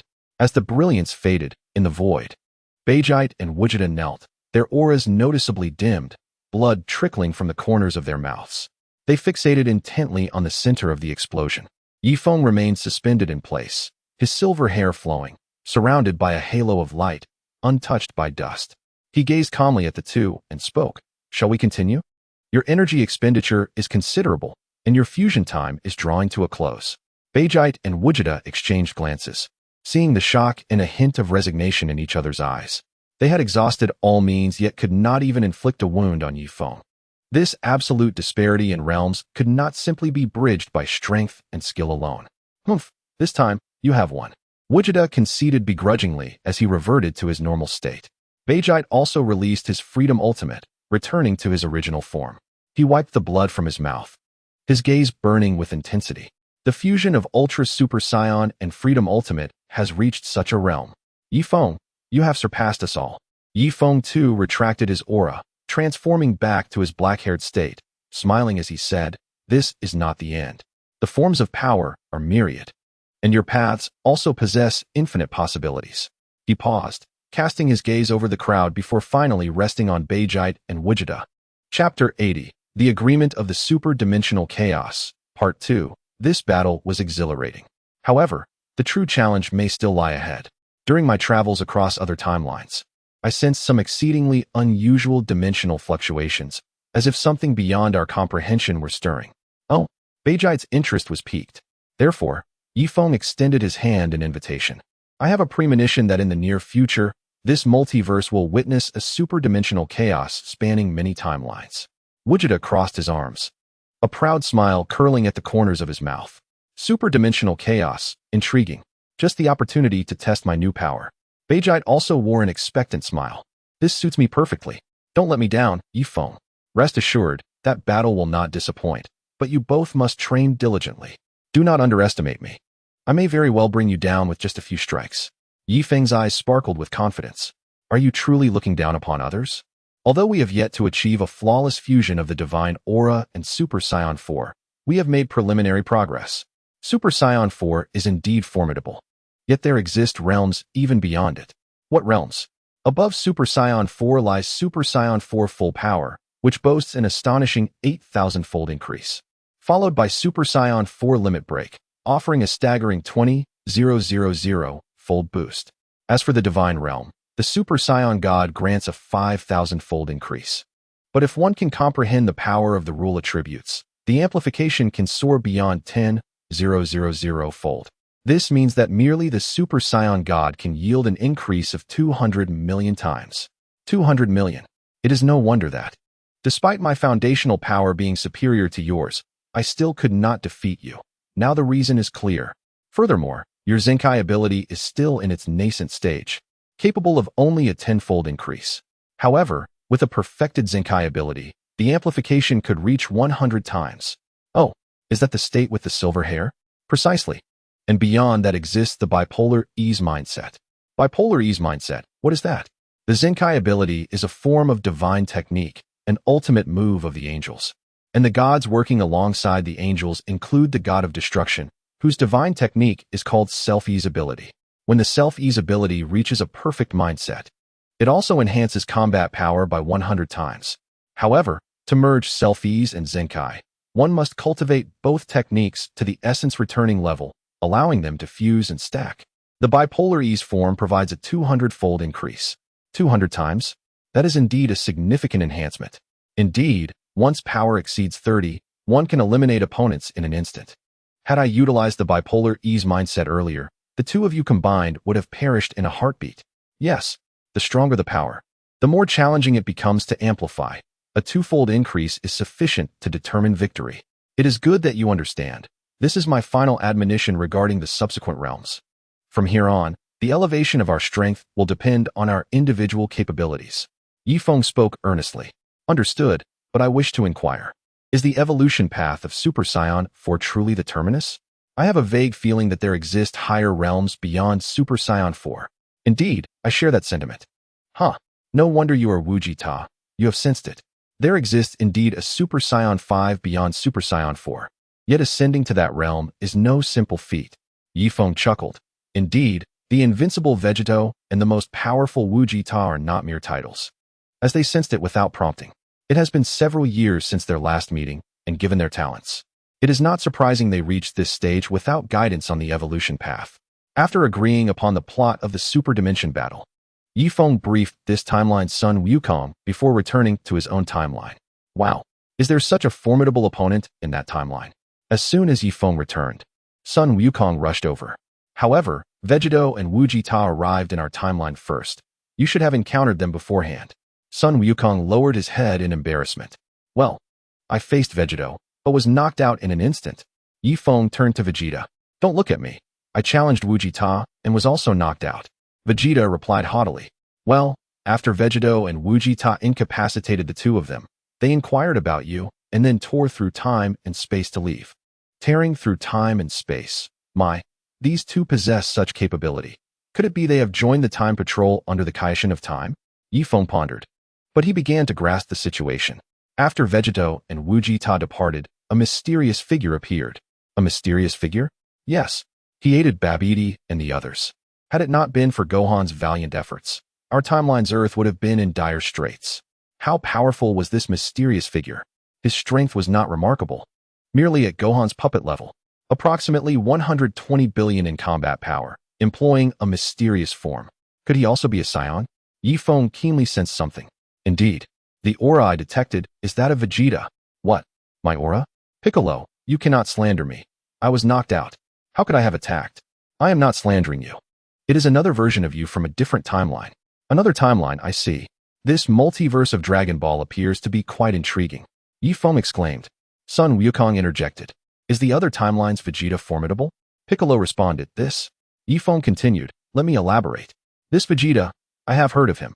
He likely hails from an earlier timeline. Even before the emergence of the androids. This Vegeta must have received memories from his future self, knowing how to cultivate. His current strength may not be overwhelming, but it will soon see a significant increase. Ye Feng recalled a certain fanfiction version of Vegeta, who was no ordinary saint. Although he lacked the Super Saiyan God transformation, he utilized the hyperbolic time chamber to exploit bugs in his training, rapidly elevating his foundational strength to an astonishing level, even reaching the point of annihilating the standard timeline's Super Saiyan Blue. That is no trivial matter. Even the weakest Super Saiyan Blue possesses several hundred billion in power. A master of the 8th dimension. Achieving such foundational strength far surpasses Ye Feng's own. However, if that is the case, Ye Feng contemplated entering the hyperbolic time chamber for training. The hyperbolic time chamber is akin to a cheat, now that he has reached the divine realm. With an existence spanning countless eons, spending a fraction of his life in the chamber for training is quite manageable. Previously, he refrained from entering due to the absence of genuinely threatening foes. Now, since there are those who disregard the rules, he too need not be compliant. Chapter 81. Rapid Advancement. To be honest, he used to be somewhat naive, believing that the hyperbolic time chamber was too overpowered. But now he has resolved to utilize it to enhance his strength to the utmost limit. Indeed, the hyperbolic time chamber is not infinitely usable. Yet when one's power reaches a certain level, causing one's very existence to influence time and space, the chamber becomes ineffective. Do you not see that even the Omni King and the Grand Minister do not remain perpetually in the hyperbolic time chamber? When power reaches a certain threshold, it becomes necessary to comprehend the rules and interpret the laws. This holds true across all worlds. For instance, in the perfect world, the Red King can traverse time and eradicate variables unfavorable to himself. At that moment, the hyperbolic time chamber loses its utility. Or rather, at that juncture, all individuals of equal rank can accelerate their own progress. If everyone can do so, it is equivalent to none being able to. Hence, the significance of real time is paramount. Ye Feng resolved to enter the hyperbolic time chamber in advance, enhancing his power to its utmost limits. Ye Feng, have you battled with Vegeto and the others? Who among you three is the strongest? Sun Wukong could not help but inquire, and Vegeta also turned his gaze in that direction. 1 against 2, and I emerged victorious. What? Impossible. To be honest, I was also quite astonished by their strength. I never anticipated they could so swiftly fuse Super Saiyan and Divine Aura, successfully transforming into Super Saiyan God. It took me considerable effort to achieve that back in the day, yet they accomplished it with such ease. Super Saiyan God. It truly is challenging. Neither Vegeta nor I could manage it. How did you achieve it? Well, I am unsure about them. As for myself, I elevated my own realm to the divine level through training, allowing my energy to automatically transform into divine aura. Consequently, when I transformed into Super Saiyan, I successfully transitioned into Super Saiyan God. That is quite difficult. I, alongside Vegeta, have been diligently training in the divine realm you imparted to us. Currently, we have only reached the 3rd dimension, while the divine dimension resides in the 7th. We are still significantly far from that. Sun Wukong, scratching his head, expressed his frustration. This piques my curiosity as well. Their rate of progress seems extraordinarily abnormal. Piccolo, what dimension have you attained in your training of the divine realm? The pinnacle of the 4th dimension. As for me, having once ascended to divinity, I inherently possess the power of the 3rd dimension's peak. This is puzzling. Piccolo, who specializes in dimensional training, has yet to break through the 5th dimension, while they have managed to achieve such feats. Could it be? What could it be? I have a hypothesis, but I shall not divulge it. Ye Feng harbored his suspicions, recognizing that within this multiverse, the fusion of Sun Wukong and Vegeta symbolizes the true, favored ones of this realm. Historically, no world has ever had dual protagonists, yet this Dragon Ball universe accommodates two. Could it be that they are, in essence, one entity? Otherwise, the concept of fusion remains difficult to elucidate. Of course, this is merely speculation, and such thoughts concerning the ultimate essence of this universe must remain unspoken. By the way, I intend to cultivate in the hyperbolic time chamber. Will you join me? The hyperbolic time chamber? Is it not true that a person can only spend 2 years there in a lifetime? Theoretically, yes, but once one's power reaches a certain threshold, specifically, upon attaining Super Saiyan 3 strength, and with combat power exceeding 30 billion, one can break through the dimensional barrier. In other words, even if the entrance to the chamber were to vanish, we could still rupture the dimensional space ourselves. Is that so? Then it would indeed be beneficial to enter and cultivate. If I were to train for several hundred years inside, I could surpass Ye Feng, could I not? Fool. A Scion's lifespan is only a little over 200 years. If you train in the hyperbolic time chamber for centuries, you would age and perish. Then there is no recourse. I shall train for a few decades instead. Actually, you need not worry. With your cultivation of the divine realm, you have already reached the third dimension, and individuals of the third dimension possess lifespans of several thousand years at the very least. Training for several hundred years poses no problem. What? Cultivating in the divine realm can extend one's lifespan? How splendid. This means I can continue to fight indefinitely. Precisely. Moreover, I must inform you that as your dimensional power in the divine realm enhances, so too will your lifespans. Well then, what are we waiting for? Let us hasten to train. In the Celestial Palace, arrangements were made for entry into the hyperbolic time chamber, commencing with Sun Wukong and Vegeta, followed by Wu Fan and Piccolo. And finally, Ye Feng would enter alone. Alas, Ye Feng's strength is so formidable that no one can match his pace of training. A month later, Sun Wukong, Vegeta, Wu Fan, and Piccolo emerged in succession. How have your strengths improved? Sun Wukong remained silent, transforming directly into Super Saiyan Blue, then into the second tier of Super Blue. After a moment of concentration, he ascended to the third tier of Super Blue. Remarkable, the third tier of Super Blue. The next step should be the Super Saiyan God, I presume, Ye Feng remarked. However, I am yet unable to transform into Super Saiyan God. It is exceedingly challenging. Indeed, together, Kakarot and I have trained in the hyperbolic time chamber for 20 years, yet we have only reached the fourth dimension, still far from the seventh in the divine realm. This is perplexing. Vegeta and Vegeta achieved their advancements in far less time, while you two have spent a full 20 years to ascend but one dimension. Quite unusual. By the way, Wu Fan, how has your strength progressed alongside Piccolo? Uncle Ye Feng, like my father, I can transform into Super Saiyan Blue, third tier. After 20 years of training, my base combat power has reached approximately 400 billion. With a base combat power of 400 billion, you truly live up to your reputation, Wu Fan. Your foundational strength has already surpassed mine.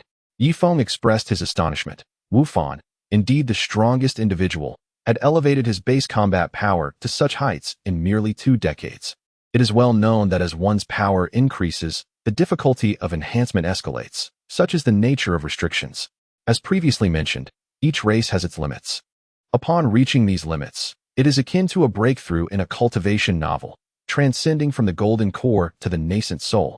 Without such a breakthrough, one's strength may stagnate for decades, moving at a snail's pace. Indeed, Wu Fan, my base combat power is only 300 billion, and you have achieved 400 billion, truly surpassing me. I am unsure how this came to be.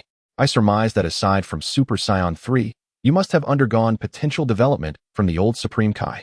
This mysterious state ought to be slightly more potent than Super Saiyan 3, thus your potential ceiling is significantly higher than that of Wukong and the others. Is that so?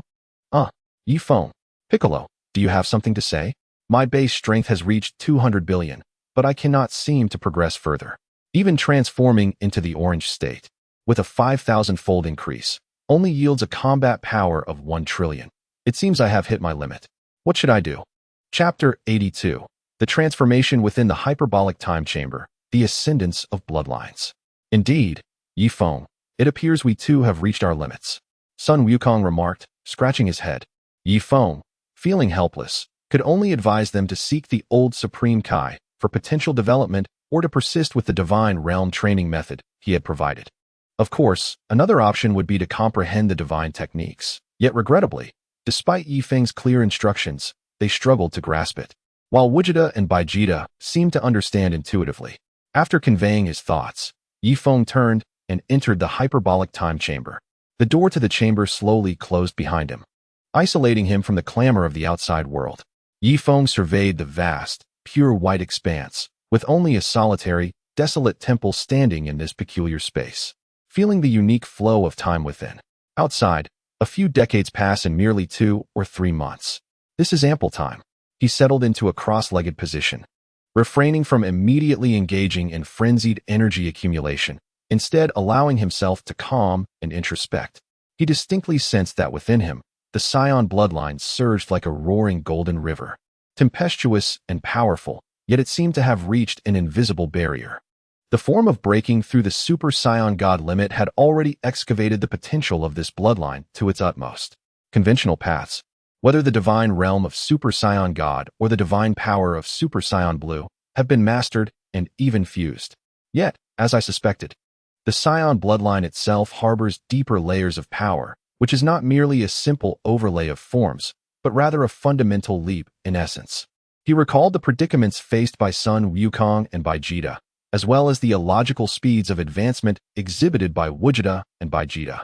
Fusion may not solely be the addition of strength. It could also represent a resonance and sublimation of the bloodline's origin. While I cannot fuse as they do, I can attempt to guide my bloodline to undergo an internal fusion and transformation. In the ensuing decade, Ye Feng did not deliberately amplify his energy, but immersed his entire being in exploring the roots of his Scion bloodline. Utilizing the formidable dimensional power of the 7th dimension in the divine realm as a sculptor's tool and his deepening understanding of rules as a blueprint, he began to meticulously comb through, purify, and even reconstruct his bloodline's genes. This was an exceedingly perilous process. Any misstep could lead to a collapse of the bloodline and the loss of power. Yet, Ye Feng's will had been tempered to an unyielding state through countless battles, and his mastery over power had reached an exquisite level. Time flowed quietly around him. Surrounding his body, golden auras occasionally surged like wolf smoke. Radiant red divine light would erupt, and star-like runes flickered within his bloodline.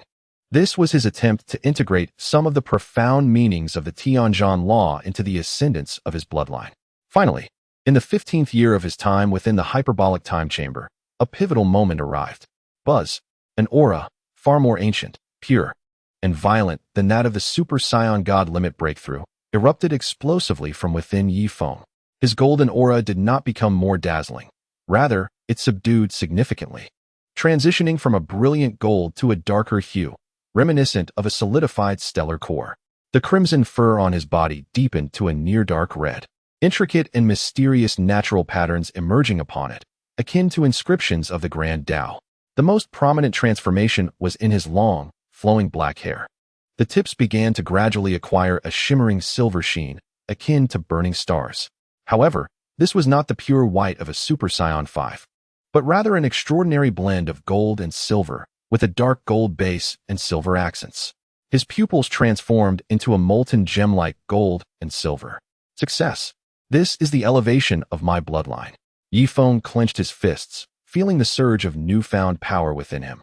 This form was not a Super Scion 5, but stood at the pinnacle of Super Scion 4, embarking on a crucial qualitative shift towards a higher realm.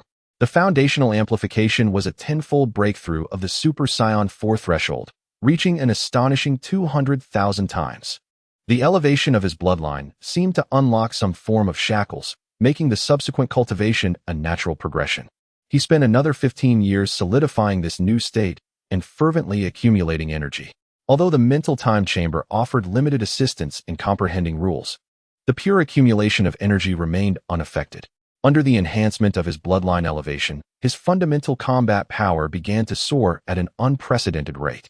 When he sensed that his energy accumulation had once again approached the temporary barrier of his current realm, his foundational combat power had already reached a staggering figure of 10 trillion. Thus, he had spent 30 years within the mental time chamber. Yet, he did not cease. The application of breath, divine techniques, and my alternative path. Ye Feng took a deep breath, commencing the simultaneous operation of the ultimate intent of freedom and the ultimate intent of self. Silver divine light and deep purple demonic energy intertwined around his body. And although he had not fully mastered it yet, his understanding of the dual extremes advanced further. elevating the combined amplification from the previously estimated 200 times to a new stable height.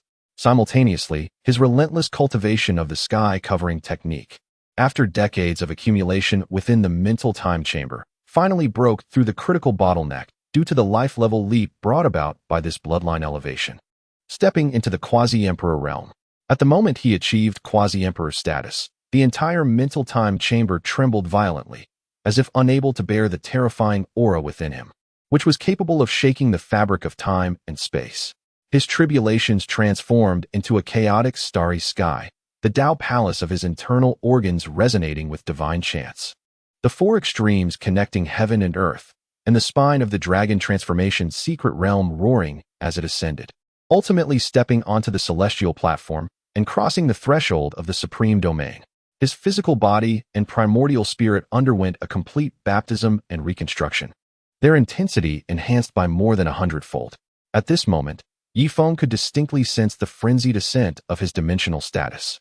Originally at the 7th dimension, propelled by the triple impetus of bloodline elevation, explosive power, and achieving quasi-emperor status, he broke through and directly crossed into the 10th dimension, where the destroyer god resides, even surpassing the possible limits of Beerus' 11th dimension, firmly stepping into the 12th dimension and advancing deeper, approaching the edge of the 15th dimension where the angels reside.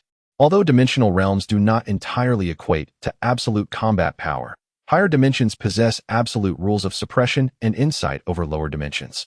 This signifies that Ye Feng has transcended the vast majority of destroyer gods in terms of life level and rule authority. When Ye Feng opened his eyes once more, the 30 years of arduous cultivation felt like but a fleeting moment. His gaze was calm yet profound, as if containing the essence of an infinite starry sky and the cycle of cosmic life and death. He slowly rose, requiring no exertion of breath. Merely a thought shattered the stable dimensional barriers of the mental time chamber around him, fragmenting inch by inch. It is time to emerge. Chapter 83, A New World, Part 1. Ye Feng stepped forward, and a passage naturally opened before him, connecting to the divine palace of the outside world. He walked out with composure, the spatial rift behind him sealing instantaneously. At this moment, only a little over a day had passed outside. Sun Wukong, Vegeta, and others, who were sparring in the plaza of the divine palace, felt an overwhelming presence that seemed to freeze the very cosmos, all turning in astonishment. Ye Feng's figure appeared quietly. Not a trace of aura leaked from him, yet he emanated a paradoxical sensation of being one with the universe while also being capable of transcending it at any moment. His long hair, dark gold with silver accents, flowed freely, and the gold and silver hues in his pupils remained tranquil. Ye Feng, Sun Wukong opened his mouth, only to find he could not accurately perceive the depth of Ye Feng's strength, feeling as if facing an unfathomable abyss or gazing up at an endless starry sky. Vegeta clenched his fists tightly, his face a mix of shock and resentment, ultimately transforming into a complex sigh. What kind of monster have you become in there? Ye Feng looked at everyone, a slight smile gracing his lips, imbued with a sense of nostalgia and absolute confidence. A slight improvement, yes. This is the elevation of the Super Saiyan 4 bloodline. Before he could finish, the gold and silver hues in Ye Feng's eyes suddenly brightened, resembling two nascent cosmic singularities, bursting forth with indescribable brilliance. A low hum resonated, not a thunderous roar or frantic struggle, but a sound that seemed to originate from the very essence of the universe. Yet this low murmur caused the entire earth, and even the far-off starry skies, to fall into a state of suspension. Boom! An unimaginable, immeasurable momentum erupted, centered around Ye Feng. In that moment, the entire plaza of the divine palace seemed to transform into a tangible gelatinous substance. The air ceased to flow, and light bent around it. Sun Wukong, Vegeta, Piccolo, and everyone present found themselves unable to move even a finger. Their thoughts continued to race, but their bodies were firmly pinned in place by an overwhelming pressure that surpassed all, leaving only boundless astonishment in their eyes. This was merely the beginning. That intangible momentum swept across the globe like a supernova explosion. The earth trembled violently, oceans surged in towering waves, continental plates groaned under immense strain. The clouds in the sky were completely torn asunder, and atmospheric currents became chaotic in an instant. Electronic devices worldwide malfunctioned simultaneously, and all living beings, regardless of their location, instinctively felt an overwhelming fear and reverence that stemmed from the depths of their souls, involuntarily gazing towards the direction of the divine palace. Moreover, this wave propagated at speeds surpassing light by countless multiples, instantaneously reaching the entirety of the seventh universe. On North Kai's planet, North Kai was leisurely sipping tea when suddenly he shot up from his seat, his hat flying off in fright. Gripping his antenna, he screamed, "What is this aura? Has Lord Beerus awakened? No, it feels entirely different. Is it Ye Feng? What a joke!" In the realm of destroyer gods, the sleeping destroyer god Beerus's eyelids twitched suddenly. Beside him, Whis, who always maintained a tranquil demeanor, displayed visible astonishment for the first time. Gripping his staff, his gaze seemed to penetrate the endless void as he murmured, "Oh my, what an astonishing leap in life level. This power has preliminarily touched upon the realm of destroyer gods, Lord Beerus." Whis glanced at the still sleeping Beerus. "Lord Beerus, you can really sleep. When you wake up this time, you may have a worthy opponent." Indeed, this power, even if not counted as divine energy, has reached the threshold of the 10th dimension. Far away in an unnamed galaxy, some ancient beings long in slumber also stirred slightly, opening their eyes in response to this vast aura and murmuring incomprehensible words. At this moment, at the center of the storm, the divine palace. Amidst the aura that shook the universe, Ye Feng's figure underwent a transformation. His dark gold hair, with silver accents, danced wildly as if caught in a tempest, the tips flowing with a brilliant light akin to stars collapsing and being reborn. His entire being was not engulfed in flames, but rather enveloped in a delicate, ethereal garment of energy reminiscent of the primordial chaos. Upon this garment, fine arcs of gold and silver danced, each arc containing the power to rend the very fabric of stars. His form was a paragon of perfection, with muscles embodying explosive strength while adhering to the cosmic principles. The crimson fur adorning his body had not vanished but had transformed into a deeper, almost dark red hue, naturally imprinted with mysterious and archaic silver patterns, akin to the inscriptions of the great Dao. Most striking were his eyes, the left, a brilliant gold, resembling the core of a star, the right, a silvery white, akin to an ice river at absolute zero. Within the depths of his pupils, countless miniature universes appeared to rise and fall in an eternal cycle. The complete manifestation of the Super Saiyan 4 bloodline ascension was unveiled. Vegeta gasped heavily. Veins protruding on his forehead, he summoned all his strength to force out a few words through gritted teeth. "Is this your slight enhancement?" Such an overwhelming sense of bloodline pressure. Under the immense duress, although Goku's body was immobilized, his eyes ignited with unprecedented excitement and fighting spirit. A profound yearning to behold new peaks. Ye Feng gradually reigned in the aura capable of fracturing the universe, the surrounding space instantly returning to normal, and the distorted light resumed its natural course. The tremors of Earth ceased, and the disturbances throughout the cosmos settled, as if everything had merely been an illusion. Yet, his mere presence stood as a testament to a miracle. He felt an unceasing torrent of power within him, capable of creation and destruction at a mere thought, and spoke calmly, his voice resonating clearly in the ears of every agitated soul. Indeed, it is a slight enhancement. Or rather, it is the opening of a door to a new world. His gaze turned towards the boundless starry sky, as if he could already envision a future filled with grander journeys. Now, I truly stand at the starting point. The starting point. Yes.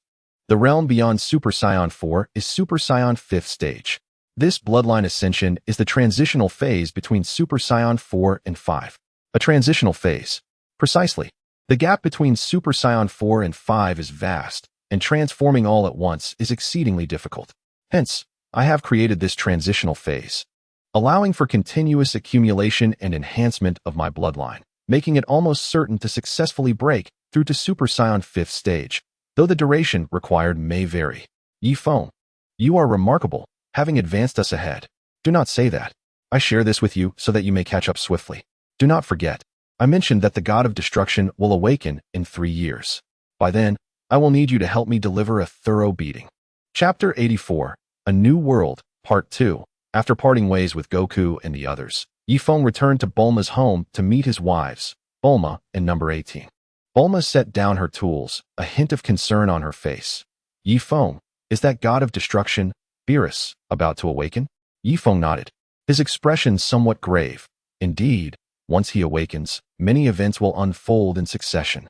The crises involving Zeno, the tournament of power, will not only threaten Earth, but the very existence of the entire universe, and even multiple universes. A flicker of concern crossed number 18's cold visage. Isn't that perilous?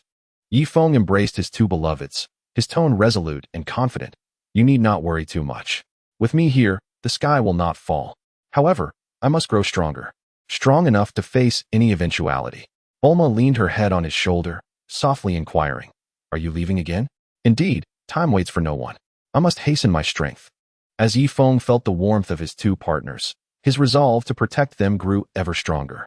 He understood that he must become more formidable than anyone else to safeguard all that he cherished. After reassuring his wives, Ye Feng solemnly declared, System, search for a new world where I can rapidly enhance my strength. Ding. Acknowledged, Master. Initiating search. Detected the Jetian projection world, classified as a 7-star world. Jetian projection world? Ye Feng's eyes brightened. This seemed promising. In the 7-star world, what strength does it correspond to? Ding. Reporting, Master. The 7-star world has its strongest combat power represented by the Red Dust Immortal, also known as the True Immortal, with strength ranging from the 12th to the 15th dimension. Currently, your power resides at the pinnacle of the 15th dimension, placing you among the elite of this world. So, I am considered top tier there? Ye Feng frowned slightly. Then how can I enhance my strength? The pressure is insufficient. Ding. Master. The Jetian projection world is a subordinate realm of the 10-star perfect world. Its energy levels and depth of laws are sufficient to support your continued enhancement. More importantly, this world has undergone anomalies, resulting in significant causal entanglements and world resentments. If you can calm these, you may receive bountiful gifts of the world's essence, presenting an excellent opportunity for breakthrough. Are you implying that this Jetian projection world is connected to the perfect projection world, allowing me to cultivate my way up? Ye Feng understood. Ah, I see. Then let us embark. Wait, what is this anomaly? It doesn't sound good. Ding. Master. This anomaly stems from an invasion and alteration by a female-oriented counterattack system world. What? A female-oriented world dares to invade the Jetian trilogy? Ye Feng nearly misheard. Incredulous at the audacity of such a world, did it wish for annihilation? Did it not understand that here, one could easily extinguish stars with a snap of their fingers? And that bloodshed was the path to immortality? Ding. Core narrative template of the invading world identified. The beloved one who overturns the emperor. The system promptly transmitted a detailed stream of information. As Ye Feng processed the information, his expression gradually shifted to one of incredulity, turning into a cold, mocking sneer. It turned out that this anomalous world was based on the Jetian universe, but a girl traversing with a counterattack system had emerged.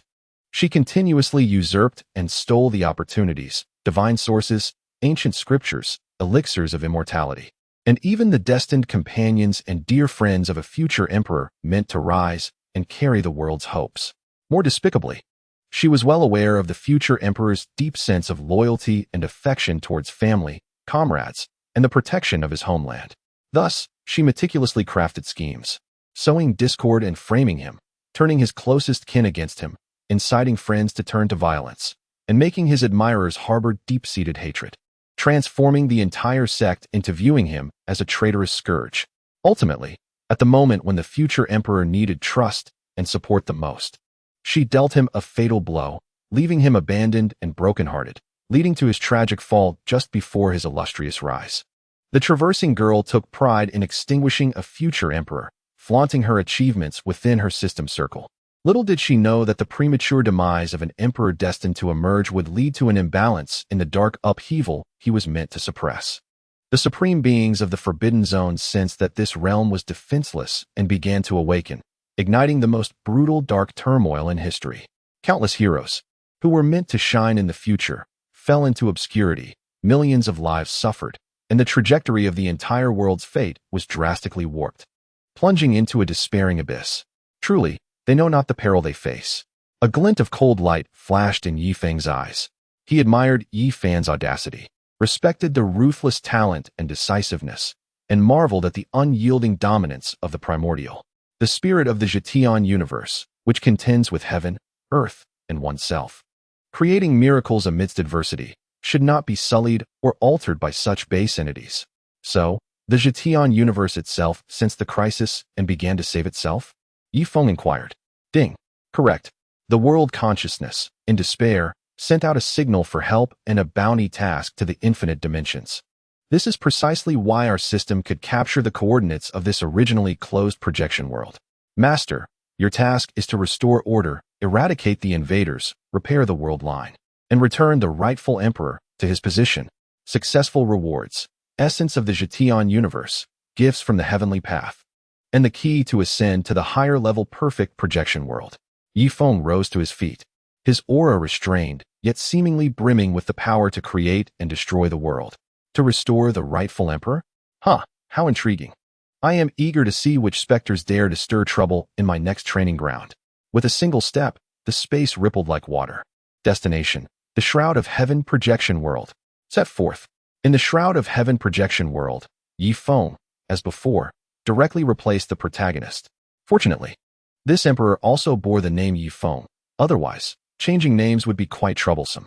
Ye Feng arrived at a time when he was framed by the time-traveling woman Lu Ruyan, leading to his alienation from allies. Ye Feng, do you plead guilty? Upon his arrival, he was immediately questioned, his expression darkening. This routine again. How tiresome.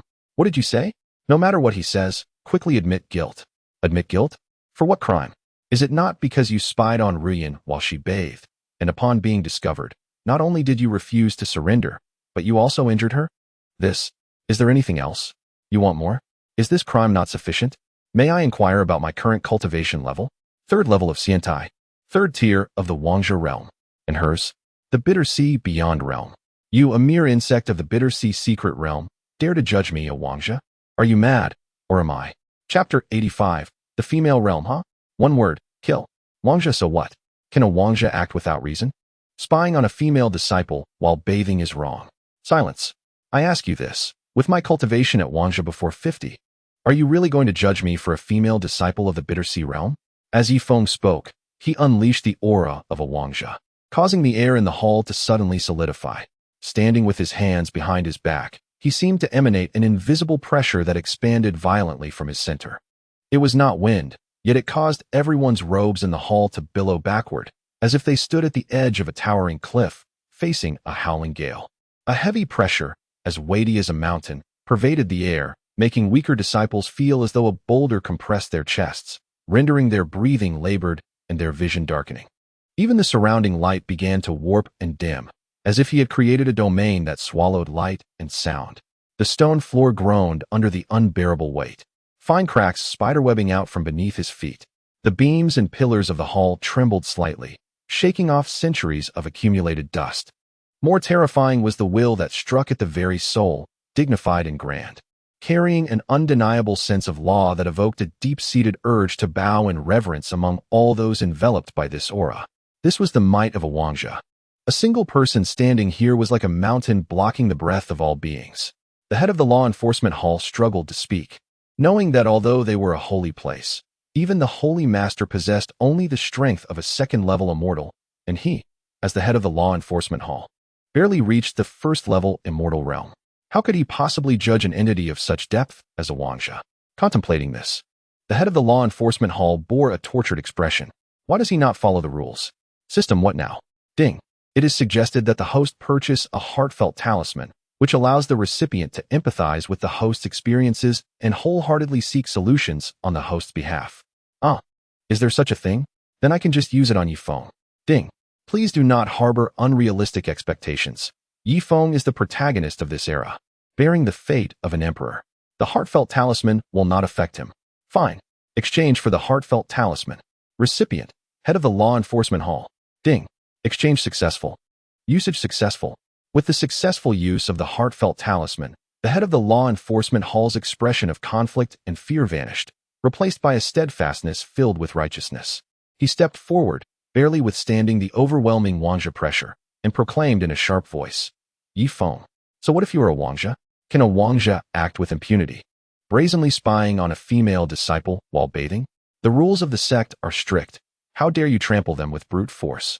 In the name of the law enforcement hall, I command you to immediately forfeit your cultivation and bow to Sister Lu Ruyan to admit your wrongs. Or perhaps you may retain a shred of dignity. Ye Feng, upon hearing this, felt a flicker of absurdity, his anger turning to laughter. Command me? Forfeit my cultivation? Bow and admit guilt? Hall Master, have you lost your mind? You accuse me of spying. Where is the evidence? The accuser must provide proof. This is a fundamental principle. Evidence. The head of the law enforcement hall seemed to hear the most ludicrous words in the world. He pointed to the tearful and pitiable Lu Ruyan, his voice ringing with undeniable certainty. Sister Lu is beautiful and kind-hearted, pure and faultless. She is simply incapable of lying.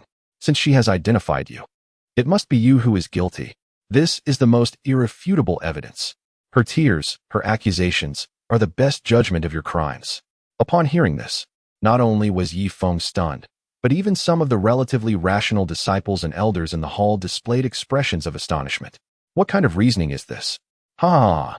Ye Feng could no longer contain his laughter, filled with endless mockery, desolation, and murderous intent. What a beautiful, kind-hearted person who cannot lie. What splendid logic. Today I, Ye Feng, have truly been enlightened. The laughter abruptly ceased. Ye Feng's gaze turned cold as ice, as if forged from millennia of frost. Since you do not adhere to reason and only cling to your positions, I shall no longer waste my breath with you. Today, I shall use this awe-inspiring power of the Wangja to illustrate to you what is called reason. Kill. The word kill erupted like thunder. Ye Feng moved, his form a phantom, faster than any eye could perceive. He did not employ any complex techniques, merely pointing his fingers like a sword. He unleashed a finely honed golden sword chi that swept forth. With a whoosh, the few law enforcement hall disciples who rushed forward to enforce the rules found their movements suddenly frozen, their protective chi shattering like paper. In the next moment, their bodies split apart at the waist, blood and entrails spilling everywhere as they fell lifelessly to the ground. Ye Feng, you dare to slaughter your fellow disciples. Those few disciples who had received guidance from Ye Feng and had even been saved from peril by him now stood firmly beside Lu Ruyan, shouting in anger. Fellow disciples? A group of ungrateful, sycophantic wolves. Do they even deserve to be called my fellow disciples? Ye Feng's gaze, sharp as a blade, swept over their faces twisted in fear. In the past, I saved you, assisted you, yet today you unite with outsiders to frame me with baseless accusations. To repay kindness with enmity, such a crime deserves punishment. As his words fell, Ye Feng's figure had already appeared before them. He showed no mercy. His palm wind was as powerful as a mountain, his finger like lightning. No, Ye Feng, spare us. Sister Lu, save us. The cries for mercy and pleas for help briefly echoed before abruptly ceasing. One punch shattered their heart veins. One finger pierced their brow. One palm extinguished their souls. Those who had once benefited from his kindness collapsed like harvested straw, their eyes filled with disbelief and regret. Their actions perfectly illustrated the adage that a small kindness can lead to great enmity. Now, before Ye Feng's absolute power, they paid the price with their lives. The scent of blood instantly permeated the entire hall. Severed limbs and broken arms scattered everywhere, transforming the once solemn law enforcement hall into a slaughterhouse. Ye Feng, clad in white as pure as snow, stood amidst the sea of corpses and blood, appearing like a deity of death. His cold gaze once again fixed upon the pale, trembling Lu Ruyan and the head of the law enforcement hall.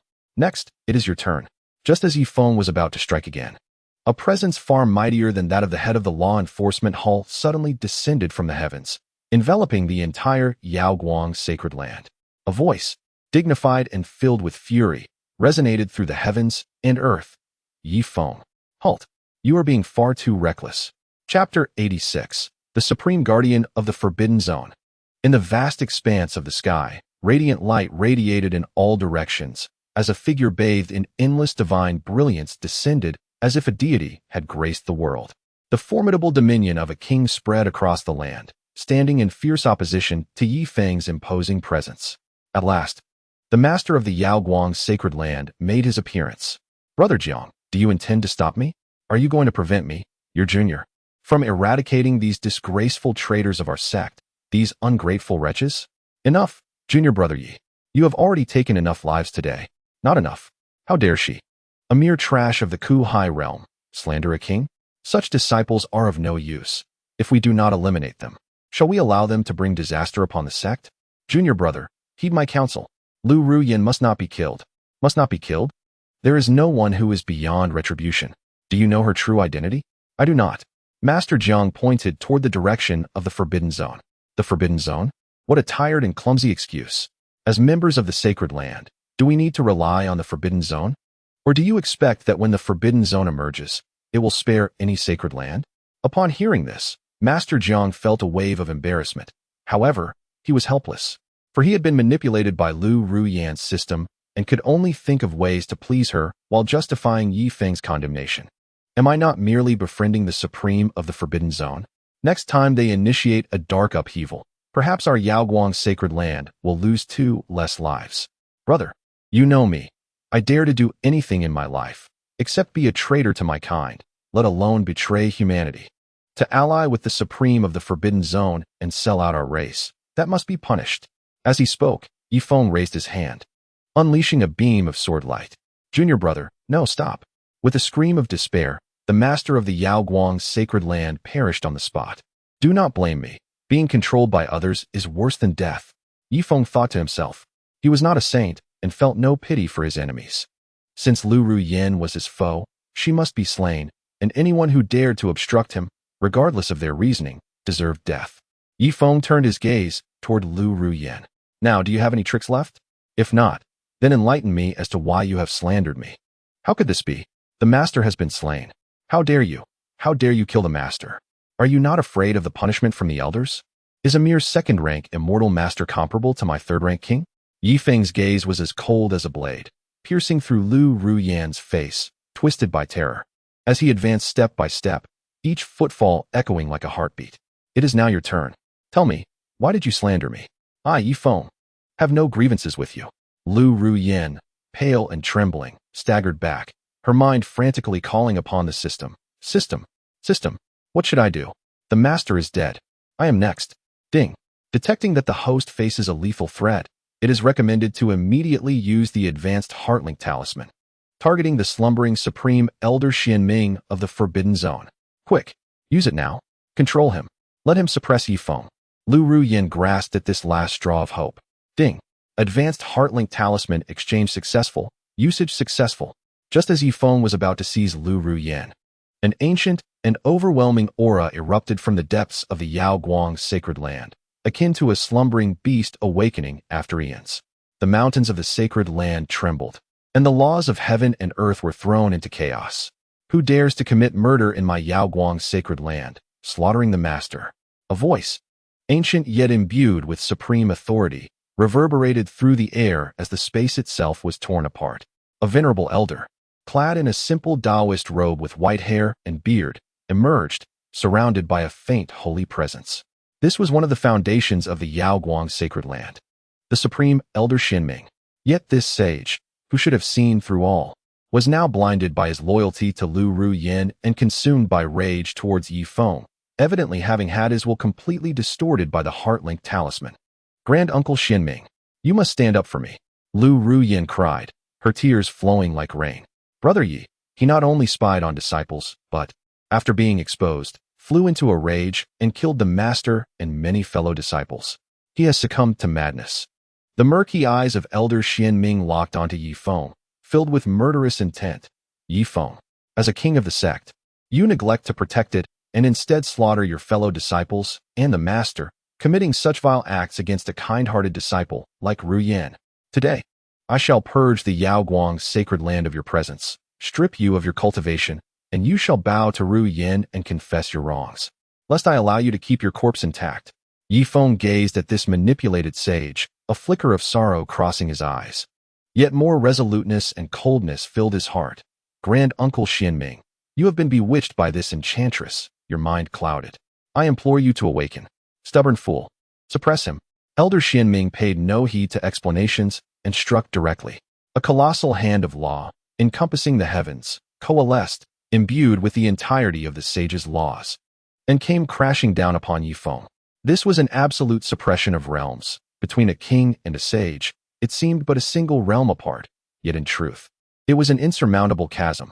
Faced with this terrifying blow capable of obliterating an ordinary king, Ye Feng merely shook his head. Is the sage truly that powerful? Before his words faded, an overwhelming aura, far surpassing that of a king and even eclipsing that of an ordinary sage, erupted from within Ye Feng, akin to the cosmic explosion at the dawn of creation. Boom! A dazzling golden vitality surged forth, stirring the winds and clouds for miles around. Ye Feng's form appeared to grow immensely tall, surrounded not by mere kingly laws, but by a chaotic amalgamation of the violent life essence unique to the Dragon Ball realm and the foundational rules of quasi-emperor level pressure. What? This is the aura of a quasi-emperor. How is this possible? The rage on Elder Xianming's face transformed into boundless shock and disbelief.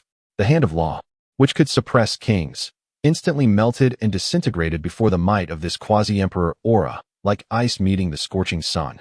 Ye Feng did not even need to employ any techniques. The sheer explosion of his aura rendered Elder Xianming's attack null and void.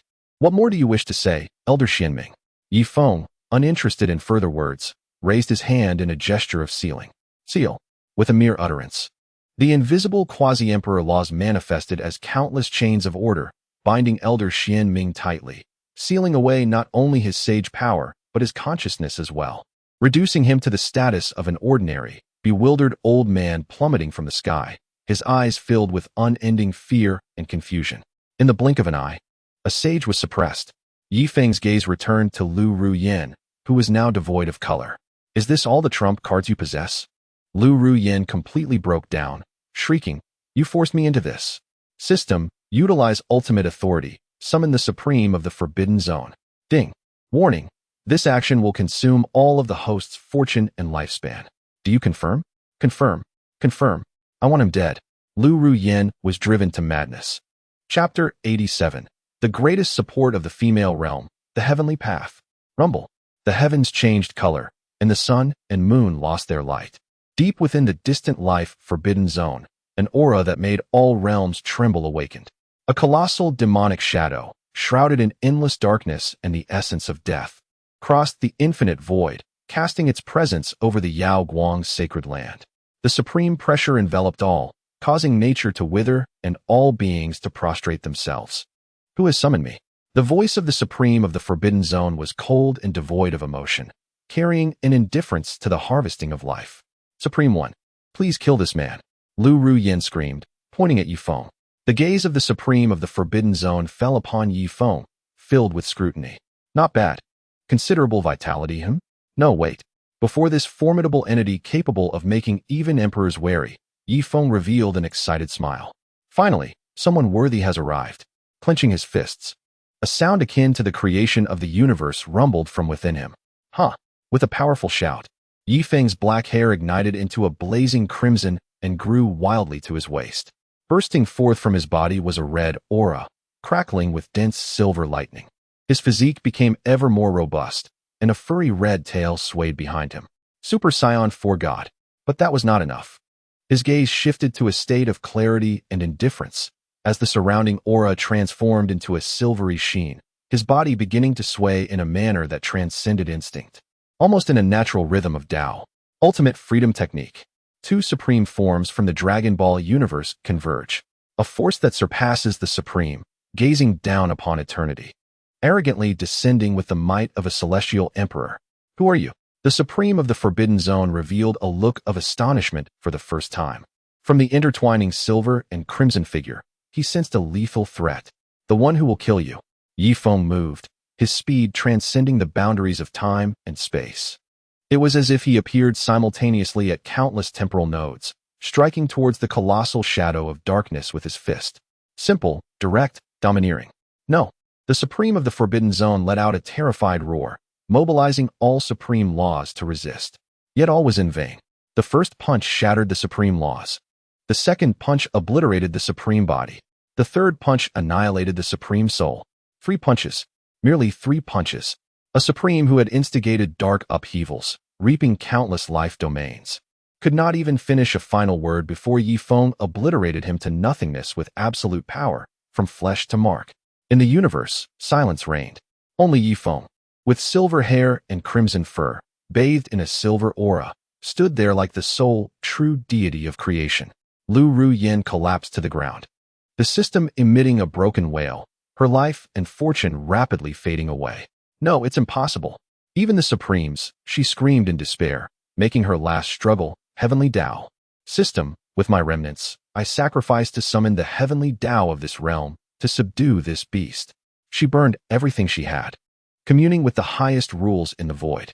At the pinnacle of the firmament, myriad paths resonated, a cold, indifferent giant I slowly emerged. This was the manifestation of the Heavenly Dao. Endless chains of rules descended, seeking to obliterate Ye Feng, this anomaly. Ye Feng gazed skyward, his eyes remaining calm, even bearing a hint of provocation. Heavenly Dao?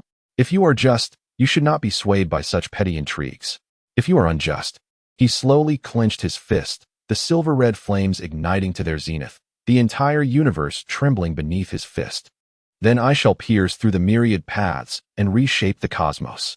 He defied the heavens, striking towards that eye of the Heavenly Dao, the intent of the Heavenly Emperor's fist, unparalleled across the universe. This punch contained his struggle against injustice, his disdain for fate, and his pursuit of absolute power. Boom. Resplendent light devoured everything, the laws lamenting, myriad paths fracturing. That indifferent eye of the Heavenly Dao trembled violently beneath Ye Feng's defiant punch, covered in cracks, ultimately emitting a silent wail before slowly dissipating. The aberrant Heavenly Dao was forcibly suppressed. As the light faded, Ye Feng slowly descended from the sky, his breath steady, as if he had merely accomplished something trivial. He looked at Lu Ru Yin, now a dried corpse with her soul extinguished, his gaze indifferent. Everything settled. Ye Feng regarded Lu Ru Yin's nearly transparent, soon-to-dissolve soul, and his questioning voice echoed once more. Now, what other tricks do you possess? Why didn't you obediently accept my slander? You should argue your case and prove your innocence. Prove your innocence? Who asserts? Who presents evidence? You don't even know this. No, perhaps you do know. You are just stubbornly convinced that the world should revolve around you, that everyone should cater to you, just like in a palace drama, where you expect to have your eunuchs and maidens. How do you know? Are you also one of them? The 21st century, is it? The 9 years of compulsory education you received merely taught you to make unreasonable demands, didn't it? Truly a waste of national educational resources. You. Enough. Having wasted so much time, it is time for you to perish. What? You don't think I've been chatting with you out of compassion, do you? Isn't it? A joke. I merely feared that after killing you, I wouldn't be able to retain your system. Now it's done, the formation is complete. You are of no use. Die. An imperial might swept across, and Lu Ru Yin vanished completely, not even letting out a single cry as she disappeared. System. That little fellow is yours to handle, Ye Feng remarked, gazing at the spot where Lu Ru Yin had dissipated. All right, master, leave it to me. Haha, I'm coming. The system on Ye Feng surged forward with a raucous cry. Ye Feng. In the world of female narratives, the greatest reliance is nothing but imperial power, divine mandate, and the Heavenly Dao. Once the Heavenly Dao is suppressed, they will be utterly despaired. Don't you think so? Heavenly Dao. Squeak, squeak, squeak. The true power returning to oneself is our pursuit. Relying on others' favoritism and slandering others to achieve success is truly laughable. Squeak, squeak, squeak. Stop squeaking, soon. Once I completely extinguish your power, I'll send you to be devoured by the original Heavenly Dao. At that time, you can squeak as much as you like. Everything settled. The Heavenly Dao absorbed the essence of the female narrative's Heavenly Dao. This task was rather simple. Ding. It's because Master is too strong. No need for flattery. What is the harvest? Ding. Harvested the essence of the Heavenly Dao, can transform into 3 years of enlightenment time for the host. Additionally, provides all Emperor-level techniques and forbidden arts recorded by the Heavenly Dao. Truly worthy of the Zetian universe, it can actually grant me 3 years of enlightenment time.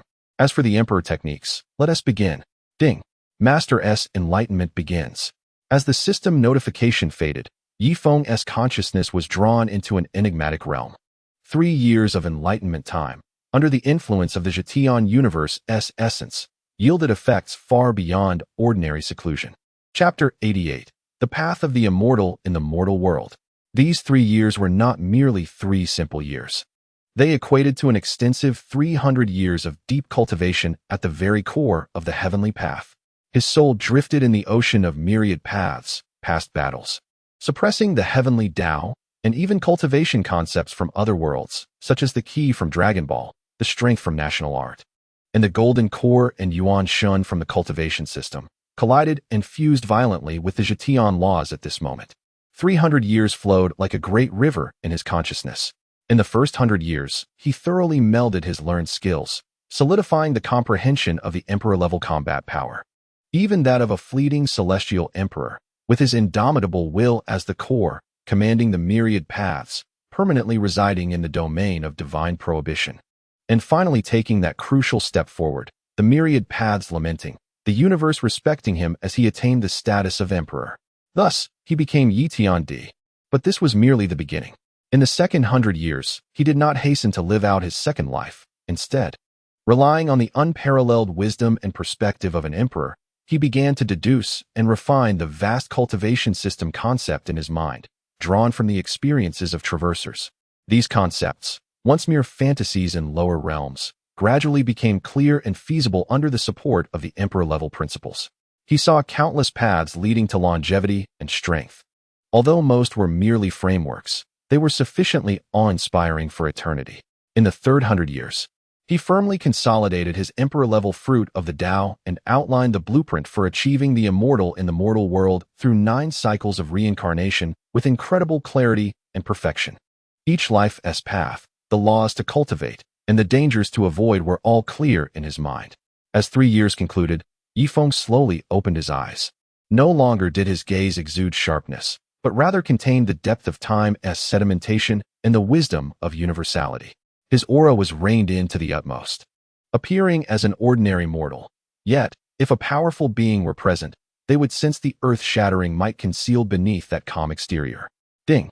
Congratulations, Master, enlightenment has concluded. Successfully attained the status of emperor and deduced the feasibility path for the immortal in the mortal world through 9 lifetimes. A satisfied smile graced Ye Feng's lips. 3 years of enlightenment, 300 years of cultivation, not only placed him at the pinnacle of this world, but also illuminated the road ahead. A path far broader and more solid than that of an ordinary emperor, leading to the immortal in the mortal world.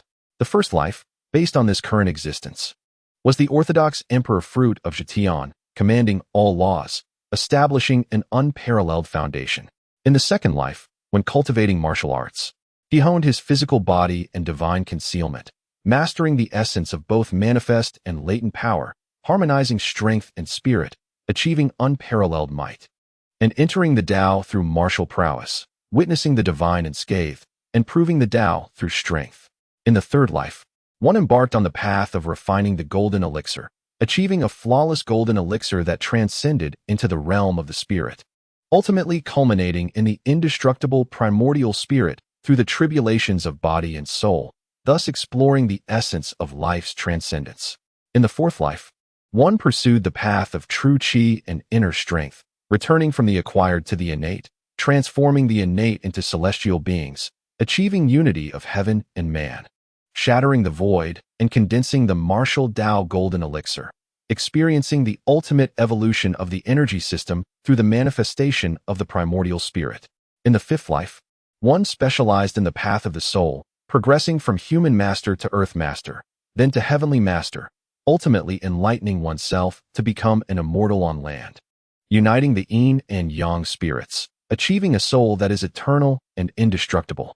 In the sixth life, one fully developed the physical body, traversing the path of ancient ancestors, drawing on the chaotic energy, refining an indestructible true body, where a single drop of blood could obliterate stars, and a single strand of hair could sever the river of stars. The body itself was the supreme divine power. In the seventh life, one took a unique path, gathering the faith of all beings, walking the divine path of incense, condensing divine status, establishing a divine realm, and refining the soul and laws with the power of faith, experiencing the grandeur and purity of all beings' thoughts. In the eighth life, one delved into the strange, drawing on the 7 emotions and 6 desires of living beings as nourishment, mastering the powers of fear, anger, joy, and love, transforming emotions into rules, traversing the boundary between reality and illusion. In the ninth life, one returned to idealism, validating the Tao in dreams, where thoughts manifested into reality. Ignoring conventional laws and breaking the shackles of logic, one created in the void and revived in silence, ultimately comprehending the profound truth of I think, therefore I am. The culmination of 9 lives led to 9 distinctly different systems of the Tao. Should they all be perfected and integrated into one, a confident light shimmered in Ye Feng's eyes, and the mundane immortal he would achieve would far exceed imagination, perhaps even pointing towards a higher state of transcendence. He had already envisioned a peak path uniquely his own, bizarre yet immensely solid. The so-called dark turmoil and the supreme forbidden zone were but mere dust at the end of his journey. Thus, he would first solidify his status as the great emperor of this world and prepare to live out his second life. Ye Feng rose tall, casting his gaze across the ruins of the Yaoguang's sacred land, and then towards the boundless starry sky. A new era was about to commence, ushered in by him. Wait, 3 years have passed. The Dragon Ball world should see Beerus awaken soon. System, what is the time ratio between this projected world and the Dragon Ball world? Ding. Master, the ratio is 1-to-1. Ah, then what are we waiting for? Let's return to the Dragon Ball world. On Earth, in West City. At Bulma's birthday party. The atmosphere was originally lively and cheerful, yet Bulma stood with her hands on her hips. A discontented expression as she complained to the air.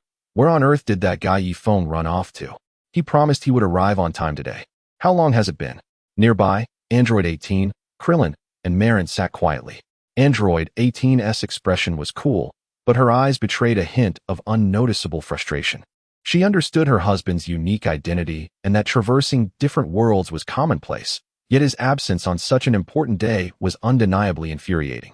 Amidst the clamor of the crowd, 2 indescribable, profound presences, deep as the universe, descended without warning. The uproar in the banquet hall abruptly ceased, as everyone felt a primal shiver and pressure emanating from their very essence. 2 figures, one tall and one short, appeared in the courtyard. The shorter one had purple skin, a feline appearance, donned in ancient Egyptian-style attire, with a languid yet undeniably authoritative gaze. The taller one had blue skin, silver hair, and carried a staff, exuding elegance and detachment.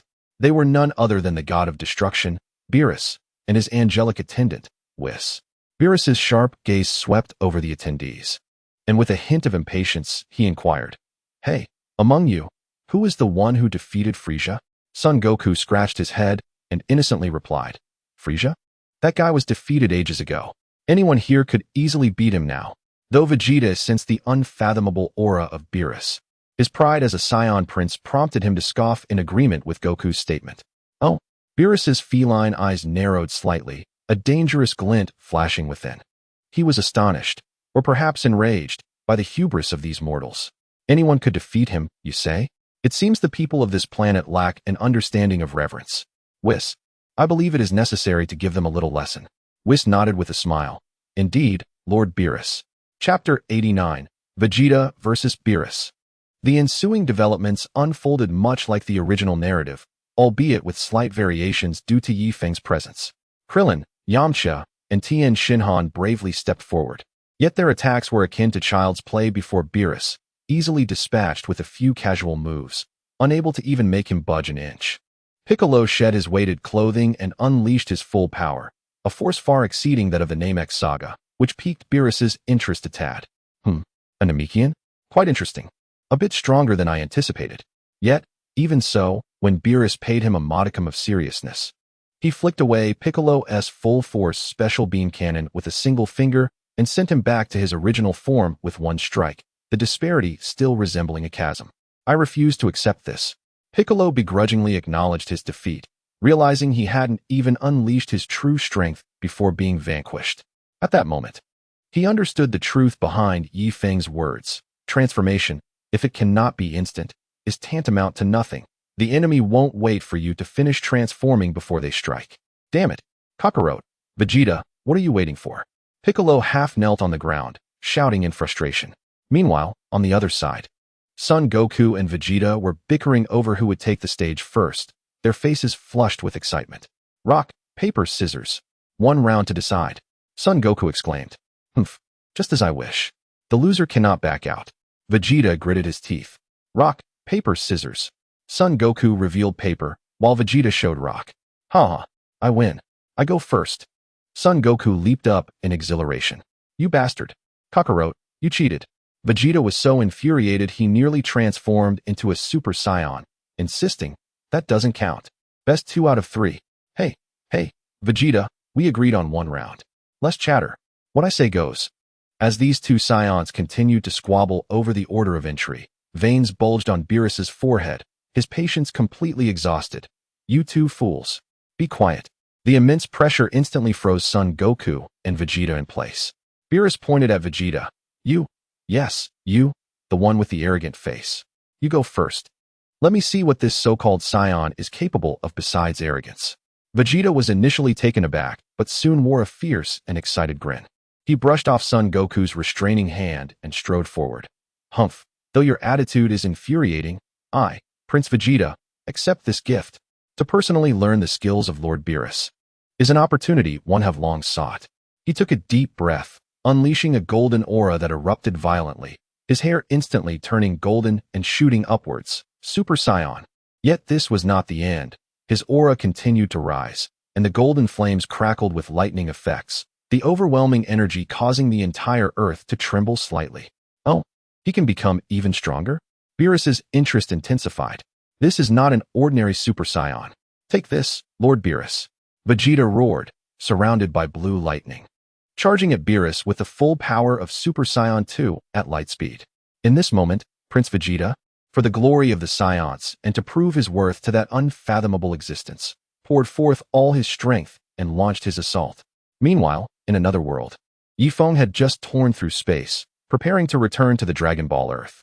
He sensed those 2 familiar and powerful auras on Earth, as well as Vegeta's Super Saiyan 2 surge, and his expression shifted slightly. "Not good. I'm late. Beerus has already arrived." Ye Feng instantly teleported to the birthday party scene, making his entrance not with fanfare, but directly beside Bulma and Android 18. "Ye Feng, you've finally returned. I've missed you so much," Bulma exclaimed, wrapping her arms around him. "Ye Feng, is he the Beerus you mentioned? He doesn't seem that impressive, does he? Doesn't he just look like a cat?" On the 18th, he entered and spoke up. "Shoo, one must not judge by appearances. Who would triumph, him or Vegeta? Only by watching can one discern." Ye Feng said little, for although he believed that Vegeta could not defeat Bylus, he could not voice such doubts. After all, he needed to gradually assess Bylus's true strength, to see if it aligned with his predictions. Vegeta was enveloped in dazzling blue lightning, the aura of Super Saiyan 2 at full power sweeping through the entire West City like a tempest. With a powerful push from his feet, the ground cracked instantly, and he transformed into a golden flash, hurtling toward Bylus. His fist bore the force to tear through space, aimed directly at his opponent's face. Impressive speed. A flicker of surprise crossed Bylus's eyes as he slightly tilted his head, effortlessly dodging the ferocious punch. The wind from Vegeta's fist grazed his cheek, eliciting a faint sting. "Humph." Vegeta pressed on relentlessly, his fists, feet, elbows, and knees morphing into countless afterimages, pouring down upon Bylus like a torrential storm. Each strike contained the terrifying power to shatter stars, causing the air to explode with deafening sonic booms. With his hands clasped behind him, Bylus moved like a wraith, leisurely evading Vegeta's relentless barrage with mere millimeters to spare, yet his gaze grew increasingly bright. How intriguing, truly intriguing. Bylus finally ceased merely evading. He raised one hand. Seemingly slow, yet it perfectly blocked Vegeta's full-force punch. When their fists met, there was no earth-shattering explosion, only an invisible shockwave that expanded outward in ripples, causing Kring and others observing from afar to stagger, their faces etched with astonishment.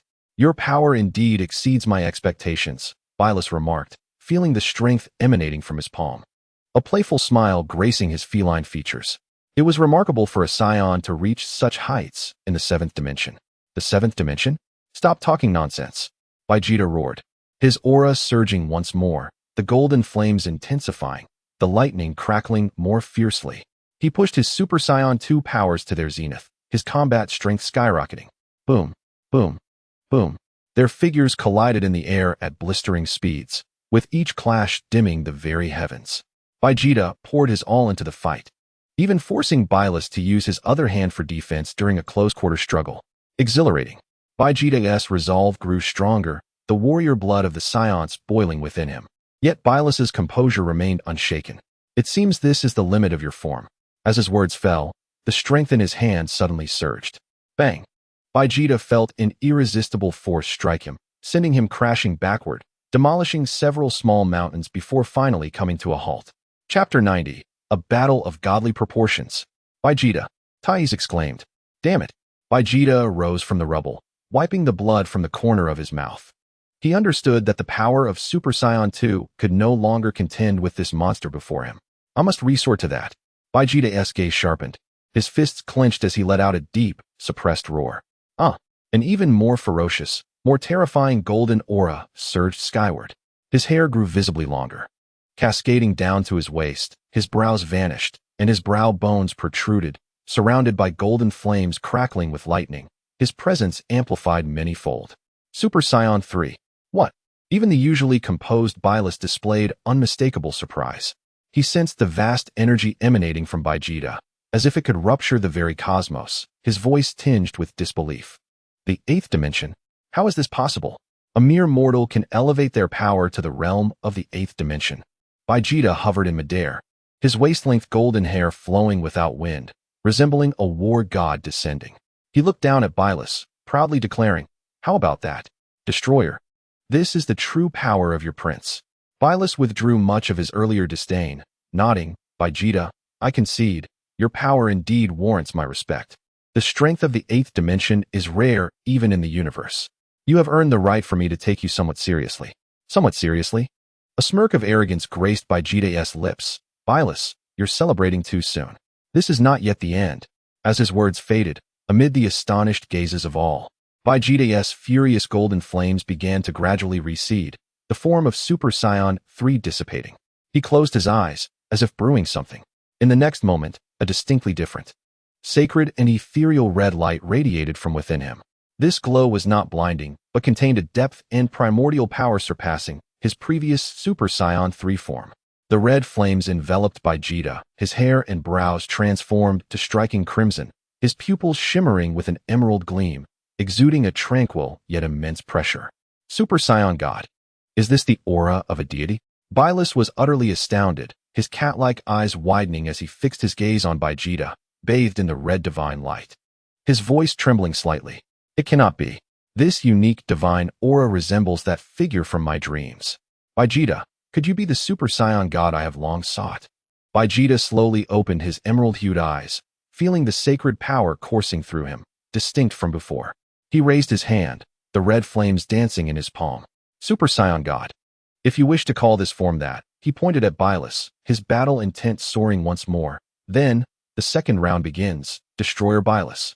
A look of unprecedented excitement and seriousness crossed Byleth's face. Wonderful. Truly unexpected. It seems this journey to Earth was indeed worthwhile. Let me personally verify the extent of your Super Saiyan God strength. Boom. Byleth unleashed a heart-pounding purple energy, still restrained. Yet the danger radiating from him now far exceeded before. A true godly battle was imminent. In the distance, Ye Feng observed this scene, his gaze profound, inwardly reflecting. Indeed.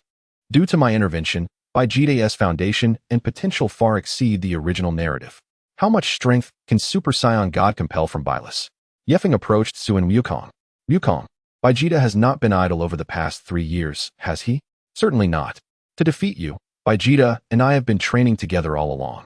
Ye Feng, just wait and see. There will be surprises. Oh, it seems you both have made great progress. I shall look forward to it. The destruction caused by Vegeta and Byleth's battle was extensive. Sun Wukong spoke up. Vegeta, take the fight to the cosmos. Enough chatter, Vegeta retorted. Yet his body obediently soared into the cosmos. Byleth glanced at the mountains ravaged by their battle, a smirk curling at his lips as he followed into the universe. In the vastness of space, silence reigned, with only the stars dotting the boundless darkness. Suddenly, 2 streaks of light, like blades tearing through the universe, surged into this tranquil realm. It was Vegeta and Byleth. Here, the prince's power could be fully unleashed. The red divine flames surrounding Vegeta blazed fiercely in the vacuum, his aura more unrestrained than on Earth. Humph, a fitting graveyard, Byleth commented, purple destructive energy swirling around him, his cat-like pupils gleaming with dangerous light. Without further ado, their figures vanished in an instant. The next moment, an unimaginable brilliance erupted in a star field tens of light years away. The The red and purple energies collided like two supernovae. A terrifying shockwave expanding outward in a spherical shape, obliterating the meteors, asteroids, and even planets orbiting nearby stars, reduced to cosmic dust in an instant. Not even light had time to escape before being utterly annihilated. Boom! In a clash of sheer power, where the fists of two warriors met, the very fabric of space visibly twisted and shattered, creating a fleeting microsingularity that devoured everything in its vicinity. The energy waves generated by the collision rippled through a distant galaxy, causing the central star to flicker violently before it, along with its planetary system, faded into oblivion. Utterly disintegrated. Ha! What a thrill! Vegeta laughed maniacally, unleashing a barrage of strikes akin to a tempest, each blow imbued with the force capable of shattering galaxies. Is this the power of a god of destruction? It seems rather mundane. Beerus deftly blocked and dodged, occasionally counterattacking, causing Vegeta to falter. His gaze shifted from indifference to seriousness. Mortal, your strength indeed exceeds my expectations. In the late stages of the 8th dimension, you have even brushed against the threshold of the 9th dimension, making you an anomaly in the vast history of the universe. Anomaly? My goal is to surpass you. Vegeta roared, his crimson aura swelling once more, intensifying his assault. He delivered a kick that sent a red energy blade spanning light years, cleaving through a distant nebula.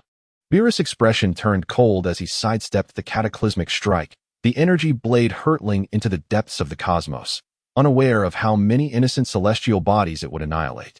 Ignorant mortal, if you wish to die, I shall accommodate you. The purple radiance enveloping him deepened, his speed and power escalating to a new echelon. Vegeta, who had barely managed to perceive his movements, suddenly found himself struck hard in the abdomen. Chapter 91. Fusion. The emergence of Vegeta. Vegeta's body arched, a mouthful of blood spewing forth, freezing instantly in the vacuum. Beerus' palm had already pressed against his chest. Destruction. The chilling word escaped, and terrifying energy erupted instantaneously. At the critical moment, a surge of even greater energy erupted from within Vegeta, forcing him to break free, though the battle suit on his chest was largely obliterated, leaving burns on his skin. Beerus. Vegeta wiped the blood from the corner of his mouth, the arrogance in his eyes replaced by pure rage. You underestimate me far too much. The real battle is just beginning. A blue light, pure and vast, replaced the crimson divine flame.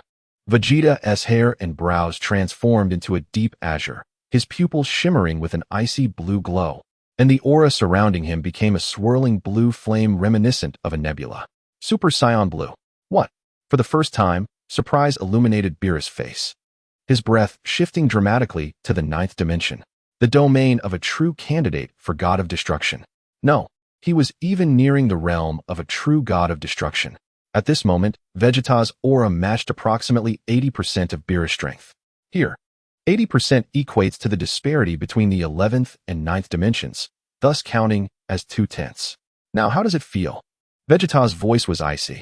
In an instant, he vanished, reappearing before Beerus, delivering a devastating punch. Beerus raised his arm to block, but was pushed back by the overwhelming force, the very space beneath him rippling. The two engaged in fierce combat once more, this time evenly matched. The residual energy from their clashes was even more terrifying, each impact resonating as if galaxies were being born and obliterated. Remarkable, truly remarkable. Beerus could not help but exclaim in admiration amidst the fray. A mere mortal had ascended to this level through sheer training. Vegeta, I concede, you deserve the title of genius. Vegeta, emboldened by his success, intensified his assault. It is too late to utter such compliments now. A god of destruction? It seems rather trivial. This statement ignited Beerus' fury completely. Arrogant fool, intoxicated by your own success. It seems I need to teach you a lesson about divine might. Beerus' purple aura surged skyward, his presence escalating once more, and with a powerful punch. He broke through Vegeta's defenses, landing a heavy blow to his face. Boom. Vegeta was sent flying like a cannonball, exceeding the speed of light, crashing into a massive spiral galaxy. He pierced through star after star, shattering countless planets, carving a path of destruction and chaos through the galaxy, erasing untold civilizations in an instant. Ultimately, he crashed into a white dwarf star, barely coming to a halt. At this moment, Vegeta maintained his Super Saiyan Blue form. Yet his battle suit was in tatters, blood trickling from his mouth, appearing somewhat disheveled. However, his eyes blazed with an even more fervent fire. Unforgivable. You have reduced me to this state. He growled, as his blue aura began to fluctuate erratically, its hue deepening. Super Saiyan Blue second stage. The aura surged once more. But this was not the end. Vegeta clenched his fists, the veins on his neck bulging as the blood of the Saiyans and divine power surged to its zenith. Breakthrough. Super Saiyan Blue third stage. Boom. Like the cataclysmic explosion at the universe's dawn, a profound indigo aura exploded from Vegeta, sweeping outward, pushing aside the remnants of nearby planetary debris. His muscles swelled slightly, his sense of power reaching an unprecedented peak. The 10th dimension, the true realm of the god of destruction. Beerus, I will kill you. Vegeta transformed into an indigo meteor, tearing through space at a velocity far surpassing his prior speed, charging toward the now-arrived god of destruction. Beerus' expression turned grave, the mockery vanishing from his eyes. He had indeed crossed into this domain. Their battle escalated once more, this time a true collision within the realm of the gods. With each encounter, the very rules trembled, causality unraveled, and the physical constants of this cosmic region began to destabilize, with signs of time and space distorting. After a prolonged struggle, Beerus seized a minuscule opening in Vegeta's flow of power, delivering a fingertip imbued with complete destructive energy to Vegeta's shoulder. Puff! A hollow appeared in Vegeta's shoulder blade, its edges shimmering with destructive purple light, preventing any healing. He grunted softly, once more sent flying, his indigo aura flickering unsteadily. Clearly drained, Beerus floated in the void, slightly panting, with minor damage to his attire. He gazed at the distant Vegeta, struggling to stabilize himself, gritting his teeth as he spoke with a complex tone. Not bad, Vegeta. Your strength is indeed commendable. If it were one of the weaker gods of destruction, you might have had a chance to win. The purple energy surrounding him began to coalesce on an unprecedented scale, as if the entire cosmos was bowing to him. An endless will of destruction enveloping the star field. However, against me, the strongest god of destruction of the 12th universe, Beerus' gaze turned into that of ultimate judgment, locking onto the fluctuating aura of Vegeta. Are you prepared to accept defeat? On Earth, Ye Feng perceived the battle between the two with astonishing clarity. It was not merely an awareness of energy, but one befitting an existence of imperial caliber. The rules of the entire universe, even the very embodiment of a universe's laws. The Heavenly Dao were no match for him. At his current level, sensing a portion of the universe was effortless. It seems Vegeta has reached his limit. Ye Feng murmured softly, sensing that Vegeta's body had indeed hit its threshold. Compared to 3 years ago, he had significantly improved. Based on Ye Feng's observations, Vegeta's base combat power should have risen from 30 trillion to over 50 trillion. Though this enhancement was considerable, it fell short of astonishing Ye Feng. Son Goku's strength should surpass that of Vegeta, but not by much.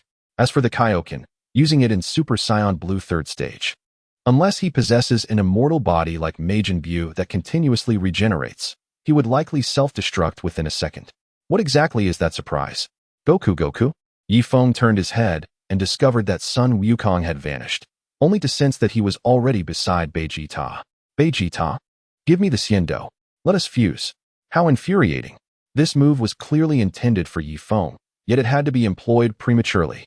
Vegeta assessed his own condition and reluctantly accepted the Xiando handed to him by Sun Wukong. Hey, you over there, step aside. My battle with Vegeta is not over yet. Wait a moment, Lord Beerus. It will be ready soon. The two assumed their stances, engaging in a synchronized dance, ultimately bringing their fingers together. Chapter 92, Fusion. Vegeta appears.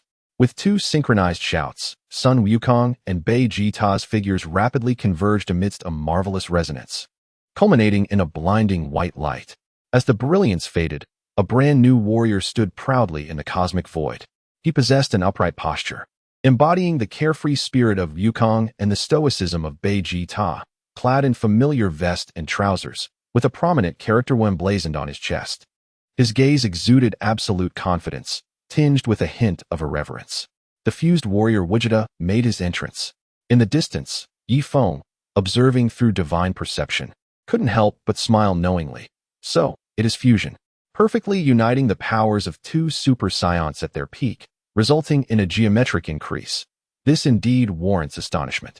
However, at the battlefield's center, Beerus's pupils constricted sharply, the ease and mockery on his face vanishing entirely, replaced by an unprecedented gravity. He fixated intently on the newly emerged Wichita, striving to gauge his depth, only to find his proud divine perception utterly ineffective, as if he were searching for a needle in a haystack. Completely unable to discern the opponent's limits. How could this aura be possible? A storm of disbelief raged within Beerus. Even I cannot perceive his depths?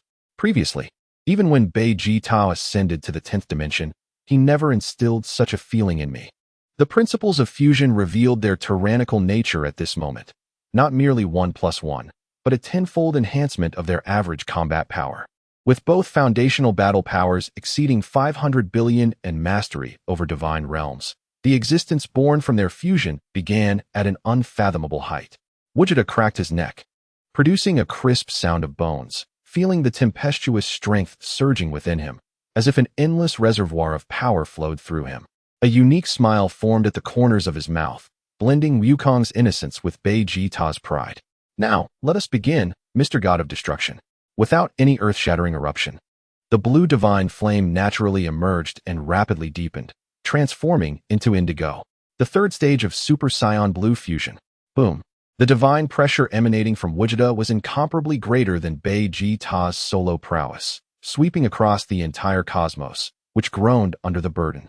Beerus's expression turned gravely serious, as the purple destructive energy surrounding him activated autonomously, forming a shield to withstand this pressure. Fusion? The combat power has surged again. This is becoming increasingly interesting. But there was more to come. Wichita's figure vanished in an instant. In the next moment, their fists collided once more. Boom! An indescribable thunderous sound reverberated through the vacuum in a rhythmic manner. At the point of collision, the space shattered like glass, creating an ever-expanding black hole that voraciously consumed all surrounding matter and energy. The aftermath of their battle transformed into a tidal wave of destruction, spreading outward at superluminal speeds, causing entire galaxies to fizzle out, one after another, collapsing into the fundamental particles of the universe. The scale of this battle transcended the realm of human comprehension. Amidst the fierce struggle, Beerus began exhibiting a mysterious transformation. His movements became increasingly elusive, and a faint white luminescence radiated from him. At the last possible moment, he deftly avoided Wichita's lethal attacks with minimal movement. Oh, Wichita missed a blow and paused with interest.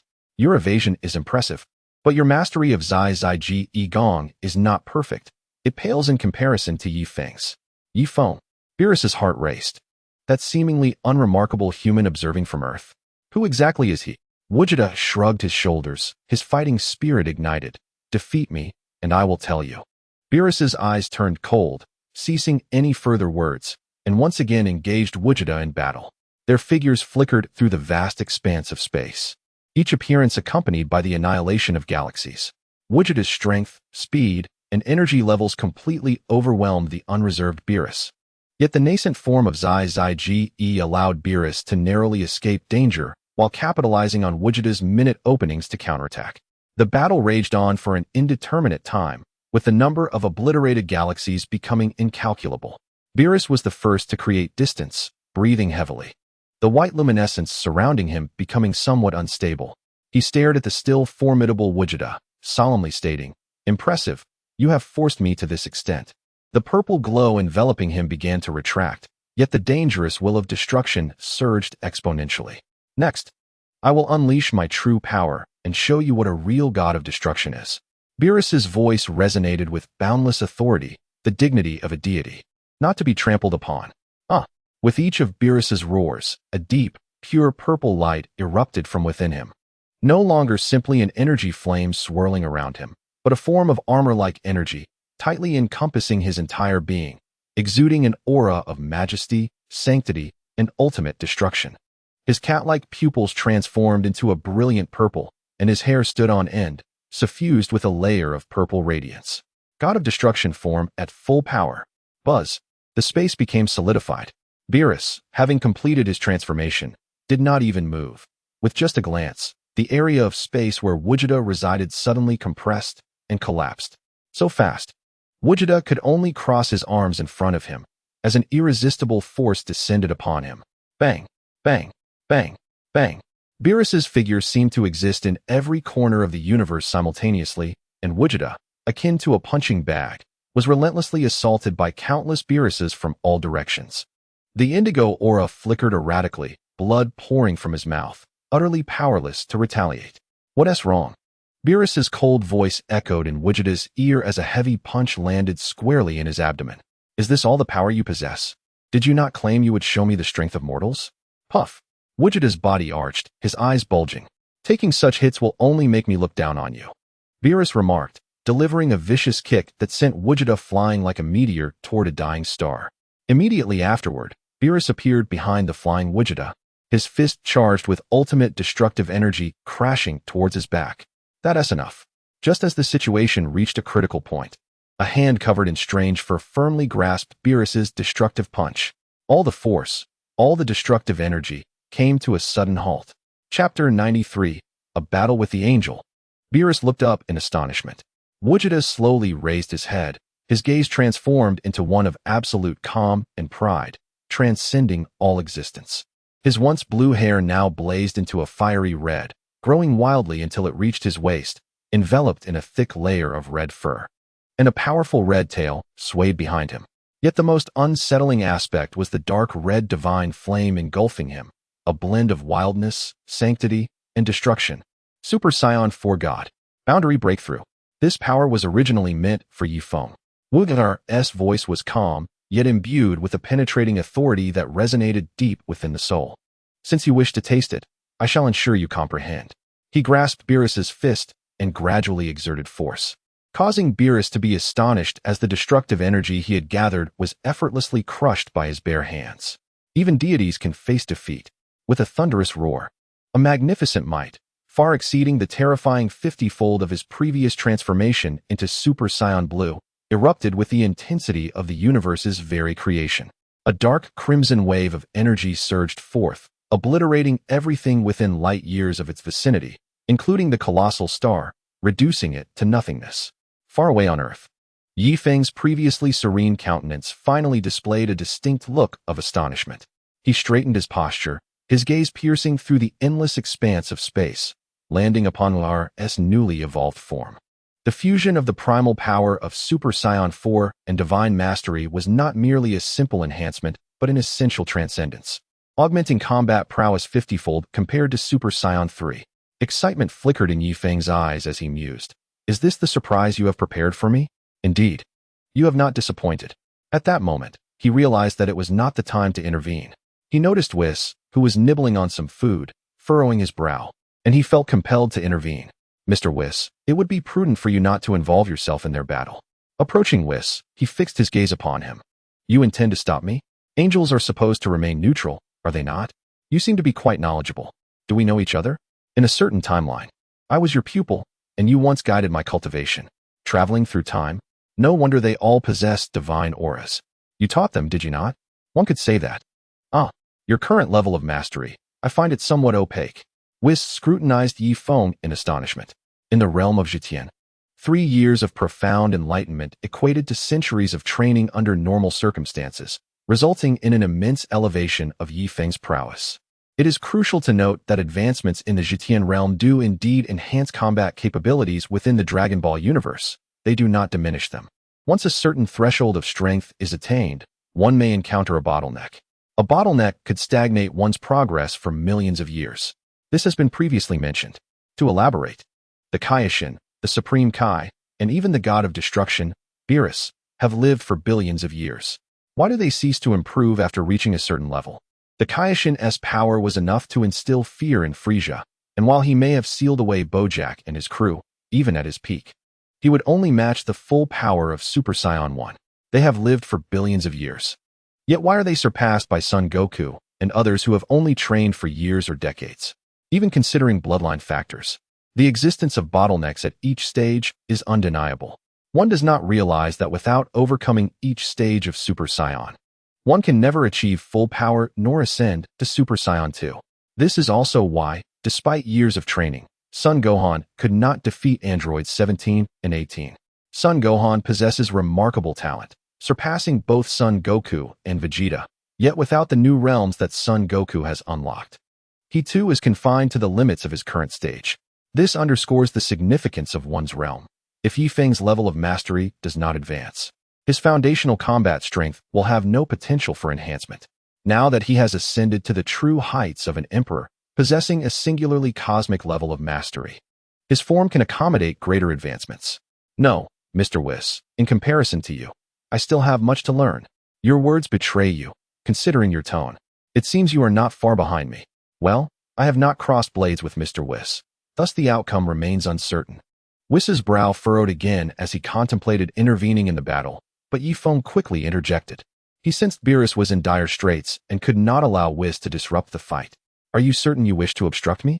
You must understand that I am nominally the servant of the god of destruction, and with Beerus currently under assault, I must take action. In that case, I shall grant you my guidance, Mr. Whis. There was no choice. Beerus had to endure this beating, for it was by his command that the Scions were annihilated. If this karmic debt was not settled today, it may become insurmountable in the future. Very well, Mr. Ye Feng, please enlighten me. Whis's typically languid blue eyes now brimmed with unprecedented gravity.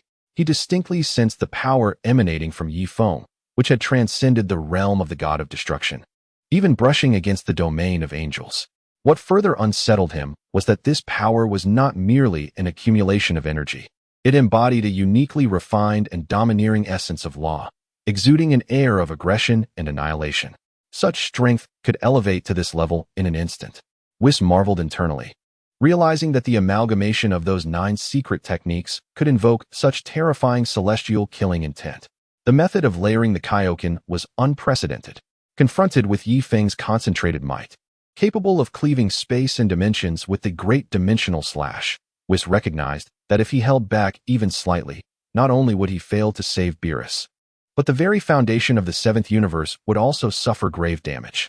He gently tapped his staff against the void, sending invisible ripples to stabilize the precarious fabric of space-time around them. Simultaneously, he extended his right hand, his fingertips shining with an unparalleled brilliance, as if it encapsulated the essence of eons of time's flow and cessation. Time Annihilation Finger. There was no cataclysmic spectacle, only an ultimate implication of silence enveloping all things. As Whis pointed, his finger directed towards the rending dark crimson dimensional slash. Boom. The two forces, each embodying the supreme laws of time and space, collided fiercely. There was no sound, yet it resonated within the very depths of every being's soul. At the epicenter of the clash, the concepts of time and space became nebulous and chaotic, with light distorted and consumed, forming a peculiar point that expanded and contracted incessantly. Terrifying ripples spread at a velocity billions of times beyond light, erasing countless stars as if they were simply erased by an eraser, vanishing without a trace, leaving not even a speck of dust. Chapter 94, Beerus's Utter Defeat. The entire 7th universe trembled violently, akin to a fragile bubble on the verge of bursting. Just as this destructive ripple was about to reach more distant star systems, even threatening the core of the universe, a deeper, gentler, yet overwhelmingly powerful force materialized from the void, enveloping the entire 7th universe like the most resilient net, forcibly calming and dissolving the catastrophic shockwave. This was Whis, simultaneously engaging in the clash while utilizing his angelic powers to stabilize the fundamental structure of the universe. After the strike, the void spanning tens of thousands of light years had transformed into an absolute realm of silence, devoid of even the most basic particles. Ye Feng and Whis confronted each other across the vast expanse of emptiness, their respective powers slowly settling. Ye Feng exhaled gently, his internal energy slightly surging. The strike he had just unleashed exhausted the utmost limit of his current mastery, even pushing the divine forbidden domain to its extremes.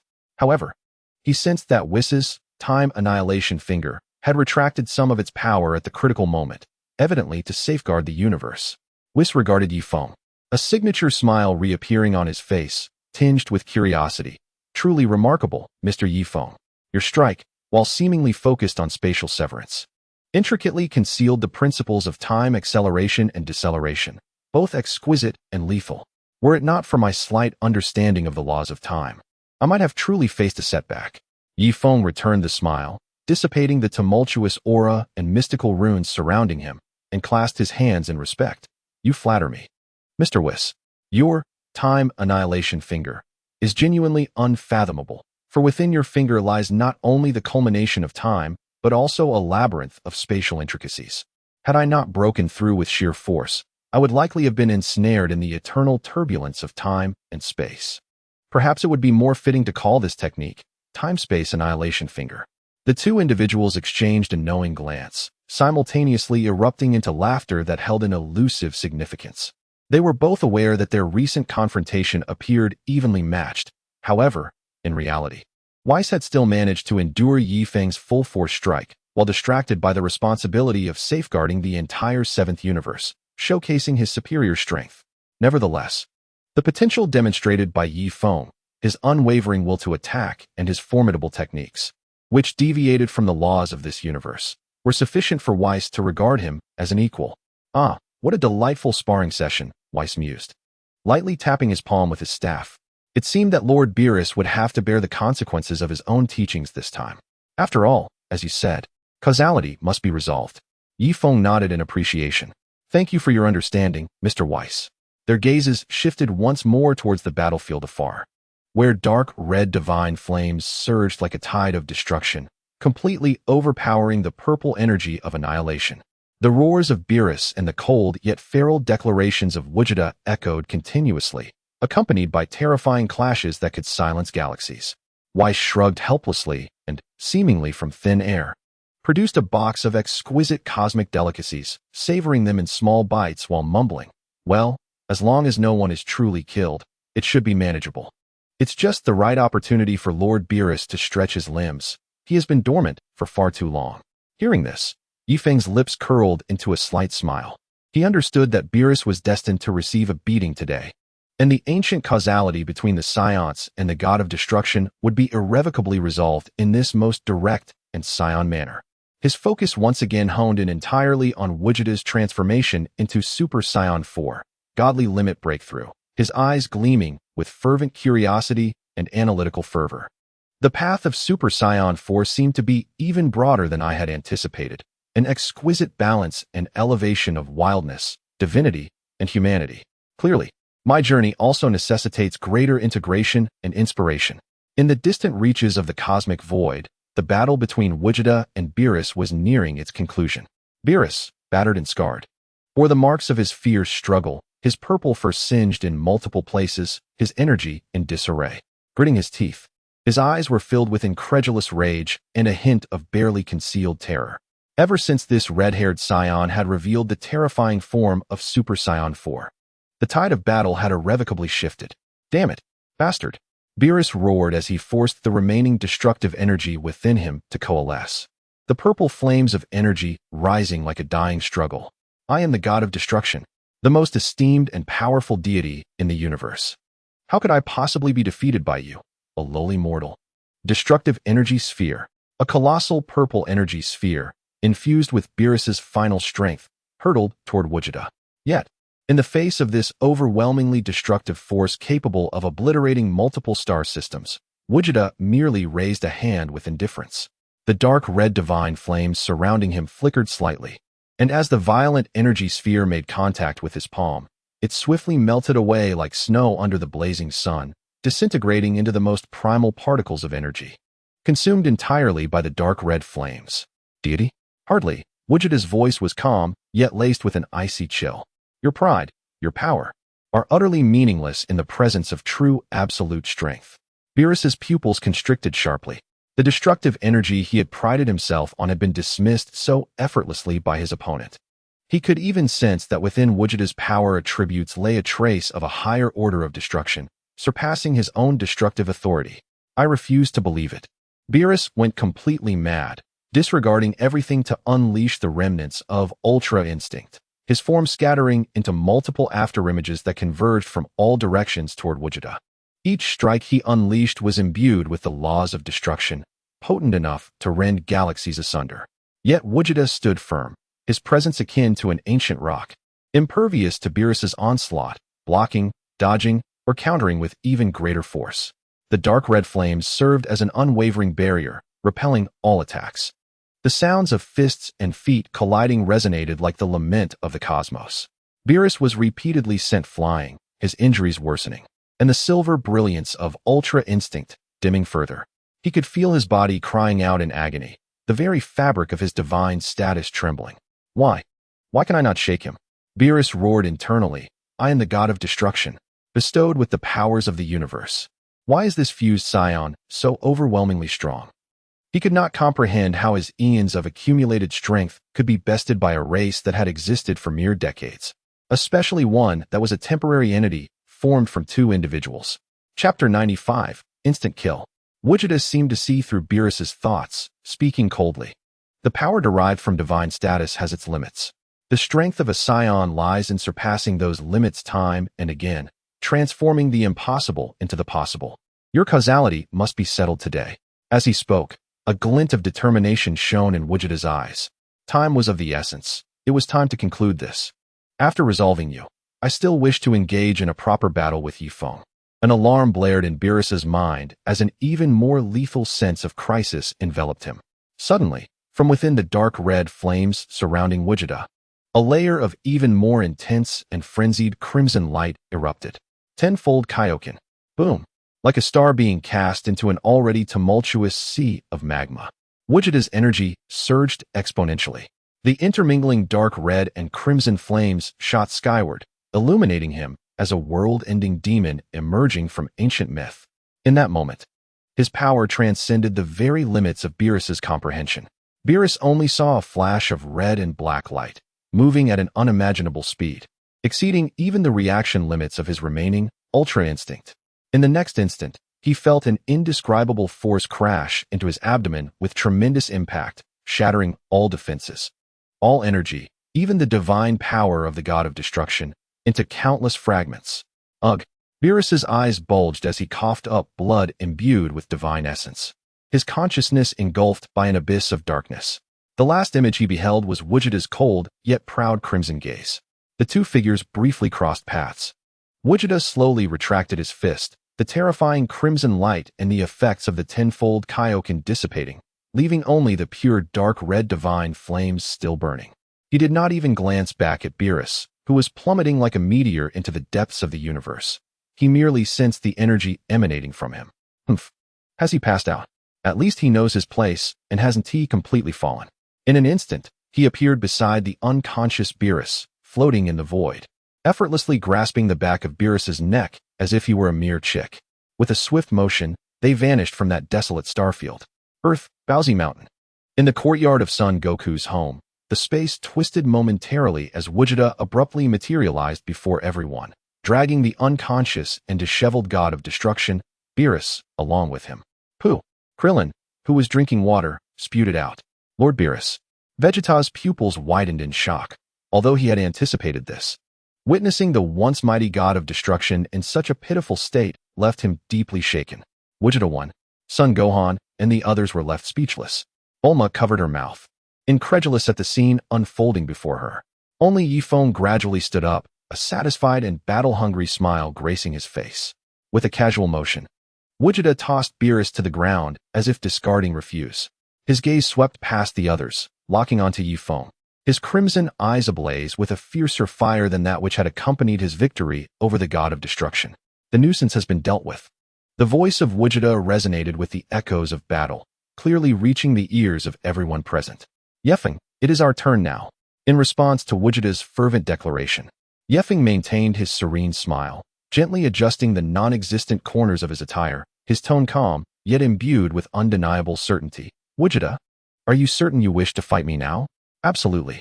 Wujida's reply was resolute, his dark red divine flames surging vigorously fueled by his soaring battle spirit. After years of relentless training, constantly pushing my limits, and even merging into this Super Saiyan 4 form, it is all to defeat you, even if only once.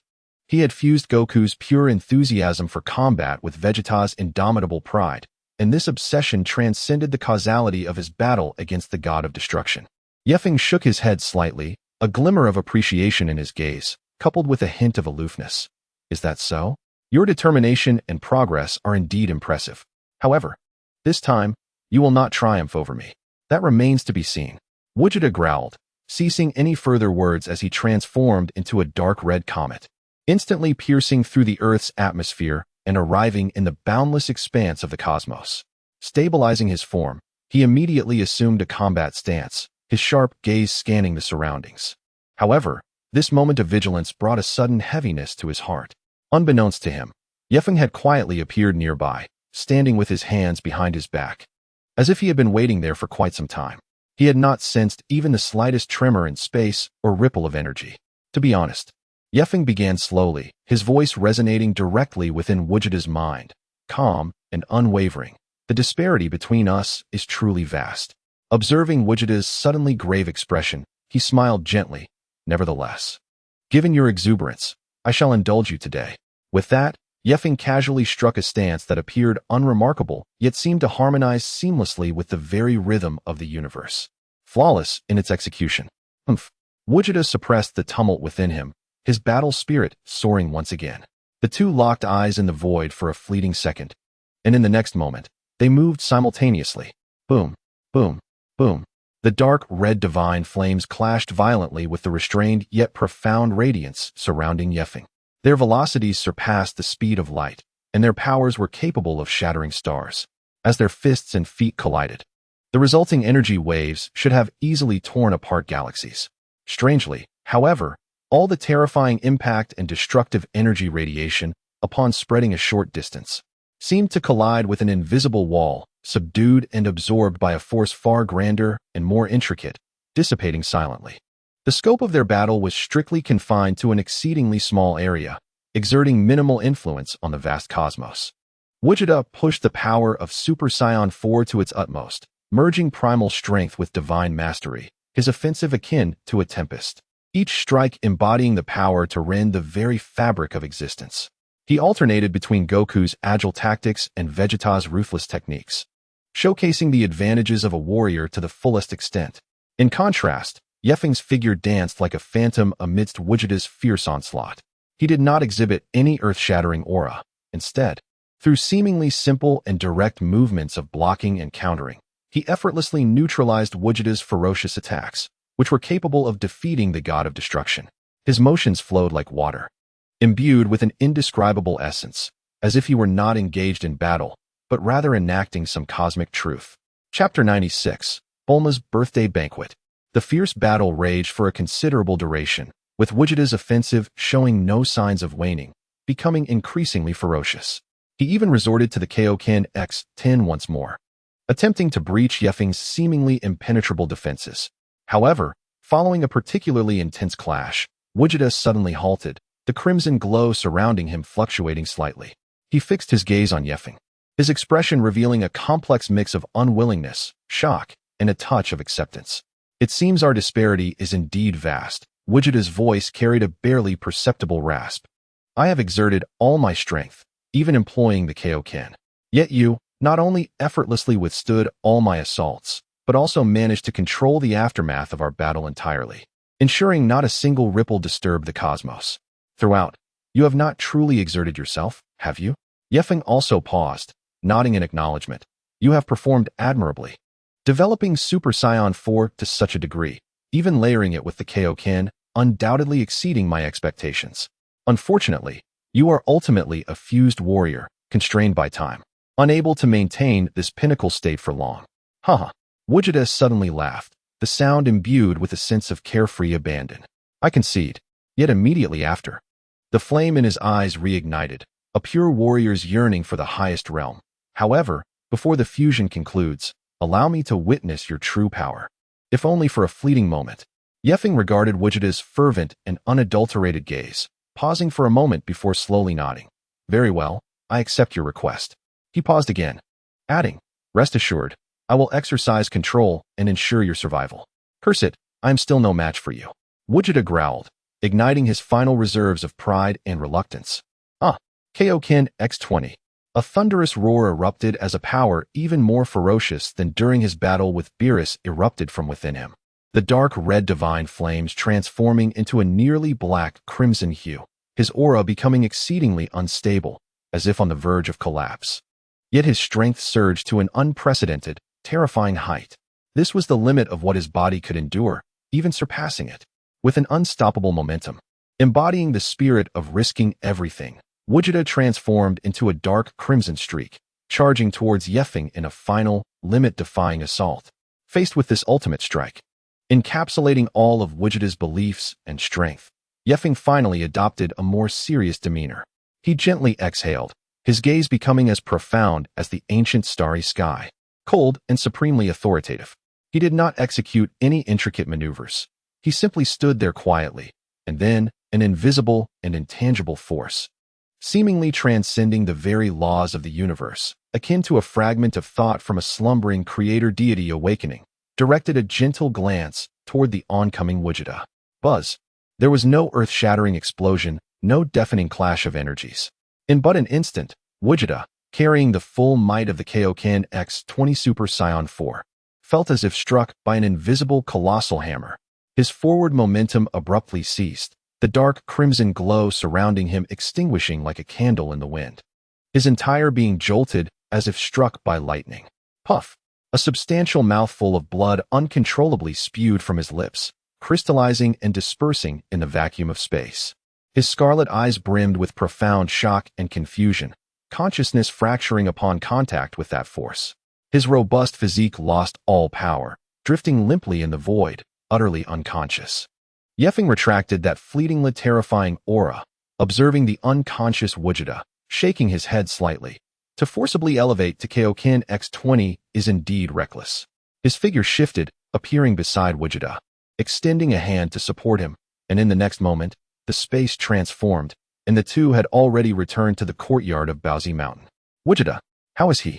Piccolo, Krillin, and the others immediately gathered around, with Tian promptly employing the healing techniques of Namek, enveloping Wujida's body in a gentle light, rapidly mending the severe internal injuries sustained from forcibly enhancing his power and utilizing the Kaioken X-20. However, just as Tian completed the healing and retracted her energy, a brilliant white light suddenly illuminated Wujida's form. Buzz. As the radiant light faded, the imposing figure of Chao Xishin vanished, replaced by the exhausted and panting forms of Sun Wukong and Vegeta, both bearing expressions of shock and fatigue. The Patera earrings slipped from their ears, signaling the end of their fusion. Struggling to sit upright, they recalled the final moment of their battle against Ye Feng after merging. An incomprehensible and overwhelming terror surged against them, as if the entirety of the cosmos were bearing down upon them. They exchanged glances, each reflecting profound astonishment and a hint of bitterness. The formidable warrior, Gogeta, who had vanquished the god of destruction Beerus, had been instantaneously obliterated by Ye Feng. Vegeta clenched his fists, striking the ground in frustration, while Sun Wukong, after a brief shock, felt a renewed fervor and excitement igniting within his eyes. Incredible! Brother Ye Feng, you are truly formidable. Ye Feng regarded them with a faint smile, his gaze seemingly directed towards realms far beyond, transcending even the angels and the Omni King. His journey was still long. On this day, in West City, the headquarters of the Capsule Corporation was adorned with festive decorations, bustling with life. Bulma's birthday celebration was magnificently underway, with nearly all the Z fighters gathered, their laughter and joy resonating throughout the venue. Krillin, Yamchu, Tien, Chaozu, and Piccolo, who, despite his usual aloof demeanor, bore a barely perceptible smile, were all present. Even Sun Wukong and Vegeta, far away in the realm of the gods of destruction, managed to return with the help of Whis' instant transmission. Inside the banquet hall, a feast of culinary delights and flowing wines awaited. Bulma radiated joy, the undeniable center of attention, graciously accepting her friend's well wishes. Number 18 stood by her side, and together, the two striking women formed a captivating sight. "Happy birthday, Bulma!" shouted Sun Wukong, holding a chicken leg in one hand and a cup of juice in the other, his garbled congratulations eliciting laughter from the crowd. Ye Feng observed this scene with a smile, a cup of sake in hand, savoring the rare tranquility and warmth. This was the ordinary yet precious life he vowed to protect. However, just as the festivities reached their peak, an incredibly primal, wildly turbulent, yet vaguely confused presence suddenly emerged at the edge of Earth, rapidly approaching West City. Chapter 97. The Official Arrival of Broly. Ye Feng was the first to sense it, raising an eyebrow and revealing a knowing smile. Had he finally gained complete control? Piccolo and Vegeta simultaneously changed expressions, sharply turning towards the source of the energy. This energy is terrifying. It is rife with wildness. Piccolo spoke gravely. Who is it? It feels somewhat like a scion, yet entirely different. Vegeta's brow furrowed, the scion blood within him stirred by this familiar, yet extreme aura, growing restless. Sun Wukong set down his chicken leg, excitement and seriousness mingling on his face. Wow, such strong energy. I've never felt anything like this. The atmosphere of the banquet shifted to one of tension, as everyone sensed the overwhelming pressure akin to a colossal beast drawing near. Everyone, do not be alarmed. Ye Feng set down his cup, his voice calm resonating throughout the hall. It is a friend of mine. He has just emerged from seclusion. Before his words could settle, a dark green streak descended from the sky like a meteor, landing with a thud in the open space outside the banquet hall, causing the ground to tremble slightly. As the dust cleared, a tall and robust figure emerged.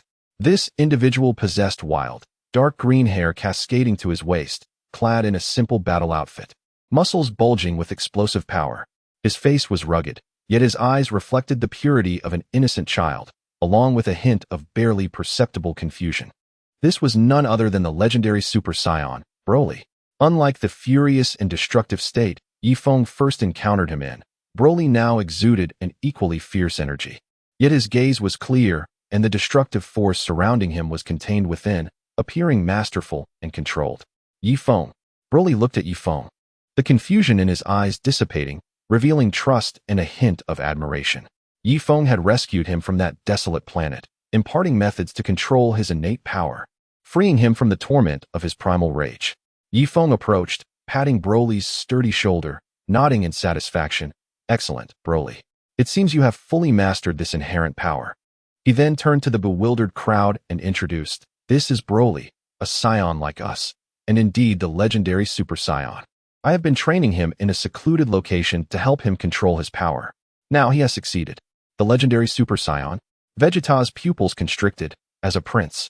He had heard of this legend, which he had always thought to be mere myth, only to discover its truth. Sun Wukong's eyes gleamed with excitement. The legendary Super Saiyan? That sounds incredible. Broly, shall we have a match? Broly gazed at Sun Wukong with perplexity, then turned to Ye Feng. Ye Feng chuckled, addressing Sun Wukong. Kakarot. Today is Bulma's birthday, not an appropriate day for a fight. There will be other opportunities for you to spar. Bulma stepped forward, hands on her hips. Exactly.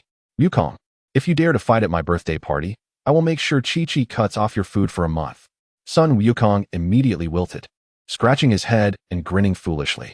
Ye Feng kindly beckoned to Broly. Broly, come over. Today is our friend Bulma's birthday, and there is plenty of delicious food for you to try. Broly nodded, seemingly understanding, and followed Ye Feng into the banquet hall. Initially, his massive frame and primal aura made Krillin and the others somewhat apprehensive, but they soon realized that although Broly appeared intimidating, he had a simple mind, resembling a giant child. Especially when he tasted the Earth's delicacies, his eyes lit up with satisfaction, instantly bridging the gap between him and the others. The lively atmosphere of the banquet resumed, now enriched with the unexpected vibrancy brought by Broly's presence. Ye Feng watched this scene, friends laughing, powerful companions, and the woman he cherished. A subtle smile graced his lips. The saga of the Dragon Ball world continued, and while future challenges may be even more daunting, as long as he had these people by his side, his journey would not be solitary. Whether indulging in the warmth of mundane life or ascending to the pinnacle of cultivation, he would resolutely forge ahead. Bulma's birthday celebration continued in an atmosphere that was somewhat peculiar, yet profoundly harmonious. Meanwhile, the Z Fighters of Earth welcomed a true legend capable of altering any battlefield. As time passed, months had slipped by since the astonishing battle at Baozi Mountain. Under Ye Feng's recommendation, Sun Wukong and Vegeta trained in the realm of the gods of destruction alongside Whis. Meanwhile, Son Gohan and Broly honed their skills under Ye Feng's guidance. In the realm of the gods of destruction, Sun Wukong and Vegeta underwent rigorous training under Whis' tutelage, their strength improving daily. On Earth, Ye Feng led what appeared to be a leisurely life, yet he too remained diligent. He accompanied Bulma in various scientific endeavors, enjoyed tender moments with Number 18, and occasionally offered pointers to Krillin and Piccolo regarding their training. Yet, unbeknownst to anyone, within the depths of the spatial or temporal barriers. Ye Feng's exploration of the path of transcendence had never ceased. His power became increasingly restrained, his aura harmonious, as if he had aligned himself more closely with the myriad laws of the universe. Every gesture he made subtly contained the essence of transcendent principles. In silence, Ye Feng took another step along his path of celestial enlightenment, akin to living a second life. Unbeknownst to him, 6 months had passed, during which he had been contemplating the cosmos and inadvertently discovered that Frisia had been resurrected. Has Frisia truly returned? Yet now he is far too weak. Even after 4 months of training to attain his golden form, he would still be no match for Sun Wukong and Vegeta. It seems he will need a little motivation. For months later, Ye Feng appeared punctually at the location where Frisia had completed his training. After 4 months of cultivation, I have finally grown stronger. This color shall be named Golden Frisia. Frisia declared with fervor. Ye Feng, Sun Wukong, Vegeta, you shall wait for my revenge. Hey, Frisia, long time no see. Who goes there? Why Ye Feng? What? Mr. Frisia, are you not welcoming me? Ye Feng continued. Do you know what I am here to do? Come to seek revenge? You still dare to come? Mr. Frisia, I previously mentioned that we need not be enemies. Besides, you should realize that without my tacit approval, your subordinates could never have acquired the Dragon Balls to resurrect you. Chapter 98, Black Gold Frisia. What do you truly seek? I shan't express gratitude. I merely believe, Mr.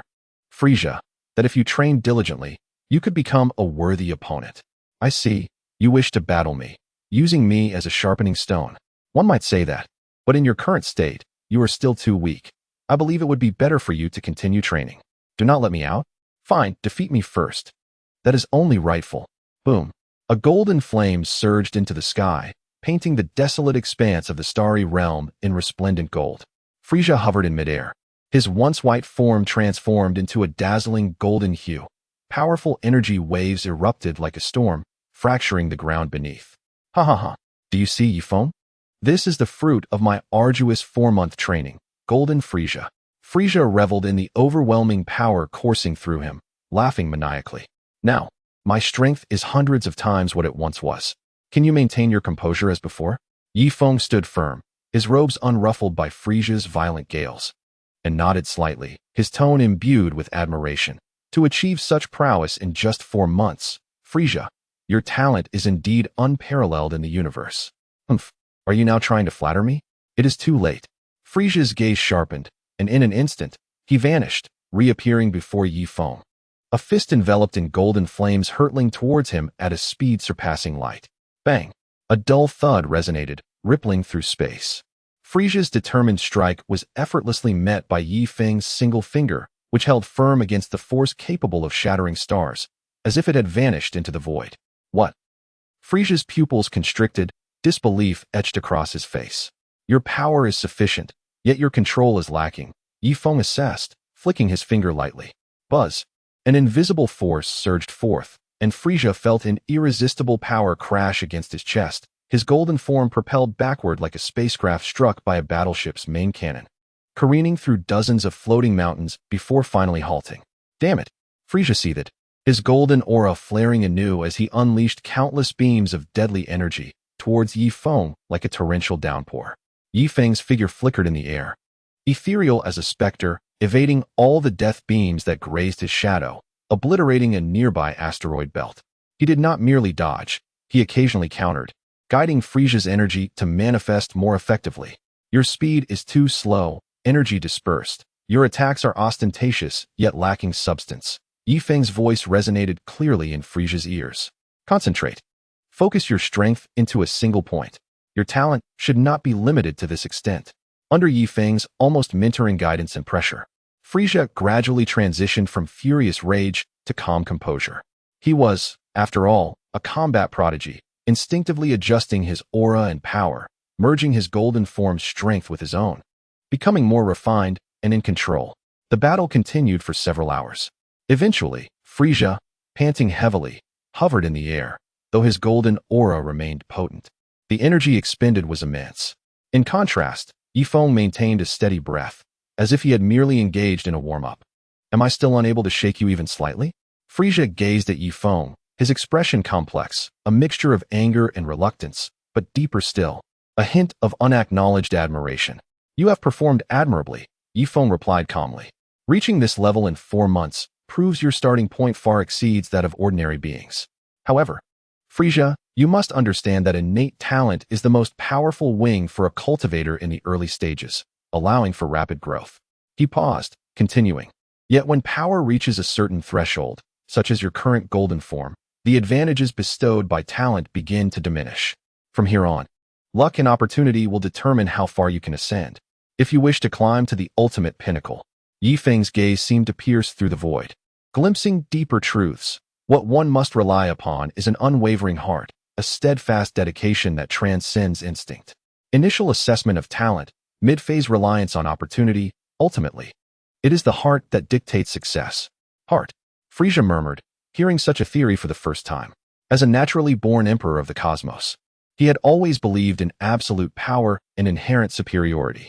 Indeed, your hatred and dissatisfaction can nourish your resolve, but if you cannot truly comprehend the source of your strength, your power will ultimately reach an end. Ye Feng gestured, and a rift in space opened before them, revealing a peculiar realm where the flow of time differed markedly. Here, time flowed differently from the outside world. One day outside equated to about a year here. I offer you an opportunity, Frisia. Enter this space and seek the answer that transcends gold. Will you continue blinded by the wrath of revenge? Or will you truly excavate the latent power of your Ice Gene lineage? The choice is yours. Frisia gazed at the rift, then at the unfathomable Ye Feng. Gritting his teeth, you will regret today's decision, Ye Feng. With that, he flew into the rift without a backward glance. Ye Feng watched the rift close slowly, a faint smile gracing his lips. He was unconcerned that Frisia might lose control. Absolute strength breeds absolute confidence. Moreover, a more formidable opponent would better hone those around him, including himself. In the alternate space, time flowed. 1 year, 2 years, 5 years, 10 years. While only 10 days passed in the outside world, for Frisia within this realm, it was a grueling decade of training. During these 10 years, he faced countless instances of energy destabilization and the brink of bodily collapse. Initially, he relied solely on his hatred for Ye Feng and the Science to persevere. Yet as time wore on, amidst endless solitude and cultivation, he began to delve deeply into his own power, reflecting on Ye Feng's words on the heart. Hatred remained a driving force, yet it was no longer the entirety of his motivation. A sense of pride as a cosmic emperor, an unwillingness to be subservient, and a quest for the essence of power gradually coalesced within him. Finally, at some moment in the 10th year, as he fully integrated all his fury, pride, obsession, and understanding of power, a qualitative transformation occurred within his energy. Boom! Dark energy, deeper and more ferocious than golden flames, erupted forth. At its core lay an abyssal blackness, the edges ablaze with brilliant golden light. The interplay of black and gold hues upon him is a stunning tapestry, embodying the paradoxical beauty of destruction intertwined with nobility. His physique appears more formidable, with lines more fluid, yet his aura has become somewhat restrained. Nevertheless, the power he harbors far exceeds that of his golden form by at least tenfold. This overwhelming strength, Frisia reveled in the unprecedented might coursing through him, unleashing a thunderous laugh that transcended the golden realm. This is the epitome of perfection. I shall name it Heijin Fulisha. Chapter 99. The Earth Warriors Confront Frisia, Part 1. He clenched his fist with such intensity that the surrounding space began to warp and shatter under the strain of his power. Ye Feng, Sun Wukong, Vegeta, await my return. For I, King Frisia, have come back. Whoosh. Heijin Fulisha transformed into a streak of black and gold light, bursting forth from the dimensional space where he had trained for a decade. Upon returning to his spaceship, he discovered that only 10 days had passed in the outside world. Without hesitation, he promptly assembled his formidable army, brimming with murderous intent, and set forth towards Earth. The target is Earth. This time, I shall turn all humiliation, along with that planet, into cosmic dust. Meanwhile, Earth remained tranquil. Sun Wukong and Vegeta continued their training in the realm of destruction, while the Z warriors led peaceful lives. Only Ye Feng, who was enjoying afternoon tea with Bulma and Android 18 at home in the western metropolis, sensed something amiss as he looked up at the sky, a barely perceptible smile gracing his lips. Has it finally come? Heijin Fulisha, I hope you do not disappoint me. A crisis far beyond the original narrative was quietly approaching. However, Frisia had grown stronger, and so had the Z warriors. In the desolate wasteland on the outskirts of the western metropolis, the minions brought by Frisia lay strewn across the ground. Krillin clapped his hands and smiled at Tianjin Han, saying, "These fellows are hardly stronger than they were on Namek." Tianjin Han's expression turned grave. His third eye fixated on the distant battlefield that sent chills down his spine. The minions are insignificant, but Frisia's aura is terrifying. Beside him, Piccolo descended slowly, his green arm still tinged with a trace of white energy. He had just decisively defeated a once competent warrior who had trained alongside Frisia.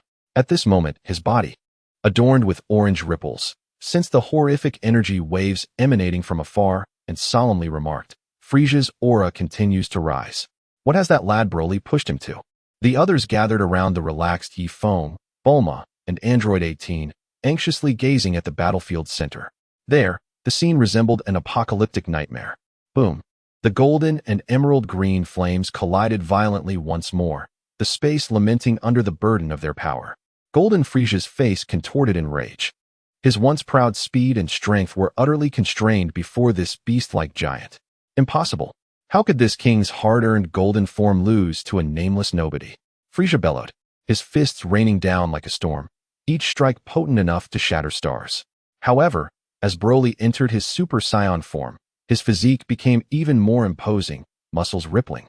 With emerald flames crackling with ferocity, he faced Frisia's relentless onslaught without flinching, retaliating with even more primal and direct force. Roar! Broly unleashed a primal scream, delivering a punch to Frisia's crossed arms. Crack! The sound of breaking bones echoed, and Frisia howled in pain, his golden form hurtling backward like a meteor, crashing through countless mountains, carving a bottomless trench into the ground. Cough! Frisia barely steadied himself, kneeling amidst the ruins, purple blood spurting forth. His golden body trembled slightly, eyes filled with disbelief and humiliation. Once again, on Earth, under the watchful gaze of many, he was crushed by overwhelming power. "Frisia, it seems your golden form is nothing more than this." Ye Feng's voice drifted through the smoke, laced with mockery. "If this is your limit, today shall be your day of reckoning." Damn it! Frisia was consumed by madness, fury obliterating his reason. "You have forced my hand. Witness the true power of this king. A force that could send tremors throughout the universe." Boom! A far more profound and terrifying aura erupted. The gold upon Frisia's surface rapidly faded, replaced by a dark and metallic black gold hue. His physique swelled slightly, muscles contorting more fiercely, and the flames surrounding him transformed from gold to a foreboding black gold, imbued with a sense of doom and destruction. Heijin Felicia. Whoosh. His aura swept over the entire earth like a cosmic tempest, even piercing the atmosphere and spreading into the depths of space. What is this energy? Krillin was nearly paralyzed with fear, his teeth chattering. Piccolo's forehead glistened with cold sweat. This is dozens, perhaps even hundreds of times stronger than before. Is this creature truly a monster? Even Ye Feng, usually composed, felt a flicker of seriousness in his gaze. Oh, is this the Heijin form? Indeed, it is intriguing. Heijin Felicia hovered in midair, reveling in the surging, seemingly boundless power within him, spreading his arms wide and laughing maniacally. Ha ha ha. Do you see? This is my true form. Tremble, ants. His gaze locked onto Broly. You shall be the first to fall. Before his words could settle, he vanished. Broly's pupils constricted, instinctively crossing his arms before his chest. Bang! A muffled sound echoed as Broly's massive form was sent hurtling backward, like a projectile launched by a supernova, moving so swiftly that it ignited flames through the air. How fast? Tianjin Han's third eye could barely track him. Broly! Sun Wukong gasped. Heijin Felicia flicked his wrist, a cruel smile gracing his face, an effortless victory. Yet, before his smile could fade, the emerald green flames surged once more, and Broly erupted from the rubble, blood trickling from the corner of his mouth. But his eyes shone with wild excitement. The trait of growing stronger when faced with adversity truly began to manifest. Roar! Broly howled, charging towards Heijin Felicia. The two clashed again, and this time, the battle escalated. Each collision sent shockwaves through the earth, fissures in space resembling black spider webs spreading across the sky. Although Heijin Felicia held the absolute advantage in power and speed over Super Saiyan Broly, Broly's beast-like combat instinct and seemingly inexhaustible stamina allowed him to cling to Frisia like the most resilient of gum. As this cataclysmic battle reached its zenith, two figures appeared beside Ye Feng without warning. As the light dissipated, they revealed themselves to be Sun Wukong and Vegeta, clad in the attire of the realm of destruction. Wow, this energy is outrageous, Sun Wukong exclaimed upon his arrival, his face alight with excitement as he beheld the tumultuous clash of black and green flames in the distance. Is that Frisia's new form? Incredible. Chapter 100. The Earth Warriors Confront Frisia, Part 2. Vegeta crossed his arms, snorting in disdain. Yet his eyes burned with fierce battle intent. Kakarot, it seems we have arrived just in time. This fool has indeed trained to such an extent. But he shall serve as a perfect test for our own training.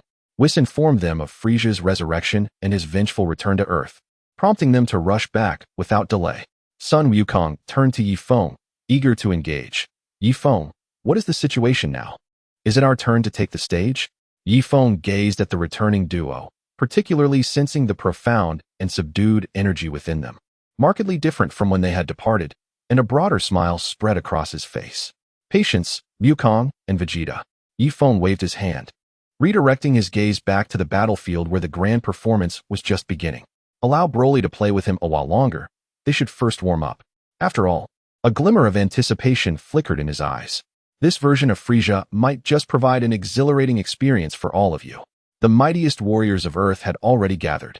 At the heart of the storm, the fierce battle between Heijin Frisia and the legendary Super Saiyan Broly raged on, escalating towards an unprecedented intensity. In the center of the battlefield, the clash between Heijin Frisia and Broly had reached a fever pitch. Huh. What's the matter, legendary Super Saiyan? Is this all you're capable of? Frisia cackled, his black golden aura resembling a hellish flame, each punch and kick imbued with the power to shatter galaxies. His speed, strength, and energy intensity completely overwhelmed the normal state of Super Broly. Broly emitted a beastly growl, his dark green aura surging as he struggled against Frisia's relentless assault. Wounds began to appear on his body, and the excruciating pain, coupled with Frisia's unabashed malice, acted as a catalyst, igniting the primal ferocity and destructive instinct that lay deep within his bloodline. The clarity in his gaze was gradually consumed by a frenzied crimson, and his breathing grew heavy and chaotic. A more primal and uncontrollable terror radiated from him. Oh no! Piccolo's expression changed. Broly was on the verge of losing control. Just as Broly seemed about to be fully engulfed by his beastly instincts, he suddenly retaliated with a punch against Frisia, using the recoil to swiftly retreat. Clutching his head with both hands, he let out a pained roar, as if desperately suppressing something within. After a moment, he looked up, the crimson in his eyes slightly fading, and gasping for breath. He faced Frisia, his voice hoarse and laborious. I concede. Concede? Frisia scoffed, his murderous intent intensifying. The battle had only just begun. Did he think this was merely a game? Prepare for complete annihilation. He conjured a massive black golden energy sphere in his palm, ready to hurl it at the seemingly unstable Broly. Your opponent has changed. A clear voice interjected, as an orange-red figure swiftly positioned itself between them. Sun Wukong's son, Son Gohan, radiated a piercing gaze, surrounded by a brilliant blue divine aura of Super Saiyan Blue. Oh, son of Sun Wukong? Frisia raised an eyebrow, casually flinging the energy sphere towards Son Gohan. Then you shall be my warm-up. Boom. Son Gohan crossed his arms to absorb the blow. Yet the immense force sent him sliding backward for hundreds of meters, his arms tingling with numbness as his super blue aura flickered violently.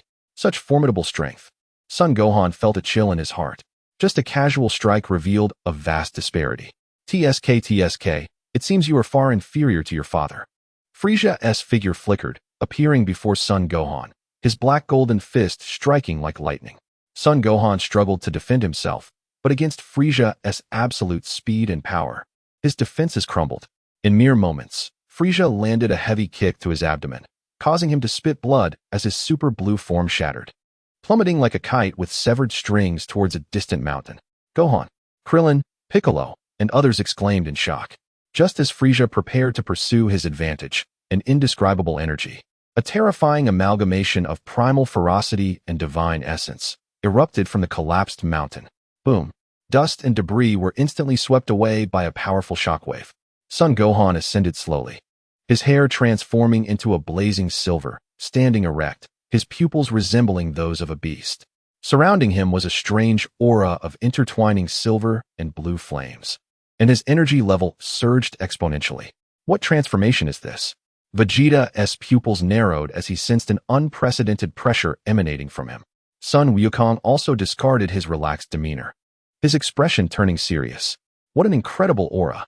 It's filled with ferocity, yet it differs from Broly's, blending in the essence of divinity. Ye Feng observed the transformed Sun Gohan with a subtle nod. This was the result of his guidance, far from the mere beast depicted in the original. It perfectly fused the latent power of a mysterious form with the divine essence imparted by Whis, resulting in Sun Gohan's unique ultimate form, Beast God. Frieza. Sun Gohan's voice resonated, low and echoing, a blend of a beast's roar and a deity's whisper. Now, I shall be your opponent. Bluster. Though Frieza was astonished by Sun Gohan's surging energy, his confidence in his black golden form remained unshaken, and he transformed into a stream of black gold light, charging forth once again. Bang! This time, their fists collided, producing a thunderous sound that reverberated throughout. Energy shockwaves radiated outward in a circular pattern, tearing apart the clouds in the sky. The two appeared evenly matched. What? Frieza's face displayed shock for the first time. Sun Gohan's gaze sharpened, launching an immediate counterattack. His movements combined the ferocity of a beast with the exquisite technique of a deity, with speed, strength, and reflexes soaring to new heights as he engaged Frieza in a fierce exchange. Fist shadows intertwined, energies clashed, from the ground to the sky, and then to the edge of the universe. Each collision felt like the collision of stars, the dissipated energy causing the Z warriors far below to feel a surge of trepidation. Gohan has become so powerful. Piccolo was astonished yet immensely gratified. In the distance, Sun Wukong and Vegeta watched the earth-shattering battle, their expressions grave. The amplification from Gohan's form is simply astonishing, Vegeta murmured. If we hadn't team-mastered that, we might have been left far behind. Sun Wukong nodded in agreement, his eyes gleaming with excitement. Frieza has also grown significantly stronger. How wonderful. I can hardly wait to join the fray. Chapter 101. The Mightiest Sun Gohan. On the battlefield, Frieza's unease grew with each exchange. He had initially believed that his black golden form would crush all, yet here he faced a legendary Super Saiyan. And now even Sun Wukong's son possessed the strength to contend with him. Damn it! Why do you Saiyan monkeys always manage to surpass your limits time and again? Frieza roared, his black golden aura swelling, his assault becoming even more frenzied. Sun Gohan gritted his teeth, pushing the power of the beast god form to its zenith. He understood that his ability to contend was not merely due to the formidable enhancement of his form, but also a result of the solid foundation built under Ye Feng's guidance over the past 6 months, far exceeding the original's combat prowess. Otherwise, no matter how strong the form, it could not sustain the immense energy required to confront Heijin Frieza. The battle between the two reached a stalemate, with neither side able to gain a decisive upper hand in the short term. Ye Feng observed this fierce struggle and recognized that the preliminary skirmish was sufficient. He turned to the already restless Sun Wukong and Vegeta, a slight smile gracing his lips. The warm-up should be over now. It's your turn. Let me see what true skills you've acquired under Lord Beerus. Sun Wukong and Vegeta exchanged glances, both wearing proud and fierce smiles. Just as they prepared to step forward to take over the battle, an unexpected turn of events unfolded. Frieza, Sun Gohan's voice rang out, calm yet imbued with undeniable authority. You don't think this is all of my power, do you? Frieza abruptly turned, his pupils constricting. There stood Sun Gohan, who had appeared somewhat beleaguered amidst the fierce exchanges, now slowly straightening up. The silver and blue intertwining aura of the beast god had not dissipated. Instead, it began to pulse and gather with a peculiar rhythm. His beast-like vertical pupils remained, but the frenzy within them gradually faded, replaced by a depth akin to the starry sky, natural, ethereal, and detached. Flecks of silver light began to flow through his hair and across his skin, his aura becoming increasingly elusive, as if he were merging with the surrounding universe. It's impossible. You should be gravely injured. Frieza, in a state of disbelief, roared as he sensed a profound transformation emanating from Sun Wufan, an overwhelming pressure that sent shivers through his very soul. Sun Wufan slowly raised his hand, feeling the flow of newfound energy within him, and calmly declared, "Humph, you are not worthy to defeat me." In the next instant, his gaze sharpened, and the aura surrounding him transformed into a pure, radiant silver. His hair shimmering like flowing mercury. An indescribable essence, seemingly transcending all laws, enveloped the arena, embodying the essence of Zizai Ji Gong. "Is this Zizai Ji?" Suin Wukong exclaimed, his face alight with excitement and astonishment. Vegeta, equally astounded, gasped, "What? How is this possible? This aura is even more profound than what we felt from Lord Bylus." In that moment, Suin Wufan had seamlessly fused the immense foundational energy of the beast god with the ultimate realm of Zizai Ji, creating his own unique manifestation of beast god Zizai Ji. He turned to the astonished Vegeta and Suin Wukong, explaining, "There is nothing impossible, Uncle Vegeta, Dad. You can cultivate the divine techniques under Whis' guidance. And under Uncle Ye Feng's tutelage, I have my own path." His gaze then locked onto Frieza, an ethereal look sending chills down Frieza's spine. As for what comes next, "Frieza, are you ready to embrace failure? Curse you, I refuse to believe it. I am the Emperor of the Universe." Frieza's overwhelming fear erupted into a frenzied roar as he summoned the full extent of his black gold form's power, transforming into a torrent of destruction, charging recklessly at Suin Wufan. "I will kill you." Yet, in the face of Frieza's all-out assault, Suin Wufan's figure danced like a specter. Each subtle sidestep and seemingly casual motion perfectly evading Frieza's most ferocious strikes. At the moment when Frieza's old strength was depleted and his new power had yet to manifest, Suin Wufan delivered a precise and crushing blow. Boom, bang, crack. Frieza's onslaught resembled a tempest, yet he could not even graze the hem of Suin Wufan's attire. Each of Suin Wufan's seemingly casual counterattacks contained the force of the entire cosmos, striking solidly against Frieza and causing his black gold form to tremble, energy dissipating, blood gushing forth. It was a complete and utter domination, regardless of Frieza's struggles or the formidable energy attacks he unleashed.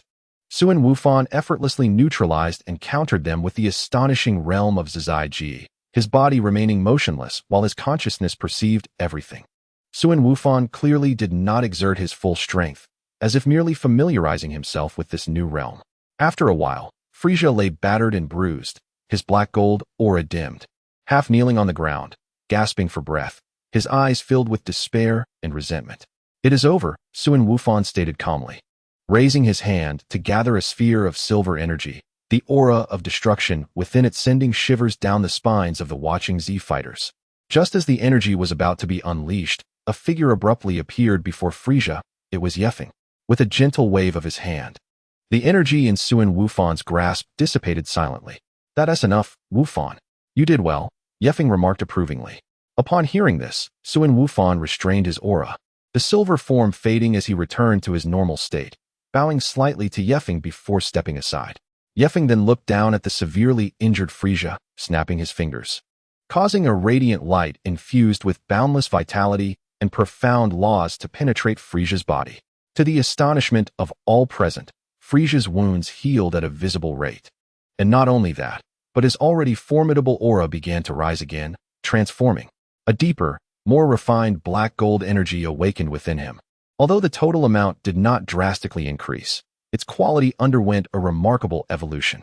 Frieza's eyes snapped open, filled with shock and elation as he felt the newly awakened power within him, as if cleansed and expanded. Ye Feng regarded him with a calm demeanor, stating, "Frieza, this is the manifestation of your latent strength being awakened. Now, your foundation is solidified, allowing you to truly harness the power of the black gold form."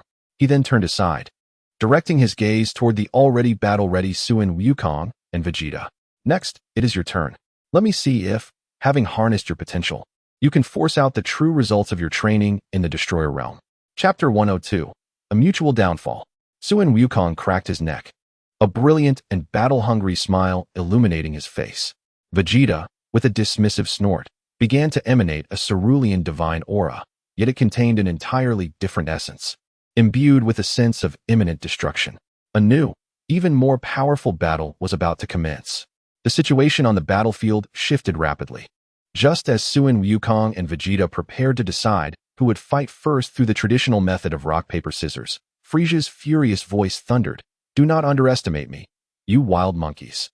Having been healed and empowered by Ye Feng, Frisia, brimming with strength and confidence, yet harboring a tempest of rage, could not contain his fury at their seemingly trivial antics. He transformed into a bolt of black gold lightning, launching himself at an astonishing speed towards Vegeta, who had just momentarily distracted himself in their game. What? Vegeta barely had time to narrow his eyes before a tremendous force slammed into his abdomen. Gah! Vegeta's body arched like a shrimp, a mouthful of bile spewing forth as he was uncontrollably propelled backward, crashing through several massive rock formations, disappearing into the dust. Vegeta!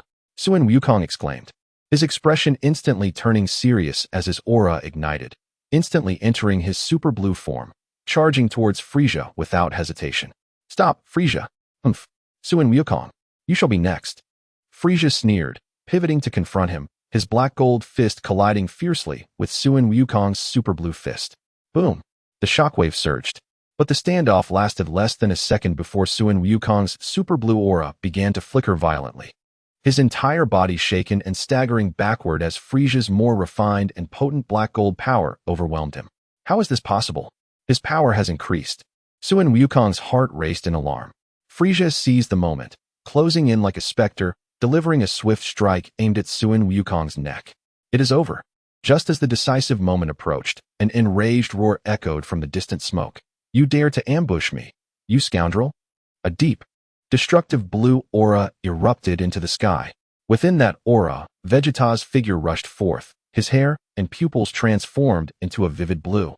Surrounded by an aura that exuded not the peace of super blue but a fierce, resolute desire for destruction. Self-extremity technique. Vegeta.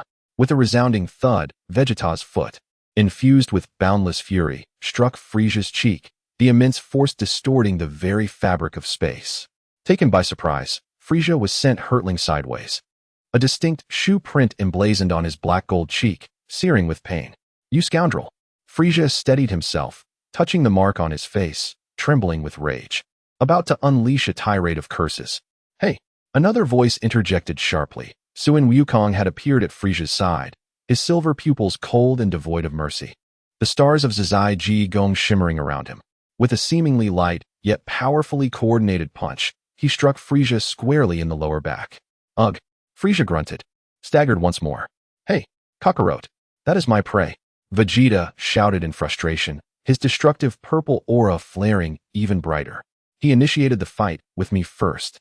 Sun Wukong retorted, his silver pupils glancing at Vegeta, defending his stance. He attacked me first.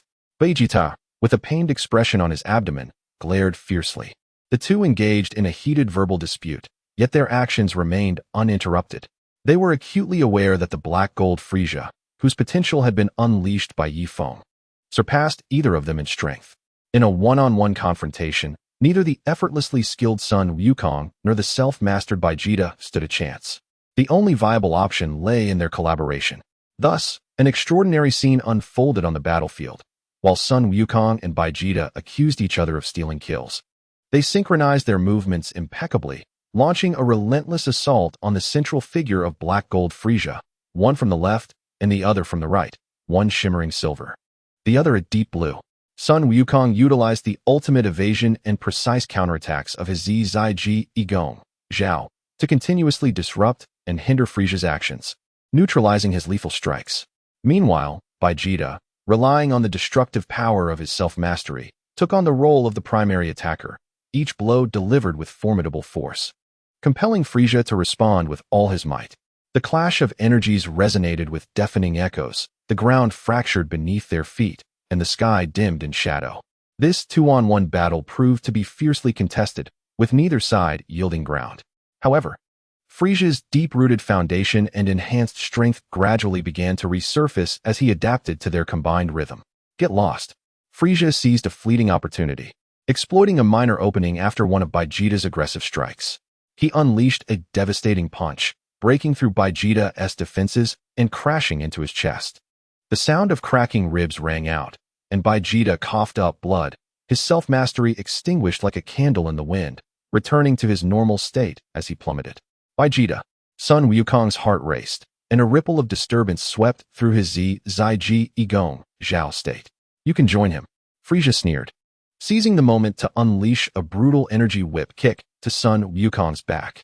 With a grunt, Sun Wukong too coughed blood, his silver aura dissipating as he reverted to his base form, staggering and barely able to remain upright. Yet just as Frisia believed victory was within his grasp and prepared to taunt them, a resolute glimmer flashed in the eyes of the descending Baijita and the barely standing Sun Wukong. "Frisia!" they shouted in unison, exhausting their remaining energy as they launched their final assault. Sun Wukong unleashed a Kamehameha wave with all his strength, while Baijita released his ultimate flash, and Frisia, in a moment of haste, retaliated with a death beam. The three colossal energy streams collided violently in the air. A tremendous explosion erupted, an unprecedented spectacle of blinding light consuming everything. When the brilliance faded, three figures could be seen falling from the center of the explosion, crashing heavily to the ground and stirring up clouds of dust. As the dust settled, they revealed three figures lying in a massive crater, tattered and unconscious. Sun Wukong, Baijita, and Frisia, who had also reverted to his base form, utterly exhausted. They had perished together. The Z warriors observing from a distance fell into stunned silence, shocked by the brutal and astonishing conclusion. Chapter 103.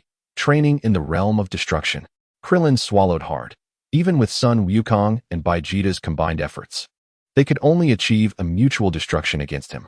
Tianjin Fan's expression turned grave. This Frisia is truly terrifying.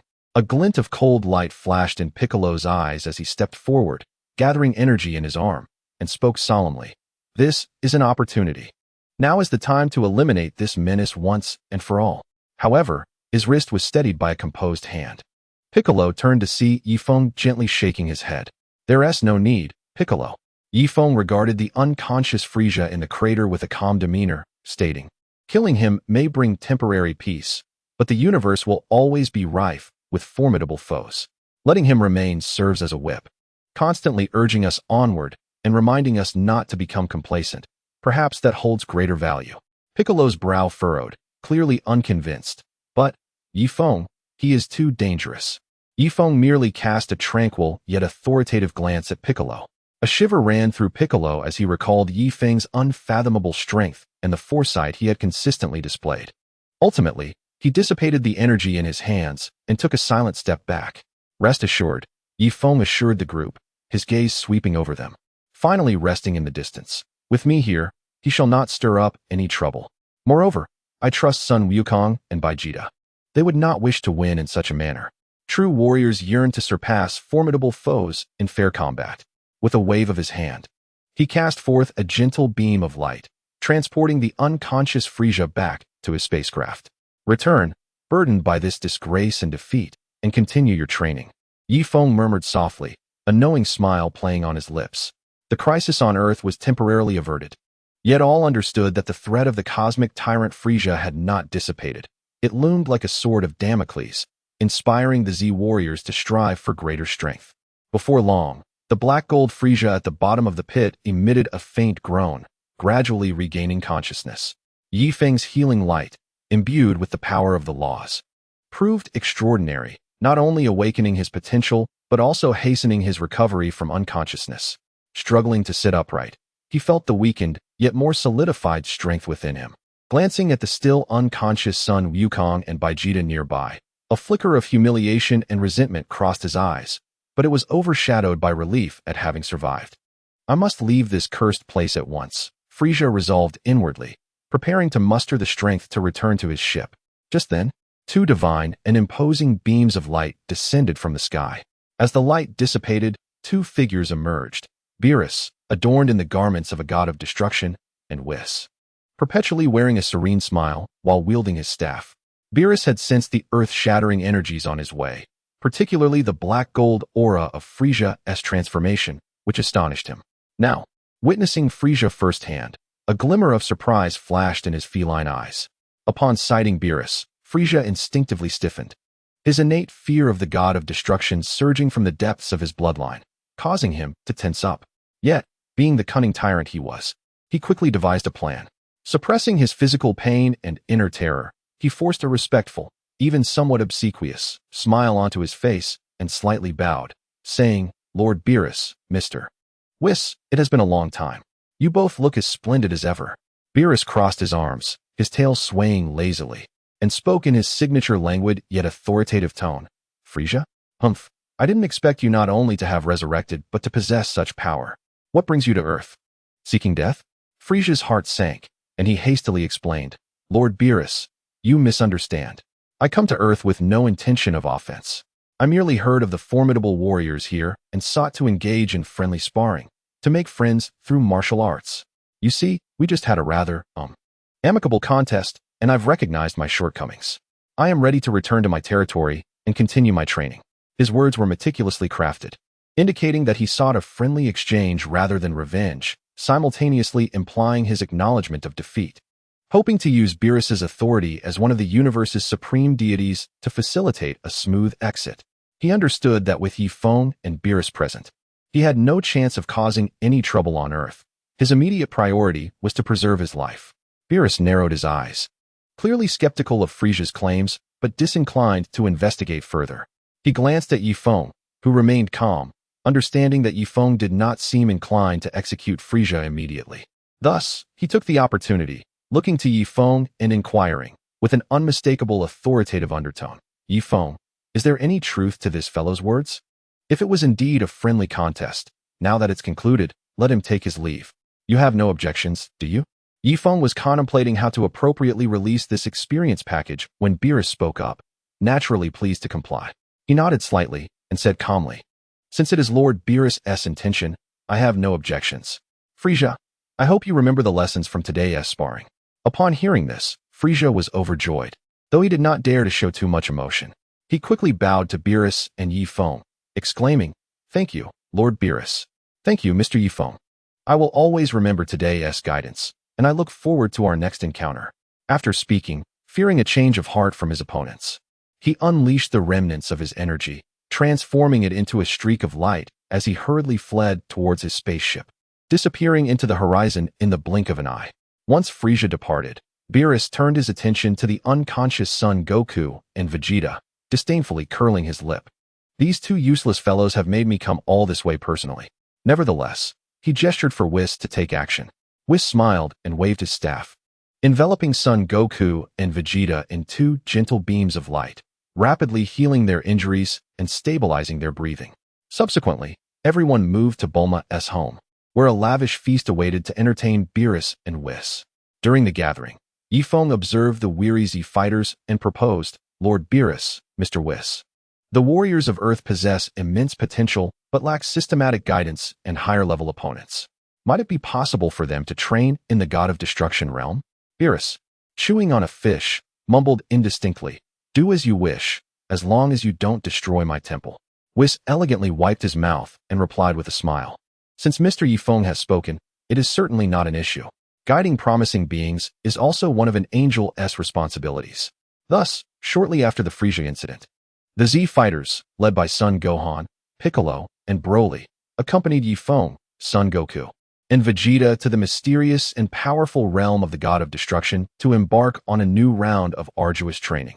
As time swiftly passed, half a year had gone by in the God of Destruction realm, where everyone made significant progress in their training. Son Goku and Vegeta gradually solidified their mastery of the Zai Ji Yi Gong, Jiao, and Z Wu Ji Yi Gong, advancing to deeper levels. Son Gohan explored his path in the beast god Zai Ji Yi, while under Whis' guidance, Broly's control over the transcendent power became increasingly adept. Piccolo, Krillin, Tien Shinhan, and others also reaped immense benefits, their strength vastly improved.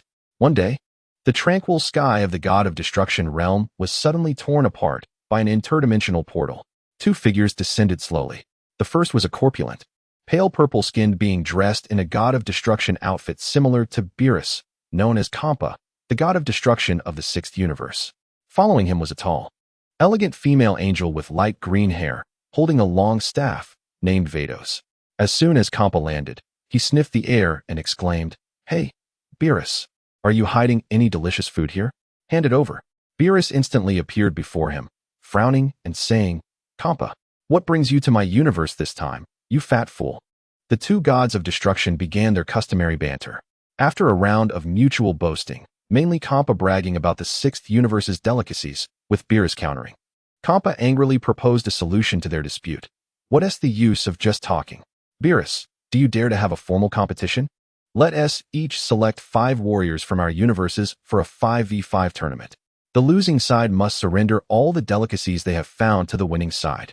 Furthermore, I also know the whereabouts of the Super Dragon Balls, and the victorious universe can make a wish to the Super Shenron.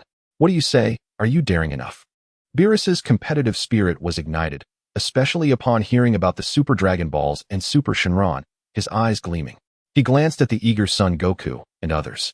Then at the composed Ye Feng and Whis, snorting, I'm not afraid of you. It's settled then. Don't come crying if you lose, Kampa. With confidence, Beerus accepted the challenge. Wait, Lord Beerus. Just as Kampa was about to nod in agreement, the angel Vados, who had been quietly standing behind him, elegantly interjected. Her eyes, seemingly able to see through everything, held a hint of a smile as they turned toward the ever-composed Ye Feng. Since this is a contest between warriors from 2 universes, for fairness, I believe Mr. Ye Feng should not participate in this competition. Vados' voice was gentle, yet carried an undeniable authority. What? Why not? Beerus immediately protested. As Ye Feng was one of their key players, Kampa was also taken aback, looking curiously at Vados. With a slight smile, Vados gently tapped her staff on the ground, and a glimmer of light flashed, indicating that Whis had conveyed certain information about Ye Feng's strength to her through a special means among angels. Lord Kampa. Vados turned to her god of destruction, her tone still calm. As I understand, Mr. Ye Feng possesses combat strength that rivals that of angels. If he competes, it would hardly be a contest for the warriors of the 6th universe. It would be a complete rout. An angelic level. Kampa's chubby cheeks quivered in disbelief as he gazed at Ye Feng, who appeared rather unremarkable. Vados, are you sure about this? Vados chuckled softly. If Lord Kampa does not believe it, why not verify it personally? I am certain Mr. Ye Feng would not mind demonstrating a thing or two. Kampa, confident in his own strength, despite often losing to Beerus, immediately protested, what nonsense. How could a mere human be that strong? Hey, Ye Feng, come here and let this god of destruction see what you're made of. Ye Feng smiled slightly. He had anticipated such an outcome. He stepped forward and said nonchalantly, since Lord Kampa is interested, it would be my honor to oblige. Beerus, arms crossed, watched the spectacle unfold, fully aware of Ye Feng's true capabilities. Eager to see this fat fool get a taste of defeat. Without any earth-shattering display of power, Ye Feng merely emanated a resplendent ruby glow, his hair transforming into a blazing crimson, surrounded by a swirling aura of blue and red, showcasing his Super Saiyan 4 form. Is that all? Kampa sensed Ye Feng's energy and, while feeling it was extraordinary, did not perceive it as insurmountable. He immediately concentrated destructive energy and hurled a punch at Ye Feng. Facing the wrathful strike of a god of destruction, Ye Feng neither flinched nor dodged. He simply raised his hand, fingers spread wide. With a thunderous boom, Kampa's fist, capable of annihilating star systems, was firmly grasped within Ye Feng's palm. The violent destructive energy vanished without a trace. Kampa's pupils dilated as he attempted to retract his hand, only to find his fist seemingly embedded in the very foundation of the universe, immovable. What? Before he could react, Ye Feng gently flicked his wrist, unleashing an unimaginable force that surged through Kampa's arm. Ow! Kampa's corpulent body flew backward uncontrollably like a tossed ball, tracing a comical arc through the air before crashing into a distant divine mountain, stirring up a cloud of dust. Moments later, a disheveled Kampa emerged from the wreckage, bruised and battered, gazing at Ye Feng with a mix of horror and trepidation. He had clearly sensed that his opponent had not even exerted his full strength. In fact, he might have only used a fraction of his power. Bizarre creature, Kampa mumbled, thoroughly deflated. Rubbing his swollen cheek, he begrudgingly said to Vados and Beerus, all right, this guy cannot participate, for the sake of fairness. Thus, after confirming Ye Feng's strength, which surpassed that of an ordinary god of destruction, the rules for the martial arts tournament between the 6th and 7th universes were officially established, with Ye Feng being prohibited from competing. The competition is scheduled to take place 7 days hence, at the nameless star located at the intersection of the 2 great universes. Upon confirmation of the news, both sides immediately entered a state of intense preparation. In the 6th universe, Xiang Pa and Badass worked with remarkable efficiency. On the very first day, they located the 6th universe's most formidable assassin, Hit. With a hint of resentment from being crushed by Ye Feng, Xiangpa personally conducted special training sessions for Hit. The training took place in a dimension akin to the hyperbolic time chamber, where 7 days in the outside world equated to 7 years within. Their aim was to hone Hit's time-skip abilities to perfection. The following day, they also recruited the scions from the 6th universe, Cabe, Kale, and Caulifla, bringing them into the same dimension for rigorous training. Every participant from the 6th universe was granted the invaluable opportunity of 7 years of training. Meanwhile, the 7th universe did not dare to slacken their efforts.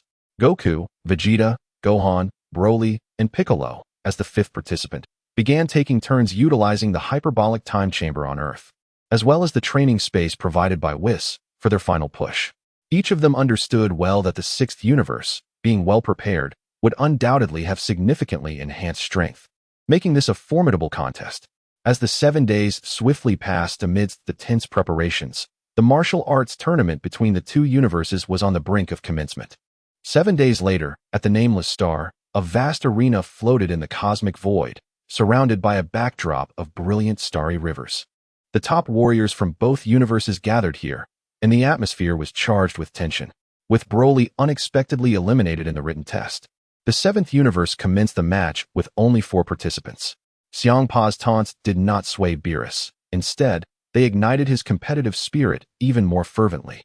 In the first match, Frost faced Piccolo, and the outcome was never in doubt. Frost's schemes proved futile against the overwhelming disparity in strength. Piccolo, without fully exerting himself, effortlessly swept Frost off the stage with sheer speed and power, thereby securing the first victory for the 7th universe. Subsequently, the second match commenced, featuring Piccolo against the Scion Cabe from the 6th universe. Aware of his opponent's might, Cabe unleashed his full power from the outset. Golden flames surging skyward as his hair turned golden and his eyes transformed into emerald green, embodying Super Saiyan form. The powerful energy fluctuations caused the arena to tremble slightly. Is this the transformation of the Scion from the 6th universe? How intriguing. A flicker of interest sparked in Piccolo's eyes, yet he maintained his Namekian combat posture, refraining from immediately transforming or elevating his energy. He wished to observe what this relatively gentle Scion could bring to the battle. Cabe shouted fiercely, his figure darting like lightning as he appeared before Piccolo in an instant, launching a torrent of punches and kicks like a tempest. His attacks were swift and fierce, brimming with the primal strength characteristic of Scions. However, Piccolo moved like a specter, effortlessly dodging and blocking amidst the flurry of strikes. His movements were concise and effective, consistently neutralizing Cabe's assaults at the last possible moment, his calm demeanor earning nods of approval from Goku and the others observing the match. This fellow Piccolo is reveling in the battle. Ye Feng crossed his arms, a smirk gracing his lips as he discerned Piccolo's intentions. As Cabe struggled to gain the upper hand, his frustration mounted. He roared again, and his aura intensified, golden hair standing even taller as arcs of electricity began to leap across his body. Super Saiyan 2. With a renewed surge of power, both his speed and strength experienced a qualitative leap, and the arena began to show fine cracks under the impact of his might. Now, this is more like it. Piccolo finally spoke, his tone imbued with approval. No longer merely evading, he began to counterattack. The collision of fists and feet erupted into a deafening roar, energy shockwaves expanding continuously. Piccolo intentionally constrained his power to be on par with that of Super Saiyan 2 Cabe, engaging in a fierce melee. He unleashed a variety of techniques that he had not employed in years. The initial stance of the Makankasapo, the afterimage fist, high-speed movement, transporting him back to the days of battling Goku and Raditz. The exhilarating sensation of a balanced contest, where each could counter the other's moves, reignited the long-dormant passion for battle within him. Cabe sensed Piccolo's restraint and guidance, but felt no humiliation. Instead, he focused even more intently, striving to learn and improve from the fight. Their combat was a spectacle, with energy blasts colliding and close-range brawling fraught with peril, eliciting cheers from the audience. That kid, Cabe, has made notable progress, Goku remarked with admiration. Yet before Piccolo, he remains too green, Vegeta assessed. Xiangpa, watching from the sidelines, was beside himself with anxiety. Cabe, what are you doing? Finish him off. Badass, on the other hand, maintained an elegant smile, seemingly unperturbed. My lord Xiangpa, It appears Mr. Piccolo is mentoring Cabe, truly a magnanimous warrior. The battle continued for several minutes, and Piccolo felt sufficiently warmed up. It was time to conclude this skirmish. After a fierce exchange of blows, the two fighters separated, with Cabe gasping for breath. The burden of Super Saiyan 2 was evidently considerable. Piccolo, however, remained composed, his gaze sharpening. Cabe, you are a commendable warrior, Piccolo stated calmly, but this ends here. Before his words could fully resonate, Piccolo's figure abruptly blurred, appearing at Cabe's side as if teleporting. His speed surpassed Cabe's ability to perceive, even in his Super Saiyan 2 form. Cabe barely caught a glimpse of an afterimage and a green-skinned hand swiftly enlarging before his eyes. Boom. A precise and forceful chop landed on the side of Cabe's neck without any flourish. Cabe had no time to react. His aura dissipated in an instant. His eyes rolled back, and he collapsed to the ground, unconscious. Piccolo slowly withdrew his hand, his energy contained, as if the thunderous strike had not originated from him. In the second match, the seventh universe emerged victorious, with Piccolo triumphing. The referee, temporarily appointed from among the two angels, announced the result. A hush fell over the arena, soon followed by an eruption of cheers from the seventh universe. Piccolo had decisively defeated two opponents in succession, showcasing astonishing strength. Damn it, Xiangpa fumed. How can this Namekian be so powerful? Badass mused thoughtfully. It seems the warriors of the seventh universe surpass our expectations significantly. Beerus, with a smug expression, twirled his mustache. Humph. Now you understand our might, you fat fool. Even with one less participant, we can still emerge victorious. Goku and the others were not surprised by Piccolo's performance. They were well aware that through training in the realm of the god of destruction, Piccolo's potential had been further unleashed, and his strength had grown immensely. In his normal state, he likely already surpassed the majority of Super Saiyan 2 fighters. With ease, Piccolo dispatched Cabe, securing yet another victory for the seventh universe, temporarily leading the score. Who would the sixth universe send next to turn the tide? The enigmatic assassin hit. Or perhaps the two seemingly youthful Saiyan maidens. Having defeated Frost and Cabe in succession, Piccolo's momentum was formidable. With the sixth universe suffering consecutive setbacks, the atmosphere grew increasingly tense. Xiangpa fidgeted anxiously on the sidelines, while Badass retained her graceful smile, seemingly unconcerned. Next, Caulifla, you're up. Xiangpa called out to the short-haired, wild-eyed Saiyan maiden behind him. Hee, finally my turn. Caulifla exclaimed excitedly, licking her lips as she performed a somersault onto the stage, brimming with fighting spirit as she fixed her gaze on Piccolo. Hey, green guy, you're pretty strong, but I'm way more powerful than that kid Cabe. In the next chapter, Vegeta faces Hit. Piccolo watched her calmly, sensing the impressive energy hidden within her, and said softly, show me your true abilities. As you wish. Caulifla shouted, her golden aura erupting as she transformed into a Super Saiyan. Her aura grew increasingly wild and untamed, her attacks more grandiose and ferocious, akin to a feral beast lunging at Bic. Yet, Bic remained unfazed, employing his usual tactics to effortlessly counter Caulifla's onslaught. Although Caulifla's strikes were fierce, Bic perceived numerous flaws, recognizing that her strength was insufficient to pose a threat. How infuriating. Witness this. Caulifla, frustrated by her inability to gain the upper hand, roared once more, her power swelling, her hair lengthening dramatically, and her eyebrows vanishing, transforming into Super Saiyan 3. A tremendous energy storm enveloped the arena, arcs of electricity crackling around her, exuding an astounding presence. Oh, a glimmer of genuine surprise flickered in Bic's eyes as he realized she had attained this form. The transformation into Super Saiyan 3 represents a formidable threshold for any Saiyan, regardless of the universe. Now you understand my prowess. Feeling the surge of power within her, Caulifla's confidence soared, her speed and strength escalating, her attacks growing even more ferocious. However, this astonishment was fleeting. Bic keenly discerned that while Caulifla's Super Saiyan 3 energy was immense, it paled in comparison to his own foundational combat power, which had long surpassed 3 trillion due to training in the realm of the Destroyer. The disparity in their raw strength could not be bridged by a mere transformation. Bic lost interest in toying with her, particularly against an opponent of such wild fighting style, and had little desire to prolong the engagement. As Caulifla hurled a powerful punch, Bic ceased to evade. His right hand shot forth like lightning, precisely seizing her wrist. Caulifla's pupils dilated as she struggled desperately, but it felt as though her wrist were ensnared in an iron grip, immovable. Your strength is commendable, yet your technique is lacking. Bick assessed, then with a flick of her wrist, a surge of skill coursed through Khalifa's arm, radiating throughout her body. Khalifa felt an overwhelming force crashing upon her, causing her to lose her balance as Bick swung her like a hammer, sending her hurtling beyond the boundaries of the arena. In the third match, from Universe 7, Bick emerges victorious. The referee's voice echoed once more. A 3-match winning streak. Bick single-handedly defeats 3 warriors from Universe 6. Thunderous cheers erupted from Universe 7, and Beerus swelled with pride, his tail nearly arcing skyward. Kampa, meanwhile, seethed with rage, his face turning a shade of purple, wishing he could take the field himself. Kair, it's your turn. Kampa nearly shouted at the last of the introverted green-haired Scion girls. Kair timidly ascended the stage, a stark contrast to Bick's imposing presence.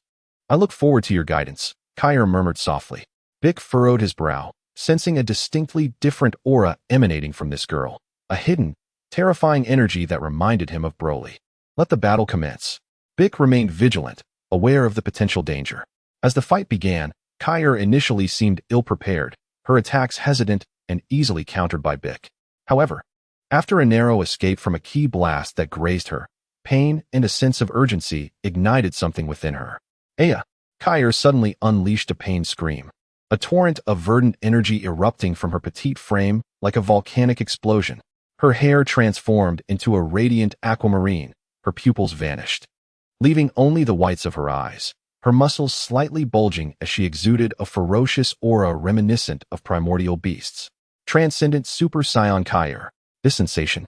Bick's expression shifted dramatically. This familiar yet terrifying pressure was undeniably the power characteristic of the legendary Super Saiyan. Though her intensity appeared lesser than the current Broly, the essence of their powers was fundamentally intertwined, instilling in him a profound sense of threat. Roar! A frenzied Kair emitted a primal howl, darting towards Bick like a green lightning bolt. Her speed and strength were now unrecognizable from before. Bick could no longer afford to underestimate her. His eyes gleamed with determination as he unleashed a fiery orange aura, his muscles swelling as he seemed to grow taller, transforming into Orange Bick. The sheer magnitude of his power even stirred the dormant, hit momentarily. Boom! The two figures collided with tremendous force, unleashing an energy shockwave that surpassed all previous encounters. The entire nameless star quaked violently, the protective energy barrier surrounding the arena flickering erratically. Orange Bick and Transcendent Super Saiyan Kair engaged in a cataclysmic battle. Each exchange of fists and feet contained the potential to shatter stars. Key blasts erupted in a dazzling yet lethal display, bombarding the arena with devastation. Bick utilized his extensive combat experience and superior technique to navigate the chaos. Yet Kair's seemingly inexhaustible stamina and ferocity proved to be an immense challenge. They battled from the center of the arena to its edges, soaring from low altitudes to dizzying heights, causing the onlookers to brace themselves against the energetic aftershocks. Incredible! Sun Wukong exclaimed in astonishment, never having anticipated such a formidable foe from Universe 6 beyond hit. The legendary Super Saiyan truly lives up to its name, Vegeta remarked gravely. Son Gohan, meanwhile, watched with wide eyes, yearning to join the fray himself. This evenly matched conflict persisted for an extended duration, with both combatants suffering considerable injuries. Bick bore numerous wounds, while Kair was likewise battered, yet in her frenzied state, she seemed impervious to pain, her assaults growing increasingly savage. Ultimately, during a climactic clash of energies, the two destructive forces became locked in a stalemate, triggering a colossal explosion. The blast shockwave sent both exhausted and heavily injured fighters hurtling away, like kites severed from their strings, both plunging out of the arena's confines. In the fourth match, both fighters are disqualified for going out of bounds. The referee promptly announced. As the dust settled, Bick and Kair returned to their base forms, lying in the void beyond the arena, attended to by the divine abilities of their respective universes. The outcome shocked everyone. Universe 7's ace, Bick, and Universe 6's hidden monster, Kair, were eliminated simultaneously. The current score: Universe 7 had 3 remaining fighters, Sun Wukong, Vegeta, Son Gohan, while Universe 6 had 1 remaining, Hit. However, Universe 7 had lost the formidable force of Bick, while Universe 6 still retained the most enigmatic and fearsome assassin. Hit. Chapter 107. The enormous disparity in strength. The simultaneous elimination of Bick and Kyer escalated the tension in the arena. While Universe 7 still held a numerical advantage of 3-1, no one dared to underestimate the inscrutable assassin. Hit. Finally, it's this fellow's turn, Vegeta smirked, a fierce determination coloring his features. Without waiting for others to react, he leaped onto the stage, facing Hit, who had been meditating with his eyes closed. Shall I, Prince Vegeta, shatter the last hope of Universe 6? Hit slowly opened his profound purple eyes, gazing at Vegeta with an expression devoid of emotion. Fifth match, commence. As the referee's words echoed, Vegeta comprehended that his opponent was no mere adversary. His energy exploded forth. A silvery aura enveloped him, his hair turning silver and his eyes a deep blue as he ascended to the advanced form of Zai Yi Gong, Jock. Channeling the power of Shenlong, Silanginoa, seamlessly merging divine energy with Super Saiyan might, a state he termed the mysterious god form. His aura surged, shaking the very fabric of reality. Prepare yourself, Vegeta roared, transforming into a streak of silver-blue lightning, charging directly at Hit. The speed surpassed any prior battle. Yet, in the face of this thunderous strike, Hit remained motionless. Just as Vegeta's fist was about to connect with his body, whoosh. The punch Vegeta aimed with conviction missed entirely. He scarcely registered how Hit had moved. It was as if the world blurred, and an immense force slammed into his side. Bang! Vegeta let out a muffled grunt, as if struck by an interstellar battleship, uncontrollably soaring backward and carving a long trench upon the arena. What? In the audience, Sun Wukong's pupils constricted, his expression turning grave, completely unaware of the movements, with even the flow of breath appearing extraordinarily blurred. Huh, did you see that, Virus? This is the power of Zit. Xiangpa chuckled triumphantly. Virus, arms crossed, maintained a neutral expression, yet his gaze grew considerably serious. Coughing, Vegeta stabilized his form, wiping away the non-existent blood at the corner of his mouth. After all, he had yet to sustain any injuries, his eyes sharpening as he realized the truth. It was not a matter of speed, but of time.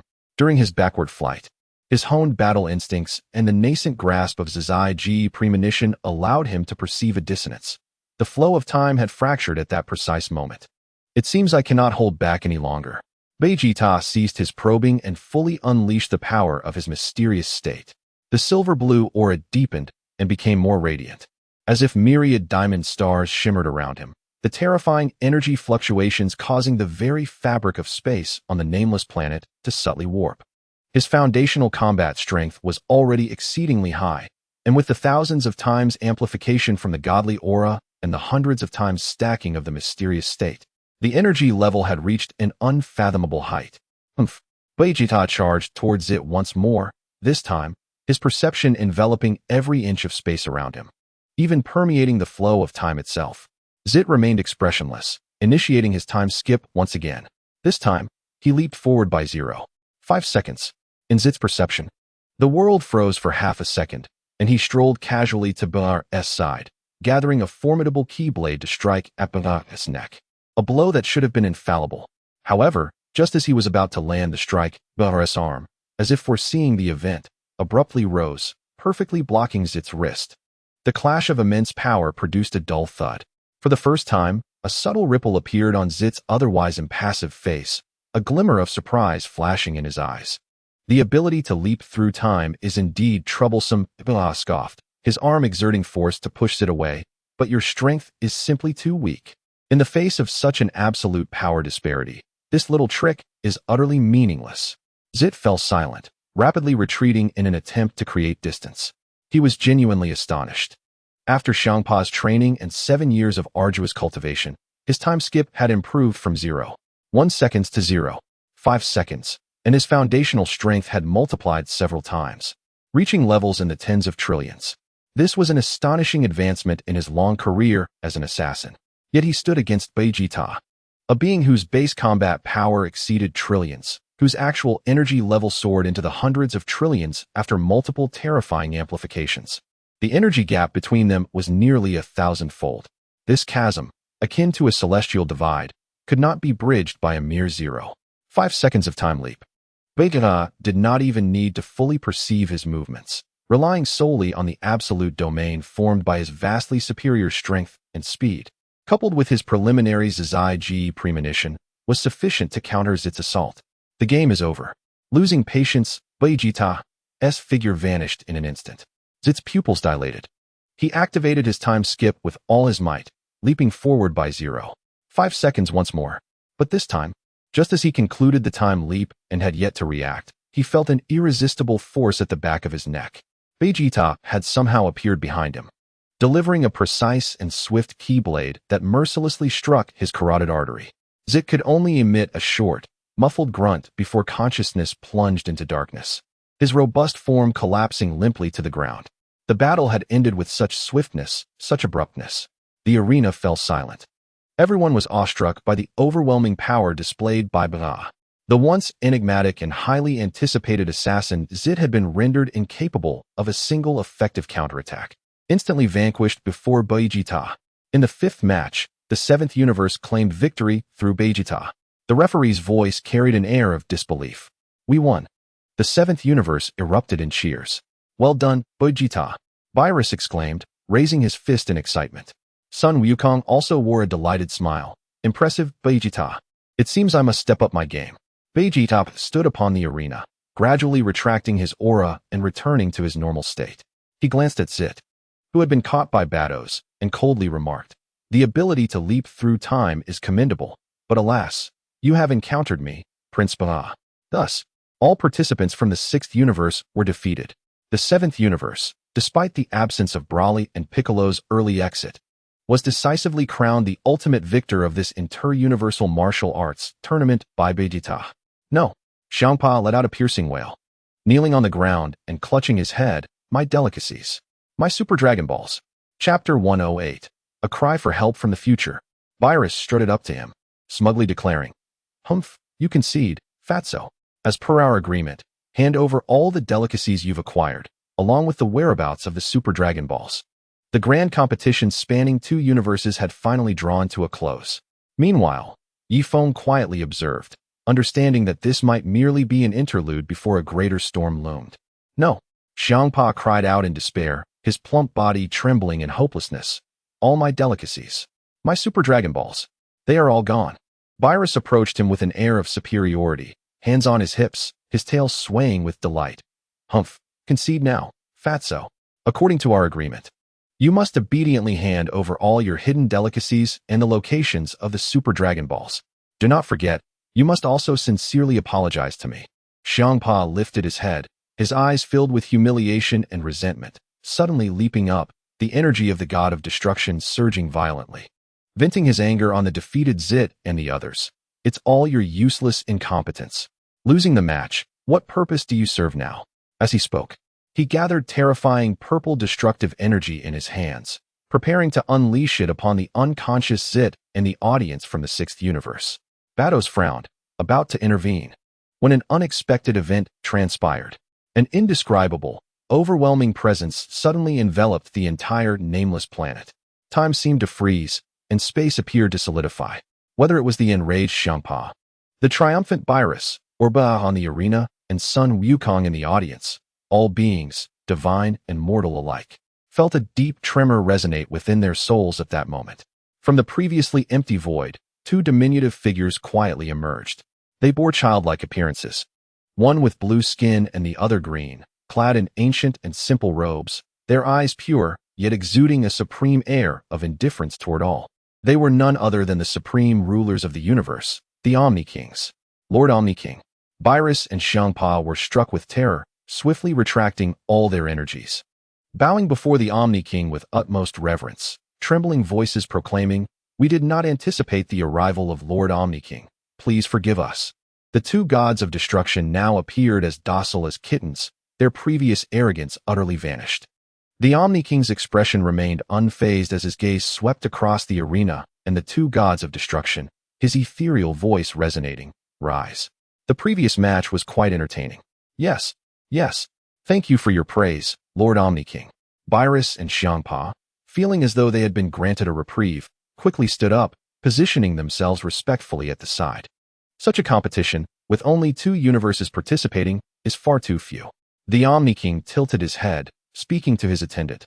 I wish to see more universes competing together. The attendant respectfully replied, Lord Omni King, if you desire, we can organize a power tournament involving all universes. A power tournament? All universes? The eyes of the Xeno seemed to gleam momentarily, suggesting an intriguing notion. Thus, it was decided, with further details to be discussed later. A seemingly casual remark, yet it dictated the fate of all universes to come. Beerus and Kampa were drenched in cold sweat, unwilling to voice any dissent. Only after a considerable time had passed since Xeno's departure did the suffocating pressure gradually dissipate, allowing everyone to exhale in relief, as if they had just emerged from the depths of water. Subsequent events unfolded methodically. Universe 7 successfully obtained the coordinates of the Super Dragon Balls and an abundance of delicacies from Kampa, most of which Beerus indulged in. Upon summoning the colossal Shenron using the Super Dragon Balls, his immense golden form, spanning the cosmic seas, once again left the crowd in awe. State your wish. Whatever it may be, I can grant it, resonated Shenron's grand voice directly in the minds of all present. Everyone's gaze turned toward Ye Feng. Goku and the others initially presumed that Ye Feng would wish for greater strength or some unique ability. Ye Feng calmly articulated his premeditated desire. O Shenron, please bind my body and soul in an ultimate covenant, ensuring they cannot be separated or transferred by any entity, in any form, including but not limited to exchange, occupation, detachment, or replication. This wish rendered Goku and Vegeta momentarily speechless, perplexed by its nature. Only Whis, with a glimmer of understanding in his deep blue eyes, gently tapped his staff, a subtle smile gracing his lips, as if he had anticipated Ye Feng's wish. The wish was simple yet profound. Shenron's eyes blazed with crimson light. An indescribable force, interwoven with the fundamental laws of the universe, enveloped Ye Feng. He distinctly felt a profound locking mechanism concerning the essence of his existence being reinforced, even connecting with the foundational rules of this Dragon Ball universe. The wish fulfilled, Shenron vanished, and the Super Dragon Balls scattered across the cosmos once more. With matters settled, Ye Feng, Goku, and Vegeta returned to Earth aboard Whis' ship, immersing themselves once again in rigorous training, primarily to assimilate the gains from the recent tournament and further explore the depths of Zizai Ji Gong and Deep Blue evolution. Gohan and Broly remained on Earth, continuing their training while also serving as guardians of the planet. Approximately 2 months passed in tranquility. One day, a violent surge of energy and a distortion of time and space erupted from Bulma's underground laboratory in West City. Ye Feng, Goku, and Vegeta sensed it immediately and teleported to the scene. In the center of the laboratory, the familiar time machine billowed smoke, its hatch opening to reveal a staggering figure clad in a tattered blue jacket, smeared in blood and dirt, with rebellious purple hair and a resolute visage. It was none other than future Trunks. However, his face was etched with exhaustion, grief, and despair, his breath uneven, clearly having endured a harrowing battle. Trunks? What happened to you? Bulma exclaimed, her son appearing more disheveled and sorrowful than any previous return from the future. Upon seeing the group, especially the living Goku, future Trunks' eyes flickered with complexity, soon replaced by intense urgency. Everyone, there's trouble. My world is in crisis once again. Calm down, Trunks, take your time. Ye Feng approached, his serene aura providing some solace to future Trunks. There is a being identical to Uncle Goku. He calls himself Black Goku and possesses unfathomable power. He wreaks havoc in my world, slaughtering humanity, and even my father and Uncle Goku cannot stand against him. His voice trembled, revealing the horrors that had unfolded in his world. Ye Feng's brow furrowed. This was amiss. According to the history he had previously intervened in, Goku should still be alive in the future, along with the Z warriors, who had even left behind the methods to attain Super Saiyan 4 and Super Saiyan God forms. The overall strength of that world should far exceed the original narrative. Trunks, what transformations can you currently achieve? What is your power level? Ye Feng inquired gravely, needing to ascertain the situation. Upon hearing this, future Trunks focused his energy. With a low roar, a powerful aura erupted, his hair morphing into a sky blue hue, surrounded by blazing blue flames and crackling arcs. Super Saiyan Blue. Moreover, The density and intensity of his aura were even more formidable than that of Goku and Vegeta during their initial transformations to Super Blue in the original timeline. Clearly, under Ye Feng's foundation and the guidance of the future Z warriors, his growth had been substantial. Indeed, your Super Blue level is quite solid, Vegeta commented, crossing his arms, though a hint of dissatisfaction lingered in his gaze. But this alone is far from sufficient. Kakarot, it seems our training methods left for that world were not fully exploited. Goku nodded gravely. The Super Blue of the Trunks before them paled in comparison to the deeper powers they had touched upon through their experiences in the tournament. Ye Feng understood. Even if the future world had benefited from his assistance and experienced significant growth, the emergence of this black Goku suggested an extraordinary anomaly, far exceeding expectations. I comprehend the situation now, Ye Feng resolved. This black Goku's origins were enigmatic, and his power formidable. Goku, Vegeta, you two will accompany Trunks to the future world and resolve this predicament. Absolutely, Goku replied, brimming with enthusiasm. Humph, just what I needed. Let us see how much prowess that impostor possesses, Vegeta scoffed. Son Gohan, Broly, Ye Feng turned to the remaining two. You will remain in this world. I sense that this incident may be more complex than it appears, and we must be vigilant against potential adversaries taking advantage of the situation. Understood, Mr. Ye Feng. Gohan replied solemnly. Though Broly wished to join the fray, he nodded in compliance. Soon, the time machine was prepared for operation after Bulma's urgent repairs and recharging. Future Trunks, Goku, and Vegeta entered the cabin. Be careful. Eliminate the enemy and return immediately. Bulma urged with concern. Don't worry, Mom, Bulma. We'll be back soon. Both Trunks and Goku assured her simultaneously. As the hatch closed and the time machine activated, it vanished amidst a dazzling light and tumultuous waves of time and space. Ye Feng gazed at the now empty laboratory, his expression contemplative. The wish he had deliberately made seemed intended to address some latent peril. Now, with Black Goku's arrival, his power appeared to transcend the confines of the original narrative. This time-traversing crisis would likely not conclude easily. Is the storm finally upon us? He murmured softly.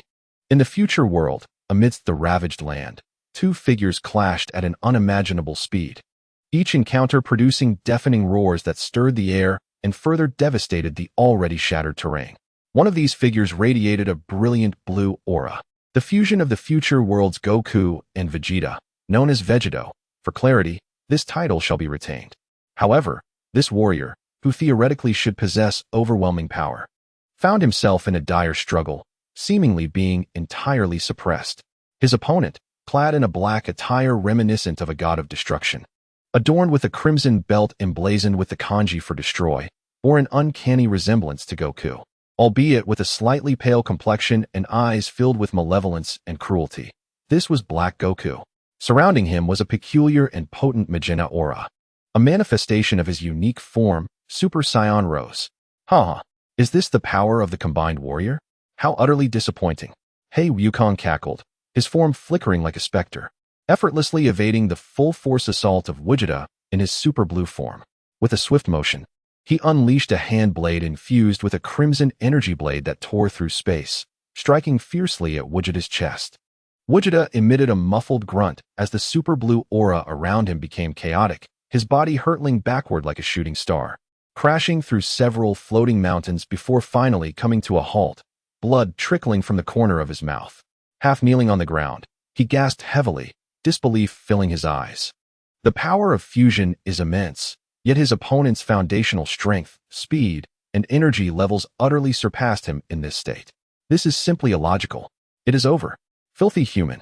He Wukong grinned wickedly, gathering a massive, ruby-red energy sphere filled with terrifying destructive power in his palm, aimed at the seemingly incapacitated Vegeta, ready to deliver the final blow. Just at this critical moment, a clear voice rang out, "Wait," accompanied by an equally formidable blue aura descending from the heavens. It positioned itself perfectly between Vegeta and He Wukong. The newcomer unleashed a punch, the powerful wind from it deflecting the ruby-red energy sphere off course, sending it soaring towards the distant sky, exploding into a grand display of energy fireworks. As the dust settled, the figure of the newcomer was revealed. Dressed in an orange martial arts uniform with a spiky black hairstyle, it was none other than Sun Wukong, who had followed Trunks from the main timeline. He was also maintaining his super blue form, his sharp gaze fixed intently on He Wukong. Oh, He Wukong observed the arrival of yet another Sun Wukong, a flicker of surprise crossing his devilish face, quickly morphing into deeper intrigue. Another Sun Wukong? How fascinating, truly fascinating. However, the Sun Wukong from the main timeline did not immediately respond to He Wukong, but instead glanced back at the injured Vegeta, grinning broadly. Hey, another me. And Vegeta, can I leave this guy to you? The future Vegeta, whose consciousness was chiefly guided by the Sun Wukong of this world, regarded the unexpected reinforcements with caution. Yet, as his gaze swept past Sun Wukong and spotted Ye Feng, who hovered silently in the distance with an unfathomable aura, along with Vegeta and Trunks just emerging from the time machine below, he instantly comprehended the situation. He nodded to the Sun Wukong of the main timeline, forcing himself to stand. Be careful, this guy is ridiculously strong. With that, he flickered and retreated to Ye Feng's side. The fusion time had also reached its limit. And in a burst of light, the future Vegeta separated into the Sun Wukong and Vegeta of this world, both gravely injured, their auras waning, staring incredulously at the battlefield. Chapter 110, The Appearance of Hey Vegeta. Mr. Ye Feng, you have arrived as well, the future Sun Wukong greeted weakly. Ye Feng nodded slightly. His gaze locked onto the distant Hey Wukong, calmly stating, his base combat power exceeds 10 trillion. Moreover, the nature of his energy is particularly unique, imbued with a divine authority, yet fraught with twisted malice. 10 trillion. The future Vegeta gasped in shock, finally understanding why they were still crushed even after fusion. Although the super blue of their world was stronger than in the original timeline, due to Ye Feng's intervention, it still fell far short of this terrifying magnitude. No wonder even super blue Vegeta was so brutally overwhelmed. The Vegeta of the main timeline crossed his arms, standing on the ground with a look of eager anticipation on his face. However, he refrained from advancing, having promised Kakarot beforehand that this opponent would be his to face first. In the center of the battlefield, He Wukong observed the Sun Wukong of the main timeline with keen interest. How intriguing, truly intriguing. Your aura seems even more refined than that of the fused waste just now. It appears you hail from a more fascinating timeline. The Sun Wukong of the main timeline rolled his neck, his battle spirit ignited. Heh, I've finally managed to seize the chance to strike first. Don't let me down. He had been itching to fight since he missed his chance during the interdimensional tournament. No sooner had he spoken, than Sun Wukong vanished in an instant, reappearing before He Wukong, his fist, enveloped in blue divine energy, tearing through the air as he launched a ferocious blow. Quite impressive. He Wukong chuckled lightly, meeting the attack with a punch of his own. Boom. The collision of their fists unleashed an energy shockwave far more terrifying than before. This time, the relaxed demeanor vanished from He Wukong's face, replaced by a hint of astonishment. He sensed that the power emanating from his opponent's fist was not in the slightest inferior to that of the fused warrior. And in terms of energy quality and control, it surpassed it. The Sun Wukong of the main timeline had honed his super blue form through intense training following his battles with Hit and witnessing Vegeta's decisive victory, coupled with 2 months of dedicated practice to perfect his mastery of the Ultra Instinct. His foundational strength was far beyond that of the Sun Wukong from the future world, who had relied on methods left by Ye Feng to navigate his path. The two became streaks of blue and red light, weaving through the sky in a frenzied exchange, each clash causing the very crust of the future world to tremble. For a time, they fought to a standstill. In the distance, the future Sun Wukong watched the fierce battle, wryly smiling. How remarkable this main world version of me is. His foundational strength surpasses mine by leaps and bounds. Though we share the same super blue form, the power unleashed is on an entirely different level. Upon hearing this, Ye Feng calmly explained, this is not surprising. Though you have acquired training methods, you lack sufficiently powerful opponents and life or death trials. That He Wukong, he gestured towards the figure battling the Sun Wukong of the main timeline, has evidently exploited some time differential, such as the hyperbolic time chamber, to engage in prolonged, arduous training, extracting the potential of this body to such an extent. The hyperbolic time chamber? The future Vegeta furrowed his brow. Isn't there a limit to its use? The so-called limitations apply to those with insufficient power. Ye Feng calmly revealed. When one's strength is sufficiently formidable, capable of shaking the very rules of space, it is entirely possible to forcibly breach the dimensional barriers of the hyperbolic time chamber and reset its cooldown period. Theoretically, it can be used indefinitely. Upon hearing this, the future son Wukong and Vegeta's eyes sparked with intensity. The prospect of unlimited access to the hyperbolic time chamber? This meant they too could rapidly catch up. I see. The future Vegeta clenched his fists, gazing at the main timeline's son Wukong, who was battling He Wukong in the sky, a fierce determination igniting within him. After this incident concludes, we must venture to the hyperbolic time chamber. If we do not grow stronger, we will be unable to protect our own world. The future son Wukong nodded vigorously, his gaze resolute. Meanwhile, the battle in the sky intensified. Although the son Wukong of the main timeline was momentarily holding his ground, He Wukong's enigmatic crimson aura seemed to harbor some peculiar ability, continuously eroding and disrupting his divine energy, with power that appeared to be unfathomable. Just as the son Wukong of the main timeline and He Wukong were locked in fierce combat, a sudden turn of events unfolded. A figure as dark as ink, yet enveloped in crimson flames, abruptly tore through space, appearing at an unimaginable speed beside the son Wukong of the main timeline. The swiftness of this figure was so great that even Ye Feng, observing from the sidelines, squinted his eyes slightly. What? The son Wukong of the main timeline's alarm bells rang, but fully engaged in combat with He Wukong, he could not execute a perfect defense in time. The shadow struck mercilessly, a heavy fist laced with dark red lightning and destructive force crashing into the area between son Wukong's waist and abdomen. The impact sent him reeling. The son Wukong of the main timeline, caught off guard, felt a chilling and violent energy pierce through his super blue aura. As if his insides were being torn apart, and he spat out a mouthful of blood, his body hurtling backward like a kite with a severed string, shattering through several mountains flattened by the residual energy before finally coming to a halt, kneeling on one knee, his breath visibly chaotic and declining. The sudden turn of events left all observers utterly astonished. Kakarot. The main timeline's Vegeta was both shocked and enraged, immediately boiling with fury and preparing to charge forward. Future Trunks and the others also changed countenance dramatically, another foe. As the dust gradually settled, the figure of the ambusher became distinctly visible before everyone.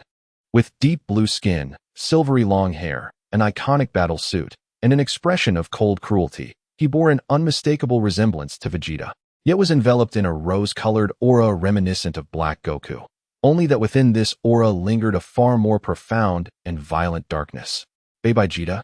Future Bulma, if she were present, and Trunks exclaimed in disbelief, scarcely able to trust their own eyes. Another scion? Moreover, the main timeline's Vegeta halted his movements, his brow furrowing deeply as he fixed his gaze on Black Vegeta, his expression grim. Witnessing another version of himself manifest in such a malevolent form filled him with intense discomfort. Black Goku emitted a low chuckle of delight, flicking his wrist as he regarded the injured main timeline's son Goku, his tone laced with mockery. It seems my companion could no longer contain himself. How about this delightful surprise? Chapter 111. The Emergence of Black Vegeta? Black Vegeta twisted his neck, the joints cracking audibly, his crimson eyes sweeping over the gathered crowd before finally resting on the main timeline's Vegeta, a malicious grin spreading across his lips. Oh, there's another me? Such a repugnant aura of righteousness. However, your opponent is not me. His gaze shifted to the main timeline's son Goku, who had just stabilized his energy. This Kakarot was indeed more resilient than that previous fool. The main timeline's son Goku wiped the blood from his lips, enduring the excruciating pain as he stood up. The ultra-blue aura igniting once more, albeit noticeably less stable than before. He scrutinized the newly emerged Black Vegeta, sensing an aura of terror emanating from him that was not inferior to that of Black Goku, and spoke gravely. What exactly is going on with you two? Ye Feng's gaze lingered on Black Vegeta for a moment, perceiving the divine authority and twisted malice that were similar yet distinct from Black Goku. He calmly stated, as I suspected, Zamasu, you have not only usurped Son Goku's form, but also taken that of Vegeta, have you? Or is this another vessel for your immortal form realized through the Super Dragon Balls? Black Goku, Zamasu, responded with fervent and arrogant laughter. Precisely. How could mortal wisdom comprehend the greatness of a god? My Zero Mortals plan requires even greater power. Son Goku's physical potential is astounding. Yet Prince Vegeta's pride and strength make for an equally excellent vessel. Our union is the epitome of divine form. 2 in 1. A heavy silence fell upon the crowd. One Black Goku was already a formidable adversary. Now, with the addition of Black Vegeta, who possessed comparable strength and might prove more vicious due to Vegeta's combat style, the situation had rapidly deteriorated. What nonsense! The main timeline's Vegeta exploded with rage, his blue aura erupting and instantly transitioning into Ultra Blue, daring to tarnish the honor of the Scion Prince. Kakarot, I will handle this dark version of myself. He could no longer tolerate the reckless antics of another evil self. However, Black Vegeta merely scoffed. I told you, your opponent is not me. He turned to Black Goku. Zamasu, the authentic version of me, let him stretch his muscles a bit. As for the injured Kakarot, I shall personally bring his end. The division of labor was clear and malevolent. Black Goku nodded with a smile, with pleasure. His gaze locked onto the main timeline's Vegeta. Let me see how long the so-called Scion Prince can endure against true divine power. Before the words had fully left his mouth, Black Goku transformed into a stream of rose-colored light, charging towards the main timeline's Vegeta. Almost simultaneously, Black Vegeta also sprang into action. He wasted no words, vanishing and reappearing before the injured main timeline's Son Goku, his fist enveloped in dark red flames, howling as it struck directly towards Son Goku's face. The assault was more direct and ruthless than Black Goku's. How infuriating! The main timeline's Son Goku gritted his teeth, forcibly gathering his strength and crossing his arms to block. Boom! Another resounding blast echoed as Son Goku was sent flying once more, the pain in his blocking arms evident. He had clearly fallen into a disadvantage due to the opponent's overwhelming strength and the injuries from the sneak attack. Mr. Goku, Dad, Trunks and future son Gohan exclaimed. The main timeline's Vegeta attempted to intervene, but was firmly entangled by Black Goku, his frenzied attacks forcing him to respond with all his might, leaving him unable to break free. As Black Vegeta approached with a cruel smile, closing in on the seemingly incapacitated main timeline's Son Goku, poised to deliver the final blow, enough. A calm, yet undeniable voice rang out. Ye Feng, who had been observing from the sidelines, had somehow appeared before the main timeline's Son Goku, gazing steadily at the advancing Black Vegeta. His presence caused the furious Black Vegeta to pause momentarily, a flicker of seriousness flashing in his crimson eyes. He sensed an indescribable threat emanating from this man, who had exhibited no fluctuations of energy until now. Ye Feng slowly raised a hand toward Black Vegeta, his tone remaining even. The game ends here.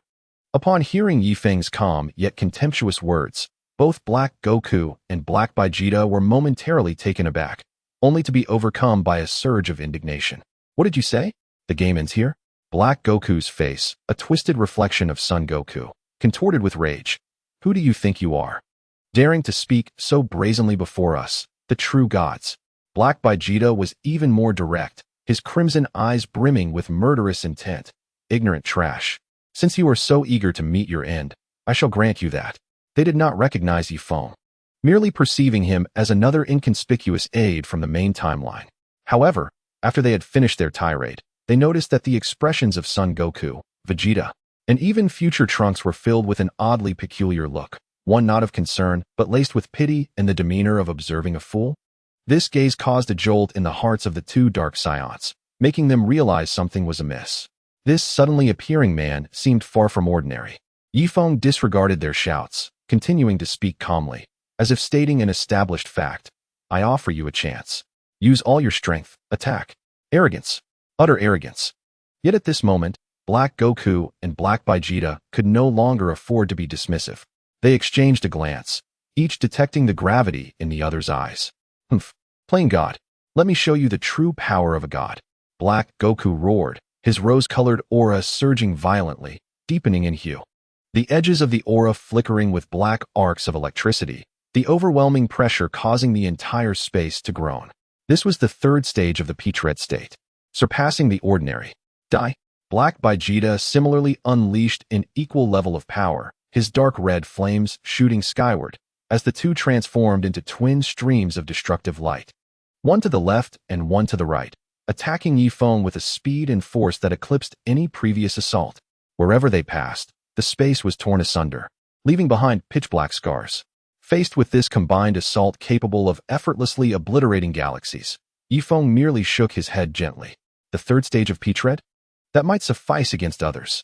Against me? Useless. Before the last word had escaped his lips, a cerulean divine aura erupted from Ye Feng like the first light of the cosmos, suddenly illuminating the scene. There was no earth-shattering fanfare. Yet the pure and vast energy level swiftly suppressed the seemingly terrifying rose and dark red auras of Black Goku and Black Vegeta entirely. Chapter 112. Ye Feng's terrifying power. Ultra blue form. Ye Feng's figure appeared slightly blurry. Bang! Bang! Two muffled sounds echoed in rapid succession, as He Wukong and He Vegeta were propelled backwards with a swiftness surpassing their initial approach. Each bore a distinct fist imprint upon their chests. Their protective auras shattered in an instant, blood laced with divine radiance spilling from their mouths, their faces suffused with disbelief and horror. Impossible. He Wukong steadied himself, clutching his painfully throbbing chest, his voice trembling with incredulity. How could his super blue be stronger than our peach-pink third stage? He Vegeta's complexion turned ashen. In that fleeting moment, he hadn't even discerned Ye Feng's movements. Was his foundational combat power truly beyond ours? A chilling realization surged from their feet to the crown of their heads. They understood that their opponent had not exerted his full strength prior. And had Ye Feng wished to slay them, that singular strike would have sufficed. No, we cannot hold back any longer. A glimmer of determination and madness flickered in He Wukong's eyes. Indeed, only through fusion can we contend with this monstrosity. He Vegeta concurred without hesitation. The duo, no longer wavering, simultaneously reached into their garments, retrieving a pair of Patera earrings. Earrings. Vegeta of the primary timeline furrowed his brow. They intend to fuse. Future Trunks exclaimed in shock. Just before the fusion, He Wukong and He Vegeta simultaneously reverted to their base forms, a necessary step for utilizing the Patera earrings. Without delay, they adorned their respective earrings on their left and right ears. A blinding brilliance erupted, an indescribable radiance as two formidable auras, of the same origin, fused in a manner that transcended common understanding, undergoing a qualitative transformation. An overwhelming power, magnitudes beyond that of either individual, surged forth like a cosmic tempest. As the light faded, a new figure hovered in the air. He possessed the striking visage born of the fusion of Wukong and Vegeta, yet his features were imbued with a sinister charm and arrogance, clad in a fusion attire of black with red trim. Surrounded by a dark rose-red aura that was both profound and sacred, He Vegeta had arrived. He Vegeta felt an unending torrent of ultimate power coursing through him, a sensation of mastery over all. A smirk of dominion tugged at his lips as he gazed at Ye Feng, his voice resonating with an echoing authority. I concede your strength, it is beyond imagination. However, you must never have given us the opportunity to fuse. Now, brace yourself for despair. Ye Feng regarded the surging aura of He Vegeta with an unyielding calmness, merely remarking, "Is that so? What of it? Now that you have fused?" His azure aura shifted once more, deepening in hue and becoming more solid and ferocious, with flickers of lightning coursing through it. Super blue second stage. Behold! Ye Feng shouted, his form vanishing in an instant. He Vegeta's pupils constricted, instantly entering his peach-pink state. His dark rose-red aura blazing fiercely as he boldly charged forward. Boom, boom, boom, boom. The clash of their battle surpassed all previous levels. Each collision no longer produced mere shockwaves, but twisted space itself, causing localized collapses. The azure and dark red lights flickered wildly in the shattered sky, colliding at speeds that even Super Blue Vegeta could barely catch a glimpse of. The aftershocks of their energy exchanges resembled a tangible tsunami, relentlessly battering the earth. Reinforced by Dragon Balls, had it not been for this, the entire planet and even the solar system would have been reduced to dust. In an instant, the two were locked in a fierce struggle, evenly matched. How formidable! Goku of the primary timeline, with the support of Piccolo, if he were present, barely stood, gazing at the fierce battle above with astonishment. Is this the power of a fused warrior? And from the dark side, no less. Yet, just as everyone presumed the battle would fall into a stalemate, Ye Feng's gaze sharpened in the center of the battlefield. The warm-up is over. The energy core within him seemingly reignited. The aura of Super Blue second stage abruptly contracted, only to explode forth with even greater ferocity. What? He Vegeta felt the sudden surge in power and speed from his opponent, his expression shifting dramatically, seizing the fleeting moment of vulnerability. Ye Feng delivered a precise strike imbued with the force to shatter stars, bypassing Hebei Jita's defenses and striking directly at his energy core. Hebei Jita emitted a pained groan, his body akin to a meteorite struck by a supernova, sent hurtling away, crashing through dozens of spatial barriers, lost to the cosmos. The battlefield fell into a momentary silence. All were awestruck by Ye Feng's sudden eruption of power and absolute might. Suspended in midair, his deep blue aura gradually subsided as he gazed towards the direction of Hebei Jita's disappearance, calmly murmuring, "The power of fusion is indeed remarkable. Yet the essence of strength is something you have yet to grasp." In a distant starfield, Hebei Jita forcibly halted his flight, his internal vitality surging tumultuously. Ye Feng's previous strike had instilled within him an unprecedented sense of humiliation and rage. His dark rose-red aura swelled once more, tearing through space as he instantaneously returned to the battlefield, fixating his gaze upon Ye Feng. "You wretched fool. You merely won by chance. Do not act so superior." Hebei Jita's visage twisted in fury. "I was careless before. Now, witness the true power of a fused warrior." Accompanied by his roar, Hebei Jita's aura darkened further, energy levels skyrocketing as dark red lightning danced like a frenzied serpent. Peach pink, third stage. In this moment, the strength he unleashed surpassed Ye Feng's in super blue second stage. Feeling the overwhelming pressure, Ye Feng furrowed his brow slightly, confronted by Hebei Jita's onslaught. Akin to a raging tide, the dormant power within him stirred once more. Buzz. His azure aura erupted skyward, its hue deepening like the vast cosmos. Its form no longer a flickering flame, but a more concentrated energy, flowing over his skin like liquid, imbued with the essence of destruction. Super blue third stage. The force of their fists collided once more, unleashing an energy storm that threatened to obliterate the entire starfield. However, the outcome was utterly contrary to Hebei Jita's expectations. What? Hebei Jita felt an irresistible force emanating from their clash. His peach-pink second stage aura being crushed beneath the weight of Ye Feng's more refined and ferocious blue aura. Boom. Once again, he was sent flying like a projectile, more disheveled than before. Chapter 113. Despairing Hebei Jita. Cursed. Cursed. Is it only you who can transform into third stage? I can too. Hebei Jita was utterly consumed by madness, recklessly channeling his divine power, his dark rose-red aura threatening to transform into pure black. The energy fluctuations becoming exceedingly unstable, yet overwhelmingly suffocating. Peach pink, third stage. This time, he surged back with the force to shatter galaxies, delivering a furious blow that finally forced Ye Feng to slide backward a distance. Haha, did you see that? This is my power. Hebei Jita cackled triumphantly, seizing the moment to unleash a relentless onslaught. Throughout Ye Feng's retreat, his gaze remained placid.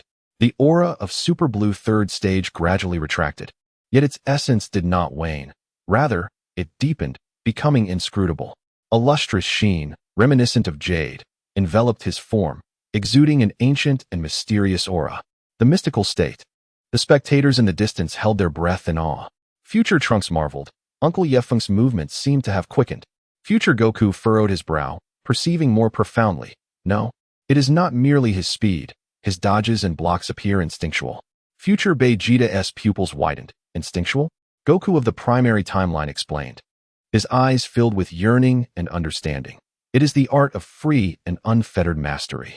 The art of free and unfettered mastery. What is that? The onlookers from the future were perplexed. Sun Wukong revealed the information he possessed. It was a divine technique that transcended conscious control, allowing each cell of the body to respond instinctively to danger. Theoretically, it could unleash 100% of the body's potential and was said to provide a 100-fold increase in combat power. A 100-fold increase. Future Trunks exclaimed in astonishment. Does that mean Uncle Ye Feng is guaranteed to win? A fierce light erupted in future Sun Wukong's eyes. Zai Ji Gong? I must learn this technique. Future Vegeta was also stirred, yet coldly scoffed. Humph. He intended to express his desire to learn, but that instinctual fighting style conflicted with his pursuit of absolute control. At that moment, the main timeline's Vegeta crossed his arms and glanced at him with a hint of arrogance, stating, "You cannot learn such techniques. Your path is different. If you wish to grow stronger, I can teach you Ziyuan Ji Gong afterward." Zung Gong? Future Vegeta was momentarily taken aback, though unfamiliar. It seemed more suited to him. On the battlefield, Ye Feng, having awakened the mysterious divine state, which was essentially an initial application of the principles of Zung Gong, faced the relentless assault of Black Vegeta in his third transformation with effortless grace. His body moved like willow fluff, elusive as a specter, always evading fatal strikes with minimal movement, while his occasional counterattack struck precisely at the nodes of Black Vegeta's power flow, causing him discomfort and the urge to vomit blood. The more Black Vegeta fought, the more astonished and frustrated he became. He could feel his power exceeding that of his opponent in terms of foundation. He indeed surpassed Ye Feng's current form, yet he could not land a single effective hit. It was as though all his blows were striking at emptiness, and the sensation of exerting full force without impact nearly drove him mad. Just a dodging insect. If you have the ability, face me directly, Black Vegeta roared, his attacks growing more frenzied, yet increasingly chaotic. Ye Feng remained calm, utilizing both evasion and deflection to meticulously comprehend his opponent's power dynamics and the enchanting realm brought forth by Zung Gong. For him, this was indeed a rare opportunity for refinement. He reveled in the battle, delighting in the subtle growth of his power and the enhancement of his control under pressure. Your strength is chaotic and disorganized, grand in scale yet devoid of essence, Ye Feng remarked lightly, shifting his form to once again evade an impending blow from Black Vegeta. Silence. Black Vegeta, consumed by rage, intensified his assault, unleashing a torrent of dark rose-colored energy that surged like a tsunami, intent on completely submerging Ye Feng. However, amidst the peak of fury and pressure, Ye Feng's instinctual responses became increasingly pure. The layer of luminous radiance began to shimmer with a hint of silvery elegance, and his movements grew ever more concise and efficient, as though resonating with a fundamental truth of the universe. Zung Gong was quietly deepening within the chaos of battle. Black Vegeta's onslaught resembled a tempest, as the dark rose energy continuously battered the space Ye Feng occupied, obliterating all matter and even light. Yet, within this destructive vortex, Ye Feng's figure remained steadfast, akin to a rock amidst crashing waves, appearing increasingly ethereal and otherworldly. The more he fought, the heavier Black Vegeta's heart sank. He was no fool. As a fusion of two Zamasu, he possessed profound intelligence and a deep understanding of divine power. He felt acutely that no matter how he escalated his strength or altered his attack patterns, Ye Feng could always counter with the slightest, most precise movements. It felt as if he were expending all his effort to strike at a void, his strength rendered futile. He has not even used his full power. He has been toying with me. This thought slithered like a cold serpent around Black Vegeta's mind. He sensed the terrifying strength concealed beneath Ye Feng's seemingly tranquil aura, akin to an unfathomable abyss. From the beginning, his opponent had been effortlessly in control. Despair, like a chilling tide, began to erode his will. If he were the true Vegeta, facing such dire straits would ignite an even greater fighting spirit, seeking a breakthrough between life and death. But he was not. He was a fusion of Zamasu, an arrogant being who considered himself a god, viewing all life as mere insects. When he discovered that his proud divine power was utterly lacking before a true powerhouse, his arrogance shattered, leaving only the fear of annihilation. Flee. I must escape. This thought surged uncontrollably. The so-called Human Zero plan and the perfect divine demeanor paled in significance when confronted with the threat to his existence. However, the moment this thought arose, Ye Feng's calm gaze seemed to pierce through his very soul. Now you wish to flee? Ye Feng's voice echoed in his mind. Laced with a chilling mockery, it is too late. Since you embarked on the Human Zero plan and slaughtered countless lives, your fate has been sealed. Your sins are insurmountable, and you shall undoubtedly perish. This statement shattered Black Vegeta's psychological defenses, and he howled in despair. Damn it. Accursed humans. He understood that fleeing before Ye Feng was merely a vain hope. Endless despair consumed him. It is over. Chapter 114. The Essence of Life. Ye Feng softly pronounced. The radiant and mysterious divine light surrounding him suddenly converged, and in the next moment, an indescribable sanctity, ethereality, and transcendence erupted forth. His black hair instantaneously transformed into a shimmering white, glistening with silver luminescence, while his eyes became pure silver gray, devoid of any emotion, as if gazing down upon all beings with the supreme laws themselves. Zizai Ji Gong has reached completion. Here, it is understood as the perfect fusion of the mysterious divine state and Zizai Ji Gong, exhibiting the characteristics of its completed form. The combination of the mysterious divine state and the perfected Zizai Ji Gong did not yield mere addition, but rather a qualitative leap. At this moment, Ye Feng's strength had reached a staggering 50 times that of the despairing Black Vegeta. In the authentic realm of Dragon Ball, a disparity exceeding 13 times is sufficient to result in overwhelming dominance. A 50-fold gap is an absolute chasm beyond comprehension. Black Vegeta barely registered fear before he saw Ye Feng raise a finger, a minuscule silver light gathering at its tip, seemingly containing the essence of the universe's end. Death. Ye Feng's voice resonated like a final judgment. The silver light flickered. Time seemed to freeze at that instant. Black Vegeta could distinctly perceive death surging like a cold tide, instantly engulfing his senses, his divine power dissolving before that glimmer like snow under sunlight, disintegrating inch by inch, vanishing without a trace. It was the end for him. Consciousness was on the verge of complete submersion. Yet, just at that critical moment, what? Who is it? The previously indifferent Ye Feng suddenly exclaimed, his silver-gray eyes darting towards an empty space to the side. Almost simultaneously, a hand, adorned with peculiar dark golden patterns and indiscernible in its material, silently tore through space, arriving ahead of time to precisely block the lethal tip of Ye Feng's finger. Buzz. There was no earth-shattering explosion, only an exceptionally muffled sound, like two worlds colliding. The instant the silver light at Ye Feng's fingertip made contact with the dark golden palm, an unfathomable and terrifying power erupted, surpassing any prior collision.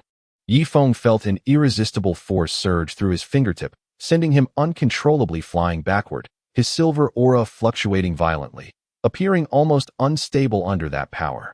He was instantly propelled several star systems away, shattering countless meteorites and tearing through numerous spatial barriers along the way. After finally stabilizing his form, Ye Feng's expression turned grave as he gazed in the direction of the battlefield, where not a trace of Black Vegeta remained. Even the owner of the suddenly appearing dark golden palm had vanished without a shadow, as if they had never existed. A faint and enigmatic energy fluctuation, imbued with an ancient and chilling essence, lingered as evidence that the recent events were not mere figments of imagination. How infuriating! I let my guard down. Ye Feng clenched his fists tightly, the silvery aura slowly subsiding to its normal state, yet his gaze remained as frosty as winter's breath. Who on earth was that person? To effortlessly withstand his assault while in the state of Zizai Ji Gong, and simultaneously rescue He Beijite with such prowess. This was far beyond his expectations. The opponent was evidently a being of interdimensional caliber, with an ambiguous allegiance, making it difficult to discern friend from foe. No, such an occurrence must never happen again. Ye Feng silently vowed. He had once believed himself nearly invincible within the current universe, yet he was now gripped by a profound sense of crisis and an urgent need to enhance his power. The vastness and mystery of the universe were far deeper than he had ever imagined. The path to strength had not yet reached its conclusion. In a flash, Ye Feng returned to Earth in the future world.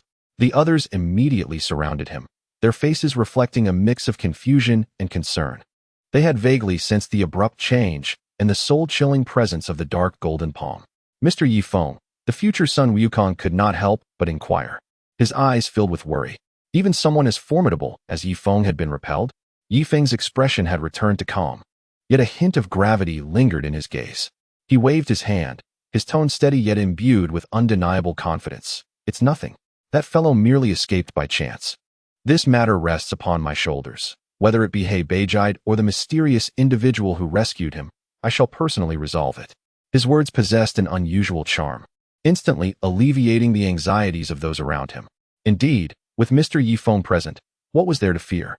With the crisis temporarily averted, the future Sun Wukong, Vegeta, and others finally had the opportunity to voice the questions that had long been bottled up. The future Sun Wukong scratched his head and, somewhat embarrassed, spoke up. Mr. Ye Feng, I have a question. How is it that your foundational battle power can be cultivated to such a terrifying degree? We seem to have reached a bottleneck. No matter how hard we train, it's exceedingly difficult to elevate our foundational battle power even slightly. Although the future Vegeta remained silent, he too was all ears, as this was his greatest conundrum. Son Gohan and Trunks cast inquisitive glances as well. Ye Feng was not surprised by their inquiries and explained, "This is quite normal. Each race, or rather, each life form, has a theoretical limit. When your physical potential approaches this limit, conventional energy cultivation yields only minimal improvements to foundational battle power." Racial limits? The group pondered thoughtfully. Indeed, Ye Feng affirmed, upon reaching your racial limit, to continue growing stronger, one must transcend mere energy accumulation and instead turn toward cultivating powers that resonate more closely with the essence of the universe, touching upon the laws themselves. For instance, the divine aura, which is the ultra-blue form you currently possess, is itself an application of higher-level energy. Furthermore, there are even more profound techniques of divine mastery. Ye Feng gazed at them, revealing a key insight. Moreover, mastering divine techniques is not solely about acquiring powerful combat skills. When you truly embark on this path and your body resonates more deeply with the laws of the universe, the so-called racial limit will be shattered, leading to a new and significant leap in foundational battle power. What? Mastering divine techniques can also enhance foundational battle power. The future Vegeta was astonished, as this completely upended his understanding. He had always believed those techniques were merely means of amplification. Of course, Ye Feng assured, power and skill inherently complement each other. Supreme techniques represent an elevation of one's life essence. Chapter 115, Progress for All. This revelation struck the hearts of the group like a heavy bombshell, illuminating the path ahead. Subsequently, under the generous tutelage of the main timeline's son Wukong and Vegeta, the warriors of the future world began their arduous training in divine techniques. They entered the spirit time room, reinforced by Ye Feng, where the flow of time was vastly accelerated. As time passed, a long stretch of over a decade transpired within the spirit time room, while little time passed in the outside world. Upon their emergence, the transformations in their auras were nothing short of revolutionary. The future sun Wukong occasionally flickered with silvery flames, having precariously stepped into the realm of Zizai Ji Gongxia. The future Vegeta's aura became increasingly profound and restrained. During emotional fluctuations, his pupils shimmered with an eerie deep blue, and his aura radiated a supreme sense of self-will, indicating he had initially grasped the essence of Ziji Ji Gong. The future Sun Gohan, perhaps due to his more pure disposition, had managed to stabilize his grasp on Zizai Ji Gongxia even before his father, exuding an ethereal yet powerful presence. The future Trunks, following a path akin to Vegeta's, began to explore and practice Ziji Ji Gong. Though not yet fully initiated, his gaze now emanated a conviction and strength far beyond his past self. Witnessing the significant enhancement of the future warrior's powers, granting them the ability to safeguard themselves and even retaliate against the impending storm, Ye Feng nodded slightly. He reiterated the importance of diligence in their training to prepare for potential cataclysmic battles in the future before embarking on a journey back to the main timeline alongside the main timeline's son Wukong and Vegeta. Meanwhile, in the distant 11th universe, the formidable Jiren, the prideful team's strongest warrior, was engaged in relentless training day after day. His aura had become more refined and unfathomable than ever before. Not long ago, during a peculiar cosmic energy tide, he inadvertently received fragmented memories from the future. In that memory, his 11th universe had lost the tournament in the Tournament of Power. Furthermore, he had been unable to fulfill his aspiration of protecting the universe. This memory etched itself into his mind, deeply igniting Jiren's resolve. He confided in no one, merely transforming his discontent and urgency into an even more fervent drive for training. The 11th universe's angel, Margarita, noticed his unusual behavior. After discerning the reason, Jiren did not elaborate, only indicating he sensed a formidable threat. She, out of appreciation for this powerful warrior and concern for the universe's fate, utilized her angelic powers to open a divine training space akin to the spirit time room, yet more advanced and with more comprehensive rules. Jiren, already standing at the pinnacle of mortal strength, began his clandestine, intensive training within the divine space, fueled by the obsession with a future of failure. Simultaneously, as Jiren commenced his divine training in the 11th universe, other powerful beings across the multiverse also sensed the undercurrents of change. In the 6th universe, the god of destruction, Kampa, astonishingly did not indulge in feasting and drinking. Instead, under the guidance of the angel Vados, he began to urge the universe's warriors to train. The assassin Hit, who had once clashed with the main timeline's son Wukong, received deeper insights into the laws of time from Vados, leading to a significant transformation in his time-skip technique.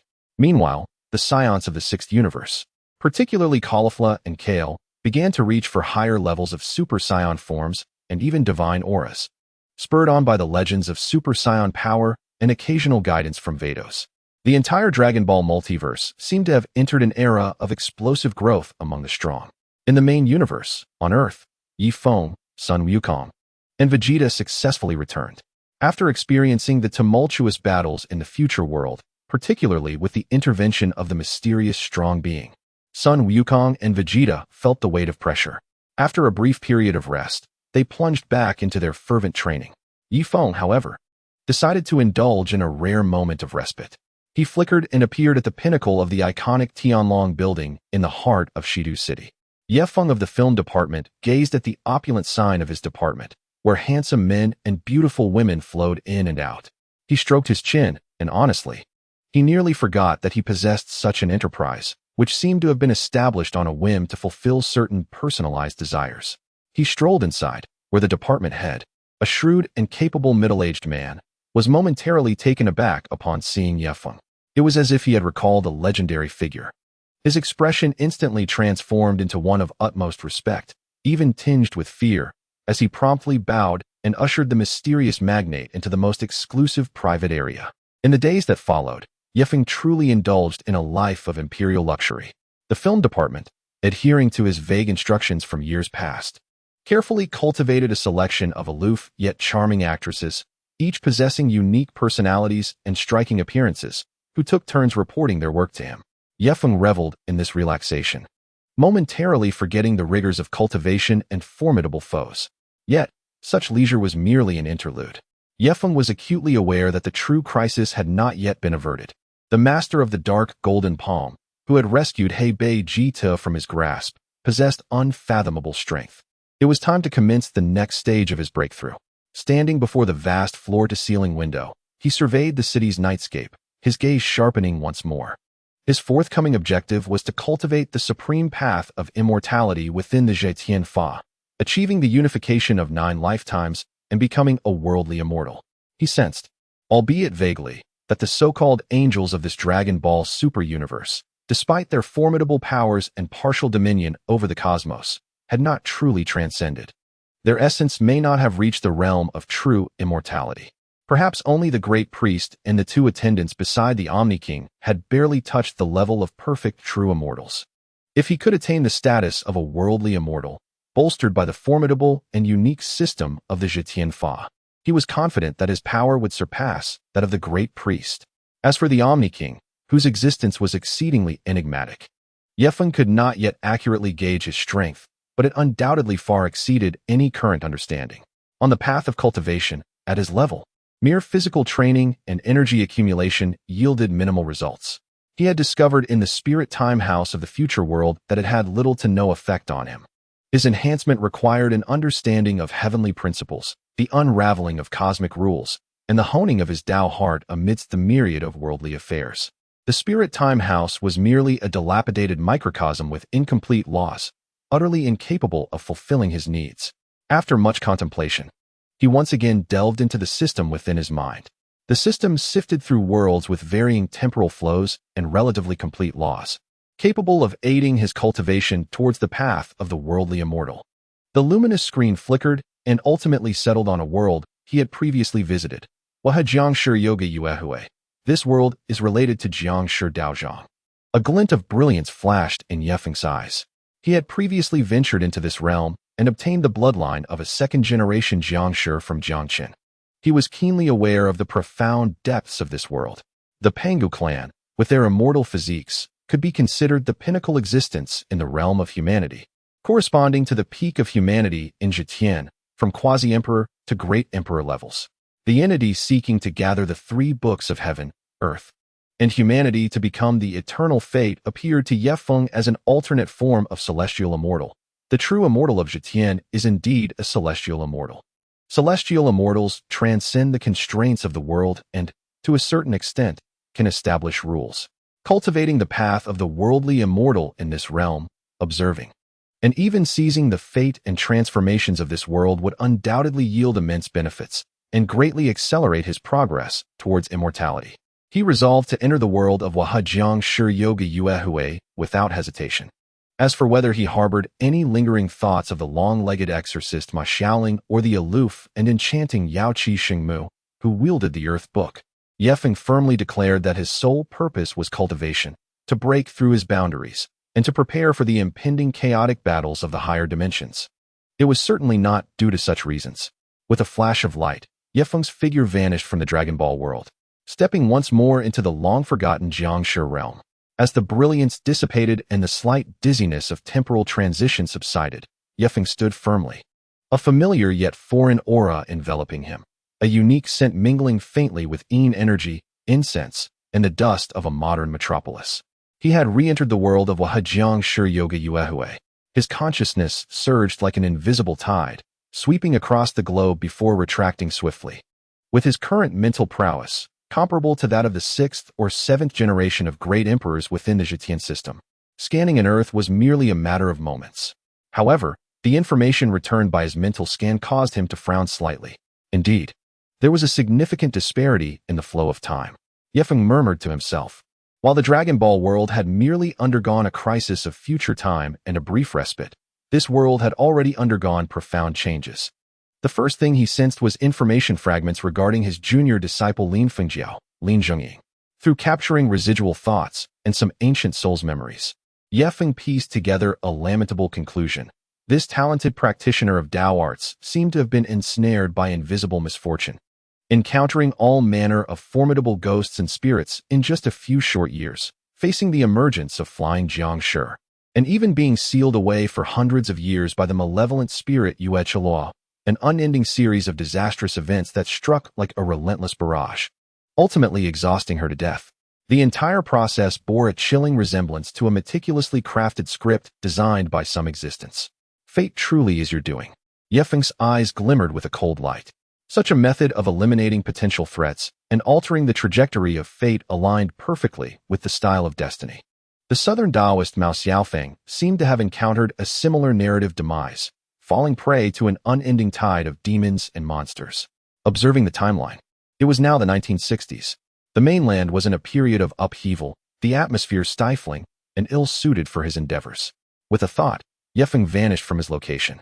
In the next moment, he found himself on the bustling streets of Hong Kong. The Hong Kong of the 1960s was a blend of prosperity and chaos. The air thick with the scent of the sea, car exhaust, and a vibrant energy.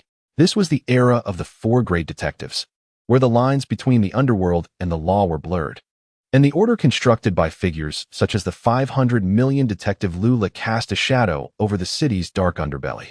The intertwining of gang forces was intricate, with clearly delineated territories. For outsiders, intrusion was as difficult as climbing to the heavens. Of course, this difficulty pertained to ordinary individuals. For Ye Feng, he had a comprehensive understanding of the martial hierarchy in this world, the so-called destiny of uniting the three books of heaven, earth, and humanity to achieve an eternal state was equivalent to the true immortal, celestial immortal, realm of the Zhetian Fa. Now, with his full power unleashed, his combat prowess was comparable to that of the 6th or even 7th generation of great emperors. Such strength could certainly rival some ordinary true immortals. In other words, at this moment in the Jiangshi world, Ye Feng's power stood as a pinnacle existence, potentially the strongest. The only concern was the possibility of all the top-tier powers in this world, such as Jiang Chen, Nu Hua, Renwang Fushi, Yao Qi Xingmu, and even the incomplete form of destiny, joining forces to hunt him down. However, even if besieged, with his current strength and means of self-preservation, he would at most be defeated and forced to retreat from this realm. The likelihood of them completely killing him was nearly impossible. His purpose in this journey was to attain enlightenment, to leverage the unique nature of this world and its latent destinies to accelerate his path to becoming a worldly immortal, rather than to instigate confrontation with the entire world from the outset. Naturally, with his absolute strength, he had no need to fear anyone turning against him. Having arrived, he needed a place to settle down and perhaps seek some amusement. A faint smile played at the corners of Ye Feng's lips as his gaze swept across the neon-lit streets of Hong Kong. In this tumultuous era, with his abilities, Establishing his own influence on this land would be a trivial matter. He gradually merged into the bustling crowd, appearing unremarkable, yet destined to stir new waves on this land interwoven with Dao arts, jiangshi, and the entanglements of love and hate. His objective remained unambiguously clear: to comprehend the ephemeral world, to transcend 9 lifetimes, and to attain the path of the immortal amidst the mortal realm. Whether his journey would intersect with that long-legged exorcist or the goddess wielding the earthly tome, perhaps, was an indispensable trial within this vast and tumultuous world. Standing amidst the bustling streets of 1960s Hong Kong, Ye Feng gazed upon the ceaseless flow of vehicles and the dazzling neon lights, a hint of playful amusement gracing his lips. He was not here to merely savor life. He was a self-made man. As the husband of Bulma, the queen of the Universal Capsule Company from the Dragon Ball world, he was well accustomed to a life of affluence, where money was but a string of numbers. Given that the underground order of this era's Hong Kong was dominated by the underworld, he resolved to adapt and partake in the game. Ye Feng's mind was made up. The notion that capital corrupts the heart was irrelevant to him. His resources far exceeded the imagination of ordinary mortals in this time. He casually sought a secluded spot, extracted several gold bricks, mere decorative items in the Dragon Ball world, from his system space, and effortlessly exchanged them for a substantial sum of local currency in the black market. With funds secured, the next step was to recruit a formidable force. Initially, the process proved to be fraught with challenges. The rise of a new gang inevitably threatened the established powers. The system, led by Lu, along with various local gangs entrenched in different districts, would not passively watch as an unknown entity established its foothold. Several probing conflicts revealed that Ye Feng's hastily assembled group was at a clear disadvantage. It became evident that a capable enforcer was needed. Ye Feng was not taken aback. He had never anticipated conquering the world through ordinary individuals. What he sought was a figure capable of swiftly consolidating power, someone with significant representation. Once again, his consciousness swept across Hong Kong, quickly honing in on a target, a young man making waves in the martial arts community, captivating countless eyes with his formidable skills and unique charisma: Bruce Lee. As for whether Bruce would agree to serve under him, it was a jest. As a martial artist, who would refuse the chance to gain greater power and achieve immortality? One should never underestimate the allure of eternal life. In the realm of reality, possessing the means to attain immortality could grant one anything desired. At that moment, Bruce Lee was fervently dedicated to promoting his Jeet Kune Do, filled with passion and ambition. Ye Feng approached him directly, without unnecessary preamble, demonstrating a power that transcended mortal comprehension, and proposed an irresistible offer: "Follow me, and you shall gain strength beyond the ordinary, along with everlasting life." In the face of Ye Feng's display of effortlessly crushing steel and his unparalleled speed, combined with the ultimate temptation of immortality, Bruce Lee's shock was profound. As a seeker of physical and mental extremes, what could be more enticing than breaking the shackles of humanity and exploring a realm of greater power? Almost without hesitation, the desire for the pinnacle of martial arts and the mysteries of life overwhelmed everything else. Bruce Lee accepted Ye Feng's initial embrace, a transformation based on the dilution of Ye Feng's own second-generation vampire lineage, becoming a formidable third-generation vampire. After acquiring the powers of a vampire, Bruce Lee underwent a radical transformation in strength. His speed, power, reaction time, and recovery capabilities surpassed human limits, and combined with his already exceptional martial arts foundation, he became a veritable weapon. Leading Ye Feng's forces, he swept through all rival gangs with overwhelming might. As for whether Bruce Lee willingly submitted, in the face of absolute power and the allure of immortality, especially after witnessing and experiencing such extraordinary strength, any notions of unwillingness to be subordinate appeared utterly pale. For a true martial artist, following such an unfathomable powerhouse and embarking on an unprecedented path of evolution was a tremendous opportunity and a form of recognition. The temptation of eternal life was sufficient to compel most individuals to forsake all principles.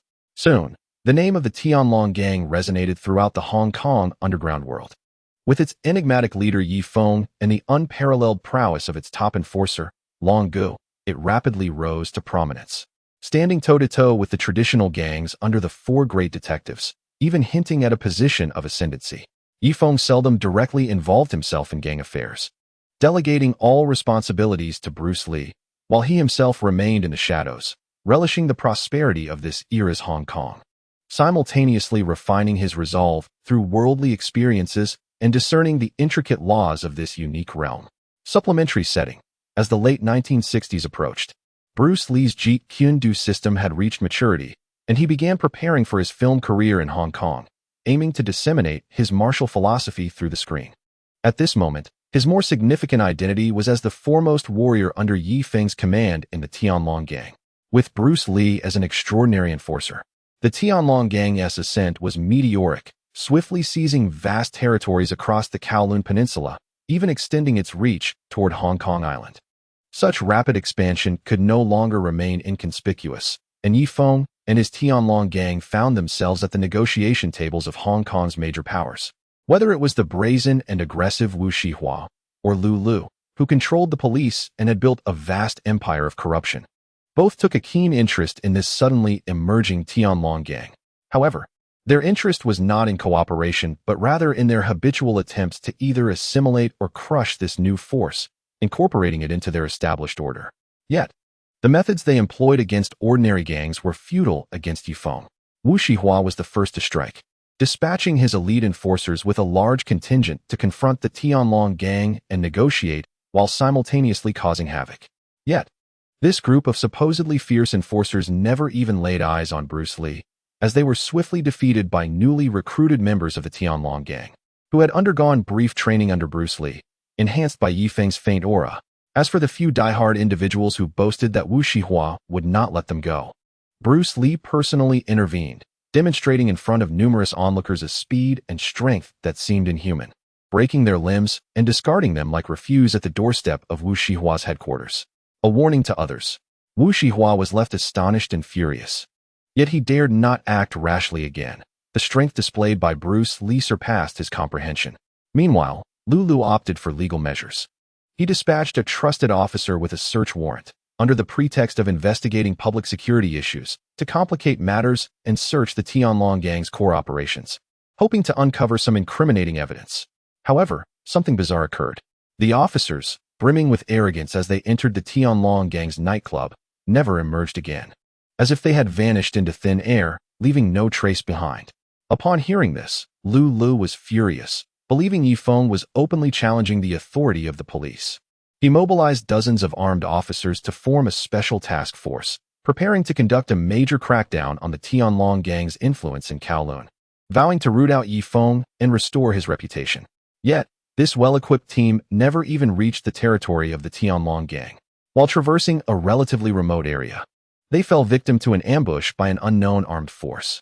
Though few in number, their movements were ghostly, their marksmanship divine, and their teamwork terrifyingly synchronized. In mere minutes of gunfire, the special task force was obliterated, with none surviving.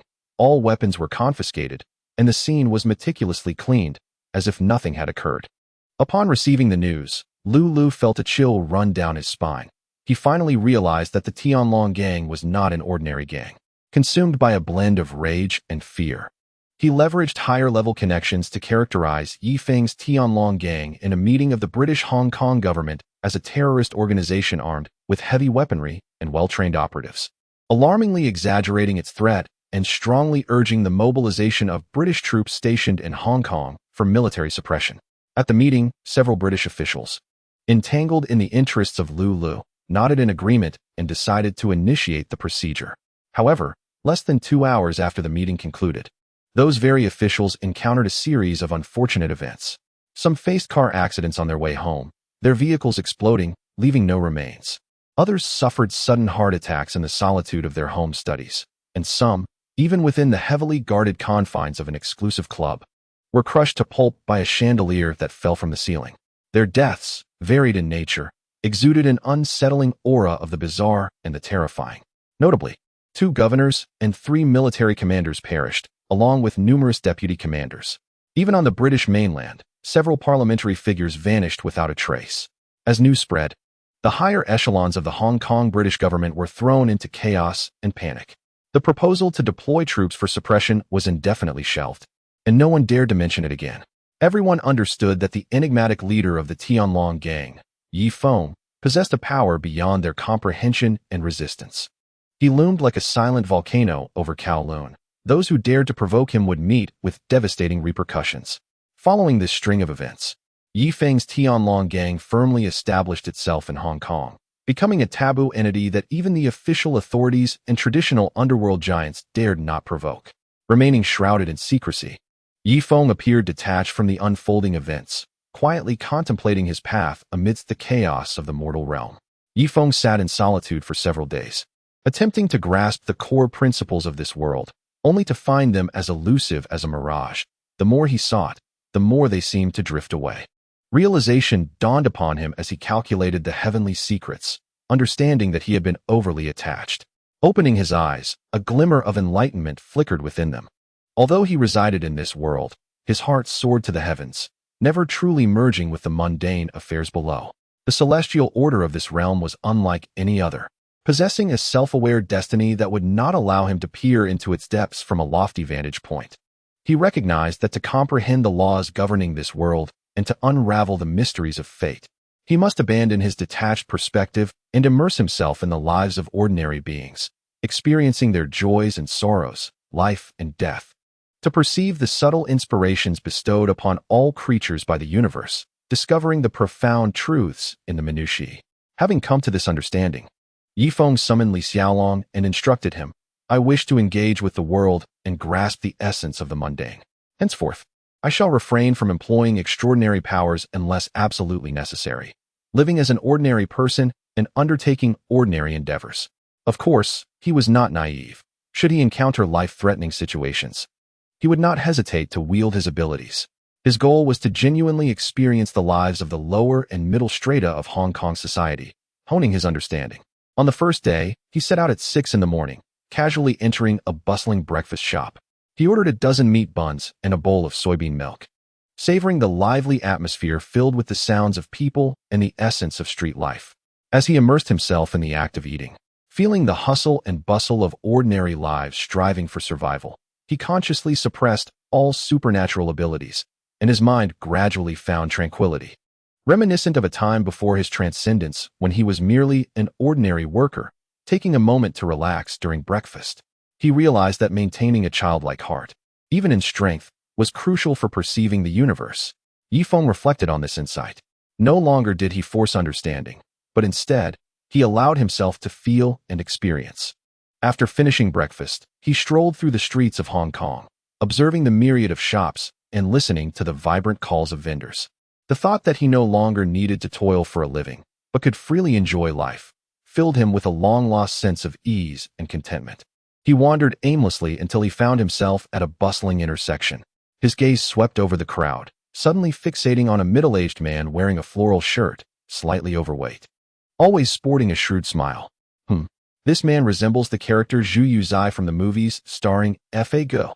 Ye Feng found this amusing and instinctively approached him. "Hello. Are you Zhu Yuzai?" Ye Feng greeted him. Before the chubby man could respond, a younger cohort beside him glared and reprimanded. "Hey, who are you? You think you can just call him Zhu Yuzai?" Ye Feng merely cast a calm glance at the young man, his eyes steady yet imbued with an invisible pressure that made the young man feel as if he had fallen into an ice pit. Swallowing his words and breaking into a cold sweat, Zhu Yuzai, being astute, quickly sensed that this person was far from ordinary and donned a smile. "I am Zhu Yuzai. How may I assist you, sir?" "I am Ye Feng, of the Tianlong gang. I wish to meet Detective Lu Lu," Ye Feng replied calmly. Ye Feng, the leader of the Tianlong gang. Zhu Yuzai and his companions gasped, their expressions shifting instantaneously. In Hong Kong, who was unaware of the terror associated with the Tianlong gang and its mysterious leader, Ye Feng, not daring to show any negligence, Zhu Yuzai immediately bowed. "Mr. Yi, please, I will take you to see Lu Gu right away." Half an hour later, Ye Feng found himself seated on the sofa in Lu Li's opulent office. Lu Lu feigned calmness, personally pouring tea for Ye Feng, and tentatively asked, "I am curious as to why the esteemed leader of the Tianlong gang has come to see a humble detective like me. What guidance do you seek?" He deliberately lowered his tone. Ye Feng lifted the teacup, gently blowing on it. "Hee, Detective Zonghua, you are no mere detective." Lu Lu chuckled awkwardly. "Leader Yi, you flatter me. What brings you here?" Ye Feng set down the teacup, fixing his gaze on Lu Lu. I have heard that the British are considering establishing an agency called the Independent Commission Against Corruption. This could pose a significant problem for you, Detective Liu, would it not? Liu Li's heart sank. This matter was still in the planning stages, yet the other party was already aware. He forced down his unease. This matter is indeed somewhat tricky. But I have been operating in Hong Kong for many years and have my ways to cope. You need not worry, Leader Ye. I can assist you, Ye Feng stated, his tone calm, yet imbued with an undeniable authority. Lulu was taken aback. How so? Become my subordinate. Ye Feng leaned slightly forward, his voice tinged with allure.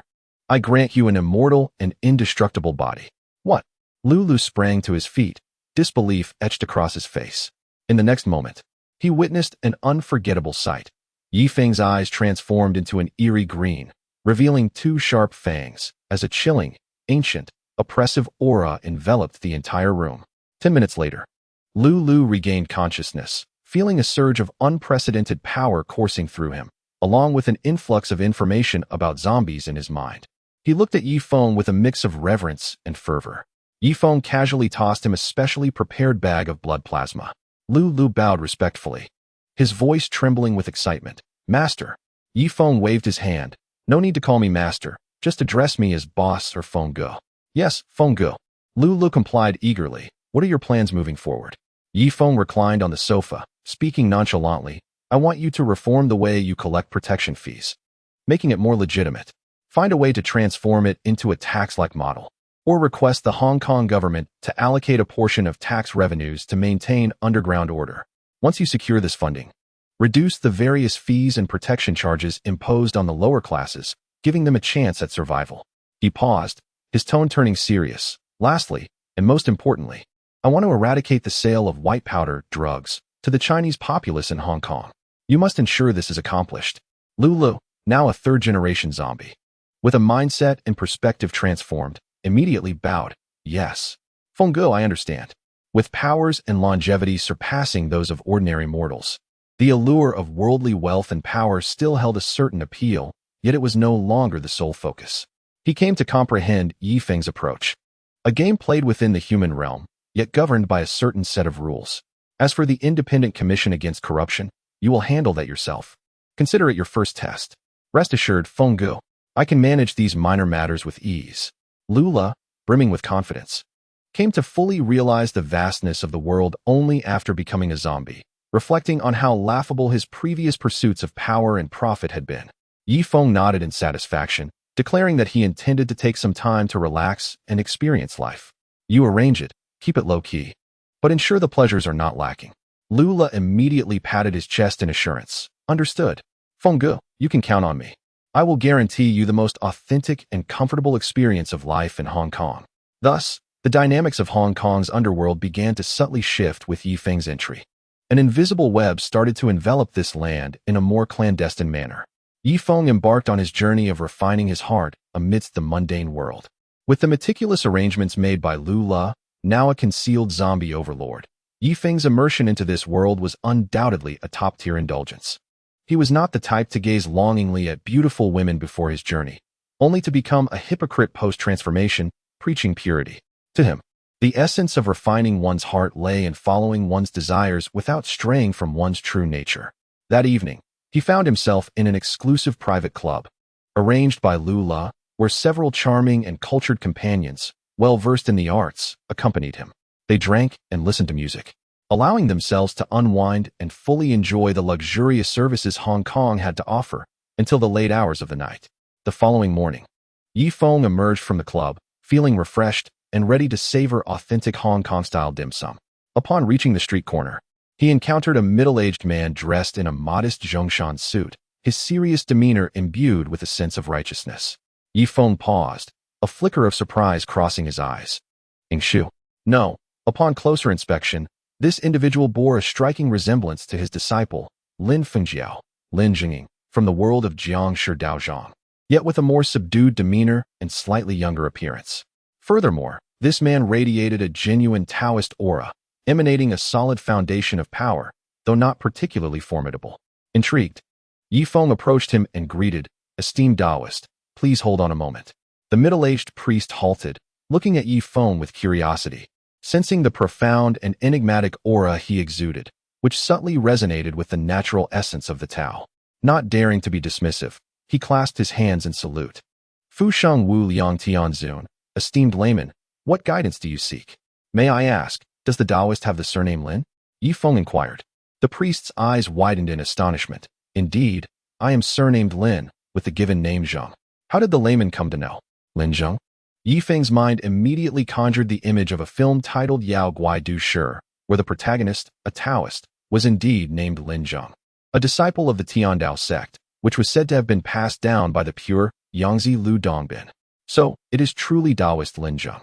A subtle smile graced Ye Feng's lips, and rather than reveal how he knew, he pointed his finger as if it were a sword, casually sketching in the air. As his fingertip moved, a thread of pure primordial qi coalesced, forming a rudimentary talisman that dispelled the surrounding dark energy, revealing a hint of radiant light. This seemingly simple maneuver required an exquisite mastery over the energies of heaven and earth, accessible only to those with profound cultivation. Lin Zheng's pupils contracted sharply, and a look of solemn reverence appeared on his face. He could sense that the prowess displayed by Ye Feng surpassed his own and might even exceed that of their sect leader. Senior. Lin Zheng immediately bowed deeply, his tone filled with utmost respect. I am Lin Zheng, a disciple of the Tiandao sect. I did not realize a senior was present and thus acted disrespectfully. Your mastery of the Tao is profound, and I am in awe. He regarded Ye Feng as a high practitioner of the Tao who either played amongst mortals or had remained hidden. There is no need for excessive courtesy. Ye Feng dispersed the talisman, his tone calm. My surname is Yi, with the single name Feng. It seems fate has brought me to encounter Taoist Lin. Oh, it is Yi Xianbei. Lin Zheng's demeanor grew increasingly respectful. My humble abode is nearby, if the senior does not mind. May I invite you for a cup of simple tea, allowing me to extend my hospitality?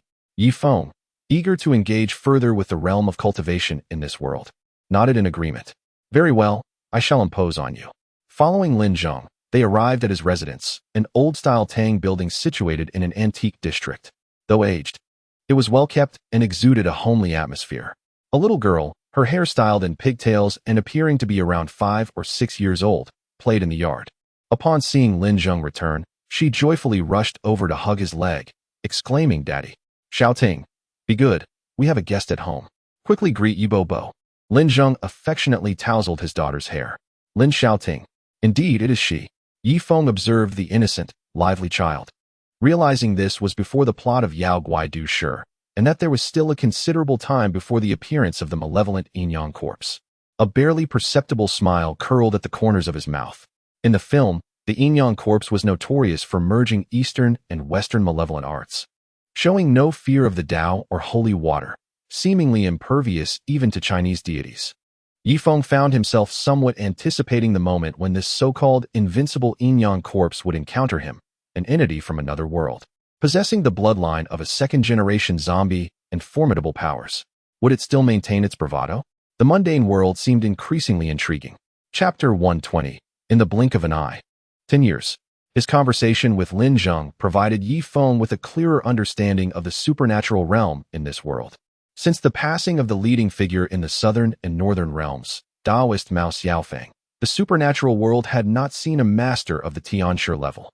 Currently, the most formidable figures in the open were at the pinnacle of the Dishi level, and the strength Ye Feng had casually exhibited was categorized by Lin Zheng as among the top combatants in today's supernatural realm. What further piqued Ye Feng's interest was Lin Zheng's revelation of having 2 other brothers. One was Lin Feng, a more stoic character, known for his swift and decisive actions, while the other, Lin Yaoshi, was a gentle soul adept in medicine.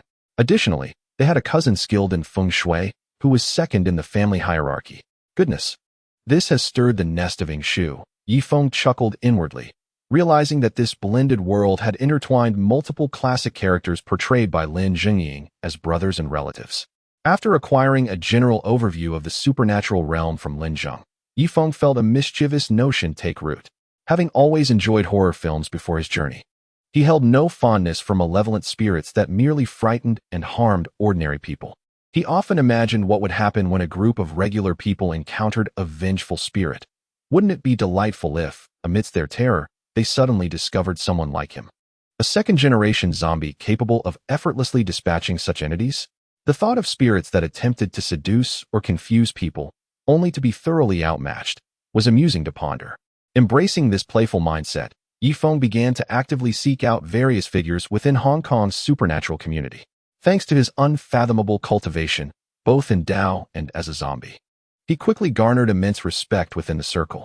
He even made a special visit to meet Hiang Xiu, an important character from Wahijiang Shi Yugu Yuhui, establishing a connection with this pivotal figure adept in the Maoshan arts and managing a game hall. As time slipped by, the years within the mundane world quietly passed. Ye Feng immersed himself in the experience of living various lives and observing the myriad of human conditions, unaware that a decade had swiftly elapsed. During these 10 years, he had encountered nearly all the protagonists and significant characters from his memories of Hong Kong horror films. Gaining a deeper understanding of the hidden currents in this world, he sensed that many familiar plot points were gradually approaching. One day, after enjoying a delightful breakfast at a tea house, his cell phone rang in his pocket. Upon answering, he heard Lin Xiaoting's voice, tinged with urgency and tears.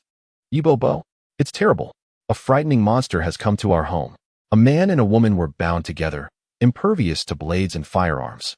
And even the arcane arts proved futile. My father and his 2 brothers were nearing their breaking point. Please, come to our rescue." Ye Feng raised an eyebrow, a faint smile gracing his lips. The Yin Yang corpse? It has finally arrived. Over the past decade, due to Ye Feng's existence, Lin Xiaoting was no longer the skeptical reporter depicted in the original film. To substantiate the reality of the mystical arts, Ye Feng had once taken the young girl, then merely a child, on flights through the skies, and even a tour at the fringes of the underworld, shattering her materialistic worldview and instilling in her a profound belief in the supernatural. Consequently, when faced with unfathomable terror, her first thought for salvation was this remarkable Ye uncle. "I understand. I shall arrive shortly," Ye Feng replied calmly, disconnecting the call. He held no particular thoughts about Lin Xiaoting. After all, he had first met her as a child under 10, and he had not harbored any intentions. However, the female Yin Yang corpse in the film, despite her alluring appearance, left him with a sense of distaste when he recalled her chaotic romantic history. Such troublesome company could only be managed with caution. Ye Feng smirked. Having already sentenced the female Yin Yang corpse to a metaphorical death, but before her complete disappearance, he might as well make use of her, perhaps in a manner that served his own interests. As these thoughts whirled in his mind, Ye Feng's figure vanished from the tea house, transforming into a streak of light scarcely discernible to the naked eye, racing towards the Lin family home. What was perceived as a catastrophe by the Yin Yang corpse was merely a game for Ye Feng, soon to commence. He moved like lightning, appearing at the police station's entrance almost instantly after hanging up the phone. Lin Xiaoting, who had been anxiously waiting, rushed to him as if he were her lifeline. Grasping his arm, "Ye uncle, you have finally arrived. That Yin Yang corpse is terrifying. It is impervious to blades and firearms. My father, Uncle Feng, and Uncle Yaoshi could not defeat it and were captured." Ye Feng patted her shoulder, his gaze sweeping over the somewhat chaotic police station lobby, and he asked calmly, "Where are your father and the others currently detained?" "In the temporary holding cell at the back." Lin Xiaoting quickly pointed inside. Ye Feng nodded and strode forward. "Hey, who are you? This is the police station. You can't just walk in." A young police officer in a floral shirt, appearing somewhat naive, stepped forward, attempting to block Ye Feng, his expression a mix of confusion and bravado. Ye Feng cast him a sidelong glance, instantly recognizing him as the protagonist from Yao Guaidu Shi, the one with extraordinary luck and a tin-spirit physique, who also had Lin Xiaoting's first night. "Get lost." Ye Feng uttered a single word, his tone low but imbued with an invisible mental force. The young officer felt a resounding thud in his head.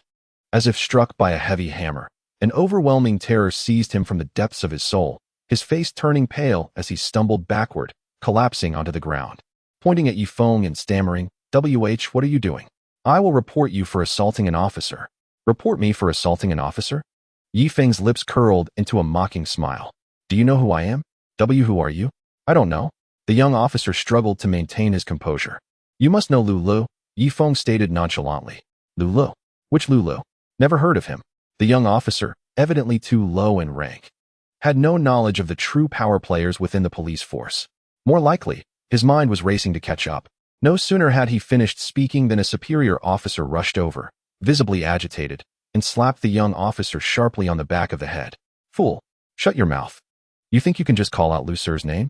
At this moment, Lu had officially stepped down from his position as chief inspector. Yet through his undead identity and years of careful maneuvering, he had become the true master of the police force, known as Lu Sir or Big Brother. Chapter 121, The Yin Yang Corpse. After reprimanding the young officer, the superior turned to Ye Feng, a cautious smile plastered on his face, bowing slightly. "Sir, I sincerely apologize. My subordinate is lacking in judgment. May I ask your relation to Lu Sir?" "I am his elder brother," Ye Feng replied in a flat tone, as if discussing a trivial matter. The officer's smile faltered, clearly skeptical. How could this seemingly youthful individual be the elder brother of such a prominent figure? Ye Feng, uninterested in further banter, produced a large mobile phone and dialed Lu Li's private number. In front of everyone, he simply stated, "I am at the XX police station and have encountered a minor complication." Less than a minute after hanging up, the station's internal phone rang sharply. The officer rushed to answer, and after a brief conversation, his expression shifted to one of utmost respect, responding promptly, Yes, understood, sir." After hanging up, he hurried back to Ye Feng, standing at attention and saluting, his voice booming. "Yes, sir. The higher-ups have instructed that all personnel within the station will adhere to your commands." This scene left every officer in the precinct, including the dazed young officer and the shaken Lin shouting, utterly astounded. One call, and within a minute, the upper echelons of the police force were issuing commands at his behest. The influence of this Ye uncle was simply unfathomable. Ye Feng paid no heed to their astonishment and began issuing commands. "All right, listen closely. An extremely dangerous creature, the Yin Yang Corpse, will soon attack here. Everyone, immediately follow Miss Lin to the holding cell at the back to locate Taoists Lin Zheng, Lin Feng, and Lin Yaoshi. They will ensure your safety." He paused, his gaze sweeping over the group before resting on Lin shouting, offering her a reassuring glance. He then turned, facing the entrance of the police station, his tone imbued with a sense of leisure and anticipation. "As for this so-called Yin Yang Corpse, allow me to confront it personally and ascertain just how invincible it truly is." Note, in this realm, Ye Feng primarily wields the power of the second-generation zombie he acquired during his previous arrival, alongside his pinnacle mastery of Taoist arts. This level of power is sufficient to dominate most scenarios without excessively provoking the true overlords of this realm, who possess self-awareness and a grand design. In this universe, where the laws of fate remain vigilant and meticulously monitor the timelines, any excessive anomalies that could disrupt the established narrative are subject to scrutiny or even eradication. Thus, the trope of a world revolving around a singular protagonist, as often found in female-oriented novels, is utterly impossible. As the personnel within the police station completed their evacuation, a sinister, foul stench surged in from outside, almost tangible in its presence. Soon after, a distorted and grotesque figure slowly entered, the Yin Yang Corpse. Its upper half bore the malevolent visage of a man, Naimi, while the lower half exhibited the alluring form of a woman, Jin Sha. The two grotesquely fused back to back, yet moving in perfect harmony. The female Yin Yang Corpse, Jin Sha, immediately spotted Ye Feng standing calmly in the center of the hall, and her eyes lit up. With a sultry voice, she exclaimed, "Oh, there's a handsome young man here. So striking." The male Yin Yang Corpse, Naimi, impatiently growled, "Shut up. We have business to attend to. Find that old Taoist and his daughter." Ignoring him, Jin Sha winked at Ye Feng. "Hey, handsome, tell your sister where that old Taoist and the pretty girl have hidden. If you do, I promise to give you an experience that will leave you utterly breathless." "What do you say?" She licked her lips, her posture enticing. Ye Feng responded with a playful smile. "An exhilarating experience? That does sound appealing. However, there is no need for me to disclose their whereabouts." Naimi erupted in fury. "You little brat, you're asking for death." Ye Feng shrugged, his tone laced with lazy mockery. "Clearly, your luck has run out today. You will not pass through me. With my presence here, your fortunate days have come to an end." Jin Sha's smile faded slightly, replaced by an air of coldness. "Little handsome, do not test my patience. I am fond of your type, but if you fail to appreciate my kindness, I can be quite lethal. Let me be clear. If you do not surrender those two individuals today, your demise will be both severe and agonizing." Ye Feng, suppressing his smile, beckoned them with a gesture, challenging them to reveal their true capabilities. and he was eager to witness the prowess of these so-called invincible yin-yang corpses. Naimi and Jinsha exchanged glances, both enraged by Ye Feng's arrogance. In unison, they emitted a strange cry, transforming into two malevolent shadows, one red and one black. Rushing toward Ye Feng with a ferocious wind, their speed surpassing the limits of human perception. However, in the next instant, two loud thuds resounded almost simultaneously. Naimi and Jinsha were sent flying back at an even greater velocity, crashing violently against the wall, which cracked under the impact. Their faces were etched with shock and disbelief. Impossible. A distorted, androgynous voice emerged from their mouths, filled with astonishment. Our bodies combine Eastern and Western dark arts. We fear neither Taoist techniques nor divine light, and we can resist even the powers of gods and demons. How could you possibly injure us? Who on earth are you? Ye Feng casually dug at his ear, an expression of distaste on his face. Your voice is unbearable. I was slightly intrigued by that woman earlier, but now it seems best to send you both on your way to avoid polluting the environment. As his words fell, Ye Feng's gaze sharpened, and an overwhelming, ancient pressure, imbued with the essence of death and destruction, erupted forth. His eyes transformed into a chilling green, his fangs protruded, and a visible green aura enveloped him. This was the pressure of a second-generation zombie. Under this terrifying force, which stemmed from the bloodline of the Pangu clan, the once arrogant yin-yang corpses were suppressed as if crushed by an invisible mountain, their bones creaking, and even moving a finger became an arduous task. The attributes they believed made them invincible, derived from their dark arts, became a mere joke in the face of absolute bloodline supremacy. Ye Feng slowly raised his right hand, conjuring a dark red energy sphere filled with annihilative power, exuding an aura that sent shivers through the soul. Do you have any final words? Ye Feng's voice was frigid and devoid of emotion. The horror on the faces of the yin-yang corpses morphed into utter terror and despair. They sensed that once the energy sphere descended, their so-called immortality would disintegrate into ashes. With death looming over them, their instinct for survival eclipsed all else. Naimi and Jinsha exchanged glances, both recognizing the submission in each other's eyes. Stop. Cease your actions. The androgynous voice echoed again, filled with panic and urgency. My lord, we concede. We are willing to serve you as our master. From this day forth, you shall be our sovereign. Please spare our lives. Upon hearing this, Ye Feng's energy sphere hesitated slightly. He tilted his head, a hint of disdain in his tone. Serve me as your master? To be honest, with your meager strength, you are nearly inconsequential to me. After their brief skirmish, he had discerned the true nature of the yin-yang corpses when separated. They were roughly equivalent to peak fourth-generation zombies, and when merged, they barely reached the threshold of early third-generation zombies. No wonder they dared to dismiss even the mightiest deities in the original narrative, in the current supernatural realm, where Tianshi were virtually extinct, Tianshi being equivalent to mid-level third-generation zombies. They were indeed nearly invincible. Unfortunately for them, they had encountered Ye Feng, a second-generation zombie. My lord, we are adept in the dark arts of Nanyang. We can discreetly eliminate anyone you find displeasing, ensuring you remain untraceable. Jinsha hastily proclaimed, presenting their greatest value. Nanyang dark arts? Poison arts? Ye Feng's eyes gleamed with interest as he recalled a film he had watched before traversing to this world, titled Nanyang's 10 Forbidden Arts, which showcased the enigmatic techniques of sorcerers who could even project their souls to seduce women. He had found it remarkably impressive at the time. After a moment of feigned contemplation, Ye Feng allowed the energy sphere in his hand to dissipate slowly.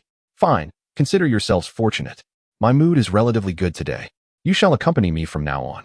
The yin-yang corpses felt as if a great mercy had been bestowed upon them, hastily bowing their heads, though their posture was quite awkward. Thank you, my lord. We are grateful for your mercy.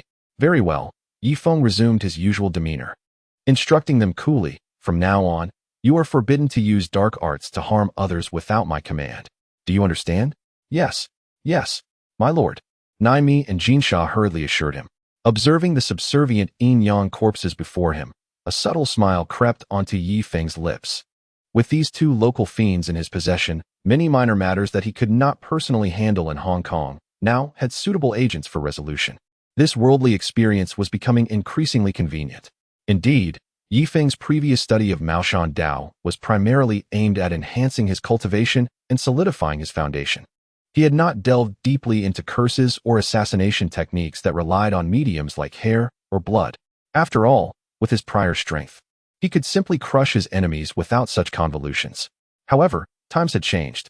He sought to reverse his fate over 9 lifetimes and achieve the status of a celestial being, necessitating a profound understanding and integration of worldly laws and myriad principles. These seemingly unorthodox Nanyang dark arts contained insights into curses, soul manipulation, and the transmission of energy through mediums, providing him with a fresh perspective to complete his comprehension of Dao. As for the loyalty of the Yin-Yang corpses, Ye Feng was unconcerned. He directly utilized the system to exchange for a soul enslavement secret technique from the world of swallowing the stars, forcibly imprinting an indelible mark on Nai Mi and Jinsha's soul cores. Henceforth, their lives and deaths, as well as their honor and disgrace, would rest solely within Ye Feng's will, rendering betrayal impossible. After dealing with the Yin-Yang corpses, footsteps echoed from the direction of the detention room at the back of the police station. Lin Zheng and Lin Shouting cautiously peered out, discovering a tranquil scene outside, with only Ye Feng and the Yin-Yang corpses, who stood respectfully behind him, now separated but still connected, having concealed all their aura. "Senior Yi," Lin Zheng exclaimed gratefully, bowing deeply before Ye Feng, his face filled with appreciation and relief. Lin Shouting followed closely behind her father, her gaze toward Ye Feng brimming with admiration and the joy of survival. It was but a small effort. Ye Feng waved his hand dismissively. Lin Zheng hesitated for a moment, but could not restrain his curiosity. "Senior Yi, these Yin-Yang corpses are immensely fierce. My brothers and I were utterly powerless against them. How did you subdue them? Have you perhaps?" He hesitated, wanting to inquire whether Ye Feng had reached the realm of Tianshi. But the idea was simply too astonishing. Ye Feng merely smiled faintly, maintaining an air of mystery. "Brother Lin, some matters are best left unknown. You only need to know that they are now under my control and will no longer wreak havoc upon the world." Upon hearing this, Lin Zheng's heart sank, instantly grasping Ye Feng's implication.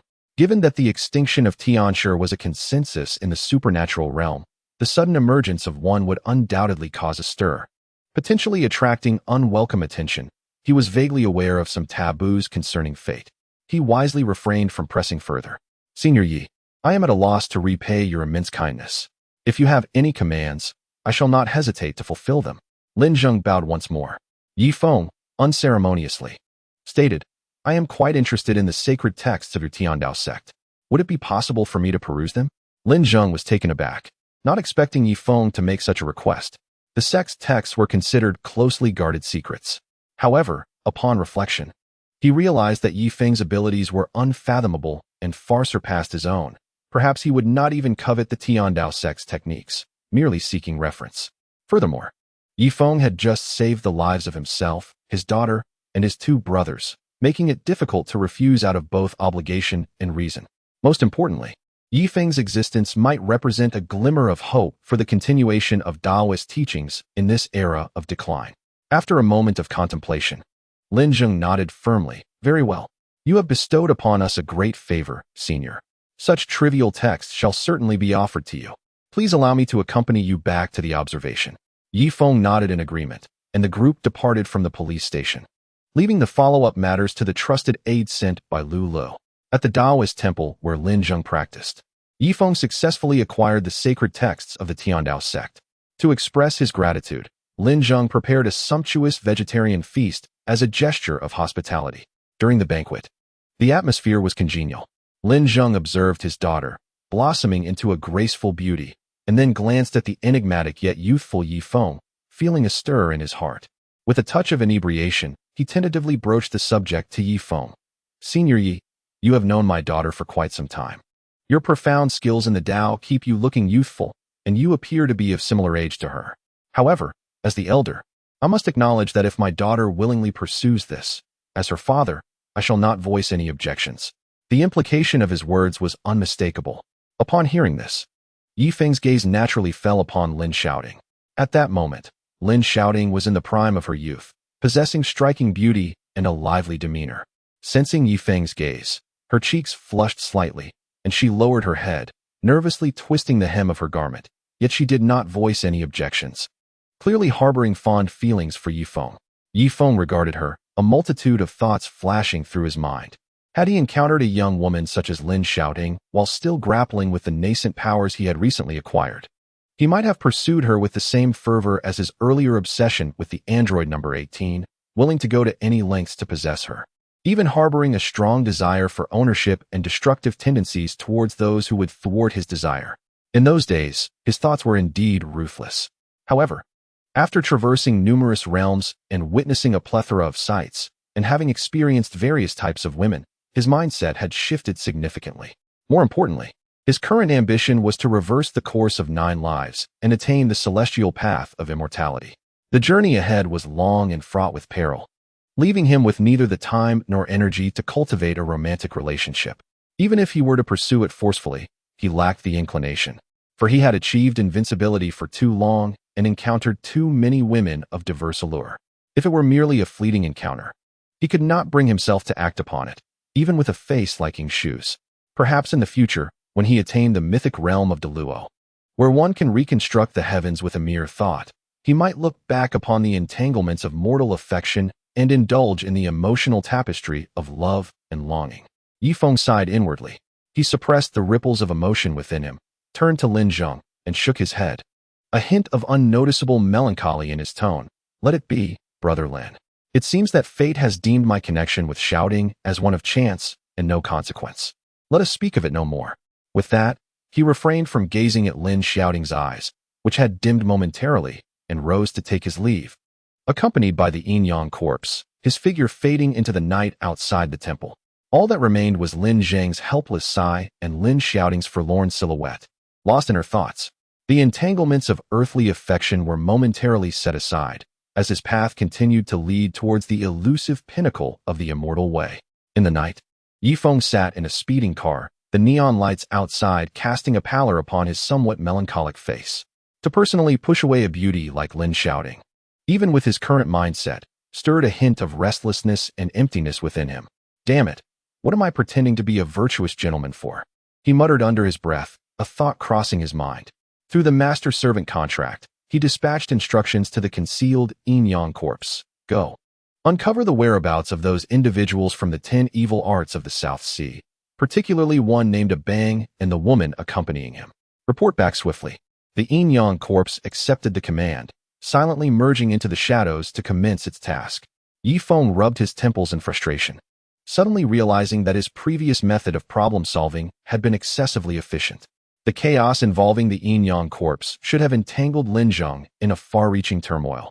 Yet he had extinguished it with a swift and decisive hand, lacking the nuances and experiences of the process. This won't do, Ye Feng murmured to himself. I traversed this realm to refine my Dao heart, to experience the earthly realm, and to seek the opportunity to reverse the course of 9 lives. Solely relying on brute force may be exhilarating, but it is akin to Zhu Beiji tasting a ginseng fruit, unable to appreciate its flavor. The narratives that traverse the myriad worlds may inherently contain some form of luck or divine will, and the extreme emotions that protagonists exhibit during climactic moments may provide the very insights I seek. He resolved to alter his strategy. Next time, when encountering familiar narratives, he would conceal his strength, integrate himself within the tale, engaging as a participant rather than a judge, to experience and comprehend. Perhaps, at a pivotal moment, intervening would not only yield deeper insights, but also grant him something he desired, such as a woman who bore a striking resemblance to Lin Xiaoting. Just as his thoughts churned, his phone rang urgently.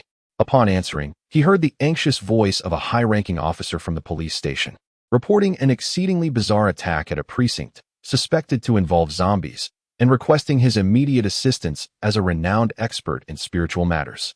Ye Feng's eyes brightened at the mention of zombies. He immediately recalled a classic horror comedy film.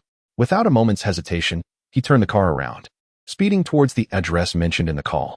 Upon arriving at the scene, Ye Feng understood that it was the moment after a vampire zombie had escaped, having bitten a woman who subsequently transformed into a zombie, while 3 individuals stood by, witnessing her escape. Ye Feng intercepted those about to pursue the female zombie and spotted a strikingly beautiful and somewhat spirited female officer. She was the inspector from the film, known as Hussar. Though she did not captivate him as Lin Xiaoting once did, she was still a rare beauty. serving as a convenient distraction for his current emotional void while allowing him to immerse himself in the narrative. Who are you? This is a police investigation. Ye Feng presented the credentials given to him by Lu, serving as a senior consultant at the precinct. Ah, it's you, Ye sir. We just saw a woman running around without any clothes on, one officer exclaimed.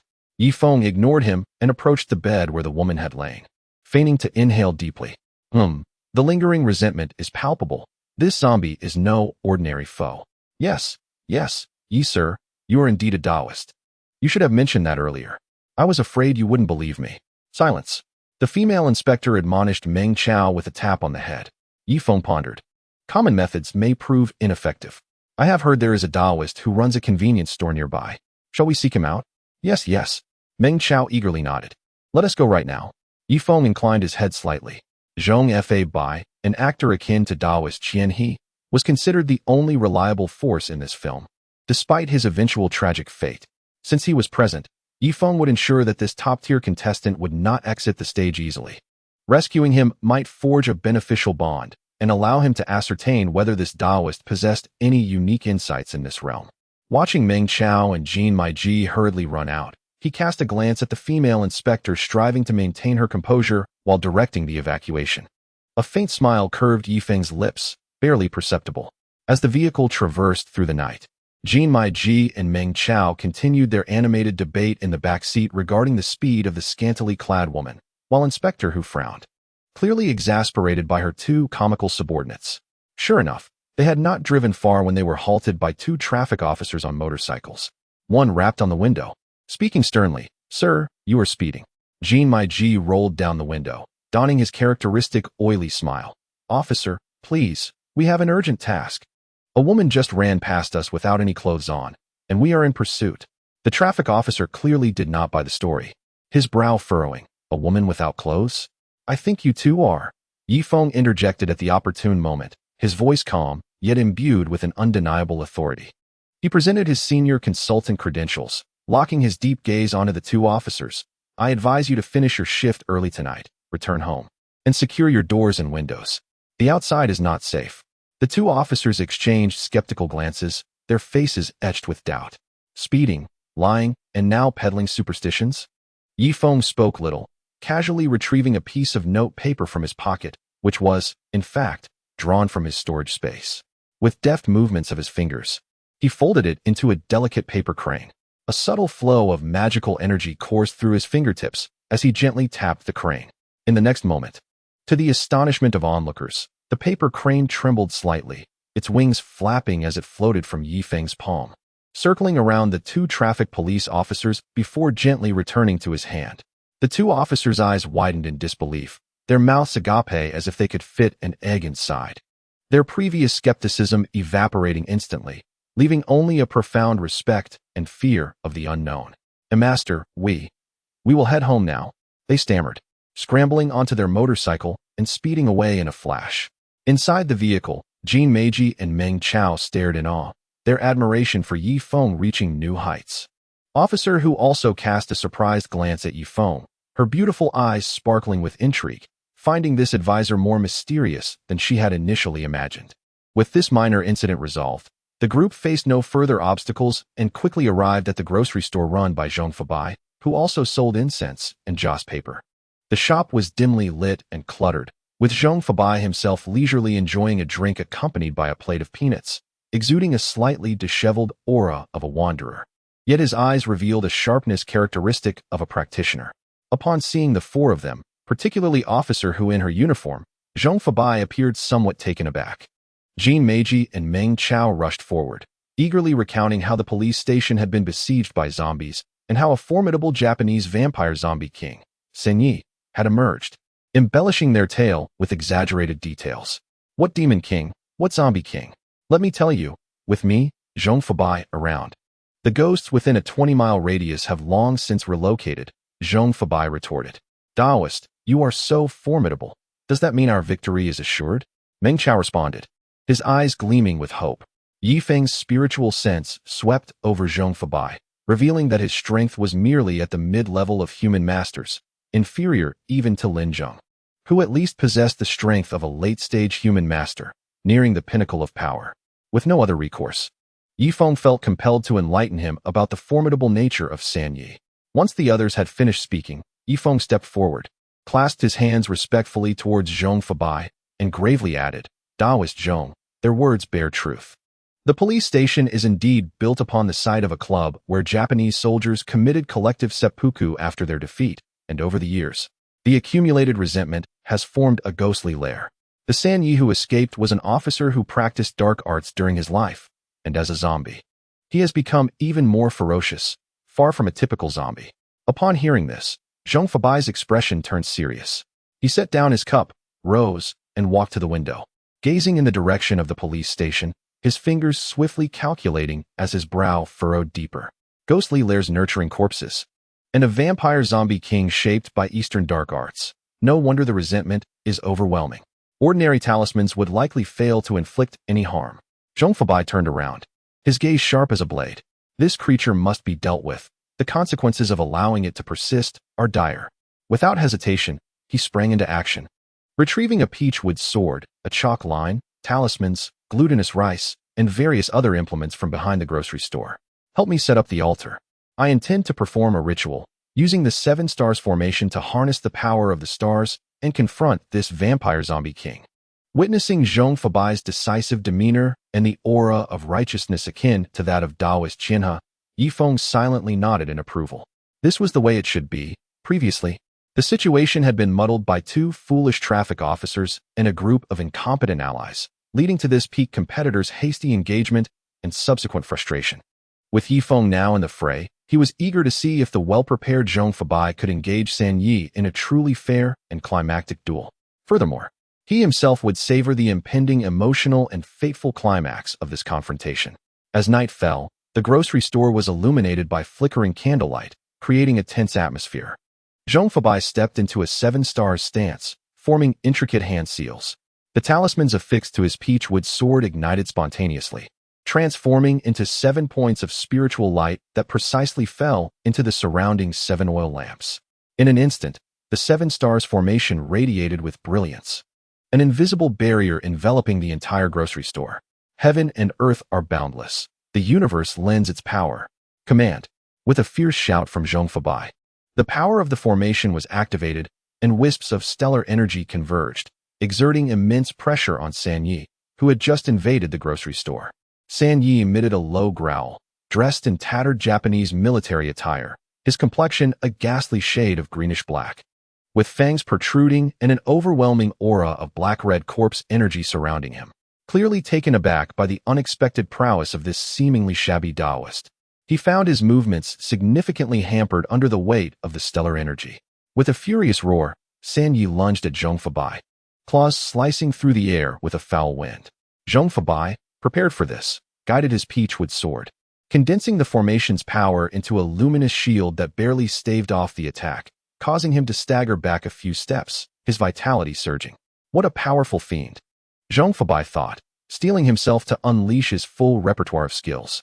The peachwood sword danced like a dragon, talismans flew like fire, and combined with the pressure of the 7 stars formation, they engaged San Yi in a fierce battle spanning several dozen exchanges. Though he was at a disadvantage, he did not collapse as swiftly as in the original narrative. Jin Meiji and Meng Chao watched from a corner, their hearts racing, while Officer who gripped her firearm tightly, her palms slick with cold sweat, her beautiful eyes fixated on the unfolding battle, occasionally glancing at the composed Ye Feng, finding some comfort in his presence. Ye Feng stood with his hands clasped behind his back, appearing to survey the battlefield while his spiritual sense enveloped the scene. He nodded inwardly.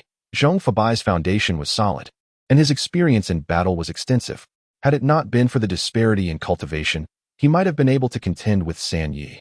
However, as expected, San Yi, frustrated by the prolonged struggle, grew increasingly agitated, his corpse energy surging.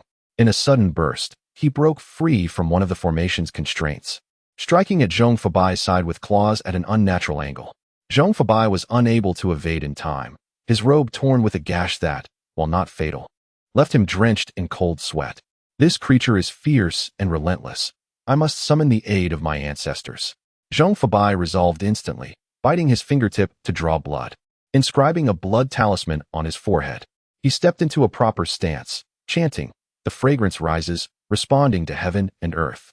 Ignite the incense to summon my ancestor to descend upon the mortal realm and assist me in vanquishing demons and preserving the true path. With urgency, I command.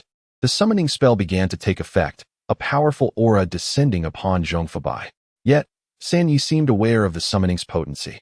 With a furious roar, he disregarded the formation's flames, charging forward to disrupt the incantation. In that critical moment, a figure moved faster.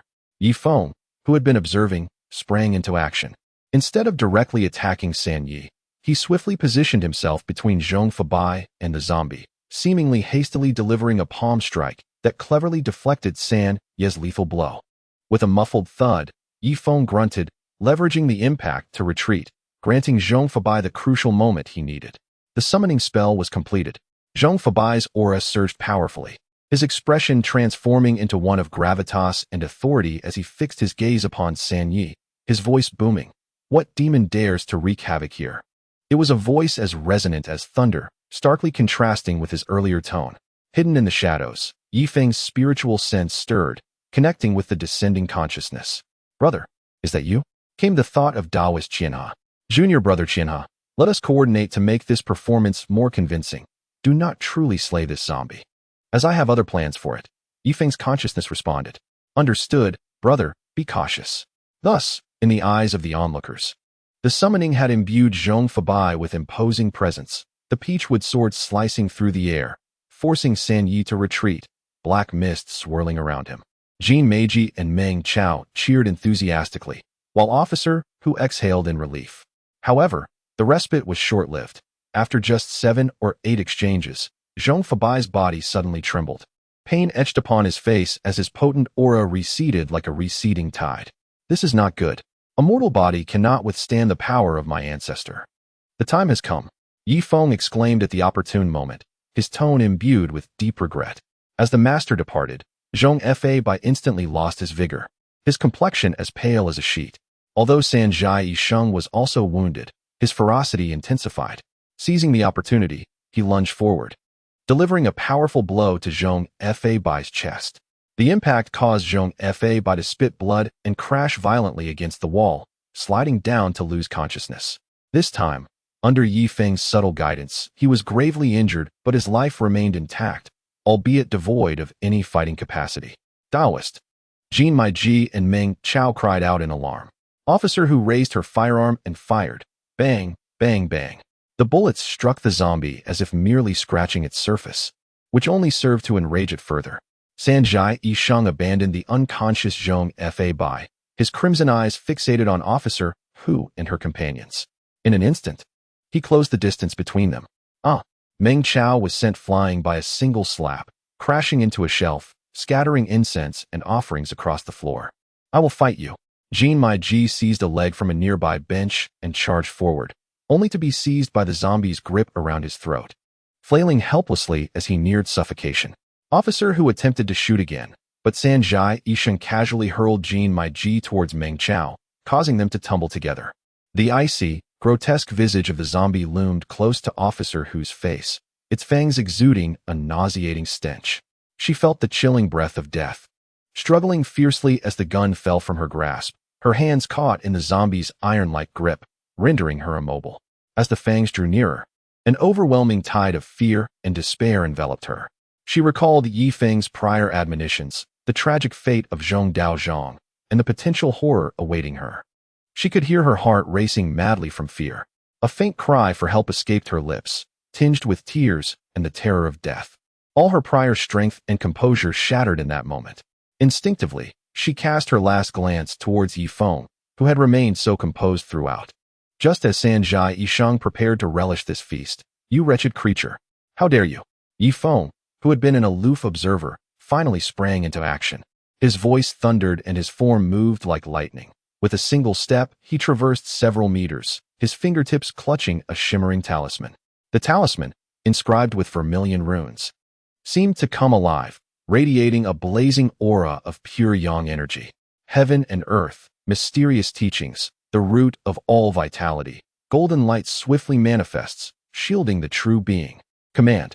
Ye Feng recited the incantation, flicking his wrist as the talisman burst forth like a golden meteor, precisely striking the vital point on Sanjai Yifeng's back. Boom.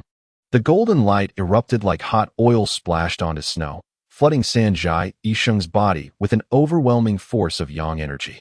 It emitted a piercing howl of agony as a charred hole opened on its back, thick black mist surging forth as if a dam had broken, rendering its ghostly form momentarily insubstantial. It released Officer Hu, glaring at Ye Feng with a mix of hatred and bewilderment, filled with fear and confusion. After sustaining multiple injuries, especially from Ye Feng's powerful strike, it felt as though a significant portion of its life force had been shattered. Not daring to linger, it transformed into a twisting black smoke, escaping through the window and vanishing into the night. Inside the general store, silence fell, broken only by heavy breaths and the pulse of survival. Officer Hu collapsed to the ground, her tears finally flowing freely down her pale cheeks. She gazed at Ye Feng, who was gradually regaining his composure, his attire billowing in the moonlight and fading candlelight, resembling a celestial being. A complex, indescribable emotion of profound gratitude, admiration, and a burgeoning affection surged within her heart. Jin Maiji and Meng Chao struggled to rise, looking at Ye Feng as if he were a genuine deity. Ye Feng approached Officer Hu, crouching beside her and extending his hand, gazing at her with gentle reassurance. "It's all right, Officer Hu, it has fled." His voice remained calm. Yet in that moment, it resonated with a soothing melody that surpassed any other comfort. She hesitated for a moment before placing her cold, trembling hand into his. The warmth and strength radiating from his palm enveloped her in a profound sense of security. The pivotal moment for the female officer, caught between despair and salvation, was flawlessly realized. Ye Feng, sensing the intense waves of reliance and admiration emanating from Officer Hu, smiled subtly, a barely perceptible curve at the corner of his mouth. The sweetness of this emotional fruit was indeed delightful, and the forthcoming harvest season promised even greater anticipation. With the immediate crisis averted, the general store lay in disarray.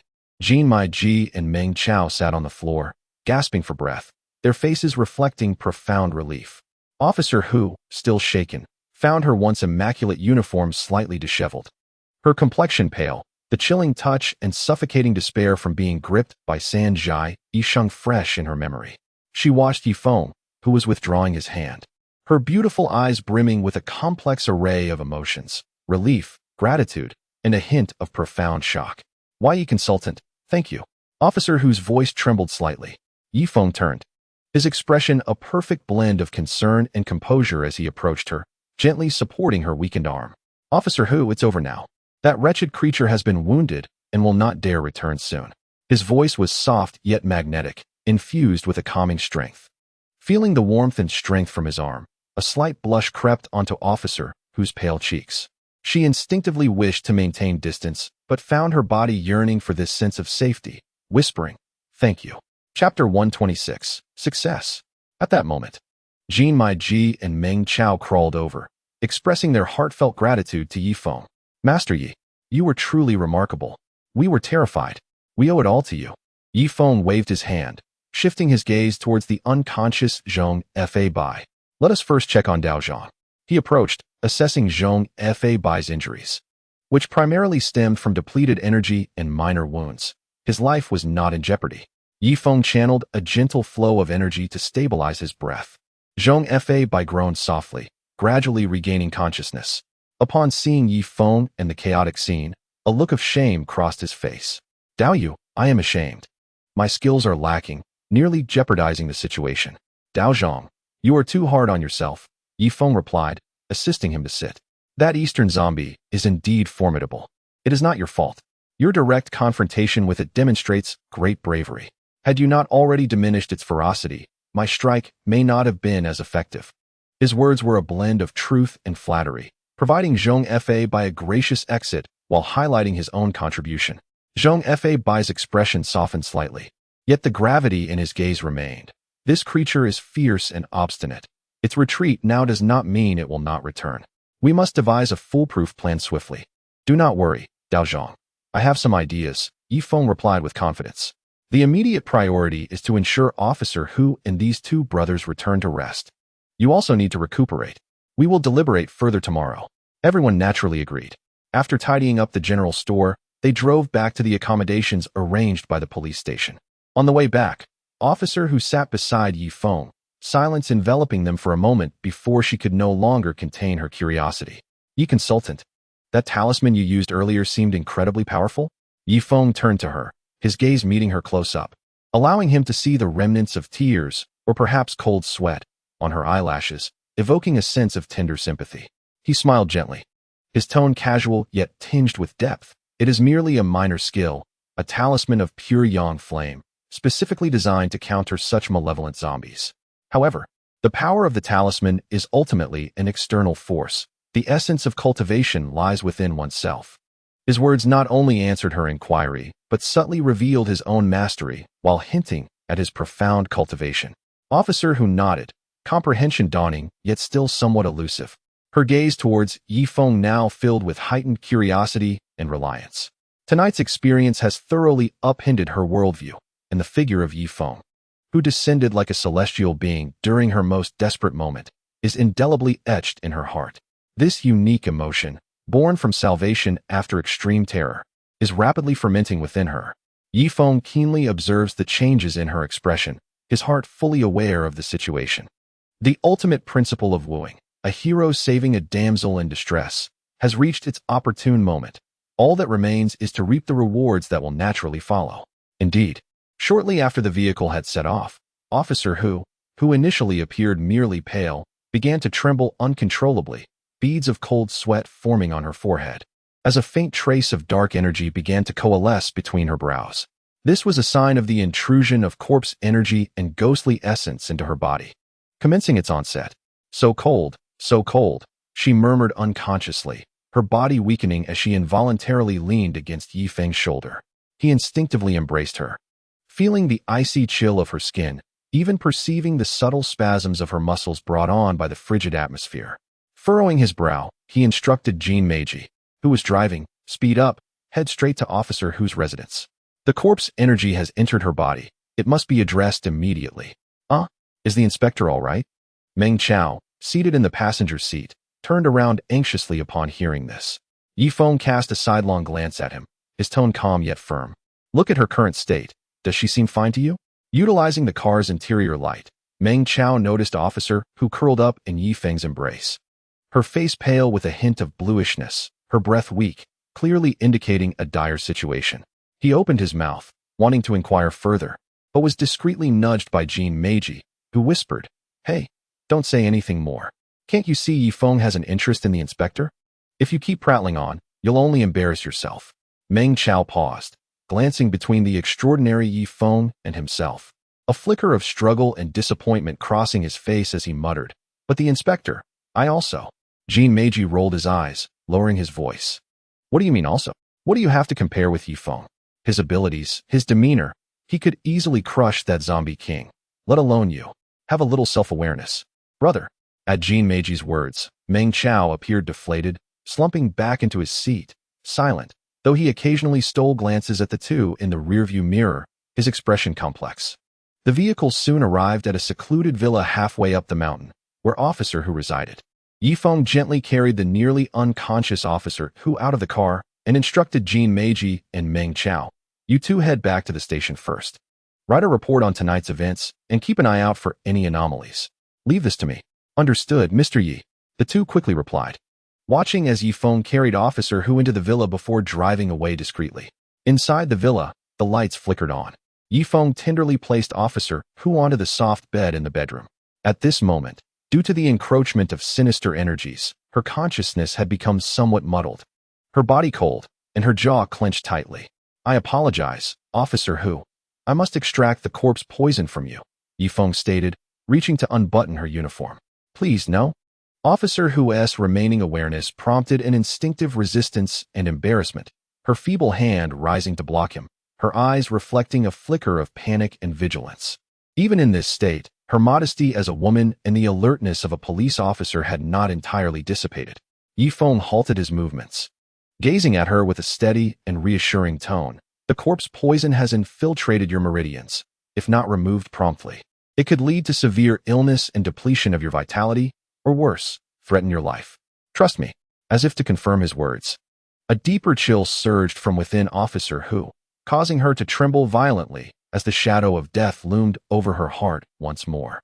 Looking into Ye Feng's profound and tranquil eyes, recalling his miraculous abilities and the timely rescue he had provided, the defenses in her heart finally crumbled. She closed her eyes, her long lashes quivering slightly, and in a barely audible voice, whispered, "Please, Ye Advisor." With her consent granted, Ye Feng no longer hesitated. His movements were swift yet respectful as he carefully unfastened her uniform's buttons, removing the garment tainted with malevolent energy. Soon, only her white undergarments remained, revealing vast expanses of delicate skin to the air, which had developed tiny goosebumps from the cold and fear. The perfect contours of her figure were unmistakable, particularly the alluring curves that were accentuated by her thin undergarments. Ye Feng's gaze remained clear, devoid of distraction, or at least it appeared so on the surface. He retrieved a towel soaked in glutinous rice water and some specially formulated exorcising herbs, beginning to meticulously cleanse her body, focusing on areas such as her neck, wrists, and ankles, regions most afflicted by the corpse energy. His palms contained a gentle magical essence, and with the aid of the medicine, each stroke dispelled the chill, forcing tendrils of dark energy from Officer Hu's pores. Initially, her body was somewhat rigid, but as the comforting warmth spread and the corpse poison was expelled, she gradually relaxed, even unintentionally releasing a few faint moans of relief. This process continued for approximately half an hour. When the last remnants of the black energy were extracted, the knot in Officer Hu's brow finally unfurled, yet her complexion remained pallid, due to the depletion of her vitality and the assault of sinister energies. She began to run a high fever. So cold, Mom. She curled up, her entire body ablaze yet feeling as though she were in an ice cellar. Mumbling incoherently, Ye Feng observed her frail and vulnerable state, so different from the typically composed and capable inspector. After a moment's thought, he shed his outer garments, lying beside her, gently pulling her warm and soft form into his embrace, using his body heat and pure yang energy to dissipate the last remnants of coldness.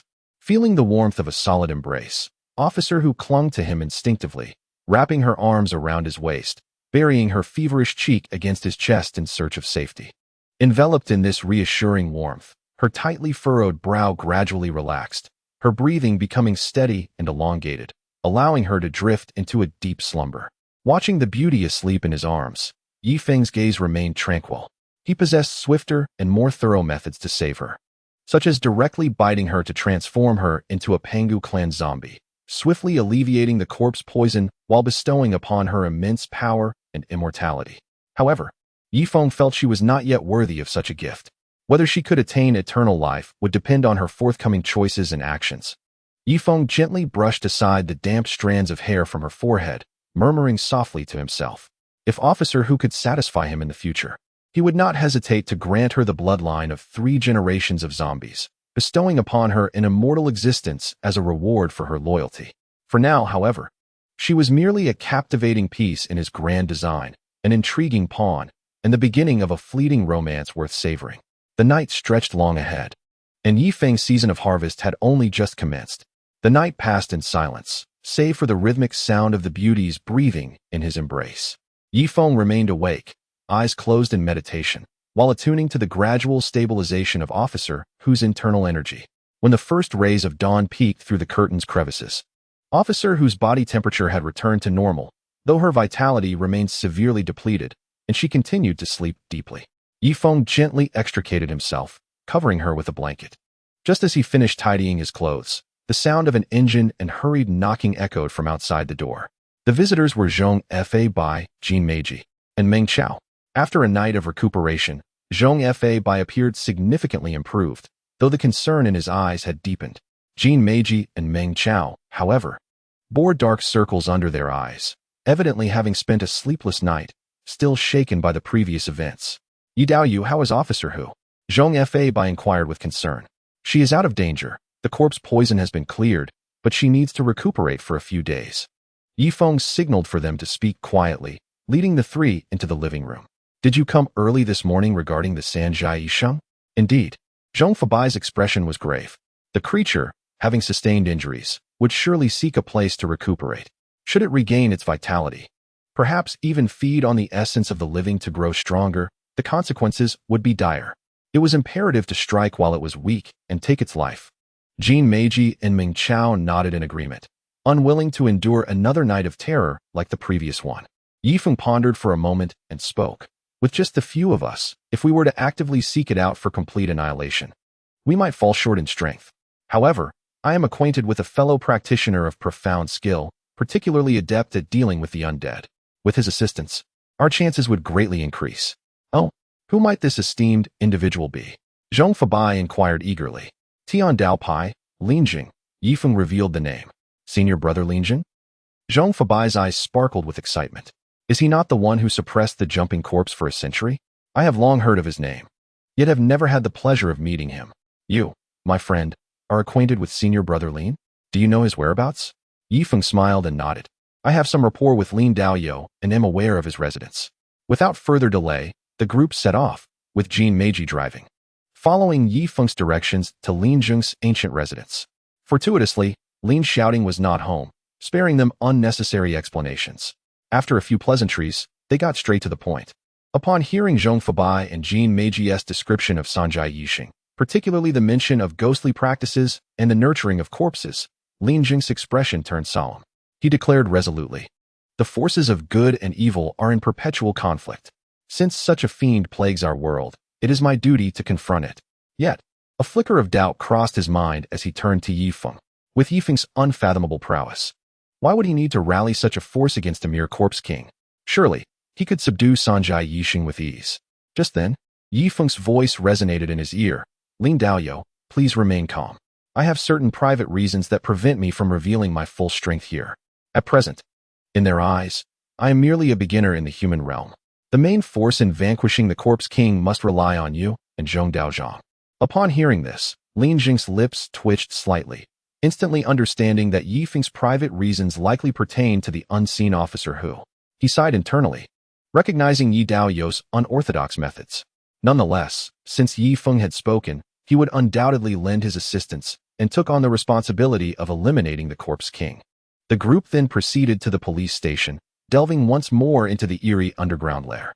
Lin Jing meticulously examined the lingering resentment and traces of formations, his expression growing increasingly grave.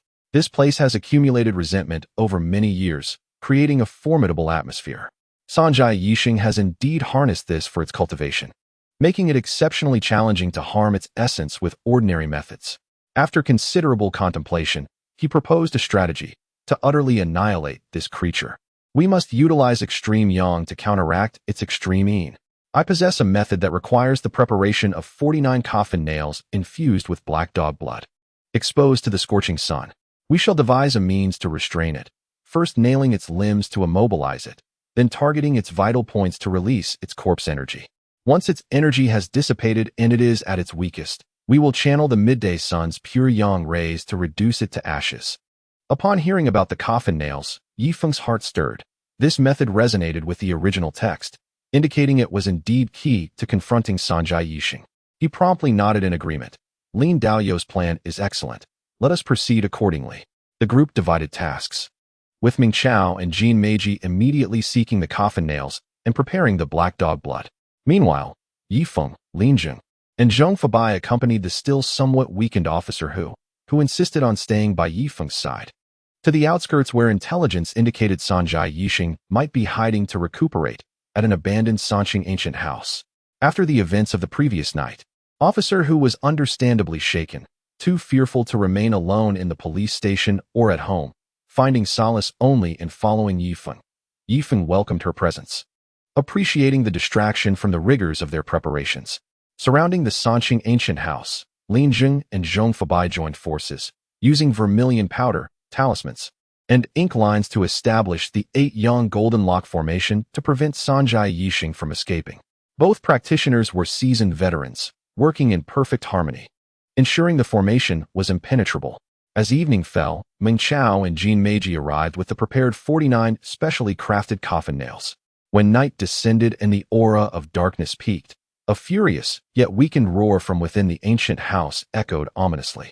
The decisive battle commenced. Lin Jing and Zhong Fabai charged into the ancient house first, one wielding a gold coin sword, the other brandishing a peachwood sword. Sword light flashed, and talismans flew as they engaged Sanjai Yixing, who, still wounded and brimming with malice, faced them. This time, with ample preparation and the support of peers of equal caliber, they were no longer caught off guard as they had been the night before.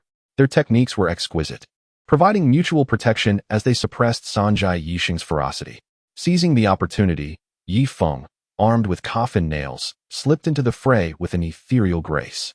He did not reveal his full strength but executed each movement with precision, each strike a masterstroke. With a series of punctuations, the coffin nails, steeped in black dog blood and imbued with the power to dispel evil, found their mark in Sanjai Yixing's joints and vital points. With each nail driven in, Sanjai Yixing emitted a piercing wail, its corpse energy gushing forth like a burst dam, its power waning with each strike. It attempted to retaliate several times, but was thwarted by Lin Jing's Heavenly Gang suppression hand, and Zhong Fabai's 7 stars soul-settling seal, forced back each time. Under the perfect coordination of the two Taoist pioneers and Ye Feng's timely assistance, the process unfolded with minimal peril. All 49 coffin nails were successfully driven into Sanjai Yixing's body. At this moment, the Corpse King could no longer maintain its fearsome facade, resembling a broken puppet, firmly pinned to the central pillar of the ancient house.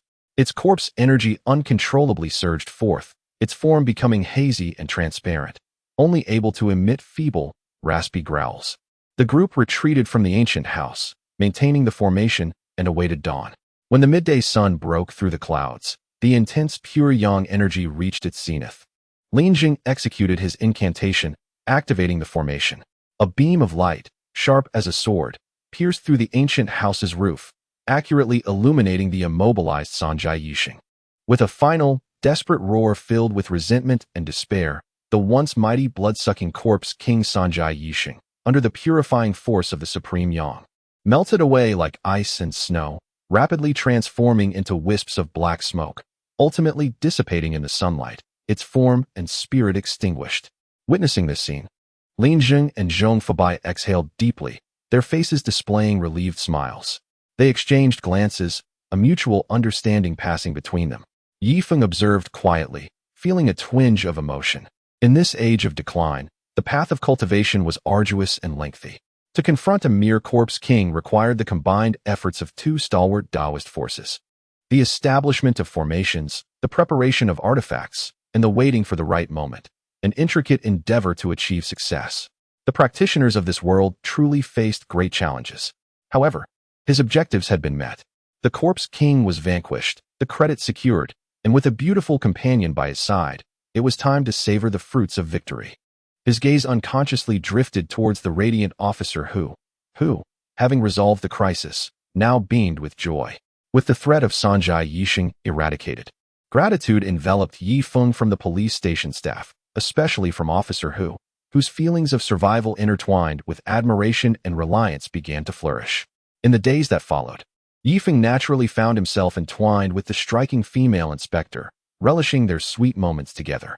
Officer Hu's villa transformed into their love nest, where Ye Feng would either indulge in tender moments with her during the day, experiencing the mundane joys of romance, or diligently practice the Zhi Fa, quietly accumulating strength to lay a foundation for his next life.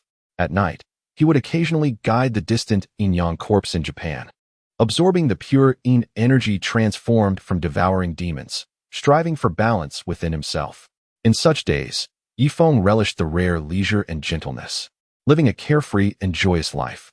However, this bliss was fleeting. Approximately half a month later, one day, Ye Feng awoke from his meditation to find himself alone in the villa, with a simple, elegant letter resting on the coffee table. It was left by Officer Hu. In her heartfelt words, tinged with a hint of helplessness and reluctance, she revealed that her father abroad had fallen gravely ill, necessitating her immediate return to care for him. The suddenness of the situation made her choose to leave a letter rather than bid farewell in person, to avoid adding to the sorrow. The letter concluded with, "Ye Feng, the time spent with you has been the most extraordinary experience of my life.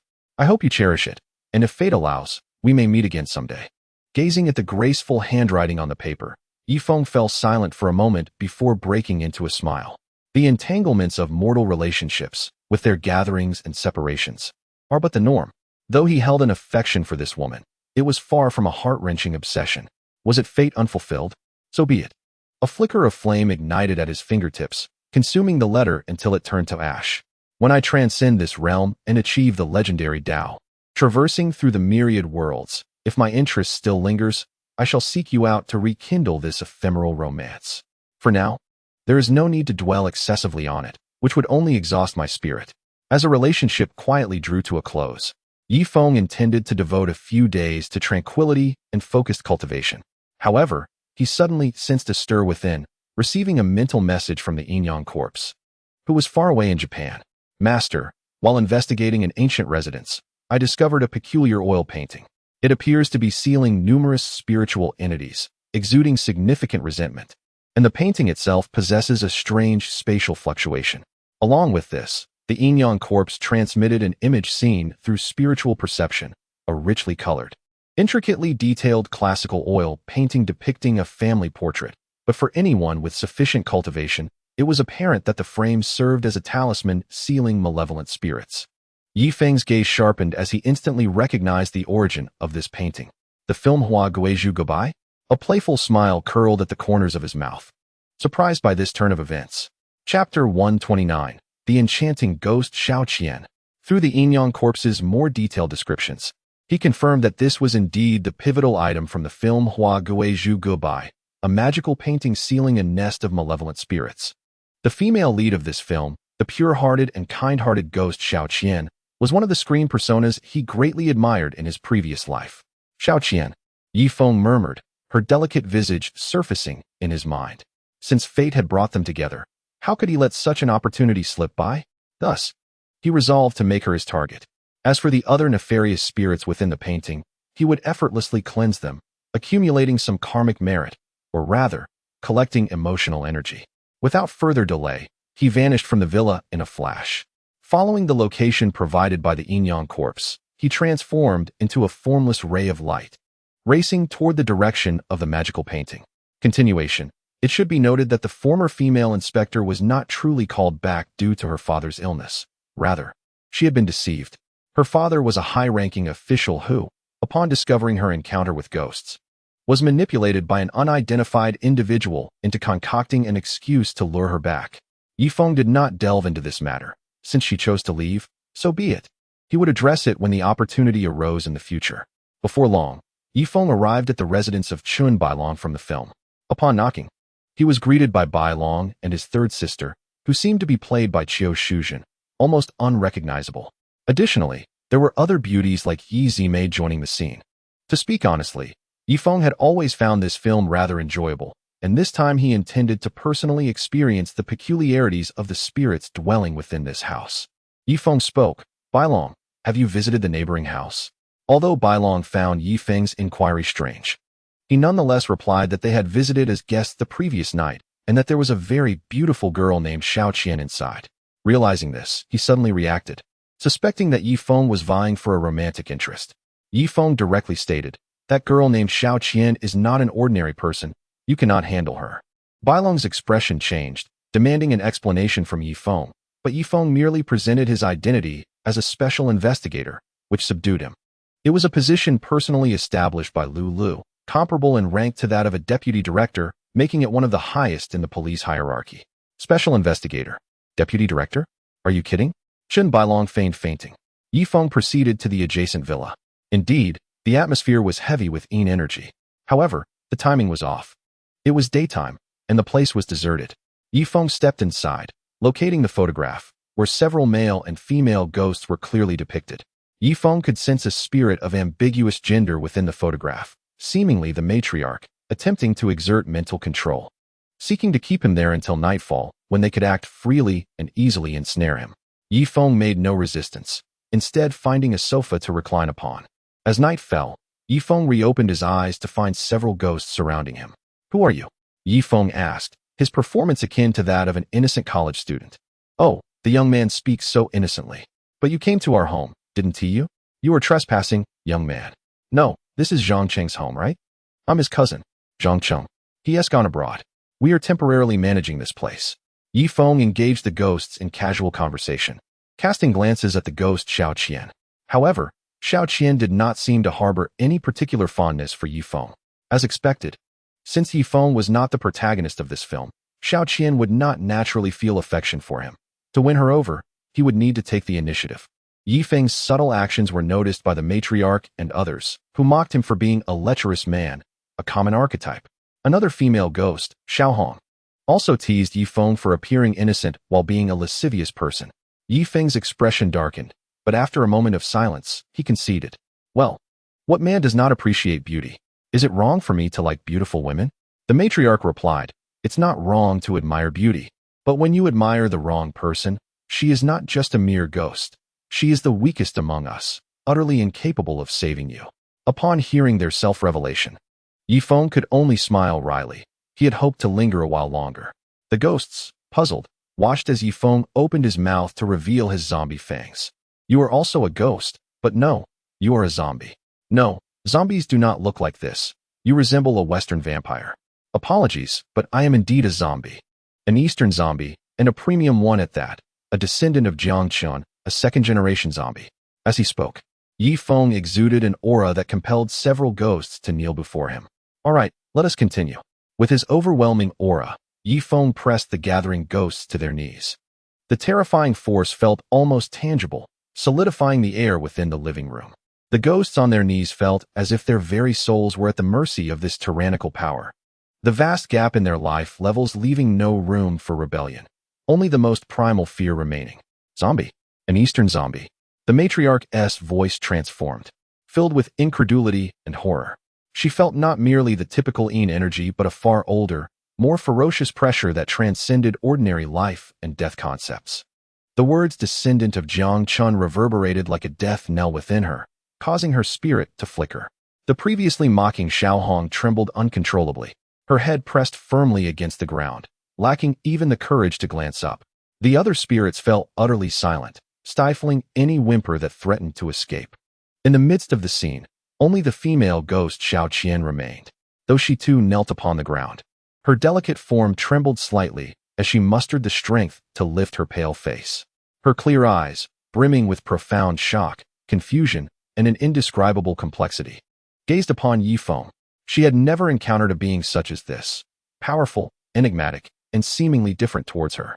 Ye Feng was quite pleased with the effect of his imposing presence. With a subtle shift in thought, he tempered his overwhelming aura, yet a lingering, heart-stopping pressure enveloped him, ensuring that these spectral entities dared not act recklessly. He did not initially address the pleading or terrified spirits around him, but directed his gaze solely at Xiao Qian, his tone considerably more tranquil than before. Are you called Xiao Qian? Xiao Qian shivered slightly, replying softly, Yes, my lord. You are unlike them. Ye Feng continued slowly, his eyes sweeping over the figures of the old woman and Xiao Hong, laced with unabashed coldness. Your resentment is not profound, your karma is shallow, and your soul retains a rare hint of purity. Why do you associate with these tainted beings, confined within this frame, engaging in acts that harm others? Xiao Qian's expression dimmed, filled with sorrow and helplessness as she responded, In truth, my lord, I met an untimely death in my past life, and my soul has nowhere to belong. By chance, I was drawn into this painting. Within it, there are rules. We must obey the commands of the old woman and absorb the yang energy of the living to sustain our souls, lest we grow weaker and ultimately dissipate. I do not genuinely wish to harm others.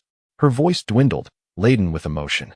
The old woman, fearing that Xiao Qian's words might anger Ye Feng, interjected sharply, My lord, please be discerning.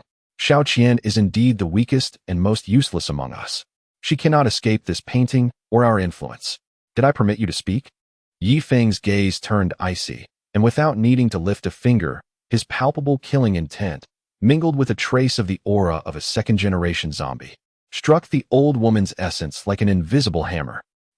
The old woman emitted a heart-wrenching scream, her soul's form blurring significantly, as if a candle flickering in the wind.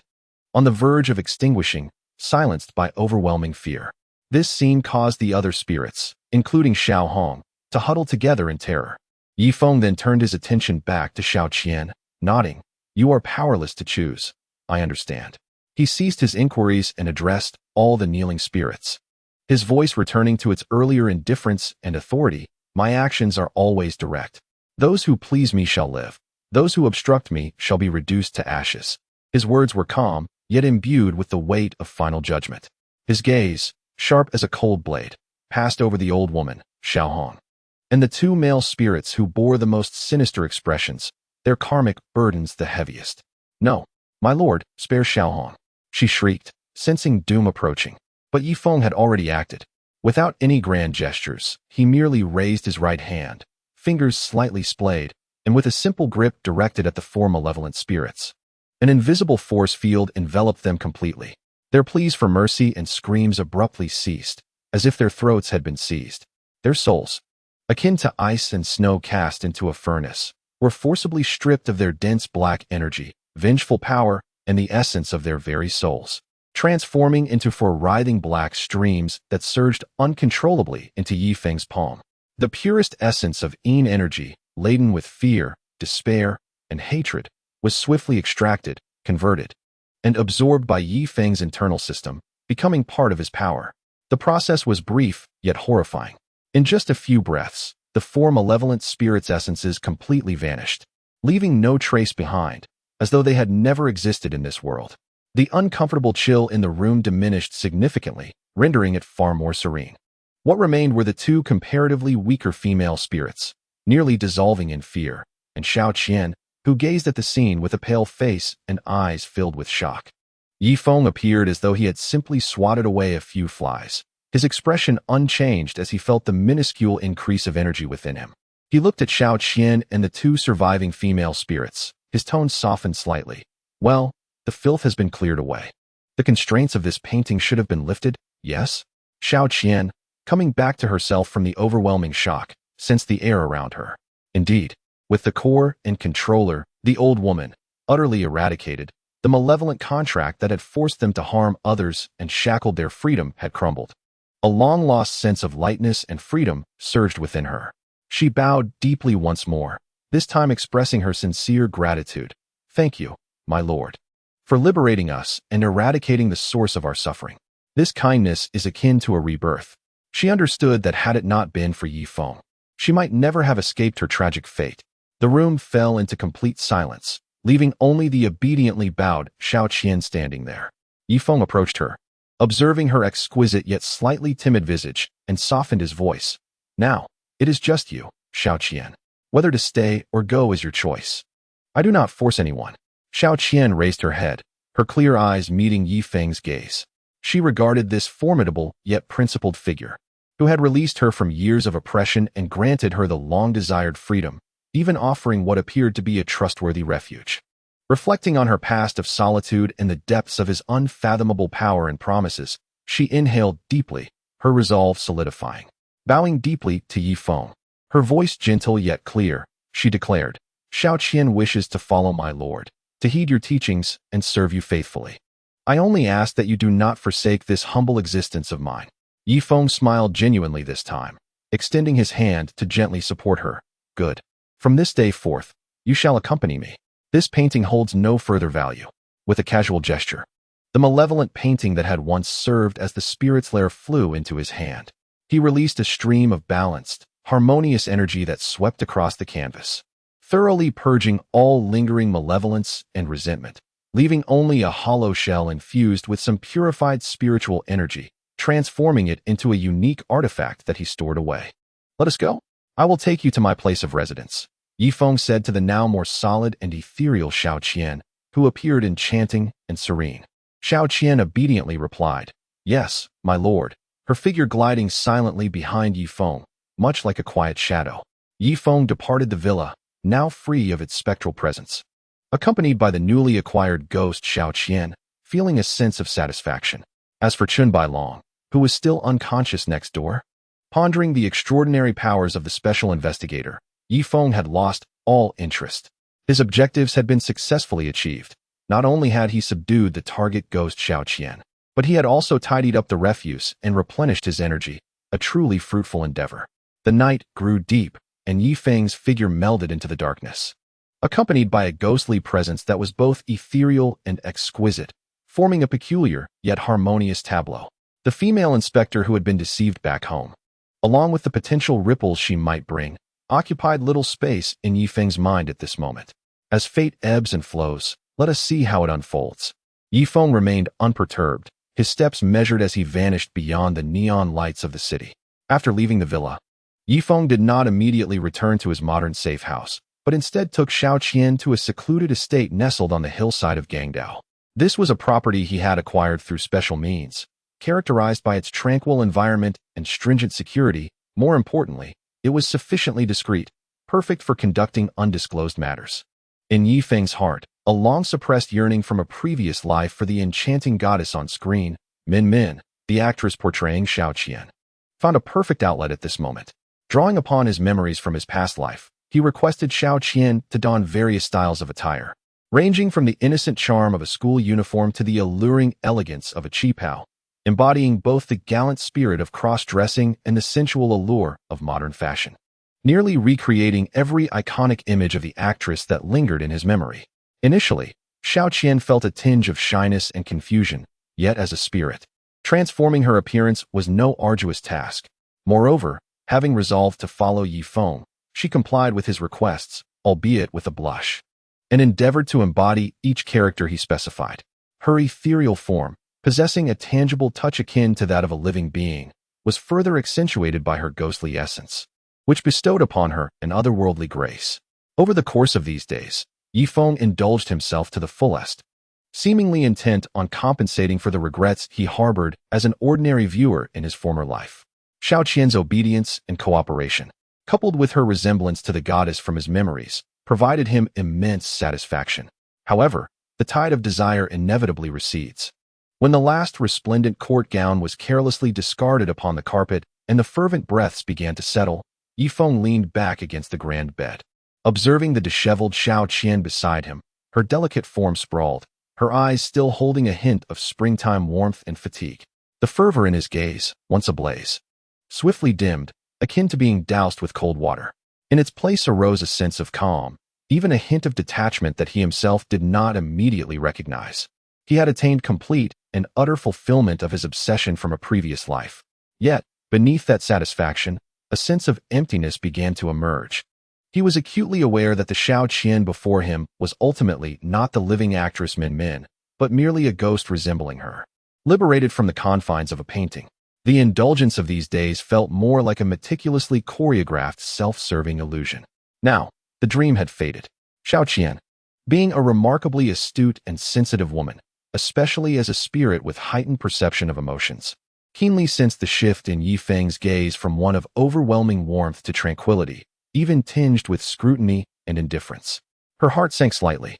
Gently, she pulled the silk blanket to cover herself, sitting up without uttering a word, her clear eyes now reflecting a deeper understanding as they quietly regarded Ye Feng. Silence enveloped the room.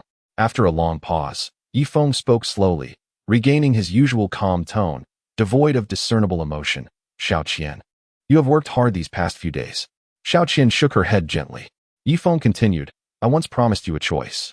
Today, I offer you another opportunity to choose. His gaze met hers with sincerity, presenting her with the options, to remain by his side or to be sent into reincarnation for a new beginning. He did not mask the fluctuations in his emotions. At his current level of maturity and composure, there was no need for pretense. Xiaoqian, observing the distance in his eyes, understood all too well. The intimacy they had shared over these days might have been, for him, a ritual, a farewell to the obsessions of his past life. With the ceremony now complete, her existence as a substitute seemed somewhat awkward.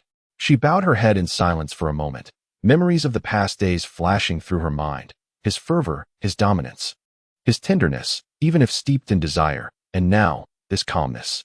She felt gratitude towards him, and amidst their entanglements, she had developed emotions that even she struggled to articulate. Yet, she also recognized that she could never occupy an irreplaceable position in his heart, one that stemmed purely from her essence as Xiaoqian. To remain might afford her temporary stability, even the promise of a solid form, but what of the future? Would she forever dwell in the shadow of Min Min? No, that was not her desire. She yearned for a genuine rebirth, to experience life as an independent individual.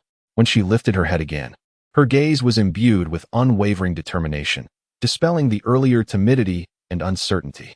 Master, she spoke clearly and calmly, I choose reincarnation. This answer seemed to take Ye Feng by surprise, yet he regarded her resolute expression with a hint of admiration. To discern the situation and understand the necessity of choices was a mark of wisdom. Have you thought it through? Ye Feng confirmed, after reincarnation. All past memories will be forgotten, and everything will begin anew. It may be even more arduous than being a ghost. Xiao Qian had indeed made her decision. I appreciate your care these days, as well as this opportunity for choice, she asserted firmly. I do not wish to live forever in the shadow of another. Nor do I wish to burden you. The final words she spoke carried profound significance. Ye Feng nodded, a subtle yet sincere smile gracing his features. Very well. Since you have made your decision, I respect your choice. He paused, making a promise. When you return in your next life, should we meet again, I will grant you opportunities to embark on the path of longevity and attain true immortality. This was no empty vow for him. In the long expanse of his future life, locating her reincarnated self and guiding her was not a daunting task.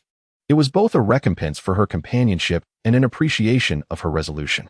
Upon hearing this, a glimmer of light sparkled in Xiao Qian's eyes. She rose, adjusting her attire, and with earnestness, performed a deep bow. Xiao Qian expresses her gratitude for your kindness, Master. May we meet again in the next life. She refrained from uttering any more sentimental words. Having chosen to depart, she did so decisively. Ye Feng, too, did not linger. He summoned his powers, reopening the passage to the underworld. This time, the light of the passage was softer, imbued with a sense of guidance and welcoming. Xiao Qian cast one last glance at Ye Feng, seemingly wishing to engrave his visage into the depths of her soul, hoping to retain even a faint memory, even as she drank the mangpa soup. Then, with resolve, she turned, her spirit transforming into a pure white light as she entered the passage, vanishing from sight. The passage slowly closed. Chapter 132, Ren Tingting appears. In the room, only Ye Feng remained, accompanied by the lingering faint scent of Xiao Qian's essence still hanging in the air. He gazed at the empty chamber, and the last flicker of emptiness from the fulfillment of desire seemed to be filled by Xiao Qian's decisive and clear choice. Rebirth it is, Ye Feng murmured to himself, his eyes regaining their depth and sharpness. My journey is still long. The brief respite and indulgence had come to an end. It was time to confront this bizarre world, rife with both crisis and opportunity. He gathered his emotions, sealing all memories of Xiao Qian within his heart, and stepped out of the room that had borne witness to days of folly and awakening. As Ye Feng exited the door, he encountered a strikingly beautiful woman standing before him. This beauty was refreshingly exquisite, possessing not only a tall and alluring figure, but also an air of confidence, exuding a chill typical of someone accustomed to high status. It was she, the renowned Ren Tingting, portrayed by Li Saifeng, who claimed to be as capable as she was beautiful. It turned out that when Ye Feng traversed into this world during the Republic era, he had become the apprentice of Jioshu Lin Fengjiao and had even participated in the storyline of Mr. Vampire. At that time, Ye Feng had been bitten by a member of the Pangu clan, turning him into a second-generation zombie. Later, after saving Ren Tingting, the two wed. In order to retain her by his side, Ye Feng had, with her consent, transformed her into a zombie. Ren Tingting became a third-generation zombie. A slight smile graced Ren Tingting's lips, imbued with an indescribable charm as she spoke. Hi, husband. Long time no see. Ye Feng's gaze fell upon her, scrutinizing her from head to toe, his tone calm, yet tinged with familiarity. It has been a long time. My Tingting has become increasingly beautiful and graceful. Upon hearing this, Ren Tingting raised her chin slightly, her gaze drifting ambiguously towards the door behind Ye Feng. Have you finished your business? Ye Feng maintained his composure, replying nonchalantly, not bad. At least, my desires have been somewhat alleviated. The corner of Ren Tingting's eye twitched slightly, her tone acquiring a hint of menace. Somewhat? Does that imply there are still desires lingering? Should I also? Her words trailed off, but the implication was clear. Ye Feng waved his hand, interrupting her. Not today. You. Ye Feng. Ren Tingting's voice suddenly escalated, laced with evident anger. Did you not hear that I am quite upset? Ye Feng regarded her animated face, which was now more vibrant due to her ire, his expression remaining placid. Upset? If this matter vexes you, you may express your anger and return later. Our lives are boundless. I see no reason to argue over this. He paused for a moment, his tone taking on a near-cold rationality. Furthermore, if this issue troubles you, it would be best to manage your emotions. If you cannot, We may need to part ways. His words fell like icy water on Rin Tingting's burgeoning fury. Staring incredulously at Ye Feng, her chest rose and fell a few times. Yet she ultimately seemed to lose her vigor, deflatedly saying, "You. Forget it. Who told me to marry you? To marry a chicken, one follows a chicken. To marry a dog, one follows a dog. It is also my fault for being blind, not seeing your fickleness back then." She stamped her foot, yet ultimately chose to yield. The long life not only bestowed strength, but also brought understanding and a resigned compromise to many matters, particularly concerning a character like Ye Feng. Ye Feng was not surprised by her response and simply remarked, "A man who is not fickle likely lacks wealth and capability. Those with wealth and ability seldom remain faithful. Of course, ordinary individuals are bound by moral and legal constraints, but we are not ordinary." He then shifted the subject, asking, "By the way, how did you find me?" Rin Tingting pouted, explaining, "Some time ago, I discovered that someone was secretly controlling the upper echelons of the Hong Kong government, and I knew it was the work of an extraordinary individual. Later, I encountered Lu. After giving him a beating, he revealed your existence to me. With her 3 generations of zombie prowess, dealing with someone like Lu was effortless." Ye Feng frowned slightly. "Damn, so it was him who betrayed me." Rin Tingting immediately seized upon his choice of words, her gaze sharpening. "Betrayed? Do you not wish to see me?" Ye Feng shook his head. "Not at all. It is just that I have returned with a clear objective. I must hasten to enhance my strength. I cannot afford to squander time on romance." His tone carried an undeniable resolve.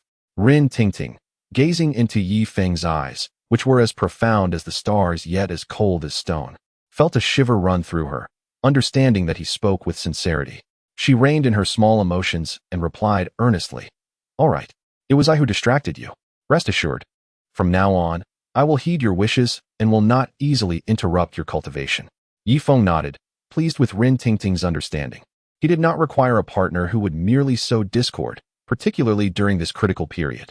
In the days that followed, Ye Feng devoted himself entirely to his pursuits. With the resolution of his past entanglements with Shao Qian, his heart became clear, his desires quelled, and all his energy was directed towards refining his strength and comprehending the Zhetian Fa. Rin Tingting indeed kept her promise, silently accompanying him, guarding him, and managing trivial matters without disturbing him.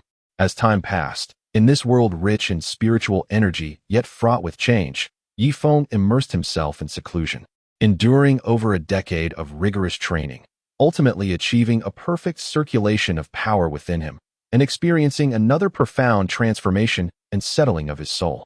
One day, deep within the manor's secret chamber, an enigmatic aura gradually receded. Ye Feng opened his eyes, and in them flickered visions of myriad worlds rising and falling, before settling into the mundane. Yet, the vastness and majesty hidden deep within him surged stronger than ever before. His Wulong Xian Fa Zhetian Fa chapter had finally reached fruition. His third life's cultivation was now complete, firmly stepping into the realm of the fourth life. His power had undergone a qualitative leap compared to before, just as he completed his breakthrough, resonating with the heavens and the earth. A familiar thread of destiny began to accelerate its rotation. Ye Feng sensed this, raising his gaze to the void, as if piercing through layers of barriers to glimpse the undercurrents surging beneath the bustling metropolis of Hong Kong. "The time has come," Ye Feng murmured to himself. He sensed that the grand narrative interwoven with Pangu, fate, and the loves and hates of humanity was slowly unfurling. The plot of the zombies was officially commencing. Familiar yet unfamiliar names such as Ma's family heir, Huang Tianyu, and Yamamoto Kazuo were about to take the stage one by one. This time, armed with the cultivation of 4 lives and foresight of the future, he would no longer be a mere observer or a simple participant. He would strive to seize and grasp, within this grand chessboard involving all beings, the greatest benefits for himself and his followers. Ye Feng rose, exuding an overwhelming aura that resonated even with Rin Tingting, stationed outside the chamber, who looked towards the door in astonishment. Chapter 133, The Plot of the Zombies begins. The aura emanating from Ye Feng was confined within a radius of several hundred meters. He had long set up a formation nearby. There was no choice. Now was not the time to confront destiny head-on. As an embodiment of the heavenly way, destiny is formless and invisible, unless one ascends to a much higher realm. It is impossible to eliminate it. Moreover, Ye Feng had always prioritized combat prowess over realm, while he indeed possessed strength surpassing that of the Pangu clan and destiny, his true realm had yet to reach their level. This meant that when facing such a slippery fate, he lacked the assurance of a decisive strike. As long as he did not eliminate destiny, but instead disturbed it, there was a possibility of being pursued by both destiny and the Pangu clan. In that case, he would have to prematurely exit this world. Such a move would delay his progress in the Jetian FA's reverse life cycle. And in a universe where destruction looms at every turn, that would spell a crisis of life and death. He sensed that after the conclusion of the original plot of the Cosmic Convention, various characters from fan works would emerge, and at that time, combat power would soar further. If his strength could not keep pace, death would be the only outcome. Thus, it was necessary for him to lay low. But this low profile merely implied temporarily withholding his world-shattering strength, engaging only with the capabilities of a second-generation zombie. This did not mean Ye Feng would suffer losses. After all, he had never been at a disadvantage. At worst, he would shatter this universe. Having completed his breakthrough, Ye Feng opened his eyes, and Rin Tingting, standing before him, inquired, "You've broken through. Where shall we go for fun?" Ye Feng replied, "I need to make a trip to Japan. Find out about a building called Jejidasha. Rent a room there. When I return, we will move in." "All right." Rin Tingting nodded and departed. In Japan, Ye Feng flew over, not literally flying, but by airplane. He did not employ his supernatural abilities for such matters, as there was no rush. Enjoying high-tech living was also quite pleasant. On the plane, Ye Feng was not idle either. He flirted with a flight attendant, but unfortunately, she was oblivious and accused him of harassment. In the end, Ye Feng could only erase the memories of everyone on the plane. One could say, this flight attendant lost an opportunity for eternal life. Tokyo's night was sliced into countless flickering fragments by neon lights, and Ye Feng strolled through the bustling streets of Shibuya, feeling out of place among the hurried office workers and vibrant youth. He resembled an observer drifting outside of time, his seemingly casual steps directed precisely towards a certain destination. Based on the faint energy fluctuations he sensed, one of Yamamoto Kazuo's subordinates should be operating nearby. He was not in a hurry to confront Yamamoto Kazuo directly, as that would be far too mundane and would likely expose his strength too early. Instead, he preferred to approach from the periphery and engage slowly, which was his style. At the entrance of a clandestine bar known as Shiyue, he came to a halt. A burly man clad in a black suit stood at the door, his piercing gaze scrutinizing every individual attempting to enter. The air was thick with a faint metallic scent and an oppressive, inhuman atmosphere. Ordinary humans would find the ambience unsettling and shy away, yet Ye Feng was aware that this was one of the lairs of the undead. He strode directly towards the entrance, and the man extended his hand to block him, speaking coldly in Japanese, "Private club, no outsiders allowed." Ye Feng did not even glance at him, merely waving his hand dismissively, as if swatting away a fly. In an instant, the man's eyes became vacant, frozen in place, and he silently stepped aside. Inside the bar, the dim lighting illuminated the ornate Gothic decor, while the air was saturated with the scent of expensive perfume. Unable to mask the subtle hint of blood, stylishly dressed men and women with striking features but cold expressions were scattered throughout, holding glasses filled with a dark red liquid that was not wine. The moment Ye Feng arrived, he captured the attention of all present. His aura, concealed by a formation, only revealed an energy level akin to that of a second-generation zombie, yet the indifference and strength emanating from the depths of his soul, shaped by countless worlds, instinctively unsettled and put these lower-tier zombies on high alert. He took a seat at the bar, addressing the expressionless bartender. "A glass of water, please." The bartender hesitated for a moment before pouring a glass and sliding it across the counter. "Strangers are not welcome here." A chilling voice resonated from behind Ye Feng. A man clad in leather, with a defiant gaze, approached, exuding an aura equivalent to that of a third-generation zombie, clearly the overseer of this establishment. Ye Feng lifted the glass of water, taking a sip without turning his head. "I'm merely here for some amusement."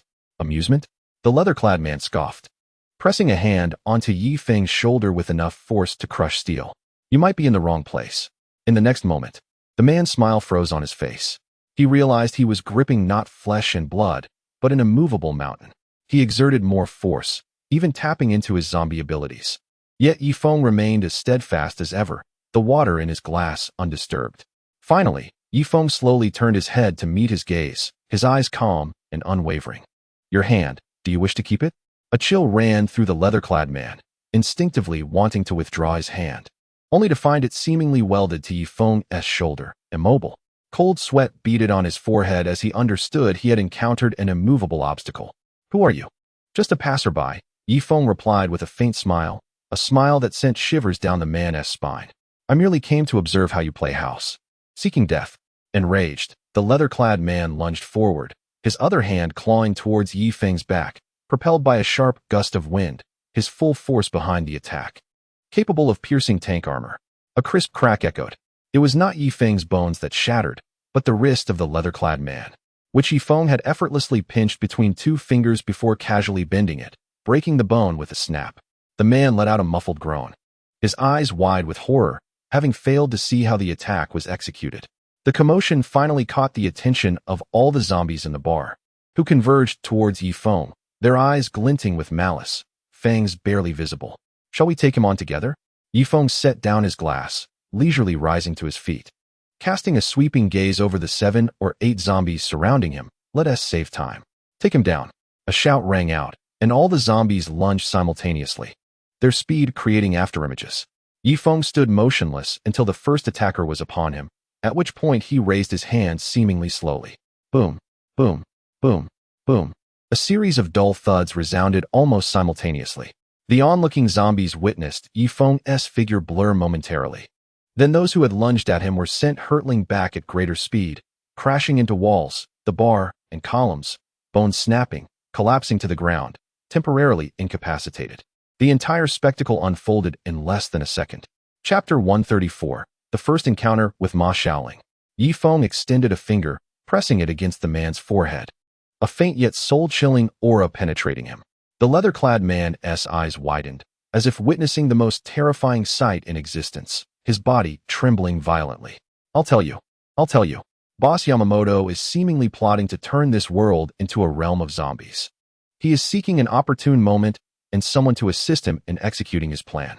Ye Feng withdrew his finger, nodding in satisfaction. Now, that is more like it. Rising, he brushed off non-existent dust from his attire, as if having accomplished a trivial task.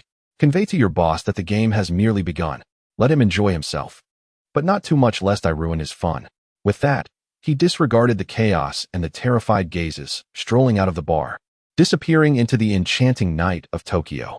His purpose for being there had been fulfilled, to make a greeting and, in passing, embed a thorn in the heart of Yamamoto Ikkyo, who fancied himself the master of all. This also served as a foundation for future appearances. If he were to manifest too abruptly, it would undoubtedly raise the vigilance of fate. Upon exiting the bar, Ye Feng hailed a cab and headed straight for the hotel where Ma Shaoling resided in the original narrative. Tokyo was still bustling under the night sky, with streams of vehicles and flickering neon lights, yet his mind was busy calculating the next steps. A stake had been driven into Yamamoto Ikkyo's domain, and next, he would meet the contemporary heir of the exorcist dragon clan, the Ma family. Upon arriving at the hotel, Ye Feng's keen senses immediately detected an unusual energy fluctuation. A blend of dark energy, Buddhist power, and the unique aura of the Ma family's spiritual energy intertwining. It seemed he had arrived just in time. A playful smile crept onto Ye Feng's lips as he strolled into the hotel. As he entered the lobby, the solemn sound of chanting filled the air, revealing a group of monks clad in white robes from the Higashiyama temple, negotiating with the hotel staff under the guidance of a formidable master wielding a vajra. It was none other than the eminent monk, Master Konkei. Ah, here come the business raiders, Ye Feng thought to himself with a smirk, finding an inconspicuous corner to leisurely observe the unfolding drama. As expected, the scene he had anticipated soon materialized. A sharp cry pierced the air, and a tall, striking figure rushed out from the guest room corridor. She was clad only in a white bathrobe, her damp hair glistening with droplets, clearly startled mid-bath by the commotion outside. Yet, what drew the most attention was her long, slender, and radiant legs. The hem of her bathrobe barely concealed the tops of her thighs, and with her hurried steps, her legs swayed mesmerizingly. Wow, truly deserving of her reputation as the long-legged Ma Shaoling. Even Ye Feng, well-versed in the world, found his eyes widening in astonishment, genuinely admiring her. The shape, length, and proportion of those legs were nothing short of perfection, truly a hallmark of this world. At that moment, Ma Shaoling was in a foul mood. Anyone would be displeased to be interrupted mid-bath, especially by business competitors. Naturally, she noticed the man in the corner, whose gaze was fixated on her legs, and she immediately furrowed her brows, glaring at him fiercely. "What are you staring at? Never seen a beauty before?" In response, Ye Feng not only maintained his gaze, but also stroked his chin, his tone laced with teasing. "I've seen many beauties, but legs like yours I've encountered for the first time." "Pervert." Ma Shaoling fumed, her teeth clenched in frustration, but there was no time to spar verbally with this lecher. Master Kong Ke and his monks were preparing to exorcise a spirit, and this business deal could not go awry. She shot Ye Feng a fierce glare before turning and rushing towards the source of the dark energy, the hem of her bathrobe billowing. A dazzling flash of white trailing behind her. Watching Ma Shaoling's retreating figure, Ye Feng smiled, not immediately following. He suddenly recalled a detail. There seemed to be a female police officer named Nakayama Miyuki who made a brief appearance in the original narrative before meeting an untimely demise. The individual responsible for escorting Han Baitao was an Interpol officer named Zhongshan Meishue, possessing a striking demeanor and a distinct personality. Regrettably, she met her demise at the hands of a subordinate of Yamamoto Kazuo. Upon reflecting on this, Ye Feng resolved to intervene, as he found himself in need of an aid in this locale. With a single thought, his formidable consciousness unfurled like mercury, enveloping a radius of several kilometers. Soon, he pinpointed his target within a secluded alley's warehouse. Zhongshan Meishue was bound hand and foot with coarse ropes, sprawled on the ground. Her Interpol uniform was in tatters, with her top torn off, revealing a white vest and fair skin. 3 thugs clad in Yamaguchi-gumi attire encircled her, their faces twisted in lewd grins. "Brother, she's too beautiful to kill," remarked a scrawny thug, rubbing his hands together, his eyes glinting with malice. The leader, a scar-faced man, coldly declared, "The boss insists she must die. But before that, let us enjoy ourselves. It wouldn't be a waste." "Exactly," said the third, a portly fellow, as he began to undo his belt. "Shameless. Let me go, you bastards." Zhongshan Meishue shouted defiantly, struggling against her bonds, but her efforts were futile. Tears of humiliation and despair welled in her eyes as she realized her impending doom. Not only would she fail her mission, but she would also lose her purity and life in this wretched place. As the thugs reached for her remaining garments, she closed her eyes, feeling an icy dread wash over her. From the shadows, Ye Feng observed with indifference. His principle was to act only when the other party was utterly despondent. How could one expect gratitude otherwise?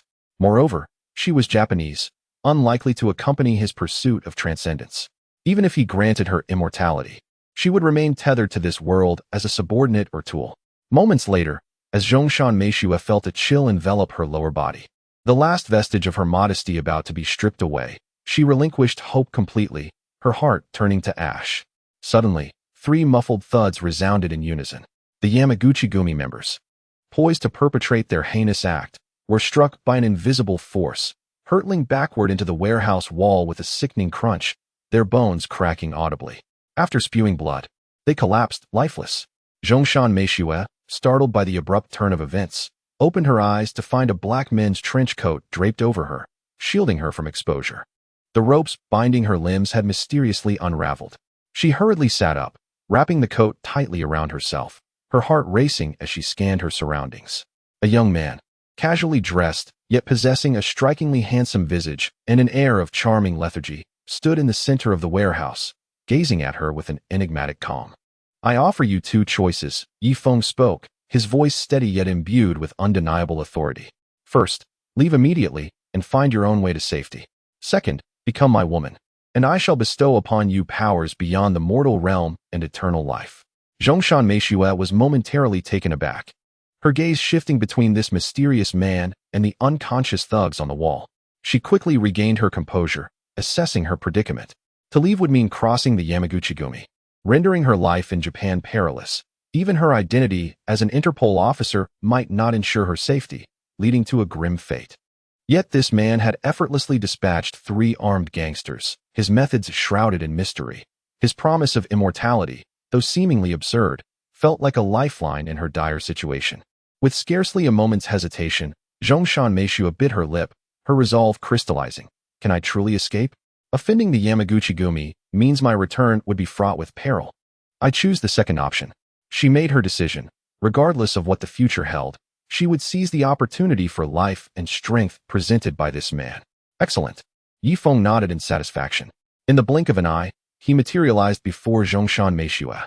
To her astonishment, he leaned down, his sharp fangs piercing her neck. A surge of potent zombie blood coursed through her veins, accompanied by an indescribable blend of ecstasy and pain, transforming her body and soul. Moments later, Ye Feng released her, and Zhongshan Meishua slumped to the ground, only to rise swiftly. She felt an overwhelming power surging within her, her senses heightened. The remnants of her previous injuries and exhaustion vanishing, replaced by an unprecedented sense of strength.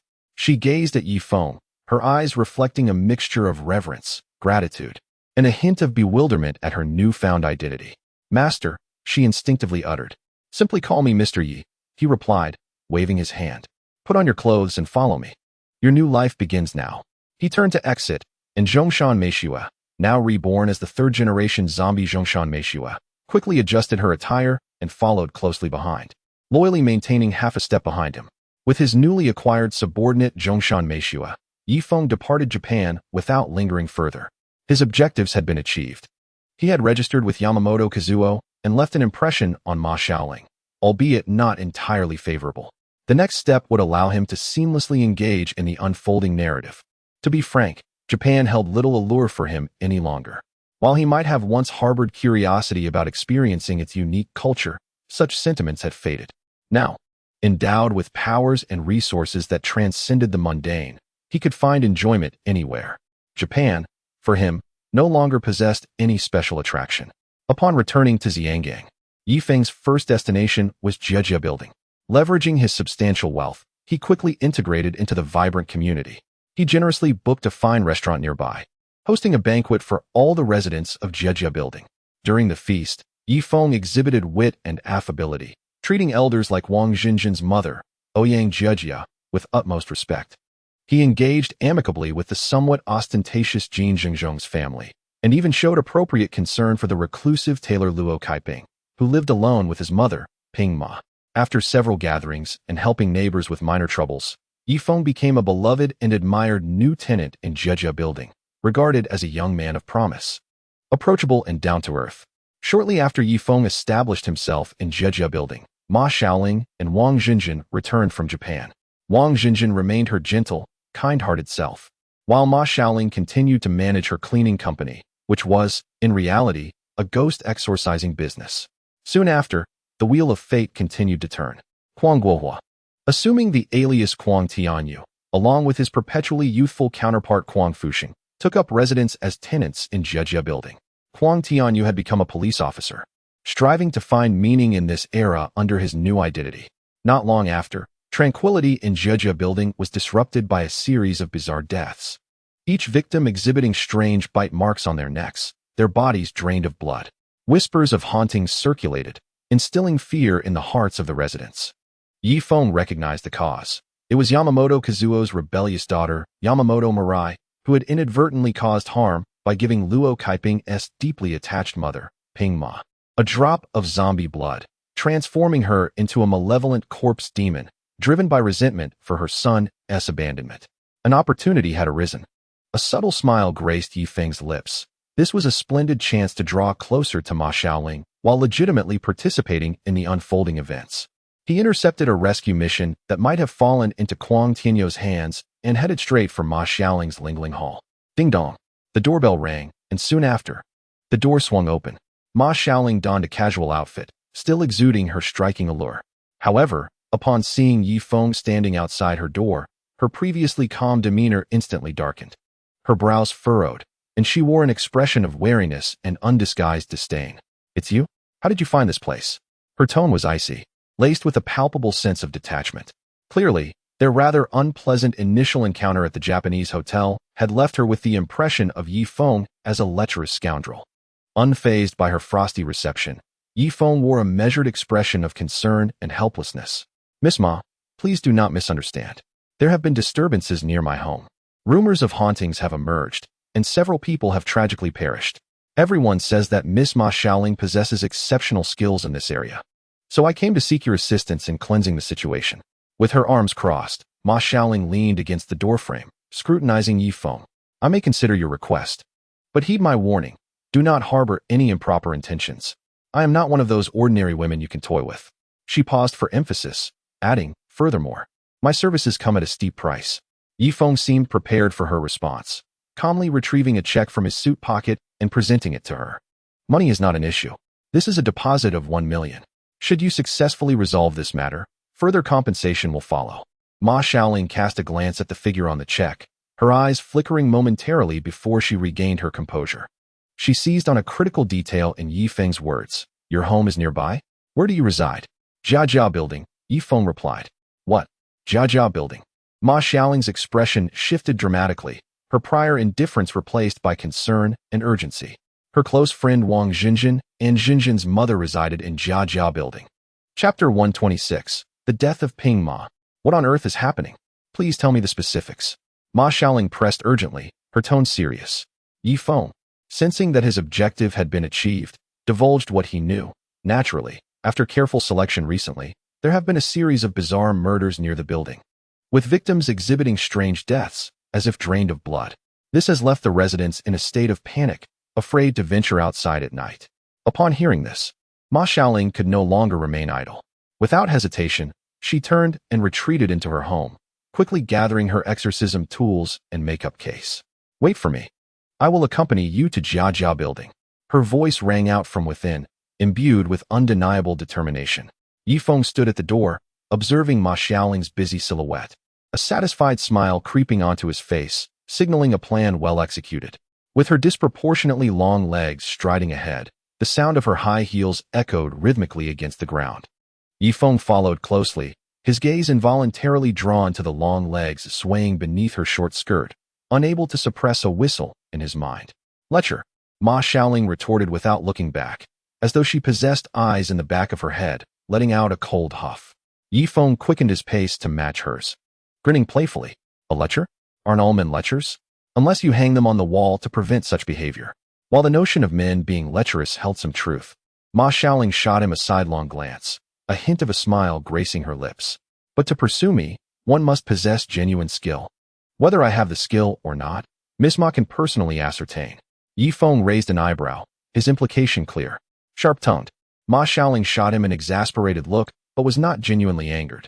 Thus, they exchanged banter as they made their way to Jia Building. At the entrance, several residents were huddled together, whispering anxiously, their faces etched with fear. Upon seeing Ma Xiaoling, they approached her as if she were their savior. Miss Ma, you have arrived. There have been more incidents recently, and the deaths are horrifying. Ma Xiaoling reassured the crowd briefly before turning to Ye Feng. You mentioned on the way that you suspect the culprit is Ping Ma? Ye Feng nodded, lowering his voice. I have been observing for some time. Each time a murder occurs, Ping Ma appears nearby. Moreover, do you recall how Ping Ma's health has inexplicably improved? How could an elderly person, long bedridden, suddenly look so vibrant? That can't be true, Ma Xiaoling frowned. Though Ping Ma has a peculiar personality, she would not resort to murder. We shall find out. Ye Feng replied enigmatically. They arrived at Luo Kaiping's door and knocked for an extended period before he timidly opened it, peering through a narrow crack. Upon seeing Ma Xiaoling, his demeanor shifted to one of unease. Miss Ma, is there something you need? We came to check on Ping Ma. I heard her health has improved recently. Ma Xiaoling said with a smile. Ah, yes, indeed, Luo Kaiping stammered as he stepped aside to let them in. As they entered, Ma Xiaoling immediately sensed an unusual aura of malevolence.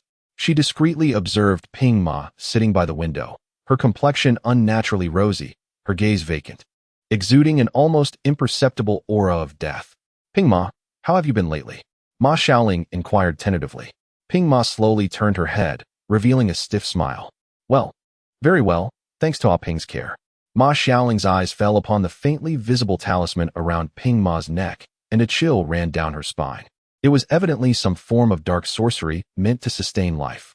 Just as she reached for her talisman, Ye Feng suddenly grasped her hand, squeezing it firmly. Ping Ma does appear to be in good health. Thus, we shall not disturb her further. Ye Feng smiled, unceremoniously pulling Ma Xiaoling out the door. Once outside, Ma Xiaoling shook off his grip. Why are you stopping me? Ping Ma is already dead. She is merely a puppet controlled by dark sorcery. I must send her to the underworld. Ye Feng pulled her into the stairwell, lowering his voice. Why the haste? Catching a thief requires caution. Acting now would only alert the enemy. We should wait until she emerges again tonight to capture her. Ma Xiaoling calmed down, considering his words before nodding. Very well. We shall proceed as you suggest. However, I must first make preparations. As night fell, Jia building was enveloped in an eerie silence. Ma Xiaoling and Ye Feng concealed themselves in the shadows, watching the entrance to Ping Ma's residence. Indeed, at the stroke of midnight, a stooped figure stealthily slipped out, heading towards the alley. Follow closely, Ma Xiaoling whispered, gripping her talisman tightly. In the alley, Ping Ma was hunched over a drunken man, her fangs deeply embedded in his neck. Upon witnessing this, Ma Xiaoling charged forth. With the heavens as my witness, I summon the power of the universe. Exorcise the evil. A beam of golden light shot towards Ping Ma, sending her sprawling. She emitted a beastly howl, twisting her face as she rose, her eyes glowing with a terrifying red light. Ping Ma, cease. You are dead and should not remain in the mortal realm to harm others. Ma Xiaoling shouted, her talisman radiating brilliant light. Ping Ma lunged forward with a terrifying screech, only to be repelled by another talisman cast by Ma Xiaoling. Just as Ma Xiaoling prepared to deliver the finishing blow, a dark figure suddenly leaped down from the rooftop, positioning itself in front of Ping Ma. It was a young woman clad in leather, her complexion pale, with an eerie azure glow in her eyes. Step aside, Ma Xiaoling commanded coldly. The female zombie smirked coldly. What makes you think you can command me? With that, she struck with astonishing speed. Ma Xiaoling barely avoided the blow, her talisman clashing with the claws of her adversary, sparking a shower of sparks. In that critical moment, Ping Ma transformed into a cloud of black mist, vanishing into the night. Damn it! Ma Xiaoling stomped her foot in frustration. When she turned around, the female zombie had also disappeared without a trace. In the following days, Ma Xiaoling frantically searched for Ping Ma, but to no avail. Until the day of the three broken sun, when the spirits roamed and resentment filled the air, Ping Ma finally reappeared. This time, Ma Xiaoling was fully prepared, having set a trap throughout Jia building. When Ping Ma emerged at midnight, she wasted no time in unleashing her most powerful incantation. All who battle shall align before me. Vanquish the evil. The golden divine dragon descended from the heavens, wrapping around Ping Ma tightly. Amidst the piercing cries of despair, Ping Ma's figure gradually faded, ultimately transforming into a wisp of blue smoke. However, at that very moment, Luo Kaiping, who had been kneeling on the ground weeping, abruptly rose, a sinister smile etched across his face. The overwhelming resentment generated by the Night of the 100 Ghosts surged towards him as if drawn by an unseen force, flooding into his being. Not good, Ma Xiaoling exclaimed. He is absorbing the resentment. But it was too late. Luo Kaiping's body began to mutate under the influx of resentment, his skin turning a deep shade of black, his eyes glowing crimson, and dark mist swirling around him. He let out a roar that was anything but human, filled with boundless hatred and malice. On the 7th night, I shall return, and all who dwell in Jia building shall perish. Chapter 127. Confronting the Evil Shura. With this curse, Luo Kaiping, now transformed into an hungry Shura, dissipated into a plume of black smoke, vanishing into the night sky. Only Ma Xiaoling and Ye Feng remained, exchanging glances, both acutely aware that 7 days hence would herald a deadly confrontation. Although Ma Xiaoling had successfully subdued Ping Ma, the situation had spiraled far beyond her control. Luo Kaiping had taken his own life on the day of the San Peri, absorbing the overwhelming resentment from the Night of the 100 Ghosts, and had now morphed into a far more terrifying and fierce hungry Shura. This news loomed over Jia building like a heavy cloud, particularly weighing on Ma Xiaoling, who understood the dreadful nature of the hungry Shura, far surpassing that of a mere animated corpse.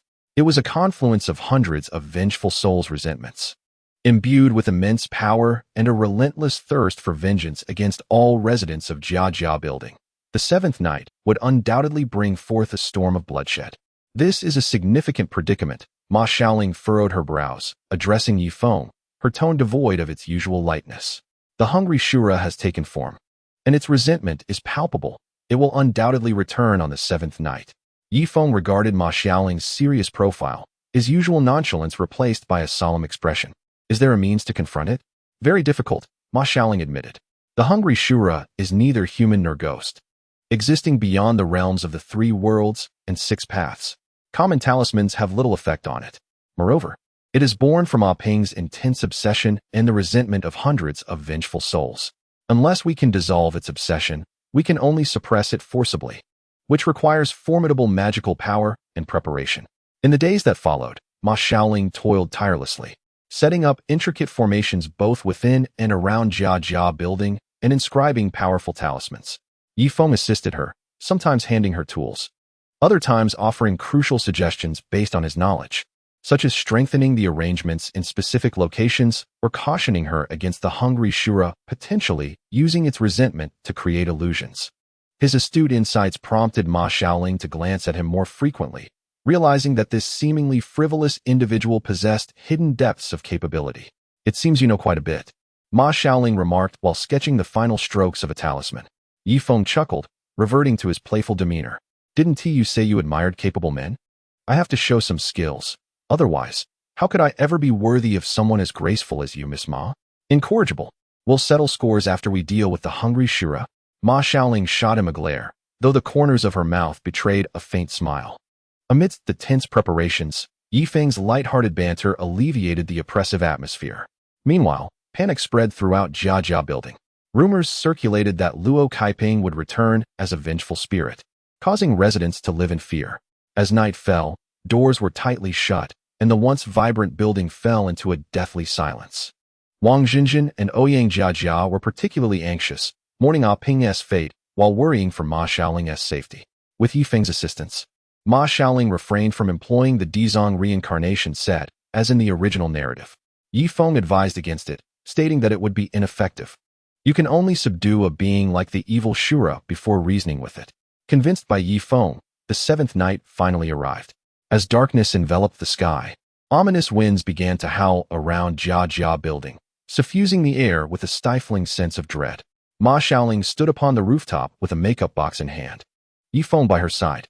The moon in the night sky appeared tainted with a foreboding crimson hue. It's here. Ma Xiaoling's gaze sharpened.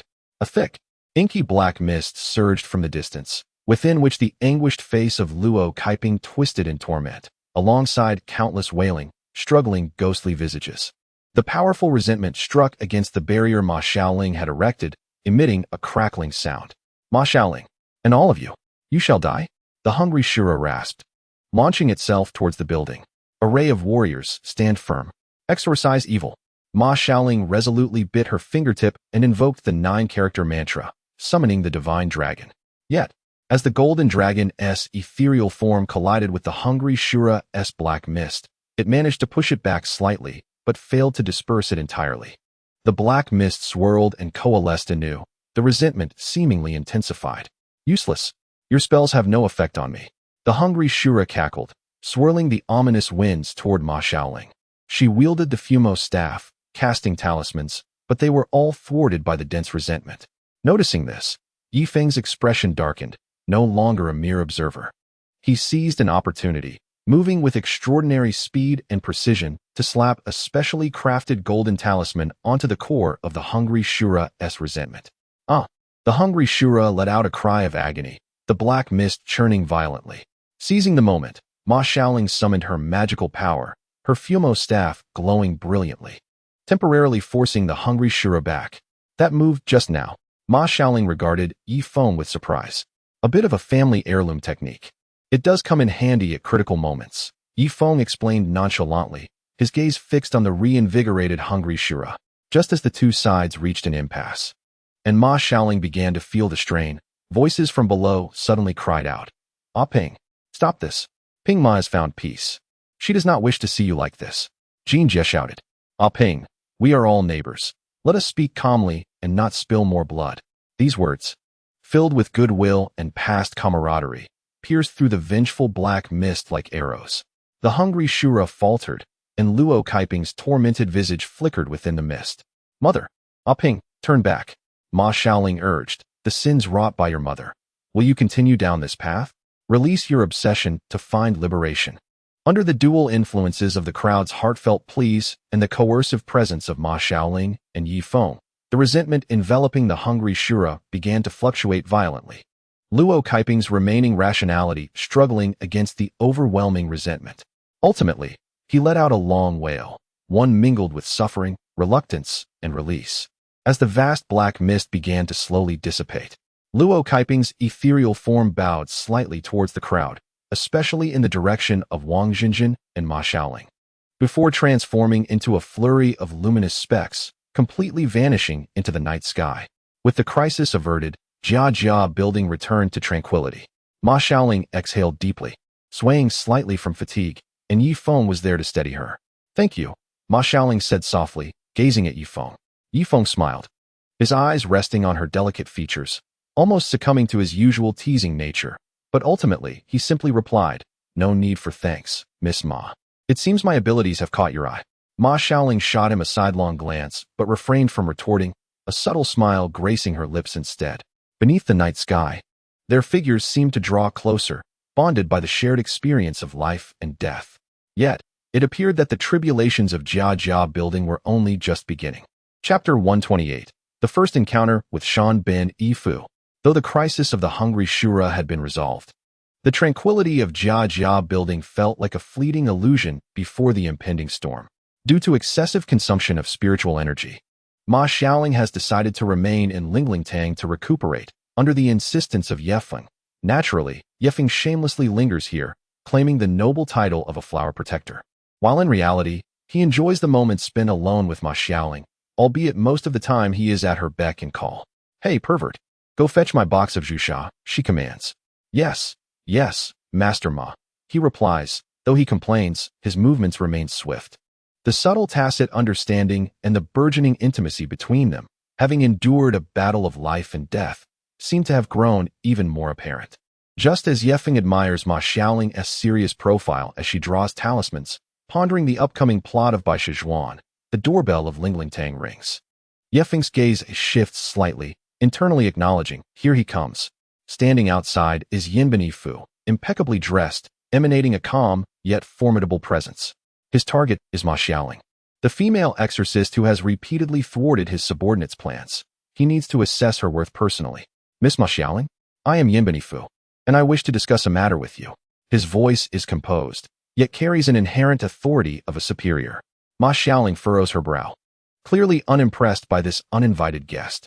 However, Yinben Yifu's gaze swiftly shifts past her, landing on Ye Feng, his eyes sharpening significantly. According to his subordinates' reports, this mysterious man has appeared at critical junctures multiple times, his strength unfathomable. "Yishinshin?" Yinben Yifu's tone remains unchanged, yet his eyes convey a clear message. "May I have a word with you in private?" Ye Feng pats Ma Xiaoling's shoulder, signaling her to remain calm, then nods to Yinben Yifu. "Sure." Ma Xiaoling watches the two with a hint of confusion, but Ye Feng offers her a reassuring glance before following Yinben Yifu away. On a rooftop far from Jejia, two figures appear almost simultaneously, the night breeze causing their garments to flutter. "Mr. Ye is a clever man.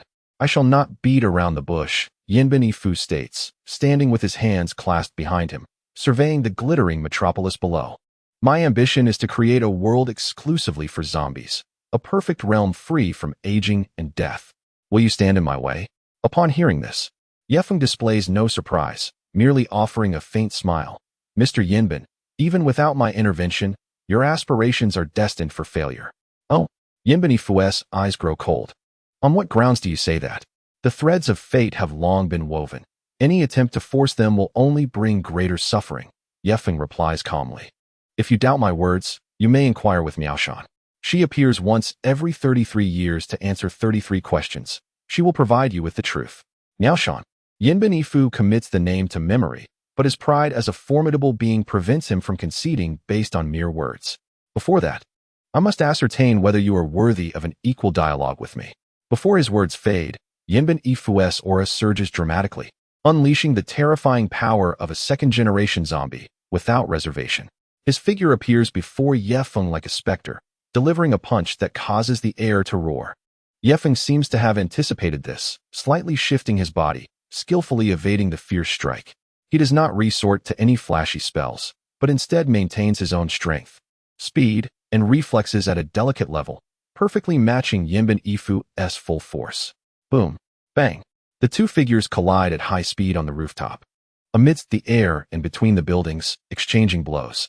The dull sounds of their strikes resonate like thunder, the released energy stirring up a whirlwind, causing the clouds above to churn, with faint flashes of lightning appearing. The ferocity of this battle sends an inexplicable shiver through many below, as if the end of the world were nigh. As Yin Benifu intensifies his attacks, he grows increasingly alarmed and frustrated. No matter how he amplifies his strength, accelerates his speed, or alters his techniques, Ye Feng consistently meets or dodges his attacks by mere fractions, countering with equal force. He feels as though he is battling a mirror image of himself. Exerting all his effort yields only a stalemate. This sense of being unable to gain the upper hand is an unprecedented discomfort for him. After a prolonged standoff, Yin Benifu retreats, maintaining a distance from Ye Feng. He fixates intently on Ye Feng, whose breath remains steady as if the fierce battle was merely a warm-up, and realizes this man possesses unfathomable strength. Victory is utterly unattainable today, and it is quite likely that he is yet to exert his full power. Mr. Ye, impressive skills, Yin Benifu concedes, his tone laden with complexity. He suppresses his murderous intent and frustration, rationality reminding him that one cannot easily make an enemy of such an insurmountable foe. Ye Feng smiles indifferently. Thank you, Mr. Yinben. The same advice applies. Consult Miaoshan. Yinben Ifu gazes deeply at Ye Feng, refraining from further discourse, and with a flash, disappears into the night sky. He understands that until he confirms Miaoshan's prophecy and finds a method to counter Ye Feng, this enigmatic man must remain a friend, or at the very least, not an adversary. Ye Feng stands alone at the rooftop's edge, watching the direction in which Yinben Ifu vanished. Glancing at the silhouette of Jia Dasha in the distance, softly murmuring, Bai Sha and Qing Sha, it is now your turn to unfold your tale. Xiaoqing, perhaps this time your ending can be different. A glimmer of anticipation sparkles in his eyes. The initial encounter with Yinben Ifu concluded with a battle that appeared evenly matched but was, in reality, dominated by Ye Feng. He is acutely aware that a figure such as Yinben Ifu would never relinquish his ambitions after a single stalemate. Yet he has successfully sown the seeds of caution in Yinben Ifu's mind and guided him to seek out Miaoshan. It is time to witness it firsthand.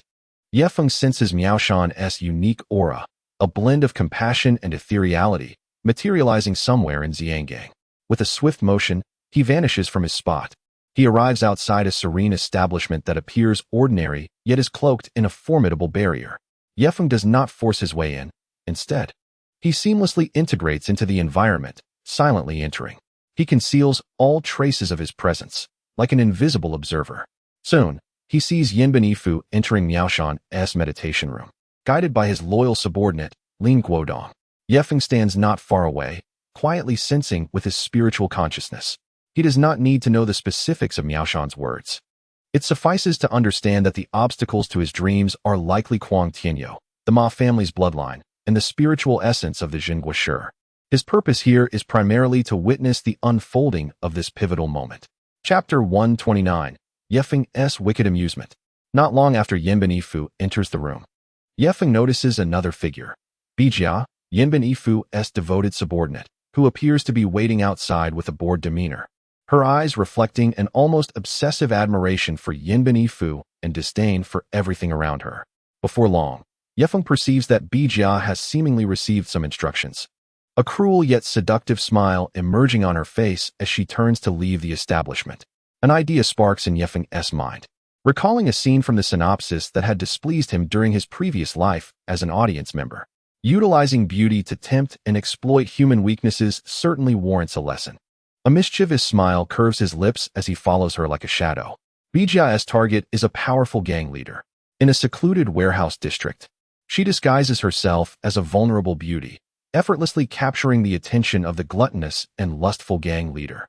Just as the gang leader believes he is about to indulge in a feast, surrounding Bijia with his subordinates, poised to make his move, Ye Feng, concealed in the shadows, flicks his finger, sending an almost imperceptible spark of spiritual energy into Bijia's body. Bijia's seductive smile abruptly freezes. She feels her surging zombie power and innate telekinetic abilities shackled by an invisible force, vanishing without a trace. At this moment, she was, apart from possessing a slightly stronger physique than the average woman, no different from an ordinary person. What was happening? Bijia was utterly astonished. Attempting to summon her powers, yet it felt as though they had sunk into the abyss. The Black Boss. Noticing the sudden pallor on the beautiful woman's face and the panic in her eyes, became even more exhilarated, mistakenly believing her fear only heightened his primal desires. "Don't be afraid, little beauty. Your brother will take good care of you." The black boss leered, charging forward with several of his subordinates. Stripped of her powers, Bai Jia was plunged into a state of intense panic and despair. Although her combat skills remained intact, facing several burly men without the support of speed and strength rendered her resistance feeble. She sought to escape, but was effortlessly intercepted. The next 5 minutes, for Bai Jia, who had once held a position of great power, were unprecedentedly long and humiliating. Like a lamb ensnared by a pack of wolves, she struggled desperately, biting and even scratching a few thugs, yet could not avert her fate of being wantonly violated. Rough hands explored her body. Disgusting saliva smeared across her face and neck, and her clothing was tattered beyond recognition. For the first time, she truly experienced the helplessness and fear of being a weakling, as well as the grotesque nature of men driven by their most primal desires. As the 5 minutes elapsed, the shackles within her vanished instantaneously, and the strength of the zombie surged back like a tidal wave. The extreme rage and humiliation ignited a sudden eruption within Bai Jia. A flash of green light illuminated her eyes, revealing her ferocity. The ensuing scene was both bloody and brief. With her regained powers, she dispatched the gang members as effortlessly as one would crush a few ants. The warehouse was left with only a few rapidly desiccating corpses. Bai Jia stood there, panting heavily, not from exhaustion, but from indignation. She wiped away the blood that had inadvertently stained her lips, adjusting her tattered clothing. Yet the red marks and residual traces of saliva on her body and face were not easily erased, her gaze filled with ferocity and a lingering trace of fear. When she, suppressing her nausea and murderous intent, reunited with Shan Ben Yifu outside the club where Miao Shan was located. Shan Ben Yifu had already finished his inquiries and emerged with a grave expression, seemingly pondering Miao Shan's prophecy. Upon noticing Bai Jia's somewhat disheveled appearance, particularly the bloodstain at the corner of her mouth, he casually inquired, "Bai Jia, why haven't you cleaned your mouth?" Bai Jia's body stiffened, forcing a smile. "It's nothing, boss. I just dealt with a few pieces of trash." Instinctively, she tugged at her collar, attempting to conceal the marks on her neck. But the slight scratches on her face and her unnatural demeanor did not escape Shan Ben Yifu's keen observation. However, consumed by his own thoughts, he did not pursue the matter further, merely nodding in acknowledgement. Bai Jia lowered her head, a flicker of resentment flashing in her eyes. She was ignorant of why her powers had vanished so suddenly and could only harbor this grievance in her heart, simultaneously feeling a profound loathing towards men as beings. Armed with Miao Shan's hint, Shan Ben Yifu immediately set his plan into motion. The organization under his control, under the guise of hosting a Sino-Japanese Buddhist artifact exchange exhibition, successfully transported a special artifact, a golden crab that sealed the power of the esteemed monk Fa Hai from 800 years ago, from Beijing to Hong Kong. Shan Ben Yifu's objective was clear. He intended to use Fa Hai to test the formidable adversary Kuang Tianyu mentioned by Miao Shan, while also assessing whether this legendary monk could contend with Ye Feng and Ma Xiaoling. Within the exhibition hall, security was stringent. The golden crab was encased in a bulletproof glass dome, appearing as a delicate work of art, yet it harbored a formidable Buddhist power seal. Due to their respective duties and suspicions, Kuang Tianyu and Ma Xiaoling also arrived at the exhibition site. Indeed, Shan Ben Yifu's subordinates had covertly manipulated the situation, deliberately guiding Kuang Tianyu closer to the golden crab, even inciting a minor disturbance. Shan Ben Yifu's methods were ruthless and precise. He had been secretly monitoring Kuang Tianyu and Kuang Fusheng, finally seizing the opportunity to abduct the seemingly harmless elementary school student Kuang Fusheng while Kuang Tianyu was absent. Upon returning to his residence, Kuang Tianyu was met with chaos and a message left by Shan Ben Yifu, demanding Kuang Fusheng's life in exchange for the artifact, the national guardian stone spirit, the golden crab. Clenching his fists, Kuang Tianyu's green eyes shimmered with fury and turmoil. Having lived for over 60 years, he was weary of conflict. His only vulnerability was this son, Kuang Fusheng, with whom he shared a profound bond. Aware that this was a trap, a scheme orchestrated by Shan Ben Yifu, he found himself with no choice. As night fell, the exhibition hall, having fortified its defenses following the disturbances of the day, especially in the area housing the national guardian stone spirit, the golden crab, was heavily guarded. Kuang Tianyu donned black attire and masked his face, resembling a phantom in the night as he stealthily infiltrated. He needed to divert the vigilant guards from Beijing. Deliberately creating a noticeable commotion from a distance, he successfully lured most of the guards away. Seizing the opportunity when their defenses weakened, he turned back, aiming straight for the stone crab shimmering under special lighting. Just as he was about to touch the stone crab, a chilling voice rang out behind him. "Stop! How dare you harbor thieving intentions?" A golden talisman shot towards Kuang Tianyu's back like an arrow. Startled, he swiftly turned, narrowly evading it. Upon looking back, he found it was Ma Xiaoling, who had received the call to reinforce security. Armed with the demon-subduing staff, her face bore a frosty expression, and her eyes glinted with sharp intensity. Chapter 130, Fa High. The bitterness in Kuang Tianyu's heart was profound, but he dared not speak, merely lowering his stance, attempting to evade capture. Cunningly, he thought he could escape, but Ma Xiaoling would not allow such an escape. With a whoosh, the demon-subduing staff swept toward him. Imbued with the unique spiritual energy of the Dragon Clan, known for its powerful restraining effect against evil entities, Kuang Tianyu, unwilling to confront her head-on, could only rely on the supernatural speed and reflexes of a zombie to dodge and block. His mind was preoccupied with the safety of Fu Sheng, and he did not wish to harm Ma Xiaoling, rendering him constrained and hesitant. The two engaged in a high-speed duel within the expansive exhibition hall, their figures intertwining. The golden light of the demon-subduing staff colliding repeatedly with the afterimages generated by Kuang Tianyu's movements. Kuang Tianyu was solely focused on evading entanglement and seizing the stone spirit, while Ma Xiaoling was determined to apprehend this audacious thief. During a rapid close-quarters exchange, Kuang Tianyu, wary of injuring Ma Xiaoling, hesitated momentarily. Seizing the opportunity, Ma Xiaoling angled the demon-subduing staff cleverly, not striking directly, but rather with a deft upward thrust. The spiritual power contained within the staff did not aim to kill, but rather brushed against him like a gentle breeze. With a swift motion, the mask covering Kuang Tianyu's face was dislodged, revealing a visage marked by weariness and resignation. Tianyu, Ma Xiaoling's movements froze instantly, her pupils constricting, her face a canvas of disbelief. She could never have imagined that this thief attempting to pilfer a national treasure would be the seemingly upright, albeit somewhat timid, police officer Kuang Tianyu. How could it be you? Following her shock came a surge of anger born from betrayal. Kuang Tianyu gazed into Ma Xiaoling's eyes, which were a tumult of shock, disappointment, and fury, opening his mouth to speak, yet finding himself at a loss for words. Should he confess that he was a zombie, that his son had been captured by another zombie, compelling him to resort to thievery? Xiaoling. Before he could finish, Ma Xiaoling, fueled by her anger, launched another assault. This time, her attack was more ferocious, infused with the pain of betrayal. Who are you? Why are you stealing the National Guardian Stone Spirit? Ma Xiaoling demanded, her demon-subduing staff relentless. Kuang Tian, you could only continue to evade and block, his heart racing with anxiety. The two plunged into combat once more. Spiritual energy and zombie strength clashing violently within the exhibition hall, sending shockwaves throughout.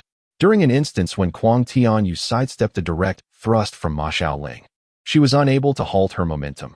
The energy beam concentrated at the tip of the demon-subduing staff collided fiercely with the punch Kuang Tianyu threw in defense. Boom!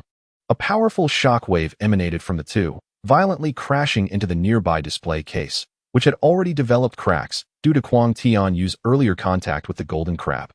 With a resounding crack, the revered Zhen Guoshi Ling, the golden crab, exhibited cracks on its surface that spread like a spider's web, expanding rapidly.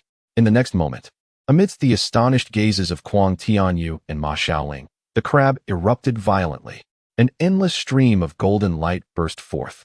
A vast and overwhelming force imbued with the will to vanquish demons and dispel evil swept through the entire exhibition hall, forcing both individuals to retreat repeatedly. As the golden light coalesced, it transformed into a solid figure, an ethereal old monk clad in a white robe, with white eyebrows and a countenance both ancient and solemn. His eyes opened, revealing a golden swastika symbol rotating within, his gaze piercing like lightning as it swept over Kuang Tianyu and Ma Xiaoling, ultimately landing coldly on Kuang Tianyu. a glimmer of icy malice flashing in his eyes. "Monster, how dare you covet the Buddha's treasure?" The voice of Fa Hai resonated like a thunderous bell, causing pain to reverberate in their ears. Yet, he did not strike immediately. Instead, he seemed to sense something, abruptly turning his head towards the direction outside the exhibition hall, towards a certain area in Hong Kong. A fierce obsession and wrath surfaced on his otherwise tranquil face. "Bai Shi, Qing Shi, after 800 years, the old monk has finally emerged. I can feel your presence. This grudge must come to an end."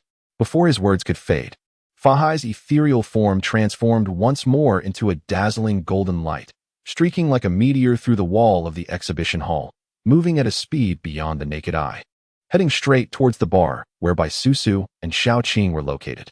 Inside the exhibition hall, only the chaotic scene remained, with Kuang Tianyu and Ma Xiaoling exchanging stunned glances, their hearts shaken, amidst the scattered remnants of the shattered golden crab. Ma Xiaoling slowly turned her head. The Fuemo Bang still aimed at Kuang Tianyu, her voice trembling and cold. "Kuang Tianyu, you had better give me an explanation right now. What exactly are you?" Kuang Tianyu met Ma Xiaoling's wary and questioning gaze, glancing towards the direction where Fa Hai had vanished, realizing that everything could no longer be concealed. A complex and bitter smile appeared on his face. The air in the exhibition hall felt frozen. Ma Xiaoling kept her Fu-Mo Bang steadily aimed at Kuang Tianyu. Her expression icy, mingled with the pain of betrayal and the resoluteness of a demon hunter facing evil. "Kuang Tianyu, you had better give me an explanation right now. What exactly are you?" Each word seemed to be squeezed out through gritted teeth. Kuang Tianyu's face was filled with helplessness and urgency, his mouth opened slightly. The words "I am a zombie" rolling in his throat, heavy and difficult to utter. How could he confess to this heir of the Ma family, who had taken it upon herself to capture zombies? Revived was still in Yamamoto Kazuo's hands. The Zhenghua Shiling had been destroyed, and Fa Hai was going to confront by Susu and Xiao Qing. Everything had turned into chaos. Just as the tension reached its peak, a sudden, sharp ringtone broke the silence. Ma Xiaoling furrowed her brow, one hand still firmly gripping the Fu-Mo Bang and warily watching Kuang Tianyu, while the other quickly retrieved a small phone from her pocket. Pressing the answer key without even glancing at the screen, her tone extremely unfriendly. "Who is it?" At this time, Ye Feng. "What is it?" On the other end of the line, Ye Feng's clear and urgent voice came through, devoid of pleasantries. "Xiaoling, listen. Fa Hai has emerged from the Zhenghua Shiling. He is now heading towards Bai Susu and Xiao Qing. The enmity of 800 years poses a danger to them. You must hurry to the bar next to Jia Jia building and rescue them." At this moment, Ma Xiaoling's mind was in turmoil. A target that needed to be dealt with stood before her. She snapped back.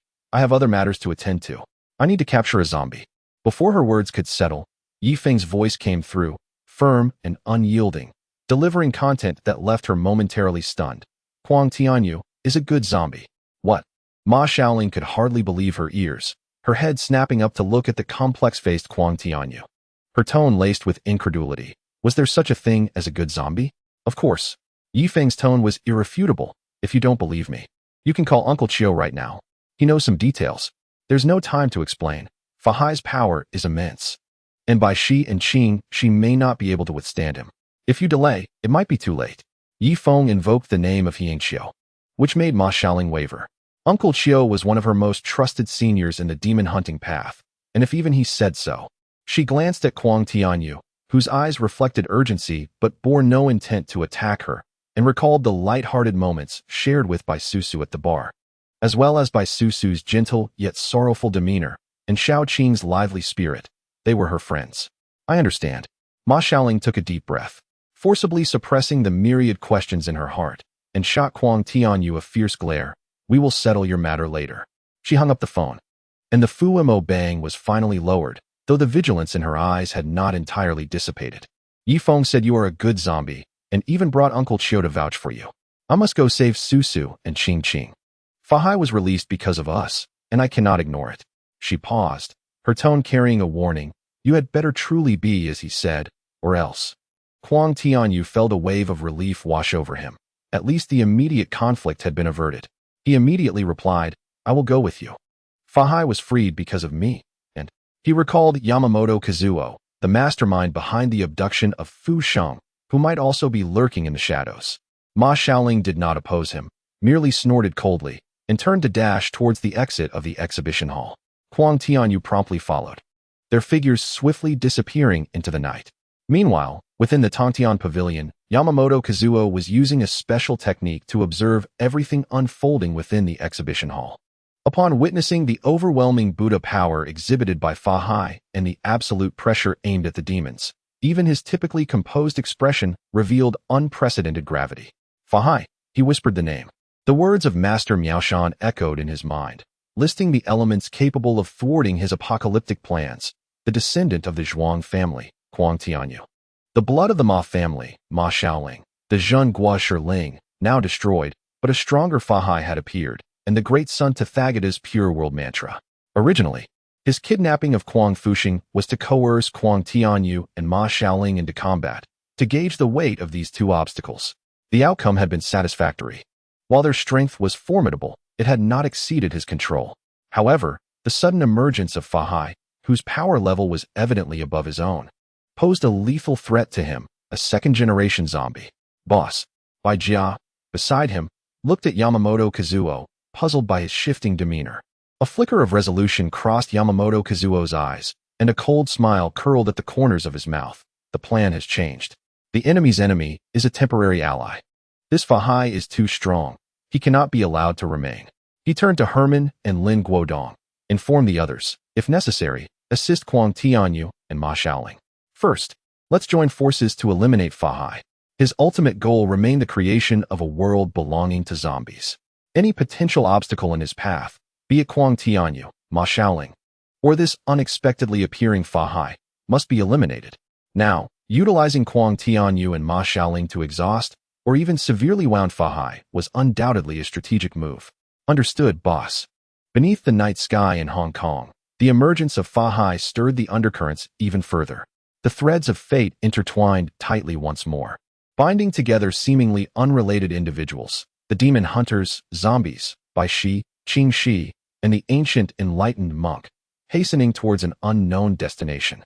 In the depths of the night, above a secluded street in Hong Kong, two demonic lights clashed fiercely with a beam of fierce golden Buddhist light, erupting in a series of thunderous booms. Bai Susu and Shao Qing were retreating while fighting, their faces pale, particularly Bai Susu, whose breath was unstable, and fine beads of sweat had begun to form on her forehead. In her prime, with a millennium of cultivation, she had not feared Fa Hai. Yet now, the calamity of the human realm was upon her, and her power was draining like sand slipping through a sieve, her body growing increasingly weak. This was undoubtedly a dire situation orchestrated by the invisible hand of fate. Sister, Shao Qing wielded her azure sword energy, barely managing to deflect a Buddhist seal from Fa Hai. Yet she was violently shaken, her blood surging, and a trace of crimson escaped from the corner of her mouth. In her anxious gaze directed towards Bai Susu, her eyes were filled with pain and helplessness. Fa Hai hovered in midair, his white monk robe billowing in the night wind, his countenance ancient and solemn, yet his eyes were as cold as steel, harboring a tenacity that had persisted for 8 centuries. Demons, today marks your calamity. Do you not yield to your punishment? His hand transformed the seal once more, conjuring a vast golden swastika that manifested from thin air, imbued with immense Buddhist power, descending upon the two women. The force was far greater than before. As the two women were about to be engulfed by the seal, 3 figures suddenly emerged from the shadows, fiercely charging towards Fa Hai. They were Bai Jia, Herman, and Lin Guodong, sent by Yamamoto Kazuo. Bald monk, cease your arrogance. Herman bellowed, his fist carrying the raw strength of a zombie, aiming squarely at Fa Hai's back. Fa Hai frowned, sensing that the assault from behind was not demonic energy, but rather another form of sinister power. With a disdainful snort, he declared, "You wretched spirits dare to obstruct my Buddhist exorcism? Begone." Without even turning around, he retaliated with a swift palm strike, unleashing a radiant burst of Buddhist light that seared like the sun. Herman's punch was instantly shattered, flinging him backward as he emitted pained groans, wisps of azure smoke rising from his form. Bai Jia and Lin Guodong followed with their attacks. One attempted to use psychokinesis to restrain, while the other aimed to outmaneuver with speed. However, the Buddhist light surrounding Fa Hai created a barrier of its own, rendering Bai Jia's psychokinetic efforts futile, akin to colliding with an impenetrable wall. Lin Guodong was abruptly struck by a sweeping wave of Buddhist light, sent sprawling in a pitiful state. In but a fleeting exchange, the three capable subordinates of Yamamoto Kazuo had been decisively defeated. You overestimate your own abilities, Fa Hai evaluated coldly. Prepared to continue his pursuit of Bai Su Su and Xiao Qing, when suddenly he felt an instinctive urge, lifting his gaze toward a nearby building's rooftop. There stood Yamamoto Kazuo, hands clasped behind his back, his gaze penetrating and profound as it met Fa Hai's. In the next moment, Yamamoto Kazuo's figure blurred, appearing as if teleported to the center of the street, positioning himself between Fa Hai and the two women. Without uttering a word, he unleashed a powerful punch, channeling the formidable strength of a second-generation zombie, compressing the air to the point of explosion. Fa Hai's eyes flashed with golden light as he met the attack with a palm strike of his own, his fist adorned with brilliant Buddhist inscriptions. The impact resonated with a visible shockwave, shattering the glass on either side of the street. Yamamoto Kazuo's complexion shifted, blood surging in his throat, yet he swallowed it down. While Fa Hai stood firm, his form as steadfast as a mountain. The outcome of their clash was evident. Chapter 132. Severely injured Fa Hai. Yamamoto Kazuo felt a chill in his heart, utterly convinced that Fa Hai's power indeed surpassed his own. The overwhelming Buddhist energy had a profoundly detrimental effect on zombies. His eyes gleamed with murderous intent. They must unite. They must seize this opportunity to eliminate this greatest threat. Fa Hai was slightly taken aback by Yamamoto Kazuo's strength, but soon scoffed. A stronger corpse demon. Once I have dealt with the Bai Shi and Qing Shi, I shall exorcise you. He disregarded Yamamoto Kazuo and transformed into a flash of golden light, pursuing the fleeing Bai Su Su and Xiao Qing. Yamamoto Kazuo observed Fa Hai's retreating figure, a cold smirk curving his lips. He did not pursue immediately, but discreetly signaled his injured subordinates to withdraw. His goal had been achieved. He had personally confirmed Fa Hai's strength and solidified his resolve to unite forces. In a dilapidated factory district, Bai Su Su and Xiao Qing found themselves cornered by Fa Hai, pressed into a dire situation. Fa Hai, were it not for my weakened state, I would not allow you to act so brazenly. Bai Su Su gasped, leaning on her sword, her exquisite face marred by indignation. Fa Hai's expression remained impassive, yet the fervor in his eyes burned like flames. The cycle of cause and effect, retribution, is inexorable. Today, you shall repay your sins. Great might Heavenly Dragon, world-honored Earth Store, Prajna Buddhas, Prajna Brahma Void. Gather. He summoned a purple gold alms bowl that expanded against the wind, emanating an insatiable pull. As strands of Buddhist light coiled around Bai Su Su and Xiao Qing, the two women struggled valiantly, their azure and white demon light enveloping them. Yet under the alms bowl's Buddhist power, their protective aura was gradually eroded, compressed, and soon they would be utterly subdued. Stop. At the critical moment, Ma Xiaoling and Kuang Tianyu finally arrived. Divine Dragon's command, Wind God S borrowing, void barrier set. Without hesitation, Ma Xiaoling enacted a barrier to temporarily sever some of the alms bowl's suction, simultaneously directing her fumo staff at Fa Hai. You foul monk. Release them. Two more ignorant fools. Fa Hai glared angrily, the light from the alms bowl intensifying. Divine Dragon's command, Water God S shadow borrowing. Ma Xiaoling bit her fingertip, drawing a blood symbol in the air, and a cerulean water dragon roared forth towards Fa Hai. Trivial skills. Fa Hai swatted out his palm, the golden Buddhist hand dispersing the water dragon, the ensuing shockwave forcing Ma Xiaoling to stagger back, her blood surging. Seeing this, Kuang Tianyu let out a furious roar, revealing his true zombie form, fangs bared, green light flickering in his eyes, charging towards Fa Hai with blinding speed. Fists and feet slicing through the air. So it is a zombie. Allying with demons, you deserve to be exterminated. Fa Hai seemed to harbor a particular disdain for zombies.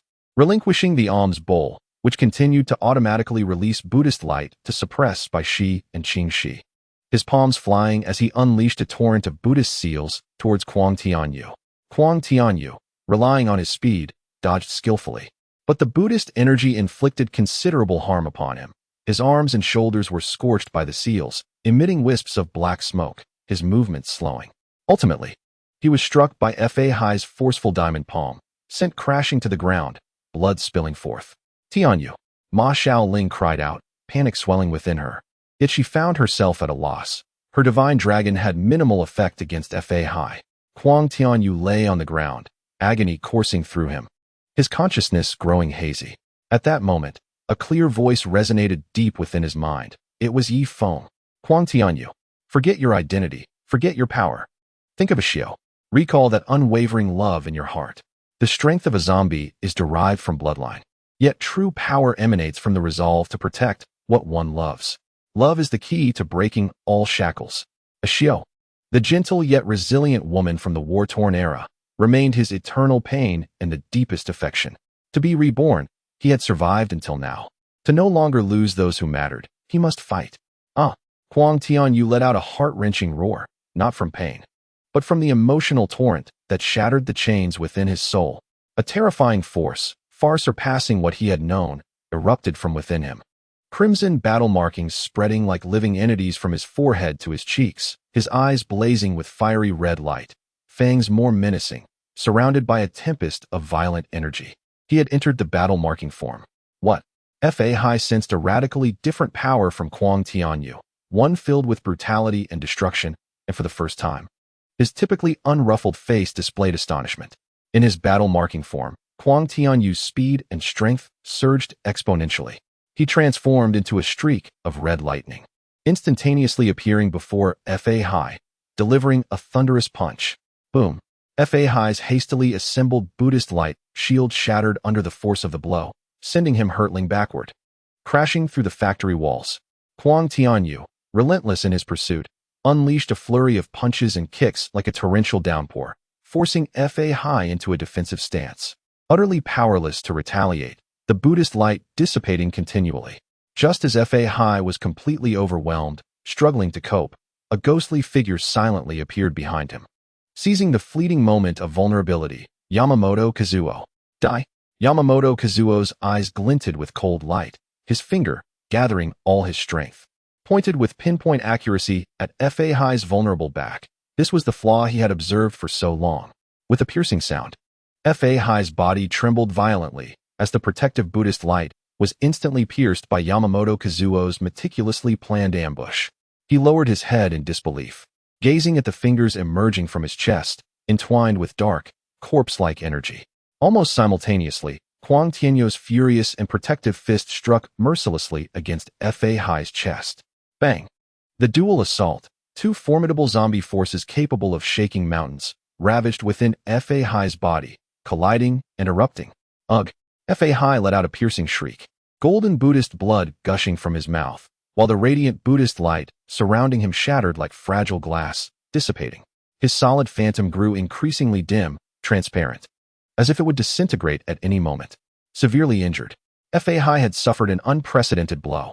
He cast a resentful and unwilling glance at Huang Tianyu and Yamamoto Kazuo, then looked towards the barely standing by Susu and Xiao Qing in the distance.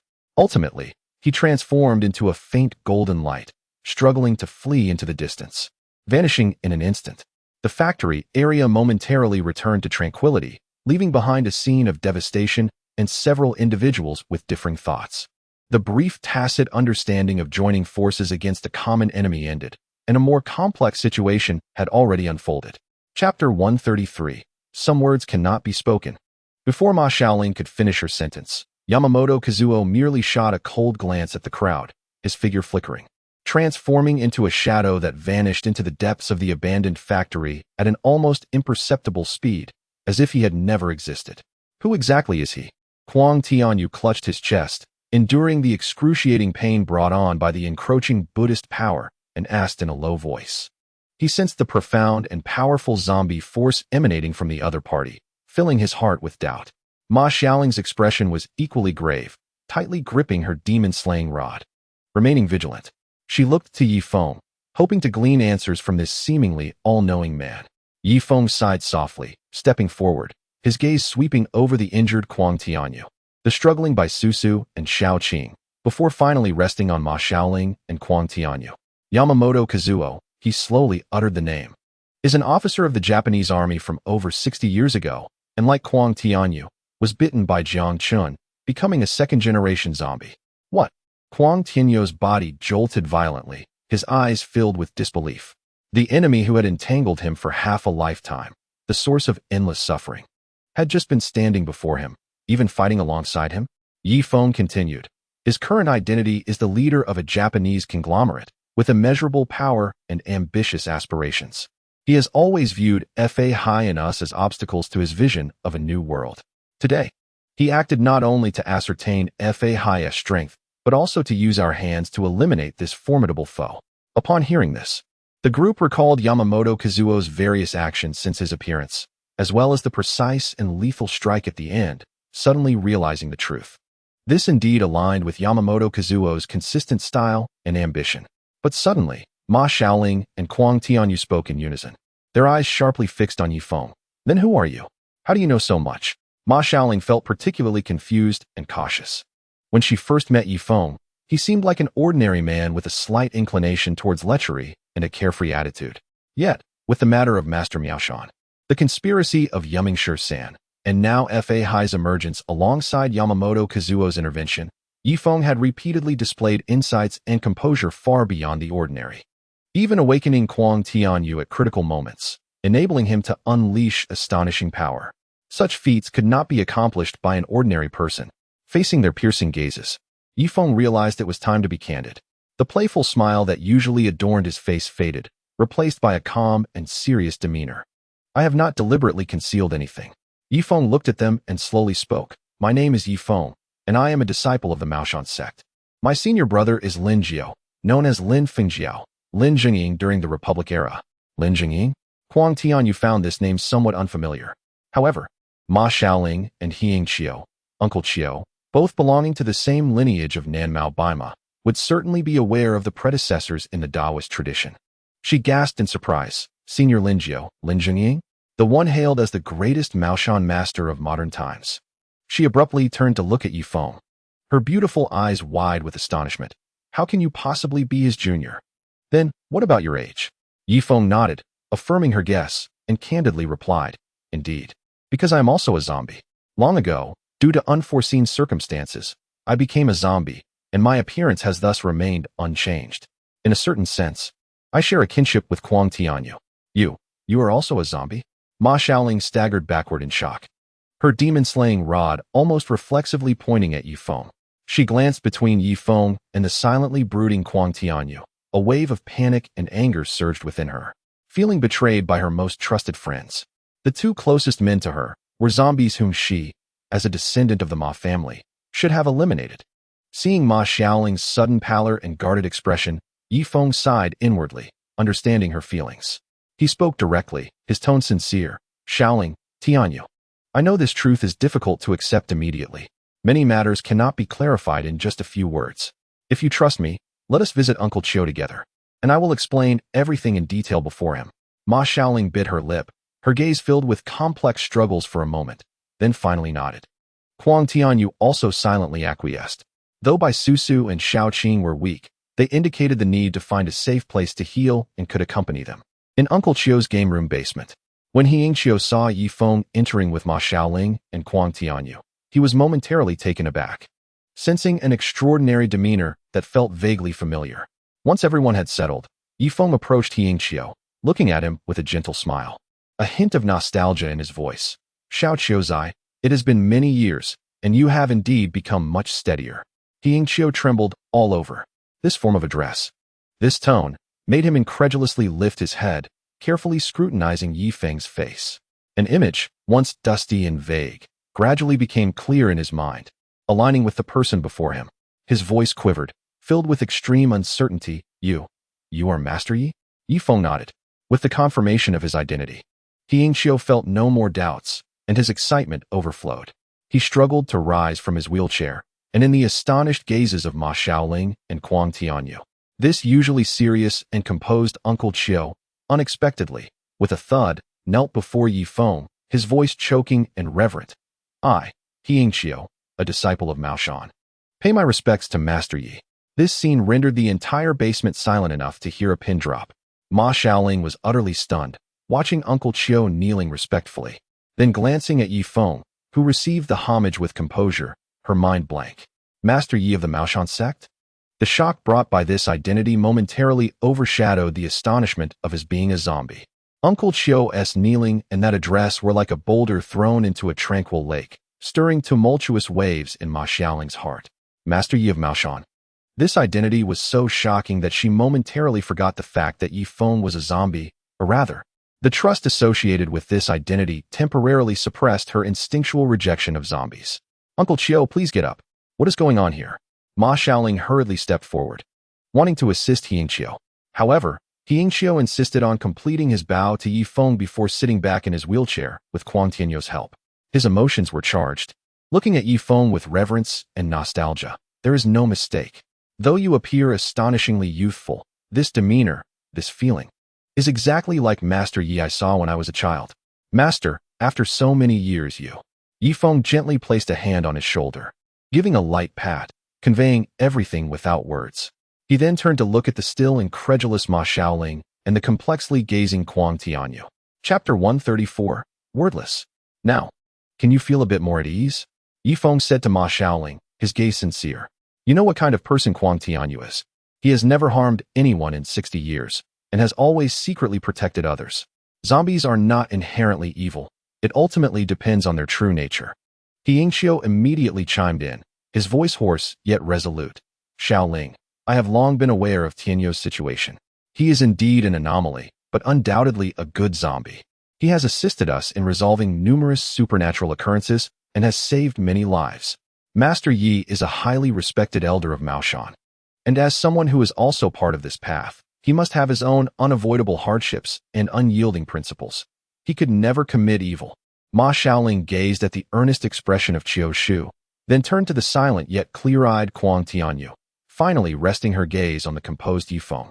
Rationality informed her that both Qiu Shu and Tianyu were trustworthy, and Ye Feng's status as a Maoshan elder further solidified that trust. Gradually, her taut nerves began to relax, and her grip on the demon-slaying staff loosened. Yet, the lingering doubts in her heart, born from concealment, could not dissipate in an instant. All right, I believe you are not bad people. Ma Xiaoling sighed, but then a new, even more perplexing question surged within her mind. But Ye Feng, since you are a high-ranking figure of Maoshan with profound Taoist arts, why have you turned into a zombie? Furthermore, you mentioned it was intentional? What does that mean?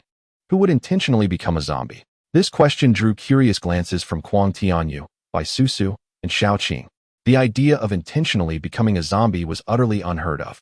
Ye Feng's relaxed demeanor vanished. He looked at Ma Xiaoling, his eyes becoming deep and complex. Slowly shaking his head, Xiaoling, please forgive me. I cannot disclose the reasons behind my intentional transformation into a zombie. Why can't you tell me? Ma Xiaoling asked, perplexed and somewhat angry. We consider you a friend. Such an important matter. It is precisely because it is important that I cannot speak of it. Ye Feng interjected, his tone imbued with an undeniable firmness, his gaze lingering on Ma Xiaoling's face, especially on you, the descendant of the Ma family. This matter is profoundly connected to your Ma family's mission. However, the time for you to know has not yet come. Ma family mission? Ma Xiaoling was increasingly puzzled. The Ma family had guarded the Dragon Pearl for generations and hunted down Jiang Chun. What did that have to do with Ye Feng's intentional transformation into a zombie? What do you know? Tell me. No matter how Ma Xiaoling pressed, even with hints of anger, Ye Feng merely shook his head, remaining tight-lipped. He was no longer the playful man who seemed slightly lecherous and unruly. At this moment, his eyes were resolute, and he appeared to be enveloped in an invisible barrier that shielded him from all inquiries. Ma Xiaoling finally realized that when it came to certain core principles and secrets, Ye Feng had an unshakable boundary. She glared at him in frustration, but found herself powerless to change the situation. All right, Xiaoling. Yingqiu stepped in to mediate. Although he too was curious, he respected his master's decision. Since master has said this, there must be a reason. When the time is right, you will naturally understand. Ma Xiaoling huffed and turned her head away but ceased her inquiries, her heart now burdened with a deeper mystery. Meanwhile, the severely wounded Fahai fled, a faint golden light weaving through the city's skyline. His Buddhist power was nearly dissipated, yet his obsessions and resentments grew increasingly intense. He was unwilling to accept defeat. He needed to regain his strength and must subdue those two snake demons. However, as he drifted aimlessly, the surrounding scenery suddenly transformed. The abandoned factory, and bustling city vanished, replaced by a tranquil and harmonious Pure Land, where golden lotus flowers bloomed beneath his feet, and a faint chant floated in the air. A grand, compassionate voice filled with infinite wisdom resonated deep within his soul. Fahai, do you know that attachment is a hindrance? Fahai's ethereal form trembled. He beheld. Before him in the void sat a figure radiating boundless light, a visage of compassion and solemnity. Buddha, the Tathagata from the West. Buddha. Fahai struggled to bow. There is no need for excessive courtesy. The Tathagata's voice was calm, yet carried a power that pierced the heart. Do you realize that you have strayed from the right path, ensnared by obsessions, nearly falling into demonic delusions? The white snake and the green snake, their karma is resolved. Your entanglement with them is but a fleeting illusion, merely adding to your burdens. Fahai felt a surge of defiance, but dared not contradict the Buddha. The Tathagata continued, all things in the world are subject to change. Your defeat today is but a link in the chain of destiny. Had it not been for that intervention, you would have perished in body and spirit. He referred to Ye Feng's appearance and his awakening of Kuang Tianyu, which altered the original trajectory of fate. Intervention? Fahai was bewildered. Let it go, Fahai. The Tathagata urged gently, release your prejudices against the demons. Relinquish your obsession with subduing them. You possess a pure nature and a profound connection to Buddhism. Return to the righteous path, uphold the Dharma, and liberate all beings. The entanglements of the mortal world no longer concern you. Under the supreme teachings of the Tathagata, Fahai reflected on his 1,000-year persistence. What appeared to be steadfast demon subjugation was, in truth, a deeper obsession. Looking again at the white snake and green snake, though they bore sins, they also embodied emotion and loyalty, even receiving protection from others. The ice in his heart began to melt under the Buddha's light. After a long moment, the resentment and obsession surrounding Fahai's ethereal form gradually dissipated, replaced by clarity and tranquility. He joined his hands in prayer and deeply bowed to the Tathagata. Disciple understands. Thank you, Buddha, for your enlightenment. The Tathagata nodded slightly, a pure light enveloping Fahai, and his dim ethereal form quickly solidified into a radiant golden arhat, vanishing into the void alongside the Buddha. From that moment on, Fahai relinquished his 1,000-year grudge with the white snake and green snake, achieving the arhat fruit and returning to the West. On the other side, back in his opulent office, Yamamoto Kazuo felt little relief from having severely injured Fahai. The existence of Ye Feng and Kuang Tianyu, especially the one capable of awakening extraordinary powers within Kuang Tianyu, posed an unprecedented threat to him. Agitated, he walked to the floor-to-ceiling window, gazing down at the nightscape of Hong Kong. Suddenly, his attention was captured by a figure hurrying past on the street below. It was a woman in a simple yet elegant dress, her gentle and refined features strikingly resembling his late wife, Yamamoto Yuki. Yuki? Yamamoto Kazuo's entire body trembled, his cold, zombie heart feeling as if gripped by an unseen force. He stared intently at the silhouette until she vanished around the corner. It must be a reincarnation. It has to be Yuki's reincarnation. A surge of indescribable excitement and obsessive possessiveness overwhelmed him. He had to find her. This time, he would not allow himself to lose her again. Chapter 135, The Blood of the Demon Star, A Generational Opportunity. Days later, Ye Feng's residence welcomed an unexpected visitor, one of Yamamoto Kazuo's most trusted subordinates, and also the one he had turned into a zombie, yet was torn with inner struggles and pain. Tomoto Shingo, who, in the original plot, was deeply in love with Yamamoto Kazuo's daughter, Yamamoto Mirai. Tomoto Shingo approached Ye Feng, getting straight to the point, his tone filled with urgency and determination. Mr. Yi, I know you are not an ordinary person. Please help me stop the boss. He wants to turn the entire world into a realm of zombies. It's too insane. I cannot continue like this. Ye Feng regarded the tormented zombie before him and slowly shook his head. Shingo, I cannot directly intervene in Yamamoto Kazuo's affairs. This is your karma. You must resolve it yourselves. Disappointment flickered in Tomoto Shingo's eyes. However, Ye Feng shifted his approach. I can tell you a possible method to defeat him. What method? Tomoto Shingo asked eagerly. Ye Feng looked at him, articulating each word with care. Seek the one you truly love, marry her, and have a child. Tomoto Shingo was stunned, nearly believing he had misheard. Marry? Have a child? We are all zombies. How could that be possible? It is possible, Ye Feng asserted. Two genuinely loving zombies, when united, can give birth to a child known as a demon star. The demon star possesses incredible power, far beyond your imagination, and holds the potential to defeat Yamamoto Kazuo. Initially shocked, Tomoto Shingo was then engulfed by overwhelming fear. Demon star? If the demon star were to slay the boss and subsequently lose control, wreaking havoc upon the world, what then? Would this not give rise to an even more terrifying entity? Ye Feng shook his head, his gaze seemingly capable of penetrating the veil of the future. The name Demon Star sounds ominous, yet it is not destined to embody evil. It represents a miracle, an opportunity to break the deadlock, a chance for the marginalized to alter their fates. For someone like Yamamoto Kazuo, who seeks to manipulate the destinies of others, the Demon Star is a harbinger of destruction. However, for those ordinary souls grappling with despair, for those yearning to shatter their shackles, the Demon Star may well be a savior. He cast a meaningful glance at Tang Bin Jingu. The crux lies in how to guide him, as well as the love and beliefs harbored by his parents. Tang Bin Jingu fell silent, digesting Ye Feng's words, contemplating the future he deeply cherished, envisioning the child that might come to be. And hope gradually ignited in his eyes. He understood that this was not merely a method to defeat Yamamoto Kazuo, but also an opportunity to save himself. To salvage the future, perhaps even to save many others. I comprehend now, Mr. Yi. Thank you. I shall take action. Tang Bin Jingu nodded emphatically, turning to leave with an unprecedented resolve in his demeanor. Observing the direction in which Tang Bin Jingu vanished, a subtle smile graced Ye Feng's lips. He murmured within. The blood of the Demon Star harbors the key to the evolution of a generation of zombies, the Panga clan. The power of love, I have long understood. Yet the constraints of this body necessitate the miraculous blood of the Demon Star to break free. The entanglements of Yamamoto Kazuo and Herman present the finest opportunity to acquire the blood of the Demon Star. To confront the calamities of the future, I must obtain it. With the blood of the Demon Star secured, Ye Feng sensed the immense and peculiar vitality contained within the small jade vial, as well as the miraculous power lurking within. Capable of shaking the foundations of the Pangu seal, his heart resolute. The primary objective of this journey had been achieved.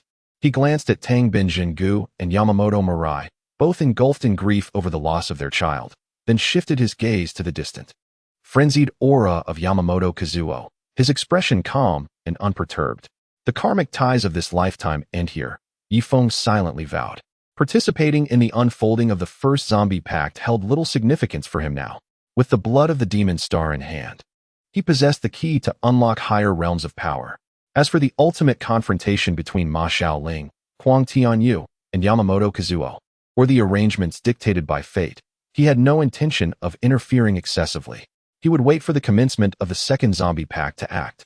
Ye Feng resolved that the grander stage, one involving Nuwa, Jiang Chun, and even the essence of fate, was where his true focus should lie. Soon after, Ma Xiaoling, Huang Tianyu, and others indeed followed their fated course, traversing time to return to the anti-Japanese war era 60 years ago, attempting to thwart Jiang Chen's initial bite of Huang Tianyu, as well as the narrative surrounding Yamamoto Kazuo. However, this time, Ye Feng did not manifest or participate at any point. To oppose Jiang Chen? Such a notion was utterly implausible, not to mention their past acquaintance in the primordial world. From the moment he descended into this realm, he had forged a bond with Jiang Chen through the bestowal of the Heavenly Shield technique, and in the future, Jiang Chen's arrival would grant him the power of time and space, aiding him in solidifying his realm. This camaraderie guaranteed that he would never stand against Jiang Chen.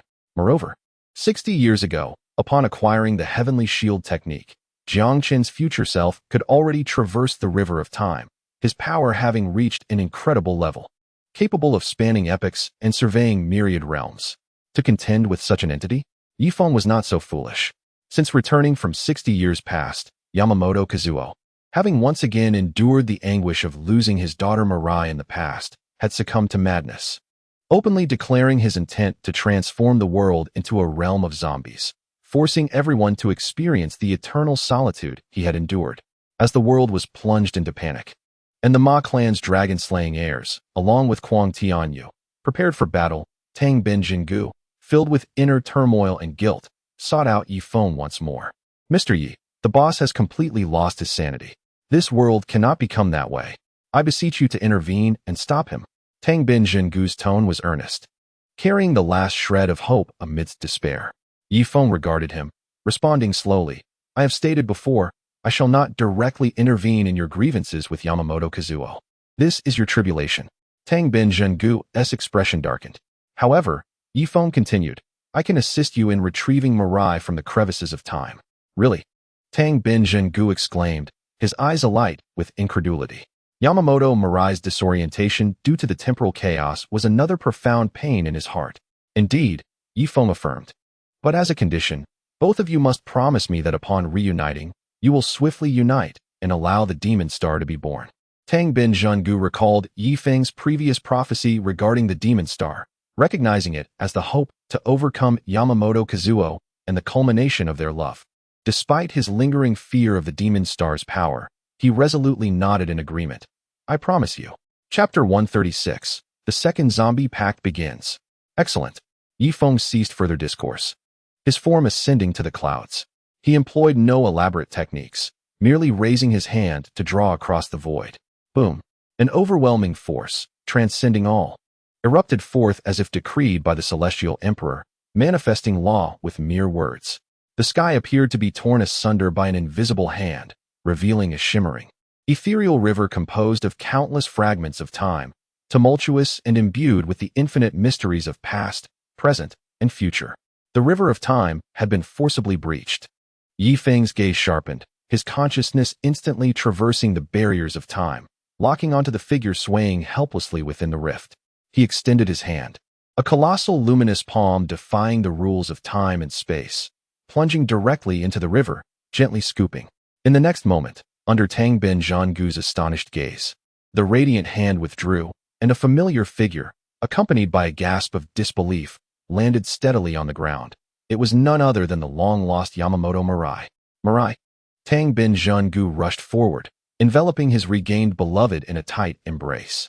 Yamamoto Mirai, equally dazed, embraced Tang Bin Zhengu in return. Ye Feng settled the pair in a secluded villa, skillfully erecting profound barriers. These formations not only concealed their presence, but also obscured heavenly secrets, rendering it difficult for even Yamamoto Kazuo or the unseen hand of fate to discern their precise location. As for the life-sustaining blood packs they required, Ye Feng instructed his disciple, Li Xiaolong, to deliver them personally at regular intervals, ensuring absolute security. Time passed swiftly, and nearly 10 months elapsed. The life force emanating from the villa grew ever more potent, a new force brimming with boundless possibilities, seemingly capable of shattering all rules. The demon star was on the cusp of arrival. On that day, Ye Feng felt an inner prompting. Stepping forth to find himself within the villa, he beheld Yamamoto Mirai, pale from the pains of childbirth, and the intensely anxious Tang Bin Zhengu, and directly stated his intent. The blood of the demon star contains opportunities. I require a portion. The two had long since placed their unwavering trust in Ye Feng. Though reluctant, they nodded, recalling his past assistance and promises. Ye Feng extended his fingers like a blade, drawing from the void as a single drop of crystalline blood, seemingly containing the birth and death of countless stars. Imbued with overwhelming vitality and transformative power, emerged slowly from Yamamoto Mirai's abdomen, descending into the prepared jade vial. Just as he secured the blood of the demon star, both Tang Bin Zhengu and Yamamoto Mirai simultaneously uttered a pained groan, their zombie aura receding like a tide, instantly transforming them into ordinary mortals. Far away, Yamamoto Kazuo, in a display of overwhelming dominance, forcibly reclaimed the bestowed zombie bloodline from them. The absence of support from the zombie bloodline caused the already arduous process of gestation, hindered by fate, to collapse instantaneously. The life force of the demon star rapidly diminished, ultimately resulting in a stillbirth before it could truly enter the world. No, my child. Yamamoto Mirai cried out in heart-wrenching anguish. Demoto Shingo held the frail and despairing Mirai close, his eyes glowing red with boundless hatred and helplessness. He turned once more to Ye Feng, his gaze filled with a plea. Mr. Yi, I implore you, save our child, or help us seek vengeance. Ye Feng regarded the tormented couple, sighed, and shook his head. The backlash of fate has forged an unalterable causality. In this lifetime, the demon star is destined never to emerge. Neither you nor I can alter that. Witnessing the immediate despair etched on their faces, he softened his tone, hinting at a promise. However, I vow to you that when the wheel of time turns and the next life commences, I shall venture to Japan to awaken your dormant memories. I grant you both a lifetime together, free from tribulations, to live in peace." He referred to the pivotal moment of the second installment of the zombie contract, where the cosmic order would be restored and everything would begin anew. Although still steeped in sorrow, the resolute tone and profound power of Ye Feng instilled in them a flicker of hope amidst their despair. They embraced tightly, entrusting all their aspirations to Ye Feng's promise of the next life. Ye Feng stowed away the jade vial containing the demon star's blood, lingering no longer, and turned to depart. The ensuing turmoil, whether it was Yamamoto Ichifu's frenzied apocalyptic scheme or the valiant resistance of Ma Xiaoling and Kuang Tianyu, had lost significance in his eyes. He understood that under the manipulation of fate, or rather, the unseen puppet master, everything would ultimately return to nothingness, the timeline would revert, and all would restart. He merely needed to await the arrival of that pivotal juncture. Yet, before this destined conclusion, he did not remain entirely an indifferent observer. When Yamamoto Ichifu redirected his wrath towards those near by Shisusu and aimed to strike down Xiao Qing, Ye Feng intervened at the critical moment. Without confronting Ichifu directly, he delicately waved his sleeve, an overwhelming force effortlessly intercepting the lethal blow before whisking Xiao Qing away to safety. For him, it was but a trivial act, repaying a debt from their initial encounter. Following this, Ye Feng seemed to evaporate from the mortal realm, never again revealing his whereabouts. Even as Luo Ho descended and initiated the apocalypse, with the world collapsing and all beings weeping blood, he did not appear. In despair, Ma Xiaoling made several attempts to find him, traversing possible locations guided by faint intuition and past clues. Yet she was consistently diverted by an invisible force or encountered slight temporal displacements, perfectly missing Ye Feng. Eventually, the Buddha, in great compassion yet resolute determination, cast the great Sun Buddha's purification spell, sacrificing his own existence to reset time, reverting the world to its origin in 1938. Just before time was wholly reversed, Ma Xiaoling discovered a piece of paper that had mysteriously appeared on the table of her temporary residence. It bore only a single line of vigorous, ethereal script: "If you wish, in the next life, I shall guide you." Grasping the note, Ma Xiaoling was filled with confusion and uncertainty. The next life? Guide me? She did not comprehend the meaning behind Ye Feng's words, but within the lines, she sensed an unwavering promise that transcended time. This became her last lifeline amidst the despair of the apocalypse, accompanying her as she was swept into the torrent of time. Meanwhile, outside the tumult of time, Ye Feng quietly observed the world flowing backward like a rewound film, his aura growing ever more profound and ethereal. Having witnessed the entire journey of the first installment of the zombie contract from beginning to end, he beheld the birth, development, climax, extinction, and rebirth of a world. This grand evolution of the universe profoundly impacted and nourished his understanding of the Zhetian Fa, the cycles of life and death, the intricacies of fate, and the profound truths of extinction and rebirth flowed through his heart. His ocean of suffering surged, the spring of destiny burst forth, and the bridge of divinity spanned the void, the contours of the other shore becoming increasingly clear. A transformative change quietly completed within him, breaking the shackles of his old self, while new vitality and Dao power surged forth. He successfully transcended to the fourth life. Prior to entering the world of the zombie contract, he had shortly lived out his second life in the Zhetian world. After 10 years in the zombie contract world, he accumulated insights and experienced his third life, and now, having witnessed the complete cycle of the first installment of the zombie contract, he ascended to the fourth life. Chapter 137. Time Flies. Feeling the more profound and boundless power within him, imbued with a sense of transcendence, Ye Feng's gaze pierced through the reshaping timeline, directing itself toward the imminent dawn of the second installment of the zombie contract. The new chessboard had already been laid out.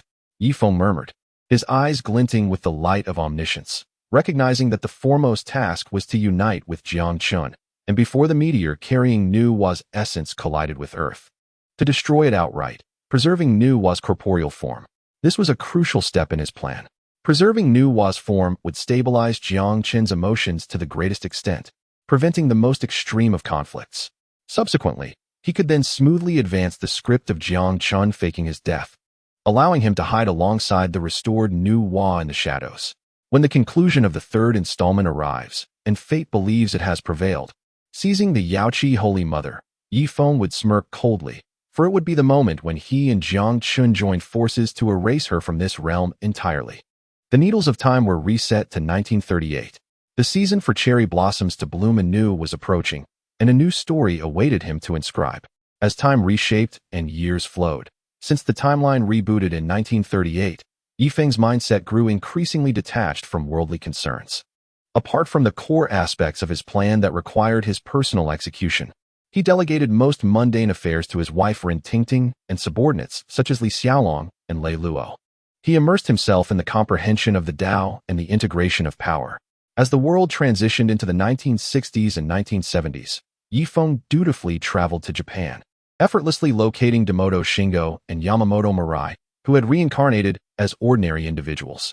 With his divine consciousness as a guide, he dispelled the fog, awakening the deeply buried soul imprints within them, and the heart-wrenching love and tragedy of their past life surged to the forefront of their minds.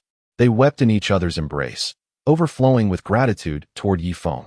When Ye Feng inquired whether they wished to regain the power of immortality, they unhesitatingly declined. "Mr. Yi, thank you for your kindness," Demoto Shingo said, gripping Yamamoto Mirai's hand with calm and resolute eyes. "Having endured the suffering of our past life, we simply wish to live as ordinary people, peacefully completing this life. Immortality feels more like a curse to us." Ye Feng regarded them, nodding in respect of their choice. Yet, he found it slightly peculiar that the immortality sought after by many was deemed so trivial in the eyes of some. This yearning for a humble happiness was something difficult for a seeker of the Tao like him to fully comprehend. In the ensuing decades, Ye Feng devoted most of his time to seclusion. He continuously delved into the Zhetian Fa, merging his experiences and insights from traversing two worlds, along with the grand understanding gained from observing the world's reboot. Ultimately, just before the second installment of the zombie contract officially commenced, he shattered the shackles of the fourth life, successfully manifesting an even more glorious and powerful fifth life.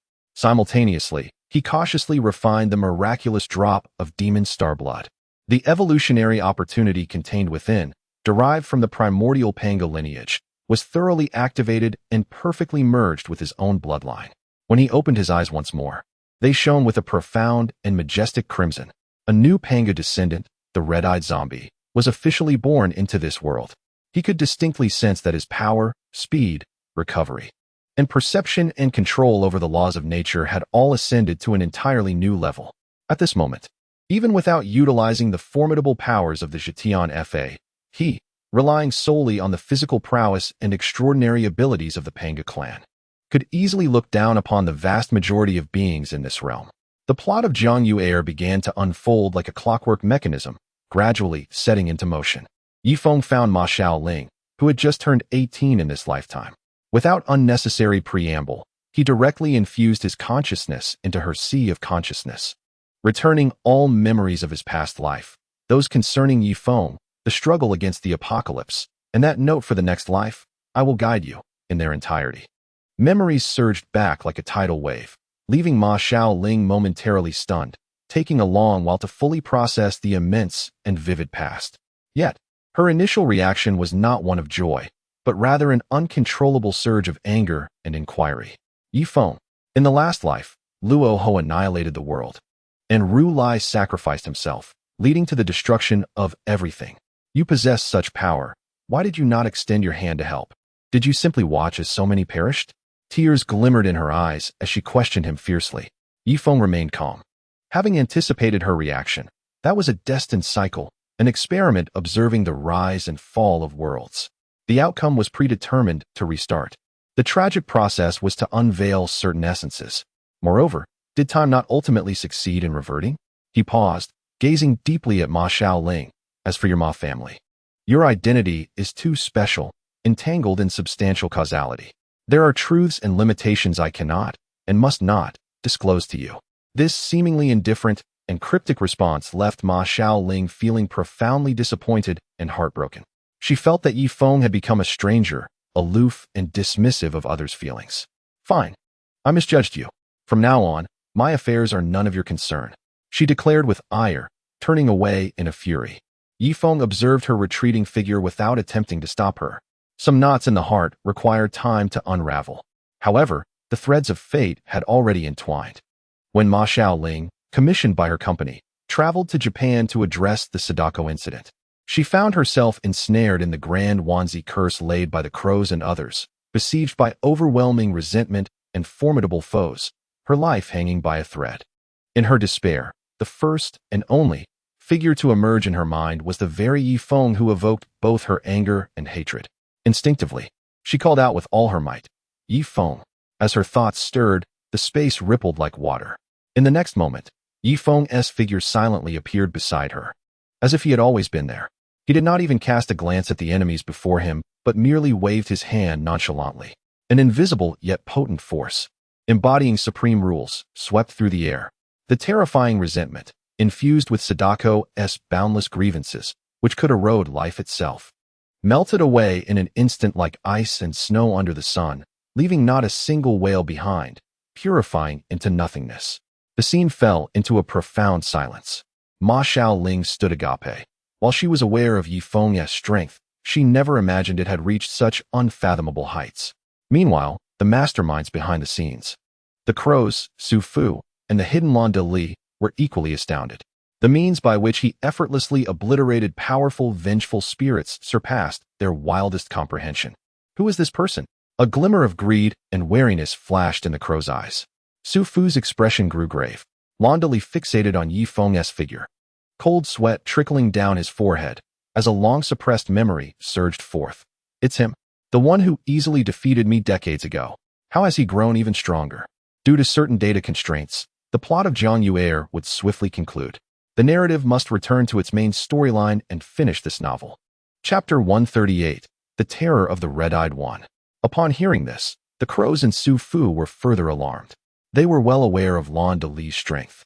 To easily overcome him now seemed unfathomable. If we join forces, we may yet have the power to fight, the crows urged, unwilling to see their plans thwarted. Su Fu appeared tempted. Lan De Li struggled internally. His fear of Ye Feng was deeply ingrained, yet seeing that Ye Feng appeared to be alone against two formidable allies, greed ultimately triumphed over reason. Fine, let us test the depths of his abilities. The three exchanged glances, and a powerful zombie aura erupted simultaneously, surrounding Ye Feng and Ma Xiaoling in a triangular formation. The air thickened with murderous intent, and a grand battle was imminent. Ye Feng finally lifted his gaze, surveying the three with his crimson eyes, devoid of any tumult, only a chilling indifference, as if regarding mere insects. Facing the encircling forms of Lan De Li, the crows, and Su Fu, Ye Feng merely cast a calm glance at the tense Ma Xiaoling, offering her a reassuring look. In the next instant, without warning, his figure blurred and vanished. When he reappeared, he stood nonchalantly at the center of the encirclement formed by Lan De Li and the others, hands clasped behind his back. His demeanor still indifferent, as if he had merely shifted to a different vantage point to enjoy the scenery. "Brat, who exactly are you? Dare to disrupt our plans? Do you seek death?" The crows, known for their erratic and violent nature, were the first to bark at him. Ye Feng could not be bothered to lift his eyelids, merely uttering a few words. "If you can act, do not prattle." This utmost disdain instantly ignited the fury of the trio. Seeking death, arrogant, they roared in unison, no longer hesitating, as their immense zombie power erupted with a thunderous roar, transforming into three differently colored phantoms that lunged toward Ye Feng from various angles. Their claws tore through the air, emitting a sharp whistle, as energy surged, throwing the surrounding atmosphere into chaos. In the face of their fierce assault, Ye Feng's form danced fluidly, his footwork enigmatic, and he refrained from revealing his true zombie form at once, instead countering with exquisite martial arts and profound foundational cultivation. As fists and feet collided, energy surged forth, creating numerous craters in the rooftop. For a moment, it appeared as though he was somewhat overwhelmed, as if the tempestuous attacks from the three were suppressing him. "Humph, is that all there is to it? Lan De Li, were you overly alarmed earlier?" The crows taunted, intensifying their assault. Lan De Li felt a surge of uncertainty. Strange, his aura seems different from decades ago. Has he weakened, or have I progressed? The four battled while retreating, their battlefield shifting from the rooftop to the night sky, racing at high speed, sometimes plunging into the woodlands at the city's edge, toppling trees, while at other times skimming over the ocean's surface, causing towering waves to erupt. The path they traversed was left in utter disarray. Ultimately, they landed on the deck of a massive cargo ship sailing at night. Amidst the fierce combat, Ye Feng found a moment of respite, gracefully retreating a few steps. Brushing non-existent dust from his sleeves and speaking in a calm tone, "The warm-up is over. I've played along for so long just to see how substantial the second-generation zombies of this era are." The trio paused, momentarily taken aback by his words. Landali fixed his gaze on him. "What do you mean?" Ye Feng's lips curled into a slight smirk, carrying a hint of mockery. "What I mean is, from the beginning until now, I have yet to transform." "What?" The trio's pupils constricted dramatically, an indescribable chill racing up their spines. Before they could react further, Ye Feng slowly closed his eyes. When he opened them again, an unimaginable and terrifying pressure erupted, as if an ancient god of chaos had awakened.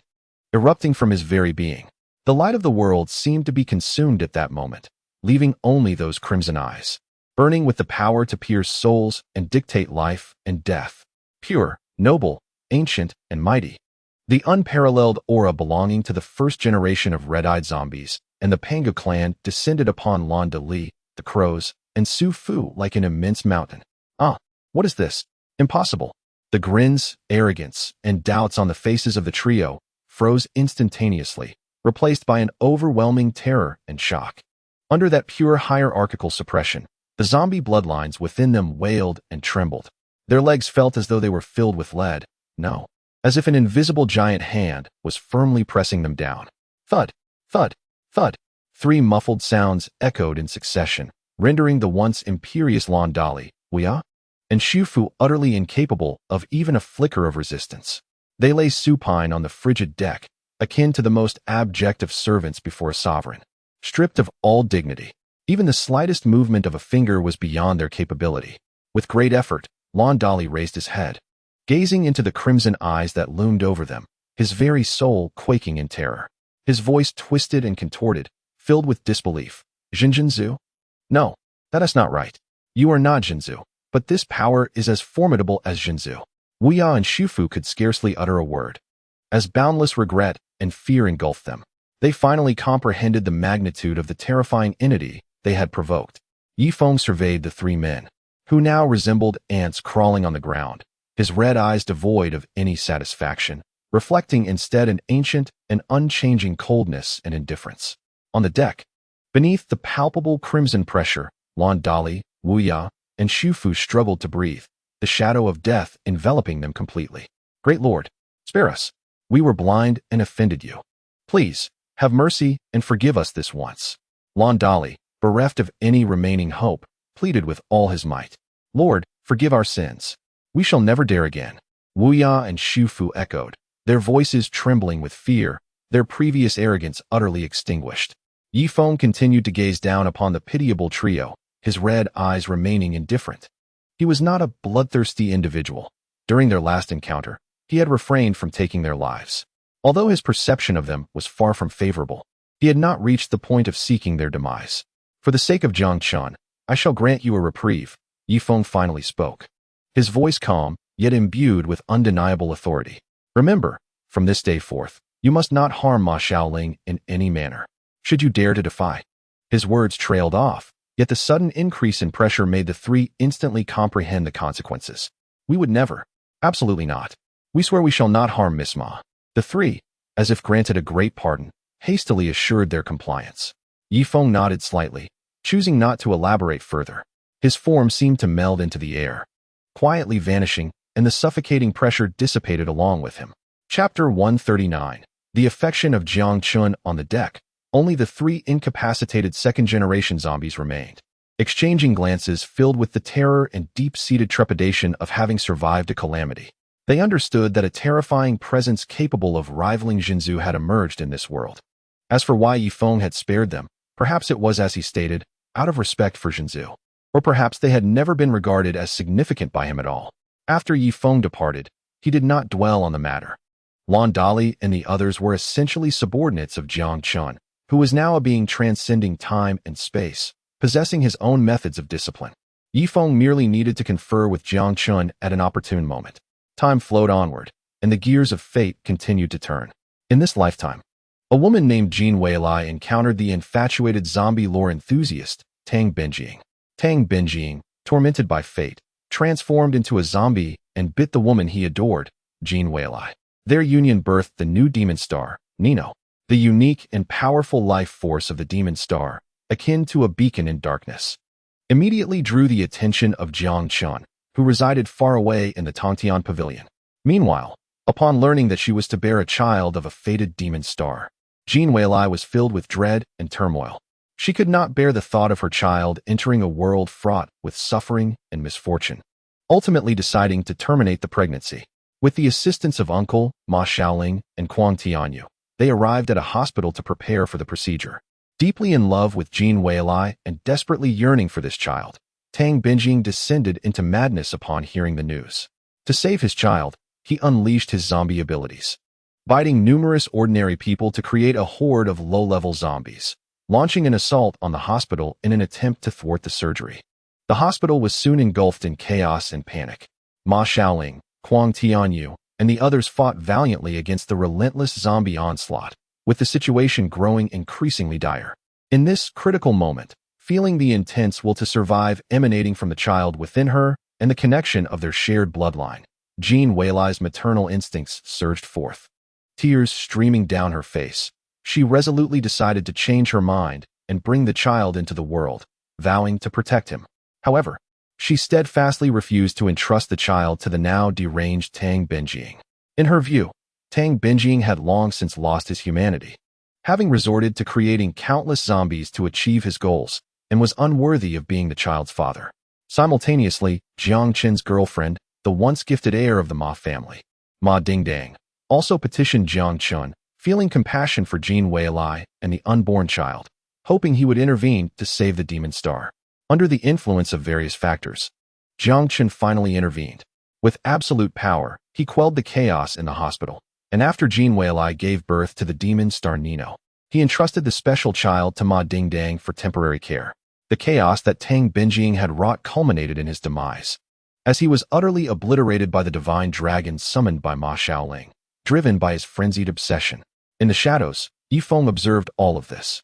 He possessed the capability to rescue Tang Benjing from beneath the dragon, yet after a moment of hesitation, he ultimately chose to remain a bystander. Just a Japanese. Ye Feng sighed inwardly, resolutely refraining from intervening. For many in this nation, he felt little desire to save them. Were it not for the karmic debt owed to Yamamoto Shinwu and Yamamoto Weilai from his past life, he would not have even set foot in Japan. Tang Benjing's obsession and madness, along with the bloodshed he had caused, were outcomes he deemed self-inflicted. The demon star Nino, a child imbued with a unique mission and power, re-entered the world. His arrival signified that even greater turmoil was on the horizon. Ye Feng was aware that the meteorite carrying the essence of Nuwa, which he had agreed upon with Jiang Chun, was drawing ever closer. The birth of the demon star Nino and his brief destiny unfolded like a preordained script. Ye Feng observed coldly, choosing not to intervene.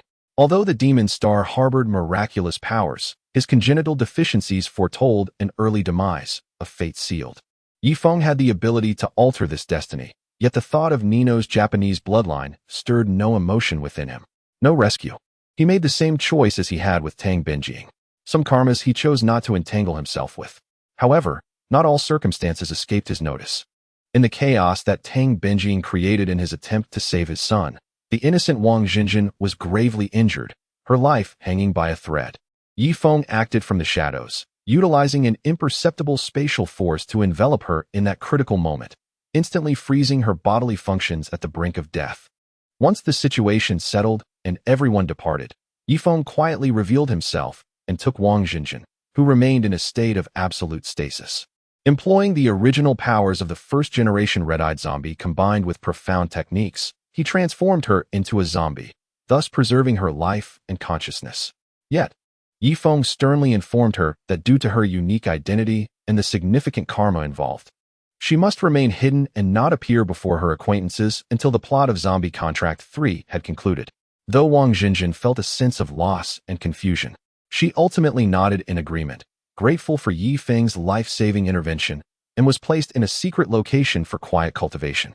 Having dealt with Wang Jinjin's affair, Ye Feng wasted no time and made his way directly to Tongtian Pavilion to seek out Jiang Chun. On the top floor of Tongtian Pavilion, Jiang Chun remained as elegant and profound as ever, as if he had already discerned the purpose of Ye Feng's visit.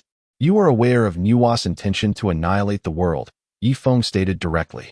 Jiang Chun nodded, his gaze reflecting a complex mix of emotions. I know. That is her decision, born of disappointment and humanity. I will do my utmost to persuade her to abandon it, yet I cannot guarantee success. For that is her will prior to her slumber. I have glimpsed fragments of the future, Ye Feng replied calmly. You will ultimately succeed in persuading Nuwa to relinquish her plans for annihilation. A flicker of light ignited in Jiang Chen's eyes. However, Ye Feng shifted the conversation, raising a pivotal issue. During her self-imposed exile, Nuwa had placed her physical form upon a meteor hurtling toward Earth. She left no room for regret. When the meteor collided with the planet, her corporeal form would be obliterated, sealing the fate of annihilation. At that moment, it seemed that the only way to prevent this disaster would be to eliminate her before her primordial spirit returned to her body and consciousness fully awakened.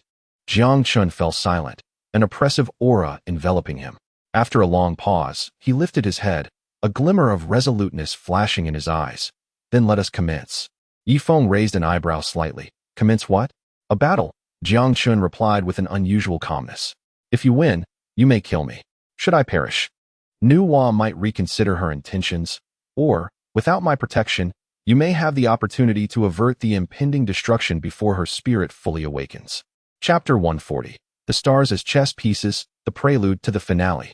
Ye Feng gazed at Jiang Chun, the strongest of the Panga clan, who had nearly succumbed to obsession for love, and shook his head helplessly.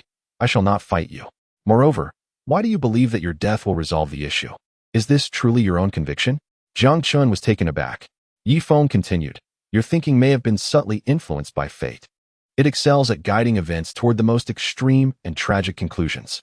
In truth, we have a better choice, one that does not require your sacrifice, nor Nuwa's. What other method is there? Jiang Chun inquired, hope rekindling in his eyes. It is quite simple. Ye Feng gestured towards the starry sky outside. We shall join forces, directly entering the cosmos to locate the meteor that carries Nuwa's physical form. We will safely bring her body back to Earth and then destroy the meteor. With the vessel of annihilation eliminated, Nuwa's corporeal form will be preserved, and then you can persuade her to abandon her destructive thoughts. Wouldn't all be resolved then? Upon hearing this, Jiang Chun initially stood in stunned silence, but his face soon blossomed with a smile of relief and joy, the oppressive atmosphere dissipating. He clapped Ye Feng on the shoulder with enthusiasm, exclaiming, "Haha, excellent. Truly worthy of being my brother recognized by Jiang Chun. This plan is straightforward and effective, avoiding unnecessary sacrifices and conflicts. Very well, we shall proceed as you suggest." A cold glint flickered in his eyes, when that scheming fate can no longer contain itself. Attempting to control all, I shall undoubtedly join forces with you to bring it to a definitive end. Thus, the two formidable beings at the pinnacle of this world established a collaborative plan to break the deadlock and reach for the stars. A cosmic journey, aimed not only at saving the world but also at fulfilling their respective obsessions, was about to begin. With the plan set, words were unnecessary. Ye Feng and Jiang Chun swiftly broke through the atmosphere, immersing themselves in the icy and vast depths of space. In the distance, the meteor bearing the fate of annihilation and Nuwa's physical form trailed a long tail of flames, unwaveringly hurtling toward Earth. Let us begin, Jiang Chun stated calmly, a silver gleam flashing in his eyes as the power of temporal rules surged forth, spreading like mercury in a stream. The flow of time in that cosmic void suddenly thickened and slowed, the rapidly approaching meteor appearing as though it had become ensnared in an invisible mire, its speed visibly plummeting. Almost simultaneously, Ye Feng raised his hand in a pressing motion. Invisible barriers of space layered upon one another, forming the most resilient of shackles, securing the decelerated meteor firmly in place, rendering it incapable of advancing even a fraction. The two exchanged knowing nods and stepped forward, penetrating the meteor's surface to enter its core. A space enveloped in strange energy, resembling a crystalline coffin, came into view, where Nuwa's physical form lay in serene slumber, surrounded by ancient and powerful sealing runes that exuded an ominous aura, hinting at the presence of a hidden mastermind. Humph, mere trifles, Jiangchen scoffed. And the power of time swept through, causing the glow of those runes to flicker erratically as their structure began to collapse. Ye Feng shaped his fingers like a sword, wielding the spatial cutting power derived from his fifth-generation Dao fruit and the essence of the legendary red-eyed zombie, gently slicing through, with a shattering sound akin to breaking glass. All seals crumbled under the absolute force of their combined might. In this realm, the collaboration of Ye Feng and Jiangchen rendered them invincible. Were it not for the need to extract the invaluable essence of world origin during each great calamity for the sake of cultivation, Ye Feng could have overturned the board long ago. Having a sword in hand and choosing not to wield it is vastly different from being powerless to resist and being forced into the game. At this moment, they were determined to save Nu Hua, striking down any divine or demonic obstacle in their path. Having successfully extracted Nu Hua's corporeal form from the meteor's core, Ye Feng waved his hand, unleashing immense power that obliterated the enormous meteor into cosmic dust, severing the physical vessel of annihilation. Upon returning to Earth, Ye Feng solemnly instructed Jiangchen, "From now on, you must temporarily forget that we have rescued Nu Hua's body and remain unaware of my specific plans. Follow the original script until the endgame." He then conveyed the general direction of the plot for the second installment of the zombie series to Jiangchen through his divine consciousness. Jiangchen understood, and a spark of intrigue flickered in his eyes. "Interesting. I shall accompany them in this final act." Ye Feng sought out Ma Xiaoling, informing her that he needed to travel to the United States for a period. Upon hearing this, Ma Xiaoling furrowed her brow, feeling unsatisfied, yet sensing that Ye Feng seemed to be orchestrating something significant. She gazed intently at Ye Feng, stating earnestly, "Are you planning to disappear again? Very well. I shall not interfere with your actions, but once all is concluded, you must provide me with a clear explanation." Ye Feng looked at her, his gaze gentle yet unwavering. "I promise you, once all dust has settled, that will be the time for us to be together forever." The plot of the second installment advanced rapidly under Ye Feng's subtle guidance and Jiangchen's cooperation.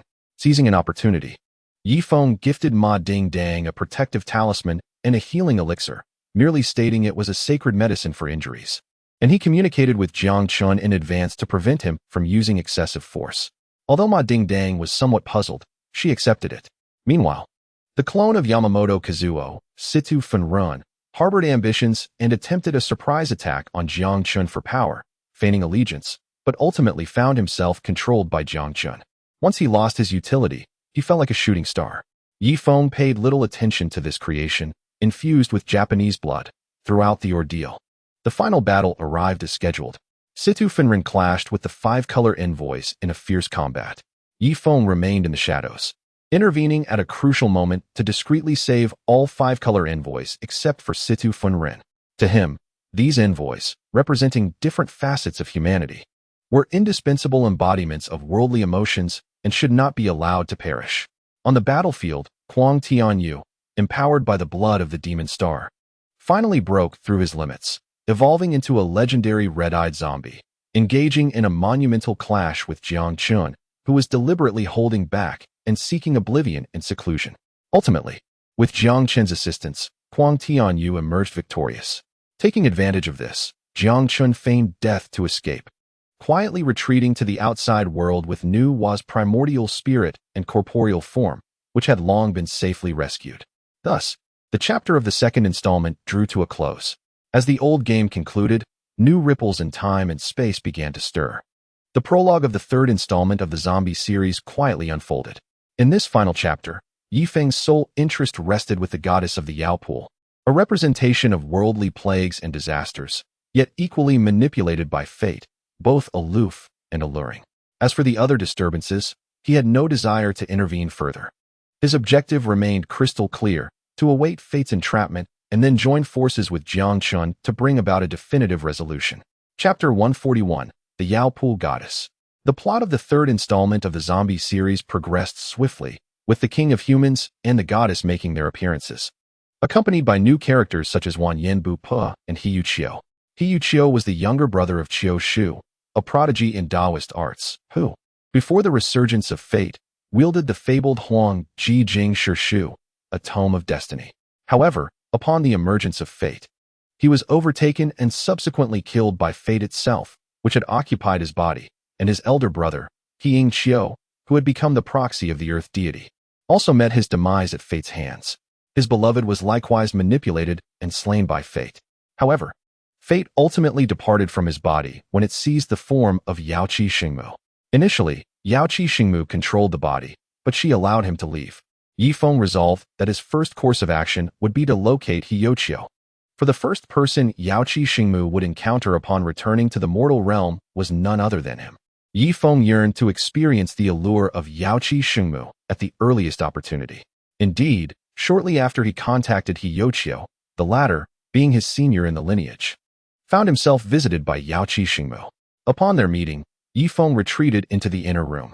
Heyoqiu's chamber, cluttered with ancient texts, talismans, and compasses, perpetually suffused with the mingled scents of vermilion and aged parchment, seemed to suspend time itself. Ye Feng stood quietly in the shadow of the inner door curtain, his breath restrained like a stubborn stone. Meanwhile, Heyoqiu outside appeared restless, clutching an old copper coin, his knuckles whitening from the strain. The prophecy of his senior, Ye Feng, echoed in his ears. Yaoqi Xingmu, the ancient goddess who existed only in old legends, would personally arrive today. Just as anxiety gripped him, an invisible pressure descended quietly. It was neither a tempest nor a storm, but rather like mercury flowing seamlessly, filling every corner of the confined space. The air thickened, and the light dimmed slightly. The peachwood sword hanging on the wall trembled faintly, emitting an inaudible hum. There was no knock at the door, nor any fluctuation in space, as if she were destined to be there. A figure clad in red, embodying the world's elegance and solitude, silently appeared in the center of the humble room. Draped in an ancient red gown, her long skirt trailing on the ground, her beauty transcended that of mere mortals. Her eyes bore an ageless coldness and detachment, as if she surveyed the world from the clouds. Her gaze swept over Heyoqiu, and he felt as though his soul had been frozen, his breath suddenly constricted, overwhelmed by an absolute superiority of life. "You are Heyoqiu?" Her voice was chilling and ethereal, devoid of any earthly warmth, yet imbued with undeniable authority. Heyoqiu, throat dry, struggled to compose himself and nodded. "Indeed. I am Yaoqi Xingmu." She stated her identity directly, without any circumlocution. "The woman you long for, who has long since passed, I can bring her back to life." Heyoqiu's heart trembled violently. The revival of his beloved was his greatest obsession, yet the warnings of his uncle and the reminders from his senior kept him tethered to a sliver of clarity. He suppressed his excitement, his voice hoarse. "Reviving the dead defies the heavens. The cost is immense. Why should I believe you can accomplish this? And why would you assist me without any recompense?" A faint smile, laced with mockery and perhaps pity, graced Yaoqi Xingmu's lips. "Belief or disbelief is up to you. But this is your only opportunity. In exchange, I require you to divulge all the records concerning fate and the future in the Huangji Jingshi." Indeed, she had come for fate. Heyoqiu felt a chill in his heart, ready to refuse resolutely, but he noticed Yaoqi Xingmu's expression grow slightly frigid. "It seems you are unwilling." She gently raised her delicate hand, and without any grandiose display, merely gestured vaguely toward Heyoqiu. In an instant, Heyoqiu felt the surrounding space solidify into amber, entrapping him like a sealed insect, rendering even the slightest movement excruciatingly difficult. A tremendous divine power, akin to an invisible mountain, pressed in from all directions, seeking to crush him along with his soul. He expended every ounce of strength to channel his Dao, his body radiating golden light, talismans flickering in and out of existence. But against that absolute force, it was as futile as a firefly against the full moon, disintegrating in an instant. "Uncle, save me!" The shadow of death loomed, and Heyoqiu could no longer afford to hesitate, shouting hoarsely. A barely audible sigh echoed as if breaking some equilibrium. The door curtain of the inner room moved without wind, and a figure, like a wraith, flashed before Heyoqiu. It was Ye Feng. He did not perform any earth-shattering actions. He simply extended his fingers like swords and lightly traced a line in the air before him.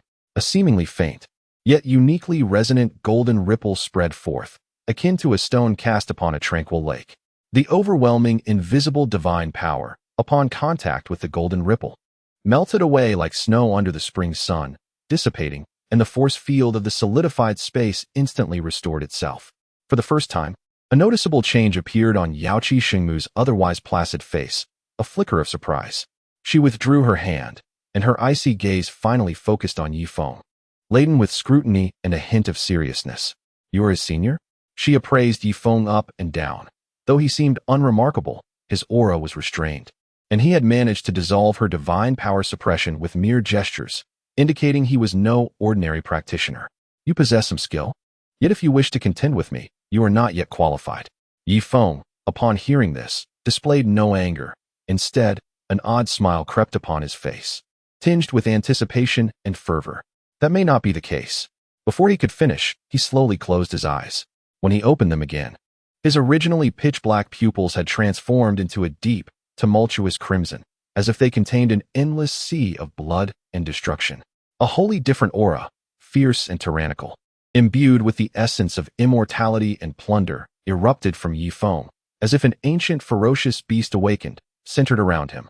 This aura clashed violently with the sacred and majestic force field of Yaoqi Xingmu, equally unyielding, causing the space within the humble room to distort slightly, emitting a mournful cry of unbearable strain.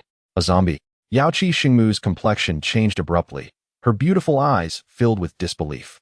Not merely a zombie. The quality and quantity of this aura far exceeded any zombie she had ever known, even rivaling the taboo entities of ancient times. "We cannot unleash our powers here. Holy Mother, please." Ye Feng grinned, revealing two sharp fangs, his crimson eyes ablaze with battle intent. In the next moment, their figures blurred simultaneously, as if being erased from reality, disappearing from the humble room in an instant. Only Hyochio remained, panting heavily, haunted by the lingering dread of the overwhelming pressure in the air. Chapter 142, Knocked Out and Taken Away. In the boundless universe, coldness and silence are eternal themes.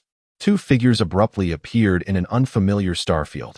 Beneath them, the resplendent Milky Way spun slowly, and in the distance, countless galaxies sparkled like jewels scattered across a black velvet expanse.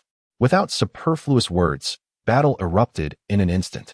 Yaoqi Xingmu waved her jade hand lightly, seemingly casual, yet it summoned a tempest of cosmic rules. Endless stellar power was forcibly extracted, coalescing into beams of destructive light capable of shredding planets, raining down upon Ye Feng like a torrential downpour. Wherever they passed, the fabric of space was carved with dark fissures, and several obstructing small meteors silently transformed into cosmic dust. Ye Feng stood firm in the void, facing this divine punishment capable of annihilating civilizations. He let out a long howl, his blood and energy surging, and the crimson aura erupted into the sky, transforming into a roaring, blood-red dragon. He ceased to employ the Dao and instead relied purely on his unparalleled physical body and immense divine power, honed through 7 lifetimes of trials. He swung his fist, the imprint ancient yet imbued with the power to pierce great stars, shattering the incoming beams of light, their explosive radiance illuminating the dark starfield like a supernova. He stepped forward, the void beneath him quaking, ripples spreading as he forcibly smoothed the distorted spatial rules. He opened his mouth to inhale, as if a black hole had descended, devouring the celestial power from the skies to replenish his own consumption. Plague. Yaoqi Xingmu's eyes turned frigid as she invoked her primordial authority. An invisible force of calamity spread. This was not a virus, but an erosion of concepts, a decay of laws. The protective divine light surrounding Ye Feng began to dim, and even his formidable body experienced a sense of sluggishness and weakness, as if the very laws constituting his existence were being infected by disease. Interesting, but still insufficient. Ye Feng's crimson eyes gleamed fiercely, as the 5 great secret realms within him roared simultaneously. The sea of suffering surged, the Dao Palace chanted scriptures, the 4 extremes supported the heavens, and the celestial platform radiated immeasurable light. The Dao fruit accumulated over 7 lifetimes ignited in an instant, unleashing a force that transcended the laws of the current world, forcibly dispelling the encroaching power of the plague. He surged against the torrent of destruction, delivering a punch that was no longer merely a clash of strength, but rather a manifestation of his profound understanding of the Dao and the ultimate application of force. As the punch struck, the very fabric of space compressed and collapsed, as if seeking to plunge the Holy Mother of Yaoqi along with her universe into oblivion. The Holy Mother of Yaoqi finally changed countenance, sensing a mortal threat. Her jade hands formed intricate and ancient seals, and a phantom of the Yaoqi paradise materialized behind her, showering down myriad auspicious colors in an attempt to stabilize the elemental forces of earth, fire, water, and wind to counter this obliterating fist. A thunderous roar erupted as the epicenter of the collision unleashed a point of profound darkness, devouring light, matter, and energy. Subsequently, an indescribable energy shockwave expanded outward in a spherical fashion, displacing dozens of stars of varying sizes from their orbits, some even vaporizing entirely. The entire star cluster trembled violently, as if the apocalypse were upon them. As the brilliance faded, Ye Feng remained steadfast, his robes billowing in the cosmic vacuum despite the absence of wind. Meanwhile, the Holy Mother of Yaoqi bore traces of starlight upon her once immaculate crimson attire, her breath disrupted for the first time, her exquisite face etched with shock and a hint of bewilderment. She could not comprehend how his power could be so domineering, so transcendent, seemingly unbound by the fundamental rules of this realm. "Who exactly are you?" she questioned again, her tone markedly different from before. Ye Feng offered no reply as the battle intensified. Their figures flickered throughout the cosmos, each clash resonating like a symphony of creation and destruction. They pierced through nebulae and shattered asteroid belts, traversing from one end of the galaxy to the other, leaping even beyond the Milky Way into the vast, desolate expanse of extragalactic realms, continuing this divine confrontation. Stars lay beneath their feet like grains of sand, galaxies in their grasp as mere playthings. The so-called limitations of combat power appeared utterly ludicrous in this moment, not due to insufficient special effects, but rather the inability of mortal imagination to depict such transcendent horror. The battle's duration was uncertain, but Ye Feng finally ceased to hold back. "Let you experience the might of the 7 lives of the heavenly reversal.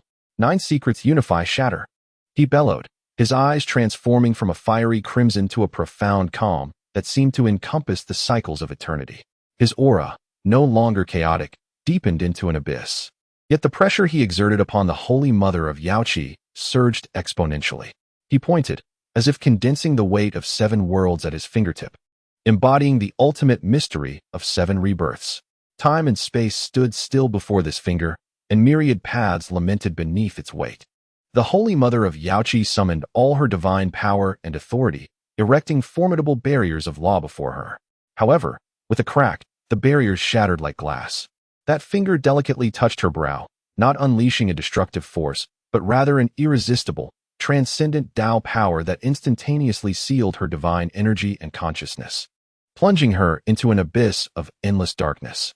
The last image she beheld was Ye Feng's eyes, now tranquil, yet seemingly containing the cosmos within their depths.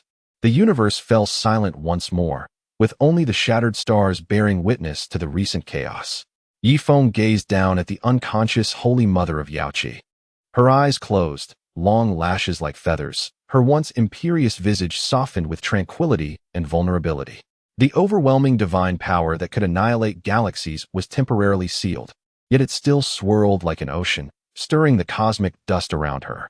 The perfect goddess indeed lives up to her reputation, Ye Feng mused softly, his fingertips brushing a stray lock of hair that had fallen across her forehead, cool to the touch, yet imbued with the warmth of life.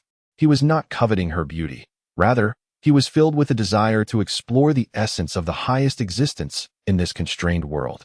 In the next moment, space warped, and Ye Feng had returned with the Holy Mother of Yaoqi to the humble chamber of Hiyochio, cluttered with ancient tomes and magical artifacts. Hiyochio paced anxiously and, sensing a shift in space, turned abruptly. To his astonishment, he saw Ye Feng unharmed, yet cradling an unconscious figure in crimson robes, the previously formidable Holy Mother of Yaoqi. His eyes widened in disbelief, his jaw nearly dropping to the ground. "Master, you have brought her back?"